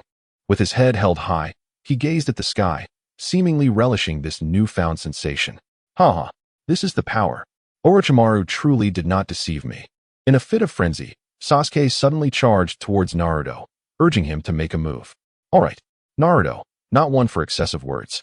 Swiftly pivoted on his toes and positioned himself behind Sasuke, raising his leg to stomp on his back. Bang! Both of them plummeted from above. It was then that Naruto noticed a pair of fleshy wings behind Sasuke, which ensnared his feet. Upon closer inspection, these wings resembled hands, grotesquely connected by skin between the fingers like webbed feet. Naruto was dragged down into the water below, but with a surge of chakra from his feet, he propelled himself back onto the water's surface. Sasuke was already waiting on the opposite side, his hands crackling with electricity. The chakra he emitted splashing violently against the water's surface. It was Chidori, a black version, as the transformation had altered the color of his chakra, influencing the ninjutsu he unleashed. This state surpassed that of the four-sound ninja, didn't it? Naruto, you arrogant fool, allow me to showcase my newfound power. In an instant, Sasuke, wielding the chaotic lightning, appeared before Naruto. Chidori. He surged from the water, and as he did, the surface erupted in a series of explosive blasts, creating a vacuum in its wake. A slight tingling sensation coursed through Naruto's body, a testament to the sheer terror of this power. However, he had never been one to coddle others. Sasuke was merciless, and Naruto felt no need to hold back. Raising his hand, he struck out, and a torrent of chakra surged forth, coalescing into a colossal hand of energy. What is this? Sasuke gasped, as his lightning collided with the ethereal hand, generating a cloud of smoke that dissipated the Chidori. The blue, phantom hand merely bore a few dents, which paled in comparison to the damage Sasuke had inflicted. Before Sasuke could fully comprehend the situation, he felt an immense force push him back, sending him hurtling through the air. It was hard to believe that this was the hidden power Naruto had harbored all along. He was propelled by the chakra hand, soaring rapidly out of the Valley of the End, with no signs of stopping. Sasuke, astonished, glanced back at Naruto, who stood atop a statue with a mischievous grin, waving at him. You think you can defeat me? You should first spend a few years learning from Orochimaru. Goodbye. Despite the distance, his voice was crystal clear. Upon hearing those words, Sasuke's Sharingan, adorned with double tomo, began to rotate, evolving once more into a triple tomo. Typically, he would have reveled in this advancement. But at this moment, joy eluded him. As Sasuke continued to be propelled backward, he gradually vanished from Naruto's sight, leaving behind a lingering, resentful echo in the sky. Naruto, I shall repay today's humiliation in 3 years' time. Chapter 121. Are you here to enjoy the scenery? Naruto stood atop the statue, a smile gracing his lips as he heard those words, but he paid them little mind. Moments later, he turned to see a figure approaching from behind, his surprise evident. What brings you here? The newcomer was Kakashi, who scanned the surroundings but found no trace of Sasuke. I returned from a mission and heard that Sasuke had recklessly gone to the Sound Village in search of Orochimaru. The Hokage only dispatched you few newcomers to pursue him. Kakashi, in a state of urgency, remarked, it was the 4 elite guards of Orochimaru who took Sasuke away. The Hokage, concerned for my safety, sent me to provide assistance. Where is Sasuke? Naruto shrugged and replied, as you can see, he is not here. Sasuke has already ventured far away. The individual known as Genma, the examiner with a needle in his mouth from the 3rd round of the Chunin exams, was indeed one of the 2 ninjas who had previously come into contact with the Sound Four. The other must also be a Jonin, for it would be folly for one man to face 4 opponents alone and expect to survive. However, I encountered Lee shortly thereafter, and he mentioned that you had just pursued Sasuke not long ago. How could he have vanished so quickly? Who knows if Orochimaru possesses other formidable subordinates? It is possible that he himself came to retrieve him. Kakashi, as the leader of our group, holds a superior position should he catch up to Sasuke. The latter would undoubtedly be unable to escape. The rationale behind this pursuit is to prevent him from straying down a dark path. Sasuke's declaration of seeking power for vengeance, even at the cost of embracing darkness, may merely appear as personal vendetta to those in higher echelons and cannot serve as justification for violating village regulations. Thus, when Naruto previously stated he was there to escort Sasuke away, it was no jest. He understood that upon the return of those two Konoha ninjas, the village would inevitably recognize the gravity of the situation. Any further reinforcements would have to be jonin, and they would need to arrive with utmost speed and strength. The first name that came to mind was Guy, though it seemed he had yet to return. Kakashi's arrival, however, was also a viable option. If he exerted himself, his speed would not be significantly inferior. As soon as Naruto arrived, he sensed Kakashi trailing closely behind Sasuke, the distance between them rapidly diminishing. Consequently, Naruto refrained from engaging in unnecessary dialogue with Sasuke, let alone a confrontation. There must be a sense of priority in action. If Sasuke sought battle, Naruto would simply send him flying 100 miles away with a single strike. Kakashi paused, observing the water stains on the stone statue beneath him, puzzled. Had it rained here recently? He did not doubt Naruto's words. They were already at the border between the land of rice and the land of fire. And Orochimaru could dispatch more sound ninjas. It seemed he had arrived a step too late. What had previously been a mere unauthorized departure from the village had now escalated to a definitive act of defection. Kakashi felt a pang of guilt for not recognizing his student's plight sooner. Sasuke's defection was not sudden. It had surely been preceded by many events that he had failed to notice. Even if he were to pursue him now, bringing him back would be impossible. After contemplating, Kakashi ultimately decided against the pursuit. Having previously dealt with Orochimaru, he was well aware of the latter's capabilities. Noticing Naruto lost in thought, Kakashi reassured him, "Naruto, you have done your utmost. Do not blame yourself for this. It is not your fault. Let us return." "All right," Naruto replied, and together they retraced their steps. Encountering Lee and Gaara in a vast desert, devoid of any sign of Kimimaro. This desert had not existed before. It was conjured by Gaara's jutsu. Two individuals sustained injuries, indicating that Junmaru was indeed a formidable adversary. When Kakashi arrived, the battle was still ongoing. He observed from a distance and, upon confirming that the two could manage, inquired about Sasuke's direction before pursuing him. With Junmaru's absence now a mystery, whether he fled or met another fate, upon questioning, it was revealed that the two had been locked in a fierce struggle, nearly defeated, only to survive due to Junmaru's sudden and fatal illness. Thus, he departed this world. And for Gaara, this marked his first encounter with a sense of defeat. Out of respect, he buried his opponent in sand. Naruto glanced down at his feet, discovering, as Gaara had mentioned, a grove of bones beneath the sand. Within this macabre forest, Junmaru, still clutching his bone spear, maintained an aggressive stance. His lifeless body exuding an aura of coldness and dominance. Had his demise not been so abrupt, the battle may have continued much longer. On their way back, they encountered Temari, who noticed some abrasions on Gaara's face, but was relieved to see it was nothing serious. Temari had been on edge, fearing that the Shikaku within Gaara might run rampant. Initially reluctant to partake in this mission, they felt compelled to honor their agreement with Konohagakure. However, upon realizing their foe was Orochimaru from the Sound Village, and recalling his past transgressions, including the assassination of the Kazekage and the subsequent attack on Konoha, their spirits were rekindled. While they knew they could not defeat Orochimaru himself, they believed they could handle his subordinates. Upon arrival, witnessing the Sound Four and observing the struggles of the Leaf Ninjas brought them a sense of grim satisfaction. Yet, with a mission at hand, they engaged to assist. Temari found the Sound Ninja lacking in substance. It seemed they were either exhausted from battle or incapable, as their only strategy involved summoning shadowy figures with a flute. This illusionist's prowess faltered against the Leaf Ninja, whose mental fortitude proved insufficient, leading to their swift downfall. Breaking such Shinjutsu was simple. One merely needed to avoid exposure to the sound waves. As a wind-release ninja, Temari had no difficulty executing this. With a sweep of her fan, she conjured a whirlwind that obliterated the enemy without resistance.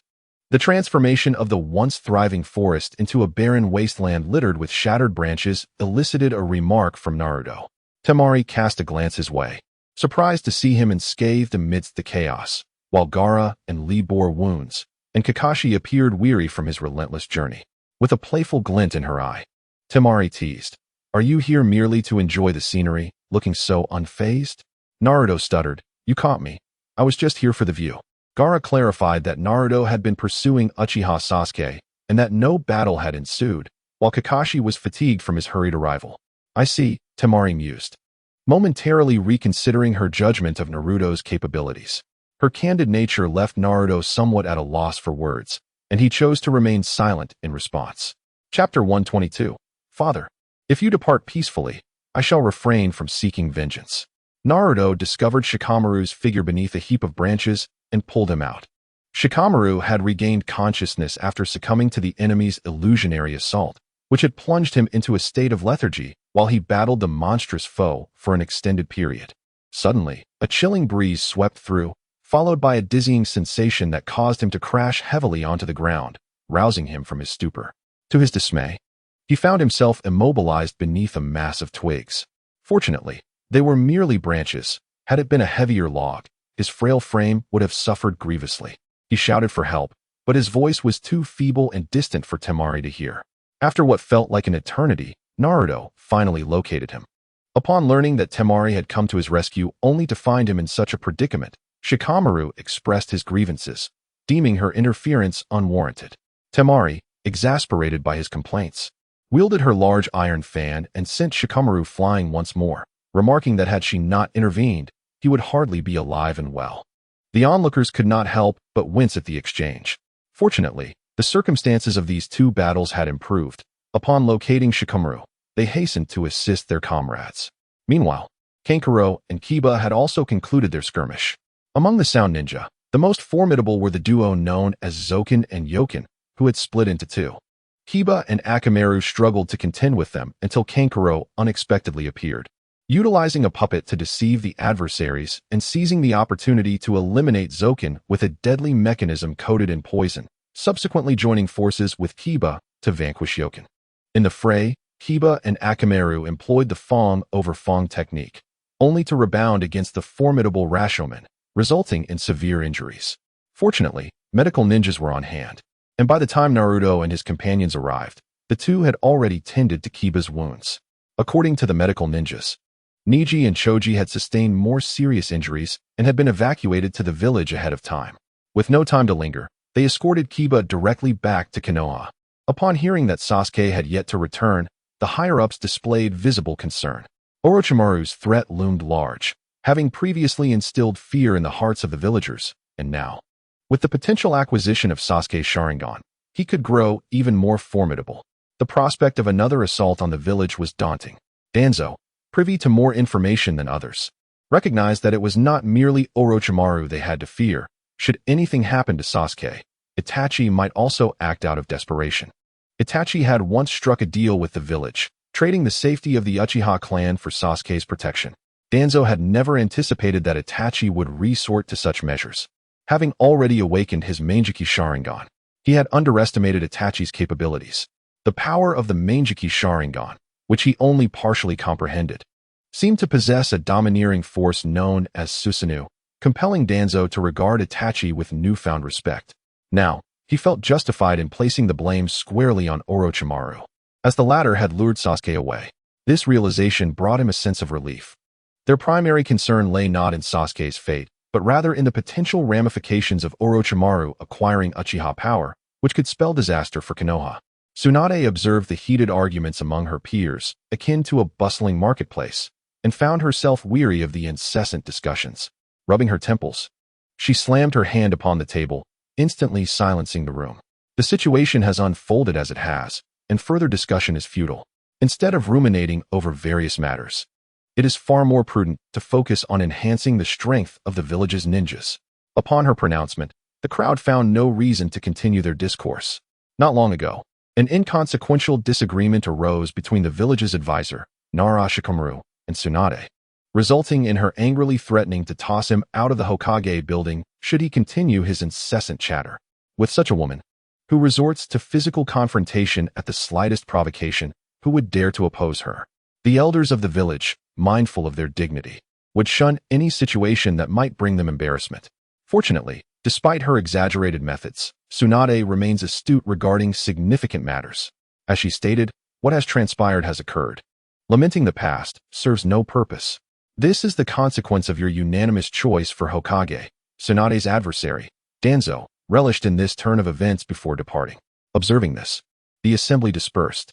Sasuke Uchiha is merely a single individual. What significance does his genius hold? Countless prodigies perished during the Great Ninja War, and Tsunade does not place undue importance on him. The true opponent is Orochimaru, and should he insist on taking Sasuke, no number of reinforcements would alter the outcome significantly. Tsunade dispatched Kakashi and others to provide support, primarily out of concern for Naruto and his companion's safety.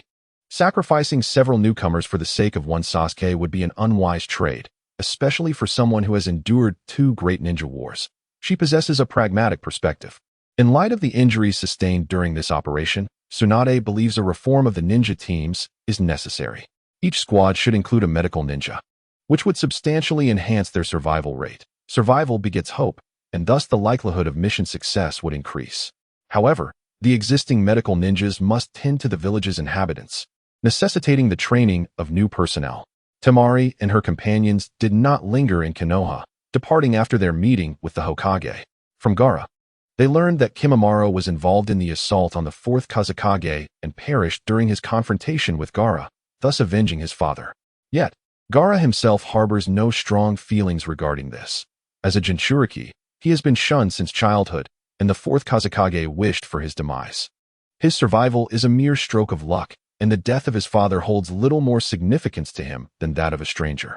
Indeed, from Gaara's words, one could discern a sense of respect for Kimimaro, recognizing him as a formidable and honorable opponent.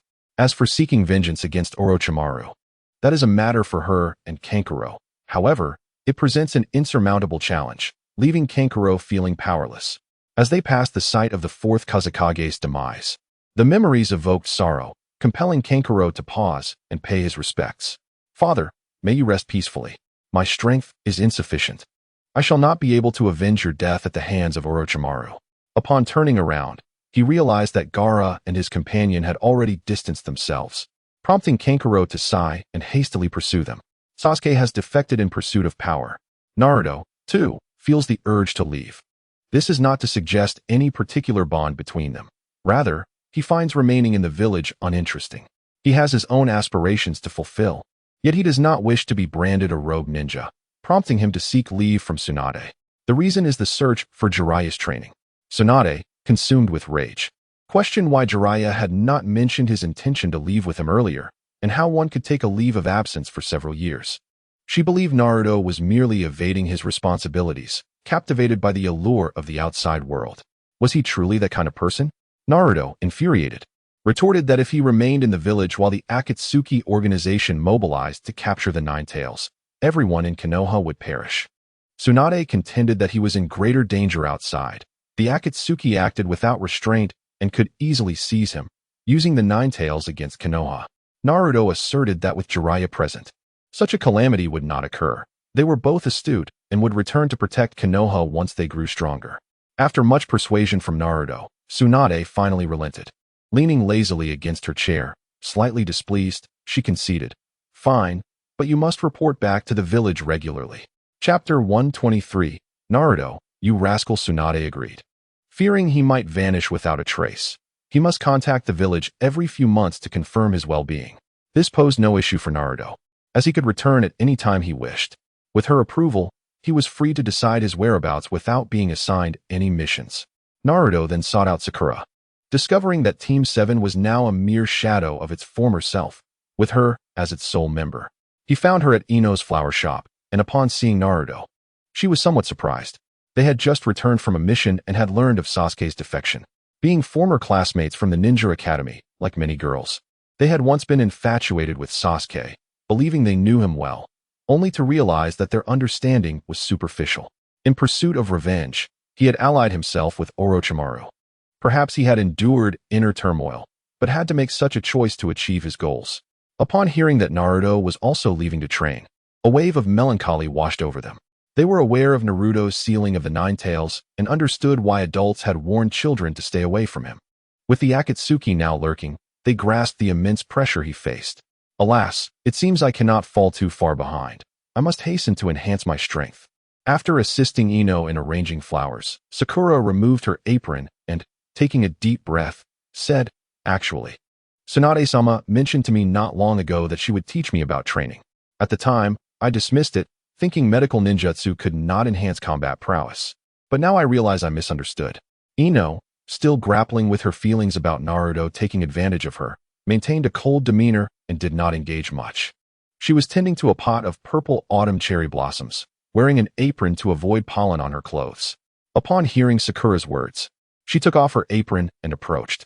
"If it's someone as remarkable as Tsunade-sama teaching, then it would be extraordinary. I shall join you, Sakura."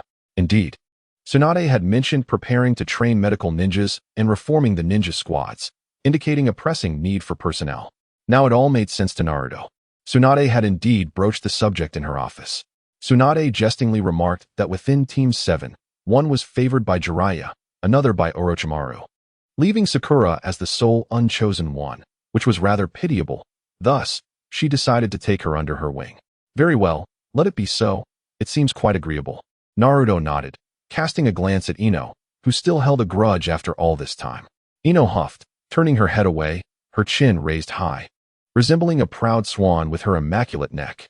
"Humph." Naruto imitated her huff, then turned on his heel and walked away. You Naruto, you scoundrel." Ino fumed, struggling to conjure a retort, her face flushed with indignation. After much effort, she finally managed to voice a complaint, but by then, Naruto had already departed. Sakura, placing a hand on her forehead, hurried to console her, stating that Naruto had acted thoughtlessly, and that they were all just children, so it was no great matter. Ino, unconvinced, insisted she was no longer a child and challenged Sakura to a comparison, claiming that Naruto had been deliberately rude. Sakura, feeling aggrieved, retorted that aside from this, Ino had little else to compare, noting that were it not for Naruto's status as the Nine-Tails Jinchuriki, few would have taken notice of him. When Danzo learned of Naruto's intention to leave the village, he confronted Tsunade, accusing her of recklessness. However, Tsunade vehemently rebuked him, pointing out his inaction for his rude organization, despite being a formidable force, had failed to intervene during Orochimaru's attack. When the Akatsuki sought to capture Naruto, Danzo had remained conspicuously silent as well. With Naruto training under Jiraiya, he was growing stronger, capable of self-defense and diverting the Akatsuki's attention away from the village. So how was this a negative development? If the Akatsuki were to attack Konoha again, who would stand in their way? Danzo? It was utterly unacceptable for him to criticize now, especially if he aspired to be Hokage. Danzo, unable to counter her arguments, scoffed at her, calling her a woman who only knew how to gamble, and stormed out in anger. He was gone for an indeterminate time before returning, while Naruto had gone to discuss matters with Shobu. There was little need for further discussion about the others. Once Naruto had formulated his plans, he directly proceeded to the cave in the spirit realm. The cave was perched upon a sheer cliff in the clouds. Initially barren of vegetation, but upon his arrival, he noted a striking transformation. Surrounding the cave, the rocky walls were now adorned with clusters of lowly grass and shrubs, imbuing the area with vitality. The placement of this greenery was impeccable, offering a picturesque view and a refreshing aroma that invigorated the spirit. It was likely a deliberate effort, probably the handiwork of Izumi and the others. Naruto mused with a smile. He seldom visited this location, although he had previously left a shadow clone to train here. He had not paid attention to matters beyond training. Furthermore, with his clones scattered across various locations, even if Izumi and the others were aware of his presence, they never disturbed him. Thus, their encounters were indeed rare. Upon Naruto's visit this time, he found Izumi and Mikoto present. Inquiring further, he learned that Yano had ventured out, and the flora outside the cave was indeed Yano's creation. She had previously been a medical ninja, and even after becoming a practitioner, relying on spiritual energy to replace medical ninjutsu and remedies, she maintained a natural affinity for these plants. These were not ordinary flowers and herbs. They were medicinal herbs, far more potent than those found outside, and cultivating them here was beneficial for one's health. Naruto was momentarily taken aback by his reckoning. This could indeed be considered a spiritual herb, suitable for use as an alchemical ingredient. He approached for a closer inspection and confirmed that it was indeed brimming with spiritual energy, although most of the herbs were unfamiliar to him, and their names and appearances did not align with those documented in the cultivation texts. It was to be expected, given the disparate worlds and the significant environmental transformations.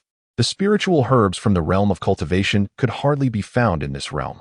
Perhaps only their appearances had changed, with similar effects still present.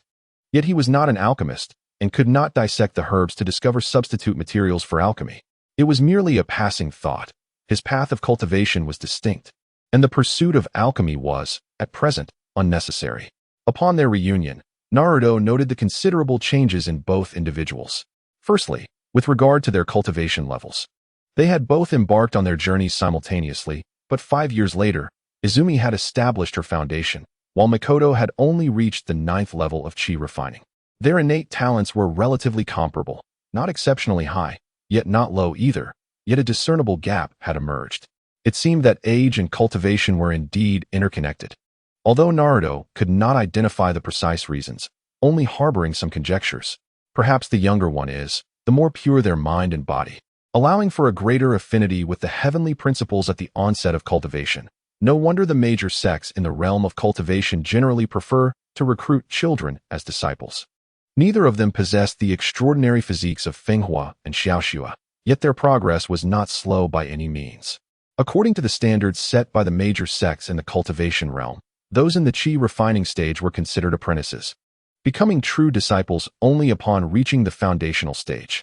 If one were to categorize disciples of the chi refining stage into tiers, attaining foundation establishment within 5 years would be deemed exceptional talent, followed by 10 years, and then a full 60 years. Beyond that, if one failed to establish a foundation, they would no longer be worthy of the sect's continued investment in their training. Many cultivators, who may never reach foundation establishment in their lifetime, exist. And this is not unusual. Even within the realm of cultivation, Izumi is considered of high talent, and Mikoto is on the cusp of foundation establishment. They belong to that rarefied group of cultivators. Yet, Naruto could not help but compare his own cultivation progress with that of the two girls, feeling somewhat lagging in comparison. Although in reality, they were progressing quite well. When he remarked on their significant changes, it was not solely their cultivation levels he referred to, but also their physical appearances, temperaments, and dispositions. Izumi, being of a similar age to Ayam, had blossomed into a young lady, which was quite natural. Even though cultivators enjoy a lifespan that exceeds that of ordinary individuals, they are, at their core, still human and will continue to grow until their physiques reach their peak state. This peak condition is universally acknowledged within the realm of cultivation as the youthful period, measured by the standards applied to ordinary humans. Perhaps the predecessors in the cultivation realm, feeling nostalgic, considered this aspect when creating their techniques, striving not to completely sever the ties between cultivation and the mundane world, preserving some of the aesthetic preferences of ordinary life. Those who originally developed these techniques did not wish to revert to childhood or remain in a youthful state for centuries, as this would render them incapable of many pursuits, failing to align with aesthetic sensibilities and proving to be quite burdensome. In summary, while cultivators continue to grow physically until they reach maturity, they generally do so at a pace swifter than that of ordinary individuals. For instance, those who practice physical cultivation tend to be taller and more robust than their peers. Until the pinnacle of physicality is reached, the effects of cultivation and longevity become apparent, delaying aging, maintaining, or even reversing the approach to this peak state. Such is the case with Mikoto Uchiha. Even if one were to assert that she and Izumi are twins, few would question it, aside from their slight dissimilarity in appearance. Naruto, having mentally prepared himself, was not overly astonished. What truly struck him was her demeanor and character. Previously, upon encountering her, she would occasionally mention Sasuke. Yet now she exhibited little to no reaction. When Naruto spoke of Sasuke being struck down by Itachi and his defection from Konoha to seek power under Orochimaru, potentially leading to a tragic fraternal conflict, she merely responded with a subdued acknowledgement. It seemed that, at some point, Mikoto had ceased to concern herself with such matters. While this was less apparent when she first became a practitioner, it was now unmistakable. The Mikoto of the past perished on the night of the Uchiha massacre. The life I saved and embarked upon the path of cultivation is an entirely independent existence, devoid of any ties to her former self. Standing before her cave, with her back to Naruto, she gazed down at the swirling sea of clouds and spoke with an air of tranquility. Her words flowed naturally, her expression calm. It seemed to reflect her genuine thoughts. But can one truly sever ties to the past? Naruto refrained from voicing this question, for he was not Mikoto and could not fathom her sentiments regarding the Uchiha massacre. He merely acted on impulse to save her and felt he had little authority to speak on the matter. Naruto suspected she was merely pretending, and when he mentioned this to Izumi, she simply smiled, claiming he did not understand women at all. Naruto, indignant, retorted that he had navigated through throngs of admirers in the village, yet Izumi insisted he lacked understanding. He then inquired about her views on the matter, to which Izumi hesitated before asserting that she had none. She had always been a person disinterested in worldly disputes. Even when Naruto initially led her onto the path of cultivation, suggesting opportunities for revenge, she had only smiled, expressing no resentment. She simply found the practice of cultivation intriguing and had long since forgotten the childhood companion. Regarding the Uchiha brothers' potential conflict, she felt a sense of pity. Observing him, she wondered why he was so invested in this issue, suggesting that cultivators should distance themselves from worldly strife. Reflecting on how he had once saved her, she recognized Naruto's inherent kindness. Perhaps it was simply his nature. Otherwise, he would not have risked venturing into the Uchiha clan to rescue her when they were complete strangers. After some contemplation, she remarked, "If it can be avoided, let it be." To which Naruto replied, "Given the circumstances, this matter is unavoidable. Then let it unfold naturally. You need not interfere excessively, as it does not significantly concern you." Izumi sighed. Having initially intended to caution him against meddling in fate for fear of repercussions on his cultivation, but upon recalling his current golden elixir stage, she thought, what obstacles could he possibly face? As for Mikoto's perspective, she likely comprehended it well. How could one expect righteousness from someone capable of murdering their own kin? The more Mikoto distanced herself from such matters since becoming a practitioner, the more she reflected on the disturbing nature of that individual. Yet, all of this was now irrelevant to her. Upon hearing her words, Naruto felt that there was some truth to what she said. Yet it did not encompass the entirety of the situation. There must be other underlying reasons behind Mikoto's temperament. However, he could not articulate what precisely those reasons were. And when he inquired with Izumi, she remained reticent. Naruto scratched his head in resignation. He had been residing there for half a month, during which Izumi occasionally engaged him in conversation to alleviate his boredom, while Mikoto was wholly absorbed in her training. It had been 6 months since she had reached the 9th level of chi refinement, and upon witnessing Izumi advance to the foundational stage, she felt a tinge of impatience, though she was uncertain about the source of her urgency. After another fortnight, Naruto continued to linger, and initially, Izumi would entertain him with conversation, but as time passed, her interest waned, and she too returned to her own training, leaving Naruto to grapple with a profound sense of ennui. Reflecting on the passage of time, he realized that Yano had been absent for a month. He decided to seek her out, but the vastness of the spirit-hidden realm made it challenging to locate her in a short period. Eventually, he stumbled upon her in a mountainous region, 200 miles from the cave. Yano was crouched behind a massive rock, cautiously observing a red serpent that lay before her. As Naruto landed beside her, she sensed his presence and immediately cautioned him to lower his voice to avoid attracting the serpent's attention. Yano explained that the crimson serpent was guarding a rare herb, and since it did not leave its post, she was unable to harvest it. The serpent was cunning. She had attempted several times to distract it, but to no avail. Its piercing shrieks instilled a flicker of fear within her, and the venom it expelled could easily corrode steel, rendering her shuriken ineffective against it. Naruto was taken aback as he gazed at the serpent, instinctively feeling a sense of aversion, as it reminded him of Orochimaru.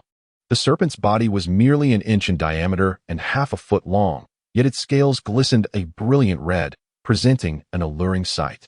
However, beauty often harbors danger. Naruto was unsure of the serpent's species, yet he deduced it was unrelated to Orochimaru, given that they were in the spirit-hidden realm.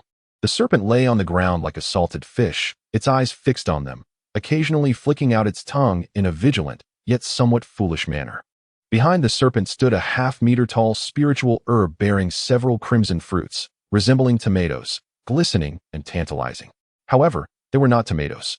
Each of these unknown red fruits was the size of a pigeon's egg, yet they brimmed with spiritual energy, having presumably existed in this realm for countless years. These vermilion fruits could enhance one's cultivation. Although the serpent appeared foolish, it was undoubtedly aware of their significance, as these fruits were likely the source of its power.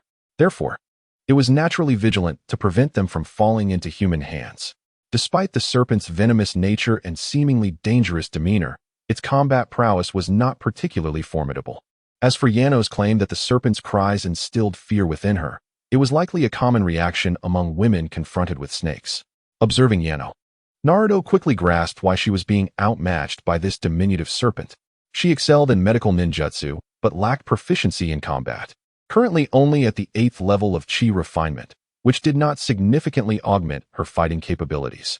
Her lack of focus on training was evident, and her current level could be considered commendable under the circumstances. The serpent appeared rather foolish, yet it moved with remarkable speed, rendering Yano's attacks futile. Have you truly been guarding this spot for half a month? Naruto chuckled.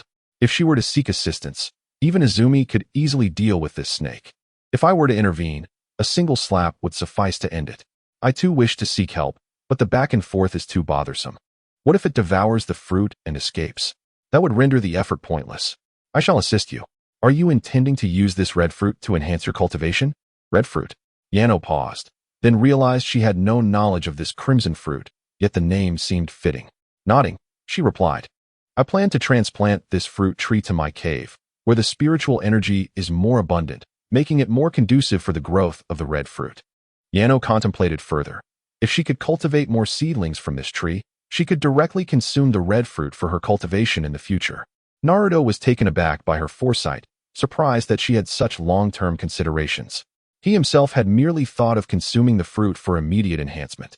The idea of cultivating red fruit seedlings sounded simple, yet he doubted his ability to accomplish it. He was unfamiliar with the growth habits of this plant, and judging by the spiritual energy of the red fruit, it must have existed for many years.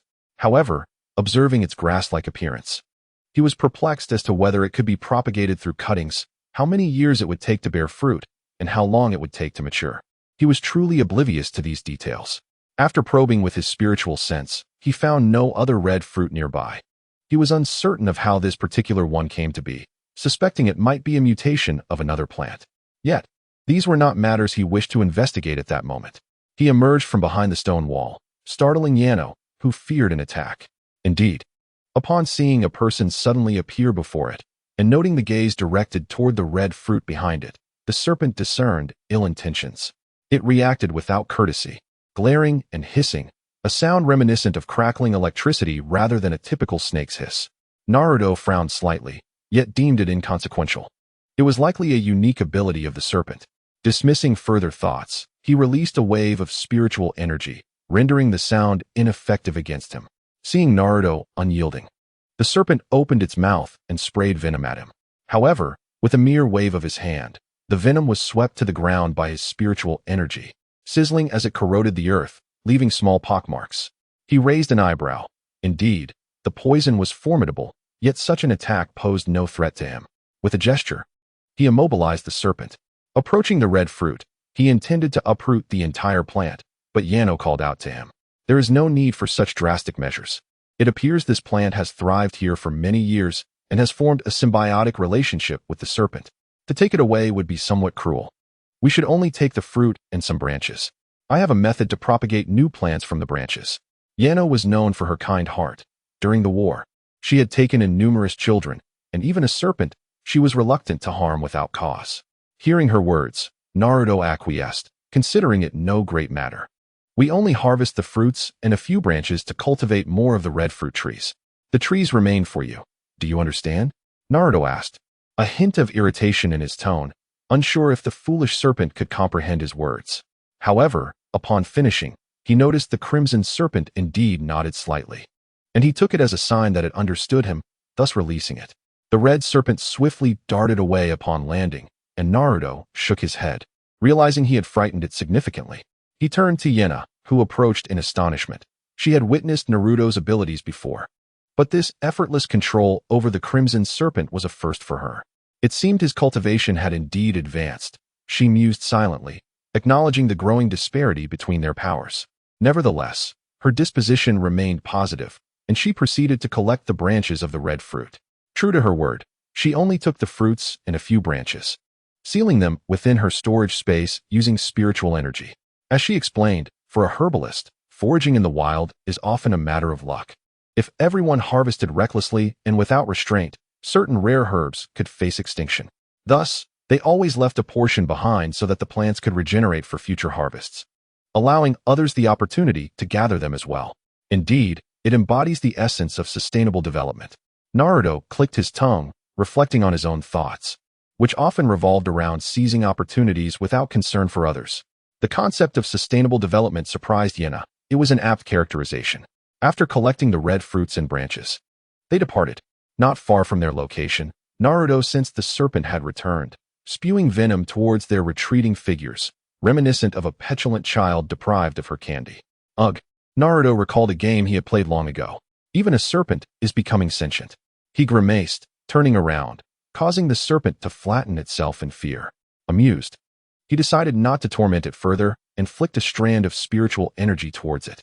The serpent immediately recoiled, fearing for its life. Yet Naruto meant no harm. He calmly stated, "Today, I have taken a few of your red fruits, but I shall offer you something in return as a token of our connection." He was indifferent to whether it comprehended him and departed. Upon hearing this, the serpent seemed to understand and fell silent. The energy penetrated its form, burrowing into its mind. Then a sharp pain surged through its consciousness as a seal was lifted, unleashing a flood of memories. Suddenly, peculiar images filled its awareness. A great serpent with wings soaring through the sky was struck by lightning, only to roar defiantly and swallow the bolt. The serpent was bewildered by the influx of visions. How could a serpent possess wings? While flying was advantageous, inviting lightning strikes was undeniably foolish. Such an act would be utterly ridiculous in its eyes. Creak! A strange sound echoed, and the serpent felt a sharp pain in its back as a scale detached, revealing a pair of small crimson wings. It gazed at the wings, letting out a startled cry as it leapt high, only to fall and roll its eyes back, fainting in fear. Unbeknownst to Naruto, he and Yanao had already ventured far away. The spiritual essence had the potential to elevate the intelligence of that foolish serpent, essentially expanding its cognitive capacity.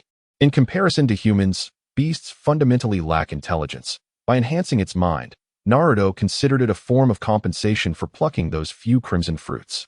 He estimated that those fruits could elevate Yanao to the pinnacle of the chi refinement stage. The spiritual essence of cultivators is unique. The advancement in cultivation relies on the individual's ability to absorb and refine spiritual energy. Merely having a rich spiritual environment is insufficient. Otherwise, he could directly impart enlightenment through his own essence. For his level of cultivation, the amount of spiritual energy in the chi refinement stage was negligible. The serpent, lacking understanding of cultivation, would gain nothing substantial from consuming it, perhaps merely increasing its strength and saliva. When encountering the frogs of Miamu Mountain, it would likely seize one to consume as a snack. By enhancing its intellect, he felt justified in saving its life in a roundabout way. Given that it displayed a modicum of sentience, he felt no burden. Clarity of thought is paramount on the path of cultivation. Upon returning to their cave, Yanao did not hasten to consume the crimson fruits. Instead, she retrieved several branches from her storage space, preparing to cultivate new crimson fruit trees. She cleared a patch in a corner of the cave suffused with spiritual energy and placed the spiritually soaked branches into the ground. Then, she covered them with loose soil imbued with spiritual essence, before extracting several bottles of an unknown green liquid from her storage space to sprinkle over the soil. Before long, white rootlets visibly emerged from the branches, burrowing into the earth. This was a spiritual liquid composed of essence and growth-promoting substances, designed to accelerate the rooting and sprouting of plants. At this rate, it would likely take about a year for them to bear fruit. Yanao collected the empty bottles, feeling a twinge of regret, as she was unaware of the growth cycle of the crimson fruit tree prior to beginning the cultivation, having anticipated swifter results. However, even with the rooting liquid, this was the extent of progress. Naruto did not dwell on such matters, whether consuming rare materials or meditating to absorb spiritual energy. There is a threshold beyond which more is not necessarily better. One crimson fruit can equate to months of cultivation for an ordinary chi refinement practitioner, as it has absorbed spiritual nourishment over many years. In this sense, consuming the crimson fruit still requires absorption and refinement, albeit at an accelerated pace. Moreover, if cultivated in large quantities, the surrounding spiritual energy of the cave would likely be depleted by the fruits, leaving the essence of cultivation unchanged. Once reaching the foundation establishment stage, the efficacy of such fruits would diminish significantly. Naruto refrained from expressing these thoughts to avoid disheartening her. It would be wise to consume the crimson fruits promptly to enhance her cultivation. Prolonged storage might lead to the dissipation of their spiritual essence, and he was unsure whether there were any side effects. With him as her protector, it would be more convenient. Yet, the thought of consuming them felt somewhat wasteful. You took out several crimson fruits, gazing at their luscious, vibrant red hue, feeling a pang of reluctance. Regrettably, it is merely a handful of tomatoes, and there is little to lament. If these fruits are not consumed now, they will be of no use once one's cultivation has advanced. Naruto stated plainly that the amount of spiritual energy required to elevate one's foundation to a higher realm is far beyond what she can currently manage, unless she indulges excessively. It would hardly differ from ordinary practice. While Yuna had not contemplated these aspects, she merely regarded the red fruit as a rarity.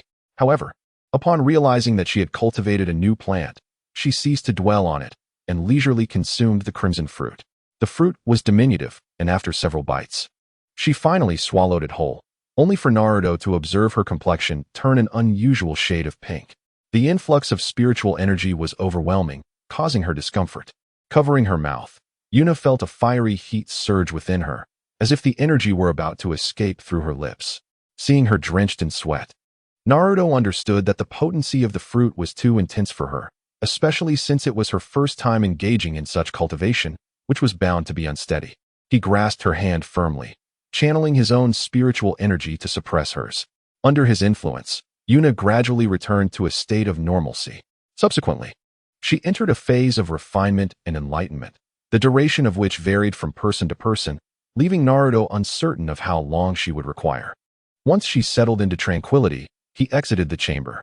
Upon emerging, he found Izumi and Mikoto waiting outside, and noticed that he was drenched in perspiration. Izumi circled around him, propping her chin on her hand, inquired, "What were you doing in there that left you so exhausted?" Yuna encountered a mishap in her cultivation, and I assisted in calming her down, Naruto replied earnestly, with nothing to conceal. To prevent Izumi from interrupting, he had even established a barrier around Yuna's cultivation area. Naruto's actions were always straightforward, and Izumi did not suspect him. Instead, she expressed concern for Yuna's well-being. She rushed to the place where Yuna was cultivating, but was halted by the barrier, compelling her to return and ask Naruto, "Is she all right? There's nothing seriously wrong, is there? It's merely the fruit's potency that was too overwhelming. She will be fine," he reassured her, his words devoid of any exaggeration. Yet, upon hearing this, Mikoto's face flushed with embarrassment.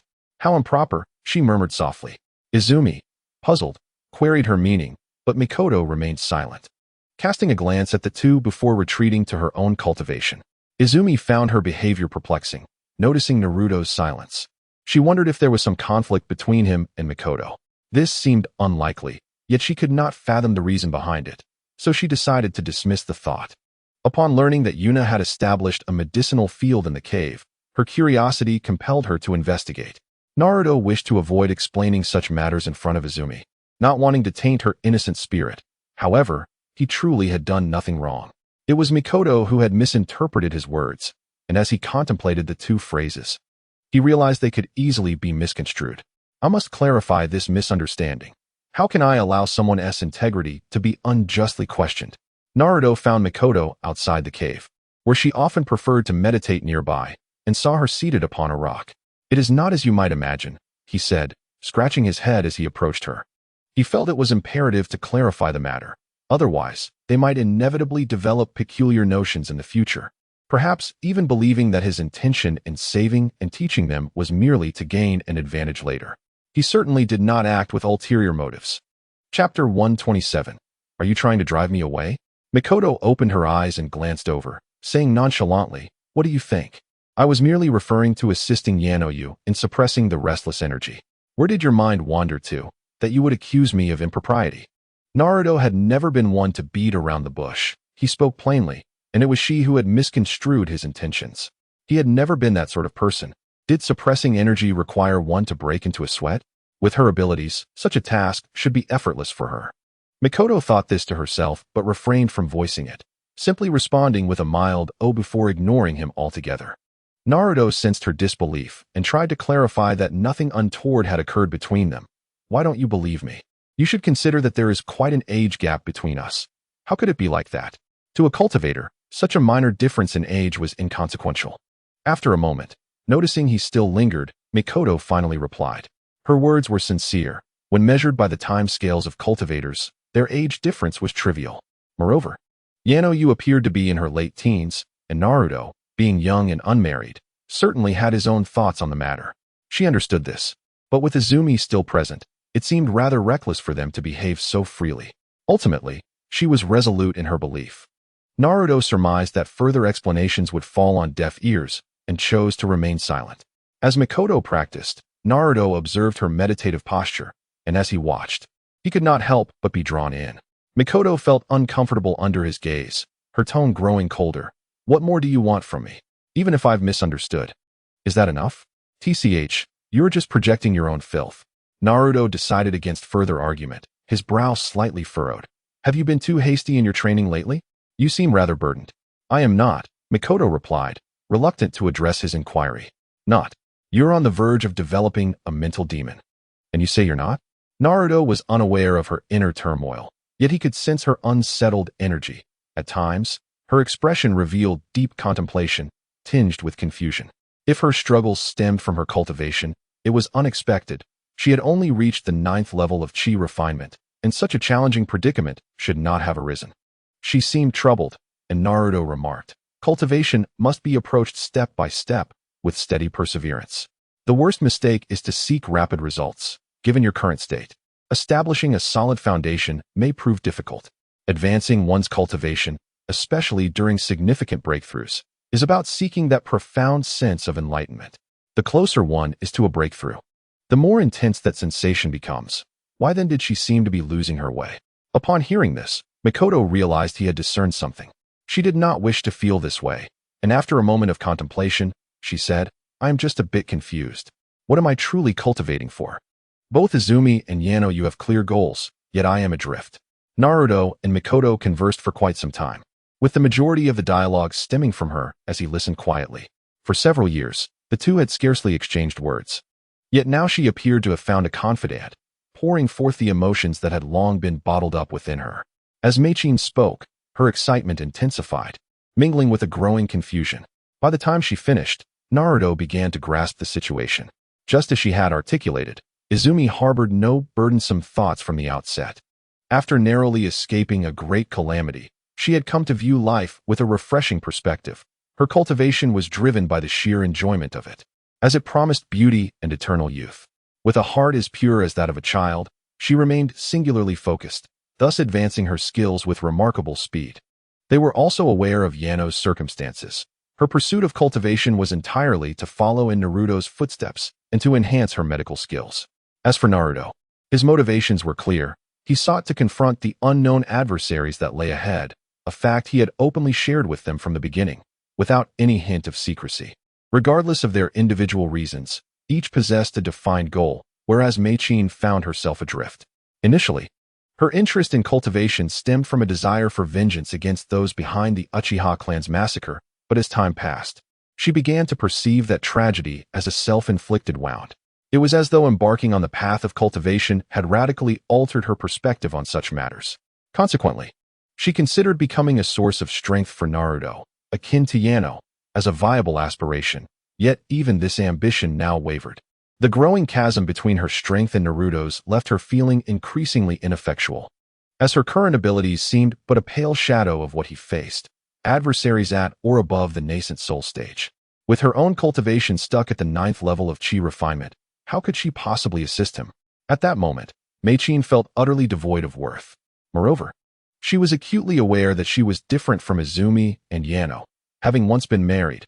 Witnessing the playful banter between Naruto and Izumi made her feel somewhat superfluous. Thus, she chose to practice her cultivation outside the cave, ostensibly to grant them some privacy. Naruto, taken aback by her depth of thought, scratched his head in surprise. He admitted that his initial rescue of them had stemmed from a simple aversion to seeing them perish. He had never contemplated it further. Meichin need not feel burdened by the notion of repaying Naruto for his kindness. It was unnecessary, for his cultivation far surpassed anything they could aspire to. He had never intended to leverage their presence for his own gain. His earlier insistence on keeping them within the spirit-hidden realm had solely been for their safety, as he had lacked the strength at that time, and their identities were too sensitive to be revealed in the ninja world. However, circumstances had changed. After a moment of contemplation, Naruto suggested, "If you find your seclusion here unbearably dull, you are free to leave. I will provide you with the means to do so. Now, with your appearance, no one in the ninja world would recognize you. Are you trying to drive me away?" Meichin asked incredulously, her eyes widening in disbelief. In the past, when Izumi had sought to leave, he had fabricated various excuses to prevent her from doing so. Indeed, she realized, she was ultimately different from the others. "Who drove you away?" Naruto questioned, exasperated. "Your thought process is always so unique." He continued, "I merely suggested you take a stroll to clear your mind. Perhaps a change of scenery will improve everything. As for this place, you are always welcome to return whenever you wish." Mikoto pondered for a moment, then nodded. "Let's discuss this later. I've come to realize that compared to the ninja world, this place is far more intriguing. The ninja world is simply too noisy for my liking. By the way, you should check on Izumi more often. Do you truly believe she is oblivious to everything?" Mikoto uttered a rather cryptic remark before turning back to her training. Her conversation with Naruto reignited her motivation to cultivate. He was right. There was no need to overthink things. Cultivation was merely about passing the time, and eventually, everything would become clear. "What is wrong with Izumi?" Naruto inquired. But she remained silent, merely instructing him not to interrupt her training. She had shed her confusion and was subtly approaching the threshold of foundational cultivation. Without further ado, she immersed herself in her practice, leaving Naruto speechless. In comparison to himself, she and her companions embodied the essence of true cultivators. Chapter 128. The completion of the Golden Core stage. The three of them were diligently training, and it seemed unreasonable for Naruto to remain idle. Thus, he too engaged in cultivation, as there was little else to occupy his time. He entered a state of seclusion, setting a firm objective. He would not emerge until he achieved the pinnacle of the Golden Core stage. This time, he chose to cultivate within his cave dwelling. Although the spiritual energy levels here typically struggled to match his pace, he devised a large-scale spirit gathering array, setting it up around the cave. Once activated, the concentration of spiritual energy surged twofold, awakening Izumi and the others, who benefited greatly from the sudden influx of energy. Feeling invigorated, Naruto briefly communicated with his companions before plunging back into his training. Seasons changed as time flowed. People say that within a cave, time stands still. Yet Naruto's cultivation experience, while not as exaggerated, had nevertheless spanned 3 years. For him, it felt merely as if he had taken a brief nap, without any sense of duration. When he concluded his training, he was astonished by how swiftly the spirit gathering array had ceased to function. Had he inadvertently substituted spiritual stones with ordinary ones to set up the array's focal points, leading to a malfunction? However, upon observing his own cultivation level and physique, he realized he had worried unnecessarily. The array was intact. It was simply that the spiritual energy within the surrounding area had been nearly depleted due to his indulgence. The closer one got to the cave, the thinner the spiritual energy became, rendering the array's effects less pronounced. He had reached the late stage of the Golden Core, teetering on the brink of the nascent soul stage. Naruto was unaware of how much time had passed, but his hair had grown down to his chest, indicating a significant duration. To ascertain the exact length of time, he intended to inquire among others. Scanning his surroundings with his spiritual sense, he found no trace of Izumi or the others. It seemed they had ventured elsewhere. Furthermore, the cave showed signs of having been unoccupied for a considerable time. Stretching his body, he heard his joints crackle like popping beans, a testament to the rust that had settled in from prolonged inactivity. Suddenly, he felt his clothing tighten and, upon inspecting his physique, he couldn't help but chuckle. At this moment, she had grown significantly taller, reaching approximately 1.80 meters. Her clothing had become so tight that it was no longer wearable, with certain areas stretched to the point of tearing. It was imperative to find a new outfit. Appearing in such a state would undoubtedly invite ridicule. His gaze swept across the surroundings and, by chance, he spotted a set of garments on a stone table outside. With a hint of curiosity, Naruto drew the attire closer. Upon touch, he noted the fabric was soft and comfortable, exuding an air of quality. As he unfolded it, he was taken aback to discover a long robe in shades of blue and white, reminiscent of the garments worn by ethereal beings. Although the maker remained unknown, It was evident that the attire was intended for him and seemed perfectly tailored. Without further contemplation, he approached a warm spring within the cave, discarded his tattered clothing, and leapt into the soothing waters. While cultivators could utilize spiritual energy to cleanse themselves, he had retained the habit of bathing in hot springs from his years spent in the ninja world. This particular spring was one he had established upon discovering the springhead, and it was his first indulgence in its warmth. This was no ordinary spring. The water flowed infused with spiritual energy, carrying a delicate fragrance akin to that of a young maiden, though it was apparent that the spiritual essence had diminished considerably. Naruto speculated if his own cultivation had caused this decline, pondering whether the others had deemed the spiritual concentration too low and opted to train elsewhere. As he stroked his chin in contemplation, he felt an unusual roughness. Upon closer inspection, he realized his beard had grown to an unwieldy length. Grimacing, he hastily trimmed away the excess hair. Much improved now, he felt more presentable. The beard had significantly affected his appearance, but as for his hair, he believed that short hair paired with a long robe was rather incongruous, so he decided to leave it as is. After enjoying the warmth of the spring, he felt rejuvenated in both body and spirit. Once clad in his new attire, Naruto emerged from the cave to assess his spirit-gathering array. The stones infused with spiritual energy that served as the array's core had mostly shattered. Only a faint flow of spiritual energy remained, indicating that the formation had not yet ceased operation entirely. Ultimately, the quality had proven inadequate. The stones infused with spiritual energy were fundamentally different from genuine spirit stones, and it was a stroke of luck that the array had endured until his seclusion came to an end. With a decisive wave of his hand, he dismantled the array, allowing the nearby spiritual energy to settle into tranquility. His companions could not have strayed too far, and as Naruto soared beyond the confines of the cave, it did not take long for him to detect their presence. There were 3 auras indicative of the foundation establishment stage. One of them was undoubtedly Izumi, whose aura he recognized from her prior advancement. The other 2 were reminiscent of Yano and Mikoto, albeit with some differences. Perhaps their essence had altered following their own breakthroughs. All would become clear upon their reunion, and Naruto promptly flew towards the source. Izumi and the others had been out for over 2 months. Since Naruto had entered his seclusion, the spiritual energy concentration in the cave had surged, yielding significant benefits for them.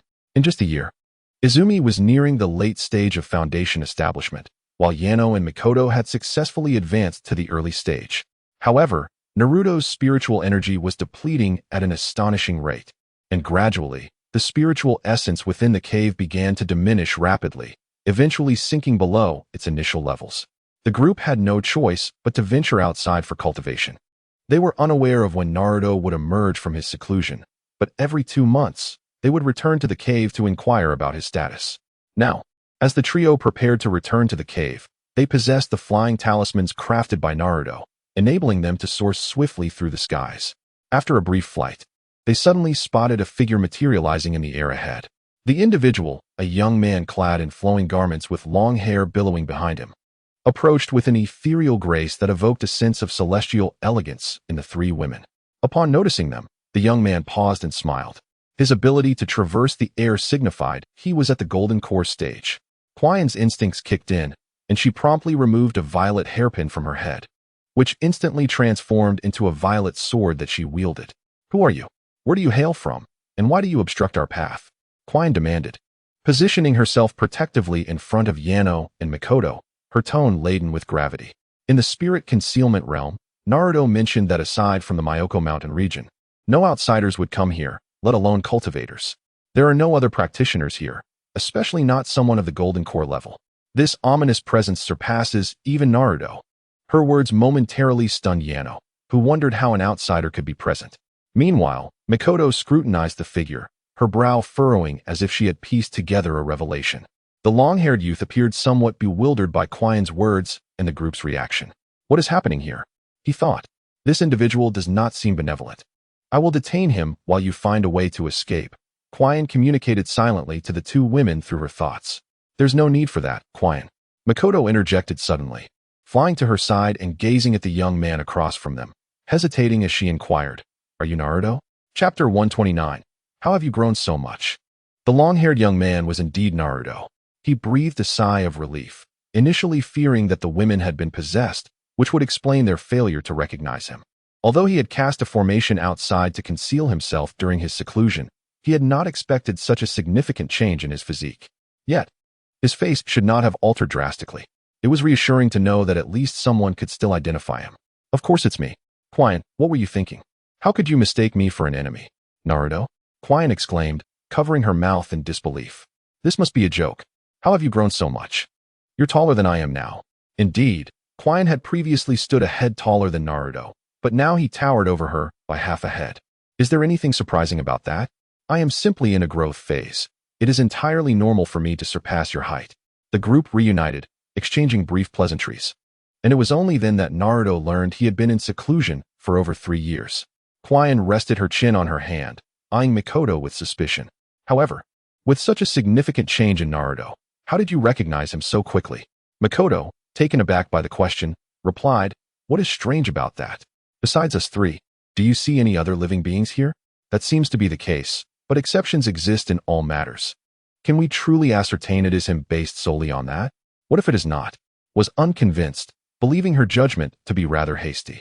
She inquired of whether, at first glance, he would mistake him for, glanced at, hesitantly shaking his head. Upon recognizing his identity, he could see some resemblance, yet initially, she truly did not recognize him. Noticed the subtle expression on his face and surmised that she must have other clues leading her to assert that he was indeed, under the scrutiny of their inquisitive gazes, elucidated, insisting that they were overthinking it. She felt a twinge of guilt.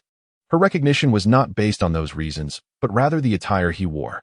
She was intimately familiar with this garment, as it had been crafted by her own hands, and could not fathom this. After all, with S prolonged seclusion, his previous clothing would surely no longer fit. She merely occupied her idle time by gathering natural silk and cotton linen, and collecting feathers from birds and beasts, purifying them with spiritual energy, spinning them into threads, weaving them into fabric, and tailoring them into this robe, purely as a pastime. Although she was unsure when he would emerge from seclusion, she estimated that he would not grow taller beyond a certain point. Her thoughts were solely those of a senior caring for a junior, devoid of ulterior motives. Yet, articulating this sentiment felt somewhat peculiar, so she resolved to simply assert her knowledge of his identity as, regardless of the implications. Sensing the gravity of the situation, discerned from S' expression that the robe was certainly not store-bought. They had not ventured outside, and it could not possibly be made by. As for, while she was well-versed in herbs, her ability to craft clothing remained uncertain. However, undoubtedly possessed such knowledge. It was a curious matter. He had thought it was his unique aura that had drawn her attention, leading her to recognize him at first sight. Nonetheless, he could not deny that the robe was indeed quite exquisite, especially since had praised it, which was a rarity for her. When inquired about the origin of the garment, he merely made a casual remark about having purchased it previously. Clearly, and were unaware of the garment's true origins. Discreetly winked at, expressing his gratitude for the lovely attire. What are you signaling? Caught on, questioning his furtive gestures, replied that after so many years apart, had grown increasingly radiant, captivating him momentarily. Upon hearing this, blushed like a young girl, her demeanor softening as she playfully kicked him, chiding him for being improper, and warning that she would ignore him if he continued. This exchange left, standing behind them, feeling quite flustered. Having never experienced romance, she was oblivious to such youthful antics, only sensing an abundance of pink bubbles in the air. Observing S' expression, chuckled softly, deeming it a trivial matter and questioning what warranted such gratitude. As the group conversed, they soared toward the cave dwelling, discussing how the spiritual energy in the area was becoming increasingly sparse, rendering it unsuitable for cultivation. They had resorted to practicing hundreds of miles away. Naruto elucidated that the issue was not substantial, attributing it to the environment's inability to endure such significant consumption at this moment. With his training concluded, he anticipated that it would not be long before the spiritual energy of this place would revert to its former state. As the conversation progressed, Naruto inquired whether the three of them had encountered any unusual circumstances over the past few years, and fortuitously stumbled upon a topic of his interest. Izumi mentioned that they did not merely engage in monotonous meditation. Rather, they occasionally practiced and exchanged insights with one another to validate their training experiences, ensuring they did not possess mere theoretical prowess devoid of combat capability. They also sought formidable beasts to hone their skills. The spiritual hidden realm is vast. And aside from the abundance of giant frogs near Myowood Mountain, various ferocious creatures inhabit the adjacent mountain ranges. Although these beasts may lack high intelligence, each possesses considerable strength, including some that even she found challenging to confront. One such creature was a monstrous serpent adorned with wings on its back, renowned for its astonishing speed. Each encounter with it left her either thwarted by its armored scales or evaded by its remarkable agility. Upon mentioning the loathsome serpent, Izumi exhibited a hint of frustration, declaring it exceedingly cunning, as it never faced her head-on in battle. Whenever she attempted to engage, the serpent would pursue her only to vanish the moment she turned to confront it. Despite her numerous attempts to seek vengeance, the skirmishes consistently ended without resolution. Izumi believed that the serpent's inherent strength was not particularly formidable. Had it engaged her directly, she could have easily bested it. Curiously, it seemed that the mountain's beasts harbored an innate fear of this serpent. Even creatures seemingly more powerful would retreat at the sight of it. Izumi recounted an encounter with a giant eagle, a natural adversary to the serpent, which could have easily dominated it. Yet, during their aerial skirmish, the eagle suddenly plummeted to the ground, nearly meeting its demise. The serpent, displaying restraint, did not pursue the fallen foe, but merely flapped its wings and shrieked before departing. As Naruto listened, a sense of familiarity grew within him, prompting him to inquire, "Is that serpent perhaps a bit foolish?" "What? Not at all. I find it rather clever," Izumi replied, bewildered by Naruto's question. Just then, Yana spoke up, suggesting that the serpent Izumi referred to was not the one they had previously encountered while gathering red fruits. As that particular serpent lacked wings, could it be a case of genetic mutation? Naruto mused, pondering a potential connection between the two serpents. However, he chose to regard this merely as a story for the time being, as he had no inclination to seek out any serpent trouble.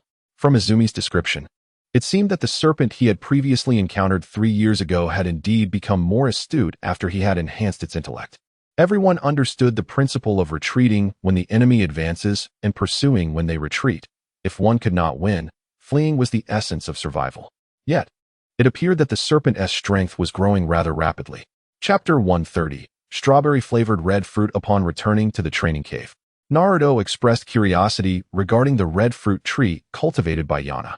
However, she lamented that her training had consumed too much spiritual energy, leaving the red fruit tree unable to thrive, prompting her to relocate it to another area outside the cave. Is it truly that exaggerated?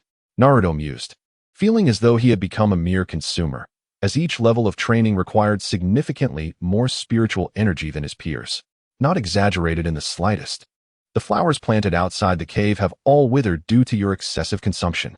With a playful pout, Quan urged Naruto to witness the commendable deeds he had accomplished. And Naruto obliged. Upon inspection, he was taken aback. Earlier, he had failed to notice that the once vibrant flowers and verdant plants appeared as though they had withstood both frost and the harsh sun, all wilting in despair. Naruto cleared his throat, dismissing their plight. They're merely flowers and plants. It's not a significant issue, he mused. This was a manifestation of malnutrition, a predicament he could remedy. Do not wear a forlorn expression. I shall revive them. You speak so lightly of it. How can one restore so many? The terrain here is inherently cold and lacks grounding. Unless each plant is nurtured individually with spiritual energy, it would be an immense drain on resources. What of it? I possess an abundance of spiritual energy, Naruto declared nonchalantly. He ascended above the cave, contemplating for a moment before sweeping his hand, releasing a torrent of spiritual energy that coalesced into a gentle mist, showering the area with a nourishing rain. This single act equated to a significant portion of the spiritual energy residing within Quan, her eyes shimmering with envy and admiration. To summon clouds and rain at will, when might I attain such prowess? The once desiccated flora now basked in the rejuvenating downpour, quickly returning to their lush splendor. In the span of a mere tea break, the landscape was transformed back to its former glory. Quan, elated, hopped about joyfully while holding Yanoyu, who appeared somewhat bewildered, as these plants were her own cultivation, and yet Quan seemed more invested in their welfare.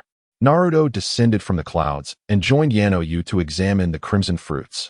In a small valley several miles from the cave, encircled by mountains, the entrance was narrow yet expansive below, making it an ideal sanctuary for spiritual energy to accumulate without dispersing.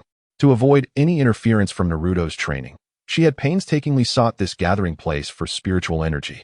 Within a plot of medicinal land spanning several dozen feet, only a small portion was dedicated to the red fruits. Over 3 years, she had nurtured over a dozen plants. Their growth promising. A few had already borne fruit, nearing ripeness. The vibrant red fruits glistened enticingly, causing Naruto's mouth to water. He plucked one and devoured it, savoring the sweet tart flavor reminiscent of strawberries. Yano, you mentioned that the tree from which he had picked was just coming into maturity. The red fruit trees grew slowly, and the spiritual energy here was denser than outside, having taken 3 years to yield such results. These trees were challenging to manage, and it was only her dedication that allowed for their cultivation. Initially, after refining 8 red fruits to reach the 9th level of chi training, she had felt her progress was swift. However, after establishing her foundation, she realized that such spiritual energy was trivial. Her cultivation of these herbs stemmed from mere interest. She believed that consuming the red fruits in their raw form was a waste, as their potent spiritual energy was difficult to absorb and could even be harmful to the body. She intended to research a method to synergize their properties and enhance their effects into pills. Upon hearing this, Naruto understood she meant alchemy. As a pharmacist, Yano's notion was indeed commendable, and Naruto shared some theories of alchemical practice with her. Alchemy? Yano queried, slightly puzzled, as Naruto had not previously disclosed the specialized terminology associated with it. Dan is external elixirs, the pills you refer to. Naruto elaborated, explaining that among ninjas, there existed supplies like the military rations pill, which could replenish chakra and stamina. Elixirs bore a similar function, capable of replenishing spiritual energy and facilitating healing. Some spiritual herbs originally possessed minimal potency, rendering them ineffective for cultivation enhancement.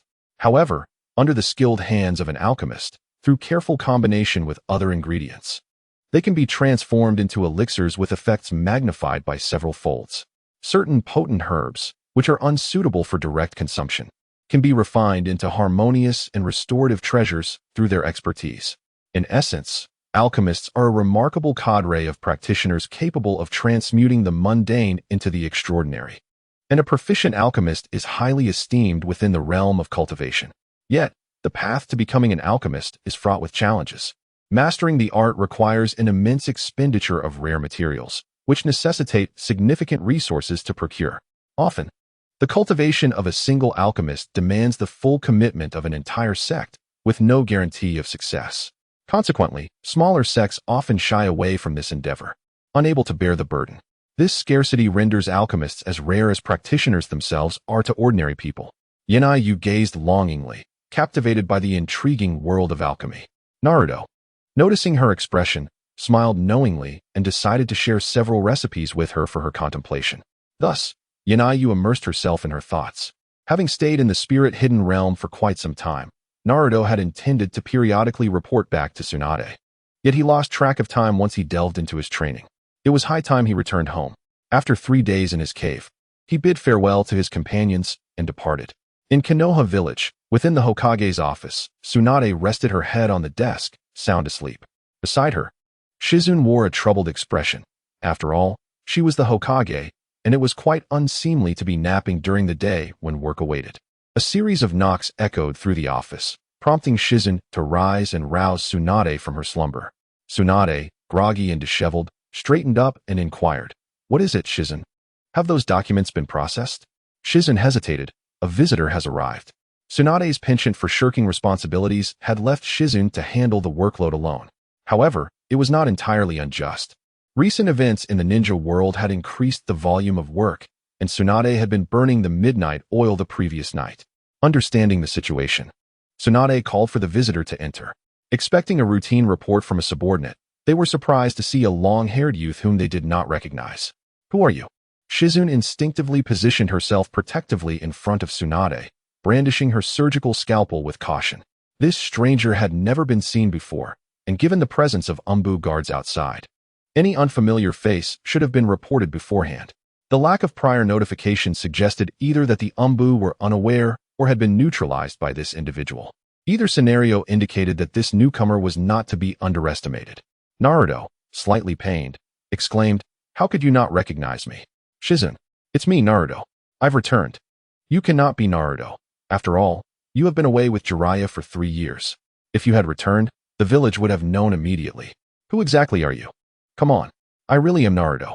Sure, I've become more handsome, but my face is still quite similar. I assented it. When he sensed their disbelief, Naruto promptly produced his ninja ID and tossed it toward them. Name, Uzumaki Naruto. Identity, Konoha Genin. Team Leader, Kakashi Chapter 131. The distress signal from the Sand Ninja Village. Indeed, it is Naruto. Shizune and Tsunade examined the ninja identification closely. It was authentic. Upon closer inspection, aside from the newfound angularity and resoluteness in his visage, he bore a striking resemblance to his former self. Tsunade, in a sudden fit of rage, leaped from her desk and firmly placed her hand on his shoulder, exclaiming, "You scoundrel! We agreed you'd contact the village every 2 months. Yet it has been 3 years with no word. I thought you had perished." Naruto felt the weight of her grip. Her strength was formidable. He understood that she had tempered her force, likely out of concern for his well-being. Grasping her arm in return, he chuckled and explained that he had been so engrossed in his training that he had forgotten all about it, assuring her not to fret. Tsunade scoffed, retracting her hand. Unconvinced, yet she chose not to dwell on it. She circled around him, nodding frequently, and inquired about his whereabouts over the past few years and the nature of his training. She remarked that his new attire nearly rendered him unrecognizable, though he appeared quite dashing, having matured into quite the handsome young man. "Well, it's been passable, just adequate, but I should be able to surpass you now," he replied nonchalantly. However, he refrained from elaborating much on his training, feeling that words would not suffice. Tsunade, upon hearing this, became indignant, accusing him of boasting. "When have I ever boasted? I always speak the truth," he retorted, sensing her skepticism. To prove his point, he suggested a friendly duel to demonstrate his progress. Shizune interjected, reminding them that Tsunade was busy with work during the day and had to put in extra hours at night, urging Naruto not to trouble her further, as she was already fatigued. Very well, he conceded, that was merely a casual remark. Then, he inquired about the events that transpired in the village during his absence and why there seemed to be an increase in the Umbu's defensive forces. They explained that the Akatsuki organization had resumed its nefarious activities, having recently attempted to capture him, but fortunately, he was not present. The bolstered security was a precaution against their potential return. However, it seemed futile, as they were utterly unaware of Naruto's entrance. He cleared his throat, revealing that he had arrived directly via space-time ninjutsu, materializing just outside Tsunade's office, thus eluding their notice entirely. Tsunade then suggested, "Since you have returned, why not assist Kakashi and the others? The Sand Ninja Village has sent a raven, requesting aid. The Akatsuki has abducted Gaara, the Kazekage. It would be unbecoming for Konoha to refuse such a plea for assistance, especially since Kakashi and Guy received their mission 3 days ago and have already departed." "Gaara, the Kazekage?" Naruto pondered briefly before nodding. "Then I shall go and see what I can do." The Sand Ninja Village lies in the Land of Wind, to the southwest of the Land of Fire, which was not particularly far for him. The timing was quite fortuitous. Had he delayed his training even slightly, he would have missed this opportunity entirely. Though he felt somewhat reluctant to embark on a mission immediately upon his return, he was motivated by the connection to the Akatsuki and the desire to partake in the unfolding events. Having never visited the Sand Ninja Village, he was in no rush and flew leisurely through the clouds. By the time he arrived, half a day had already elapsed. Kakashi and the others had only just arrived themselves, expressing their astonishment and playful reproach upon seeing Naruto, lamenting that he had gone off without informing them, fearing he had been captured by the Akatsuki. It was only after questioning Sakura that they learned he had taken leave from the Hokage to focus on his training. Taking a leave of absence for several years is indeed delightful, unlike their plight of being incessantly assigned tasks. Naruto posited that those capable should bear more responsibilities, believing that the village's progress hinges upon such contributions. He mused that he might one day ascend to the role of Hokage, at which point the village would be under his stewardship and such burdens would no longer weigh upon him. Kakashi, upon hearing this, conceded that it was a valid point. However, he deemed Naruto's aspirations of becoming Hokage improbable, given that Tsunade would likely outlive him, leaving no opportunity for him to claim the title. Their banter was merely in jest, and Kakashi dismissed it with a light heart, while Naruto chuckled, refraining from further explanation. Kakashi encountered Guy's South team on the road. Initially, it was just he and Sakura, but Tsunade had indicated that Gaia's squad would soon catch up to provide assistance. True to her word, as they exited the village, Guy arrived with Lee and Tintin, followed closely by Niji. The group made the 3-day journey from Konoha to Sunagakure, ostensibly to rescue the 5th Kazekage, Gaara. However, Gaara had been abducted 3 days prior, and no one knew his whereabouts. The sole bearer of crucial intelligence was Kankuro, who, while pursuing the enemy alone, had been overpowered and was now gravely poisoned and unconscious. The medical ninjas of Sunagakure had been tirelessly working for 3 days without success in administering an antidote.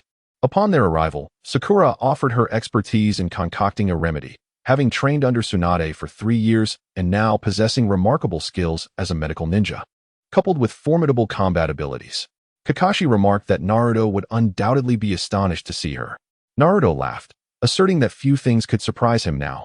After all, it was merely an enhancement of medical ninjutsu and formidable physical prowess, essentially a second Tsunade.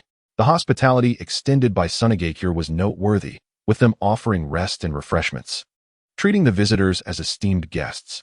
This was understandable, given their mission to rescue the Kazekage and the historical tensions between the two villages. Konoha's decision to dispatch Kakashi and Guy underscored the significance of the situation. After a light meal, Lee and Guy eagerly sought to spar with Naruto, much to his chagrin. In response, he summoned Temari to escort him to where Sakura was, thereby evading Lee and Guy's persistent requests. Temari was visibly distressed. One of her siblings had been captured by the enemy, another lay gravely injured and unconscious, and she felt utterly powerless. As she wandered with Naruto, he appeared distracted. They arrived at a greenhouse, through which they could observe several individuals diligently working inside. This was the medicinal herb garden of Sunagakure, where the harsh winds rendered it challenging for many medicinal plants to thrive, necessitating their cultivation within such greenhouses. Inside, Sakura and several women were busy harvesting herbs. These were the medical ninjas of Sunagakure, with Tintin assisting Sakura. Aside from having grown taller, Sakura seemed largely unchanged, though perhaps a touch gentler. Her pink hair shimmered brilliantly in the sunlight filtering through the greenhouse, almost blinding. Naruto rubbed his eyes and glanced towards Tintin, who, aside from some physical development, also appeared largely the same. He and Tintin were not well acquainted, having exchanged only a few words. But he couldn't help but notice that her attire bore some resemblance to that of people from his previous life. With ebony hair and dark eyes, her fair skin adorned in wide-legged trousers complemented by a traditional qipao, Tintin captured Naruto's attention. As she gathered herbs, a sudden prickle of unease coursed through her, prompting her to glance up. There, outside the greenhouse, stood a man with long hair, his gaze fixed intently upon her. Initially, she found his handsome features rather pleasing, but as he continued to stare unabashedly, his lewd expression soured her impression. Beside him stood Hanabi, and Tintin felt a surge of irritation, glaring at her companion. What was the purpose of bringing this fellow here?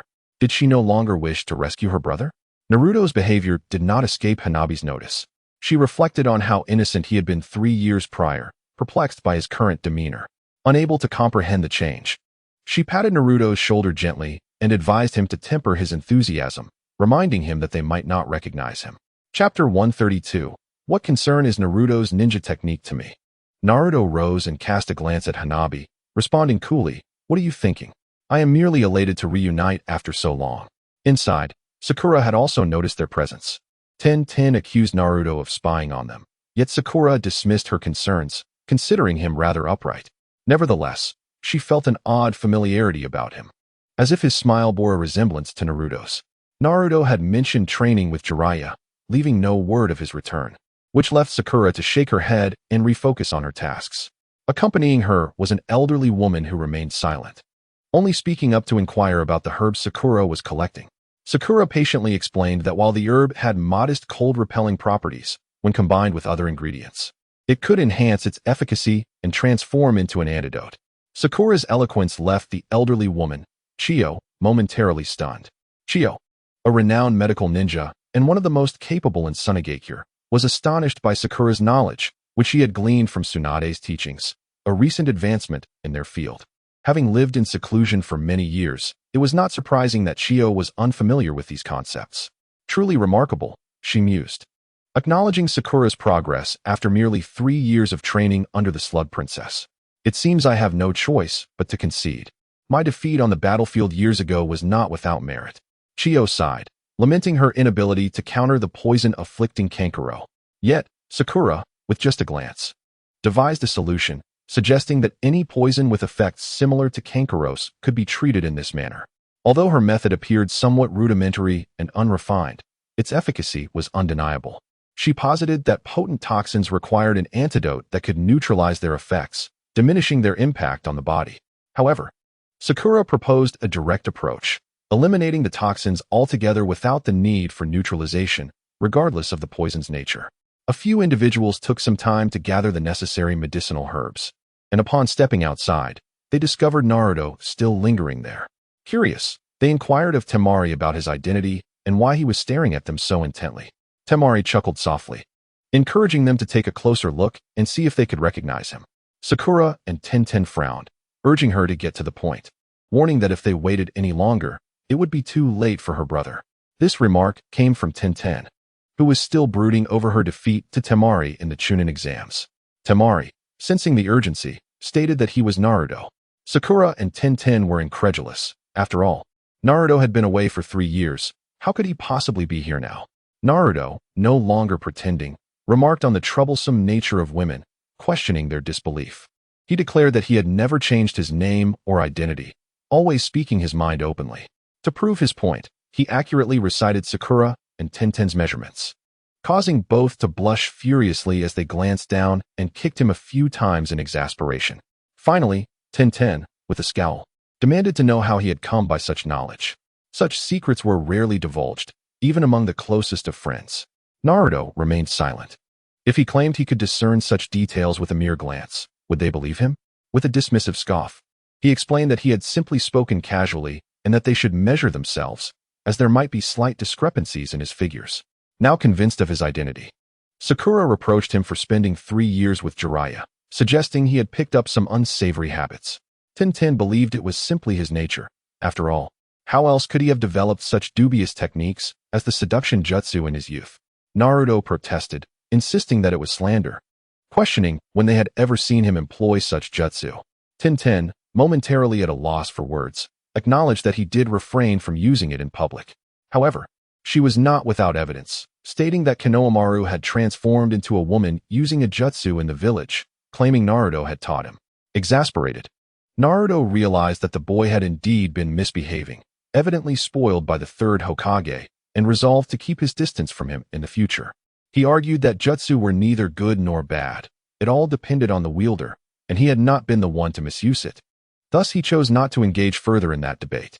As Naruto departed, he was followed by Tenten and Sakura. The Sand Shinobi, observing the relaxed expressions on their faces, surmised that they had successfully concocted the antidote. They inquired about the outcome. Sakura nodded and handed a vial of antidote to Chiyo, explaining that it was simple to use, just inject it directly into the body. Chiyo accepted the small vial and proceeded to the room where Kankuro was being treated. Moments later, a medical ninja emerged, carrying a basin of blackened blood to dispose of. Chiyo soon followed, and Temari rushed over to ask, "How is Kankuro?" "He's fine now. The poison has been completely eradicated. He was just weakened from days of suffering without food or water, but he will awaken soon and should recover in a few days," Chiyo replied, wiping the sweat from her brow.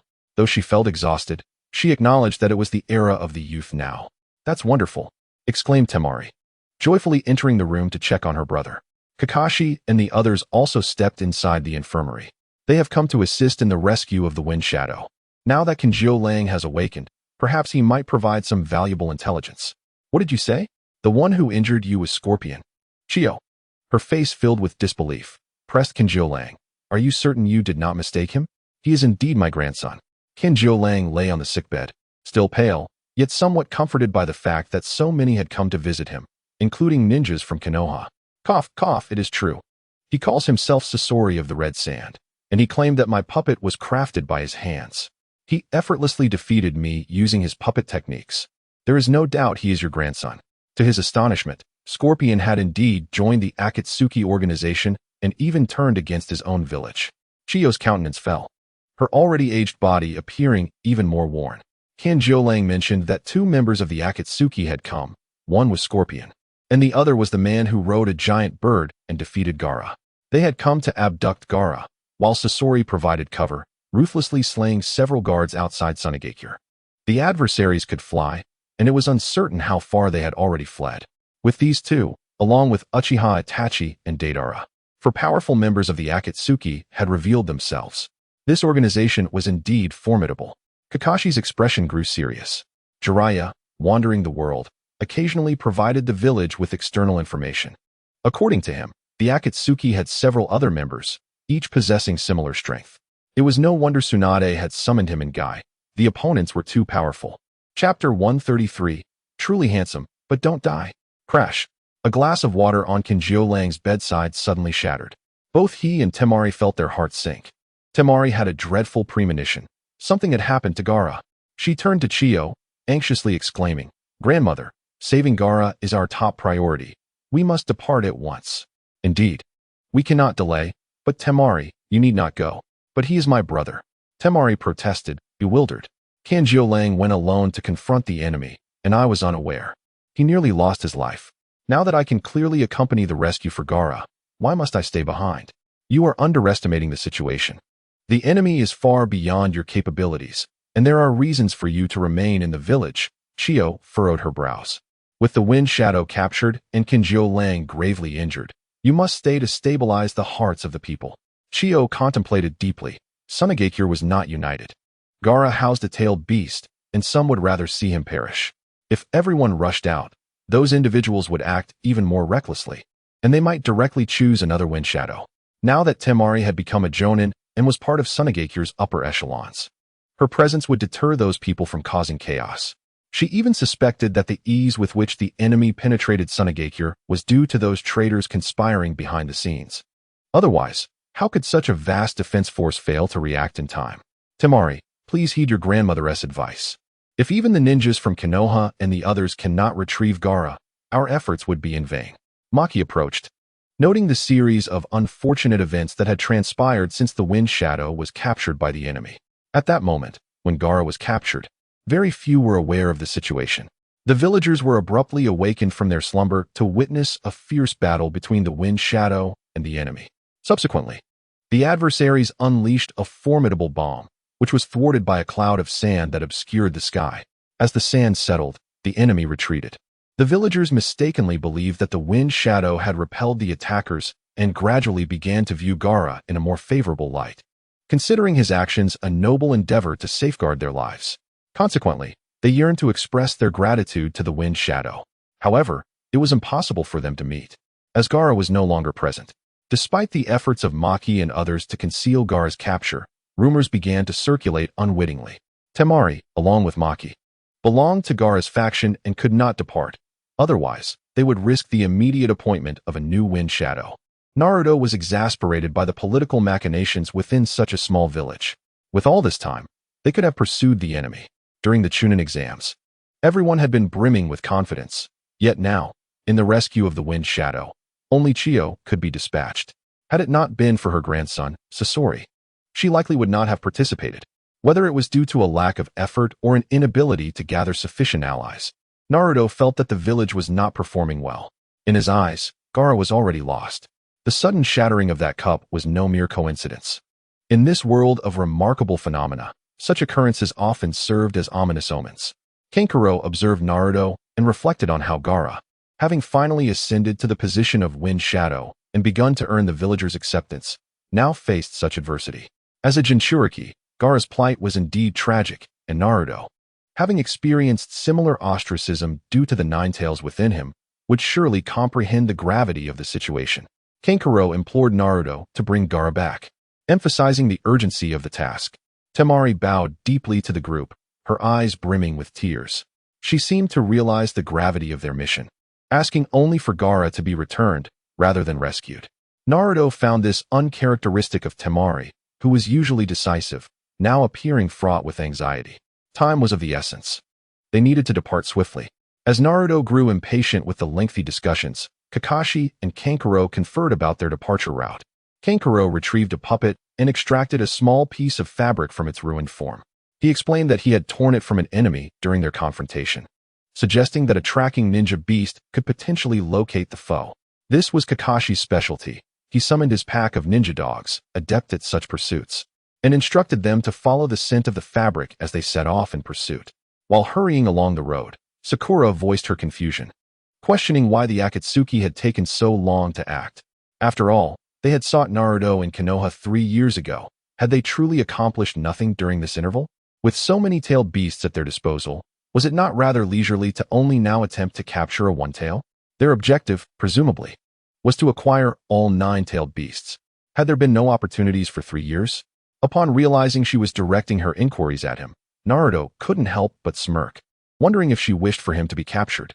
He chuckled softly. He had pondered this himself, yet no pertinent memories seemed to elucidate the matter. After a moment's reflection, he replied, perhaps unforeseen circumstances arose, necessitating such a delay. After all, the power of the tailed beasts is not easily controlled. Behind them, Granny Chiyo glanced at Naruto and turned to Kakashi, inquiring who this young man truly was, noting that he hadn't accompanied Kakashi during his previous visit to Sunagakure. He quite striking. What is his combat prowess? It would be a pity if he were to perish. Kakashi couldn't suppress a smile as he explained. He possesses the power of a tailed beast within him, much like Gaara. You needn't worry. Oh, is that so? Then seeking Gaara now would be akin to walking into a trap? Chiyo expressed her surprise. While she was aware of the 9 tails residing in Konoha, she hadn't anticipated that they would allow him to venture forth to rescue Gaara. This was a matter involving the Akatsuki, whose intentions centered around the tailed beasts. She felt that Naruto was unwittingly delivering himself to them. Naruto rolled his eyes, dismissing the elderly woman's concerns. In truth, Kakashi had also been uncertain about Naruto's presence. He suspected that Tsunade was aware of it, for otherwise, Naruto would not have come here. Perhaps it was a sense of shared plight. He and Gaara had, at best, interacted marginally, having also been sought after by that organization, which left him with an unfavorable impression. Kakashi pondered, articulating some ambiguous thoughts, unsure of Naruto's precise mindset. However, he believed that Granny Chiyo was overthinking the situation. Naruto was remarkably astute and unlikely to encounter trouble. Had he not previously escaped from the clutches of Itachi Uchiha and Kisame Hashigaki? Moreover, after 3 years of training and returning, who could say what new powers he had acquired? Kakashi found it challenging to gauge Naruto's current strength. Chapter 134. The Akatsuki blocks the path. Granny Chiyo nodded, finding Naruto rather agreeable. She mentioned possessing some intelligence regarding the Akatsuki, though its reliability was uncertain. The others were taken aback. How could a reclusive old woman, long detached from the affairs of Sunagakure, have access to such information?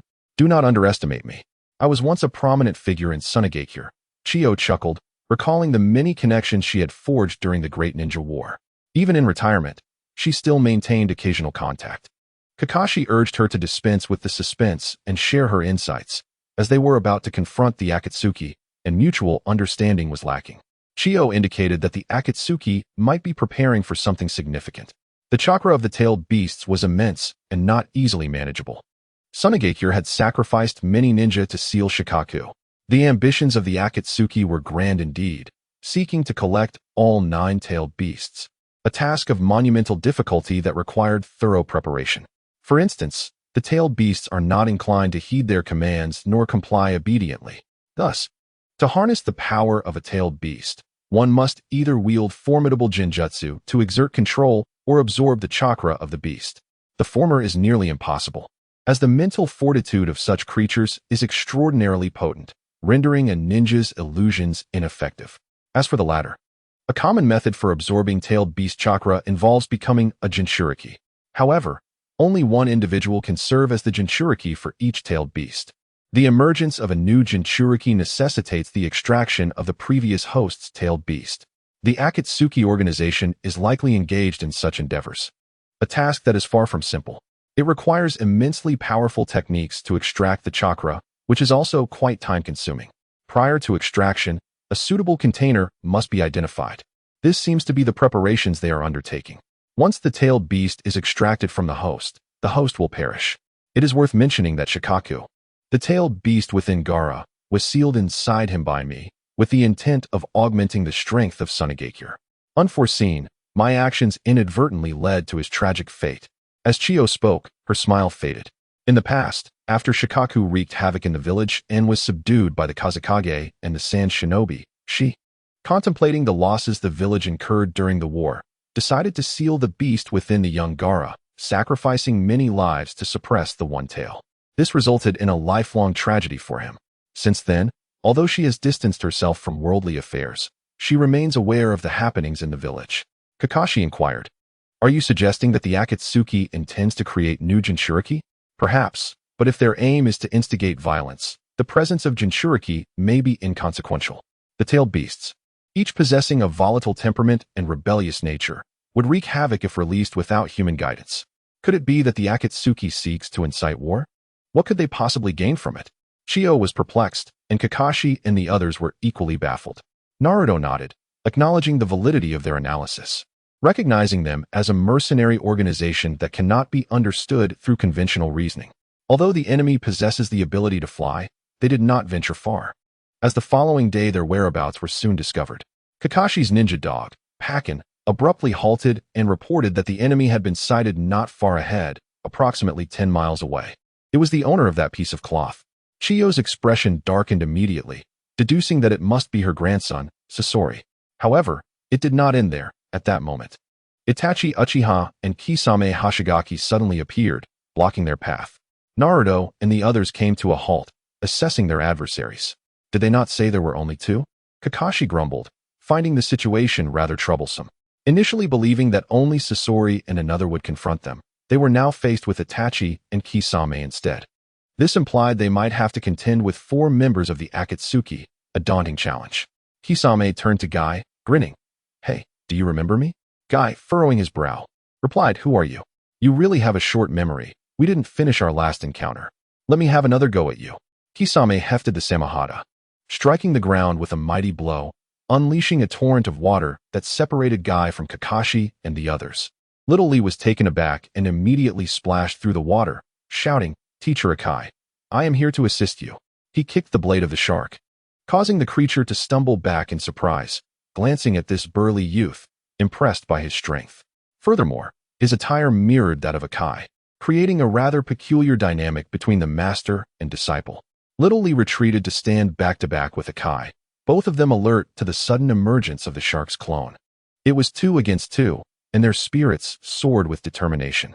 "Well done, Little Lee," Akai praised, giving him a thumbs up as he retrieved a pair of nunchaku, his expression turning serious. "However, that fellow's weapon can absorb chakra. We must avoid direct contact." "Now I understand, Teacher Akai," Little Lee exclaimed, raising his head as he produced his own pair of nunchaku. The duo began to skillfully wield their weapons against the shark. Naruto observed the scene. The 2 sides appeared evenly matched, suggesting the situation was manageable. Initially, he suspected the creature was merely a transformation, but his sensory perception confirmed it bore the same aura and abilities, which was rather peculiar. The shark and Itachi were likely stationed in the Land of Fire. Tsunade had mentioned that they had recently been to Konoha. "It's been a long time," Kakashi, Itachi greeted, wearing an expression that was both composed and distant. Kakashi, having endured 3 days and nights of torment at Itachi's hands, held no fondness for him and asked rather blandly why he was present. Itachi replied that he could not allow them to pass, as he was there to obstruct their way. The group swiftly grasped that pressing matters lay ahead, and they were merely there to buy time. Kakashi cautioned them not to meet Itachi's Sharingan gaze, lest they fall into a Jinjutsu. Niji and the others promptly averted their eyes to the ground. Naruto cleared his throat, reminding them, "Jinjutsu can be cast without the eyes. Do not be deceived." "Oh, so you are Uzumaki Naruto," Itachi remarked, a hint of recognition dawning upon him. "I have heard you have been training with Jiraiya. It seems you have made considerable progress." Itachi had not immediately recognized him, but upon hearing the voice, he recalled the presence of 2 unfamiliar individuals. He was indifferent to the old woman's identity. Yet this young man evoked a sense of familiarity. Itachi lightly stroked his fingers, stating, "The original plan was to capture you, but the timing is not right. If you cease your advance, I will refrain from engaging." He understood that Tsukuyomi likely would not affect Naruto, and other forms of Jinjutsu were even less likely to succeed. His gaze shifted to Kakashi and the others. Kakashi, having heeded Naruto's warning, felt an increase in tension. Granny Chio had mentioned that if one fell into Jinjutsu, others could attack them to break the illusion. Kakashi retorted that Tsukuyomi could not be dispelled in such a manner. Enduring torment in the mental realm for days resulted in mere seconds of confusion in reality, making it almost impossible to react. Chapter 135. You are late. As Kakashi spoke, he began to sway back and forth, resembling a flimsy paper doll. What is happening? Why does my body feel so light, as though I might take flight? Suddenly, he clutched his forehead, muttering peculiar phrases. Niji furrowed his brows and inquired, Kakashi, what is wrong? It was evident that he had fallen under a Jinjutsu. Granny Chiyo swiftly slapped Kakashi's face several times, prompting him to rub his cheeks and awaken from the trance. Cold sweat trickled down his face as he questioned how it had been accomplished. He had not been staring into Itachi's eyes, nor had he witnessed any hand seals. Yet, he had inexplicably succumbed to the Jinjutsu. Naruto remarked, it must be due to that ring. You were fixated on his hand earlier, and the glass of the ring reflected the illusion. How cunning. It truly is difficult to guard against. However, it is peculiar that he did not seize the opportunity to cast Tsukuyomi. With such an illusion, given the number of people present, as long as we disperse, we can avoid being ensnared simultaneously. Moreover, survivors can interrupt the opponent's illusion, much like Granny Chiyo did just now. There is no need to be overly anxious. There are ways to counter it. If we attack using shadow clones, he cannot impose illusions on the original body. Seeing the solemn expressions of his companions, Naruto casually created a disposable clone and hurled it at Itachi. The latter, upon witnessing this, refrained from employing illusions and instead thrust a kunai, causing the clone to dissipate while Naruto remained unharmed. See, although he did not use illusions, the principle remains the same. Naruto scratched his head, realizing that Itachi recognized these illusions were ineffective against him and couldn't he even be bothered to attempt them. His example was not particularly successful. Yet Kakashi and the others observed the wariness in Itachi's eyes. Naruto's reasoning held some merit. After all, they were mere clones, and the damage from the illusions had little impact on the original. Kakashi then summoned a shadow clone to engage Itachi in combat, and unsurprisingly, the latter ceased using illusions. Instead, they resorted to Ninjutsu and Taijutsu. As the battle progressed, Kakashi began to feel a sense of dissonance. It felt as if Itachi was deliberately holding back. Starkly contrasting with their previous encounter, Naruto frowned, suspecting something amiss, and seized an opportunity to land a Rasengan on Itachi. However, despite being struck, Itachi exhibited a smirk of triumph. Itachi was sent flying by the Rasengan and crashed to the ground, his image warping and transforming into that of a stranger. What a curious technique, capable of mimicking even the essence of the soul perfectly. The group approached, perplexed, only to discover that the individual was already deceased. Kakashi suddenly realized they had been deceived. This was not Itachi at all. He turned to glance towards Guy's side, where the battle had also concluded. Compared to their skirmish, it was merely a trivial engagement. Guy had activated the 6th gate of the 8 gates and managed to eliminate his opponent. The battlefield was fraught with chaos, smoke billowing in every direction. Similarly, that individual was not Kisame Hashigaki but someone else in disguise. Otherwise, they would not have been so easily dispatched. Granny Chiyo cast a sidelong glance and, with a grave countenance, stated that this was a jonin from their village, unexpectedly corrupted by the Akatsuki. The two donned Akatsuki attire, undoubtedly linked to the organization. Such elaborate schemes were designed solely to stall them. They continued their journey and eventually halted before a cave. A massive boulder obstructed the entrance, adorned with seals, indicating a barrier had been established within. Pakken reported that the enemy was indeed inside. Upon inspection, Naruto confirmed there was a figure within, yet it was solely him. Gaara was absent. Granny Chiyo examined the seals and declared that 4 individuals were required to simultaneously unlock them. Otherwise, unknown dangers would ensue. Guy flashed a grin and requested Chiyo to share the unlocking method, intending to have his students assist in dispelling the seals. Equipped with walkie-talkies, they could coordinate their efforts seamlessly. After understanding the procedure, Chiyo relayed the information to him, and Guy instructed Niji, Lee, and the others to sprint in 4 directions. As the seal was lifted, Sakura unleashed a powerful punch, shattering the colossal rock. Yet, there was no sign of Guy and the others returning. Naruto scanned the surroundings and soon realized they were engaged in battle.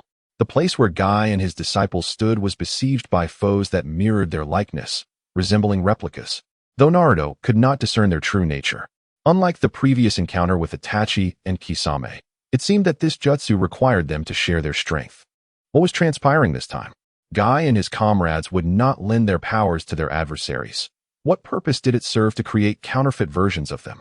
Could it be that the unsealing had siphoned their strength, rendering these foes mere echoes of the earlier technique? A series of eerie cackles jolted Naruto back to reality. The colossal rock had been shattered, and the figures within had taken notice of them. Laughter echoed from inside as a grotesque, bald dwarf emerged, crawling on the ground like a hunchback, a black mask obscuring his face, startling Sakura. This individual was none other than Sasori of the Red Sand. Yet he was merely a puppet. His true form resided within. His sinister laughter filled the air as he proclaimed their tardiness, taunting that Gaara was already dead and questioning whether they had come to collect his corpse. However, it was too late, even in death. A Jinchuriki's body held considerable research value, especially that of a Kazekage, and the bounty in the black market was steep. Gaara had already been taken away. Upon hearing this, Chiyo's fury ignited, rebuking the audacity of such a claim. She lamented the recent demise of the previous Kazekage at the hands of Orochimaru, only to have Sasori now come to threaten Gaara. Orochimaru had once been a member of the Akatsuki. Perhaps the death of the prior Kazekage had been facilitated by Sasori's treachery. Sasori, with a sheepish grin, mocked the fourth Kazekage for having the incompetence to perish at Orochimaru's hands, insisting it was of no concern to him. Chiyo, undeterred, pressed him, inquiring why he lingered if Gaara was indeed dead. Was he merely waiting for her to clean up the aftermath? Provoked, Sasori retorted that Chiyo was being self-delusional, asserting that he remained not for her, but for the Nine Tails. In his pursuit of information regarding the Nine Tails, he had sacrificed several loyal subordinates. Should he fail to capture the Nine Tails, it would be a significant loss. You fiend, is one Gaara not enough for you to have harmed? Must you extend your malice to others? Chiyo exclaimed, refusing to engage in further dialogue, and immediately launched into combat with Sasori. Both were puppet masters. She had even taught him the art of puppetry. Therefore, she felt most suited to confront him here. You pursue Gaara. I will handle this one. Are you certain? This foe appears formidable, Kakashi remarked, hesitating, as the claim of Gaara's demise seemed credible. What purpose would pursuing him serve, other than to reclaim a lifeless body? Guy and his team seemed ensnared, and further dispersing their forces could lead to chaos. You young ones, do not underestimate my age. Chiyo's voice rang with authority as she produced a scroll, tearing it open to summon a puppet warrior. She turned to Sakura, declaring, Sasori's true form is concealed within that puppet. Your attacks cannot reach him. If only Sakura could remain to assist her, her remarkable strength and body techniques, deeply rooted in Tsunade's teachings, could shatter the protective shell of Sasori's puppets and force him out. Chapter 136, The Battle with the Puppeteer. This is unacceptable. Granny Chiyo, stubbornly clinging to her pride, suffers needlessly. Even with Sakura by her side, they are no match for Sasori, a member of the Akatsuki. Naruto found this plan dubious and suggested they eliminate the opponent before pursuing Gaara. Kakashi concurred, drawing his short sword and charging at Sasori. In response, Sasori merely scoffed and, with a swift motion, unleashed a long chain blade from his back, resembling a scorpion's tail. Kakashi's sword clashed against the chain blade, sending it flying and numbing his hand. Sasori was indeed formidable. The intricacies of his puppet equipment revealed the considerable thought he had invested in its design, effectively combining defense and offense, leaving Kakashi at a loss. Granny Chiyo, feeling slighted by Kakashi's disregard, was somewhat displeased, yet she understood that continuing to bicker would only serve to amuse their adversary. Sasori faced them with unwavering confidence, unfazed by their numbers, and summoned a human puppet, the third Kazekage. Granny Chiyo gasped in astonishment. The third Kazekage had vanished for so many years, only to discover he had perished, seemingly at Sasori's hands. Her anger intensified, realizing the connections between Sasori and the third, fourth, and fifth Kazekages. Sasori offered no explanation, instead emitting a sinister chuckle. He commanded the third Kazekage to engage Kakashi and Naruto while he confronted Granny Chiyo. Sasori's mastery of puppet techniques had reached its zenith. Under his research, human puppets could retain the abilities they possessed in life. The third Kazekage wielded magnetism akin to Shikaku, allowing him to manipulate iron sand at will, rendering ordinary weapons ineffective against him. Kakashi's short sword was effortlessly drawn away. Faced with the renowned strongest Kazekage, Kakashi found himself helpless. The puppet's nature rendered his attacks futile. Naruto observed and concluded that Kakashi was struggling. His conventional approach was ill-suited for this encounter with a puppet. In truth, Sasori's offensive and defensive strategies were not excessively outrageous. Naruto believed they could be managed. Seeing that Granny Chiyo and Sakura had managed to shatter the enemy's puppet shell, forcing Sasori's true form into the open, he too intervened to assist in neutralizing the third Kazekage. After all, the third Kazekage was merely a puppet, requiring a puppeteer's control. The key lay in severing the chakra threads connecting him to Sasori. Kakashi, despite his Sharingan granting him keen observation, found himself at a stalemate. Though he could see the chakra threads, severing them would only prompt a swift reconnection from Sasori, leaving him vulnerable to precise counterattacks. Thus, he refrained from pursuing this line of thought, as he endured a barrage of strikes from the third Kazekage's metallic form, lamenting his plight. In a moment of desperation, he activated his Manjiki Sharingan, attempting to send the opponent to an alternate dimension. However, the third Kazekage managed to break free with slight resistance. For the first time, Kakashi applied the abilities of the Kaleidoscope Sharingan in actual combat. Still unaccustomed to its intricacies, he found the energy expenditure overwhelming, prompting him to cover his left eye. In that moment, a hefty, dark iron pillar descended upon him, and he appeared oblivious to its approach as he continued to ponder the Sharingan. Observing this, Naruto swiftly kicked Kakashi out of harm's way. Fortuitously, Naruto intervened, for where Kakashi faltered, Naruto excelled. After rescuing him from beneath the iron column, he seized Kakashi's short sword and unleashed a wave of sword energy. The energy sliced through the stone chamber, severing the connection between Scorpion and his puppets. Scorpion paused for a moment, bewildered, before redirecting his chakra threads. A grin spread across Naruto's face as he enveloped the third Kazekage in spiritual energy, instantly establishing a shielding barrier around the puppet. The chakra threads collided with the barrier, twisting momentarily before retreating in confusion. The third Kazekage suddenly became motionless. Scorpion, unable to comprehend Naruto's method, merely snorted and vented his frustration upon Chiyo. Though he possessed many hidden tactics, Scorpion recognized that the third Kazekage, while formidable, was not irreplaceable.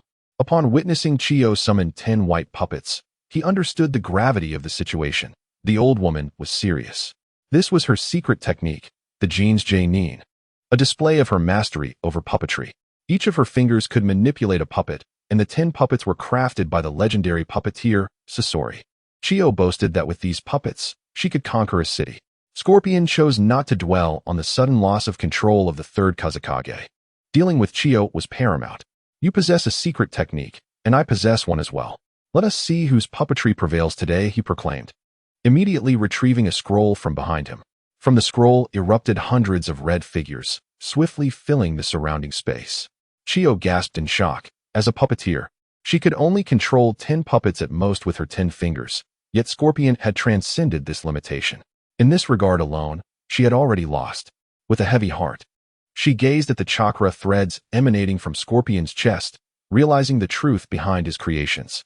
Scorpion had transformed himself into a puppet, with the red puppets housing cores capable of generating chakra from human tissue. Scorpion referred to this as the regeneration core, with chakra threads connecting directly through the core. Much like a neural network, Scorpion did not control his puppets with his fingers, but through his consciousness, akin to directing his own limbs with effortless ease. The principles behind this technique were incredibly intricate. Scorpion's ability to develop such a form of puppetry was indeed formidable. However, the prowess of a puppeteer is not solely determined by the number of puppets. Chiyo was confident that her Shinjutsu could rival Scorpion's creations, for her 10 puppets were capable of executing combination ninjutsu, and their individual quality and strength far surpassed the crudely made puppets of Scorpion. The battle of puppeteers resembled military strategy, and Sakura felt as though she could not contribute. Observing this, Chiyo instructed her to directly attack Scorpion's true form, and Sakura complied. Chiyo, the elder, orchestrated the actions of the 10 puppeteers to draw the enemy's fire. Sakura deftly evaded and positioned herself before Sasori, delivering a powerful punch. The impact was so tremendous that it obliterated the surrounding terrain, causing the stone chamber to collapse, leaving Sasori motionless on the ground. The red-clad puppets, already diminished by Chiyo's earlier efforts, lost their control and plummeted from the sky. Chiyo exhaled in relief, wiping the sweat from her brow. She had finally resolved the confrontation. Yet her gaze fell upon the fallen Sasori with a tinge of sorrow. Sakura, elated, realized she had defeated a member of the Akatsuki. She turned to Naruto with a smile, only to find that hostilities had ceased on his front as well. She waved in greeting, but suddenly, Naruto shouted, "Sakura, watch out." Chiyo anxiously urged her to flee. "What is happening?" Sakura asked in confusion, but she soon sensed a chilling presence approaching from behind. Chapter 137. What puppets? This is a mecha. Upon hearing Naruto's warning, Sakura swiftly turned, only to discover that a puppet wielding a poisoned sword was lunging toward her. She was caught off guard. Hadn't Sasori been defeated? How could the puppet still be operational? "Farewell, woman," the puppet grinned malevolently, confident of its victory. A resounding crash echoed as Naruto appeared, striking the puppet with such force that its head was sent flying. "Sakura, why are you dazed? Are you all right?" Naruto assessed her, noticing her pallor. Still in shock from being saved, she instinctively released a burst of chakra to invigorate herself. "Oh, you scared me. I thought he was dead. How can the puppet still function?" Sakura's heart raced as she glanced at the fallen marionette. Dead? No, Sasori's body was transformed into a puppet. The only living part is the core embedded in his chest. At that moment, Sasori's original form had been knocked down by Sakura's formidable technique, causing the regeneration core to dislodge and roll toward another puppet.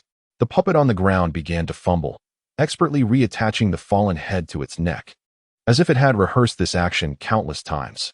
Its eyes flickered to life, fixating on Naruto with evident hostility. The third Kazekage was already restrained by Naruto, and Sasori had yet to settle the score with him.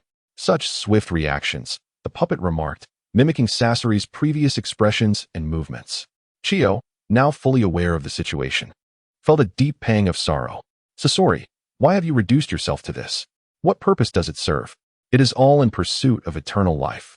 Sasori cackled derisively, mocking Chiyo for her confusion. Eternal life? Chiyo mused. Her heart stirred as she recalled Sasori's childhood, when he was surrounded by the warmth of his parents. A picture of familial bliss. It was the ravages of war that had taken his parents from him during a mission, encountering Konoha's White Fang, Tsukumo Hatake. From that moment, Sasori was left orphaned. Unbeknownst to her, he had begun to delve into the art of puppetry, and she had mistakenly believed he had emerged from his sorrow. Feeling a sense of joy, it was only when she beheld the puppets he had crafted that the truth began to dawn upon her. That was the visage of Scorpion's parents. In his youth, Scorpion manipulated two puppets that extended their arms to embrace him, revealing a blissful smile. It was only then that Granny Chiyo comprehended Scorpion's desire to learn puppet techniques. He yearned to resurrect his parents through puppetry.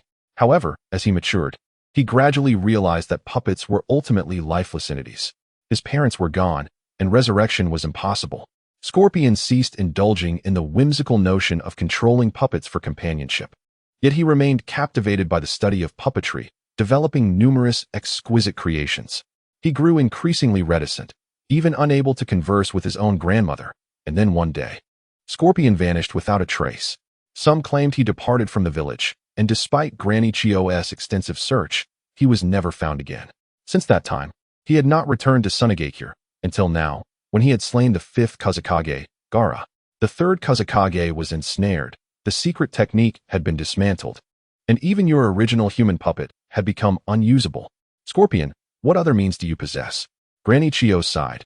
They could engage directly, but she simply wished to reminisce. Given Scorpion's current demeanor, she did not believe he could conjure any significant turmoil. "Ha ha, I have been underestimated by an old woman." Scorpion chuckled heartily, his puppet body resonating with his laughter, creaking and swaying. Suddenly, he retrieved a scroll from behind and muttered to himself, "I had not intended to employ this. For I have always believed that the human puppet represents the ultimate form of puppetry." As the onlookers expressed their curiosity, the scroll unfurled instantaneously, plunging the surroundings into darkness. "Quick, get out of the way." Kakashi, observing from a distance, noted the exaggerated giant scorpion descending from above and urgently warned. Naruto looked up, only able to discern a colossal creature plummeting from the sky. "Damn it, Granny Chiyo's bad luck." Naruto, disregarding his curiosity, waved his hand, rapidly enlarging his sleeves to envelop Sakura and Granny Chiyo, then stomped his foot and dashed out of the shadow's reach. Just as he escaped, a thunderous roar resounded. Nearby trees were uprooted, and boulders tumbled down the mountainside. Naruto landed atop a hill, shaking his sleeves to release the two women. Sakura and Granny Chio wore uncertain expressions as they gazed at the enormous scorpion below. Is that a puppet? Indeed. It was a puppet, an immense scorpion puppet nearly 100 meters in length. Its exaggerated form left them perplexed as to how Scorpion had crafted such a creation. Naruto suddenly recalled that there seemed to be several scrolls behind him. The previous third Kazekage and those hundreds of red-robed puppets had been summoned from scrolls. After Sakura had shattered Scorpion's original form, the remaining scrolls and regeneration core had transferred to a new puppet. He was unaware that Scorpion possessed such a puppet, and it had been summoned in a fit of rage incited by Granny Chio's words. Granny Chio was far too complacent. This was not the time for reminiscing. With a flick of its tail, the giant scorpion turned to observe the group, Scorpion's voice emanating from its head. This is my ultimate power. If you wish to see it, then behold. At the moment the giant scorpion descended, he dove into the internal control chamber. What a puppet! This is akin to a mech. At this moment, Kakashi soared over, his expression grave as he regarded his opponent. This was far too formidable to confront directly. He hesitated, suggesting, perhaps we should retreat. Engaging him may lead to an endless struggle. It is imperative that we pursue Gaara. Coughing slightly to regain composure, he added, Kakashi-sensei, you should go after Gaara. I shall handle this. Naruto felt that his abilities would be of little assistance here, prompting him to urge Kakashi to depart. But how will you manage this creature? Kakashi inquired. I will hold him off. If we all chase after Gaara, this puppet scorpion will relentlessly pursue us, which would be quite troublesome. Observing Kakashi's skepticism, Naruto summoned a shadow clone and unleashed a massive Rasengan. The clone and the Rasengan struck the back of the colossal puppet scorpion, creating a significant impact that resulted in a deep crater. The scorpion's body was crafted from the black iron sand of the third Kazekage, boasting remarkable defensive capabilities. It appeared that Sasori had repurposed the third Kazekage for his own use. In Naruto's opinion, the effect of the Rasengan was rather unimpressive. However, to Kakashi and the others, the destructive force was undeniably terrifying. Although the damage inflicted upon the puppet scorpion was minimal, it caused the creature to stagger and retreat, suggesting that repeated use of such ninjutsu could effectively limit its movements. Noticing Naruto's relaxed demeanor, Kakashi decided against further discussion. Take care of yourselves. I shall leave first. Kakashi leaped down the mountainside, summoning his Ninkin to pursue in the distance. Chapter 138. The sword strikes amidst the tempest. The puppet scorpion cast a fleeting glance at Kakashi, seemingly indifferent. With the tailed beast extracted from Gaara, it had no qualms about pursuing him. Its sole objective for remaining was to capture the Nine Tails. Raising its head high, the scorpion's tail lashed out violently, appearing before Naruto in an instant. As Naruto's leg sank, he erected several defensive barriers. The scorpion's tail pierced the barriers like a nail through glass, shattering them with a resounding crack.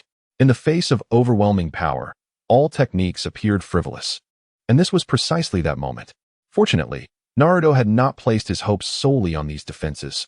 He merely sought to protect Sakura, who remained nearby, from any potential fallout. Additionally, he wished to test the resilience of his barriers. As the defenses crumbled, the scorpion's tail was sent flying back. Naruto intended to instruct his companions to retreat, but Chio remarked that they could not match Kakashi's speed and would only hinder him. Acknowledging her age, she insisted on remaining to assist in unraveling the opponent's puppet techniques. Naruto, feeling a pang of concern, inquired about her insights. Chio explained that the puppet scorpion was merely an inanimate construct. Ultimately, it was essential to target the core of the scorpion itself. This was hardly a revelation, prompting Naruto to advise them to keep their distance and ponder the situation. With that said, Naruto launched himself toward the colossal scorpion. In his perception, the essence of Sasori resided within the head of the puppet. There, a control room was situated, surrounded by various defensive mechanisms designed to safeguard its core. Naruto raised his hand to form several large Rasengan, directing them straight at the scorpion's head. However, the smooth structure of the puppet significantly dispersed the technique's power, resulting in only minor damage, far less than before. After some contemplation, he summoned a flame that fell upon the colossal scorpion, which was entirely composed of metal, rendering the flame ineffective. Naruto did not intend for the fire to ignite. Instead, he directed the flames to penetrate through the crevices of the giant scorpion, swiftly reaching the control room situated at its head. However, the chamber was airtight, preventing the flames from infiltrating. He had forgotten that the opponent had become merely a mass of organic tissue, perhaps no longer requiring respiration. Hence the sealed nature of the control room.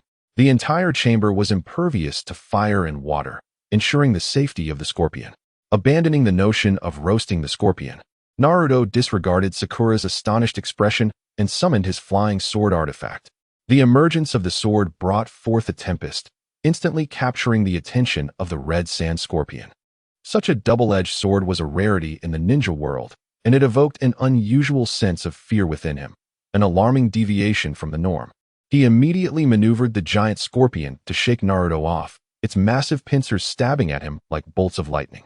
Naruto evaded and soared into the air, causing the scorpion to momentarily pause before it unleashed a terrifying torrent of flames from its maw, a blaze several feet wide. The fearsome fire shot forth for miles, resembling a laser, and pierced through a small mountain. Sakura, witnessing Naruto's figure engulfed by the scorpion's sudden blaze, paled in terror. "Naruto!" she cried out, disregarding Chiyo's attempts to stop her, rushing onto the back of the puppet scorpion and unleashing a flurry of punches. The clang of metal colliding echoed as the scorpion ceased its fiery onslaught. This was a pre-sealed ninjutsu, ready to be unleashed when the moment arrived. The scorpion had prepared this technique for a considerable duration. Believing it to be sufficient, he thought even a Jinchuriki could not endure such an inferno. As the flames dissipated, a figure emerged, though something felt amiss. The scorpion gazed at the figure enveloped in swirling crimson-golden flames, its expression bewildered. How could he remain unharmed despite such scorching heat? Unbeknownst to him, those flames were Naruto's own chakra fire. When the puppet scorpion unleashed its fiery torrent, Naruto had summoned his own flames, which rendered the high-temperature blaze incapable of touching him. The scorpion had misjudged its opponent in this fiery contest. Surrounded by golden flames, with hair flowing and robes billowing, Naruto approached, wielding his long sword as if walking upon air. Sakura was momentarily dazed, but then elated. Thankfully, he was unharmed. "I thought you were dead. This is wonderful." She had acted without mercy, shattering both legs of the puppet scorpion out of genuine concern. Naruto smiled, noting that Sakura's strength seemed to be growing. "I apologize for worrying you. Stay back, I can manage." "No way, we must confront it together," Sakura replied, her unease evident. She felt that Naruto might not be able to triumph alone against such a formidable foe. The scorpion, upon overhearing their exchange, was incensed. It was one thing for Naruto to emerge unscathed from its ninjutsu, attributable to the special abilities of a Jinchuriki, but for this girl to so thoroughly damage its puppet was intolerable. "You two have pushed my patience to its limits." The puppet scorpion suddenly leaped, soaring 100 feet high, with Naruto and Sakura being thrust into the air. Sakura screamed in fright. She had never been so high in her life, her face turning pale. As Naruto chuckled and shook his head, he firmly grasped her to prevent her from being thrown away. The massive scorpion bounced up and down, causing the ground to tremble with a thunderous roar, reminiscent of an earthquake.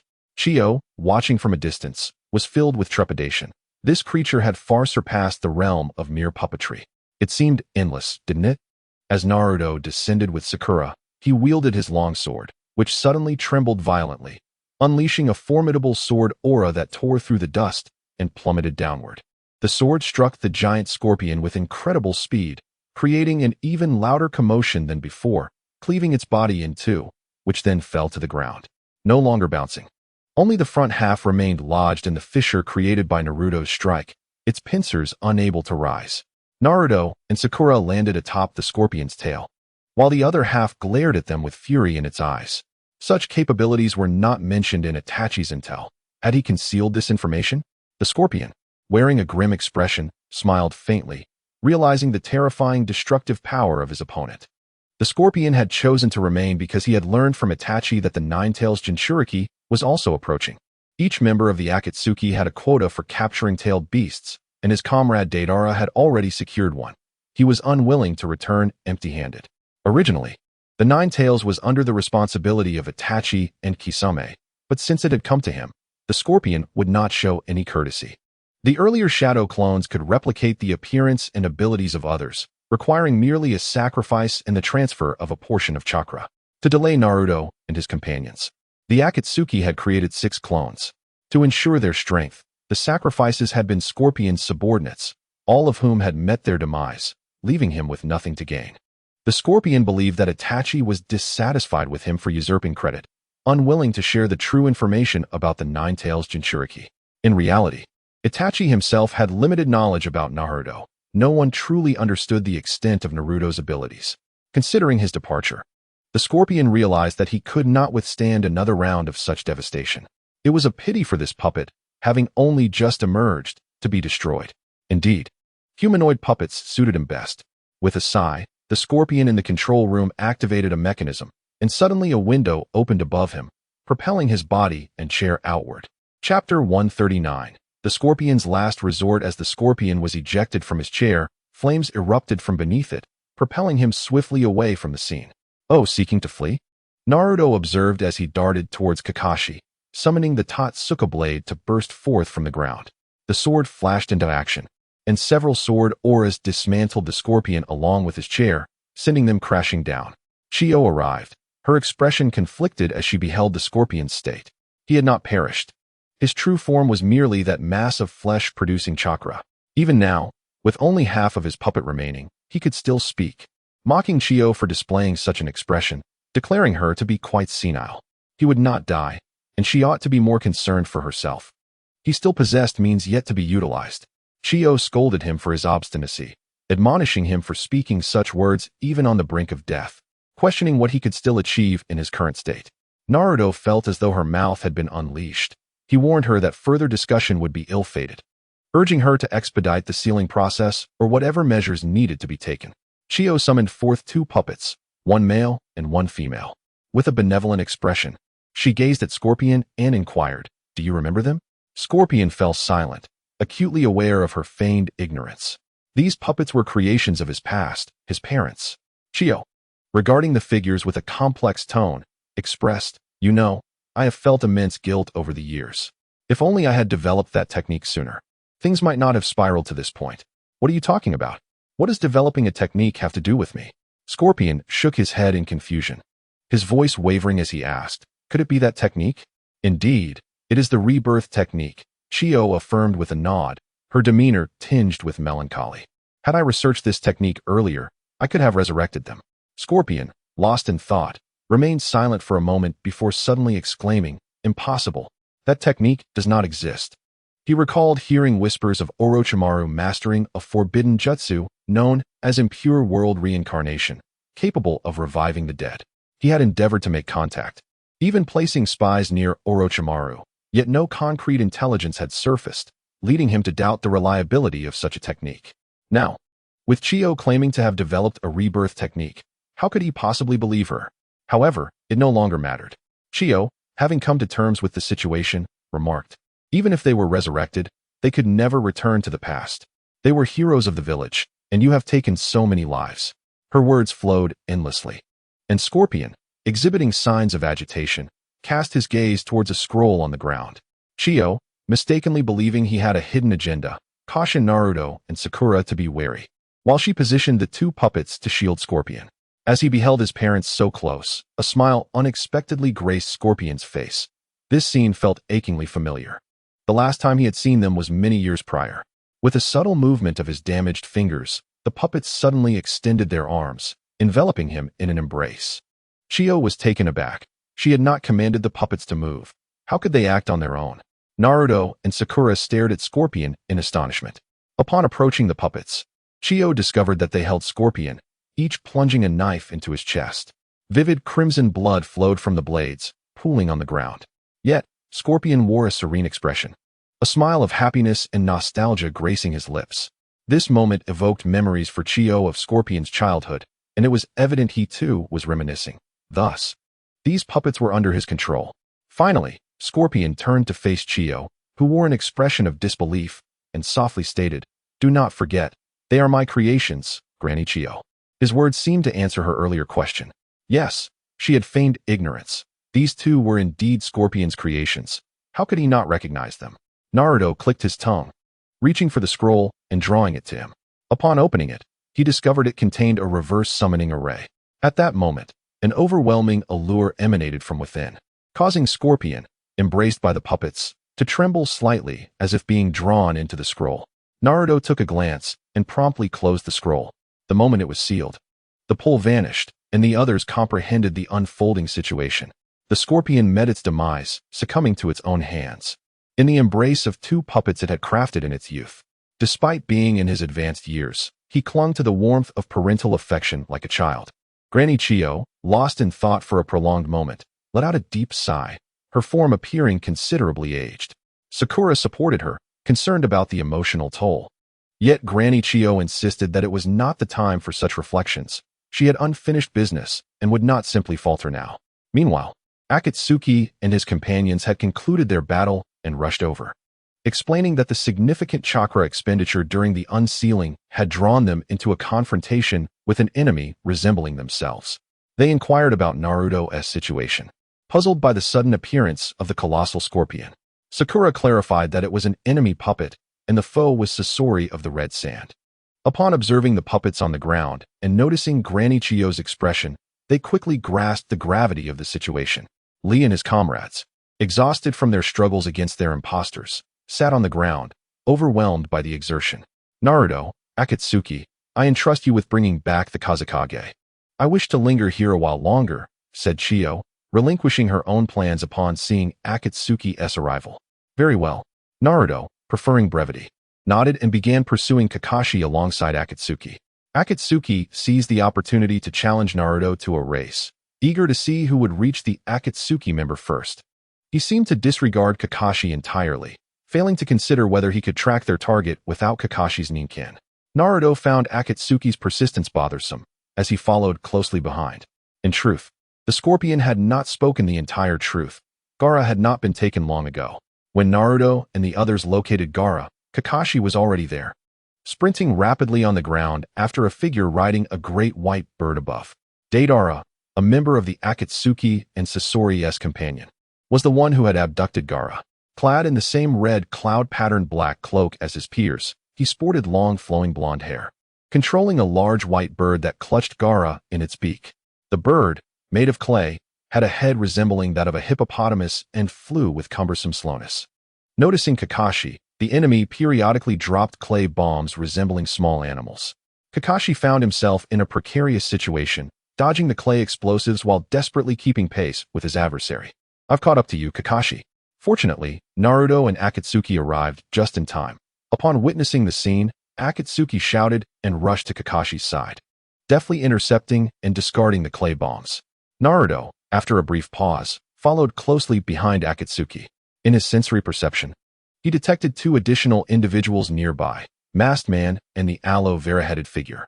Chapter 140, Kakashi, use Kamui.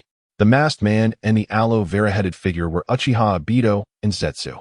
They had appeared unexpectedly, currently observing from the opposite mountain.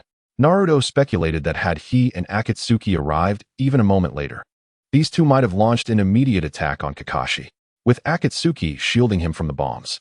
Kakashi was finally able to free his hands and initiate an offensive against Deidara. In the sky above, conventional means of attack proved utterly inadequate, prompting him to directly employ the powers of the Sharingan. Kamui, with a swift motion, his left eye transformed into a swirling pattern resembling a pinwheel, emanating a strange force from his pupil that surged towards the great white bird aloft. Aside from Itachi Uchiha, Kakashi also possessed the Manjiki Sharingan. However, due to the immense chakra consumption of this technique, he rarely resorted to it. In an instant, a distorted spatial force tore at the surroundings of the great white bird, causing its wings to fracture, sending it tumbling down in disarray. What is this? This is indeed a Sharingan technique, yet it differs from Itachi's, such an unusual ability, murmured Deidara from above as he descended alongside Gaara. Careful of the bombs, Gai-sensei, Naruto shouted, prompting Gai to look up just as Deidara descended, tossing a cluster of white clay spiders from his cloak. Alarmed, Gai executed a leaf hurricane, sweeping his leg to disperse all the clay bombs. However, Deidara swiftly formed hand seals and shouted, resulting in the simultaneous explosion of all the clay bombs. A series of thunderous blasts erupted, sending debris flying and creating chaos. Kakashi and Gai emerged from the thick smoke, coughing violently. Kakashi, having just utilized Kamui, felt somewhat weakened and was caught off guard by the explosive aftermath. He glanced at Naruto, understanding that with him and Guy arriving, the battle on the other side must have concluded. He surmised that the enemy had retreated, otherwise, Naruto's condition would not be so favorable. But there was no time for inquiries. As Gaara fell to the ground, Kakashi intended to seize him and return. Yet before he could act, Guy leaped forward, challenging Deidara. "Hey, you Birdman, let us have a duel." Kakashi could only stare in disbelief, while Naruto felt exasperated. It seemed Guy had completely forgotten their mission. Although his fighting spirit was high, engaging here was unwise with 2 Akatsuki members still watching. No, more accurately, there were 3, considering the peculiar situation of the aloe-headed member. Unbeknownst to Kakashi and Guy, Deidara appeared equally oblivious to other enemies. Upon hearing Guy's provocation, Deidara scoffed dismissively, claiming they were ambushing him, and turned to leave with Gaara in tow. Guy would not permit this, having felt a sense of caution when the enemy was airborne. Now that they were on the ground, it was his territory. He swiftly positioned himself to block Deidara's path, insisting that either Gaara must stay or they would duel first. In the end, you only desire Gaara, don't you? Must you pursue a mere corpse so relentlessly? Deidara scowled, warning Guy not to be ungrateful, or he would showcase his artistry. His so-called art was explosion, an ephemeral, resplendent display, a notion that Naruto understood. Naruto also discerned that Deidara's body was merely a clay clone, not his true self, and thus wished to avoid entanglement.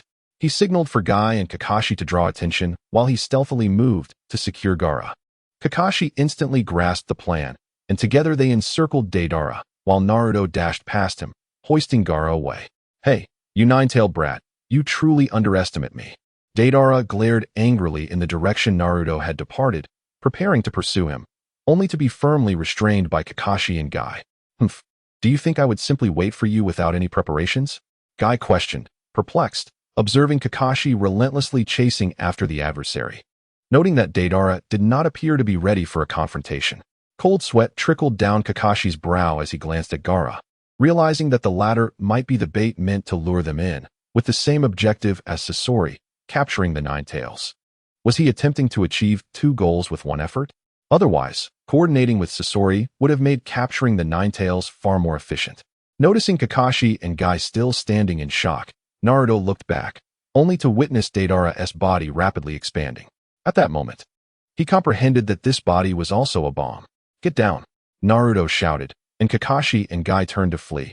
The shockwave was too swift. Channeling his chakra, Naruto prepared to forcibly whisk both of them away. However, he sensed 2 intense gazes locking onto him. Suddenly realizing that he was being closely monitored by the masked man and the aloe-faced individual. A quick glance revealed the 2 of them rising in the distance, eagerly observing the unfolding scene, perhaps believing they were about to witness a demise. Naruto would not allow them to succeed. Seeing that Kakashi's Sharingan was still in its Manjiki form, he called out, "Kamui, Kakashi-sensei." Kakashi immediately understood, unleashing the full power of his Manjiki Sharingan. Strength is often coerced into existence. A terrifying spatial force surged forth, and Deidara was swiftly drawn into an alternate dimension. On a distant mountaintop, the masked man's red cloud-patterned cloak suddenly fluttered, and he lowered his head, coughing into his hand while his expression darkened. "Are you all right, Obito?" The aloe-faced individual, known as Zetsu, inquired, his curiosity piqued by the masked man's peculiar behavior. Previously, Zetsu had noticed Obito's subtle expression as he observed the scene, and now his strange actions were even more confounding. Zetsu gazed into Obito's eyes, which mirrored Kakashi's Sharingan. Could it be that even separated, they could still sense one another? Zetsu was aware of Obito's past, but was not fully informed about the capabilities of his Sharingan.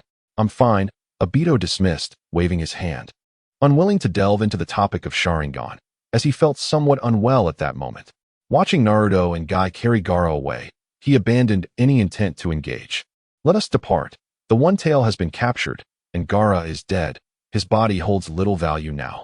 Obito turned to leave, his aura unstable. Unlike his usual method of traversing through space techniques, he now walked on foot. Zetsu watched his retreating figure for a moment before breaking into a smile and then sinking into the ground, vanishing from sight. Carrying Gaara, Naruto retraced his steps, sensing the presences of the masked man and the aloe-faced individual receding into the distance. He exhaled in relief, secretly acknowledging that his gamble had paid off. Kakashi's connection with the adversary's eyes remained intact. At such close proximity, utilizing the Mangeky's ability had also affected the masked man. Although he could not clearly articulate the specifics due to his lack of a Sharingan, it was evident that the opponent's condition seemed rather unfavorable. Otherwise, they would not have retreated without making a move against him. Kakashi lay weakly on Guy's back, having exhausted much of his chakra after repeatedly using Kimui throughout the day. At that moment, he felt utterly disinclined to move. Chapter 141. This is the rebirth technique. Kakashi tilted his head to glance at Naruto, too apathetic to even inquire about why he was so confident in his ability to transfer the explosion. After pursuing the enemy for so long, it turned out to be a clay clone bomb. Had the explosion not been redirected, considering the previous bombs, the blast radius would have likely spanned several kilometers. He had almost met his demise today. With no desire to ponder further, Kakashi succumbed to slumber. Guy's expression darkened. Gaara was already dead, rendering their mission a failure. However, they could hardly be blamed, for they had exerted their utmost effort, while the enemy had been excessively prepared. The two moved forward in silence, eventually catching sight of Chiyo and the others in the distance. Even though they had mentally prepared themselves, the reality of returning with a corpse was undeniably disheartening. Naruto felt a twinge of melancholy, as if he were mourning for a fellow creature. Though he had little connection to Gaara, their childhood experiences bore some resemblance. Yet, in comparison to Gaara, he considered himself fortunate. The latter had suffered immensely at the hands of Shikaku and the village, whereas the Nine-Tails had been relatively docile, and the village had not resorted to sending assassins after him. Primarily, his mature mindset allowed him to remain indifferent to the cold stares of others, thus alleviating his psychological burden. As they drew closer, Chiyo and the others noticed Gaara being carried by Naruto. His sand shell had shattered, rendering him lifeless, resembling a mere clay sculpture. Once a tailed beast is extracted, the Jinchuriki inevitably perishes, with scarcely any exceptions. Chiyo had anticipated this outcome, yet it still weighed heavily on her heart. Naruto gently laid Gaara on the ground, and Lee and the others gathered around. Lee, with a sorrowful expression and his head bowed in silence, clenched his fists tightly. Gaara had once been his rival, and they had fought side by side. Now, he had become a friend, only to meet such an untimely end. Guy placed a reassuring hand on his shoulder, reminding him that this was the nature of their profession as ninjas. Chiyo glanced at Gaara, then turned to look at Sasori. In terms of appearance, they seemed to be of similar age, yet their paths diverged starkly. Gaara's death had roots in Sasori's actions. Do you not believe in my rebirth technique? Then let me show you. Chiyo knelt beside Gaara, placing her hand upon him. Suddenly, an extraordinary chakra surged from her hand, penetrating Gaara's body. What is that? Kakashi awoke just in time to witness this scene, astonished by the vibrant life force emanating from the chakra, despite Gaara's apparent death. That must be the rebirth technique that Chiyo spoke of. Sakura observed Chiyo's grave demeanor and felt a weight of seriousness settle upon her as well. Although she had never encountered such a technique, she understood it would demand a significant cost. Noticing Chiyo's apparent strain, she assumed it was due to her earlier injury resurfacing and offered her medical ninjutsu to aid her. There's no need to expend chakra on my behalf, Sakura. Chiyo shook her head, declining the kindness. This is no ordinary injury. Medical ninjutsu will be of no use. In Naruto's eyes, the essence of Chiyo's life was swiftly flowing into Gaara through chakra. She had exchanged her very soul for Gaara's life. A technique that demanded a life for a life. An ancient forbidden jutsu. It was astonishing that Chiyo was truly willing to sacrifice her own life to resurrect Gaara. If you employ this technique, you shall perish, she had warned. Indeed, I was aware of that before coming here. Chiyo did not cease her actions. This jutsu had been devised for Sasori, originally intended to revive his parents, but it had never been utilized. Now, she was using it to restore the Kazekage of the village, thus atoning for the deeds of Sasori. Yet, she was advanced in years.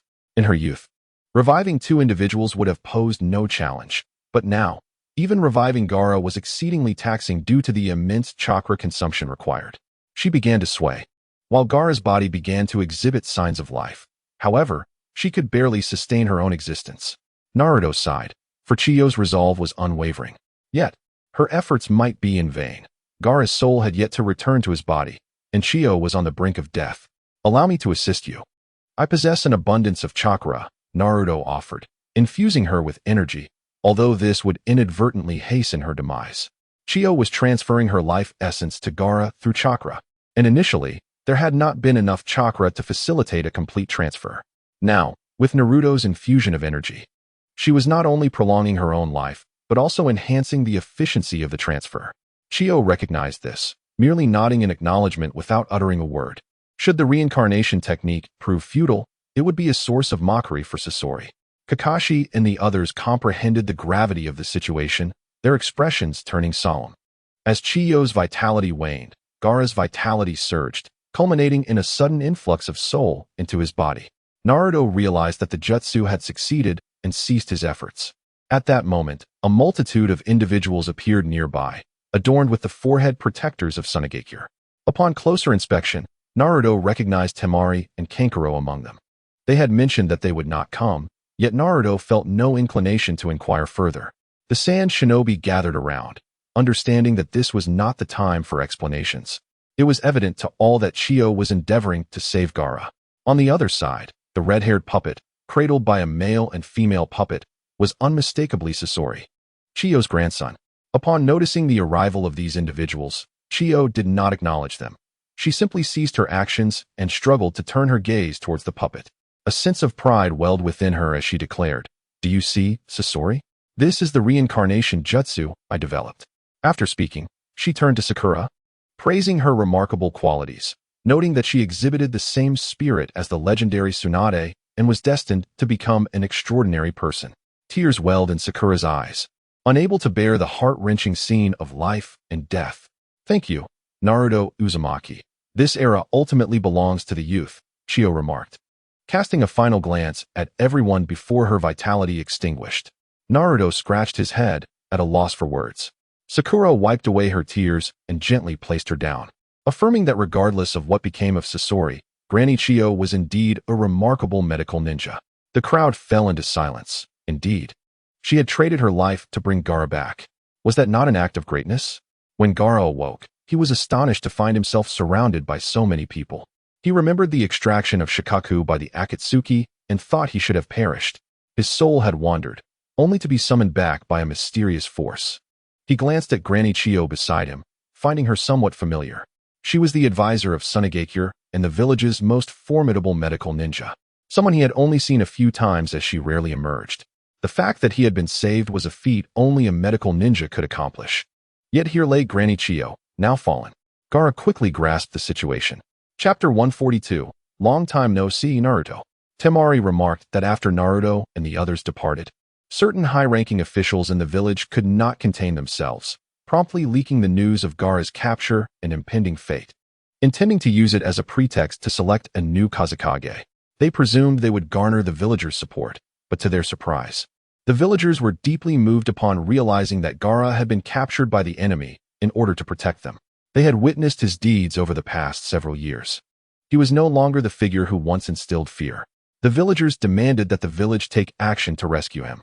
Seeing the hesitation of the higher-ups regarding the Kazekage position, they expressed their outrage. In the midst of their fury, the officials had no choice but to relent, ceasing their internal strife, allowing Temari and the others to pursue with a sense of relief. There were explanations given regarding the events, and the villagers soon learned that it was Naruto and his companions who had defeated Sasori and retrieved Gaara from the clutches of the Akatsuki. Moreover, Granny Chiyo had sacrificed her life to save Gaara. The people of Sunagakure lowered their heads in shame. Compared to the ninjas of Konoha and Granny Chiyo, they had offered no assistance, while their leaders squabbled amongst themselves.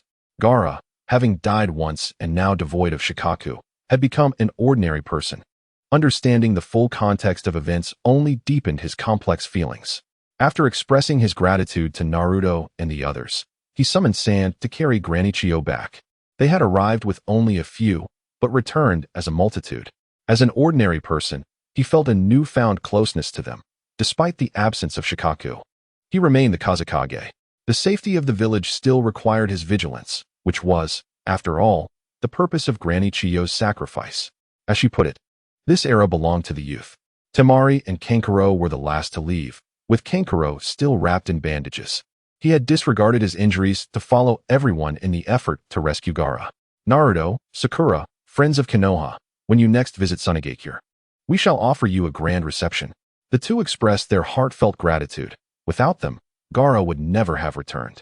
At that moment, Temari truly recognized the disparity in strength between the two villages. Despite both being among the 5 great shinobi villages, Konoha was vastly superior. She cast a deep glance at Naruto, having only known from Tintin's descriptions that it was Naruto, Sakura, and Granny Chiyo who had vanquished Sasori. Yet she understood the circumstances surrounding both Granny Chiyo and Sakura. The puppet of the 3rd Kazekage, along with the exaggerated puppet Scorpion, was not defeated by them. Neither Sakura nor Chiyo possessed the power to sever the Scorpion puppet. In just 3 years, Naruto had acquired such strength. After all, Naruto was also a Jinchuriki. Without some hidden cards up his sleeve, how could he contend with the Akatsuki in the future? Moreover, he had been training under Jiraiya, one of the legendary Sannin, who had long been aware of the Akatsuki's existence, likely engaging in targeted training. Noticing her gaze, Naruto nodded and then turned to leave. Temari paused for a moment. This indifference was rather uncharacteristic of Naruto, and she found herself increasingly perplexed by him. With a smile, she also turned to depart. A few days later, in Konoha village. Within the Hokage tower, Kakashi and Guy reported to the Hokage, stating that the mission was deemed successful. They had encountered Itachi and Kisame along the way. Although it was not the actual individuals, but rather enemies transformed by a certain jutsu. The Akatsuki member, Sasori of the Red Sand, was dead, while another member, Deidara, was unaccounted for. The one-tail, Shikaku, sealed within Gaara, had been seized by the Akatsuki, but there were no casualties on our side, aside from Chiyo from the Sand Village. That old coot truly managed to develop the reincarnation jutsu, huh? Tsunade stifled a yawn as she filed away the mission report and turned her gaze to Kakashi. Is it not curious that they did not take the opportunity to capture Naruto? Kakashi wiped the sweat from his brow, looking at the somewhat unreliable female Hokage, and thought, "Did you really wish for them to capture Naruto?" He replied, "They did intend to target Naruto. However, they ultimately dispersed. Had they worked together, the mission might have ended in failure." Tsunade waved her hand dismissively. "Understood, you may leave. I grant you a half-month's leave." Kakashi's face brightened, but before exiting, he inquired, "If you knew they wanted to target Naruto, why send him in? Isn't that akin to walking into a trap?" "Humph, if they couldn't win, they wouldn't run away," Tsunade remarked, taking a sip of her coffee with a smile. "Besides, Naruto has always had exceptional luck. As you mentioned, if it weren't for Naruto's timely arrival, you wouldn't have successfully retrieved Gaara. This mission could have failed, and we might have faced further casualties." Kakashi scratched his head, not wishing to elaborate further. He patted Guy on the shoulder. "Thank you, Guy. We shall take our leave, Lady Tsunade," Guy exclaimed, supporting Kakashi as they exited.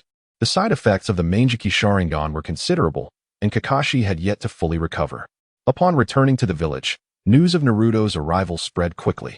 However, he left to undertake another mission immediately, so no one had the chance to see him.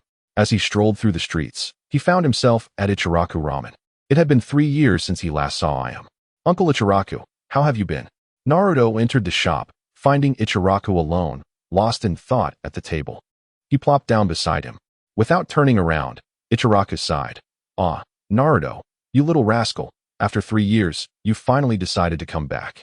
Turning to look at him, he raised an eyebrow and remarked, "Not bad, huh? You've grown quite a bit in these 3 years." Naruto felt a profound sense of relief. This was an old acquaintance. Someone whose voice alone could bring familiarity. Hadn't Tishi returned? He glanced around but did not see SHBU, prompting him to inquire, "Where is Sister SHBU?" A cheerful Yal sighed and replied, "She has gone out to procure ingredients." Naruto, puzzled, asked, "What is with the sigh?" Yal explained that business had been sluggish lately, and they were experimenting with a new ramen recipe, but progress had been slow. Naruto dismissed the concern, remarking that fluctuations in business were common. Just then, SHBU returned. Upon seeing Naruto, she paused momentarily. Naruto smiled and waved. "It's been a while." SHBU hearing his voice, SHBU quickly regained her composure. Running over to embrace Naruto, her eyes slightly reddened. "It's been so long, Naruto." Naruto scratched his head, thinking that such a reaction was unexpected from her, especially considering she was a cultivator. Although she was merely an 8th-layer chi refinement practitioner, one would expect her mindset to differ from that of ordinary folk. After all, it had only been 3 years since they last met. Was such excitement truly warranted? To him, it felt like just a few days had passed. "Hey, you two." Could you be a little more mindful? I'm still here, an old man. Yao grumbled, feeling somewhat annoyed. Although he had suspected there was something between the two, witnessing their open affection in front of him was a first. He cast a glance at them, and, feeling discomfort by their sugary words, cleared his throat and retreated indoors. Seriously, what's with the display of affection in front of me? In truth, there was nothing overly sentimental being exchanged. Yao had merely viewed the situation through a biased lens, convinced that there was something deeper between them. In reality, Naruto and SHBU were purely innocent. They were simply catching up after years apart, and to Yao, it seemed as though they were wrapped up in their own little world. Naruto rested his head on SHBU's lap, enjoying her casual conversation, while she playfully teased that he still acted like a child. Naruto chose not to explain. This position had been his favorite since childhood, providing him a sense of carefree bliss. Though SHBU was a cultivator, unlike Naruto, she did not pursue martial prowess and lived a life similar to that of an ordinary person. Each time he ventured out, she felt a twinge of anxiety. Yet she understood that she could not dictate his choices, so she never voiced her concerns. Instead, she shared amusing anecdotes from the village and spoke of the ramen shop patrons, never initiating discussions on cultivation. Naruto was aware of her sentiments and merely smiled, choosing not to disrupt their comfortable exchange. She was willing to share, and he was eager to listen. While others might view their conversation as trivial, he regarded it as an exquisite enjoyment of life. SHBU possessed a unique aura that brought him peace. As they chatted, Naruto unexpectedly felt drowsy, having relaxed completely. SHBU, laughing, began to massage his shoulders while mentioning a newly opened ramen shop across the street. It suddenly dawned on Naruto that he had indeed noticed a new establishment when he entered, one that hadn't been there previously. They're quite audacious. Opening a ramen shop right across from us, clearly aiming to compete for business. SHBU expressed a hint of frustration, revealing that a month prior, the opposing shop had unexpectedly opened, even offering discounts that had drawn customers away. This month, business at the shop has been exceedingly dismal. If this continues, we may have to shut our doors for good. This is, in fact, quite natural. We cannot claim that our ramen should monopolize the market, can we? Naruto consoled her, suggesting that perhaps those customers were merely seeking novelty and would eventually return to us. After all, Ichiraku ramen is the best he has ever tasted. Given that we have been in operation for so many years, our reputation speaks for itself. CHCH retorted indignantly, it's not just that, they are deliberately undercutting prices, charging only half of what we do. This has persisted for a month now, with no signs of abating. Oh, they are engaging in a price war? Naruto replied, slightly taken aback. Ichiraku ramen's signature is its excellent quality at reasonable prices, with a hearty bowl of ramen priced in the tens of ryo, which is quite accessible for the average consumer. If their prices are halved, there is no profit to be made. While initial discounts may be forgivable, the continuation of such tactics over a month clearly indicates a calculated strategy, and that piques my interest. For customers, it is only natural to be drawn to where the food is delectable and the prices are low. He had no intention of interfering. But if the opposing establishment aimed to target Ichiraku ramen with this price war, he could not simply stand by. Let us go take a look, he declared, rising and pulling CHCH along as they ventured outside. Upon exiting the shop, they spotted a ramen establishment across the street, boasting the name Shinjutsu ramen. The facade was grand, with opulent decor. At the entrance, two servers stood to greet patrons, reminiscent of a lavish dining hall. As Naruto and CHCH approached, the two servers noticed them. Recognizing CHCH, the servers greeted them with warm smiles. Welcome. Please, come inside. They were well aware of CHCH, being the daughter of the owner of Ichiraku ramen. Though competitors of Shinjutsu ramen, the servers remained indifferent, as they were merely employees and had no stake in the rivalry. They even harbored a degree of sympathy for the other side, recognizing that their proprietor was clearly intent on undermining Ichiraku ramen. This price war had been waged for over a month, and the funds were insufficient even to cover wages. What could be the motive? In truth, there existed no deep-seated animosity. It was simply the allure of a lucrative location, seeking to carve out a share of the market. Not only were they targeting Ichiraku ramen, but they also operated numerous chain stores in various regions, including several in Konoha.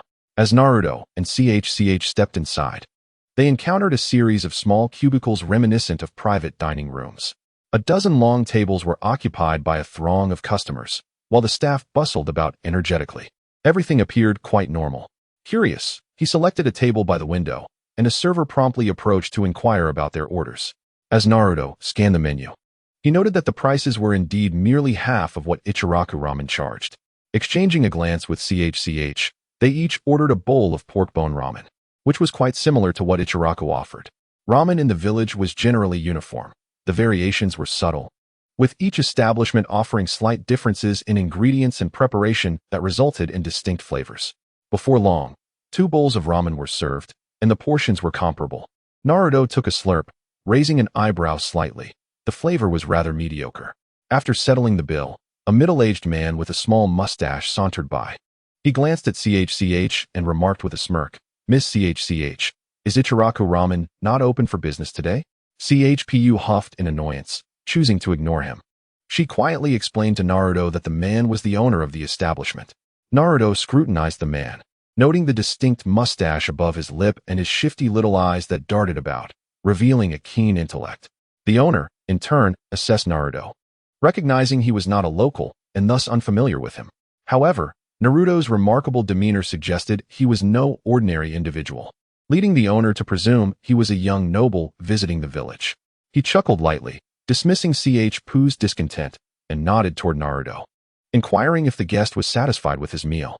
"It's acceptable, though I must say the service is commendable," Naruto replied, smacking his lips. The ramen was merely average, and he found the owner's incessant questioning rather tiresome for a simple meal.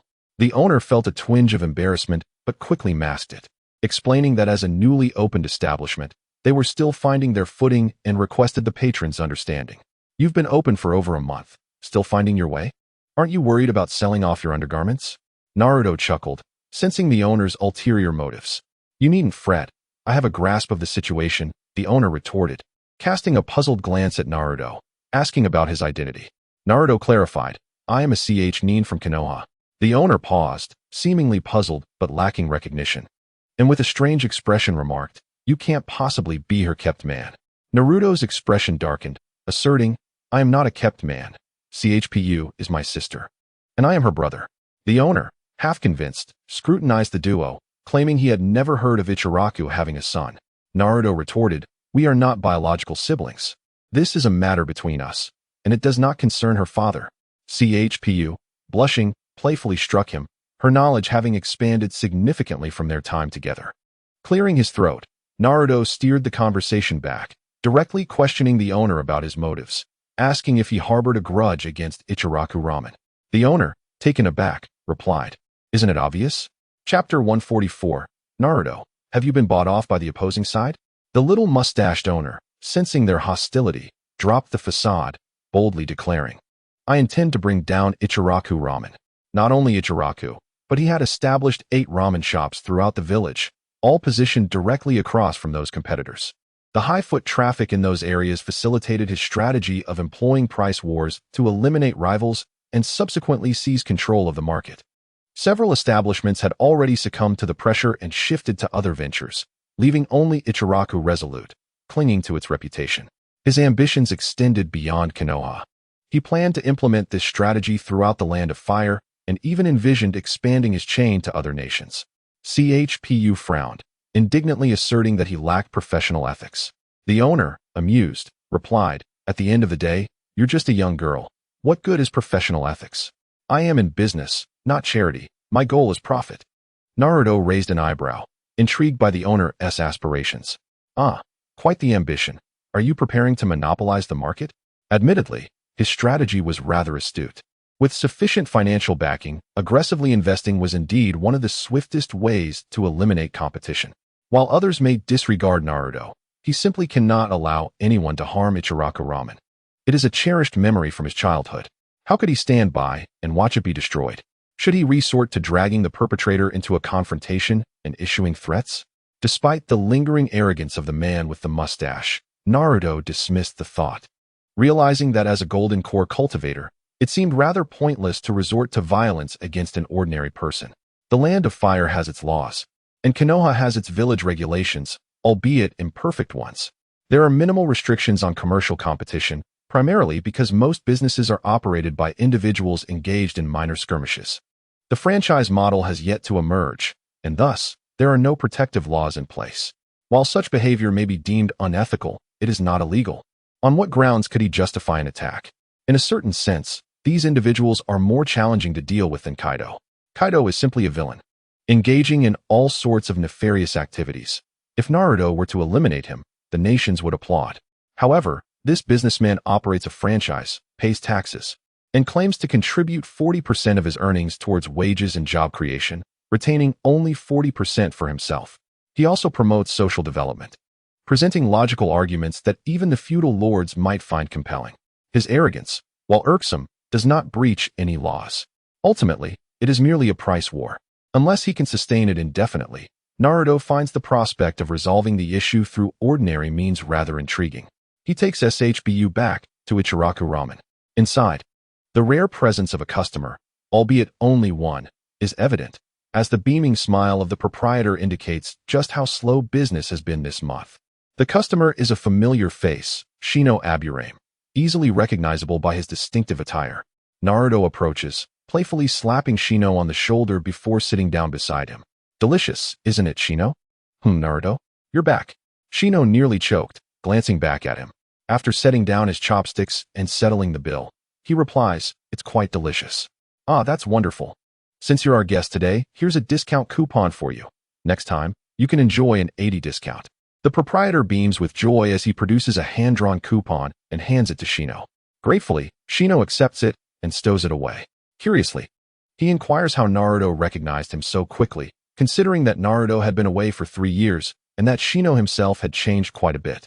Naruto chuckles, stating that Shino underestimates himself. If he could recognize his own changes, it should not be surprising that he could identify Shino. Shino's unique appearance left no room for doubt in Naruto's mind. It's only natural for us to be so familiar with one another, Naruto adds with a smile. Shino, upon hearing this, falls silent for a moment, suddenly looking at Naruto with an open mouth, as if he has something to say. Sensing Shino's discomfort, Naruto asks what is wrong. Shino then apologizes, explaining, I'm sorry, I actually did not recognize you. What do you mean? Shino elaborates that it was his insects that informed him, as they remember the scents of everyone they have come into contact with.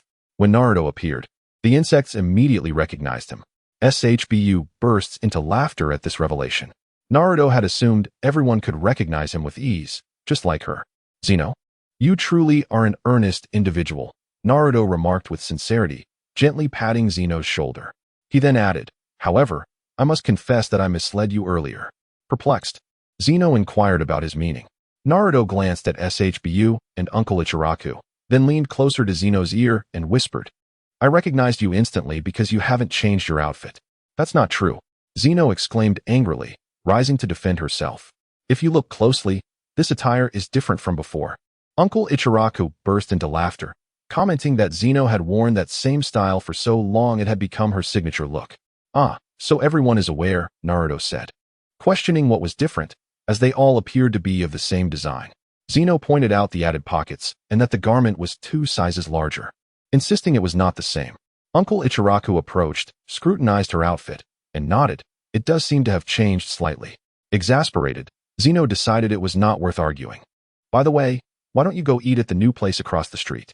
They are offering a 50% discount for their grand opening, and the taste is quite similar.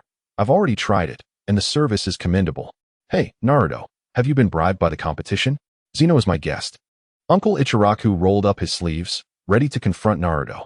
Seeing Uncle Ichiraku's imposing stature, Naruto cautioned him to be careful and not hurt his back, claiming he was merely gathering intelligence. Is that so? Uncle Ichiraku grunted, somewhat appeased. He was also curious about Zeno's thoughts, and both men looked at her expectantly.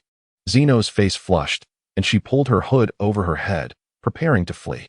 Naruto and Uncle Ichiraku were momentarily taken aback, exclaiming, Wait, you can't be serious. Zeno composed herself and clarified, Please don't misunderstand. I simply find crowded places uncomfortable. This setting is rather pleasant.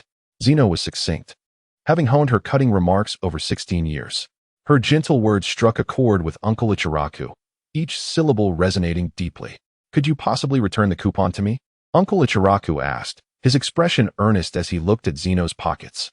Upon hearing this, Zeno firmly resisted, clutching her pockets tightly. As a ch nin, she did not lack for such trivial benefits, but understood their significance. Dad, what are you saying? Zeno is the very first customer today.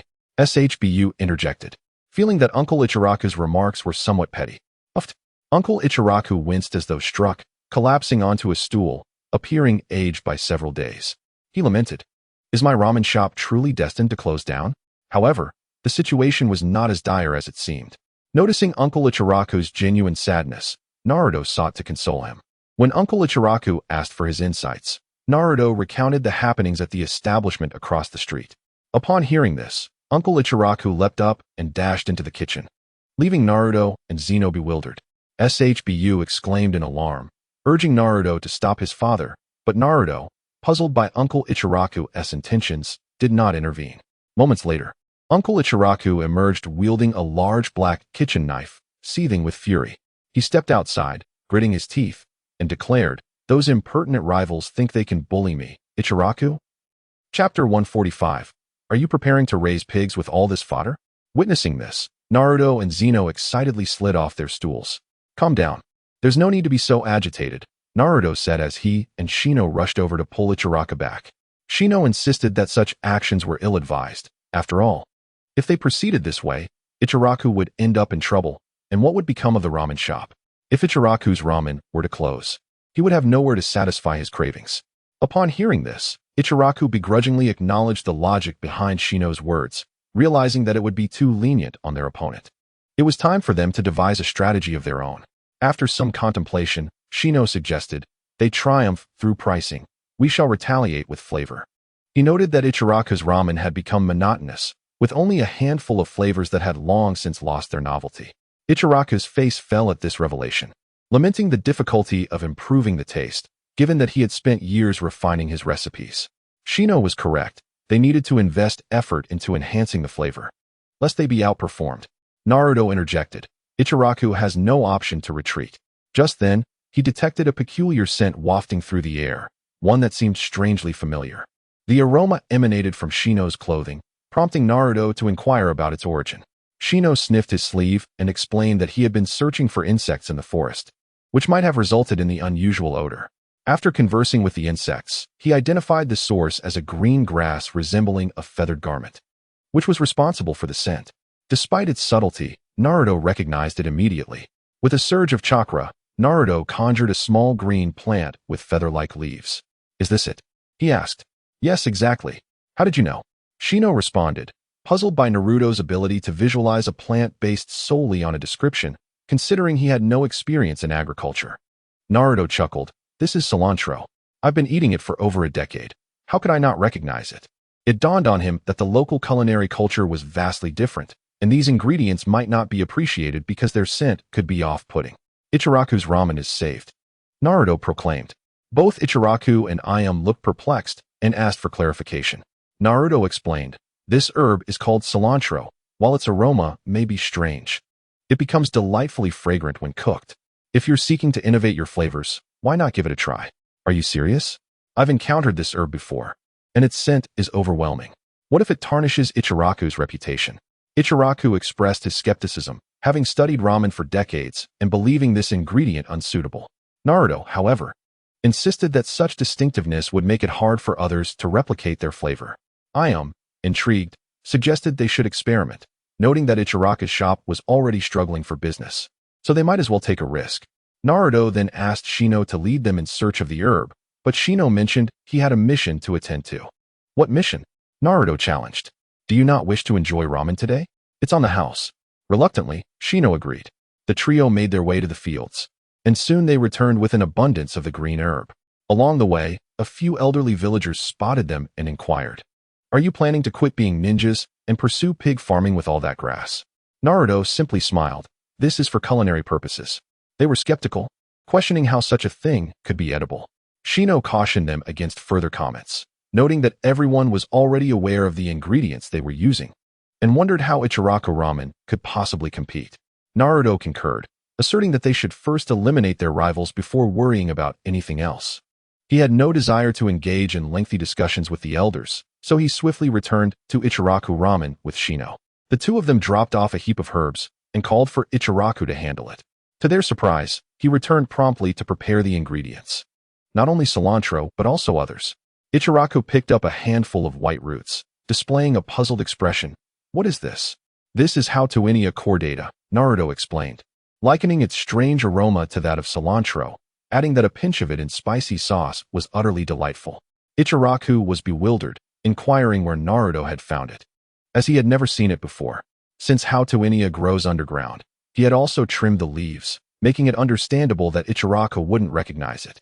Naruto elaborated that people elsewhere used this as a seasoning, showing him a complete specimen with red and green leaves. Ichiraku then understood, stating that it was fish mint. It was something commonly found in fields, primarily used for medicinal purposes, and even pigs wouldn't eat it.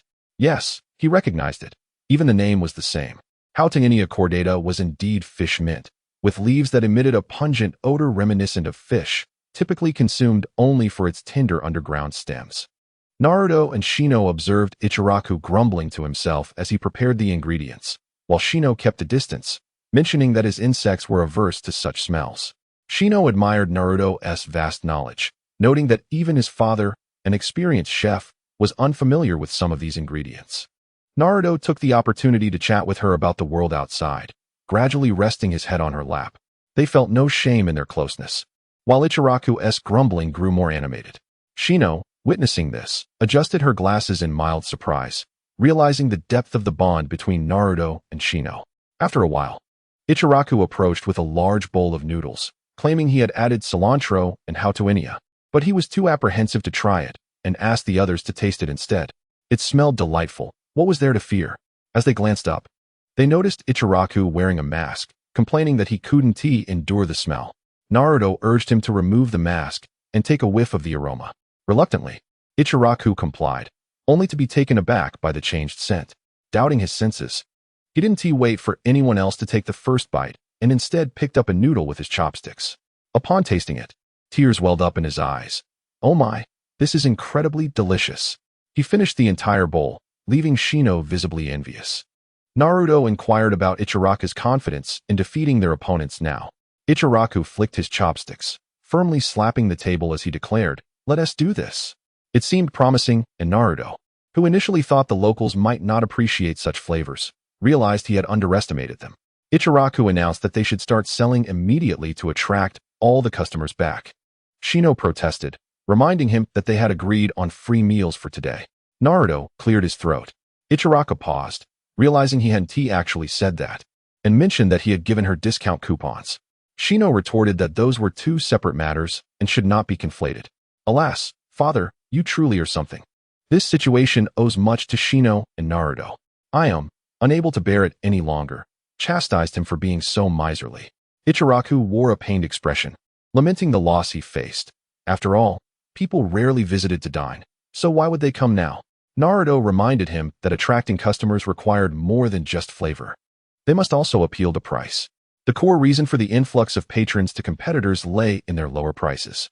Thus, Naruto suggested a complimentary tasting event. The moment Ichiraku heard this, his face fell. Was this not asking too much of him? Chapter 146. A chance encounter with Yuzuki that day. Ichiraku displayed a sign outside his ramen shop. New ramen. Free tasting of our latest creation, limited to the first 100 customers. Starting today, enjoy a 20% discount on ramen for the next 3 days. Ichiraku's establishment was modest, accommodating only a dozen patrons at once, meaning serving 100 customers would require an entire afternoon of effort. Ichiraku was determined to make this work. He could not allow this opportunity to slip through his fingers, as safeguarding his ramen shop was paramount. Directly across the street stood a newly opened chain restaurant. Anyone dining there would inevitably notice Ichiraku's shop, thus drawing some curious customers his way. Everyone recognized that he was retaliating against the new establishment's price war. Ichiraku, being a man of integrity, struggled to maintain his shop, and while patrons empathized with him, they were also mindful of their finances. Seeing him host a complimentary event piqued their interest in this so-called new ramen. A few individuals ventured inside, among them a young man and woman who inquired, "Is this really a free event? Are there still spots available?" Ichiraku forced a smile and quickly replied, "Yes, yes, yes. Please take a seat. We've just developed a new cilantro and pig bone chashu ramen. I'll serve it right up." Feigning confusion, the pair exclaimed, "What is cilantro and pig bone? We've never heard of it." They exchanged curious glances. eagerly awaiting their meal, which soon arrived and looked no different from the usual. Give it a try. It's truly delicious. Ichiraku watched intently as they tasted it, knowing their feedback would influence future business. Is it true? They pondered, hesitant but intrigued, and took a bite, their eyes widening in astonishment. What is the verdict? How does it taste? More customers had arrived, drawn by the commotion, all curious about any differences compared to the usual fare. The two exchanged glances, then devoured the ramen with fervor, finishing it in mere moments. After savoring the last bites, they looked at Ichiraku and exclaimed in unison, "Ah, it tastes just like Mom's cooking. Is it really that extraordinary for just a bowl of noodles?" One skeptic chimed in, requesting a serving as well. Ichiraku, smiling, obliged. As the man savored his meal, a look of bliss spread across his face. "Oh my, this is truly delicious," he declared, the aroma indeed enticing. "I must have a portion for myself." With the initial trio leading the charge, onlookers began to feel hungry too, unable to resist the temptation to try the ramen. Their enthusiastic remarks attracted passers-by who had initially intended to dine at the chain restaurant, now drawn into Ichiraku's bustling shop. The atmosphere grew lively, and Ichiraku, overjoyed, rolled up his sleeves, ready to serve all who came. After Naruto, SHBU, and Shino finished their meal, they were ushered away from their seats and retreated to a corner where they dispelled their transformation jutsu. Uncle Ichiraku turned around and discreetly gave them a thumbs up behind everyone's back. Though the performance was somewhat ostentatious, it proved effective. The patrons who dined expressed their satisfaction, declaring it tastier than usual. They remarked on a peculiar aroma emanating from the finely chopped ingredients, an intoxicating experience they had never encountered before. Promising to return the following day, the trio exchanged knowing smiles, sensing their endeavor had succeeded.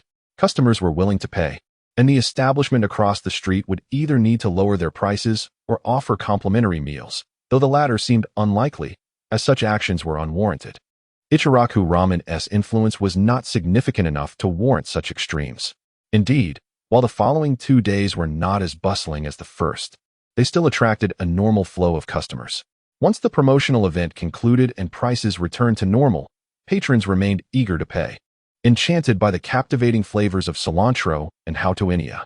Meanwhile, the small mustached owner of the rival restaurant was left bewildered, questioning how Ichiraku had suddenly concocted such delectable ramen.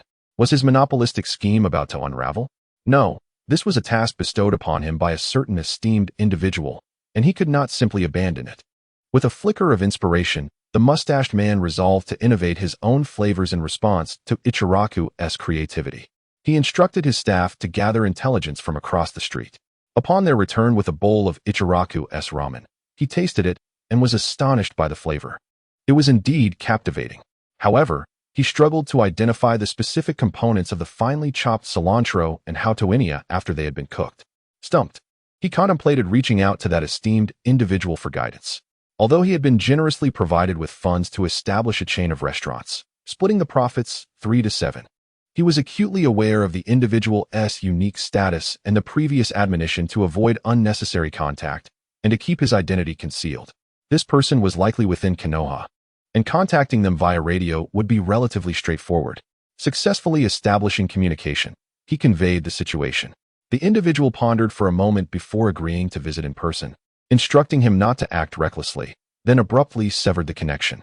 They cautioned that radio communication was not secure and could be intercepted, advising him to limit contact in the future. The mustached man sighed in relief. He had witnessed the individual's capabilities firsthand, both benevolent and fearsome, and he dared not defy or wish to oppose them. He was merely a facilitator in this endeavor, reaping a delectable 30% share of the profits. Casting aside further thoughts, he returned to his business. Meanwhile, Naruto remained a genin, as Kakashi was on leave, leaving him without missions for the past few days.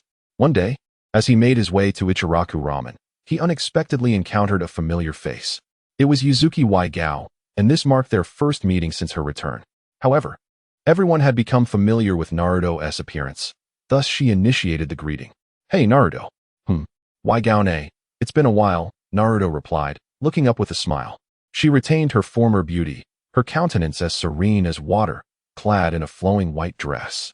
A gentle breeze stirred, causing her dress to sway gracefully, her violet hair dancing like a blooming water lily. Yuzuki Gao tucked a loose strand behind her ear, laughing lightly as she inquired, "Are you headed to Ichiraku Ramen as well?" Naruto nodded in affirmation.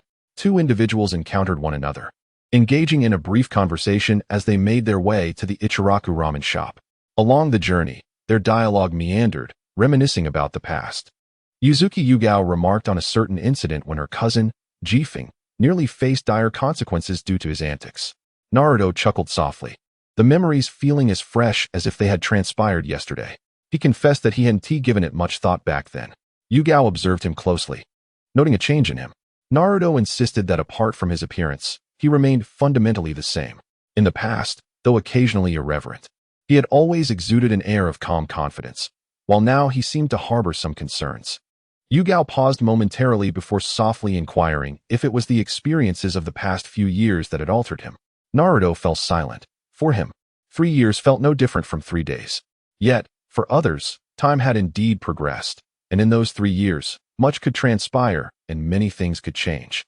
However, if he were to acknowledge any worries, they would likely pertain to the unknown adversaries that lay ahead. Recently, he had sensed an unsettling premonition that the trajectory of history was diverging increasingly from its original path. He wondered if his interference had triggered a butterfly effect, causing a dissonance between his memories and the unfolding historical narrative. Many details had slipped his mind from his previous life, which was of little consequence. Yet, the divergence of significant historical events from reality instilled a sense of uncontrollability within him. He realized he could not overly rely on those memories, lest he encounter unforeseen and unmanageable circumstances. For instance, at this moment, having returned from Sunagakure, he ought to be pursuing Sasuke. Yet, if all proceeded as anticipated, that task would not even exist. There were numerous similar instances, prompting Naruto to shake his head and dismiss the troubling thoughts. He chuckled, assuring Yugao that she was overthinking the matter. "By the way, where is your cousin?"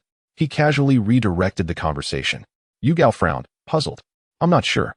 Speaking of which, he just returned not long ago, but I have no idea what he has been up to these past 2 years. He is probably busy with missions now.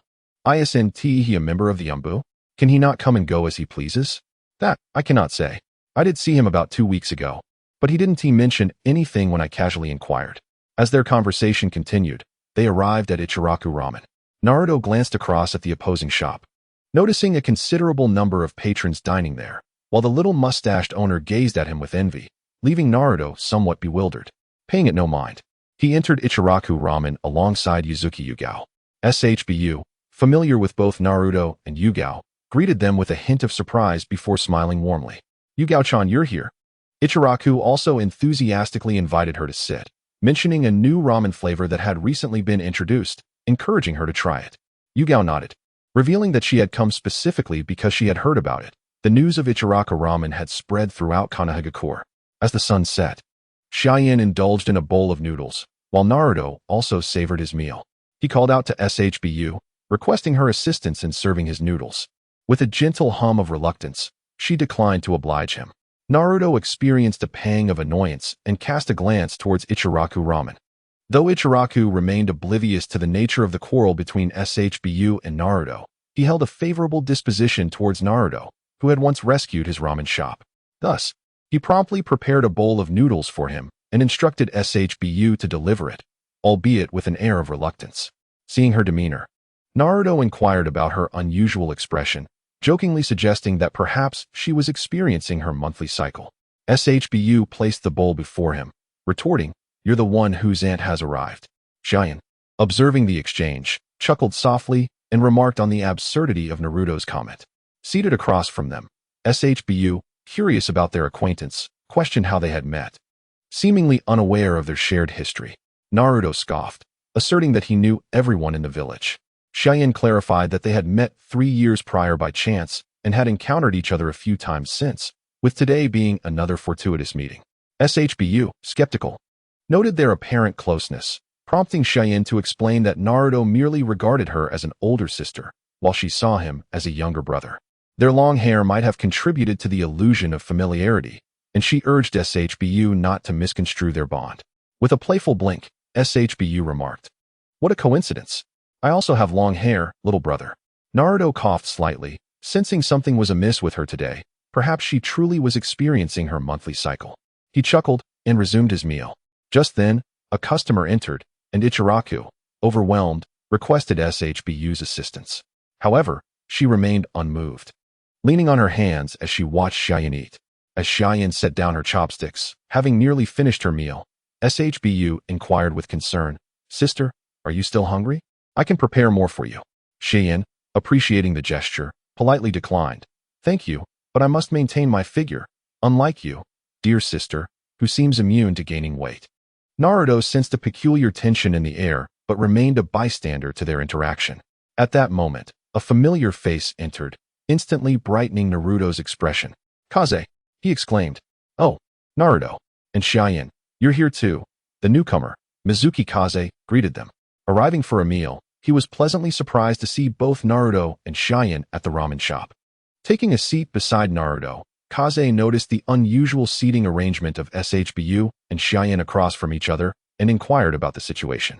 Being a regular patron, he found it odd that SHBU had not acknowledged him, nor had she glanced at her cousin. Naruto speculated that perhaps the two were engrossed in a discussion. Curious, Kaze asked where Naruto had been for the past few years, as it had been a long time since they had last seen each other. Naruto, aware that Kaze had known of his absence, was surprised by Kaze's apparent ignorance of his own circumstances. Kaze, glancing toward Cheyenne, deduced that she must have informed Naruto of his situation. Without further contemplation, Kaze whispered that he had been on a secret mission and could not return for the time being. As they exchanged casual conversation, the topic shifted to the ramen shop across the street. Kaze expressed admiration for the innovative chain model of the establishment, noting its uniqueness and praising Ichiraku for his resourcefulness in devising such a concept. The swift wind savored the noodles in his bowl, expressing his admiration as nostalgia washed over his face, remarking how long it had been since he had tasted such flavors. Naruto, puzzled, inquired whether he had previously enjoyed such a taste. The swift wind smiled enigmatically, choosing not to elaborate, and instead shifted his concern towards Naruto's situation. "The Akatsuki organization has been increasingly active lately. You must exercise caution. Following Lord Jiraiya presents a rare opportunity. Learn as much ninjutsu as you can for self-defense." Naruto raised an eyebrow, suspecting that the swift wind's secret mission might be related to the Akatsuki, and asked, "Is there some news?" The swift wind glanced around and lowered his voice. "For the past 2 years, I have been gathering intelligence on the Akatsuki. They have been recruiting formidable ninjas and expanding their organization, besides the core members clad in uniform. There are also numerous peripheral subordinates." He revealed that from some loose-lipped subordinates of the Akatsuki, he learned that there are over 10 powerful figures within the organization. They are capturing tailed beasts far and wide, and it won't be long before they amass all of them. Over 10? They only recently began capturing the one tail and even lost one. They are still far from gathering all 9 tailed beasts. Naruto frowned, aware of the Akatsuki's approximate numbers, but believing it too early to collect all 9. Furthermore, he did not fear them in one-on-one combat. He nodded, assuring that he would remain vigilant, having learned quite a bit of ninjutsu recently. The swift wind exhaled in relief, saying, "That's good, but do not let your guard down. If the Akatsuki comes to Konoha to capture the 9 tails, it could spell disaster if we are not strong enough." Naruto chuckled, curious about the sudden concern, stating that it seemed too distant a worry. The swift wind's expression turned grave as he confessed, "The more I investigate, the deeper my understanding of the Akatsuki's terrifying strength and intentions grows. I do not wish to meet my end prematurely. I have not yet lived enough." Naruto nodded in agreement, recognizing that the closer one is to death, the more one appreciates the value of life. Chapter 148. The magical brush. After their conversation about the Akatsuki, the swift wind rose, indicating he had matters to attend to. Naruto nodded, not insisting he stay longer. Once outside, the swift wind paused momentarily. Across the street, the owner of the small shop, sporting a mustache, dozed off at the counter. The swift wind cast a glance at him before turning to leave. Inside, the mustached owner, leaning against the counter, suddenly trembled awake. He wiped his face and looked around with a furrowed brow, noting the dwindling number of customers. He pondered, confused, about the individual who had mentioned coming to visit today, yet had not shown up. If this continued, the shop would surely be unable to sustain itself. Just then, his radio crackled to life. He hurried inside to answer. And it was the same person, though the voice was disguised. "Withdraw from there. There is no need to compete with Ichiraku." The mustached owner thought he had misheard and confirmed. Are you saying this shop should close? Sir, this is the best location for foot traffic. We cannot abandon it. I did not come to negotiate with you. The voice on the other end turned icy, yet continued to explain. After all, it is a renowned landmark. It would be a pity for it to simply vanish. After delivering this statement, the caller hung up before the mustached owner could respond. Wiping sweat from his brow, he felt a wave of regret. He had indeed been too fixated on money and had dared to oppose that individual. However, he unexpectedly explained the reasons for the withdrawal to himself, which left the little bearded one somewhat taken aback. The other party was right. They were the boss, merely notifying him rather than consulting. Although it was somewhat regrettable to lose such a prime location, they had more than one establishment, and it was indeed unnecessary to stubbornly contest with Yale. Never mind. Why ask so many questions? It was better to simply comply. A few days later, the ramen shop across from Yale suddenly closed its doors. Yale was quite exhilarated, believing that they had successfully outmaneuvered the competition, and that Yale ramen would flourish under their stewardship. Aside from Yale, no one really cared about this development. As for Naruto and his companions, they had no interest in engaging in a venture that yielded no profit, as that was not the style of a true merchant. One day, as Naruto, Shikamaru, and Choji strolled along the road, they were suddenly ambushed. Two imposing ink-style tigers descended from the rooftops, targeting Naruto. Naruto, watch out! Choji exclaimed, quickly dodging the tiger's claws. The tiger missed its mark and landed with a ferocious roar, charging towards him. Naruto was taken aback. Isn't this thing drawn? Choji had sensed it too. He certainly could not ignore it. With a swift flourish of his sleeve, he expanded his arm, launching a powerful strike against the painted tiger, causing ink to splatter across the ground with a loud thud. The other painted tiger, seeing this, shifted its focus to Naruto. However, before Naruto could react, Choji suddenly doubled his right arm, delivering a punch that struck the tiger squarely on the head. With a resounding crack, Choji was splattered with ink. Grimacing as he withdrew his arm, Naruto raised an eyebrow towards a nearby rooftop, where a young man clad in a revealing black outfit squatted, holding a brush and an unrolled scroll. The two tigers had been conjured by him. It was Sai, a member of Danzo's root. That was his ninjutsu. He excelled in painting, and those animals could be materialized for combat. It was reminiscent of the legendary Ma Liang, albeit a lower-tier version, as his creations had limitations. Are you defecating? Choji inquired with annoyance, having never encountered this individual before, especially one who initiated an attack upon their first meeting, all while maintaining a stoic expression. Shikamaru stroked his chin thoughtfully, observing the forehead protector on the intruder's head. Who are you? Are you also a ninja from Konoha? I have never seen you before. The individual remained silent, merely gazing at the trio with an impassive expression. Is this an enemy disguised as a Konoha ninja infiltrating us? As the intruder offered no response, Choji's demeanor shifted to one of caution. That makes sense. Let us capture him and deliver him to the Umbu for interrogation. The ninja world has been rather turbulent lately, and it is indeed plausible that an enemy has infiltrated. After Shikamaru spoke, he crouched down and employed his shadow manipulation technique, a dark shadow shooting towards the rooftop in an instant. Shikamaru turned and shouted behind him, Choji, apprehend him. Understood. Choji bent his knees and leaped toward the rooftop. This person is merely a clone. There is no need to pursue him. Naruto sighed, curious to observe the strength of the root, so he refrained from intervening. In Naruto's view, as Shikamaru's shadow reached the intruder's feet, Sai instantly leapt away. With a flourish of his brush, he deftly swept across the scroll, conjuring several painted tigers that lunged forth to intercept the attacks of Shikamaru and Choji. Shadow bind technique.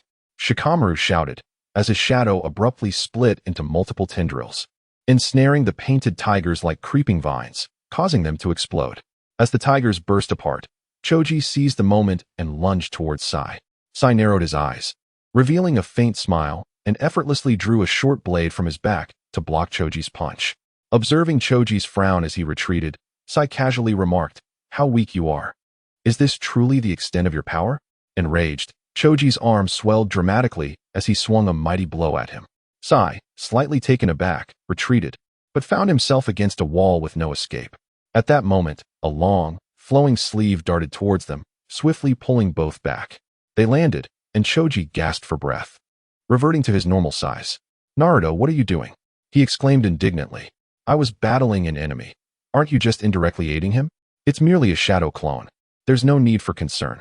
If you were to strike, that building would be obliterated, Naruto replied, glancing at Sai. Now, tell us your identity and why you attacked us. Is it a shadow clone? Shikamaru and Choji frowned, unable to discern the truth. However, if it were indeed a clone, capturing it would yield little benefit, as it could be dispelled at will, rendering any inquiries futile. He doubted that the opponent would cooperate willingly. Naruto's questions seemed unnecessary. Sai fell silent, casting a glance at Naruto before adopting a stoic expression. Yet, he did not remain completely silent. He stated coolly, "My name is Sai, a member of Root. We shall meet again, Naruto Uzumaki." With that, he dissipated with a puff, scattering ink across the ground. What a bizarre individual, Choji muttered disdainfully, wiping the ink from his hands and pulling out a snack. Shikamaru scratched his head. I think I've heard of that organization. Root is even more enigmatic than the Umbu. Shikamaru, Choji, Asuma-sensei sent me to find you. At that moment, Ino suddenly appeared, interrupting Shikamaru's words. Upon noticing Naruto's presence, Ino nodded, and Naruto returned the gesture. They had met previously. Ino, who had once regarded Naruto with disdain, seemed to have mellowed, possibly due to her training in medical ninjutsu with Tsunade and Shizune, as she no longer wore an overtly cheerful expression. Chapter 149. A new teacher and new teammates. Having just heard the commotion, Ino observed the signs of battle and inquired about the situation.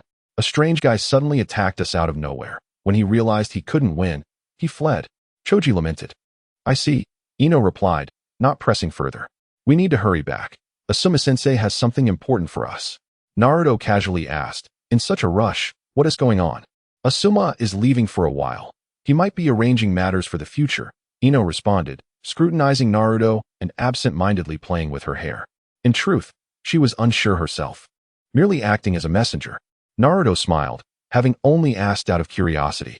Yet, he noted that Ino had matured. While her ninja attire had concealed her growth just days prior, her casual clothes today accentuated her development. Ino's cheeks flushed slightly, a fleeting sensation, as she felt Naruto's gaze linger with an intensity that was almost palpable. The events from 3 years ago remained vividly etched in her memory. Initially, she believed Naruto's actions were deliberate, but Sakura consistently insisted that he was not that type of person. Eventually, she too came to share that belief. Ahem. Let us move on. Ino feigned a cough, shaking off her thoughts, dismissing them as mere overthinking. Ugh, are we facing yet another mission? How bothersome. Shikamaru and Choji bid farewell to Naruto and departed. Naruto was on his way to seek Tsunade, having merely crossed paths with the two moments ago. With Shikamaru and Choji gone, he continued towards the Hokage building. Suddenly, Sai appeared, seemingly aware of the unfolding situation. Is history returning to its course? But what is the reason behind it?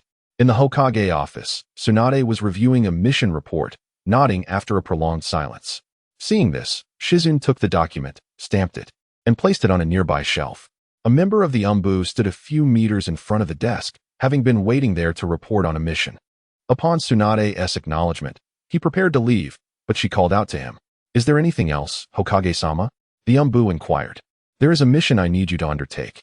Tsunade tossed a document towards him, which he caught deftly. What is this? Details regarding Kakashi's team.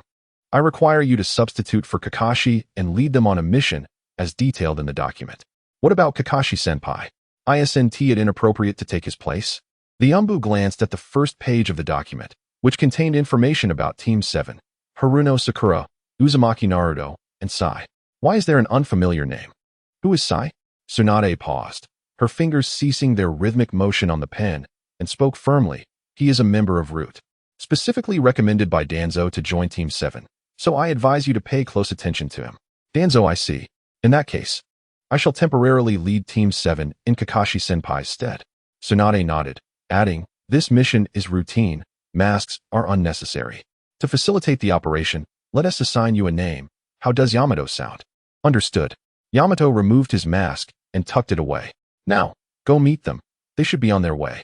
When Naruto arrived at the Hokage building, he spotted Sakura standing at the entrance and approached her. Sakura, what is going on? Were you called by Tsunade too? Naruto, your address towards the Hokage is rather disrespectful. Sakura turned, lightly admonishing him. Naruto rolled his eyes, questioning her about the situation. Sakura, what is this new mission? Kakashi is still on sick leave. What could possibly be happening? Sakura replied. Shizune suddenly summoned me, mentioning a new mission, but I don't know the details. A new mission? Why aren't you going inside to wait for me? Naruto asked. Sakura shot him a look, explaining, there are Umbu members in the Hokage office. Just wait. Why should we hide from our colleagues in the same village? Naruto scoffed. At that moment, a Jonin stepped out from within, spotting the two and calling out, Naruto, Sakura. Huh, who is it? They turned to see Yamato. Naruto was taken aback. Could it really be him? Was that mission perhaps related to Orochimaru? I am the new leader of Team 7, temporarily taking over Kakashi's duties during this period to guide you through your missions, Yamato approached, wearing a friendly smile and introducing himself in a familiar manner. Sakura, slightly surprised, noted that he was a Jonin, yet she had never encountered him before. Is this the mission that Shizune spoke of? She inquired. Yamato responded with a sound of uncertainty, speculating that Tsunade might have shared the details with them in advance. He mentioned it was indeed connected to Orochimaru, but the specifics would be revealed once another teammate arrived. Are there others? Sakura glanced at Naruto, pondering the current state of Team 7, which had remained unchanged since Sasuke's defection. The sudden addition of 2 new members was perplexing.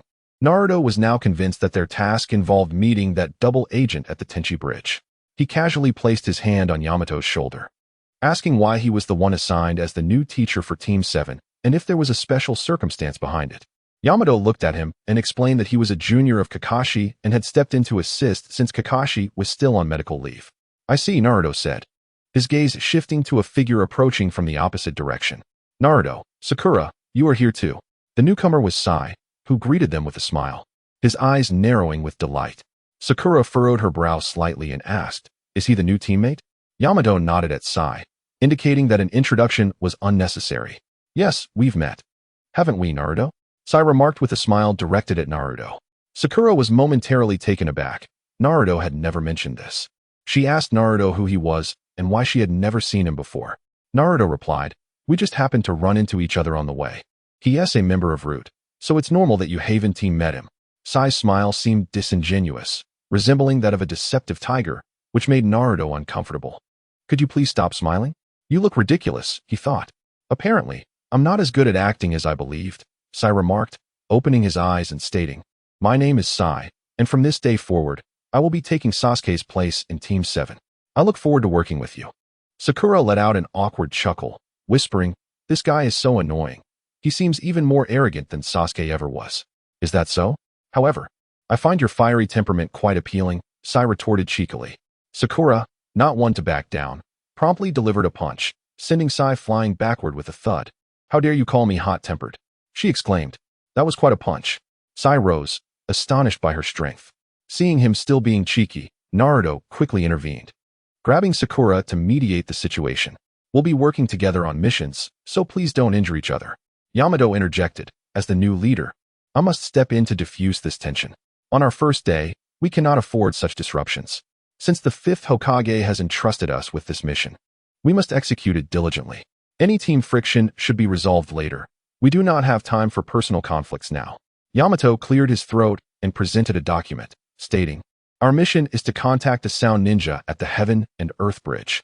This individual is a spy planted by the Akatsuki organization beside Orochimaru, tasked with gathering intelligence regarding both Orochimaru and the Akatsuki. Yamato mentioned a letter from the Sand Village, which revealed that a notebook-like artifact had been discovered among the remains of Sasori. It indicated that a meeting would take place in 2 days with a spy embedded within Orochimaru's circle. The higher-ups in Konoha deemed this information crucial for acquiring intelligence on Orochimaru and the Akatsuki, instructing Kakashi's team to establish contact and apprehend the individual. Understanding now, Naruto realized the significance of the matter. It was no wonder that Sasori had refrained from mentioning this during their battle. Konoha should not have been privy to such information. Yet, the Sand Village had managed to uncover a lead from the remnants left behind. This encapsulates the entirety of the mission. If you comprehend, prepare yourselves for departure at the gates of Konoha, Yamato commanded with decisive authority, ready for action. An hour later, at the gates of Konoha, Yamato surveyed the trio that had gathered and proclaimed loudly, the first mission of the new 7th Squad is now underway. Sighing, Naruto lamented the way circumstances had transpired. The Heaven and Earth Bridge, nestled within the land of grass in the northwest of the Fire Country, was conveniently situated at half the distance between Konoha and the Sand Village, making the 2-day time frame sufficient for arrival. Along the journey, the new team experienced frequent friction, primarily due to Sai's sharp tongue, which became intolerable for Naruto. Consequently, he and Sakura distanced themselves, leaving Sai to engage with Yamato. To both Sai and Yamato, it seemed as though Naruto and Sakura were overly invested in the task at hand. As members of the Umbu and Root respectively, they possessed a deeper understanding of the village's circumstances than others. They were also aware of the situation concerning Uchiha Sasuke, Naruto, and Sakura's former teammate, who, despite aligning with Orochimaru, retained an indelible bond with them. This mission presented an opportunity to encounter someone close to Orochimaru, potentially yielding information about Sasuke, which excited them both. Unbeknownst to them, Naruto, lacking the ability to read minds, remained oblivious to their thoughts and sentiments. A day later, they had reached the borders of the grass-hidden village. The friction within Team 7 diminished considerably, as a day's time allowed them to better understand one another's temperaments, leading to Sai tempering his acerbic remarks. In truth, his prolonged tenure en route had dulled his emotional responses, rendering him incapable of experiencing joy or anger, which contributed to his sharp tongue. Naruto's perception of him began to shift, recognizing the effects of being indoctrinated by Root. Just 2 miles ahead lies the Heaven and Earth Bridge. Let us proceed as planned. Yamato halted, signaling for the team to stop, and swiftly disguised himself as the Akatsuki member, Sasori. During their discussions en route, Yamato noted that Sasori had only recently passed, and the opposing party was likely unaware of this fact. Given their prior agreement to meet, he proposed assuming Sasori's identity to lower the enemy's guard, providing an opportunity to capture them. Both Sakura and Sai found his reasoning sound. Naruto cautioned him to remain vigilant, as Orochimaru was cunning and would likely be aware of Sasori's demise by now. Sakura countered, asserting that if the enemy were aware of Sasori's death, they would not proceed to the Heaven and Earth Bridge, as the revelation would be immediate upon their encounter. What a clever little rascal. It certainly sounds like that. Naruto chuckled. The heavenly bridge here is so vast that any slight disturbance can be easily observed. Thus, the group stopped at a distance, and upon witnessing Yamato transform into the form of Scorpion, the 3 of them stealthily made their way into the adjacent woods. Naruto instinctively extended his consciousness, sensing the spatial conditions nearby. Indeed, Orochimaru and that double agent were situated directly across from them, high above in the deep canyon. With the heavenly bridge spanning across, a wooden arch bridge several dozen paces long. On the bridge, one figure awaited. Concealed beneath a cloak, he stood silently, and after a moment, he lifted his gaze toward the other side. A hunched silhouette clad in a black robe adorned with red clouds was slowly approaching the bridge. It has been a long time, Master Scorpion, Kabuto remarked, lifting the hood of his cloak with a soft laugh. From her concealed position in the woods, Sakura was somewhat astonished. It turned out that Scorpion's so-called spy was none other than Kabuto. If memory serves, Kabuto had been following Orochimaru for many years. Kabuto, is it? Sai mused, stroking his chin, lost in thought. Naruto immediately urged them to lower their voices, for there might be others lying in ambush. A fleeting glance revealed Orochimaru lurking behind a tree in the opposite woods, seemingly preparing to spring a trap. Naruto did not linger on that sight, focusing instead on one individual whose presence he could distinctly sense. Teacher Yamato had yet to extract any intelligence and preferred not to alarm the enemy. Yamato, disguised as Scorpion, felt a slight shiver. The contact was indeed Kabuto. He had initially intended to capture him directly, but if it were Kabuto, that would complicate matters. Kabuto's strength was comparable to that of Senior Kakashi, and he was adept at using poison. Thus, one must tread carefully to avoid a blunder. Yamato chuckled ominously. Cutting to the chase, provide me with information on Orochimaru, Kabuto. Since you were so eager, I shall be brief. Orochimaru has numerous hideouts, scattered across the land of rice and the land of grass. Currently, we are at a northern stronghold. Kabuto cleared his throat and continued. Orochimaru changes locations periodically, and he will be relocating again in a few days. Yamato, not doubting his words, felt that this information was somewhat lacking in utility. He expressed his dissatisfaction. Did Orochimaru capture Uchiha Sasuke previously and obtain his Sharingan? How has his strength evolved since then? You may not be aware, but 3 years ago, Orochimaru did indeed plan to take over Sasuke's body. However, upon returning from Konoha, he became engrossed in his research on immortality. And since Sasuke's Sharingan had not yet reached its peak, he put that plan on hold. Kabuto slightly furrowed his brow, glancing at the nearby thicket. As for Orochimaru's current strength, I cannot say for certain. I can only assert that he has grown significantly stronger than before. The howling wind roared, with waves of grass billowing one after another. Sakura failed to catch any of the conversation and looked to Naruto, noticing his attentive demeanor. She inquired about what he had heard. Naruto established a barrier, declaring that Sasuke was not dead and was, in fact, thriving. Is that true? Orochimaru is genuinely teaching him to train? Sakura expressed her surprise, as many, including herself, had believed that Sasuke would perish upon his departure. Upon hearing this, Sai's eyes flickered, revealing a hint of unnatural emotion. Naruto cast a glance at him and inquired about the true purpose of the organization's assignment to Team 7. Chapter 151. The revelation of a confidential mission was imminent, yet could not be disclosed. Sai chuckled softly, continuing to observe Yamato and Kabuto. Naruto subtly furrowed his brow. Surely, Danzo should be unaware of Sasuke's survival. On the bridge, Kabuto, sensing the conversation nearing its end, extended his hand. I have divulged everything you wish to know. Now, it is time for you to provide me with that item. Remaining here any longer may arouse suspicion. What item?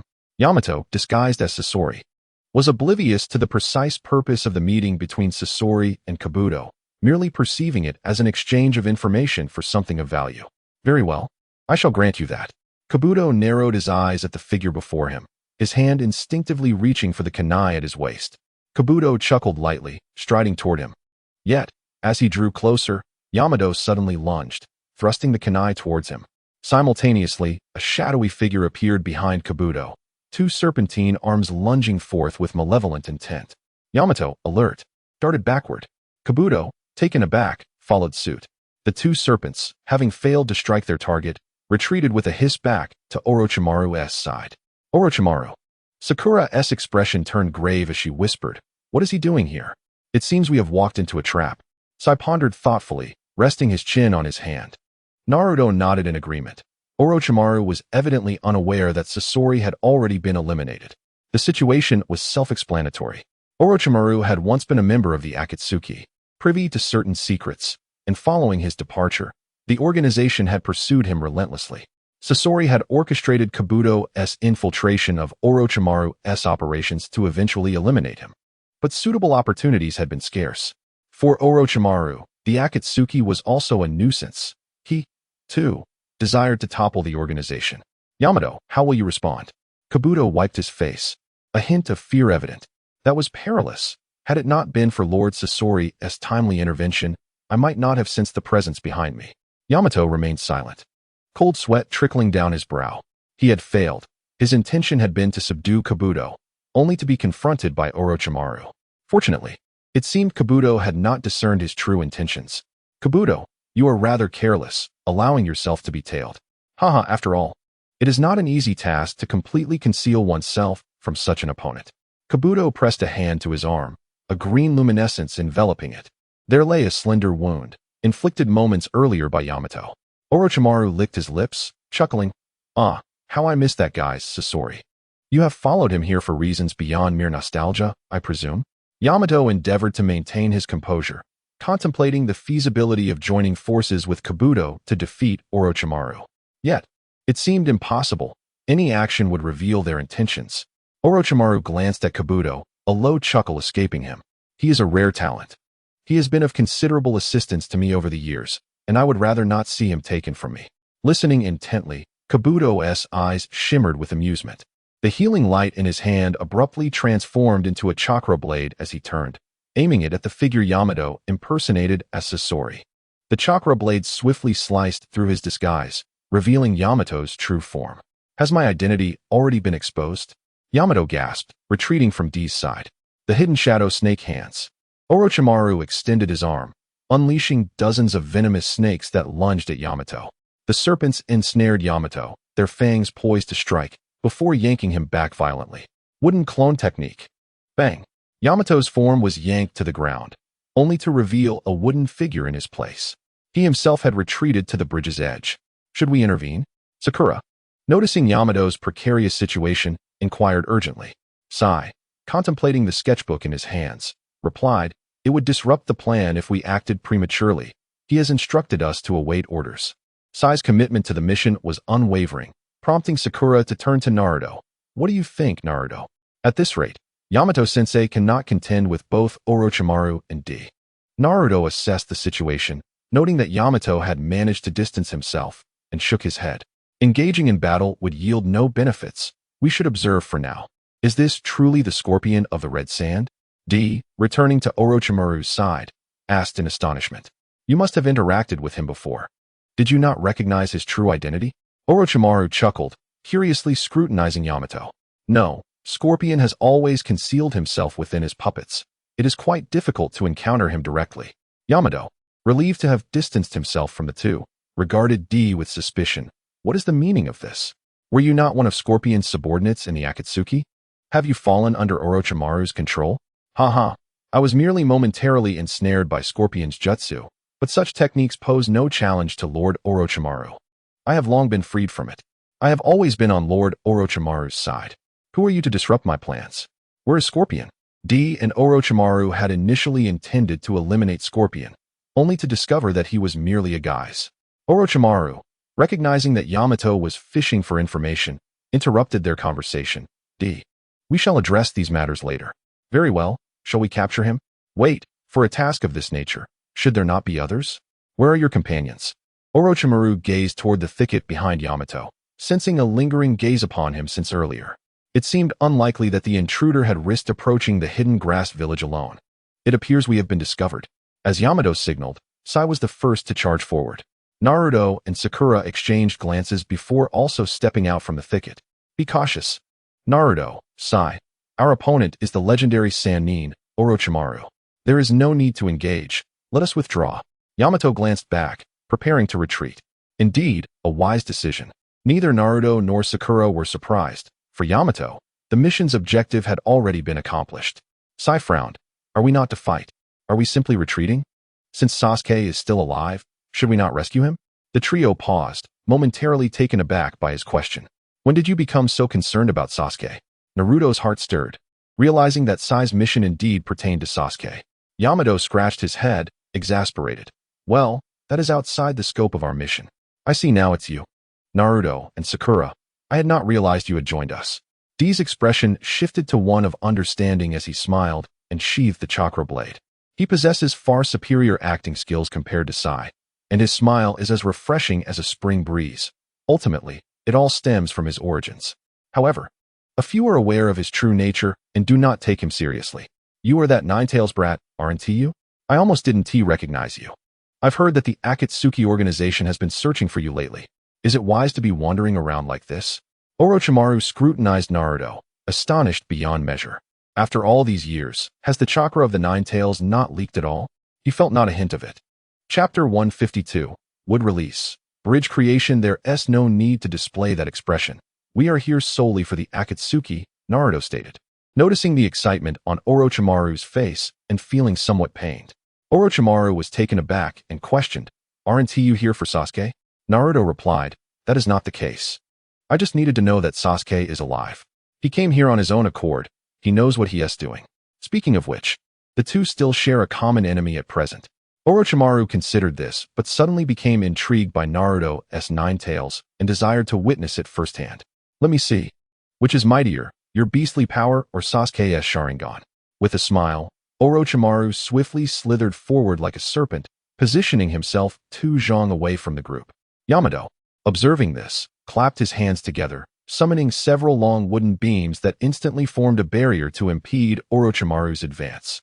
"No need to rush, my experimental subjects. I shall catch up with you shortly." With a wave of his hand, Orochimaru unleashed several venomous snakes that shattered the wooden beams entirely. "Naruto, Sakura, be careful." Just as Naruto was about to take action, Sakura suddenly struck the ground with her fist, causing the earth beneath them to crack open. The group struggled to maintain their footing as debris rapidly descended. "This must be Tsunade's monstrous strength. Quite intriguing," Orochimaru chuckled, extending his arm to transform into a colossal serpent, coiling around a distant tree branch to pull himself towards it. "Retreat!" Yamato shouted urgently. Seeing this, Sai summoned a black bird, carrying Yamato away from the collapsing ground. Noticing that Naruto and Sakura remained below, Yamato urged Sai to summon another bird. Sai glanced and replied, "No need." Shadows darted past them as Naruto quickly pulled Sakura away. Upon reaching the ground, they gazed at the broken bridge above, their expressions filled with dismay. The renowned landmark of the Heavenly Bridge had vanished just like that. Upon landing, Sai and Yamato inquired whether the two were all right. What could possibly be wrong? Naruto shook his head, glancing at Orochimaru, who remained on the opposite bank. Observing them alongside Kabuto, both unscathed, Sakura sighed with regret, wishing that punch could have struck their enemy instead. Oh well, after all, it is Orochimaru. Do you desire a tailed beast? Naruto asked, frowning slightly as he looked at Orochimaru. It was unusual for him to seek a fight. It would be impossible for me to claim I don't want it, but alas, I cannot engage you just yet. A glimmer of amusement flickered in Orochimaru's elongated eyes as he turned away with Kabuto. How perplexing, Naruto murmured, uncertain of his intentions. Sakura inquired what they should do next. Should they return directly? Yamato nodded, stating there was no need to linger, as Orochimaru was a formidable opponent. Hey Sai, where are you going? At this moment, Sai suddenly soared on his ink bird towards a certain direction, which astonishingly aligned with Orochimaru and his companions. Sai responded, "Of course, I am on a mission." "What mission?" "Our task does not involve tracking Orochimaru," came the retort. Yamato called him back, but Sai ignored him. The ink bird sped away, soon shrinking into a mere black dot before vanishing completely. What should we do? Yamato had his own covert mission, which was to keep an eye on Sai. At this moment, he was inclined to pursue, but since it was his first time leading, he sought the opinions of his two companions. Naruto, feeling irritated, exclaimed, "The bridge has collapsed. How can we chase?" "Can you fly?" "We cannot fly, but you can," Sakura remarked, casting him a peculiar glance, her lips moving without uttering a word. There must be a reason for Naruto's actions, Yamato thought, sensing that the two wished to give chase. This was simple. It was merely a bridge. He clapped his hands against the ground, and instantly, an abundance of wood surged forth, rapidly advancing towards the chasm, swiftly constructing a new bridge to span the divide. Yamato turned and said, "All right, let us go. Don't fall behind." Sakura, contemplating Naruto's identity, finally resigned herself to the situation. The trio traversed the canyon, following Sai's trajectory. Meanwhile, Sai had positioned himself in front of Orochimaru and his associate. "Orochimaru, I wish to speak with you." "Who are you?" Kabuto frowned at the uninvited Sai, feeling a twinge of annoyance. The other's insincere smile reminded him of Danzo. "I am here on behalf of Lord Danzo. I am not an enemy." "Danzo?" Kabuto scoffed, realizing the implication. "TSK, that old coot is still alive." Orochimaru cast a sidelong glance at him, saying coolly, "My collaboration with him ended 3 years ago. What more could he possibly want? Take a look at this letter." "The contents are therein," Sai replied, producing an envelope. "You'd better not pull any tricks," Kabuto warned, glaring at him before taking the envelope and handing it to Orochimaru. With a hint of curiosity, Orochimaru opened it, only to break into a cold smirk. The letter from Danzo proposed to rekindle their partnership, offering the entire list of Umbu members as a gesture of good faith, along with Sai, a prodigy from the root, as an addition to his ranks. Orochimaru was fully aware of Danzo's character. This was a dangerous gamble. However, whether to cooperate was another matter, and he was not one to refuse a boon. "Let us return to the base," Orochimaru instructed, glancing at Sai. Kabuto, puzzled, inquired about Sai's involvement. Orochimaru discreetly surveyed the nearby woods and replied, "Sai is now one of our allies." A subtle smirk played at the corners of his mouth, for he knew Danzo's intentions were far from noble, and he would not allow his adversary to have an easy time. Kabuto, though curious about what Sai had offered, chose not to press further. As the three departed, Yamato's figure emerged from a tree in the thicket. He dispelled his clone and returned to his original form. A couple of miles back, Naruto and the others continued their journey, and Sakura asked Yamato what he had overheard. Yamato sighed and recounted the details of Sai's meeting with Orochimaru. In truth, there was little to say. It was merely that Danzo had established a certain collaboration with Orochimaru through Sai. Sakura, incredulous, questioned whether Sai had truly betrayed them, lamenting Danzo's treachery in colluding with Orochimaru. She struggled to comprehend the intricate machinations and covert conflicts among the higher-ups. Yamato, reluctant to elaborate, simply mentioned that Danzo and the Hokage were at odds. Naruto, his head bowed in contemplation, had not followed them, but had clearly overheard their conversation. With a flurry of memories and deductions, he had pieced together most of the situation. He surmised that Sai was likely after Sasuke, although Naruto believed that Sai would probably not succeed. Thus, he inquired of Yamato what their next course of action should be, given Sai's defection. Pursue him. Yamato pondered for a moment before affirmatively nodding. We are still unclear about Danzo and Orochimaru's conspiracy, but it certainly bodes ill. I must investigate further. He refrained from mentioning Tsunade's directive to monitor Sai. Yamato suggested that Naruto and Sakura return to the village to report, while he would alone attempt to retrieve Sai. Chapter 153. Infiltrating Orochimaru's lair. What sort of talk is that? Am I such a person? Naruto, indifferent, realized that abandoning his comrades to return alone would undoubtedly invite Tsunade's reprimands. Observing Naruto's resolute demeanor, Yamato felt a twinge of guilt. He should not have made such a statement. How could Naruto ever consider fleeing alone, leaving his friends behind? Yamato chastised himself for underestimating Naruto's character. He nodded. In that case, let us infiltrate Orochimaru's base. Naruto shrugged, indicating his agreement. The trio pursued Orochimaru and soon spotted Sai's figure. He dangled from a tree, swaying like a hanged man. Upon closer inspection, it was indeed a lifeless figure hanging by a rope. This spot was along their path, making it easy to notice. Sai! Sakura exclaimed, astonished. Didn't he leave with Orochimaru? How could he suddenly be dead? Could there have been an internal conflict?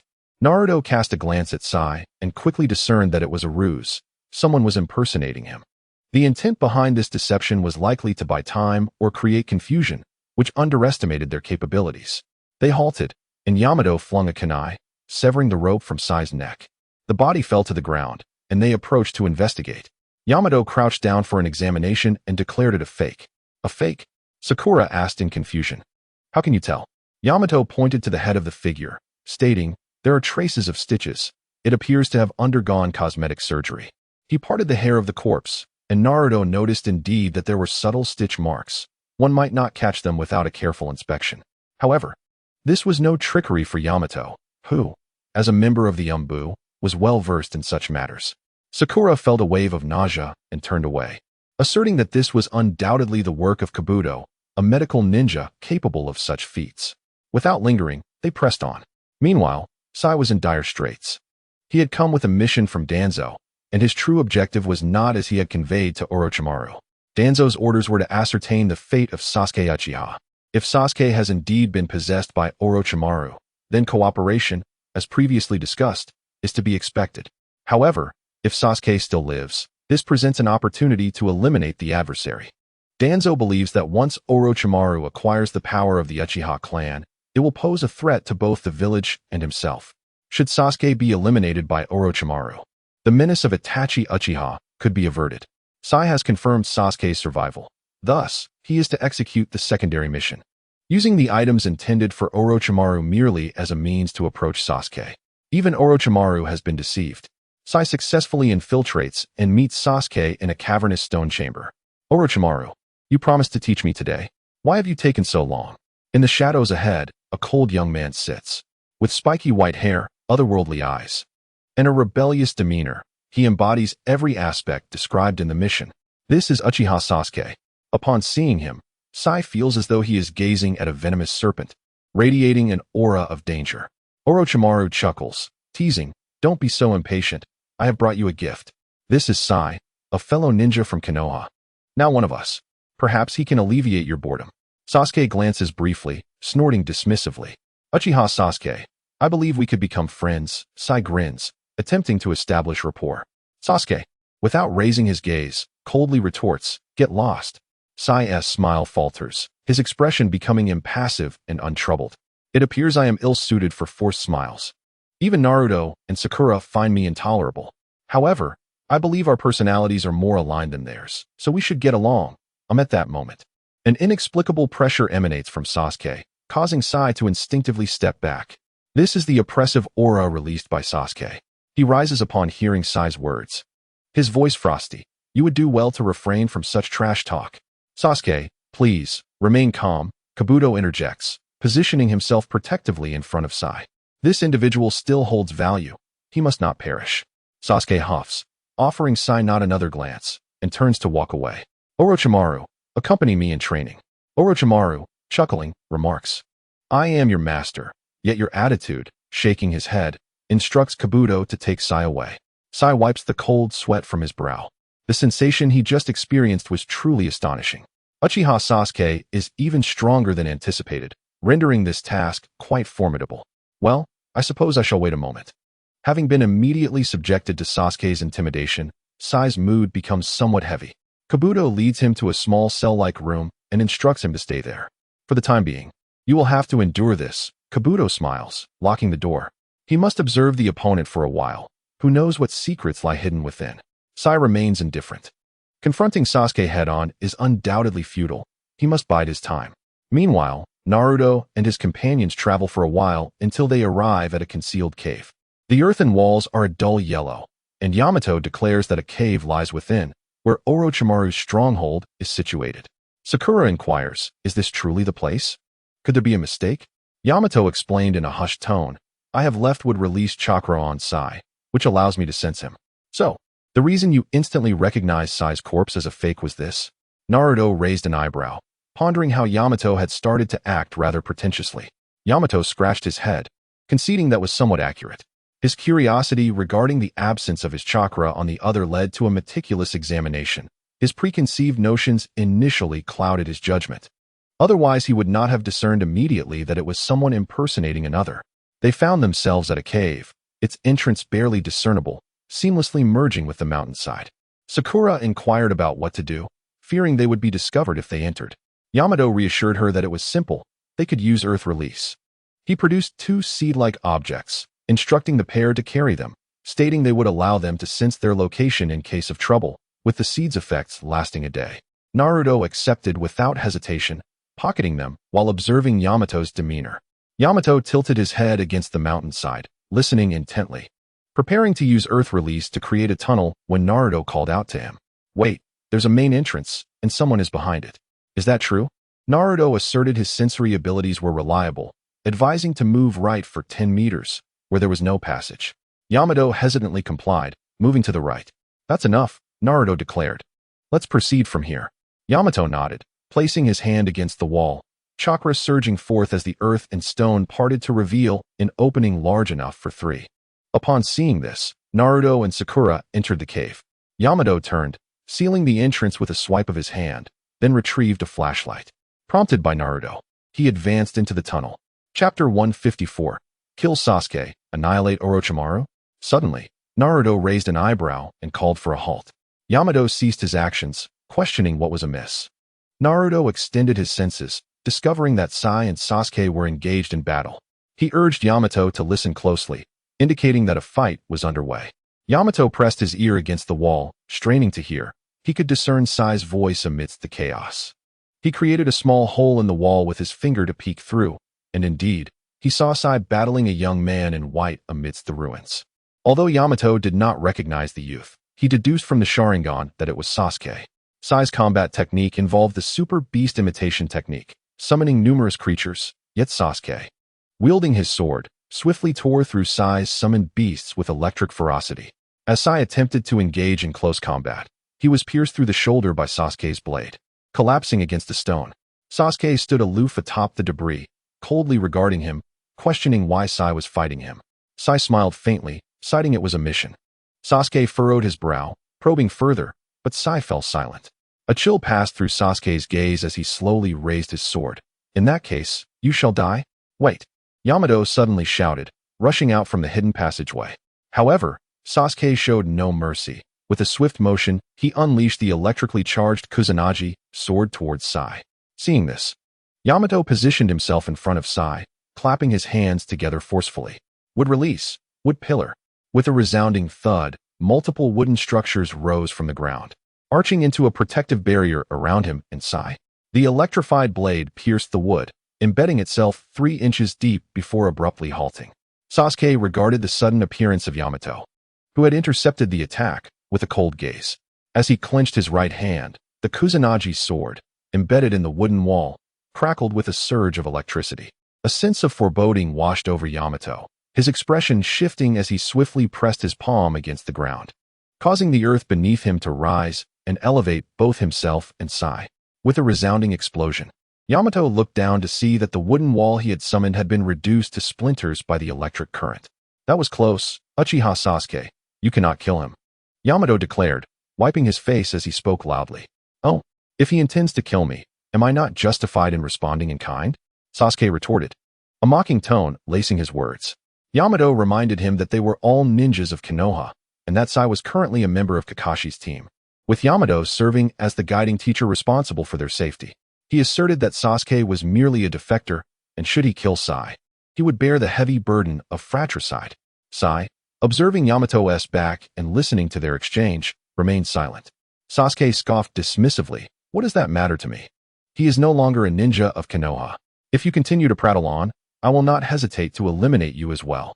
Why the hostility? Let us sit and discuss this calmly, Naruto interjected, sensing that a fight was imminent and rushing out to mediate. Suddenly, Sasuke's brow furrowed as a long-haired youth appeared before him, but upon noticing Sakura following behind, he quickly recognized who it was. Naruto. Sasuke's fury ignited, redirecting his ire towards Naruto. You dare to come seek me out personally. With that, he unleashed his Chidori, charging towards Naruto. Naruto, quick on his feet, sidestepped the attack. As Chidori missed its mark, Sasuke was unfazed, swiftly darting below to retrieve the Kusanagi sword and aim to strike at Naruto. Sasuke's style lacked finesse, for he wielded the sword with sheer simplicity, direct and unadorned. Yet the Kusanagi, imbued with Chidori's electric current, possessed formidable cutting and piercing capabilities. Not wishing to engage further, Naruto seized Sasuke's wrist as he thrust the sword forward and tossed him aside. Sasuke landed on the ground, rolling backward before he managed to stabilize himself by plunging the sword into the earth. Damn it, he has grown stronger. Sasuke seethed, fixating his ire on Naruto, turmoil brewing within him. Sakura, bewildered by Sasuke's menacing glare, turned to Naruto, questioning, what did you do to provoke him? It's nothing much. Just a slap to his face earlier, Naruto shrugged, dismissing the incident, but I'm not here to fight. He called out to the side, come forth, Orochimaru. Lurking is not a commendable habit. Oh my, 3 little mice have wandered in. Orochimaru's and Kabuto's figures materialized behind Sasuke. Orochimaru licked his lips, noticing Sasuke raising his hand, seemingly preparing to unleash ninjutsu. He hastily interjected, enough, Sasuke. What do you mean? Sasuke frowned. We had only just begun. You are not his equal yet, Orochimaru replied. At this, Sasuke's expression darkened. You claim I cannot defeat him? He is not our enemy. Lord Orochimaru still requires his assistance against the Akatsuki.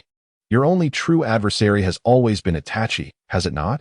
Do adjusted his glasses and remarked softly, with the existence of the Akatsuki, if you wish to confront Itachi, they will not simply stand by. What a ridiculous reason. Sasuke sheathed his weapon and regarded Naruto and the others with lingering displeasure. Naruto glanced at Sai, noting that he had merely received a stab and had not perished. He chose to disregard him and allowed Yamato to attend to more pressing matters. Yamato fixed a grave gaze upon Orochimaru and inquired, what is your objective in colluding with Danzo? Are you preparing to attack Konoha once more? Indeed. You have uncovered my intentions, my test subjects. Orochimaru regarded Yamato with a hint of curiosity. Tsunade has surprisingly released you. Lord Orochimaru, what exactly is this test subject you have been speaking of? If I am not mistaken, that individual employees would release, correct? Do, you may not be aware, but during my time in Konoha, I conducted research on the cells of the first Hokage in pursuit of his wood release ability. I transplanted the cells of Hashirama Senju into several children, but all faced rejection. Only one child succeeded. Is it him? Orochimaru nodded, a low chuckle escaping his lips. Yes, he is that child. I see.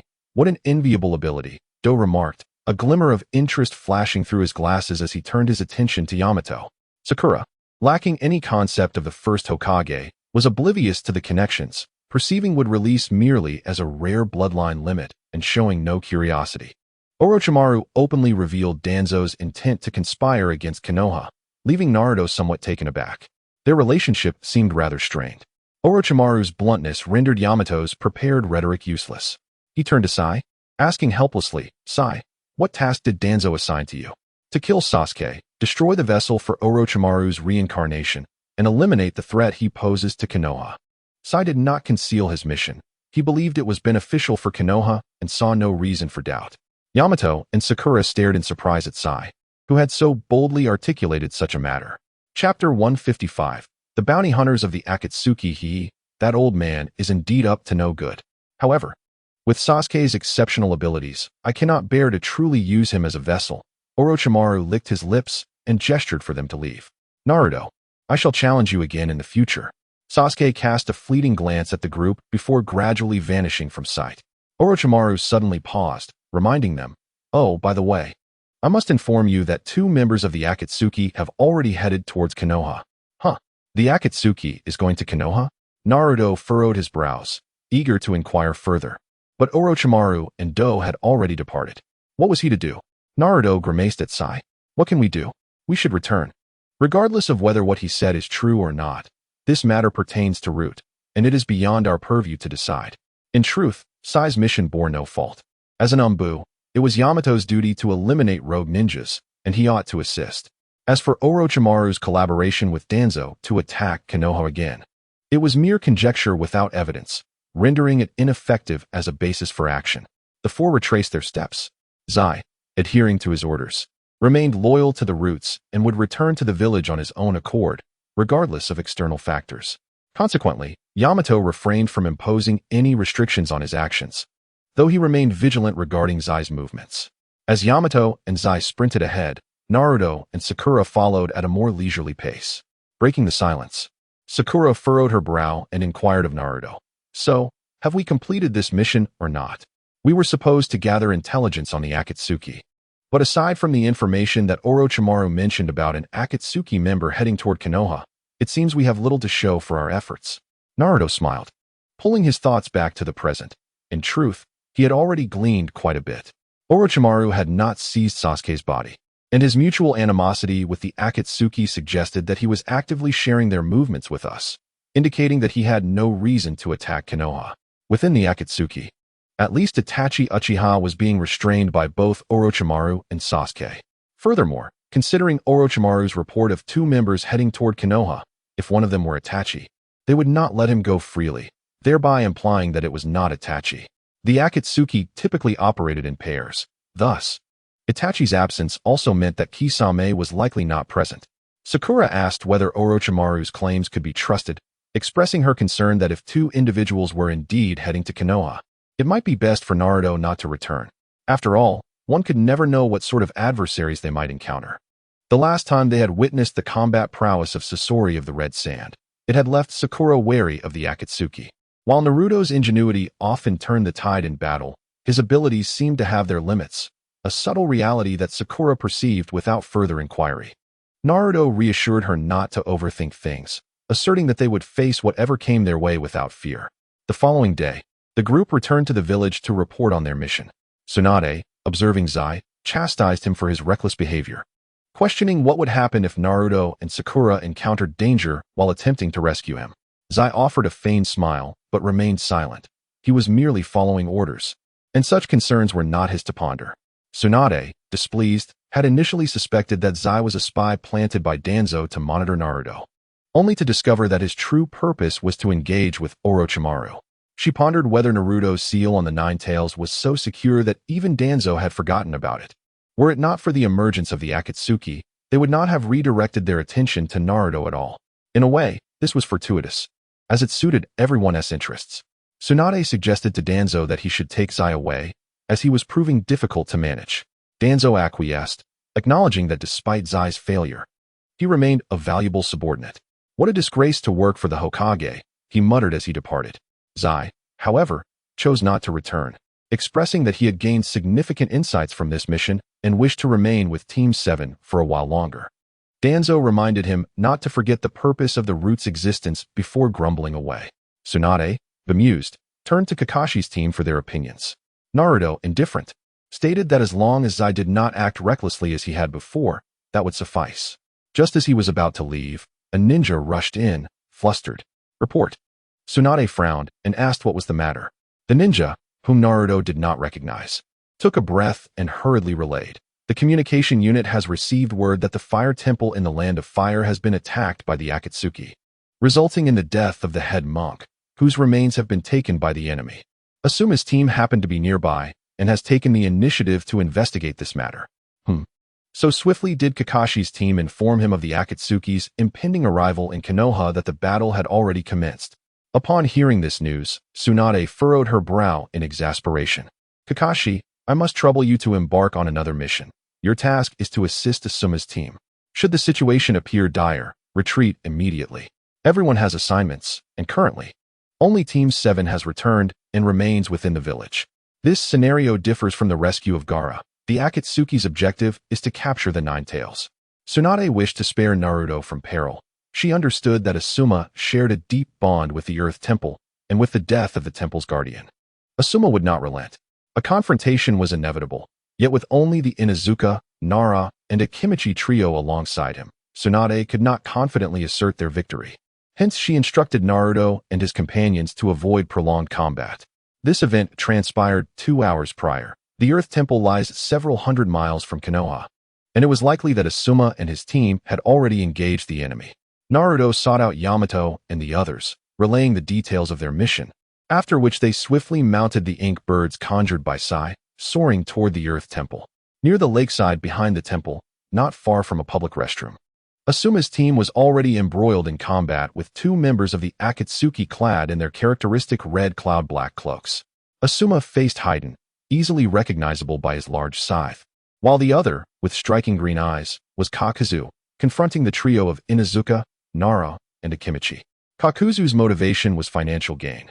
Hence, he sought to eliminate the temple's guardian. For the former guardian had once served as one of the 12 guardians of the Land of Fire, a figure of considerable worth, with a bounty of 30 million circulating in the underground market. While passing through the Earth Temple in pursuit of the Nine Tails, he intended merely to earn some extra income. Beyond avarice, Kakuzu harbored no interest in anything else. The adjacent restroom served as a bounty exchange location. They had brought the guardian there to collect their reward, only to be intercepted by the ninjas of Konoha. Among them was Asuma Sarutobi, also one of the 12 guardians, valued at 35 million. An opportunity presented itself, and Kakuzu was unwilling to let it slip away. However, his ally Haiden, a battle enthusiast, clamored for Asuma to be left to him, while Kakuzu, indifferent, was content as long as he received his share of the bounty. Though the Inuzuka, Nara, and Akimichi were not particularly valuable, eliminating them would still require a significant expenditure of chakra and stamina, which Kakuzu preferred to conserve for capturing the Nine Tails.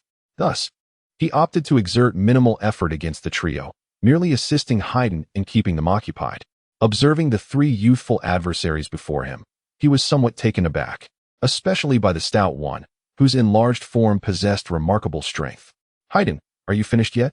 Kakuzu impatiently glanced toward another figure, a man sporting a slicked-back hairstyle, who was wielding a 3-bladed red scythe. Haiden, equally vexed, turned back to shout, "Ko, had you not been so lazy and allowed that shadow-wielding brat to find a gap to disrupt me, I would have dealt with this fellow already." At that moment, Asuma lunged forward with a chakra blade, aiming a strike at Haiden. Haiden raised his bloodied scythe to block, then attempted to counter with a slash toward Asuma's head. Startled, Asuma leaned back in retreat, and as he regained his composure, he wiped the cold sweat from his brow. To his shock, he noticed blood staining his fingertips. At this moment, a searing pain surged across Asuma's face, and he instantly realized he had been grazed by his opponent's weapon. Ha ha, I have succeeded. Now, let us both experience the agony. Haiden, observing the droplets of blood at the tip of his scythe, extended his tongue to taste it before swiftly drawing a circular, triangular red formation on the ground. Invisibility cloaked the ominous aura that manifested with the appearance of the formation, as faint black serpentine shadows emerged above Haiden, hovering ominously. These serpents, fixated on the blood below, revealed a grotesque and frenzied glint in their green eyes, their scarlet tongues flickering in a silent scream for blood, for sacrifice. As the serpentine shadows writhed, tendrils of black energy descended, infusing Haiden's body.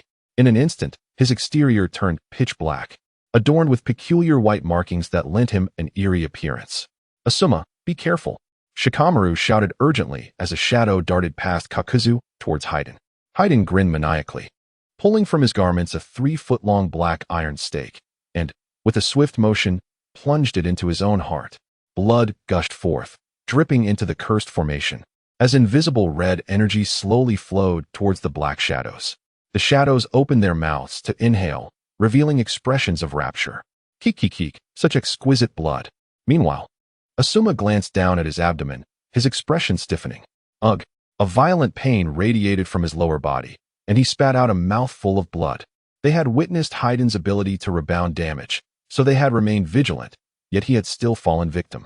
However, it seemed he had miscalculated. Asuma wiped the blood from the corner of his mouth, looking at Shikamaru with a face full of despair. Finally caught up, Shikamaru sighed in relief, wiping the cold sweat from his brow. His shadow had successfully ensnared Haiden at a critical moment, deflecting his attack. Yet, the crisis was far from over. Shikamaru instructed Choji and Ino to intercept Kakazu while he forcefully pulled his shadow to the side. Haiden was tightly bound, yanked out of the cursed formation's range. Damn it, it's not enough. The blood energy is far from sufficient. My followers, my sacrifices. The black shadows behind Haiden displayed their unwillingness, letting out a fierce roar before gradually dissipating. Damn you! You dare interrupt my ritual? You shall face the wrath of the Dark Lord. Outside the formation's range, Haiden's blood-based curse could no longer take effect. He roared and struggled to return within the formation, but Shikamaru held on tightly, refusing to let him escape. Realizing the futility of this thought, Haiden instead swung his scythe with the momentum provided by Shikamaru's shadow. To dare show disrespect to the Dark Lord, you shall die? Fire style, ash pile burning. In that critical moment, Asuma unleashed a torrent of explosive ash, halting Haiden's advance. The flames erupted violently, sending Haiden crashing to the ground. Shikamaru, are you alright? Thanks to you, Sensei, otherwise my life would have been forfeit. Shikamaru, still shaken, glanced at Asuma, whose trousers were still dripping with blood. Sensei, are you hurt badly? Asuma's expression was somewhat unnatural, but he nodded nonetheless. It's just a minor injury. It's nothing serious. The two individuals are formidable. We are utterly incapable of contending with them. It is best to withdraw, teacher. As the two conversed, Haiden had already risen to his feet once more. Those ninjutsu assaults were entirely ineffectual against his immortal body. Meanwhile, after Kakazu had hardened his form, Choji's multiplication technique could inflict no damage. Ino's mind transfer technique, when faced with Kakazu, astonishingly proved ineffective today. Very well, let us retreat for now. We shall await reinforcements. Asuma pondered for a moment, agreeing with Shikamaru's suggestion. Yet it was evident he was not prepared to abandon Haiden and Kakazu. The remains of Dilu had not yet been discovered. They could not simply let them go. Choji, Ino, depart at once. Shikamaru shouted, hurling kunai embedded with explosive tags to cover their retreat. To think they could leave so easily. How naive. Haiden, dissatisfied, glared at Kakazu and shouted, Kakazu, the bounty is escaping. It's all because your ritual is too verbose. Kakazu snorted coldly. His arms suddenly detached and shot forth, seizing Ino and Choji by their ankles and yanking them back. Choji, Ino. Shadow stitching technique. Shikamaru turned around, and his shadow surged forth, piercing toward Kakazu. Unfortunately, it was futile. His shadow lacked the necessary penetrative power, and Kakazu's hardened body resembled an iron slab. Why aren't you fleeing? Haiden cackled. His head lowered as he casually glanced at Asuma. It seems the evil god is reluctant to let you go. You might as well comply with my ritual. Shikamaru, hold them off. Asuma instructed, his chakra blade extending dramatically. In that case, he must destroy the array before they stepped into it. Asuma charged towards Haiden, intent on preventing him from entering the array, and the two clashed once more. Naruto and his companions rode on Sai's ink bird for nearly half an hour before finally arriving at the Temple of Fire. Below, traces of battle could be seen. Yet there was no sign of Shikamaru and the others. Sai suggested sending the ink bird to scout, but Naruto waved him off, instructing him to fly directly ahead. After soaring over several mountains, a lake emerged beneath them, where combat was taking place. Found them, Yamato exclaimed, recognizing that the figures below were none other than Asuma's team and members of the Akatsuki. He patted Sai's shoulder, urging Sai descend. Without needing further prompting, Sai commanded two ink birds to dive downward, simultaneously conjuring two ink tigers that leaped into the fray. Ninjutsu, super beast imitation painting, tiger stalking. Just as Haiden intended to sever Asuma's kidney to extract blood, he suddenly felt an immense force strike him, forcing him down to the ground. So, These are Kakuzu and Haiden. Shikamaru's team is surprisingly formidable, managing to hold out until now. What an unusual aura, Naruto mused, glancing at Haiden, only to feel a sense of unease. Something was amiss. Ino, be careful. At that moment, Sakura urgently called out, interrupting Naruto's thoughts. It turned out that, seeing Shikamaru and the others restless, Kakuzu had suddenly unleashed countless black, tentacle-like appendages from his hands, ensnaring the three. Realizing Ino and the others were in danger, Naruto sprang into action. With a swift motion, he leapt in front of Kakuzu, his hands poised to unleash a Rasengan upon the approaching wrist. Bang! Observing the rapidly retreating hands of Kakuzu, Naruto felt a sense of astonishment. How resilient! Remarkably, he was unscathed.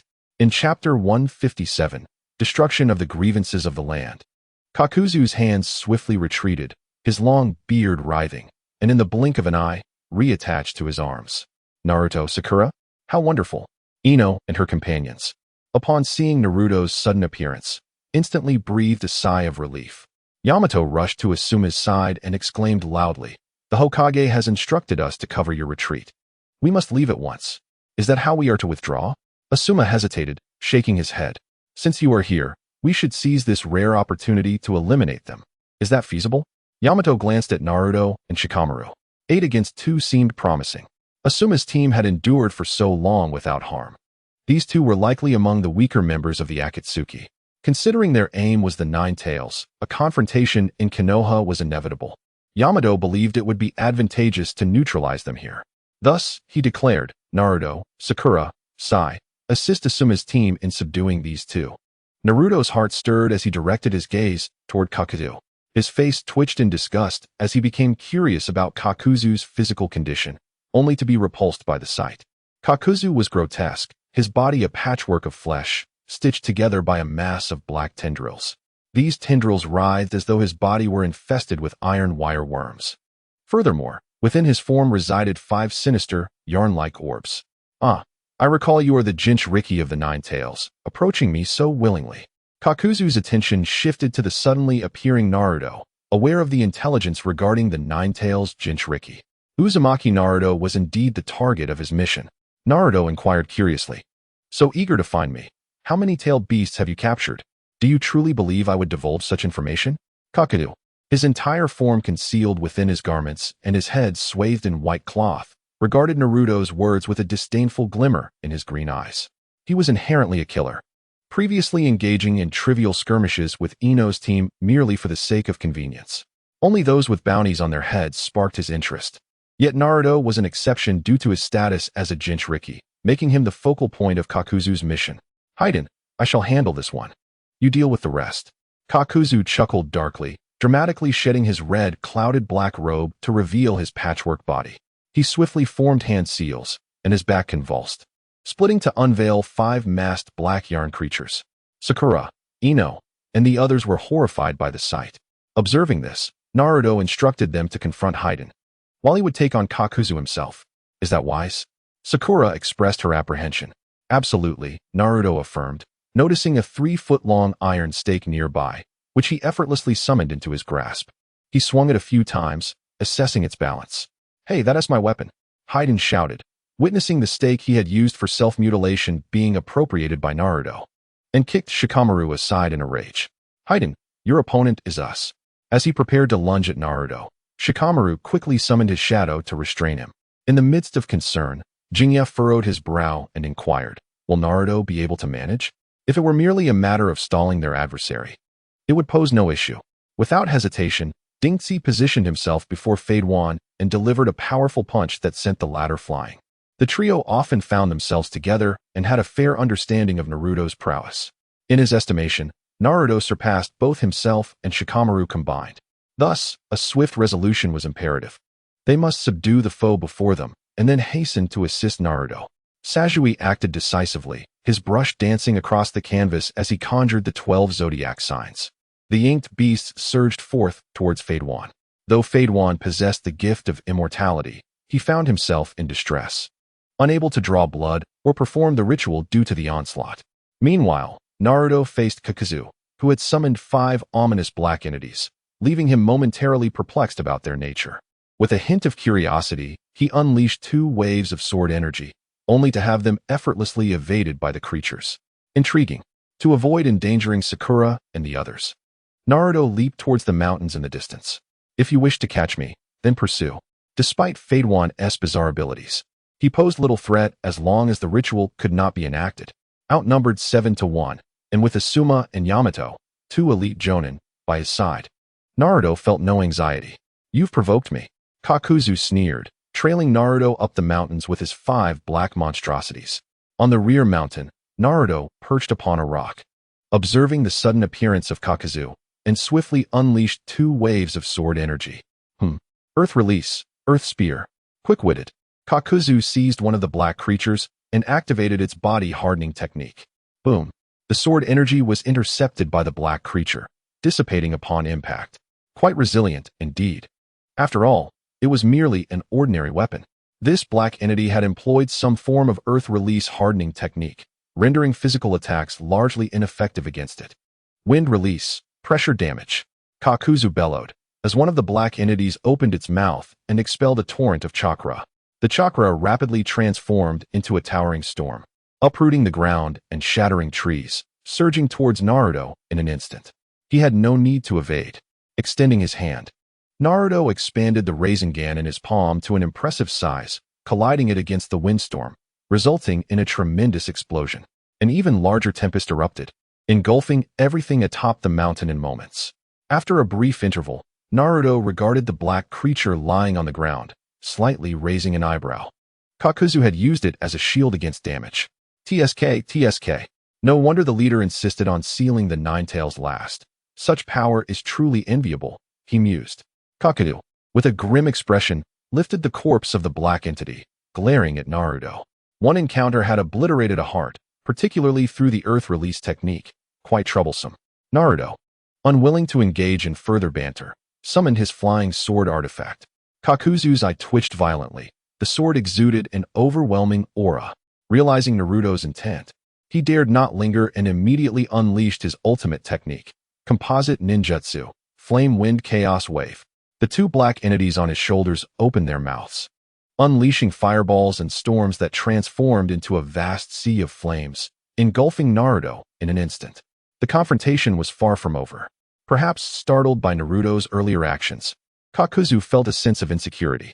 He unleashed his lightning-based technique, the Mask of Earth Grudge Fear, merging wind, fire, and lightning into a formidable chakra cannon. As Naruto sensed the terrifying pressure of the wind, he suddenly realized that it was not as daunting as it seemed. It merely stung his cheeks. A testament to the resilience of his evolved physique. He observed Kakuzu's chakra cannon, acknowledging its impressive power yet knowing it could not reach him. In an instant, he vanished from the tempest of flames, as the chakra cannon pierced through the inferno and shot skyward. Recognizing that his attack had failed, Kakuzu turned to flee. However, as he lifted his leg, a blade of energy pierced through his body. Chapter 158. The Art of Burying One's Enemies. Kakuzu froze, his expression darkening. The blade of energy had penetrated his heart, and the wind-based mask of Earth Grudge Fear was destroyed. Yet, there was no time for lamentation. Gritting his teeth, he pressed on. Just a few steps later, another blade of energy struck him. The lightning-based mask of Earth Grudge Fear fell silent. Cursed fate. Kakuzu slammed his hand down, summoning the water-based mask of Earth Grudge Fear, which conjured a torrent of water into which he swiftly dove. The water body technique. The stream cascaded down the mountainside, slipping through crevices underground, allowing Kakuzu to escape under the cover of the flowing water. However, knowing that Naruto had unleashed hidden powers, he would not let Kakuzu slip away so easily. Kakuzu's water body technique was no secret to Naruto's perception. Just as he flew a few dozen meters, a blade of energy struck the water. Boom! The water exploded, and Kakuzu crashed to the ground. This time, it was the water-based mask of Earth Grudge Fear that was vanquished. Kakuzu felt despondent. How was it that he encountered such an enigmatic foe today? Naruto, observing Kakuzu, who had withstood 3 strikes without perishing, felt a tinge of curiosity and inquired, is it truly possible to revive simply by replacing one's heart? Wouldn't that imply immortality? It seems rather far-fetched. Surprised you know this, Kakuzu replied with a low chuckle, realizing that escape was no longer an option. He was perplexed. How could someone so young possess such profound power? Moreover, he had never disclosed the nature of his abilities to anyone, not even Haydn. In his youth, Kakuzu had been an operative of Takigakure, tasked with assassinating the first Hokage. However, their powers were on entirely different levels. After failing the mission and returning to his village gravely injured, he faced the wrath of his superiors. In a fit of rage, he seized the village's secret technique. The earth grudge fear and killed the higher-ups, taking their hearts. After defecting from the village, he diligently practiced this forbidden art. Earth grudge fear, sustained by resentment, proved to be a perfect match for Kakuzu, as both he and the hearts he claimed were steeped in deep grievances. Through this technique, he inherited the abilities of the heart's former owners, and as long as he had a new heart, he would not perish. This was the reason he was dubbed the Immortal, having lived from the era of the first Hokage to the present day, a living relic of the shinobi world. Yet today, the immortal myth shall meet its end. He is not beyond death. Rather, he requires the destruction of all 5 of his hearts to perish. For others, this translates to the monumental task of slaying him 5 times, a seemingly insurmountable challenge. However, he encountered Naruto. As Naruto beheld the singular, grotesque mask remaining on him, he felt a wave of disinterest wash over his desire to investigate this secret technique. The notion of immortality was illusory, for his body had long since lost its vitality, merely sustained by the replacement of hearts, an existence not unlike that of Sasori's puppets. Initially intending to inquire about the Akatsuki, he found the man stubbornly reticent. To avert any unforeseen complications, Naruto raised his hand, unleashing another wave of sword energy. It was utterly unremarkable, devoid of any sense of achievement. Kakuzu bore nothing of value. Although he was responsible for managing finances within the Akatsuki, Naruto had anticipated a substantial treasure, yet found none. Perhaps the bounty was stashed at the Akatsuki's headquarters. In truth, Naruto was not particularly concerned with wealth. The remuneration for ninja missions was quite generous. Even after the village claimed 50% and he had to share with his teammates. Other than for sustenance, he hardly required money. In fact, he often eschewed meals altogether. To Naruto, money was akin to mere waste, a pile of worthless paper. Engaging in combat only to eliminate an opponent without reaping any rewards left him with a lingering sense of dissatisfaction. Thus, it is no wonder that Naruto harbors a disdain for violence. This is the ninja world, not the realm of cultivation, where there are no battles for treasures, and often, one's efforts yield little to no gain. The frustration intensified when these relentless pests approached him uninvited. After a brief respite, Naruto descended once the battle below had concluded. Haydn, also an immortal, was associated with that so-called evil cult, of which Naruto had scant knowledge. Nonetheless, he was aware of Haydn's fatal flaw. If he were dismembered, he could not regenerate without assistance. His method of attack revolved around curses. For ordinary individuals, a curse from him signified inevitable death, yet the ritual was time-consuming. And once seen through, no one would cooperate. Unfortunately, after an extended encounter with Asuma, his tactics had been thoroughly deciphered. Shikamaru ensnared him with shadows. Asuma dismembered him. Yamato crafted a coffin for sealing and digging a grave. Sai drew the coffin, and Choji buried the remains. Sakura and Ino were of no assistance whatsoever.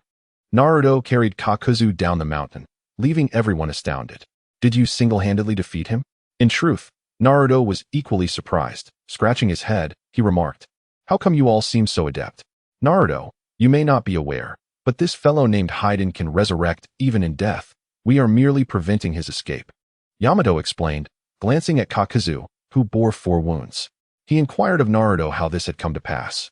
According to Haydn, Kakuzu shared his immortal nature. He possessed 5 hearts, representing 5 elemental techniques. As long as not all were destroyed, he would not die.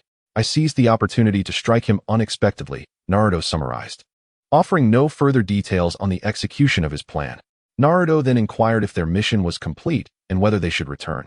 Asuma suggested they wait a while longer, as the remains of the Fire Temple's abbot, Jiraiya, had yet to be located. "This is simple," Naruto replied, glancing toward a nearby restroom. He mentioned it was inside there. The stench emanating from within was overwhelming, prompting Naruto and his companions to refrain from entering. Asuma walked in with a sense of confusion, only to find a tall, bald man with a scruffy beard lurking at the entrance, scrutinizing them with shifty eyes, a clear indication of his dubious character. Seizing the man, Asuma pressed him for answers. And under duress, he revealed his true identity. He claimed to be a janitor, but in reality, he was the regional head of the bounty exchange in the underground market of the Land of Fire. Asuma demanded he lead him to the remains, and the man obliged, guiding him to a basement. Inside was a morgue, its walls lined with several rows of boxes. The bald man pulled one box open, revealing a bald monk lying within. Asuma sighed, hoisting the remains onto his shoulder. Observing Asuma's somber demeanor, the bald man took advantage of the moment and fled. "Are you all right, teacher?" Dingji, feeling uneasy, followed inside, only to collide with the escaping bald man. As Asuma emerged with the remains, he cast an irritated glance at the man sprawled on the ground. The existence of such underground organizations in the Land of Fire warranted returning him to the interrogation team for a thorough examination. Dingji. "Ugh, what an awful stench," Dingji exclaimed, pinching his nose with one hand while dragging the bald man out with the other. When Naruto and his companions returned, they passed by the fire temple and decided to return the remains to the temple. Except for Asuma, the others did not linger. On the way, Shikamaru inquired about Asuma's sorrowful state, and Dingji explained that Asuma's relationship with the remains mirrored his own bond with Shikamaru. He would be equally heartbroken if Shikamaru were to perish. Shikamaru instantly understood, exclaiming in frustration. Chapter 159, Ino, what did you grow up eating? Upon returning to the village, Yamato reported the situation. Tsunade, learning that both adversaries possessed the ability of immortality, felt a pang of fear, recognizing the recklessness of Asuma and his team. However, upon hearing that Naruto had single-handedly defeated one of them, she was somewhat taken aback, realizing Naruto had gained the strength to confront the Akatsuki alone. Furthermore, Yamato informed her that the power of the Nine Tails had not waned. Naruto had vanquished Kakuzu with his own might. Reassured, Tsunade noted that with the previous defeat of Sasori, 3 members of the Akatsuki had perished. Although the organization was shrouded in mystery and strength, it was not insurmountable. Nonetheless, Tsunade advised Naruto to maintain a low profile, as his involvement in the deaths of the 3 Akatsuki members could draw unwanted attention. Yamato conveyed her message, and Naruto nodded in agreement, feeling that he had already been sufficiently discreet. A few days later, Ino and Sakura unexpectedly approached Naruto, announcing that Asuma was treating them to a meal. Why the sudden invitation? Naruto wondered, yet he could not refuse, so he concluded his meditation and followed the two. Their destination was an izakaya. Not only was he present, but also Yamato, Sai, Shikamaru, Dingji, and Kakashi.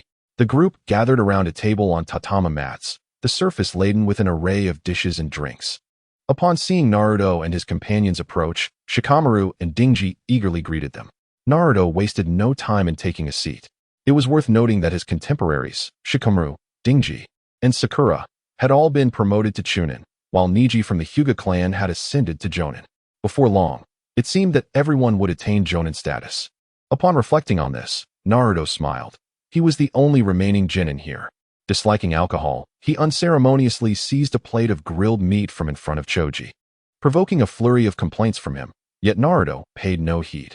This time, they owed their safety to the monks of the Fire Temple. Without their assistance, their class would have faced dire consequences. After several rounds of drinks, Asuma lit a cigarette, gazing contemplatively at the ceiling. The abilities of Haiden were exceedingly sinister and bizarre. Asuma had narrowly avoided disaster on multiple occasions. They had merely been executing a mission nearby when they received intelligence from the monks, igniting Asuma's fury. Jur was his close friend. Asuma had once defected to the daimyo's residence due to his discontent with certain village practices. Together, they served as members of the 12 Guardians of the Fire Country, and though their organization had been fragmented over the years, they maintained their bond, fostering mutual respect. Asuma had contemplated a future devoid of the shinobi life, hoping to join Jur in monastic life, thus escaping the incessant conflicts. However, he was blindsided when Jur was suddenly murdered. Upon hearing this news, Asuma led Shikamaru and the others in pursuit of the enemy, driven by the desire to reclaim Jur's remains and seek vengeance. He had not even considered that their combat strength might fall short. How could a single Nin contend with 3 Nin and 2 members of the Akatsuki? By the time he realized the gravity of the situation, it was too late to retreat, and the foe named Kakuzu was no trivial opponent. Fortuitously, Yamato and Naruto arrived in the nick of time. Had anything happened to Shikamaru and the others, Asuma would have been consumed by guilt. Shikamaru and Choji understood his sentiments and bore him no ill will. Yamato filled his cup to the brim with sake, reminding him that they were all Konoha ninjas, and mutual support was a given, urging him not to dwell on it. Naruto chuckled, dismissing the mission as inconsequential. The bond between Asuma and Juro was beyond his comprehension, and he refrained from voicing any opinions. He busied himself with Choji's skewered meat and turned to see Kakashi, still masked, neither eating nor drinking, merely sitting and reading while listening to their conversation, which piqued his curiosity. He inquired about the purpose of Kakashi's perpetual mask, noting that his face was not unattractive and asking if it was uncomfortable. Kakashi rolled his eyes and countered by asking if Naruto had seen Sasuke during his previous encounter with Orochimaru. Oh, right. Kakashi had been bedridden since returning from Sunagakure and had not yet visited the Tenchi Bridge. By the time Naruto and the others returned from the bridge, Kakashi had already embarked on another mission, only just returning that morning. Thus, he was unaware of the developments regarding Sasuke and Orochimaru. After all, Sasuke had once been Kakashi's student, so it was only natural for him to show concern. Naruto, not concealing anything, explained that Orochimaru, for reasons unknown, had no desire for Sasuke's body and seemed to be treating him rather well, almost like a disciple. Furthermore, Sasuke had grown significantly stronger over the past 3 years. Kakashi's Chidori had become mere child's play in Sasuke's hands. Additionally, Sasuke had awakened his 3-Tomo Sharingan, and soon, Kakashi might find himself unable to match him. Indeed, it is quite evident, for he bears the most untainted bloodline of the Uchiha clan. Kakashi closed the paradise of affection, his brow furrowed in contemplation as he muttered to himself. While it is fortunate that Orochimaru has not utilized his body for reincarnation, it is nonetheless perplexing. At that time, Orochimaru had specifically dispatched the Sound 4 and Kimimaro to assist Sasuke. With 5 loyal and formidable subordinates perished, it is baffling that he would neglect the Sharingan and the Uchiha heritage, yet diligently instruct Sasuke in his training. Kakashi felt a sense of bewilderment, and even Naruto shared his suspicions regarding Orochimaru's peculiar behavior. Upon reflection, it was apparent that Orochimaru's vessels for reincarnation typically required replacement every 3 years, and now, 3 years had elapsed since Sasuke had sought his aid. Logically, he should have undergone reincarnation by now, yet Sasuke remained in good health. Perhaps Orochimaru deemed Sasuke's abilities not yet fully realized, and thus felt it a pity to reincarnate him at this juncture. Kakashi found himself at a loss for answers, and chose to remain silent. "Teacher Kakashi, it is a pleasure to meet you. Let us share a drink." At that moment, Sai extended a cup to Kakashi, containing a yellow liquid adorned with frothy bubbles. Kakashi glanced at him with a smile and accepted the cup, though he refrained from drinking.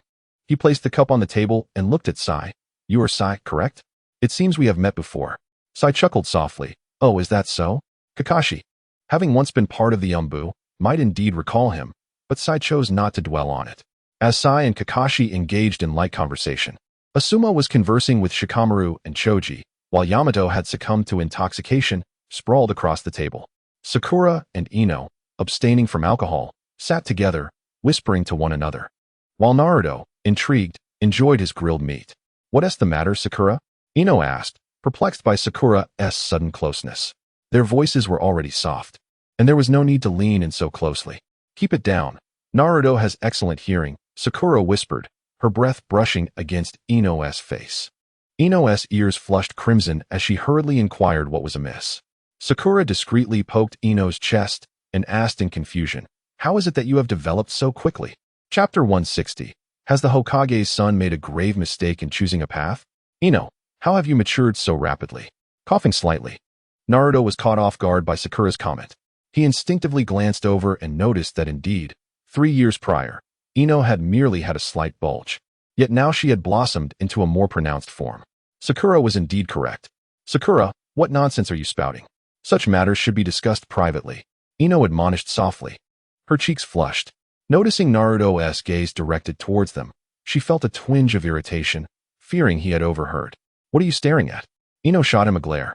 Feeling the intensity of his gaze, she quickly pulled Sakura closer to shield herself. "What is wrong with you?" Sakura asked, puzzled by Ino's behavior. As Ino turned to glare at Naruto, she suddenly realized something and shot him a disapproving look. "I have neither heard nor seen anything." Feeling the two girls' eyes upon him, Naruto promptly turned away and took a sip of juice. He observed the surroundings with a calm demeanor, indifferent to Ino's expression. You. Ino, hearing his words, was instantly infuriated. What more do you wish to see? Ino, you are overreacting, Sakura interjected, gently pulling her aside to inquire about the situation. What on earth has gotten into you? Ino retorted, noting that Sakura used to be indifferent to such matters, questioning her sudden concern. Sakura, are you in love? Ino asked with a sly grin, teasingly poking at her waist. Let us not change the subject. I'm the one asking here. All right then, do you truly wish to know?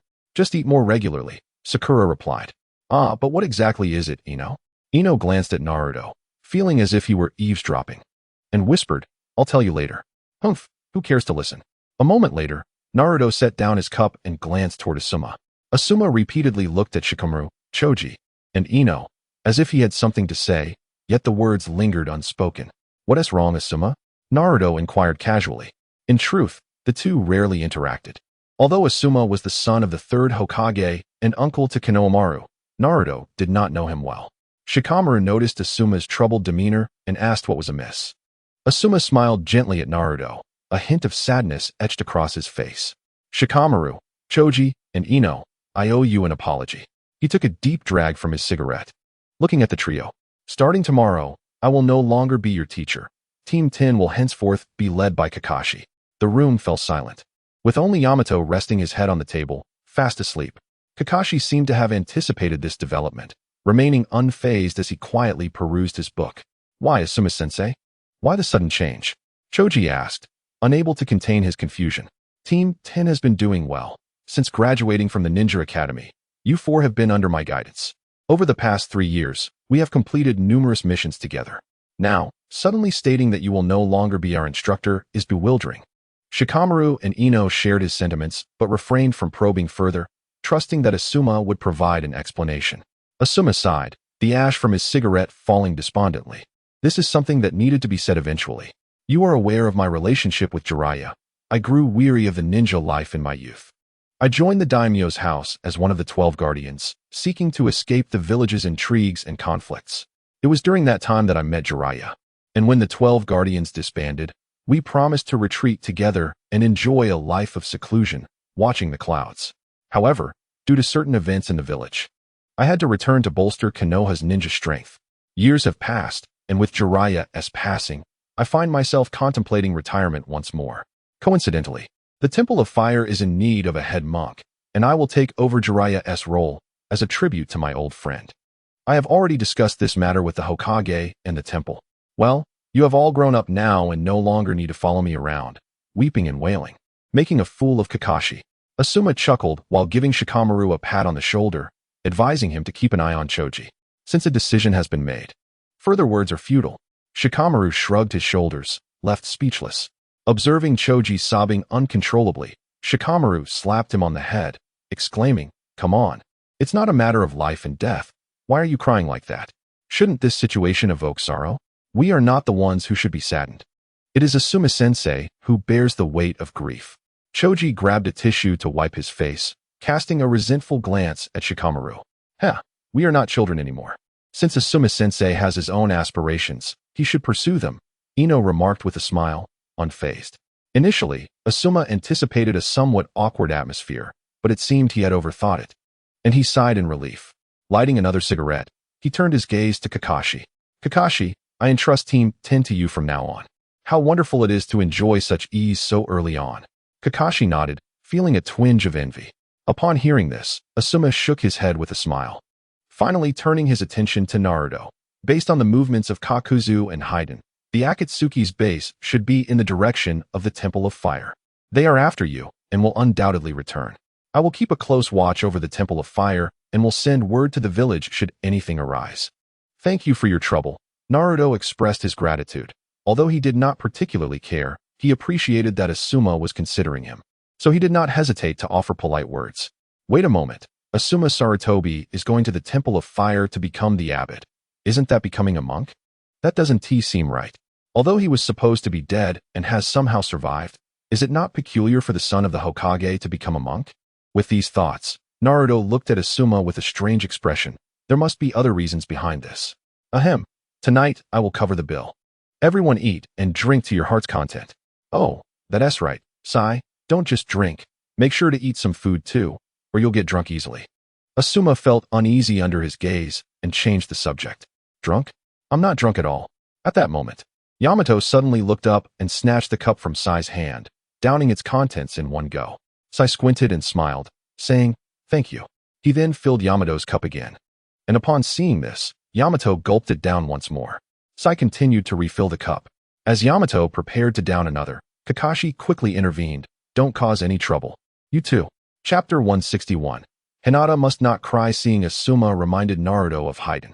When they arrived that day, Naruto sensed a strange and ominous aura lingering in the air.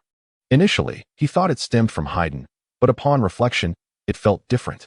At the time, he was too focused on rescuing others to dwell on it, and afterward, the aura dissipated following his battle with Kakazu. Noticing everyone getting intoxicated, Naruto moved to sit beside Ino. Resting his head on her shoulder and inquiring about what had transpired that day, how they managed to endure for so long. Ino gently huffed and shrugged off his hand. Recalling how Naruto had once rescued her, she began to recount the events of that time. After a moment's reflection, she noted that Kakazu had not truly engaged. The primary battle was between Asuma and Shikamaru against Haiden, with Shikamaru successfully interrupting Haiden's curse rituals on 2 occasions. Oh, is that so? Naruto glanced at Ino and quietly inquired, was there anything unusual happening at that time? Haiden's abilities seem rather peculiar. Could he truly be so easily interrupted? Ino furrowed her brow slightly, responding that there had been nothing out of the ordinary, as she and Choji were preoccupied with Kakazu and were unaware of the circumstances on the other side. However, she did mention that Asuma had indeed been cursed, and it was only due to Shikamaru's shadow manipulation that Haiden's attack had been diverted. Otherwise, he likely would not be sitting here now. Feeling Naruto's gaze fixed upon her, Ino grew slightly flustered and stepped back, suggesting he ask Shikamaru himself. What are you two discussing? Sakura questioned, her expression one of curiosity as she observed the sudden shift in Naruto's demeanor. What are you up to? Oh, nothing much, Ino giggled. Aren't you curious about what delicious food we're having? I can tell you right now. Ino leaned in, whispering conspiratorially in Sakura's ear. Is that true? Sakura scrutinized her, skepticism evident in her gaze. Never mind. Naruto interjected, noticing that Shikamaru and Asuma were already quite drunk, and he lost interest in pursuing the matter further. They could always ask Haiden later. After all, he was still alive. The atmosphere was likely tied to the curses he wielded. As time pressed on, and seeing that Sakura and Ino were departing, Naruto decided not to linger any longer. Upon exiting the izakaya, he encountered Kiba and Shino at the entrance. Hey, what brings you two here? Oh, it's Naruto, they both replied, lifting their heads in acknowledgement, though their spirits seemed low. Naruto, puzzled, asked, what's the matter? No missions today? Sigh. They both sighed in unison, lamenting that without their teacher, there were no missions to undertake. What do you mean? Naruto questioned as they prepared to enter the izakaya.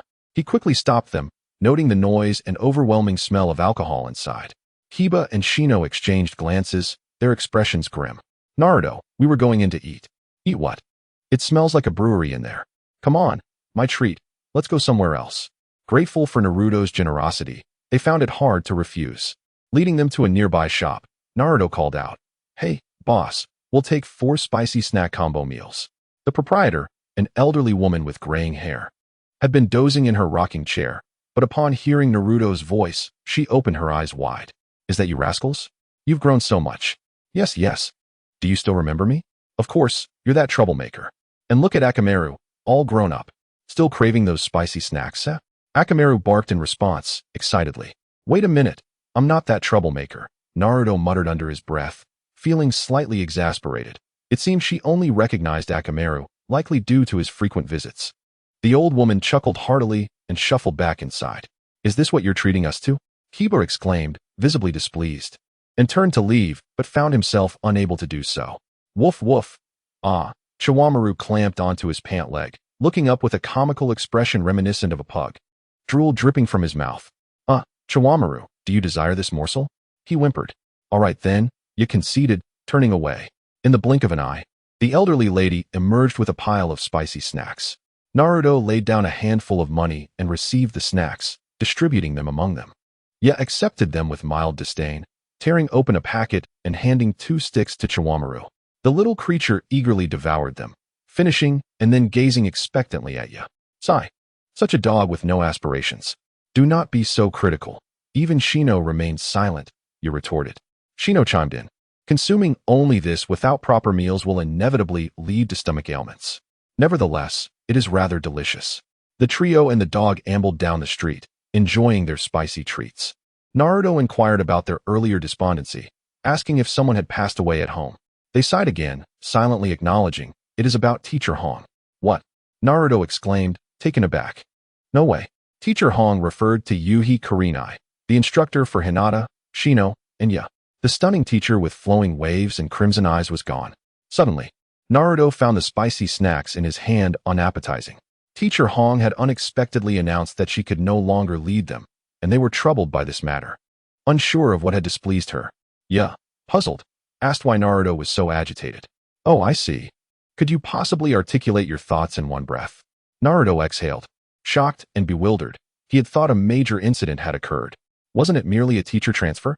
Such occurrences were commonplace. Even Shikamaru and his group had recently switched instructors. Yet, the reason for Teacher Hong's transfer perplexed him. Was it somehow linked to Asuma? Cursing under his breath, Naruto suddenly felt a twinge of displeasure. He curiously queried them, to which they expressed their confusion. Damn, you two are so upset.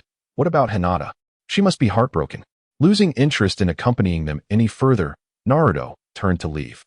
Naruto, where are you going? Your snacks. You called out in bewilderment from behind. Naruto waved his hand dismissively, departing swiftly. There for you, Chiwamaru. Woof woof woof.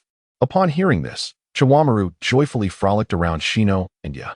How strange, what's got into him? Ya pondered, glancing at Chiwamaru, who was eyeing the spicy snacks in his hand, both exchanging puzzled looks. Shino, lost in thought as he watched Naruto's retreating figure, remarked, he must be off to find Hinata. Speaking of which, it has been several days since I last saw her, ever since we learned of Teacher Hong's intentions. He nodded, a sudden epiphany striking him as he sensed something unusual about Hong.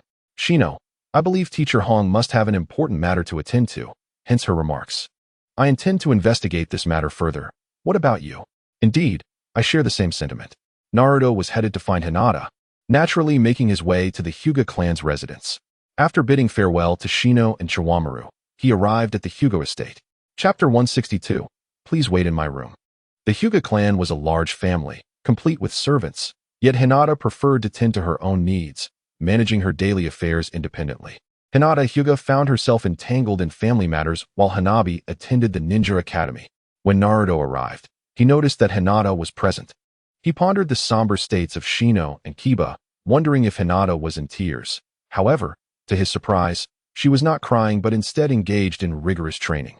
In a spacious indoor training arena, the tall figure of Hinata donned a flowing white robe, her bare feet gliding gracefully across the floor as she practiced her punches.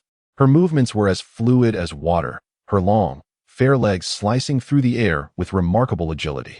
As she moved, her hair danced around her, and occasionally a bead of fragrant sweat would slip down her cheek and fall to the ground, exuding a sense of poised beauty. Naruto raised an eyebrow, captivated by this scene, as it was the first time he had witnessed such a side of Hinata, distinct from her usual demeanor. Standing at the entrance without concealing his presence, it wasn't long before Hinata noticed him. She paused, lifting a strand of hair behind her ear, and gazed at him. Naruto-kun, did you come to find me? Since returning to Konoha, they had met several times, thus Naruto was no longer surprised by Hinata's reactions. In the past, she would blush and become flustered at his mere presence, fainting at the slightest intimacy. Now, she had grown beyond such responses. Yes, I see you are training. I hope I'm not interrupting, he greeted, though his casual demeanor suggested otherwise. Hinata smiled gently and stepped forward. Not at all. I was just about to take a break.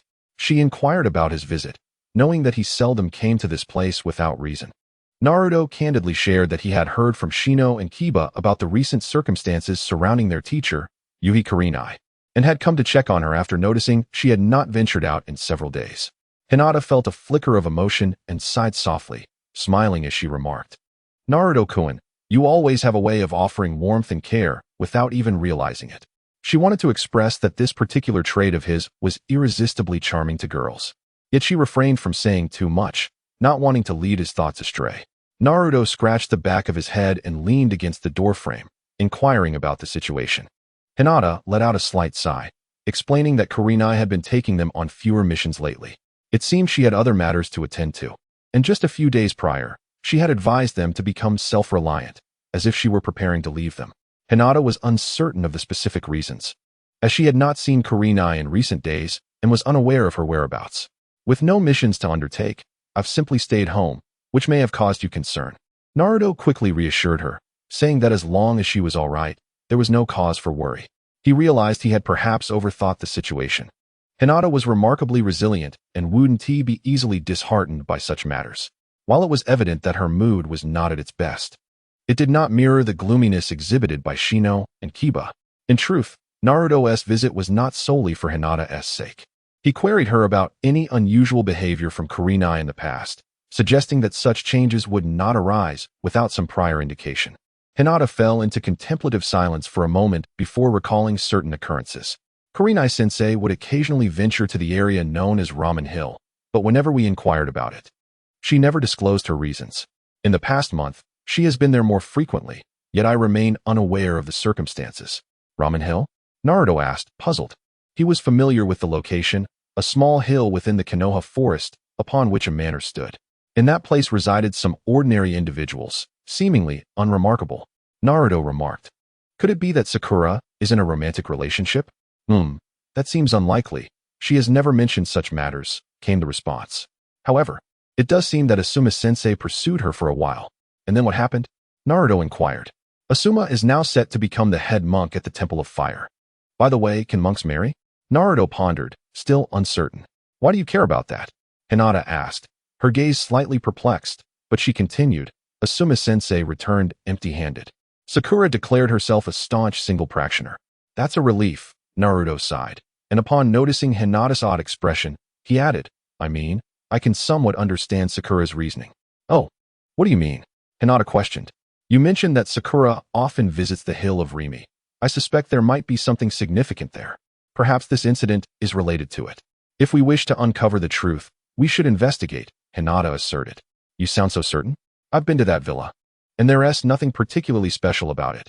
Sakura wasn't even there, Hinata noted, puzzled by Naruto's confidence. Unable to articulate his thoughts clearly, Naruto replied. Sakura's Shinjutsu is quite formidable. If she deliberately wished to elude you, you would hardly notice. That makes some sense, Hinata nodded in agreement, suggesting they investigate the Hill of Rimi together, hoping that Sakura might indeed be there. At that moment, a gentle breeze brushed against them, causing Hinata to feel a chill, prompting her to tighten her clothing. Naruto glanced over, his eyes widening. She had been so engrossed in her training that she had sweated quite a bit, and now her clothing clung to her form, accentuating her delicate features, which, combined with her modest posture, rendered her somewhat enchanting.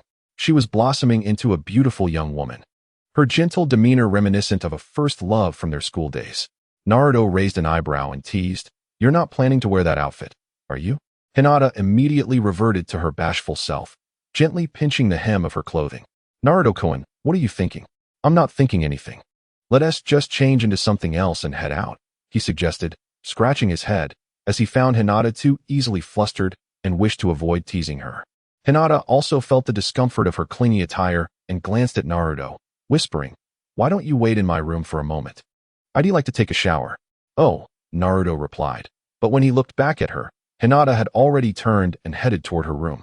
That was too quick of a response. What would Hyuga Hayashi think if he knew I was waiting in a girl's room? Naruto mused. Nevertheless, his curiosity about what a girl's room might be like, perhaps filled with pastel colors and delightful fragrances, was piqued. However, he was mistaken. Hinata's room was quite tidy, devoid of excessive decorations, and not overly cutesy, but it did exude a pleasant aroma.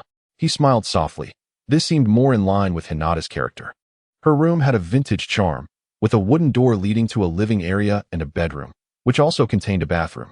Naruto settled himself in the living room, his extraordinary hearing allowing him to distinctly perceive the sound of water gently flowing, combined with the faint scent wafting through the air, causing his thoughts to drift. Naruto sensed a strange movement in his body and instinctively threw a punch at the source of the disturbance, causing it to settle down. Naruto-kun, why do I hear sounds of a fight? Hinata inquired with a hint of confusion. Oh, I'm just practicing my punches, he replied. Chapter 163. Oh, brother-in-law. What brings you here? Naruto, feeling uncomfortable while seated, rose and began to pace around the room. Suddenly, his gaze fell upon something familiar. It was a tattered scarf on the table in the bedroom. He approached it, picking it up for a closer inspection. This is a scarf, isn't it? The ragged scarf had been torn into several pieces and stitched back together, though the signs of its damage were still apparent. A warmth enveloped Naruto's heart. He was surprised that after more than a decade, Hinata had kept this item. It reminded him of a snowy winter day before he had enrolled in the Ninja Academy, when he had encountered Hinata being bullied by a group of children. Unable to stand idly by, he attempted to intervene, but with only a rudimentary knowledge of ninjutsu, he was swiftly defeated and left lying in the snow. The bullies, noticing the length of his scarf, seized it and tied it to a tree for their amusement, ultimately ruining it. However, Hinata had remained unharmed. At the time, Naruto had thought little of the damaged scarf and departed after playing with her for a while. Little did he know, she had salvaged it and preserved it so well. Naruto-kun, Hinata's voice called from the bathroom, tinged with hesitation. What is it, Hinata? He responded, perplexed, as he instinctively placed the scarf back on the table. Wasn't she in the midst of bathing? Could you please fetch me some clothes from the basket next to the table? Oh, this situation. But surely Hinata wasn't he doing this on purpose. Naruto thought little of it and stood up. I'll step outside. You can retrieve it yourself, Hinata. He had witnessed this trope several times in Jiraiya's intimate strategy, often criticizing the foolishness of the protagonists. The solutions that seemed obvious to outsiders appeared to be insurmountable dilemmas for them. He muttered, You must learn to be independent, Hinata-chan, as he moved toward the door. But it's cold inside, Hinata added, her voice trailing off. I felt a chill after standing outside for a while following my training session with Naruto-kun. Her voice grew softer until it was nearly inaudible. Inside, shrouded in thick steam, Hinata's face flushed a deep crimson, and she felt a warm sensation creeping to her ears. Hinata, how could you say such a thing? What would Naruto-kun think? How embarrassing. With that, her thoughts became a jumble as she crouched beneath the lotus shower head, letting the water flow over her, trying to cool her mind. Yet, the hotter the water, the warmer her body felt, and her thoughts became increasingly chaotic. Just as Naruto was about to step outside, he halted in his tracks upon hearing her words. Oh, surely this isn't just an excuse, is it? Frustrated, he punched himself lightly in the head.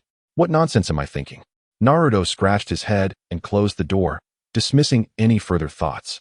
He retrieved the basket intended for clothing and approached the innermost door. Hinata, I've brought the basket for you. Extend your hand, and I shall pass it to you. He called out. Oh, okay. Inside, Hinata hurriedly rinsed the bubbles from her hands, turned off the hot water, and approached the door, opening a gap about a foot wide.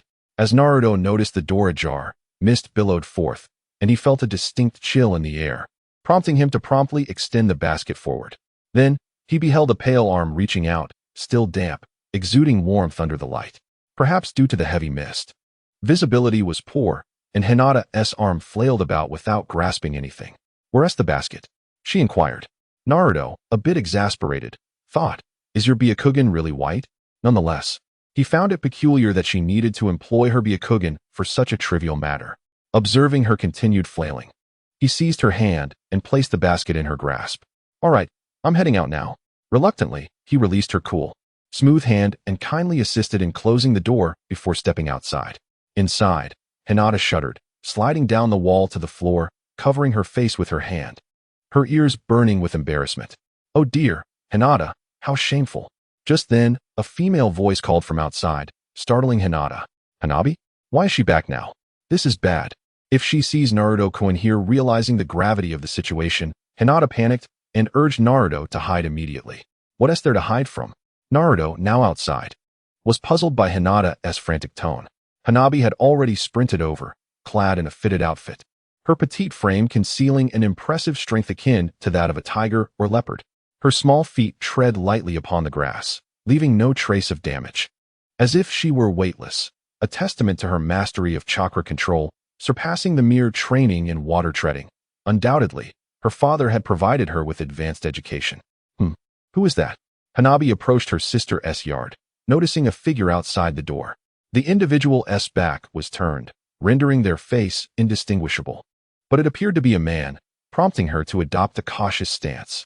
Assuming he was up to no good, she dashed forward, ready to confront him. However, Upon closer inspection, she realized it was Naruto, causing her to halt abruptly. "Oh, brother-in-law?" Naruto nodded, unable to deny Hanabi's remarkable talent. Noticing her empty hands, he curiously inquired about her whereabouts. "You got out of school so early today?" "Yes, yes. The lessons at the Ninja Academy are far too simple. If it weren't for the regulations, I could have graduated already." Hanabi, sensing Naruto's scrutiny, returned the gaze, and the two exchanged a moment of mutual appraisal. Hanabi circled around him, tilting her head in suspicion. "Are you here to see me?" "Not at all," Naruto chuckled, shaking his head. Hanabi's brow furrowed as she whispered, "Is sister inside?" After a moment of contemplation, Naruto nodded in affirmation. Hana swiftly approached the door and exclaimed, "Is it my sister inside? Are you intentionally withholding the truth?" "What did you say?" She continued, leaning closer to his ear and whispering, "Do you have feelings for her?" "Why the silence? Are you embarrassed?" She teased. "Go play in the mud instead." "Where did you learn this?" Naruto replied, mildly irritated, as he grabbed the collar of Hana and tossed her aside. Hana landed on the grass, but quickly sprang back up. With her hands on her hips, she declared angrily, "You insolent brother-in-law, I have grown up now, and I challenge you to a duel." Naruto merely cast a dismissive glance her way, unimpressed. Hana's eyes darted before she forcefully pushed open Hinata's door and dashed inside. "Wah wah wah, Hinata sister, he's bullying me." Chapter 164. The Eerie Manor. "Hey, I didn't do anything. What are you two discussing?" Just as Hinata emerged after changing her clothes, she collided with them, slipping and falling backward. "Hinata." Naruto instinctively moved to catch her, but paused, captivated as he noticed her fondness for cartoon bunnies. "Huh." Hinata immediately covered her face, casting a glance at Naruto, who was reaching out towards her, and felt a rush of embarrassment and anger. "Naruto-kun, where are you looking?" Coughing slightly, Naruto scratched his head, trying to regain his composure. It wasn't intentional." Hinata buried her face in her knees, her voice trembling. "You're still looking." Naruto, feeling a slight discomfort, turned away. Hinata quickly stood up, straightening her clothes, and then turned to Hana, scolding, "Hana, why are you running around? We have guests." "What? I didn't mean to." Hana replied nonchalantly, rubbing her arm. "Who are the guests? Are you referring to my brother-in-law? Isn't family?" "You." Hinata raised her hand as if to grab her, but Hana darted behind Naruto. She clung to his arm, shaking it and pouting, "Brother-in-law, she's bullying me. You have to intervene." "Hinata, we have matters to attend to. Let us hurry," Naruto said as he carried Hana outside like a little chick, tossing her onto the grass to play. "Wah wah wah. Hinata's bullying me. And now my brother-in-law is too. I can't stay in this house." Hana lamented, transforming into a pitiful creature on the grass. "I could easily deal with one whining creature with a single punch," Naruto thought, noticing her feigned distress but choosing to ignore it. After a while, Hinata reappeared, her fair complexion still slightly flushed. She had changed into a sporty outfit reminiscent of a school uniform, exuding an air of confidence. Clearing her throat, Hinata spoke, her voice slightly awkward. "Let us go, Naruto-kun. Where are you two heading? On a date?" Before Naruto could respond, Hana jumped up, darting between them with wide, curious eyes. Naruto shot her a disapproving look, finding her incessant antics bothersome. He gently pressed down on her head to keep her from getting too close, nodding at Hinata as they departed. "Hey, Hinata sister, wait for me. I want to go too." "What for?" Naruto replied. "Hana, you stay home and guard the house." "Fine. But it's so unfair." Naruto and Hinata walked towards the edge of Konoha, where the scenic Rimmon Hill lay within the forest. Both were well acquainted with the path. Along the way, Hinata noticed Naruto's earnestness regarding the matter and inquired, "Naruto-kun, why are you so willing to accompany me in investigating this? It seems rather unrelated to you." With a gentle smile, Naruto replied, "How could anything concerning Hinata be irrelevant to me?" He continued, "Why Kurinai is a ninja of our village. We all know her well, and I am curious to learn what troubles her." Hinata's cheeks flushed at Naruto's words, prompting her to refrain from further questioning. Freshly bathed, she carried a delightful fragrance, which lingered even without the bath, wafting gently in the breeze and causing a flutter of excitement within Naruto. However, with pressing matters at hand, he steeled himself against these distractions. Rimmon Hill, a quaint estate adorned with several splendid structures, appeared unremarkable from the outside. Naruto had visited this place in his youth, oblivious to any peculiarities. Yet, as he returned now, he discerned subtle nuances worthy of attention. Before dusk, The atmosphere here felt somewhat oppressive. A few individuals were laboring outside, yet they remained eerily silent, engrossed in their tasks. Raising an eyebrow, Naruto scrutinized the estate, realizing it was far more complex than it initially seemed. They sought to find Kurenai. Hinata approached an individual to inquire about her, but the person paid her no mind, absorbed in their own work. Observing this, Naruto extended his sensory perception, delving into the estate. He quickly pinpointed Kurenai's presence within, alongside another woman. Their conversation appeared unremarkable. "Let us head inside," Naruto called to Hinata, striding toward the estate. "Aren't we supposed to greet them? Won't it be improper to enter like this?" Hinata, being the daughter of a prominent family, was mindful of such etiquette, but Naruto dismissed these concerns. He glanced at the nearby individuals and remarked, "They are ensnared in a Jinjutsu. They won't acknowledge us." "Jinjutsu?" Hinata frowned slightly, observing the dazed expressions on their faces, as if they were sleepwalking. Naruto urged her not to dwell on it, assuring her that Kurenai was inside. Hinata wondered aloud if such a vast Jinjutsu could be cast by Kurenai. "That remains uncertain," Naruto replied, shaking his head. While Kurenai possessed the capability, the rationale behind it eluded him. Ultimately, all would be revealed upon meeting her. Inside the estate, Kurenai stood by the window, silently observing a young girl seated in the center of the room. The girl, with cascading chestnut hair, sat on a stool, a wooden easel before her, upon which lay a sheet of paper. She held a brush, meticulously applying strokes with a calm demeanor. Her delicate features appeared somewhat pallid, and after a brief furrow of her brow, beads of sweat formed on her forehead, suggesting that the act of painting was a strenuous endeavor for her. Noticing her discomfort, Kurenai gently interjected, "Yayoi, you have been painting for quite some time today. It is time for a break." "No, Teacher Hong, this painting is still incomplete."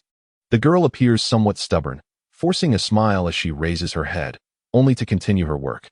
The canvas depicts a woman's silhouette, somewhat indistinct. As the final touch of crimson paint from the girl's brush is applied, the figure becomes clearer. The painted woman is unmistakably Hong Yuhi, eyes closed, surrounded by darkness, creating an eerie atmosphere. Has it truly come to this? Hong gazes at the painting and suddenly sighs. "Teacher Hong, please tell me the truth about my parents' deaths 4 years ago." Akatsuki Yagomo suddenly interjects, dipping her brush into a pot of black paint. Hong's expression falters as she declines. "Yagomo, forget about this matter." Yagomo suddenly smiles, her tone calm. "Actually, I already know. It was the third Hokage who ordered my parents to be killed. Otherwise, they were elite jonin. How could they have perished merely from a fire? That is not the case. Yagomo, you have misjudged the third Hokage." Hong protests. "Teacher, do you still intend to conceal the truth? I overheard everything about the third Hokage instructing you to eliminate me." As Yagomo's brush glides across the canvas, she erases the figure's feet. Chapter 165. The beautiful girl painting with a stroke of Yagomo's brush. The painting suddenly glows faintly. The scene before Hong Yui shifts, transporting her to an unfamiliar realm. Beneath her, there is an unsettling emptiness, yet she does not fall. A glance down reveals her legs have vanished. But there is no pain, and she quickly realizes she is ensnared in an illusion, surrounded by darkness, as if suspended in an infinite void. She notices a sizable stone floating ahead, resembling an island in the air. On this floating land, Yagomo remains seated quietly on a stool, brush in hand, with the painting before her. This is her Jinjutsu ability. The moment Hong laid eyes on the painting, she had already fallen under its spell. Feeling a sense of unease, Hong gazes at Yagomo's figure. "Yagomo, it is not as you think. You have misunderstood the third Hokage." "Huh? Do you still refuse to speak the truth, teacher?"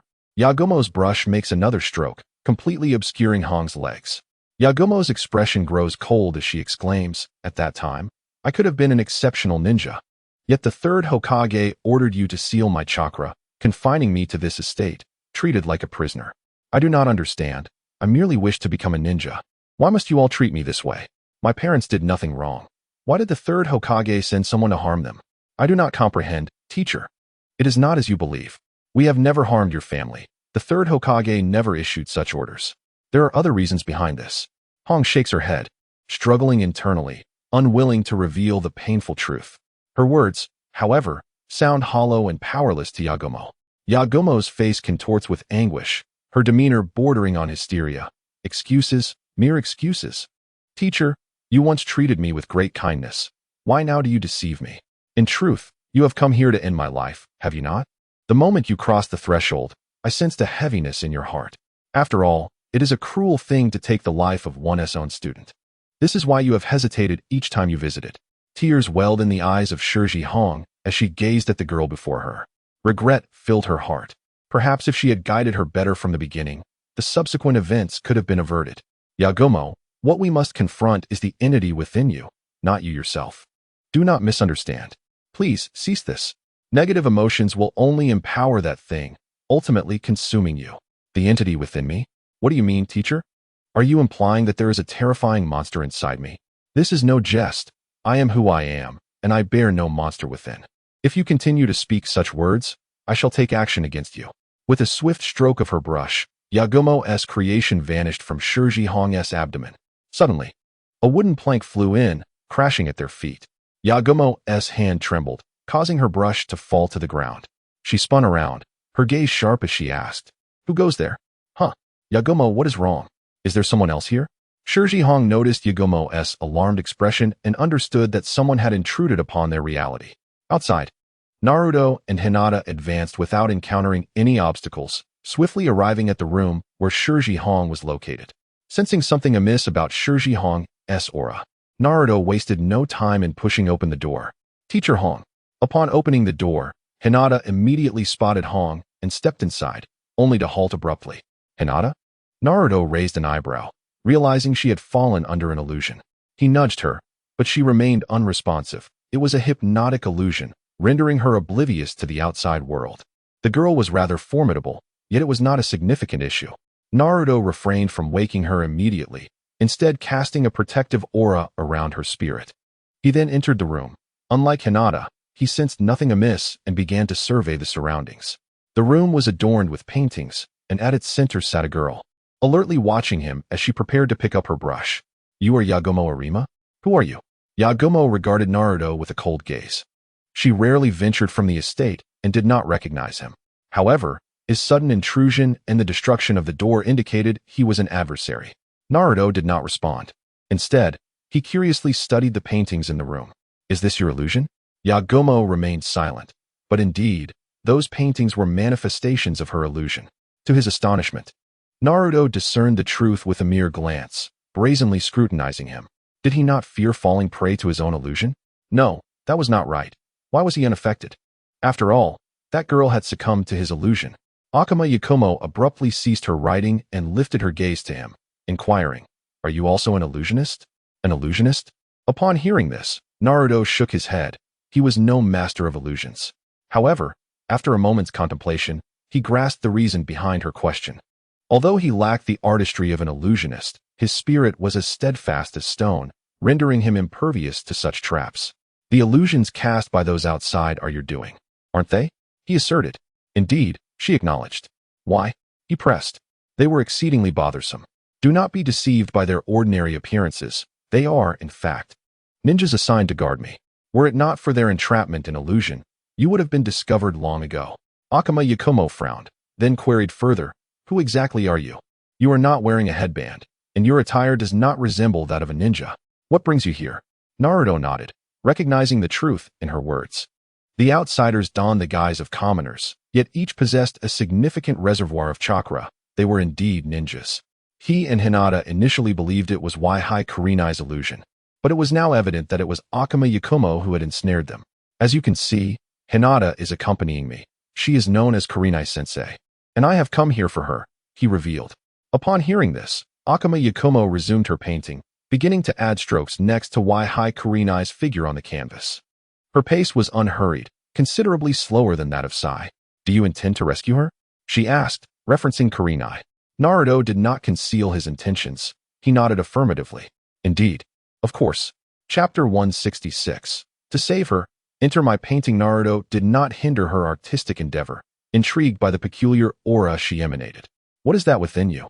he inquired. "Huh? What nonsense are you spouting?" Akuma Yakumo retorted, visibly displeased, her hand moving with increased speed. The brush danced across the paper, sketching erratic lines that were evidently less refined than Kurinai's likeness. Before long, a rough outline of a figure emerged. It was Naruto. He observed the depiction, chuckling softly. It bore a fair resemblance, albeit slightly diminutive in proportion. He understood that she intended to ensnare him in an illusion, yet he made no effort to resist, for he discerned that her technique differed fundamentally from that of the others. This particular illusion had the capacity to hypnotize the senses, somewhat akin to Tsukuyomi, though its duration exceeded that of the latter and was challenging to interrupt, while Naruto remained unaffected. Forcibly extricating another from the illusion had proven largely ineffective in his earlier attempts. However, after conducting some research, he felt confident he could find a way to dispel it. Hinata seemed manageable, but he was uncertain whether Kurenai could endure for long. After all, she was a master of illusions herself, and her entrapment suggested she had been specifically targeted. Kurenai often frequented this place, indicating a connection with Yakumo. Their relationship did not seem adversarial. The reasons behind this bond warranted inquiry from the parties involved. In order to rescue Waihai Kurenai from the clutches of the illusion, Naruto needed to devise a method to enter the painted realm. At last, Akuma Yakumo concluded her work by sketching a mischievous grin upon the figure's face before turning her attention back to Naruto. Indeed, Naruto stood motionless. This was a more potent illusion than those surrounding him, crafted specifically for Hinata. Rather than creating a new piece, she settled for sketching on the existing canvas. It wasn't that he was unable to resist. Rather, Naruto simply chose not to. He felt an irresistible pull, as if he had suddenly traversed time and space. The scenery before him shifting dramatically. Here he was, amidst the cosmos. Upon reflection, he realized his spiritual awareness remained intact, though his senses were somewhat impaired. Immersed in the beauty of his surroundings, he was abruptly interrupted by Hinata's voice. "Naruto Uzumaki, how did you end up here?" Hinata exclaimed, a hint of panic in her tone. Moments ago, Akamaru had startled, and then silence fell. She had intended to subdue him and retreat. Yet before she could act, Naruto appeared. But why was he here? And why did he appear so small, with such an oddly whimsical style? He stood at half a meter tall, resembling a chibi version of himself, which struck her as rather adorable. Was this an illusion or reality? Hinata was at a loss. She recognized she had fallen victim to an illusion, but was this version of Naruto a figment of her imagination or the genuine article? She had indeed thought of Naruto earlier, but she had also considered Hinata and others. Why hadn't any version of Hinata manifested? This was perplexing. To test her theory, Hinata called out, and to her surprise, he responded, "Hey, Hinata, where are your long, elegant legs?" Naruto turned, looking up at Hinata, whose upper body floated nearby. His expression unchanged, which eased her mind, though she was still somewhat startled. "This is a dual illusion. How did you manage to enter?" Hinata observed Naruto scrutinizing her, and she felt a mix of amusement and exasperation. In such a moment, what was he thinking? Oh, I see. No wonder. Since I willingly accepted the illusion and entered the dreamscape, my resistance was significantly diminished. I couldn't even discern that it was an illusion. But why was she so tall? And why did her voice sound so peculiar? Wait, why had she transformed into a chibi version of Naruto? Naruto began to examine himself, relieved to find that despite the whimsical style, nothing essential was amiss. "I came to find you. Hinata is here too." "Hinata is here? Is she all right?" Hinata felt a wave of anxiety wash over her. Although Hinata possessed the Byakugan, she had little defense against such illusions. Now that Naruto was present, yet Hinata was absent, she feared that Hinata might have been trapped in another illusion. After all, for Akamaru, this was merely a painting. Naruto nodded, assuring her, "Don't worry, although she's trapped, she's unharmed. After all, the attention of this individual is entirely focused on us." Indeed, while Akamaru could freely enter and exit her illusion, he was still human and couldn't multitask. Hinata's realm was distinct from his, and with Akamaru present, he could not simultaneously attend to Hinata. Haha, so you know the teacher. It was evident that after Akamaru had brought Naruto in, he followed suit. How carefree they were, reminiscing at such a time, without concern that she might confine them here forever. Would you really do that? Yagami, you are the one I have watched approach. I know you would not engage in such actions. Heed my words and relinquish the hatred that resides within you. Sunset Red warns Naruto to proceed with caution, her demeanor becoming serious. If persuasion fails, she is prepared to take action to dispel the darkness within her opponent, even though such measures may be violent and could lead to her own demise. Yet, she approaches this confrontation with steadfast resolve, having expressed so much already. Deceivers. They are all deceivers, and Teacher Red is a great deceiver as well. The instructor, who received the mission to eliminate me from the third Hokage, claims it is for my own good. I refuse to believe your words. Onma Yagami makes a stroke on the canvas, erasing one of Sunset Red's arms. What an astonishing ability. Is this another miraculous brush? Yet, this is an illusion. If she were truly erased here, the deep hypnosis would control her senses. In reality, her brain might come to believe she has perished, becoming a mere shell of her former self. Onma Yagami re-enters the illusion, and Sunset Red finds herself unable to move. Although she feels no pain, the sight of her own body gradually vanishing instills a sense of inexplicable dread. Naruto immediately intervenes, though his body is also under control. His consciousness remains intact, allowing him to speak. While I am unclear about the grievances between you and Konoha, Teacher Red would never resort to killing you. There must be some misunderstanding. Am I not correct, Red? What is the true reason for abandoning Hinata and seeking her out? Furthermore, what of the creature within her? Is it connected to the mission assigned by the third Hokage? Reveal any hidden truths. Given the current circumstances, what purpose does concealment serve? Upon witnessing this, Onma Yagami halts, casting a glance at Naruto, finding his smile somewhat irritating. With a few more words, she strokes the canvas, erasing Naruto's mouth. What the? Why can't I open my mouth? Naruto gropes around, unable to find his mouth. It has indeed vanished. This ability is incredibly formidable, though it is an illusion. It possesses an almost magical quality. Chapter 167. The Monster in the Painting, the Grievous Soul. In truth, it is merely a mouth. Naruto could communicate through thought alone. Yet he chooses to remain silent for now, allowing Red to speak. The monster has yet to emerge. Acting hastily would yield little benefit. Teacher Red, do you have anything else to convey? Onma Yagami stands before Red, gazing intently at her, a fleeting expression of compassion crossing her features. She too hopes that Red might utter some words of reversal. Although Red had sealed her chakra years ago, she frequently visited, being her only friend. Red lets out a sigh. Silence is no longer an option. She is untroubled, but Naruto and Hinata ought not to be entangled in this matter. The fire 4 years ago was ignited by you. The third Hokage's command was to eliminate the entity within you, not you yourself. You misheard. It was I who set it ablaze. Onma Yagami is momentarily stunned, her consciousness a void, as forgotten memories begin to surge forth. The agonizing visage of parents at the moment of death, a raging inferno, and the silhouette of a girl enveloped in flames. Suddenly, that figure lifts her head, revealing a grotesque visage adorned with long horns. Kurama Yakumo immediately crouches down, frantically tugging at her hair, her expression filled with profound anguish. She remembers. It was all her doing. Yakumo, do not dwell on it. Yuhi Kurinai observes with heartache. Those events did not stem from your own volition. It was that entity that influenced you. You need not bear the burden of guilt. It is not me. It emerged from my consciousness. It is all my fault. Yakumo laments, recalling the harrowing images preceding her parents' demise. Her gaze falls upon a sharp brush on the ground, and she seizes it abruptly.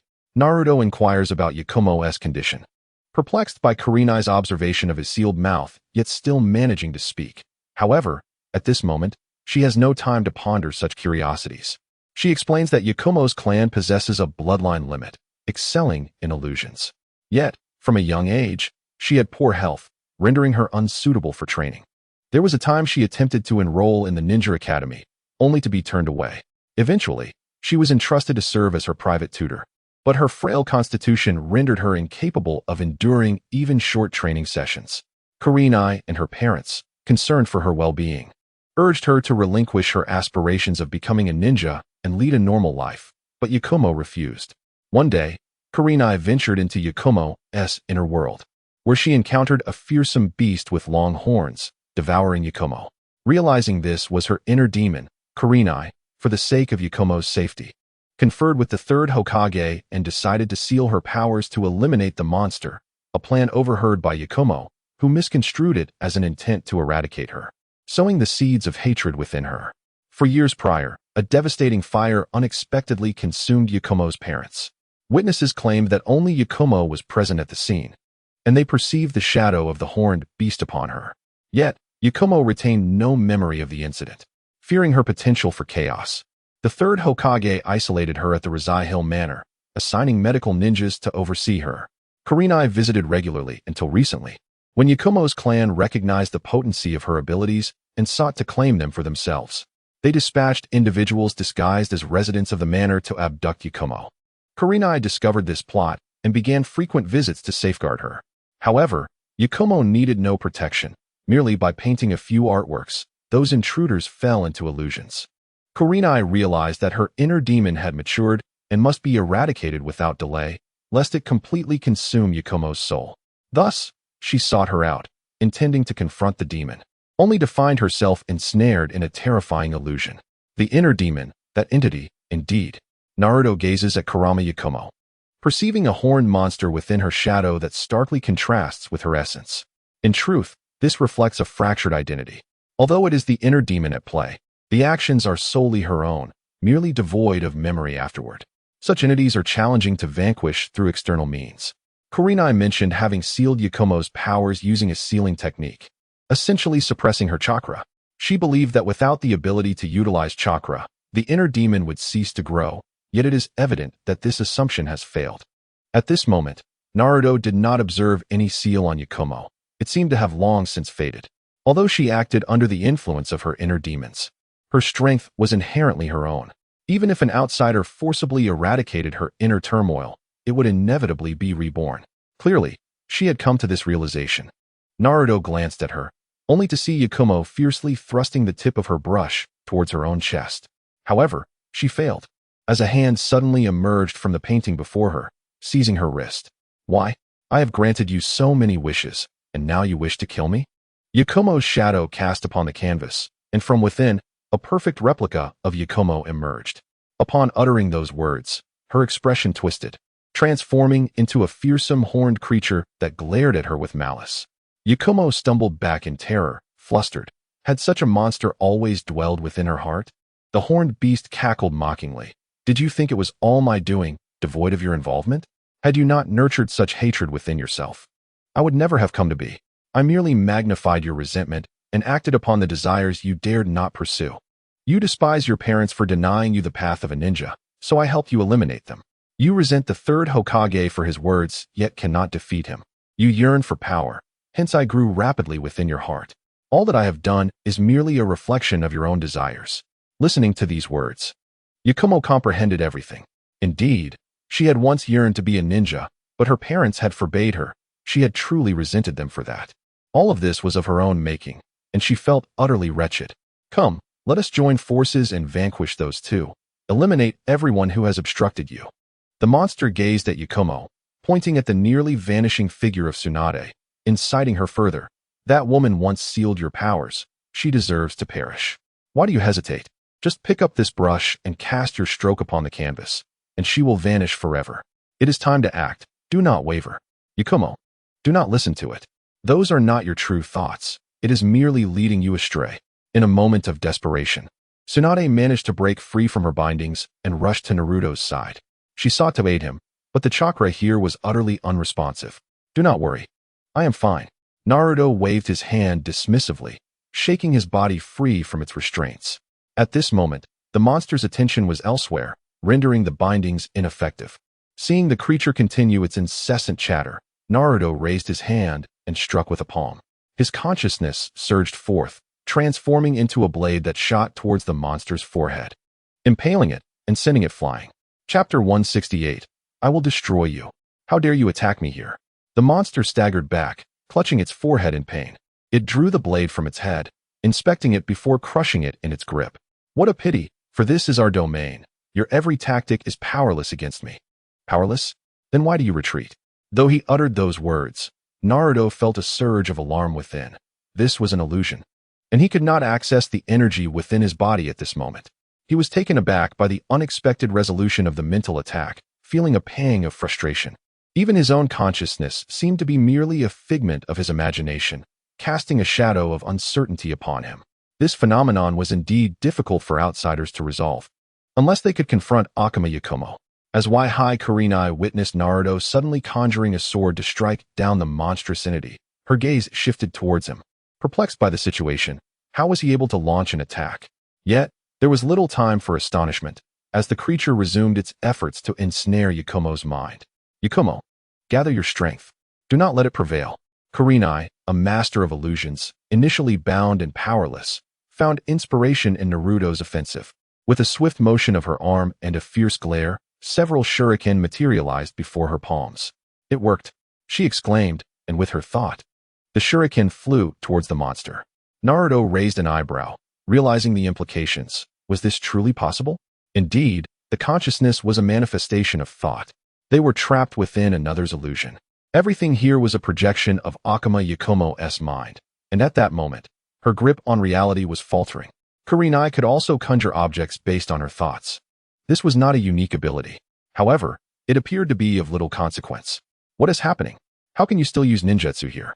The creature screeched, raising its hand to deflect the shuriken. It cast a disdainful glance at Yakumo, who sat vacantly on the ground, and commanded, Yakumo, eliminate them. Suddenly, the monster comprehended the situation. Yakumo's consciousness was waning, her control over this realm diminishing. Yakumo's body ceased trembling. Obediently, she lifted the brush. Yet what transpired next defied all expectations. With a swift motion, she turned, driving the brush like a dagger deep into the monster's chest.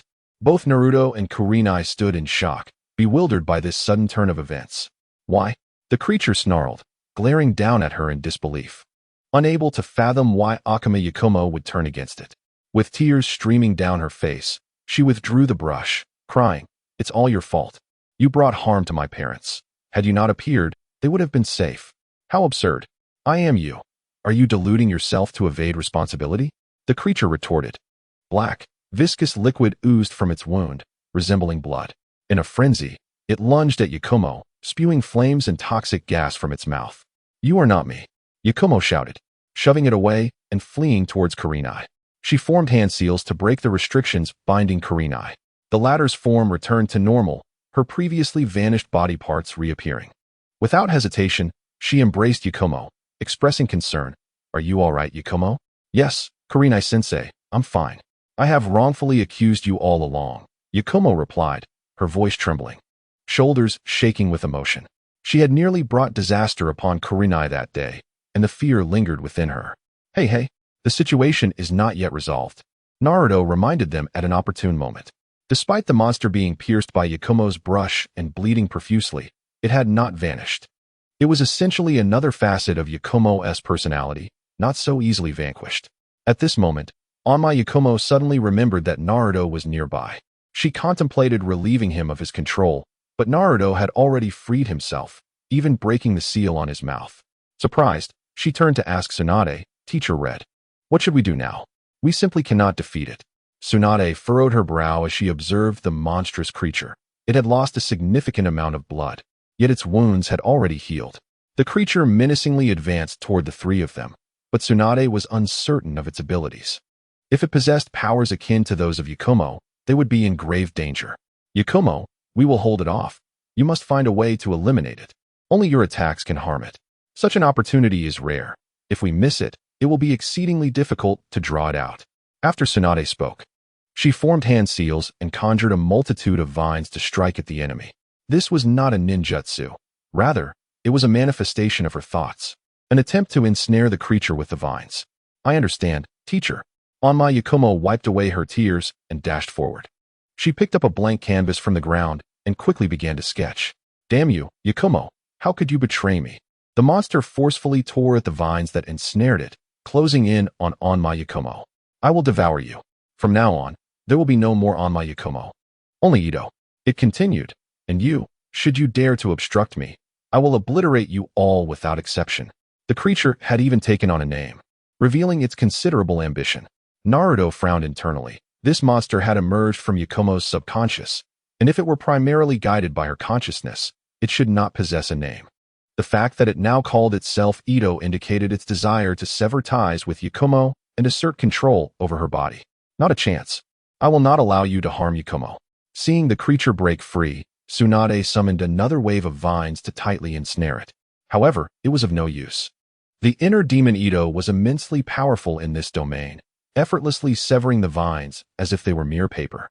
"I will assist you." At that moment, a colossal hand appeared, seizing Ito. Tsunade nodded at Naruto, indicating that he should hold it off while Yakumo dealt with it herself. with a wave of his hand. Naruto tightened the grip of the giant hand around Ito, but to his astonishment, it began to shatter with a cracking sound. So tough, Naruto thought, realizing that the monster had an inherent advantage in this realm, almost immune to all external attacks. You cannot stop me, Ito shouted, shattering the giant hand Naruto had conjured with a single punch. A thick, ominous smoke billowed from its mouth, engulfing the entire illusory space. Tsunade inhaled a small amount and immediately felt her mind grow hazy. Her breath quickened, and her body grew feverish.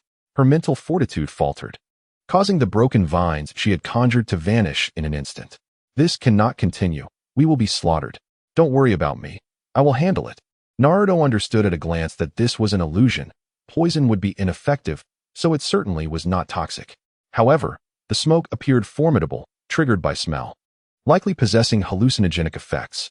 With a moment of clarity, he created a massive dome to shield the three of them. The swirling smoke abruptly collided with the protective barrier, failing to penetrate it, allowing him to breathe a sigh of relief. The abilities of this inner demon were exceedingly peculiar. The ethereal mist appeared to possess an aphrodisiac effect, and even he feared that inhaling too much would be overwhelming. Chapter 169.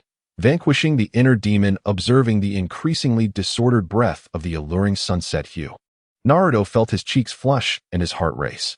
This was exhilarating. Though it was merely an illusion, it felt astonishingly real. Akuma Yakumo, are you finished yet? Naruto shouted, his throat parched. Almost there.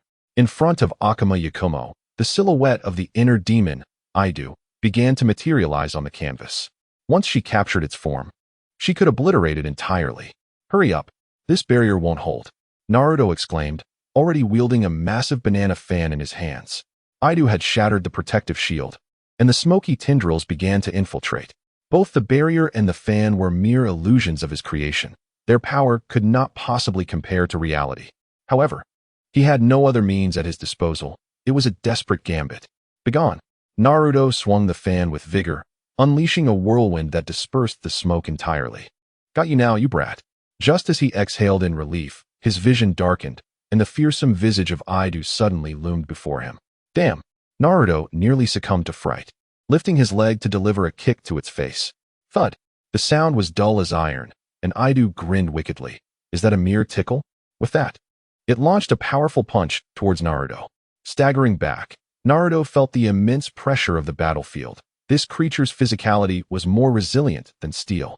Ignoring his astonishment, he cast a glance back at Akuma Yakumo. The image was nearing completion, yet she was drenched in sweat, struggling to create it. Naruto was genuinely concerned that if she did not finish soon, she might perish. Meanwhile, the enchanting sunset hue continued to writhe in place, incapacitated by the hallucinogenic smoke. Unable to assist. Yakumo, I will not allow you to succeed. Idu also noticed Akuma Yakumo's efforts and appeared frightened, letting out a peculiar cry. It suddenly split into another identical Idu, racing past Naruto towards her. Wait, you're not playing by the rules, Naruto exclaimed, somewhat surprised. He initially assumed this entity had a low intellect, given its straightforward approach in the previous battle. However, it was now resorting to cunning tactics. Nevertheless, it was merely a clone. Naruto twisted his body and conjured a duplicate of himself. Number 2, intercept it, he commanded, and the second version of Naruto promptly pursued Idu's doppelganger. Idu looked bewildered. Why could he create clones? His mental prowess must be remarkable. Here, ninjutsu and illusion techniques were ineffective. The previous swords, barriers, and banana fan were all creations of illusion. It was one thing to conjure these objects, but to create a tangible clone was an entirely different matter.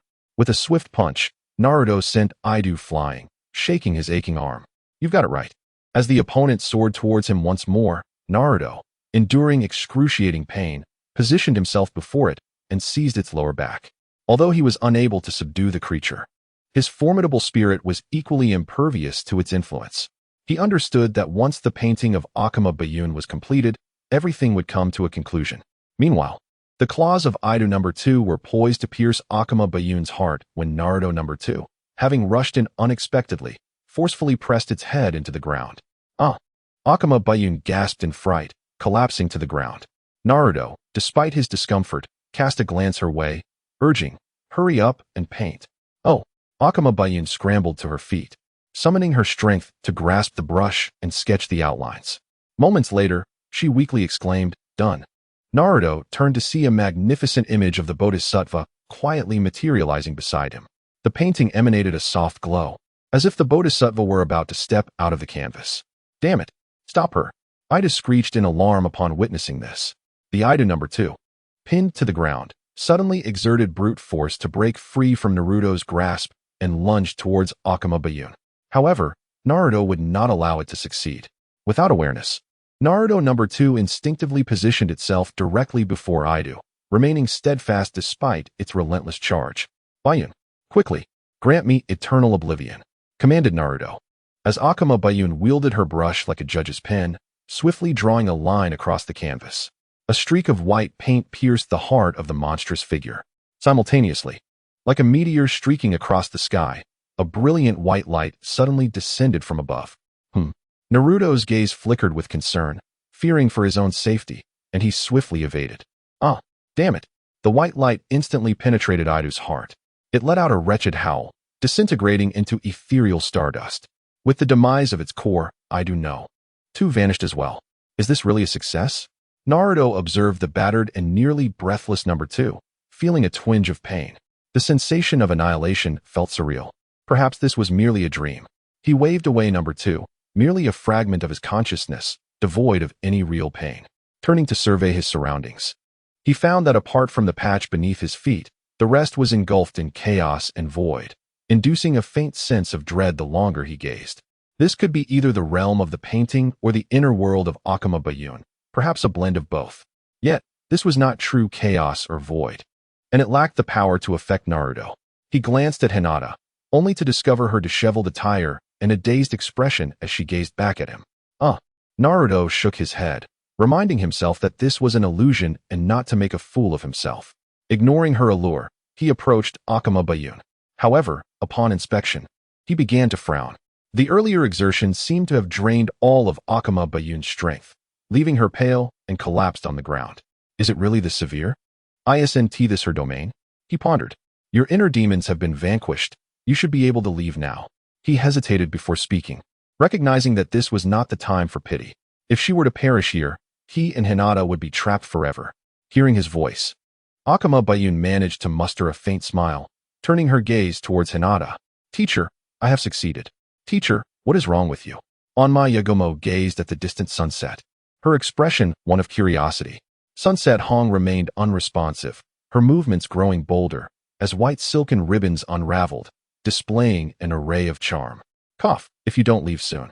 You'll need to help explain any trouble that arises." Naruto's eyes flitted about, avoiding focus on any one thing. "You perverted creep, dream on." Onma Yagumo, a year or 2 older than Naruto, could easily discern his thoughts from the way he looked at Teacher Hong. With a huff, she vanished from the illusion. Naruto grimaced, scratching his thigh. Truth be told, he didn't wish for this distraction, but a mere glance brought his gaze back to something he shouldn't have seen. Damn it. Chapter 170. Rescuing a senior. Naruto's gaze lingered for only a moment before it shifted, returning to the reality of the room. Onma Yagumo stood in the center, Sunset Hong by the window, and he and Hinata positioned at the door. Their positions remained unchanged. Naruto glanced at the wall clock, noting that half an hour had elapsed. They had lingered in the illusion for approximately 30 minutes, with time flowing as it did in the external world. Thankfully, it wasn't the time-altering technique of Tsukuyomi. Yet, reflecting on it brought a sense of dread. Having been in the illusion for so long, had an enemy discovered their bodies in the real world, harboring malicious intent, the outcome could have been fatal, utterly defenseless. In hindsight, this ability was not insurmountable. It required prior preparation to set the illusionary traps, making it vulnerable to interruption in real combat. Unless one had a thorough understanding of the opponent to prepare adequately, success was unlikely. Hinata had been caught off guard, entranced by the pre-drawn sunflower landscape on the wall, leading her into the illusion. As for himself, he had willingly entered the illusion to rescue Sunset Hong. It seemed that Hong was in a similar predicament, her aim to vanquish the inner demon, Ito, but the illusion had taken an unexpected turn, leading her to miscalculate. "Teacher Hong, are you all right?" Onma Yagumo dispelled the illusion and rushed to the window, throwing herself into Hong's embrace. With the demon Ito vanquished, all her forgotten memories returned. and she reflected on the misunderstandings she had harbored against Hong, her emotions now exceedingly complex. A soft whimper escaped Hong as she felt the weight shift, her sultry gaze half-opening in clarity. But upon seeing the others in the room, her face flushed a rosy hue. Though she regained consciousness, the events of the illusion remained vividly etched in her memory. Spotting Naruto and Hinata, Hong felt an overwhelming sense of embarrassment. She had revealed such a side of herself. Despite being an illusion, she regarded the presence of Naruto in the same space as real. Noticing Naruto's somewhat guilty expression only confirmed her suspicions. "You wretched guy," she inwardly muttered, concealing her unusual demeanor. Hong averted her gaze, gently patting Yagumo's back. "Do not worry, it is all over now. From this moment forth, nothing remains." Her voice was soft and soothing, comforting the girl in her arms as a caring older sister would. Naruto sighed, recognizing that Amma Yagumo was a girl enduring her own hardships, having been frail and sickly since childhood. Who could have imagined that a mere dissatisfaction towards one's parents could transform into animosity, giving rise to a second persona? This alter ego orchestrated a series of transgressions, while the original self remained oblivious, shrouded in ignorance until the moment of confronting her inner demons revealed the truth. Alas, by then, it was far too late for remorse. Naruto shook his head and glanced at Hinata, who had just awakened, albeit seemingly bewildered. "Naruto-kun, what just happened? I felt as though I was transported to another realm. Filled with sunflowers, how beautiful." "That was an illusion. You fell victim to a Jinjutsu," Naruto explained, gesturing towards the sunflower painting. "Upon entering, you were instinctively drawn to it, glanced at it, and became ensnared, completely immersed for half an hour." "Is that so?" "It truly felt like a dream," Hinata mused, turning her head only to witness Kurenai and Yakumo embracing, weeping inconsolably. A hint of disappointment crossed her face as she parted her lips to speak. "Kurenai-sensei, are you all right?" "I'm fine, Hinata," Kurenai replied, wiping the tears from her face before tending to Yakumo's sorrowful eyes. "I'm sorry for worrying you. I've been preoccupied with matters and neglected you both." "That's all right, Kurenai-sensei. Although we were concerned, it brings me immense relief to see you well." "I feared you might have abandoned us," Hinata exclaimed, her spirits lifting as she was never one to harbor undue suspicions. Kurenai's beautiful gaze flickered towards Naruto, a hint of surprise illuminating her expression. He had followed her into the illusion, intruding upon the realm Yakumo had meticulously prepared for her. However, she refrained from questioning further. The mere sight of him conjured memories of the embarrassing scenes they had just experienced, rendering her interactions with Naruto somewhat awkward. Unfazed, Naruto shrugged, having exited the illusion. He remained impervious to its temptations. He had no inclination to ponder Kurenai's thoughts, merely believing he had performed a significant act of kindness. Though he did not vanquish the inner demon himself, the outcome involving Kurenai and Yakumo was hardly difficult to foresee. Hinata, still confused, inquired about the events that had transpired since she had fallen into the illusion upon entering the room. She was entirely unaware of who Yakumo was and the nature of Kurenai's relationship with her. "This matter is rather intricate," Naruto began, opening his mouth yet uncertain of how to proceed, when Yakumo unexpectedly interjected. "Perhaps it is more fitting for me to explain." Having been cradled in Kurenai's embrace, Yakumo rose and faced Hinata, her tone warm as she observed the gentle, endearing demeanor of the younger girl. "You must be Hinata-senpai. I am Yakumo Karama. Kurenai-sensei often speaks of you." Hinata, perplexed, responded, "Senpai? Oh right. Hinata, let me introduce you properly. This is Yakumo, my student, a year ahead of you," Kurenai said, releasing Yakumo and smiling at Hinata. Now that the matter has been resolved, her spirits have significantly brightened, and she can finally share these events with Hinata and the others. "So it was, Teacher Kurenai had left us to come here to visit Senior Yakumo." Hinata sighed in relief, feeling a pang of sympathy for Arima Yakumo. Since the teacher said that the inner demons have been vanquished, can she now become a ninja? Is that permissible, teacher? Upon hearing this, Arima Yakumo gazed at Kurenai with hopeful eyes. Her previous inability to become a ninja stemmed from her frail health, which could not withstand the rigors of ninja training. Later, due to the presence of her inner demons, the village elders were even more apprehensive. However, with the demons now banished, she has matured. And as long as she does not overexert herself, engaging in some basic training should pose no problem. Indeed, however, according to protocol, she must still begin at the Ninja Academy, Kurenai said, playfully twirling her flowing hair and smiling radiantly. Yakumo was overwhelmed with joy and embraced her tightly, exclaiming, "Thank you, Teacher Kurinai. This is wonderful. Senior can finally fulfill her wishes." Hinata consoled her, and before long, the two had become inseparable best friends. Naruto chuckled softly, bemused by how they managed to bond so quickly. After offering some comfort, Hinata suddenly turned her head and fixed her gaze on Yakumo. "By the way, our roles have shifted, haven't they? From now on, I shall be the senior. I am merely transitioning to the Ninja Academy temporarily. I will still be your senior in the future, alright?" Chapter 171. She is not mentally ill, not so fast. I am already a chunin. While you are not even a genin, you are the junior. You are the junior. Alright, let us save this discussion for later. Kurinai interjected with a smile, turning her gaze to Naruto, genuinely grateful.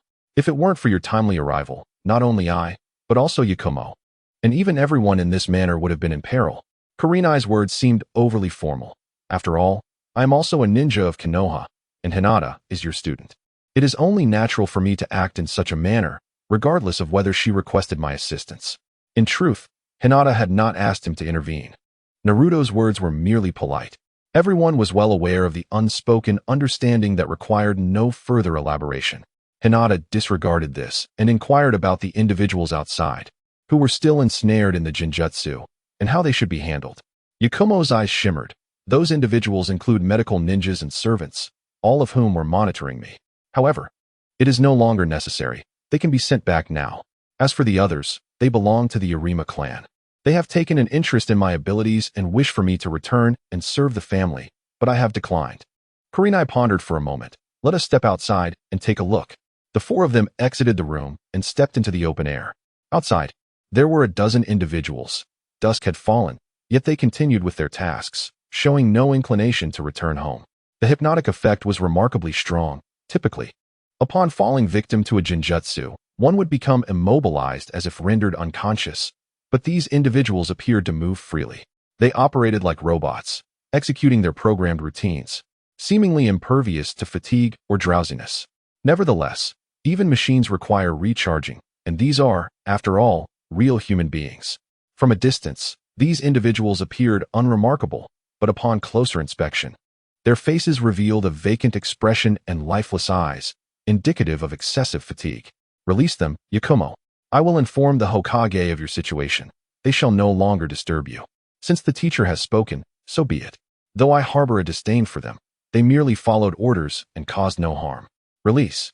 Under the gaze of the three, Yakumo formed a hand seal and uttered a command, and immediately, a gentle breeze swept through, halting the busy individuals abruptly, as if a machine had suddenly lost power. Even when one awakens from a dream, there lingers a hint of confusion. How much more so for those who have been hypnotized for days, as they struggled to comprehend their surroundings. At that moment, several small wooden boards unexpectedly fell from the ceiling. As Naruto and his companions looked on, they saw the boards flip over, revealing their hidden content. Paintings depicting the very estate they occupied, featuring several figures, namely those in front of them. They suddenly understood how Yakumo had hypnotized these individuals. The paintings crashed to the ground, jarring the entranced individuals awake. Ah, was I not on the back mountain? How did I end up here? Amakusa Yakumo, it's time for your medication. Wait, I remember filling my cup with water. Why is it empty? At that moment, a medical ninja approached, carrying a tray with an empty cup and several unidentified medicinal pills. He too had been under hypnosis, and after a full day had passed, he finally realized that the water in his cup had spilled. The scene appeared rather bizarre, reminiscent of a mental institution. Yakumo frowned at the individuals. Feeling a tinge of annoyance, they truly treated her as if she were a patient. Naruto raised an eyebrow, noting that she had indeed seemed akin to a madwoman before. But that was no longer the case. Unaware of the change, these individuals presumed everything remained as it had been. How did you come to be here? No outsiders are permitted to enter without the Hokage's consent. Upon seeing Naruto and Hinata beside Yakumo, two ninjas recalled their mission and rushed over angrily, intent on subduing them. Hinata promptly interjected, "Please do not misunderstand. We are not enemies. Enemies always say that." Naruto sighed, feeling exasperated. As the two approached, he stepped forward and firmly grasped their shoulders. "Gentlemen, let us converse amicably." He glanced at Yugao, feeling a bit helpless. "It matters not if you do not recognize me. Surely, Even teacher Yugao is known to you? I, Yugao, in the name of a Konoha Jonin, hereby declare the mission to monitor Amakusa Yakumo concluded. I will relay the details to the Hokage. You may leave. Yugao sought to avoid escalating the situation, urging them to depart. The two ninjas furrowed their brows, skeptical. We have been here. For the past 2 days, we have not seen you, Yugao. You claim the mission is over just like that? How can we be certain you are not an enemy in disguise? How can you prove you are truly Yugao? Yugao, how do you prove your identity? Is there anyone so audacious as to impersonate oneself? Yugao felt a surge of irritation, pondering whether to commend their dedication or lament their foolishness. Several adults fell victim to the silent enchantment of a young girl, oblivious to the fact that if we were truly adversaries, how could you two still stand here? Naruto gestured for them to swiftly contact the village to verify the authenticity of the situation. It indeed felt as though they had endured days and nights without sustenance or rest, utterly fatigued. The two yawned repeatedly, their skepticism apparent as they retrieved their radio to establish communication with the village. Soon, they discovered that they had indeed succumbed to an illusion, which had lasted for 2 days. Furthermore, the arrival of Yuhi Kurinai had been previously discussed with Tsunade, and the other party was well aware of it. Upon hearing from the communications team, they understood that the matter had been resolved, and they were instructed to conclude their mission, no longer needing to concern themselves with Kuruma Yakumo. Feeling somewhat awkward, the two acknowledged that Yakumo's abilities were formidable, and the illusion was indistinguishable from reality. They had truly been unaware. This was quite a predicament for them. Yuhi Kurinai waved her hand, signaling for them to return and report. So, does this mean her condition has improved? Inquired the medical ninja. Indeed, I no longer require rehabilitation treatments, Yakumo replied, sensing a shift in their demeanor, which had become considerably more amiable. She pressed her hands together and offered a slight bow, adding, moreover, I appreciate your support throughout these years. Oh, it appears you are genuinely well now. No need for concern. As a doctor, it is our duty. This brings us peace of mind, the medical ninja replied succinctly, confirming that Yakumo no longer required treatment before packing up and departing. This estate had been purchased with the inheritance left by Kuruma Yakumo's parents, and now, with the medical and guardian ninjas gone, a few individuals remained. Among them were some caretakers, and 3 were ninjas, all of whom were Nin. They bore the Leaf Village headbands, though Naruto did not recognize them. Presumably, they belonged to the Kuruma clan. Chapter 172, The Matter Resolved. Departing in silence, the 3 Nin regarded Kuruma Yakumo with hesitation. When she inquired why they had not yet departed and what business remained, they replied, the head of the family has tasked us with escorting you home.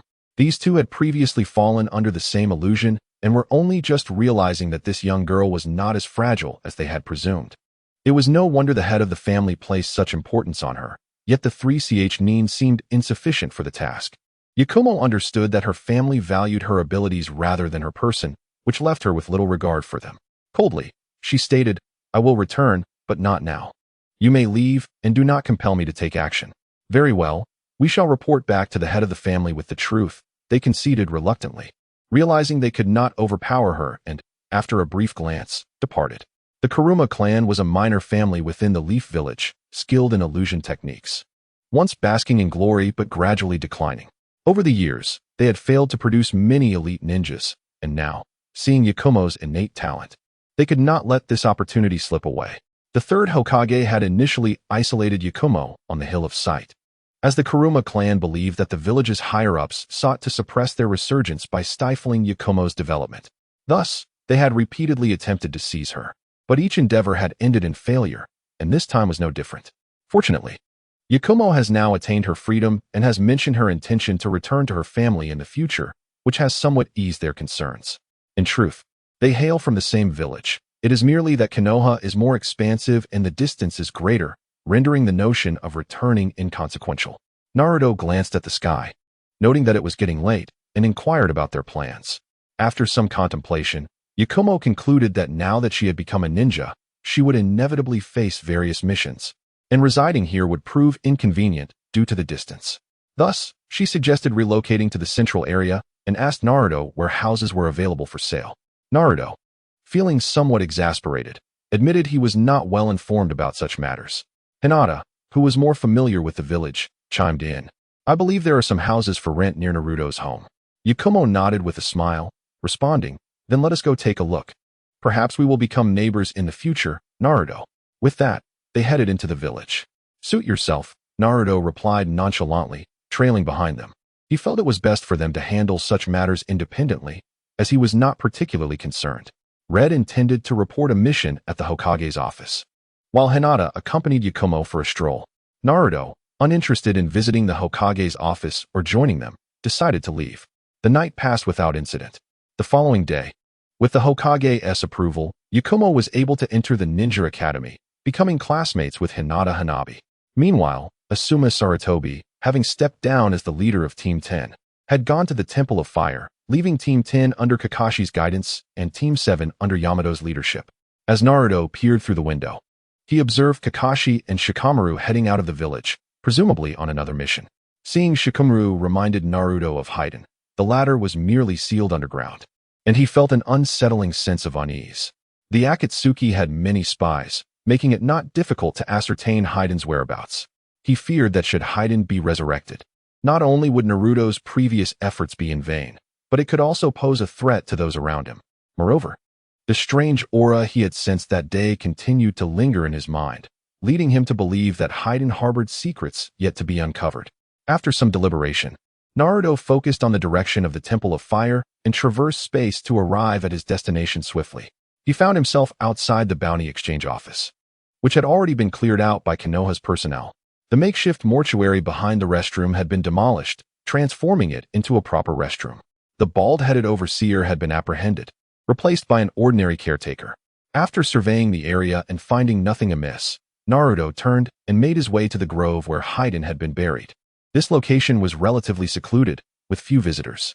The commotion from that day had likely attracted some attention, though it was unlikely anyone would suspect that Konoha ninjas had deliberately buried Haiden there. Typically, this would be the case, but exceptions always exist. "Lord Haiden, please wait. We shall unearth you shortly," came a voice from ahead. In a small clearing beneath several trees, Naruto spotted a few large pits, within which were two individuals. They were both flamboyantly dressed men, each wielding a shovel as they dug. The chakra was feeble, merely that of an ordinary person. Naruto's eyes flickered as he refrained from making his presence known, hoping to glean some intriguing information from their dialogue. In a 2-meter-deep pit, a man in a red shirt with a pompadour scooped a handful of dirt and, perplexed, inquired of his companion, "Do you truly believe that Lord Haiden is beneath us?" Of course, this is the guidance bestowed by the evil god. Lord Haiden is the one closest to the evil god aside from the leader. The evil god would never forsake him. The man in a yellow coat with a crew cut shot him a glance, forcefully thrusting his shovel into the earth below. "Stop slacking off and hurry up. If those monks from the fire temple catch us, we'll be in serious trouble." But we've already excavated several spots and found not a trace of Lord Haiden. The pompadour man wiped his face, his hands smeared with mud and sweat. They had begun digging before dawn, and this was now the 5th pit. He harbored doubts as to whether the evil god had erred in his directions. Yet, he dared not voice such thoughts, fearing the wrath of the evil god. Lord Haiden left a portion of his blood in the cult upon joining the Elder Council. As a precautionary measure, should danger arise, the power of the evil god would guide us to his whereabouts. Although he has joined the Akatsuki, he remains one of us in the evil god cult. Just days ago, an abnormal warning was triggered by the blood he left behind. The leader sensed it and learned that his last known location was nearby. "Didn't we hear that a battle occurred here between the Leaf Ninja and the Akatsuki members a few days ago? Lord Haiden must have been among them. Damn it. Stop talking and dig. Lord Haiden is my idol. I cannot let him suffer any longer." The crew-cut man kicked his companion, urging him to work faster. The soil here was fresh, bearing signs of disturbance. He had a premonition that Haiden lay below. The hardships of life. When shall we ascend to the rank of elder? The pompadour man sighed and buried himself in his digging. Little did they know, Lord Haiden was indeed just 10 zhang beneath them. If they persevered, they might very well unearth him. So they were from the evil god cult. Could it be that the evil god truly existed? The ability to send warnings through a mere drop of blood, sensing the whereabouts of its owner, was quite peculiar indeed. This cult held more depth than it appeared. Naruto crouched beside the pit, contemplating the necessity of investigating this matter further. Perhaps unexpected revelations awaited him. Chapter 173. News of the evil god cult. Hey, is it true that Lord Haiden possesses immortality? The question came from the pompadour man, a notorious chatterbox. He had recently joined the evil god cult and was unaware of the specifics regarding Haydn. Conversely, the crew-cut man was an old member and a fervent admirer of Haydn. It was through him that the pompadour man had entered the cult. Absolutely. That is a manifestation of Lord Haydn's recognition by the evil god. Such powers are beyond the grasp of mere mortals, bestowed solely by the evil god.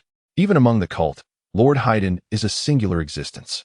Upon mentioning Haydn, the crew-cut man's face lit up with admiration, and he wielded his shovel with renewed vigor. He originally joined the cult of the evil god out of admiration for Faidwan. Although he had scarcely seen Faidwan more than twice, he possessed a deeper understanding of Faidwan's affairs than most within the cult. The short-haired one expressed skepticism, inquiring, "What about the leader? Surely he possesses immortality as well. Do you think that high rank grants one such abilities? The leader is indeed formidable. Yet no one has witnessed him take action. I cannot speak to his immortality, but among the Elder Council, only Lord Faidwan possesses the gift of eternal life.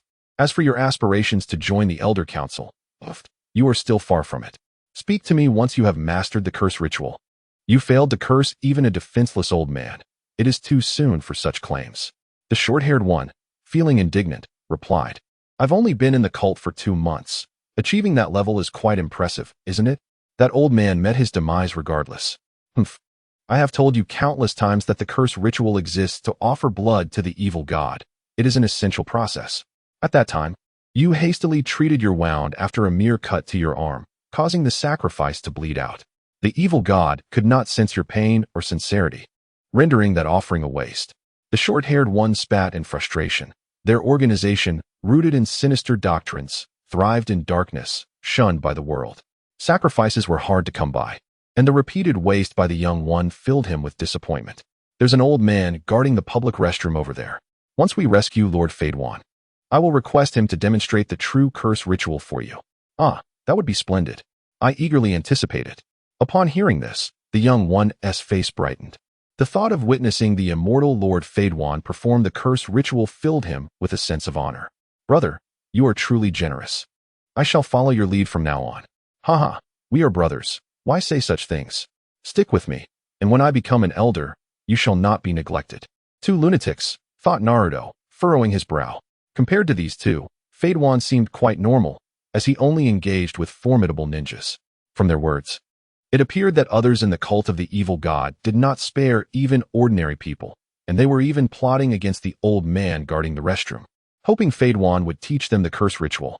The curse ritual was associated with the evil god, and Faidwan's immortality was also linked to this entity, suggesting that the strange aura he had sensed earlier was likely tied to the evil god they mentioned. Naruto still had no clear understanding of what the evil god truly was, nor had the conversation provided any insights into it. Faidwan must have known. Along with the leader of the cult and the other elders, it seemed this organization was quite significant. Noting that the two were unwilling to elaborate further, Naruto chose not to press the issue. He directly revealed himself, standing beside the pit, scrutinizing the two busy individuals. "Where is the cult of the evil god?" "Who? Huh? Who the hell are you?" The two were startled, and the short-haired one, brandishing a shovel, eyed Naruto with suspicion. "Kid, how do you know about the cult of the evil god?" Naruto snorted coldly. "Enough with the nonsense. I am the one asking you." "I see. Could it be that you intend to join our cult of the evil god?" The man with the airplane hairstyle, with a flick of his hair, boasted, "Unfortunately, our sect has a limit on new members each year, and we require recommendations from existing members. You can go to the Land of Rivers next year. I can be your recommender." "Shut your mouth," the flat-headed man retorted, delivering a slap to silence him. He glared at Naruto, his expression menacing. "Who are you? What do you want with the evil god sect?" Naruto frowned, his consciousness transforming into a bolt of lightning that penetrated the flat-headed man's mind. Boom. Though the flat-headed man possessed a modicum of chakra, roughly at the level of an average chunin, he lacked the finesse of a true ninja, and his mental fortitude was equally mediocre. Under Naruto's psychic assault, his soul shattered, and with a scream, he collapsed into the pit, clutching his head. "Flat-headed brother, what happened to you?" The man with the airplane hairstyle, struck with horror, dropped his shovel and rushed to check on him, shaking the flat-headed man repeatedly, but received no response. Frightened, he reached towards the flat-headed man's nose, only to freeze in shock. "Flat-headed brother, he's dead." The color drained from his face as he stared blankly at the flat-headed man. Naruto let out a cold snort, his gaze shifting to the man with the airplane hairstyle. What you just said about the evil god sect's headquarters being in the land of rivers, was that true? I don't know. I was just talking nonsense. I swear I don't know anything. Please don't kill me. The man with the airplane hairstyle, realizing the gravity of the situation, understood Naruto's intentions were far from benevolent. The flat-headed man had been capable of easily hunting down Chunin, and this individual could take his life in an instant, truly terrifying. He dared not say more, fearing that if Naruto finished his inquiries, he too would meet a grim fate. However, Naruto, perceptive and astute, had already gleaned the answers from the man's reaction. If he was unwilling to divulge more, his usefulness had come to an end. No, please don't kill me. The airplane-haired man's face paled dramatically as he knelt, repeatedly bowing his head. You're right. The evil god sect is indeed in the land of rivers. Naruto sneered. I already knew that. Now, tell me something else. Such as about that so-called evil god. I've only just joined the evil god sect a few months ago. I don't know much about it. I've never seen the evil god. I swear I'm not lying. I really don't know. As Naruto's gaze grew increasingly frigid, the airplane-haired man felt a sinking sensation in his heart. While bowing, his hand stealthily reached for the shovel on the ground. Strike first, or suffer the consequences. Die. In a swift motion, the man swung the iron shovel like a spear, aiming directly at Naruto. Naruto merely raised an eyebrow, extending his hand to seize it. The shovel collided with his palm as if hitting a wall of iron, snapping and falling to the ground. How is that possible? The man was bewildered. How could a mere hand block a weapon? This was preposterous. Realizing the peril he was in, he leaped out of the pit, intent on escaping. Yet, as he took a few steps, he heard a calm voice from behind. The man halted, his legs suddenly feeling as though ensnared by an invisible force, rendering him unable to move. Looking down, he saw tendrils of blue energy wrapping around him. Before he could struggle further, he was yanked back into the pit by the blue currents. Having committed countless wrongs and now attempting to turn against Naruto, he would not be shown mercy. With a wave of Naruto's hand, he sent the man to join his fallen companion. Two mere lackeys, yet they have provided an unexpected wealth of information. After dealing with them, Naruto's gaze fell to the ground. Indeed, Hayden was unharmed. He could still sense his presence from here, an extraordinary force indeed. Uzumaki Naruto crouched down, emulating Yamato's technique, and utilized Earth Release to carve out a 1-meter-wide passage beneath him, soon revealing the 2 wooden boxes that contained Hayden's seal. Hey, is anyone out there? Are you the children of the Jashin cult? I am Elder Hayden. Come quickly and save me. The voice of Hayden echoed from beneath the coffin lid as Naruto landed atop it. It was surprising that after so many days, he still appeared so spirited. Naruto kicked the coffin lid, which bore the seal set by Yamato. The 2 coffins were specifically designed to prevent Hayden from resurrecting and escaping, having been divided into several parts and sealed within. Hayden's resurrection ability was not as exaggerated as rumored. The seals were somewhat redundant, as they weren't particularly difficult to break. If someone discovered him, the seals would be undone. If left undisturbed, merely these 2 coffins would suffice to contain Hayden's powers. Hayden's immortality was not an insurmountable enigma. After his body was separated, his consciousness remained trapped within his mind, unable to control his limbs until someone assisted in reassembling his body for him to regain mobility. Naruto cast a glance at the seal beneath his feet, not lingering long before erasing it. Following Hayden's incessant chatter and eager anticipation, he suddenly flung open the coffin lid. Damn, I was suffocating in here. Why did you take so long to arrive? Inside was merely Hayden's head, his pallid face expressing complaints. Upon opening his eyes and discovering it was Naruto, he was instantly taken aback. Huh, you're not from the Jashin cult. You're the Nine-Tails Jinchuriki? Recognizing Naruto, Hayden fell silent, ceasing his frantic calls. Naruto did not engage in conversation, instead observing him with a smirk, stroking his chin thoughtfully. Hayden's head had shrunk somewhat. Blood had dried, and in just a few days, he had weakened to such a state. If this continued, he would soon resemble a desiccated corpse. Indeed, there was an element of exaggeration in his claims. After all, being a mere mortal, how could he survive without sustenance? What is the Jashin? Naruto wasted no time on unnecessary dialogue, delving straight into the matter. The Nine-Tails Jinchuriki seeks to inquire about Lord Jashin. Hayden paused, his eyes darting about. He had lost all sense of time in this underground space and was unaware of how long had passed, perplexed at why the leaf ninja was still nearby. However, seeing no other figures above the passage, he inquired, "Kid, are you alone? No one else is coming here. Don't entertain any foolish ideas. Speak quickly." Naruto kicked the coffin lid again, causing Hayden's head to roll inside. Hayden grimaced, his mouth and nose contorted from the impact. Enduring the discomfort, he managed to squeeze out a few words. "Stop kicking. Let us talk properly." He cared not for Naruto's identity. At this moment, all he desired was to escape this dark, oppressive place. Naruto understood his thoughts well. With a wave of his hand, he erased the seal on the other coffin, stating, "Tell me what you know about Jashin, and I shall release you." "Really?" Hayden's nostrils flared as he adjusted his head, excitement gleaming in his eyes. "I, Uzumaki Naruto, keep my promises." Naruto let out a cold snort, feeling somewhat uncomfortable under the intense gaze of the figure before him. He kicked the individual lightly and remarked, "Enough with the nonsense. Otherwise, you'll rot down here." He then inquired whether the person intended to join their cult of the Dark God. "That can be arranged. As an elder of the cult, I can make an exception and permit your entry." It was rather intriguing that a ninja from the Hidden Leaf Village, a Jinchuriki of the Nine Tails no less, had come to seek information about the Dark God. One could easily surmise that there were clandestine secrets at play. Hayden assumed that Naruto was interested in his immortality and wished to join the cult, perhaps seeking power from their Dark Master. Hayden was not lying. As an elder, he indeed had the authority to directly initiate new members, though whether he would act on it was another matter entirely, given their previous enmity. If the Nine Tails Jinchuriki could be sacrificed to the Dark Master, he would surely be pleased. In just a brief moment, Hayden was calculating numerous schemes in his mind. In truth, he had never directly encountered the Dark God. He had merely seen a statue of him at their headquarters, and all communications were mediated through that statue. Hayden explained that the headquarters housed a mysterious idol, and every initiate would perform a rite before it. If deemed worthy by the Dark God, they would be granted power. His own immortality was acquired in this manner, with the price being a continual search for offerings, sacrificing blood and resentment. The cult was composed of fervent followers of the Dark God. The more sincere their devotion, the higher the quality of the offerings, resulting in greater satisfaction from the Dark God and consequently, more formidable powers bestowed upon them. When it came to devotion to the Dark Master, none surpassed him. Clearly, he took great pride in this, revealing a deranged fanaticism in his eyes, completely brainwashed. Naruto frowned slightly. "Is that all?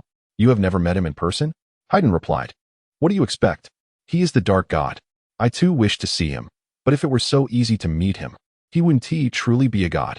Sensing Naruto's dissatisfaction and fearing he might retract his words, Hayden urgently added, "You promised to release me. It is time for you to fulfill your promise." Considering Hayden's potential usefulness, Naruto waved his hand, lifting him and his disembodied head into the air above the ground. Curiosity piqued, he quietly observed how Hayden would restore his body. Hayden's head and torso lay on the ground, beginning to rejoin. A faint black mist emanated from the severed neck, as flesh and blood writhed, slowly healing the wound. Naruto felt a stirring in his heart. It was this peculiar aura, albeit faint. Hayden mentioned that the recovery was somewhat slow, requiring at least half an hour to fully regain mobility, after which he would take Naruto to the cult. Naruto remained silent, having discerned some nuances about this power. The black mist was neither conjured from nothing nor limitless. It resided within Hayden's body, diminishing as he restored himself. He wondered how it could be replenished. If it were akin to chakra, capable of restoration at will, it would be quite abnormal. Is this power also a gift from the Dark God? Hayden chuckled. How about it? Envious are you? This is the benefit of being a follower of the Dark God. Upon realizing that the replenishment was through external means, Naruto found himself increasingly intrigued by the Dark God Hayden spoke of. After a considerable pause, Phaeton's hand suddenly stirred. He rubbed his neck, sat up, and surveyed his surroundings. Just as Naruto had mentioned, there were no outsiders present at that moment. Phaeton cast a glance at Naruto and remarked, "You were indeed battling Kakuzu that day. The fact that you stand here unharmed signifies his defeat." "Humph. It appears his immortality is not as formidable as he claimed. Ultimately, he pales in comparison to me." Naruto nodded in agreement, stating, "Now that I have freed you and your body has healed, it is time to fulfill our promise. To the cult of the evil god in the land of rivers? Do you genuinely wish to go?" Phaeton squinted, his hand moving towards his waist. Naruto's expression remained impassive. Faden was evidently up to no good. Turning his gaze, Faden noticed two lifeless bodies in a pit, one of which belonged to his number one fan, who had a buzz cut. Realization dawned upon him that Naruto was responsible for their demise, and the cult must have already discovered his whereabouts. However, Faden had no intention of returning to the cult. Their rules were overly restrictive, and he despised the notion of being constrained by them. While Naruto sought to investigate matters related to the evil god, Faden had never contemplated aiding him in such a quest. Though I cannot take you to the cult, if you wish to meet the evil god, I can indeed help you fulfill that desire. Faden scoffed, brandishing a kunai as he swiftly approached Naruto from behind, aiming for his throat.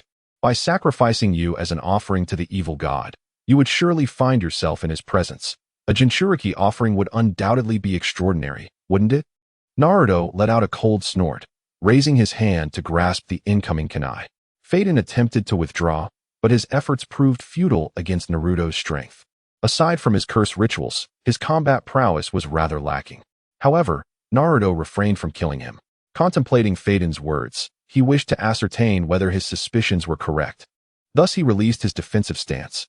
A sharp pain pierced his fingertip as it was grazed by the blade, and a drop of blood was inadvertently smeared upon Faden's kunai. Ha ha ha, come and experience the agony of death alongside me. Faden grinned widely, bringing the kunai before him and licking the blood off. He then traced a blood-soaked hand across the ground, forming a crimson curse array. Simultaneously, Faden's body appeared to be engulfed in ink, turning pitch black, as a strange aura suddenly descended upon the scene. Naruto's eyes narrowed. Indeed, it was as he had surmised. He directed his gaze to the area behind Faden, where a nebulous black mist had materialized. Within the mist, several shadowy figures twisted and writhed, vaguely resembling serpents. It was not a physical entity, but rather an ethereal projection of divine will. Naruto's expression grew serious as he sensed multiple pairs of eyes within the black mist fixated upon him, inducing a sense of discomfort. "What is that?" he inquired casually. "Huh, what nonsense are you spouting at the brink of death? You shall obediently become the food for our esteemed evil god," Faden retorted, clearly irked, while Naruto maintained an indifferent gaze, seemingly disregarding him entirely. Naruto frowned, realizing that his opponent was clearly unaware of the gravity of the situation. He gazed once more at the swirling black mist and suddenly broke into a laugh. "So this is what the so-called curse ritual entails. You arrogant fool, I shall make you pay dearly for underestimating me." Haydn, seemingly driven to madness, exclaimed. "Is that so? Then give it a try," Naruto retorted mockingly, allowing him to continue his cursed incantation. "Heh, this is the Nine-Tails Jinchuriki. Surely, the dark god will be pleased." Haydn shouted as he plunged a kunai into his own abdomen. With this action, a dark shadow shot forth from the black mist, aimed directly at Naruto's waist. He scoffed coldly, instantly transforming his spiritual energy into lightning to meet the threat. "What is this?" The clash between the lightning-infused consciousness and the dark shadow occurred in a split second, resulting in an immediate stalemate, after which the shadow let out a chilling cry and retreated. As it returned to the mist, the black fog noticeably thinned. A flicker of surprise passed through Naruto's eyes. It seemed that the shadow had sustained some injury. However, this was merely a projection of spiritual energy. It couldn't possibly harm the essence, could it? Unfazed, Naruto watched with keen interest as Haydn writhed in agony. "Ah, it hurts. Dark god, you must receive this gift properly," Haydn muttered to himself, appearing quite deranged. Yet, after a moment, he failed to hear the expected screams of torment. This defied logic. Had he perished instantly? Every individual cursed by him had always cried out in pain. Not even the Jinchuriki was exempt. Confounded, Haydn lifted his gaze, only to find Naruto, who should have been dead, looking back at him with disdain. How is this possible? Haydn fell to the ground in terror, pointing at Naruto with disbelief etched on his face. "You clearly fell victim to my curse ritual. How can you be unharmed? You rely too heavily on this power, yet remain ignorant of its underlying principles. It is only natural that you fail to comprehend," Naruto replied with a light chuckle, glancing at the black mist. "A mere projection of consciousness, and you dare to strike at me? Hee. I see potential in you. Would you consider becoming my follower? In return, I shall grant you unimaginable power." A voice echoed from within the black mist, audible only to Naruto. Intrigued, Naruto engaged in a mental dialogue. Are you the dark god they speak of? The mist swirled, and the voice returned. Indeed, the dark god cult was established by my followers as a means to worship me. In return, I bestowed upon them strength, allowing them to transcend from ordinary humans into formidable beings. The body of the man before you is far more robust than that of an average person, which enables him to endure my power to a greater extent. His immortality is a gift I tailored specifically for him. Become my follower, offer sacrifices, and I too can grant you such power. Moreover, I sense that your physique is exceptionally unique, capable of perfectly withstanding most of my power. If you are inclined, I can bestow upon you the gift of eternal life. The shadow within the mist seduced. That is a power far superior to mere immortality. I have never granted it to anyone else. What say you, young one? Naruto rested his chin in contemplation for a moment. Ah, the notion of immortality and eternal life is indeed quite alluring. Yet, considering your current inability to even best me in combat, your words lack persuasive weight. Uncertain of his opponent's true capabilities, Naruto refrained from openly severing their dialogue. He inquired about the purpose of the offerings and questioned the extent of the opponent's power, pondering whether aligning with such a weak entity would be beneath him. The dark mist fell into silence for a moment before emitting a scoff. There is no need for you to pry into matters. These details can be shared without consequence. Naruto's eyes flickered with interest. This forthrightness was refreshing, sparing them both from unnecessary delays. The offerings will augment my strength. As for my power, let me put it this way. The so-called ninja world wars you speak of are, to me, akin to children playing house. You need not doubt my words. Should you ever encounter me again, you will understand that aligning with me shall not bring you disgrace. So, do you wish to become my follower? Anyone can boast. But let us see what you have to say when you truly meet me, Naruto thought, surprised yet smiling as he shook his head and waved away Haiden's advance. You shall come to regret this. The curse ritual was interrupted, and with a final disdainful snort, the dark mist dissipated, along with its eerie aura. Naruto exchanged thoughts with his opponent, the moment fleeting. He wore a mask of disbelief, yet a flicker of doubt lingered in his mind. Despite the brashness of the opponent's tone, there seemed to be an element of truth. Why are you unharmed? Haiden, realizing his initial assault had borne no fruit, repeatedly thrust his kunai into his own heart, enduring excruciating pain, yet his adversary remained unperturbed. The very essence of his belief began to shatter. This was the power bestowed upon him by his dark god, capable of sharing damage with his enemies, and it had never faltered. He had drawn blood from Naruto, and the ritual had proceeded as intended, so why was Naruto unscathed? It appears you have been forsaken by your dark god. Naruto regarded Haiden with an icy demeanor. He had not even lifted a finger, yet Haiden had chosen to attack him first. It seemed premeditated from the outset. Now that he faced this so-called dark god, Haiden's significance had diminished. Further inquiries would likely yield no answers, rendering his existence unnecessary. You wretched fool, the dark god shall never abandon his devoted follower. Though I know not what you have done, I possess immortality, and you are powerless against me. Haiden scrambled from the ground, frantically shouting at Naruto in a fit of rage. He appeared utterly disheveled, a far cry from the formidable immortal of the Akatsuki, entirely stripped of his former bravado. Perhaps this was his true nature. Haiden had relied on the power granted by the dark god to bolster his confidence. Now, with his offensive measures rendered ineffective, his mental state had unraveled. Stay back. What do you intend to do? He shouted, his true colors laid bare. Naruto stepped towards him, his fist igniting with a soft golden glow. In the midst of Haiden's horrified gaze, he unleashed a powerful punch. Boom. Under the immense force, Haiden's physical form disintegrated. In such a state, even if he wished to reassemble his body and revive, it was no longer possible. At that moment, a white soul emerged in the air, its visage contorted with rage as it charged towards Naruto. Curse you. The dark god will exact retribution upon you. Aside from the remarkable regenerative abilities of the flesh, the soul is also ensnared within the body. It is no wonder that, after being buried for such an extended period, your spirit has yet to dissipate. Alas, it is still rather feeble. Naruto grasped the ethereal form of his opponent, scrutinizing it for a moment before shattering it with a decisive grip. Phaeton has perished, and although the malevolent deity has made an appearance, little is known about it. Should one venture to inquire with the cult of the evil god, it is likely that scant useful information would be gleaned. The malevolent deity is no trifling matter. it would be unwise to provoke it at this juncture. While the cult of the evil god is indeed heinous, Naruto has not yet reached a level of altruism that would compel him to undertake the task of ridding the world of such a menace. This matter can be deferred for later. With a flick of his energy, he concealed the earthen pits and turned to depart from the site. 2 months later, following the demise of Kakuzu and Faden at the hands of the Leaf Village ninjas, the Akatsuki organization seemed to have settled considerably. While immersed in his training, Naruto was abruptly roused by an unusual odor. Upon approaching the balcony, he discovered smoke billowing from the adjacent residence. The neighboring house belonged to Kuruma Yakumo, who had mentioned 2 months prior her intention to relocate to Konoha. After viewing several properties, she had chosen the one adjacent to Naruto's. It was previously occupied, and he pondered how she had managed to procure the house. Had there been a fire?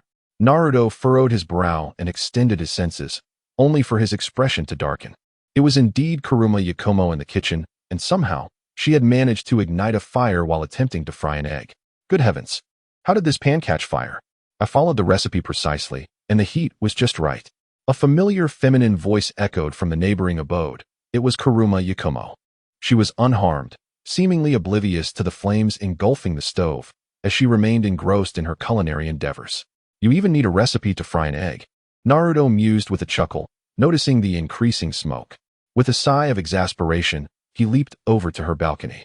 Cough, cough. He swung open the balcony door, only to be greeted by another wave of smoke. Yakumo, why on earth are you adding so many spices while frying an egg? Naruto, what brings you here? Kuruma Yakumo turned to him, surprised by his presence. I was nearly suffocated in my own home. Had I not come over, this house would surely have been reduced to ashes. Naruto extinguished the flames on the stove and, with a swift motion of his sleeve, cleared the smoke from the room. He regarded Kuruma Yakumo, who donned an apron paired with shorts and a tank top, her hair adorned with remnants of the egg, while her face was smeared with soot. Naruto sighed, pinching the bridge of his nose. I think you should really consider hiring a housekeeper. It's just frying an egg. This time, I probably used too little oil. With a bit more practice, I'll master it. Unfazed, she plucked a charred piece of egg from her hair and brought it to her lips, only to spit it out immediately. Yuck, why does it taste so strange? Are you not worried about an upset stomach? Naruto picked up a smooth spatula, one that could serve as a mirror, and held it up to her face. You should wash your face. This is not how one fries an egg. Ah, why is my face so dirty? Yakumo exclaimed, discarding the spatula and rushing toward the bathroom. After all, she was a girl and cherished her appearance.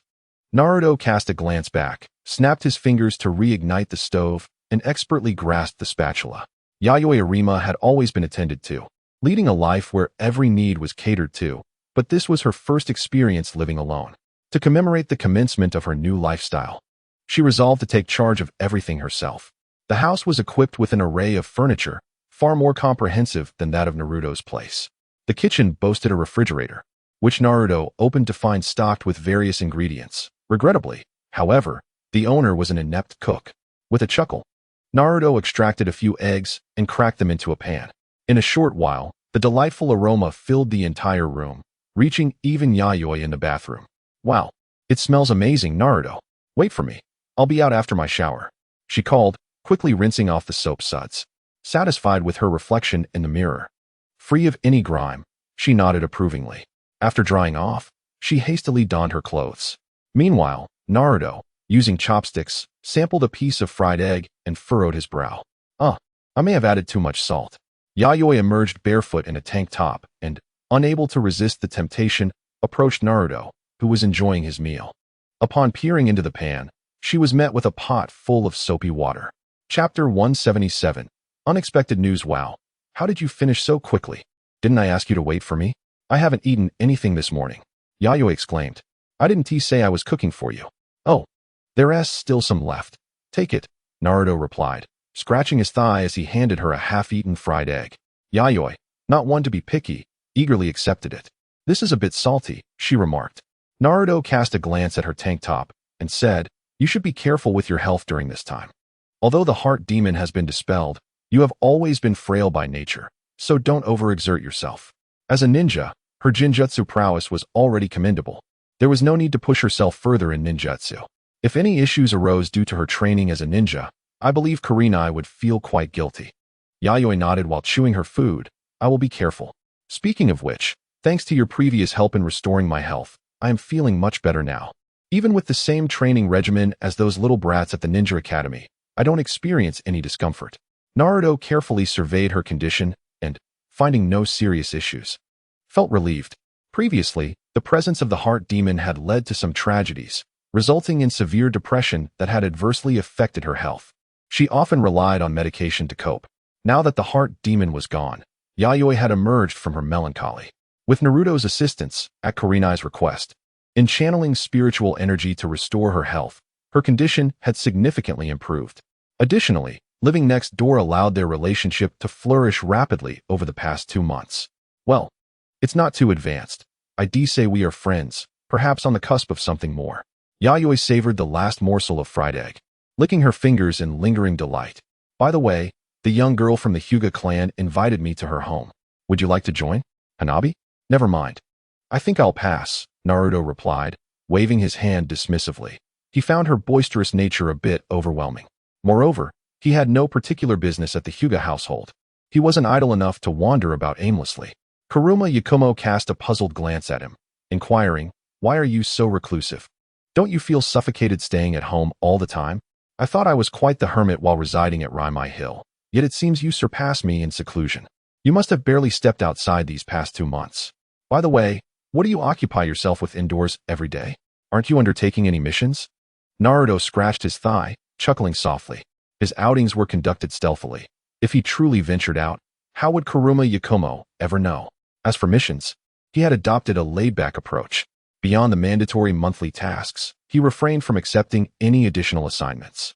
As a lower ninja, his monthly quota comprised merely 5 tasks, such as searching for cats, dogs, thieves, or lost items, which could be effortlessly handled by dispatching a couple of shadow clones. Tsunade even urged him to participate in the Chunin exams, but Naruto outright declined, knowing that advancing to Chunin would entail an increased workload, something he wished to avoid. What was the point? He certainly didn't lack for money. Moreover, he wasn't merely languishing at home in a stupor, he was diligently training. Although he had reached a certain level, it was essential to solidify his combat techniques and skills. There was no need to divulge this to her. So Naruto concocted a casual excuse. "You and Hanabi are in the same graduating class, considering the time. You will graduate from the Ninja Academy and become a lower ninja in 2 years. No need to rush. I'll be waiting for you." He patted her shoulder earnestly, adding, "Make sure to get along well with your classmates." "Ah, Naruto, what are you so smug about? You should hurry up and advance to Chunin." Kuruma Yakumo stamped her foot, a mix of embarrassment and annoyance evident on her face. "I'm only held back due to illness. Had I graduated from the Ninja Academy, I would have swiftly ascended to Chunin and then Jonin, surpassing you in no time. The other students at the academy, aside from that little brat from the Hyuga clan, are utterly unremarkable." With a chuckle, Naruto stood to leave. "By the way, I heard something yesterday." "Oh, what is it?" Just as Naruto was about to close the door, he paused at her words. "There's someone named Uchiha Sasuke. He used to be your classmate, right?" Naruto nodded. "Yes, what's the matter? Why are you interested in him? You have no connection to him whatsoever." It wasn't that she was particularly interested in him. Rather, it was common knowledge, something she had overheard inadvertently. Yakumo shook her head. She had no recollection of Uchiha Sasuke and was only concerned because he had once been on the same team as Naruto. Uchiha Sasuke had sought out his brother for a decisive battle, but on his way, he encountered Deidara from the Akatsuki organization, leading to a confrontation. In a sudden turn, Orochimaru struck from the shadows, eliminating Deidara. Another masked member of the Akatsuki engaged Orochimaru in battle, and after a fierce clash, they both vanished. Uchiha Sasuke was now in search of Itachi, having acquired intelligence regarding the Akatsuki. It appeared he was close to finding him. "Oh, how did you come by this information? How is it that even those from the Ninja Academy are aware of it?" "That, I do not know. I only heard about it yesterday." Yakumo replied as she entered her house to change clothes. She merely mentioned it in passing, as she had no personal acquaintance with the individual.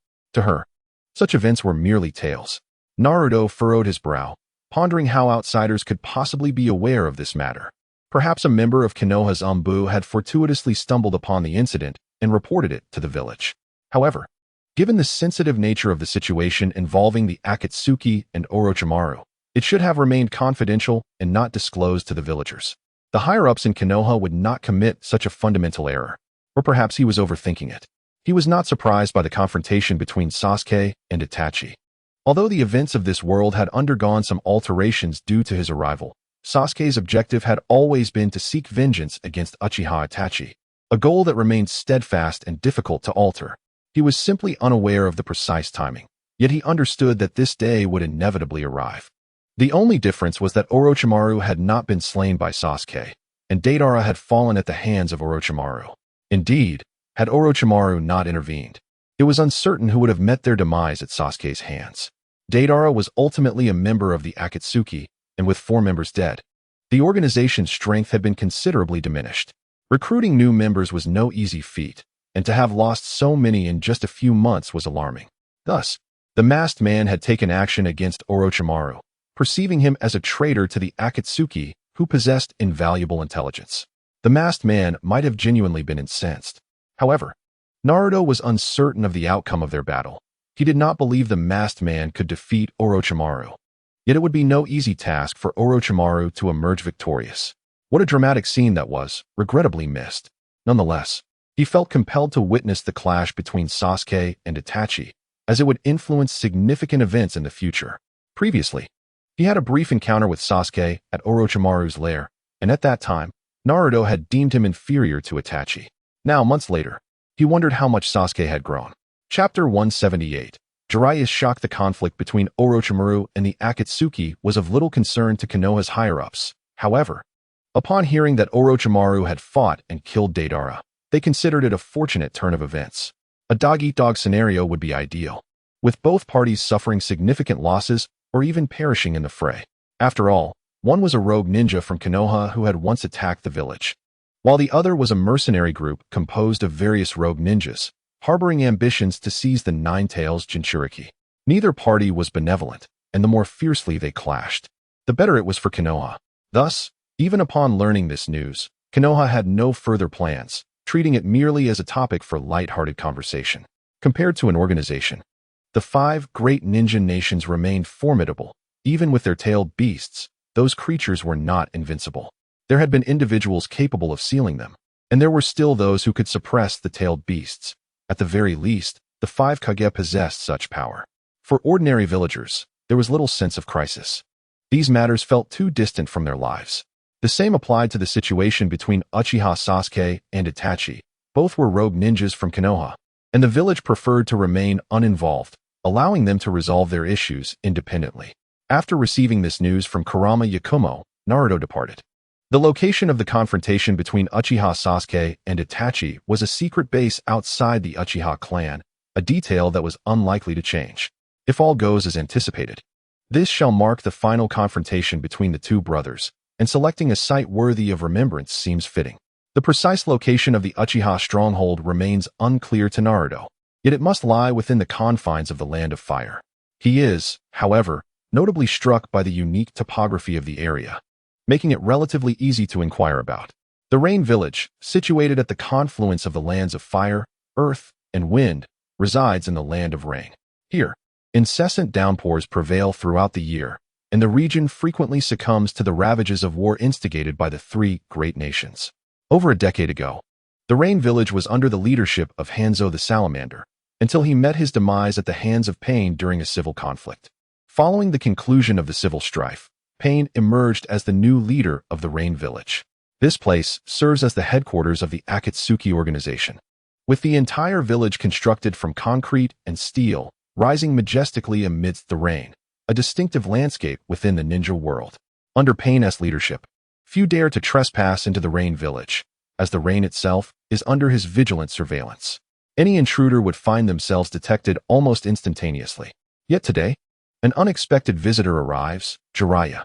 He has learned of Orochimaru's elimination of Deidara, and with 4 members of Akatsuki now deceased, coupled with Uchiha Sasuke's pursuit of vengeance against Itachi, he surmises that the organization is now vulnerable. Over the past few years, he has traversed many nations, dedicating much of his time to gathering intelligence, with the information concerning Akatsuki being of particular significance. In truth, over the years, he has formulated several hypotheses, and this incursion serves to verify the authenticity of those insights. As he suspected, Akatsuki remains the organization originally founded by Yahiko and Konan. Teacher, this matter does not concern you. You ought not to involve yourself. A young woman appears before Jiraiya, clad in a flowing black coat adorned with red clouds. She reveals a pair of immaculate white angelic wings. Her soft lavender hair is elegantly styled into a shoulder-length bun, and her pure, striking visage exudes a chill. She descends gracefully from the sky, resembling an angel. She is Konan, a member of Akatsuki. Upon seeing her, Jiraiya's doubts dissipate. The intelligence indeed appears credible. I had thought you all perished. This discussion is futile. So, the leader of Akatsuki is Yahiko, correct? Jiraiya's smile vanishes, his expression now grave, as Konan's sudden appearance indicates that he has already compromised his position. With a slight furrow of her brow, Konan replies, "You know too much, teacher." Indeed, it seems to be true. Yet I fail to comprehend why you, who once suffered the torments of war, have formed Akatsuki, committing crimes and capturing tailed beasts. Was it not your intention to alter this nation, to transform this world? You sought my guidance on training, yet now you gather rogue ninjas and instigate warfare. Is this truly Yahiko's vision? Jiraiya struggles to reconcile the image of those once virtuous youths with their current role as orchestrators of crime. Konan, visibly displeased, reflects on how the ninjas of great nations could possibly grasp the sorrows of smaller ones. With a flap of her pristine wings, she ascends into the air.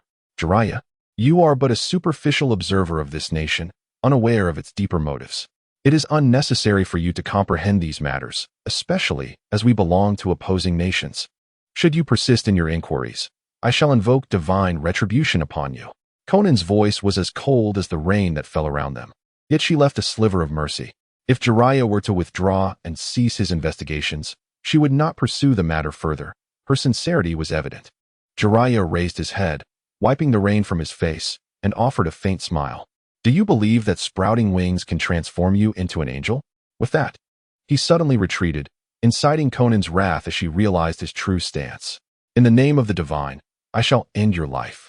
Her pristine wings unfurled behind her, and countless paper shurikens launched forth like a rain of swords. Summoning technique, Toad Oil Bomb. Jiraiya swiftly formed hand seals, conjuring a multitude of toads to shield himself. Thud, thud, thud. The paper shurikens struck the toad oil, revealing their true nature. These were not genuine wings, but crafted of paper. Konan possessed the ability to manipulate paper, a fact Jiraiya was well aware of. As the paper became saturated with oil, it crumpled and fell to the ground, causing Konan to frown in realization. She had forgotten Jiraiya's capabilities. Now, your paper is rendered useless, he declared, a hint of pride in his voice. However, he had no desire to engage Konan in combat, fearing the arrival of others. It was prudent to retreat and seek another opportunity. Yet, just as he intended to leave, an Akatsuki member with long, orange hair and a single ponytail obstructed his path. Jiraiya-sensei, since you are here, you might as well stay. The piercing gaze of the newcomer made Jiraiya's pupils constrict.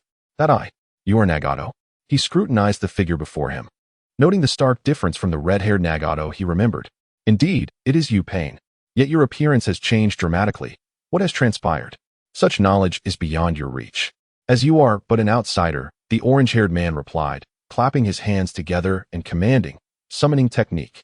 With a thunderous crash, darkness enveloped Jiraiya as a massive crimson crustacean descended, its jaws opening to expel a torrent of bubbles. The bubbles neutralized the toad oil, a fact not lost on Jiraiya, who, as a mentor, understood the implications well. Konan, step back.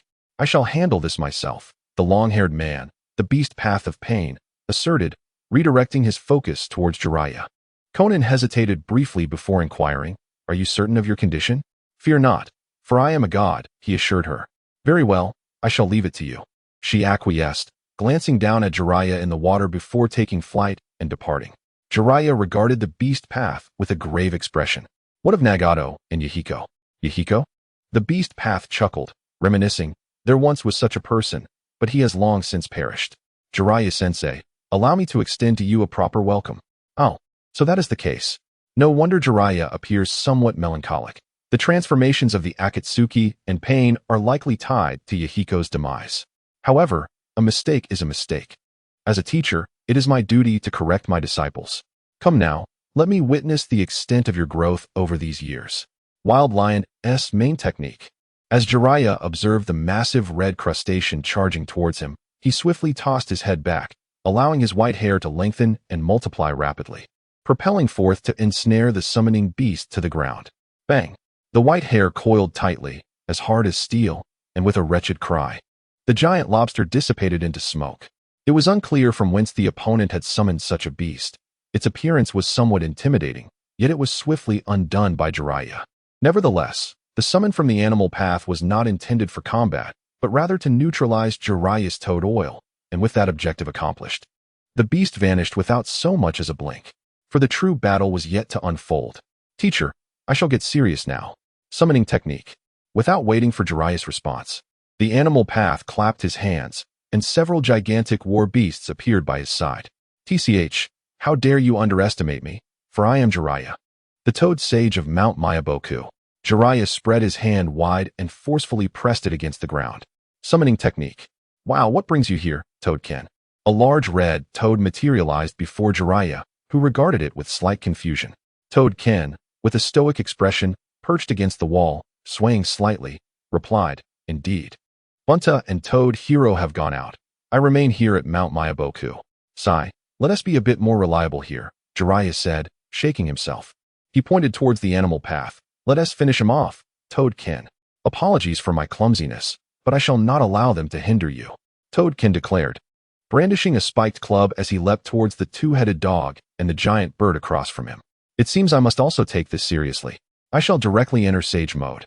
Jiraiya brought his palms together, closed his eyes, and upon reopening them, his face bore distinctive patterns of red pigment, characteristic of Sage mode. Jiraiya, why have you summoned us so suddenly?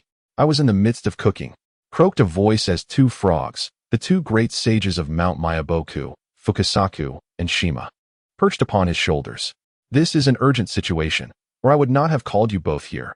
Please observe that it is the Rinnegan, is it not?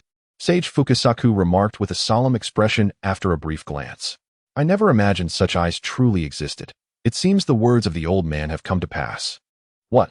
That is an eye akin to that of the legendary sage of 6 paths. Who is this man? Sage Shima exclaimed in astonishment. The Rinnegan, that is the eye of a sage. I never expected to witness it with my own eyes one day. That was a disciple I once took under my wing. But circumstances arose that I am unaware of. Without further ado, let us conclude this swiftly. Indeed, if the opponent possesses the Rinnegan, we must not underestimate him. At that moment, a distortion in the light to Jiraiya's right heralded the rapid approach of an unseen behemoth. Be cautious, Jiraiya. Deep in contemplation, Sage Shimasu turned to Sage Fumaku. My dear, I entrust this task to you. It appeared that the summoned creature was likely a chameleon. With a swift flick of his tongue, resembling a spear, Shimasu struck the chameleon, causing its invisibility to dissipate with a resounding thud. Meanwhile, Jiraiya engaged in fierce combat with the beast's true form. On another front, Naruto, through careful observation, uncovered the location of a secret stronghold within the Uchiha clan's territory. Perched atop a tree, he gazed at the circular hill that resembled a castle in the distance, casting a glance towards Kisame and Shinjutsu, deep in thought. He had not arrived too late. It seemed Sasuke had already met with Itachi. Accompanying them were Suigetsu, Tintin, and Karen, while Orochimaru and Kabuto were conspicuously absent. However, the masked man and Zetsu were still present, arriving shortly after Naruto. He had hoped Orochimaru would be able to impede their adversaries. Like Naruto, they observed from afar. The expansive sky appeared unusually somber. Despite it being midday, sunlight was obscured. Zetsu curiously inquired of the man beside him. Ah Fei, what took you so long? Humph. Pursuing Orochimaru consumed some time, Ah Fei replied, revealing a grim Sharingan. The unexpected ambush on Deidara by Orochimaru was unforeseen, and while he attempted to capture Orochimaru, the latter's cunning allowed him to evade numerous crises, leaving Ah Fei frustrated and without answers to Zetsu's inquiries. Understanding his companion's reluctance, Zetsu refrained from pressing further. In silence, they both observed the hill, but from such a distance, little could be discerned, prompting them to stealthily approach. Noticing this, Naruto too rendered himself invisible and flew toward the hill. Upon penetrating the rocky exterior, he found a vantage point against the wall, peering inside. Within the hill's depths lay a vast stone chamber, furnished solely with a grand stone chair against the wall. Itachi sat in that chair, quietly assessing Sasuke. "How far can your eyes see now, Sasuke?" he queried. "Oomph, at least I can see your demise," Sasuke retorted, shedding his cloak and drawing his sword from his waist. "My demise? Then let me witness whether you still merely speak in bravado." Itachi surged forward with remarkable speed. Sasuke took a deep breath, resolutely declaring, "Today, I shall avenge my parents and the members of the Uchiha clan whom you have slain." With that, he swiftly formed hand seals, propelling himself forward to confront Itachi. Unfazed, Itachi matched his pace, executing his own hand seals, summoning a flurry of black crows that darted towards Sasuke. Sasuke evaded the onslaught, wielding his Chidori-infused sword. He struck at Itachi. The blade emanated a chilling aura, its brilliance cutting through the air, severing Itachi's black robe with a single, decisive blow. Sasuke furrowed his brow, gazing at the half-smiling figure on the ground before him, suddenly realizing the gravity of the situation. Illusions? Was it the crow from earlier? Chapter 180, The Onlooker. In Naruto's eyes, Uchiha Itachi and Sasuke suddenly drew closer, then stood motionless at a distance of 2 zhang. It was evident that Itachi was employing Jinjutsu to communicate with Sasuke, likely aware that others might overhear, thus ensnaring Sasuke within the illusion. Naruto glanced at the two watching from the opposite side, noticing their expressions of surprise. Indeed, it appeared that the ability to freely manipulate time through Tsukuyomi was not a talent possessed by everyone. "Hey, why aren't they moving?" exclaimed Black Zetsu dramatically, only to be reprimanded by White Zetsu, "Fool. Sasuke has fallen victim to Itachi's Jinjutsu." White Zetsu turned to Obito, chuckling softly. "The power of the Sharingan is indeed quite convenient." Obito frowned, observing Itachi and Sasuke, and surmised what Itachi was contemplating. It was merely an attempt to convey certain information to Sasuke, though Sasuke likely would not believe it.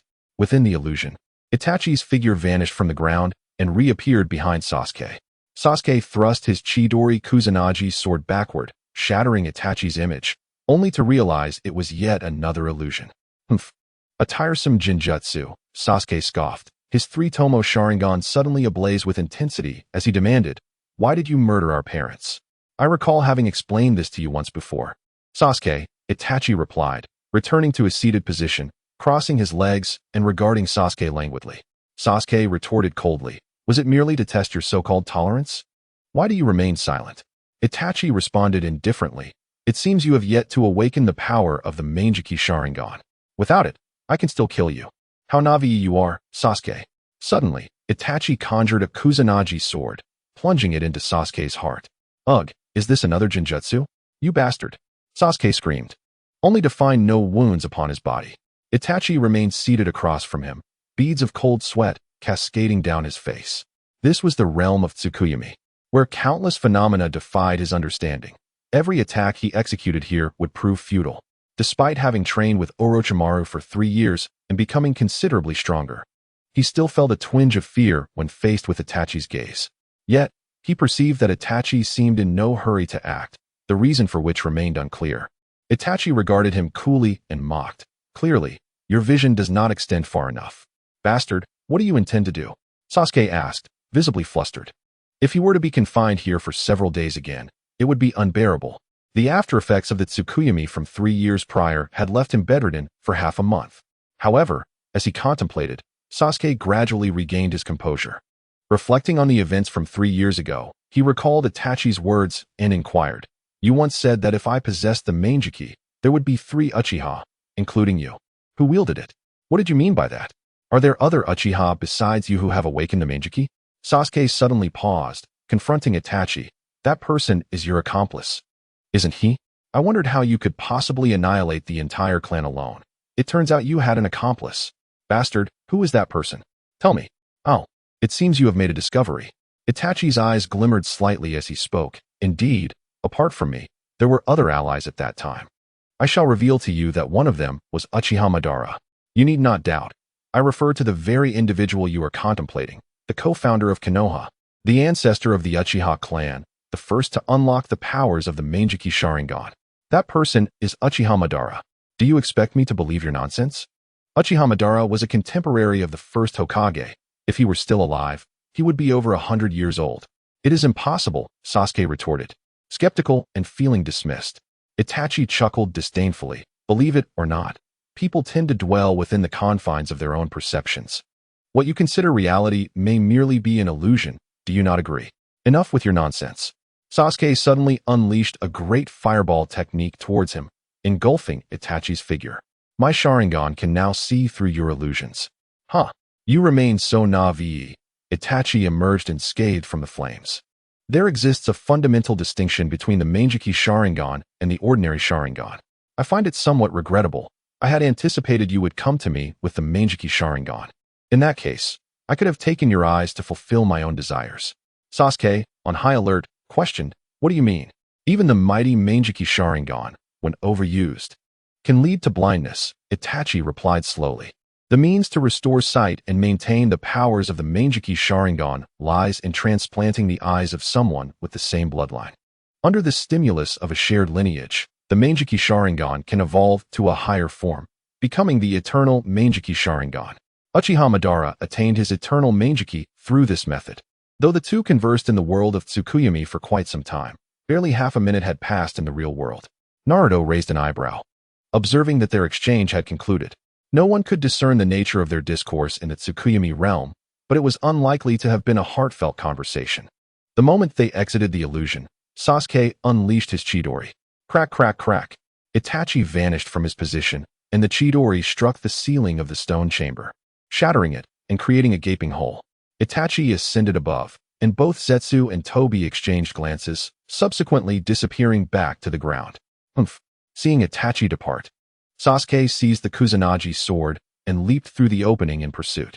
Naruto became invisible and descended to the ground, where the two had already engaged in battle. Sasuke activated the second form of the curse mark, massive, fleshy wings unfurling from his back as he soared into the air. Itachi frowned at the sight, finding it grotesque.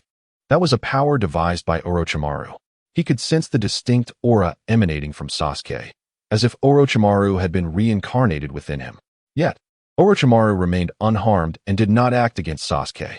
Itachi could not fathom the reasons behind this, but he suspected a connection between the curse mark and its bearer. Naruto and the others observed the clash, each lost in their own thoughts. It was unclear what Tobi and Zetsu were contemplating at that moment. Sasuke was a prodigy of the Uchiha clan, yet also tied to Orochimaru. Would they truly remain passive while he faced Itachi? Fire style, great fireball technique. Great fireball technique. Both individuals excel in the art of fire release. In unison, they conjure two colossal fireballs that collide mid-air, igniting a fierce blaze. Their power appears evenly matched. However, upon closer inspection, it becomes evident that Sasuke holds a slight advantage. Itachi senses something amiss. Did he not pause for a moment?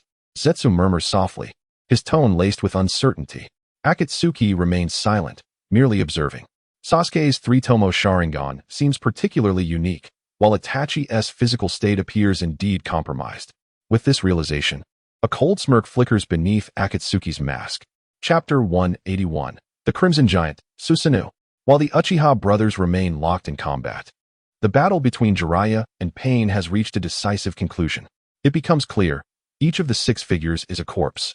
Nagato, it is you who controls them. After uttering this revelation, Jiraiya sinks heavily into the water. Injured, he had initially managed to eliminate one of the Pains, only for two more to emerge. Clad in identical attire, with black iron rods adorning their noses and ears, setting them apart from the other Akatsuki members. The newly appeared figures include one capable of resurrecting others, and another, a towering behemoth equipped with an array of firearms. The animal realm he had once vanquished now stands resurrected before him. In a 3-on-1 skirmish, Jiraiya finds himself somewhat beleaguered, yet still capable of coping. However, a single misstep leads to an all-out assault, summoning the remaining 3 Pains, culminating in a total of 6 adversaries. Upon the arrival of Devapath, he strikes mercilessly, and the 2 sages along with Gamaken are forced to retreat to Mount Myaboku. Gazing upon Devapath's visage, Jiraiya comprehends the truth. Devapath is Yahiko, whose body was transformed into Pain by Nagato after his demise. Upon closer inspection, the other Pains turn out to be individuals he had previously encountered, all of whom had perished. It is no wonder that Nagato, possessing the Rinnegan, could grant them such power. Farewell, my teacher. Deva Path intones solemnly as he watches Jiraiya descend into the depths. In that moment, the Azura Path's joints open, revealing rows of miniature missile launchers, which release a barrage of missiles that chase after Jiraiya's sinking form. Devoid of chakra and with a fractured arm, Jiraiya finds himself unable to utilize even the body flicker technique. With a bitter smile, he frantically reaches into his pocket and grasps a hard object, momentarily taken aback before joy floods him. It is the transportation stone Naruto had entrusted to him, said to teleport him across vast distances. Though he had never tested its authenticity, he cannot afford to ponder such things now. I cannot perish here. Obscured by the murky water, Jiraiya, with no other recourse, shatters the stone. Boom. Simultaneously, the Azura Path's missiles detonate, transforming the expansive river into a vacuum. Below, Jiraiya's figure vanishes, the waters swirling back to their original state, as if nothing had ever transpired beneath the relentless rain. Are the Azura Path's missiles truly that formidable? As Jiraiya's remains lay devoid of life, pain furrowed his brow momentarily before dismissing the thought and departing with his companions. Meanwhile, at the Uchiha stronghold, chaos reigned supreme. The remnants of battle lay scattered, a testament to the ferocity of the conflict. Endless black flames flickered ominously around them, a manifestation of Amaterasu, which Itachi had used to consume Sasuke's fire techniques. In the distance, Naruto gazed at the ominous storm clouds above, suddenly stirred by a sensation. He realized that a teleportation stone he had gifted to Jiraiya years ago had been activated. The stone contained a fragment of his consciousness, intended to activate its spatial powers. And now, with its activation, it had dissipated. The fact that Jiraiya had used the stone to escape likely indicated Pain's involvement. Well, the use of the stone must mean he is safe. Naruto's attention was drawn to the dense energy of lightning above, captivating not only him, but also Akatsuki's members, Tobi and Zetsu, who were equally fixated on the tempest. The overcast sky, coupled with the heat rising from the Amaterasu flames, had conjured storm clouds. As these clouds thickened, a gentle rain began to fall. Strangely, as the rain washed over the area, the air currents intensified, causing the Amaterasu flames to blaze even more fiercely. Zetsu looked on in astonishment, realizing that Sasuke had ingeniously turned Itachi's black flames to his advantage, manipulating the weather to create a favorable environment. Tobi cast a wary glance at the raging lightning. The power of nature far surpassed the techniques of ninjas. Even he could not withstand the fury of the storm. Sasuke was indeed formidable. This technique, known as Kirin, could descend in an instant, leaving no room for evasion. With lightning in hand, Sasuke proclaimed, "Are you not curious where I derive my confidence to confront you? This is the source of my strength to defeat you. Prepare to perish, Itachi." With that, Sasuke pointed decisively towards Itachi, as the lightning morphed into the form of a dragon, plummeting to the ground with ferocious intensity. Boom! The thunderous explosion consumed the surroundings, illuminating the area with blinding white lightning for miles. Tobi and Zetsu squinted against the brilliance, unable to discern the unfolding scene. However, Naruto witnessed it all, as Sasuke unleashed his attack. An unusual red chakra enveloped Itachi. It was Susanoo. In a moment of desperation, Itachi summoned the ultimate power residing within his Sharingan, a capability exclusive to the Manjiki Sharingan. The crimson chakra swiftly coalesced into a towering armored figure, enveloping Itachi securely within. The red giant withstood the onslaught of Kirin, but was ultimately overwhelmed and shattered, quickly reconstituting, albeit less complete, revealing only fragments of its skeletal form. As the white light faded, clouds of dust enveloped the area. Was Itachi defeated? Zetsu frowned, peering through the haze. The mountaintop lay utterly devastated, obscured by debris, leaving him uncertain. I have succeeded. I have finally slain Itachi.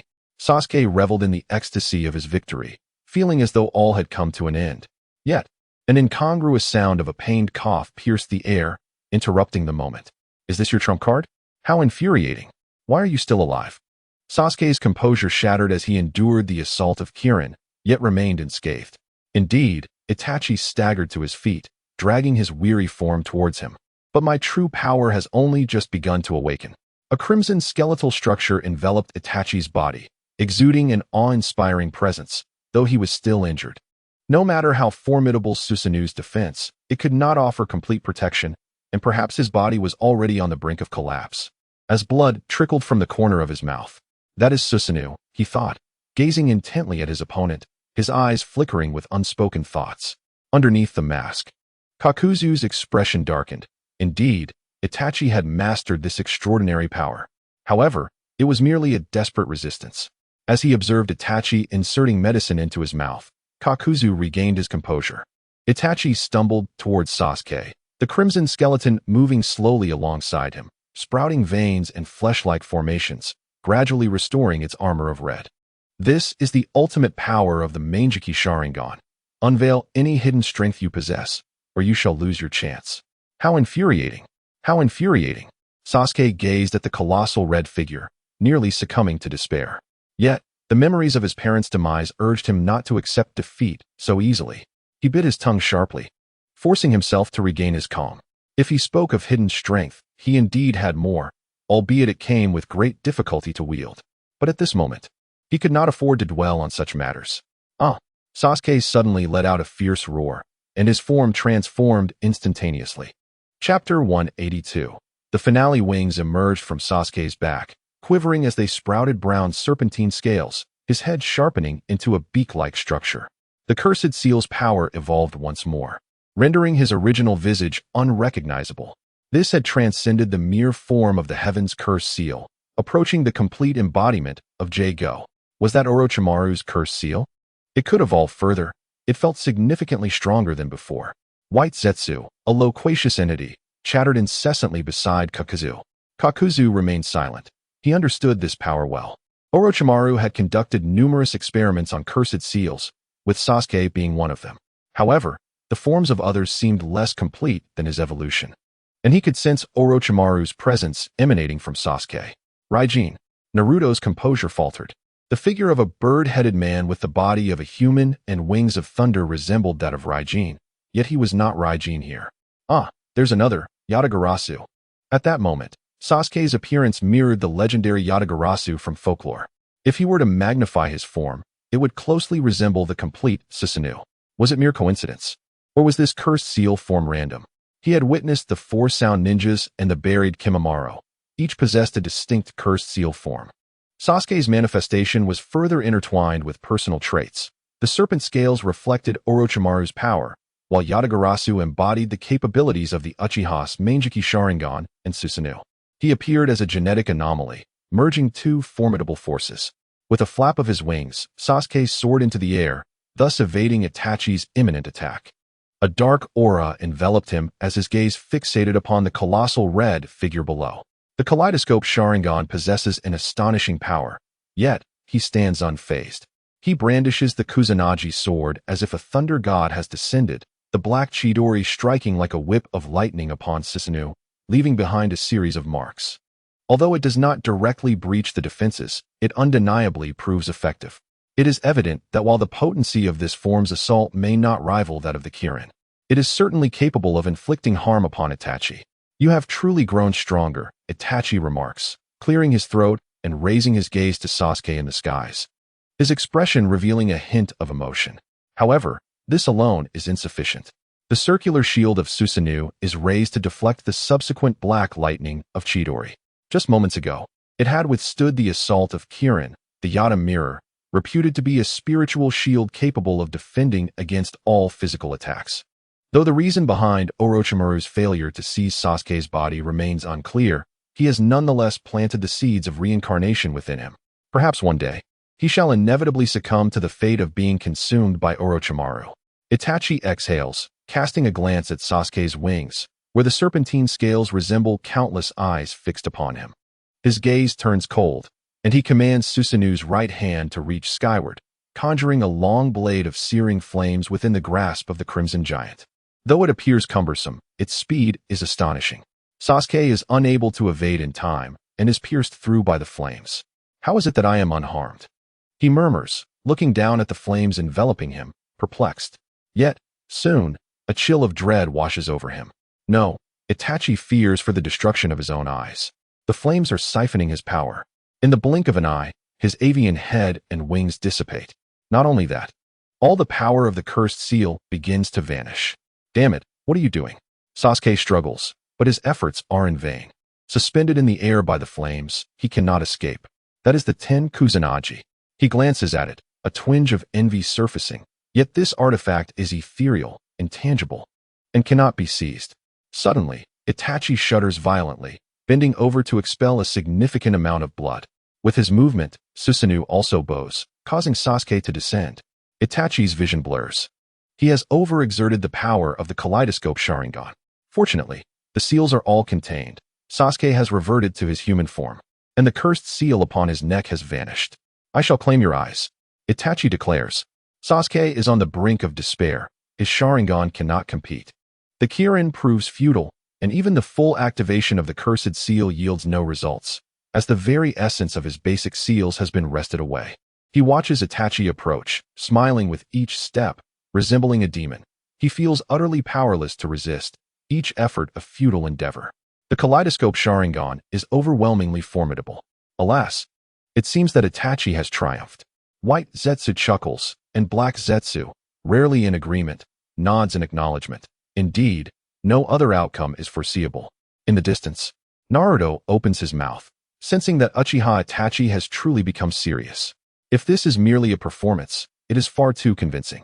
He glances at Zetsu and the masked figure, noting their apparent disinterest in intervening. Should he intervene? If Itachi were to eliminate Sasuke and survive, it would invalidate all prior assumptions. However, even if he were to save Sasuke, if Itachi's intent to kill is genuine, then all that has transpired is already set in motion. Forget it.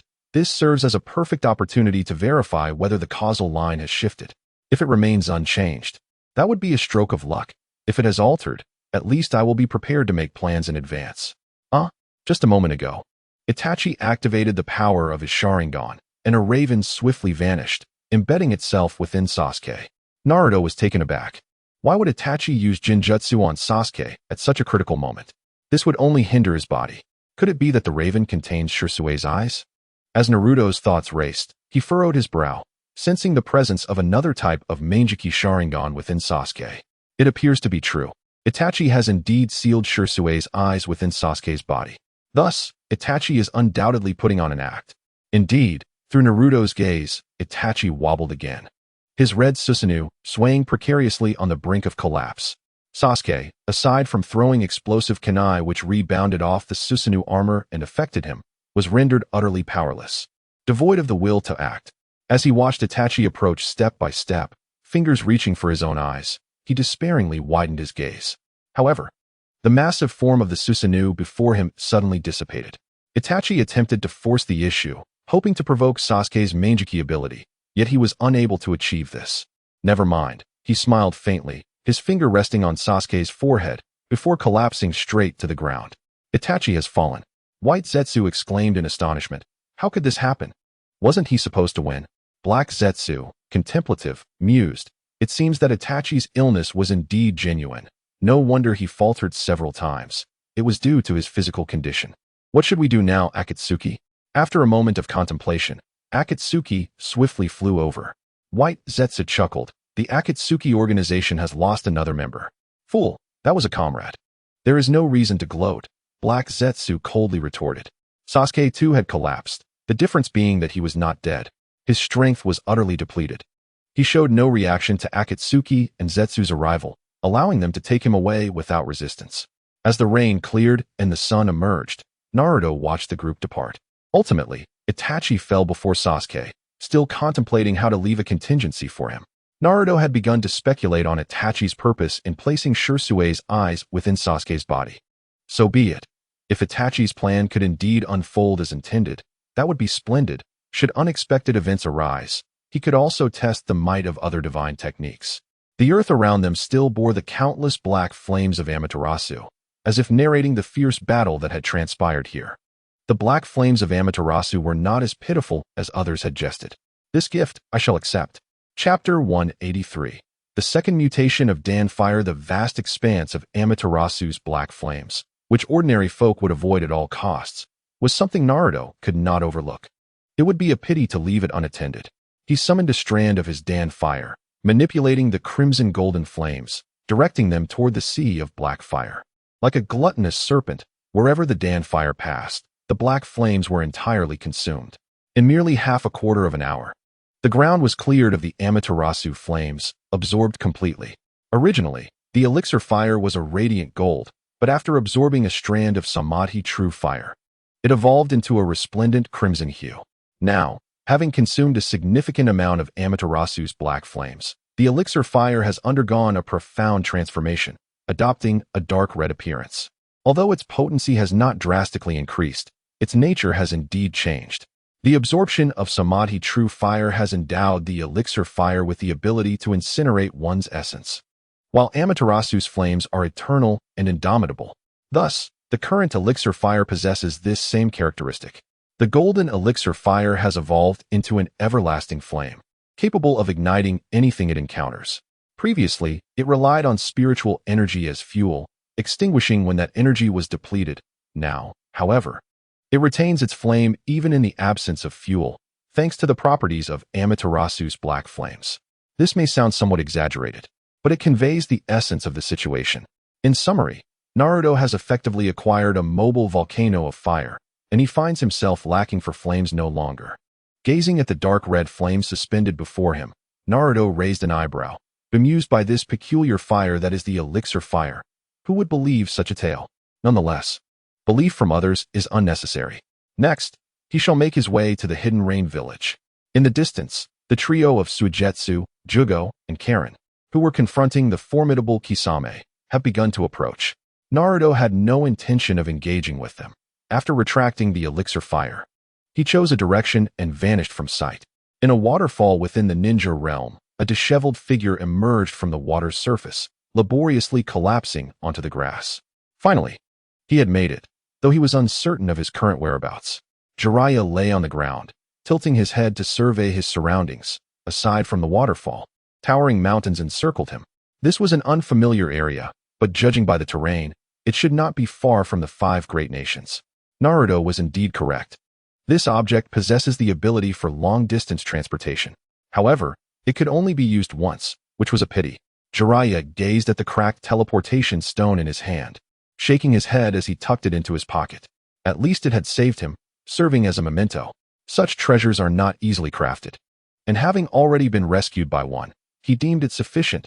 Greed should be avoided. He needed to swiftly tend to his injuries and relay the information regarding pain back to the village. After rising and briefly attending to his wounds, he scanned the vicinity. Noting the absence of towns or villages, it seemed he would require some time. However, after walking for a short while and crossing a mountain, he was taken aback to discover signs of habitation. On the opposite side, a small hill bore a quaint wooden cabin, from which a plume of smoke ascended from its chimney. Curiosity piqued, Jiraiya, with weary legs, made his way toward the dwelling. As he approached, he spotted a girl outside. She appeared to be of a similar age to Naruto, with shoulder-length, slightly curled blonde hair, emanating an air of fragility and shyness. The moment she laid eyes on Jiraiya, she gasped, noticing his wet, bloodied appearance, and hastily retreated into the cabin. "Daddy, there's a stranger." I'm not a bad person," Jiraiya chuckled awkwardly, quickly realizing that his disheveled state might cause misunderstanding. He halted his advance, refraining from entering further. It appeared that there were indeed others present. "Akaibe, you're not well. Don't run too fast." Indeed, a man's voice emanated from within the wooden cabin. The tone was somewhat languid, imbued with a hint of reproach. Yet it was evident that it stemmed from a place of paternal concern. "There is a strange outsider, father." "Oh, what sort of person would venture here? Remain indoors. I shall investigate." Upon uttering these words, a middle-aged man with white hair emerged from the doorway, a surgical knife in hand. Upon seeing Jiraiya, he furrowed his brow slightly, displaying a measure of caution. "You are a ninja." "Haha, please do not misunderstand. While I am indeed a ninja, I am not a villain." Jiraiya scratched his head and clarified, "I arrived here by chance, having sustained an injury. Seeing someone lived here, I made my way over, not anticipating it would frighten anyone. Aside from my identity as a ninja, I am also a writer in pursuit of freedom and peace. If you do not believe me, I carry my own novel with me." With some effort, Jiraiya retrieved a copy of the Chronicles of Tenacious Wolf from behind him and waved it. The man, intrigued, took it and began to peruse its pages. After a moment, he lowered his guard and sheathed his surgical knife. "Is this truly your work?" The man closed the novel, skepticism evident in his voice. "You appear quite robust. not at all like a writer. Ahem, one should not judge by appearance, my friend. I have published several novels. Jiraiya glanced at the cabin, noticing the girl peering at him warily from behind the door. He hesitated and asked, "May I rest here for a while? Once my injuries improve, I shall take my leave." The man assessed Jiraiya's right arm, which hung limply, seemingly fractured. His injuries were indeed authentic. He nodded, "Very well. You do not seem to be a medical ninja, but I possess some medical skills and can assist you. However, you must depart immediately upon your recovery. I am Amato," he said, gesturing towards the girl. "That is my daughter, Akabe. She is a bit shy. Please do not take offense." "Haha, not at all. I am truly grateful." Jiraiya sighed in relief and followed Amato inside. The interior was somewhat spacious, filled with various research equipment. Against the wall stood a cabinet adorned with numerous jars containing unknown substances. Amato appeared to embody both the essence of a scientist and that of a physician, leaving Jiraiya uncertain about his true profession. "This is the living room. There are a few more rooms inside." The girl, Akabe, cast a cautious glance his way before retreating further into the house. Jiraiya chuckled to himself, acknowledging that he had intruded upon their lives and chose not to dwell on it. Amato invited him to sit and proceeded to tend to his injuries. Jiraiya expressed his gratitude and complied, rolling up his sleeve to reveal a portion of his fractured arm.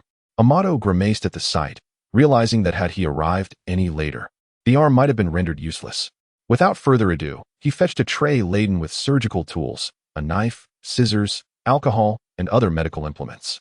Not being a professional medical ninja, he could only offer conventional treatment to mend the bone, which might be somewhat painful.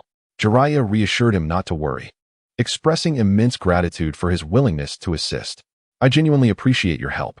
To be honest, my chakra is nearly depleted, and I cannot ascertain how long it will take for my injuries to heal on their own. Your assistance is invaluable." Under Amato's careful treatment, Jiraiya's arm has been set and is now bound with bandages suspended around his neck. However, full recovery is likely to take some time. From Amato, it was revealed that they are on an island at the border of the Land of Lightning, separated from the Land of Fire by a vast expanse of lightning territory. Naruto mentioned that one could teleport 1,000 miles away, yet Jiraiya had not anticipated such distance. Nonetheless, this place can be deemed safe. Chapter 184. Everything is just rain, the village hidden in rain. Today, the village's defense forces have suddenly increased. However, many ordinary villagers remain oblivious to this change, leading their daily lives as usual, from 9 to 5. This place holds a unique significance. Historically, the Land of Rain, where the village hidden in rain resides, has often been a battlefield amidst the conflicts of great nations, rendering its position quite precarious. As the great powers clashed, it was primarily the ninjas who suffered, while the Land of Rain bore the brunt of the chaos, affecting even the common folk. Nonetheless, relative to other regions, this area has become a relatively peaceful enclave. Ever since Pain assumed leadership of the village hidden in rain, no other nation's ninjas have dared to disrupt its tranquility. Consequently, the village has seen rapid development in recent years, a transformation brought about by Pain, as it is no longer the village that once suffered under the oppression of great nations. In a noodle shop, at a window seat, sat a young man with black hair clad in a long robe. This young man is Naruto. He has merely altered his appearance slightly and concealed his aura, appearing as an ordinary person to outsiders who would not recognize him. To his surprise, Pain enjoys an exceptional reputation in the village hidden in rain. The faces of the villagers radiate genuine happiness, not feigned. Naruto gazes out the window, where a wide river flows in the distance, bearing signs of past battles. Some pipes and walls are damaged, and at this moment, workers are braving the heavy rain to make repairs. The shopkeeper explained that there had been a conflict over there, which Pain had intervened to stop. "Here is your noodles, young man." "Thank you," Naruto said, withdrawing his gaze and smiling as he accepted the bowl from the shopkeeper. The establishment resembles Ichiraku Ramen, though the shopkeeper is the sole employee. With few customers in the shop, the owner soon leaned against the counter and dozed off after preparing Naruto's meal. The taste of the ramen is somewhat akin to Ichiraku's, though there are subtle differences. Now, Ichiraku's ramen has added ingredients like devil's claw and cilantro. Suddenly, a rumble of thunder echoed outside. Naruto felt a twinge of confusion. This place, being inland, experiences persistent rainfall, somewhat contrary to conventional expectations. "Young man, you're not from around here, are you? You should keep a low profile," remarked the shopkeeper. roused from his slumber by the thunder. With a hint of boredom, he struck up a conversation with Naruto. Lifting his gaze, Naruto inquired, "What is the matter? I heard that half a day ago, ninjas from an enemy nation infiltrated, hence the increased security in the village." The shopkeeper yawned. Such matters are casually shared with strangers, indicating that he believes the other party is indifferent, and it seems he holds a strong faith in Pain's prowess. Naruto smiled reassuringly. "Rest assured, I am merely a traveler and shall not be a burden." "That is a relief. A tranquil life is hard won. I wish not to return to the days of incessant warfare," came the response. Indeed, Naruto nodded. No sane person would harbor an interest in war. Yet, this world is not devoid of the unhinged. There are always those who thwart our desires. Naruto turned to the proprietor and inquired, "When did the leadership of Amigakure change from Hanzo?" "I had not heard of it. Many outside still believe Hanzo is the village's leader." "Haha, that is old news. Hanzo passed away several years ago. At that time, Amigakure was relatively weak, plagued by frequent conflicts. For the sake of the greater good, this information was withheld from the outside world. Lord Pain was appointed as the new leader by Hanzo, and since then, Amigakure has been under his command. He possesses greater resolve than Hanzo, and has elevated the village's strength to its current stature in just a few years, deterring outsiders from making incursions. Truly a savior sent from above." The proprietor spoke with deep admiration for Pain, his praise seemingly endless. Indeed, Pain is beloved here. However, Pain is, in fact, a war criminal, a detail Naruto would never disclose to the shopkeeper, for he would not believe it and would likely regard Naruto as an enemy. Glancing outside at the street, Naruto casually inquired, "Have you ever seen Pain?" "Well, Lord Pain is akin to a deity in Amigakure. Such encounters are not easily come by." The proprietor scratched his head, puzzled. "Why do you ask?"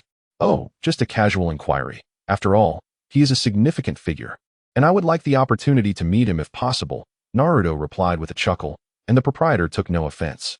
He merely advised Naruto not to dwell on it, for Pain was preoccupied with managing the village, constantly busy, and one could never tell when an enemy might seek to assassinate him.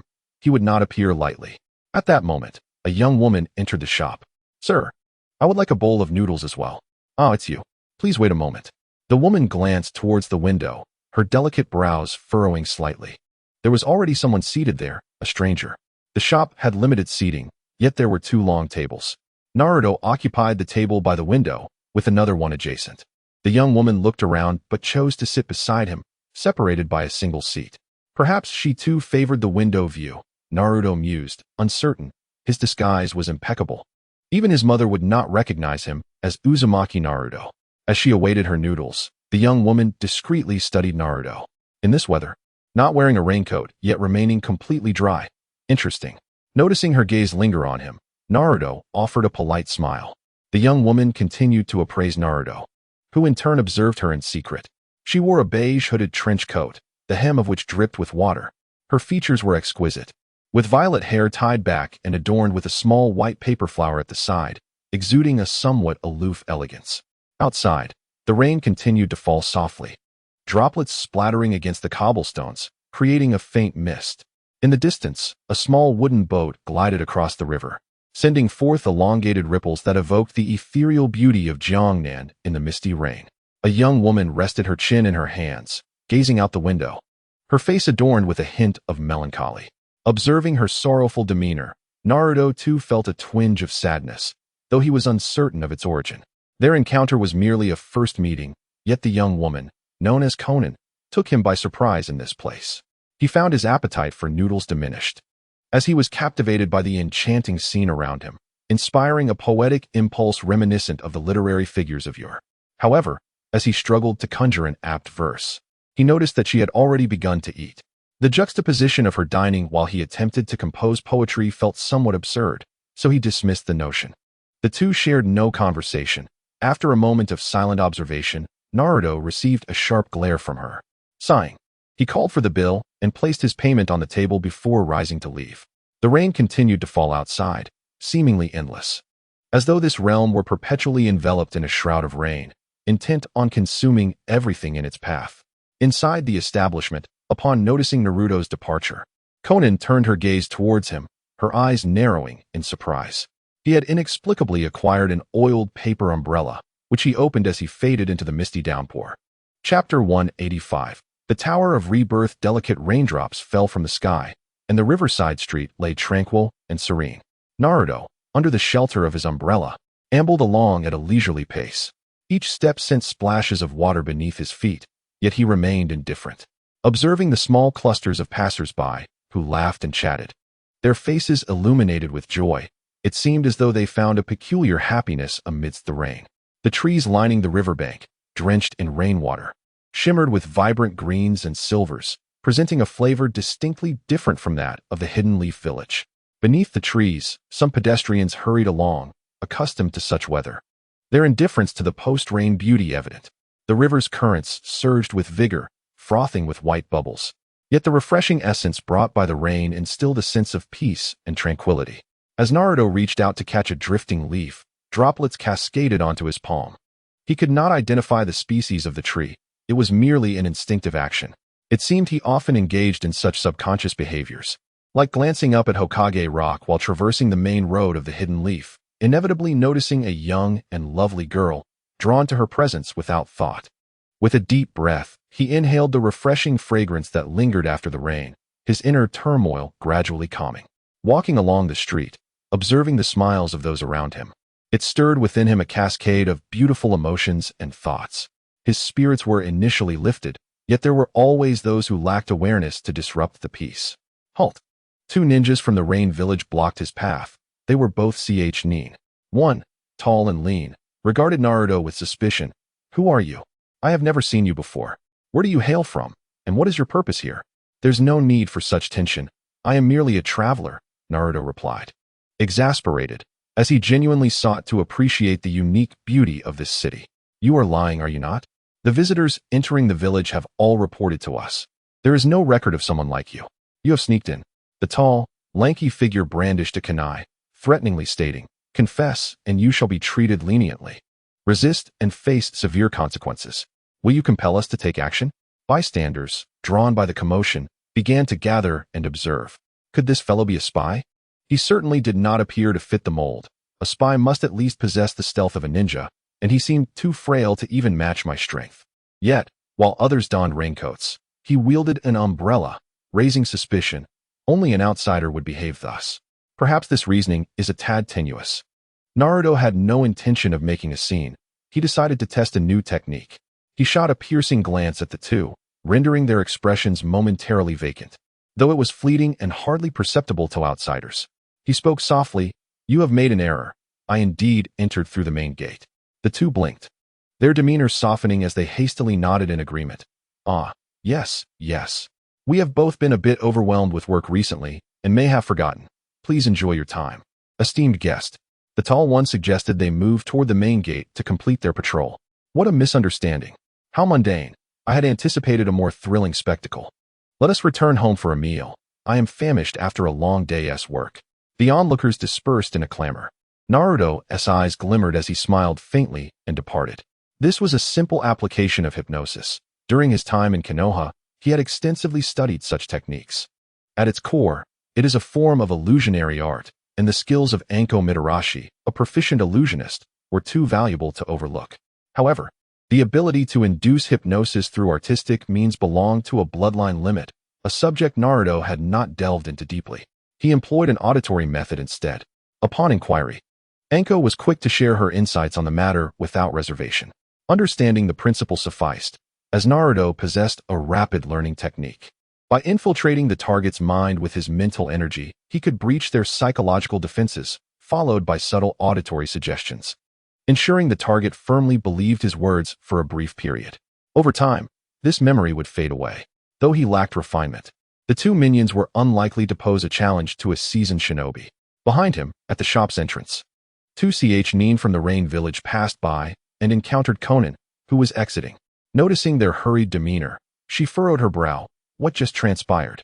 "Ah, is that you, Lady Angel? What a surprise to encounter you here. It is indeed an honor." "What Lady Angel?" the shopkeeper remarked, glancing outside with curiosity. "It is nothing," Konan replied with a smile, sealing the ears and mouths of the two before leading them away. "Ugh." The two nearly suffocated, and as she released the seal, Konan spoke coldly, Do not reveal my identity in front of ordinary people. Understood, Lady Angel. They shuddered, promptly sealing their lips. The stout ninja suddenly displayed a reverent expression. Just now, we passed by over there and encountered someone. At this point, his recollection abruptly faltered, and he could no longer recall the events that had just transpired.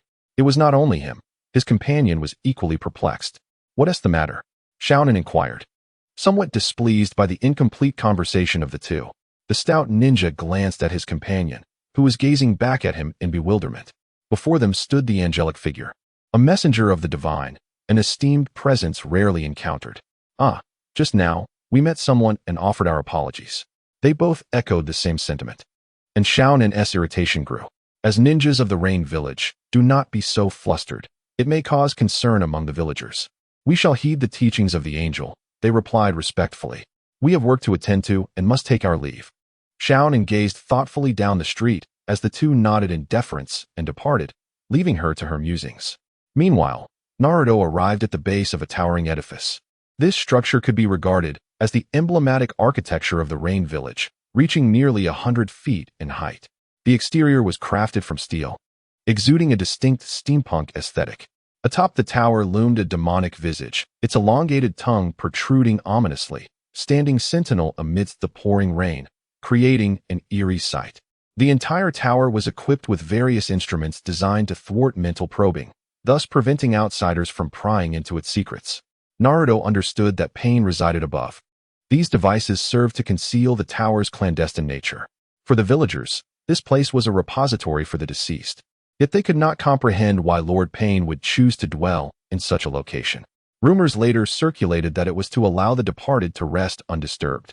In death, a body still harbored intelligence, and some within the ninja world would resort to exhuming corpses to extract information from their former lives.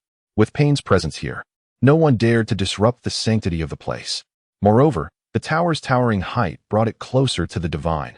Lord Pain would offer them salvation, guiding them swiftly to a blissful afterlife. Listening to two ninjas nearby discussing the transport of a corpse, Naruto shook his head in silent disbelief.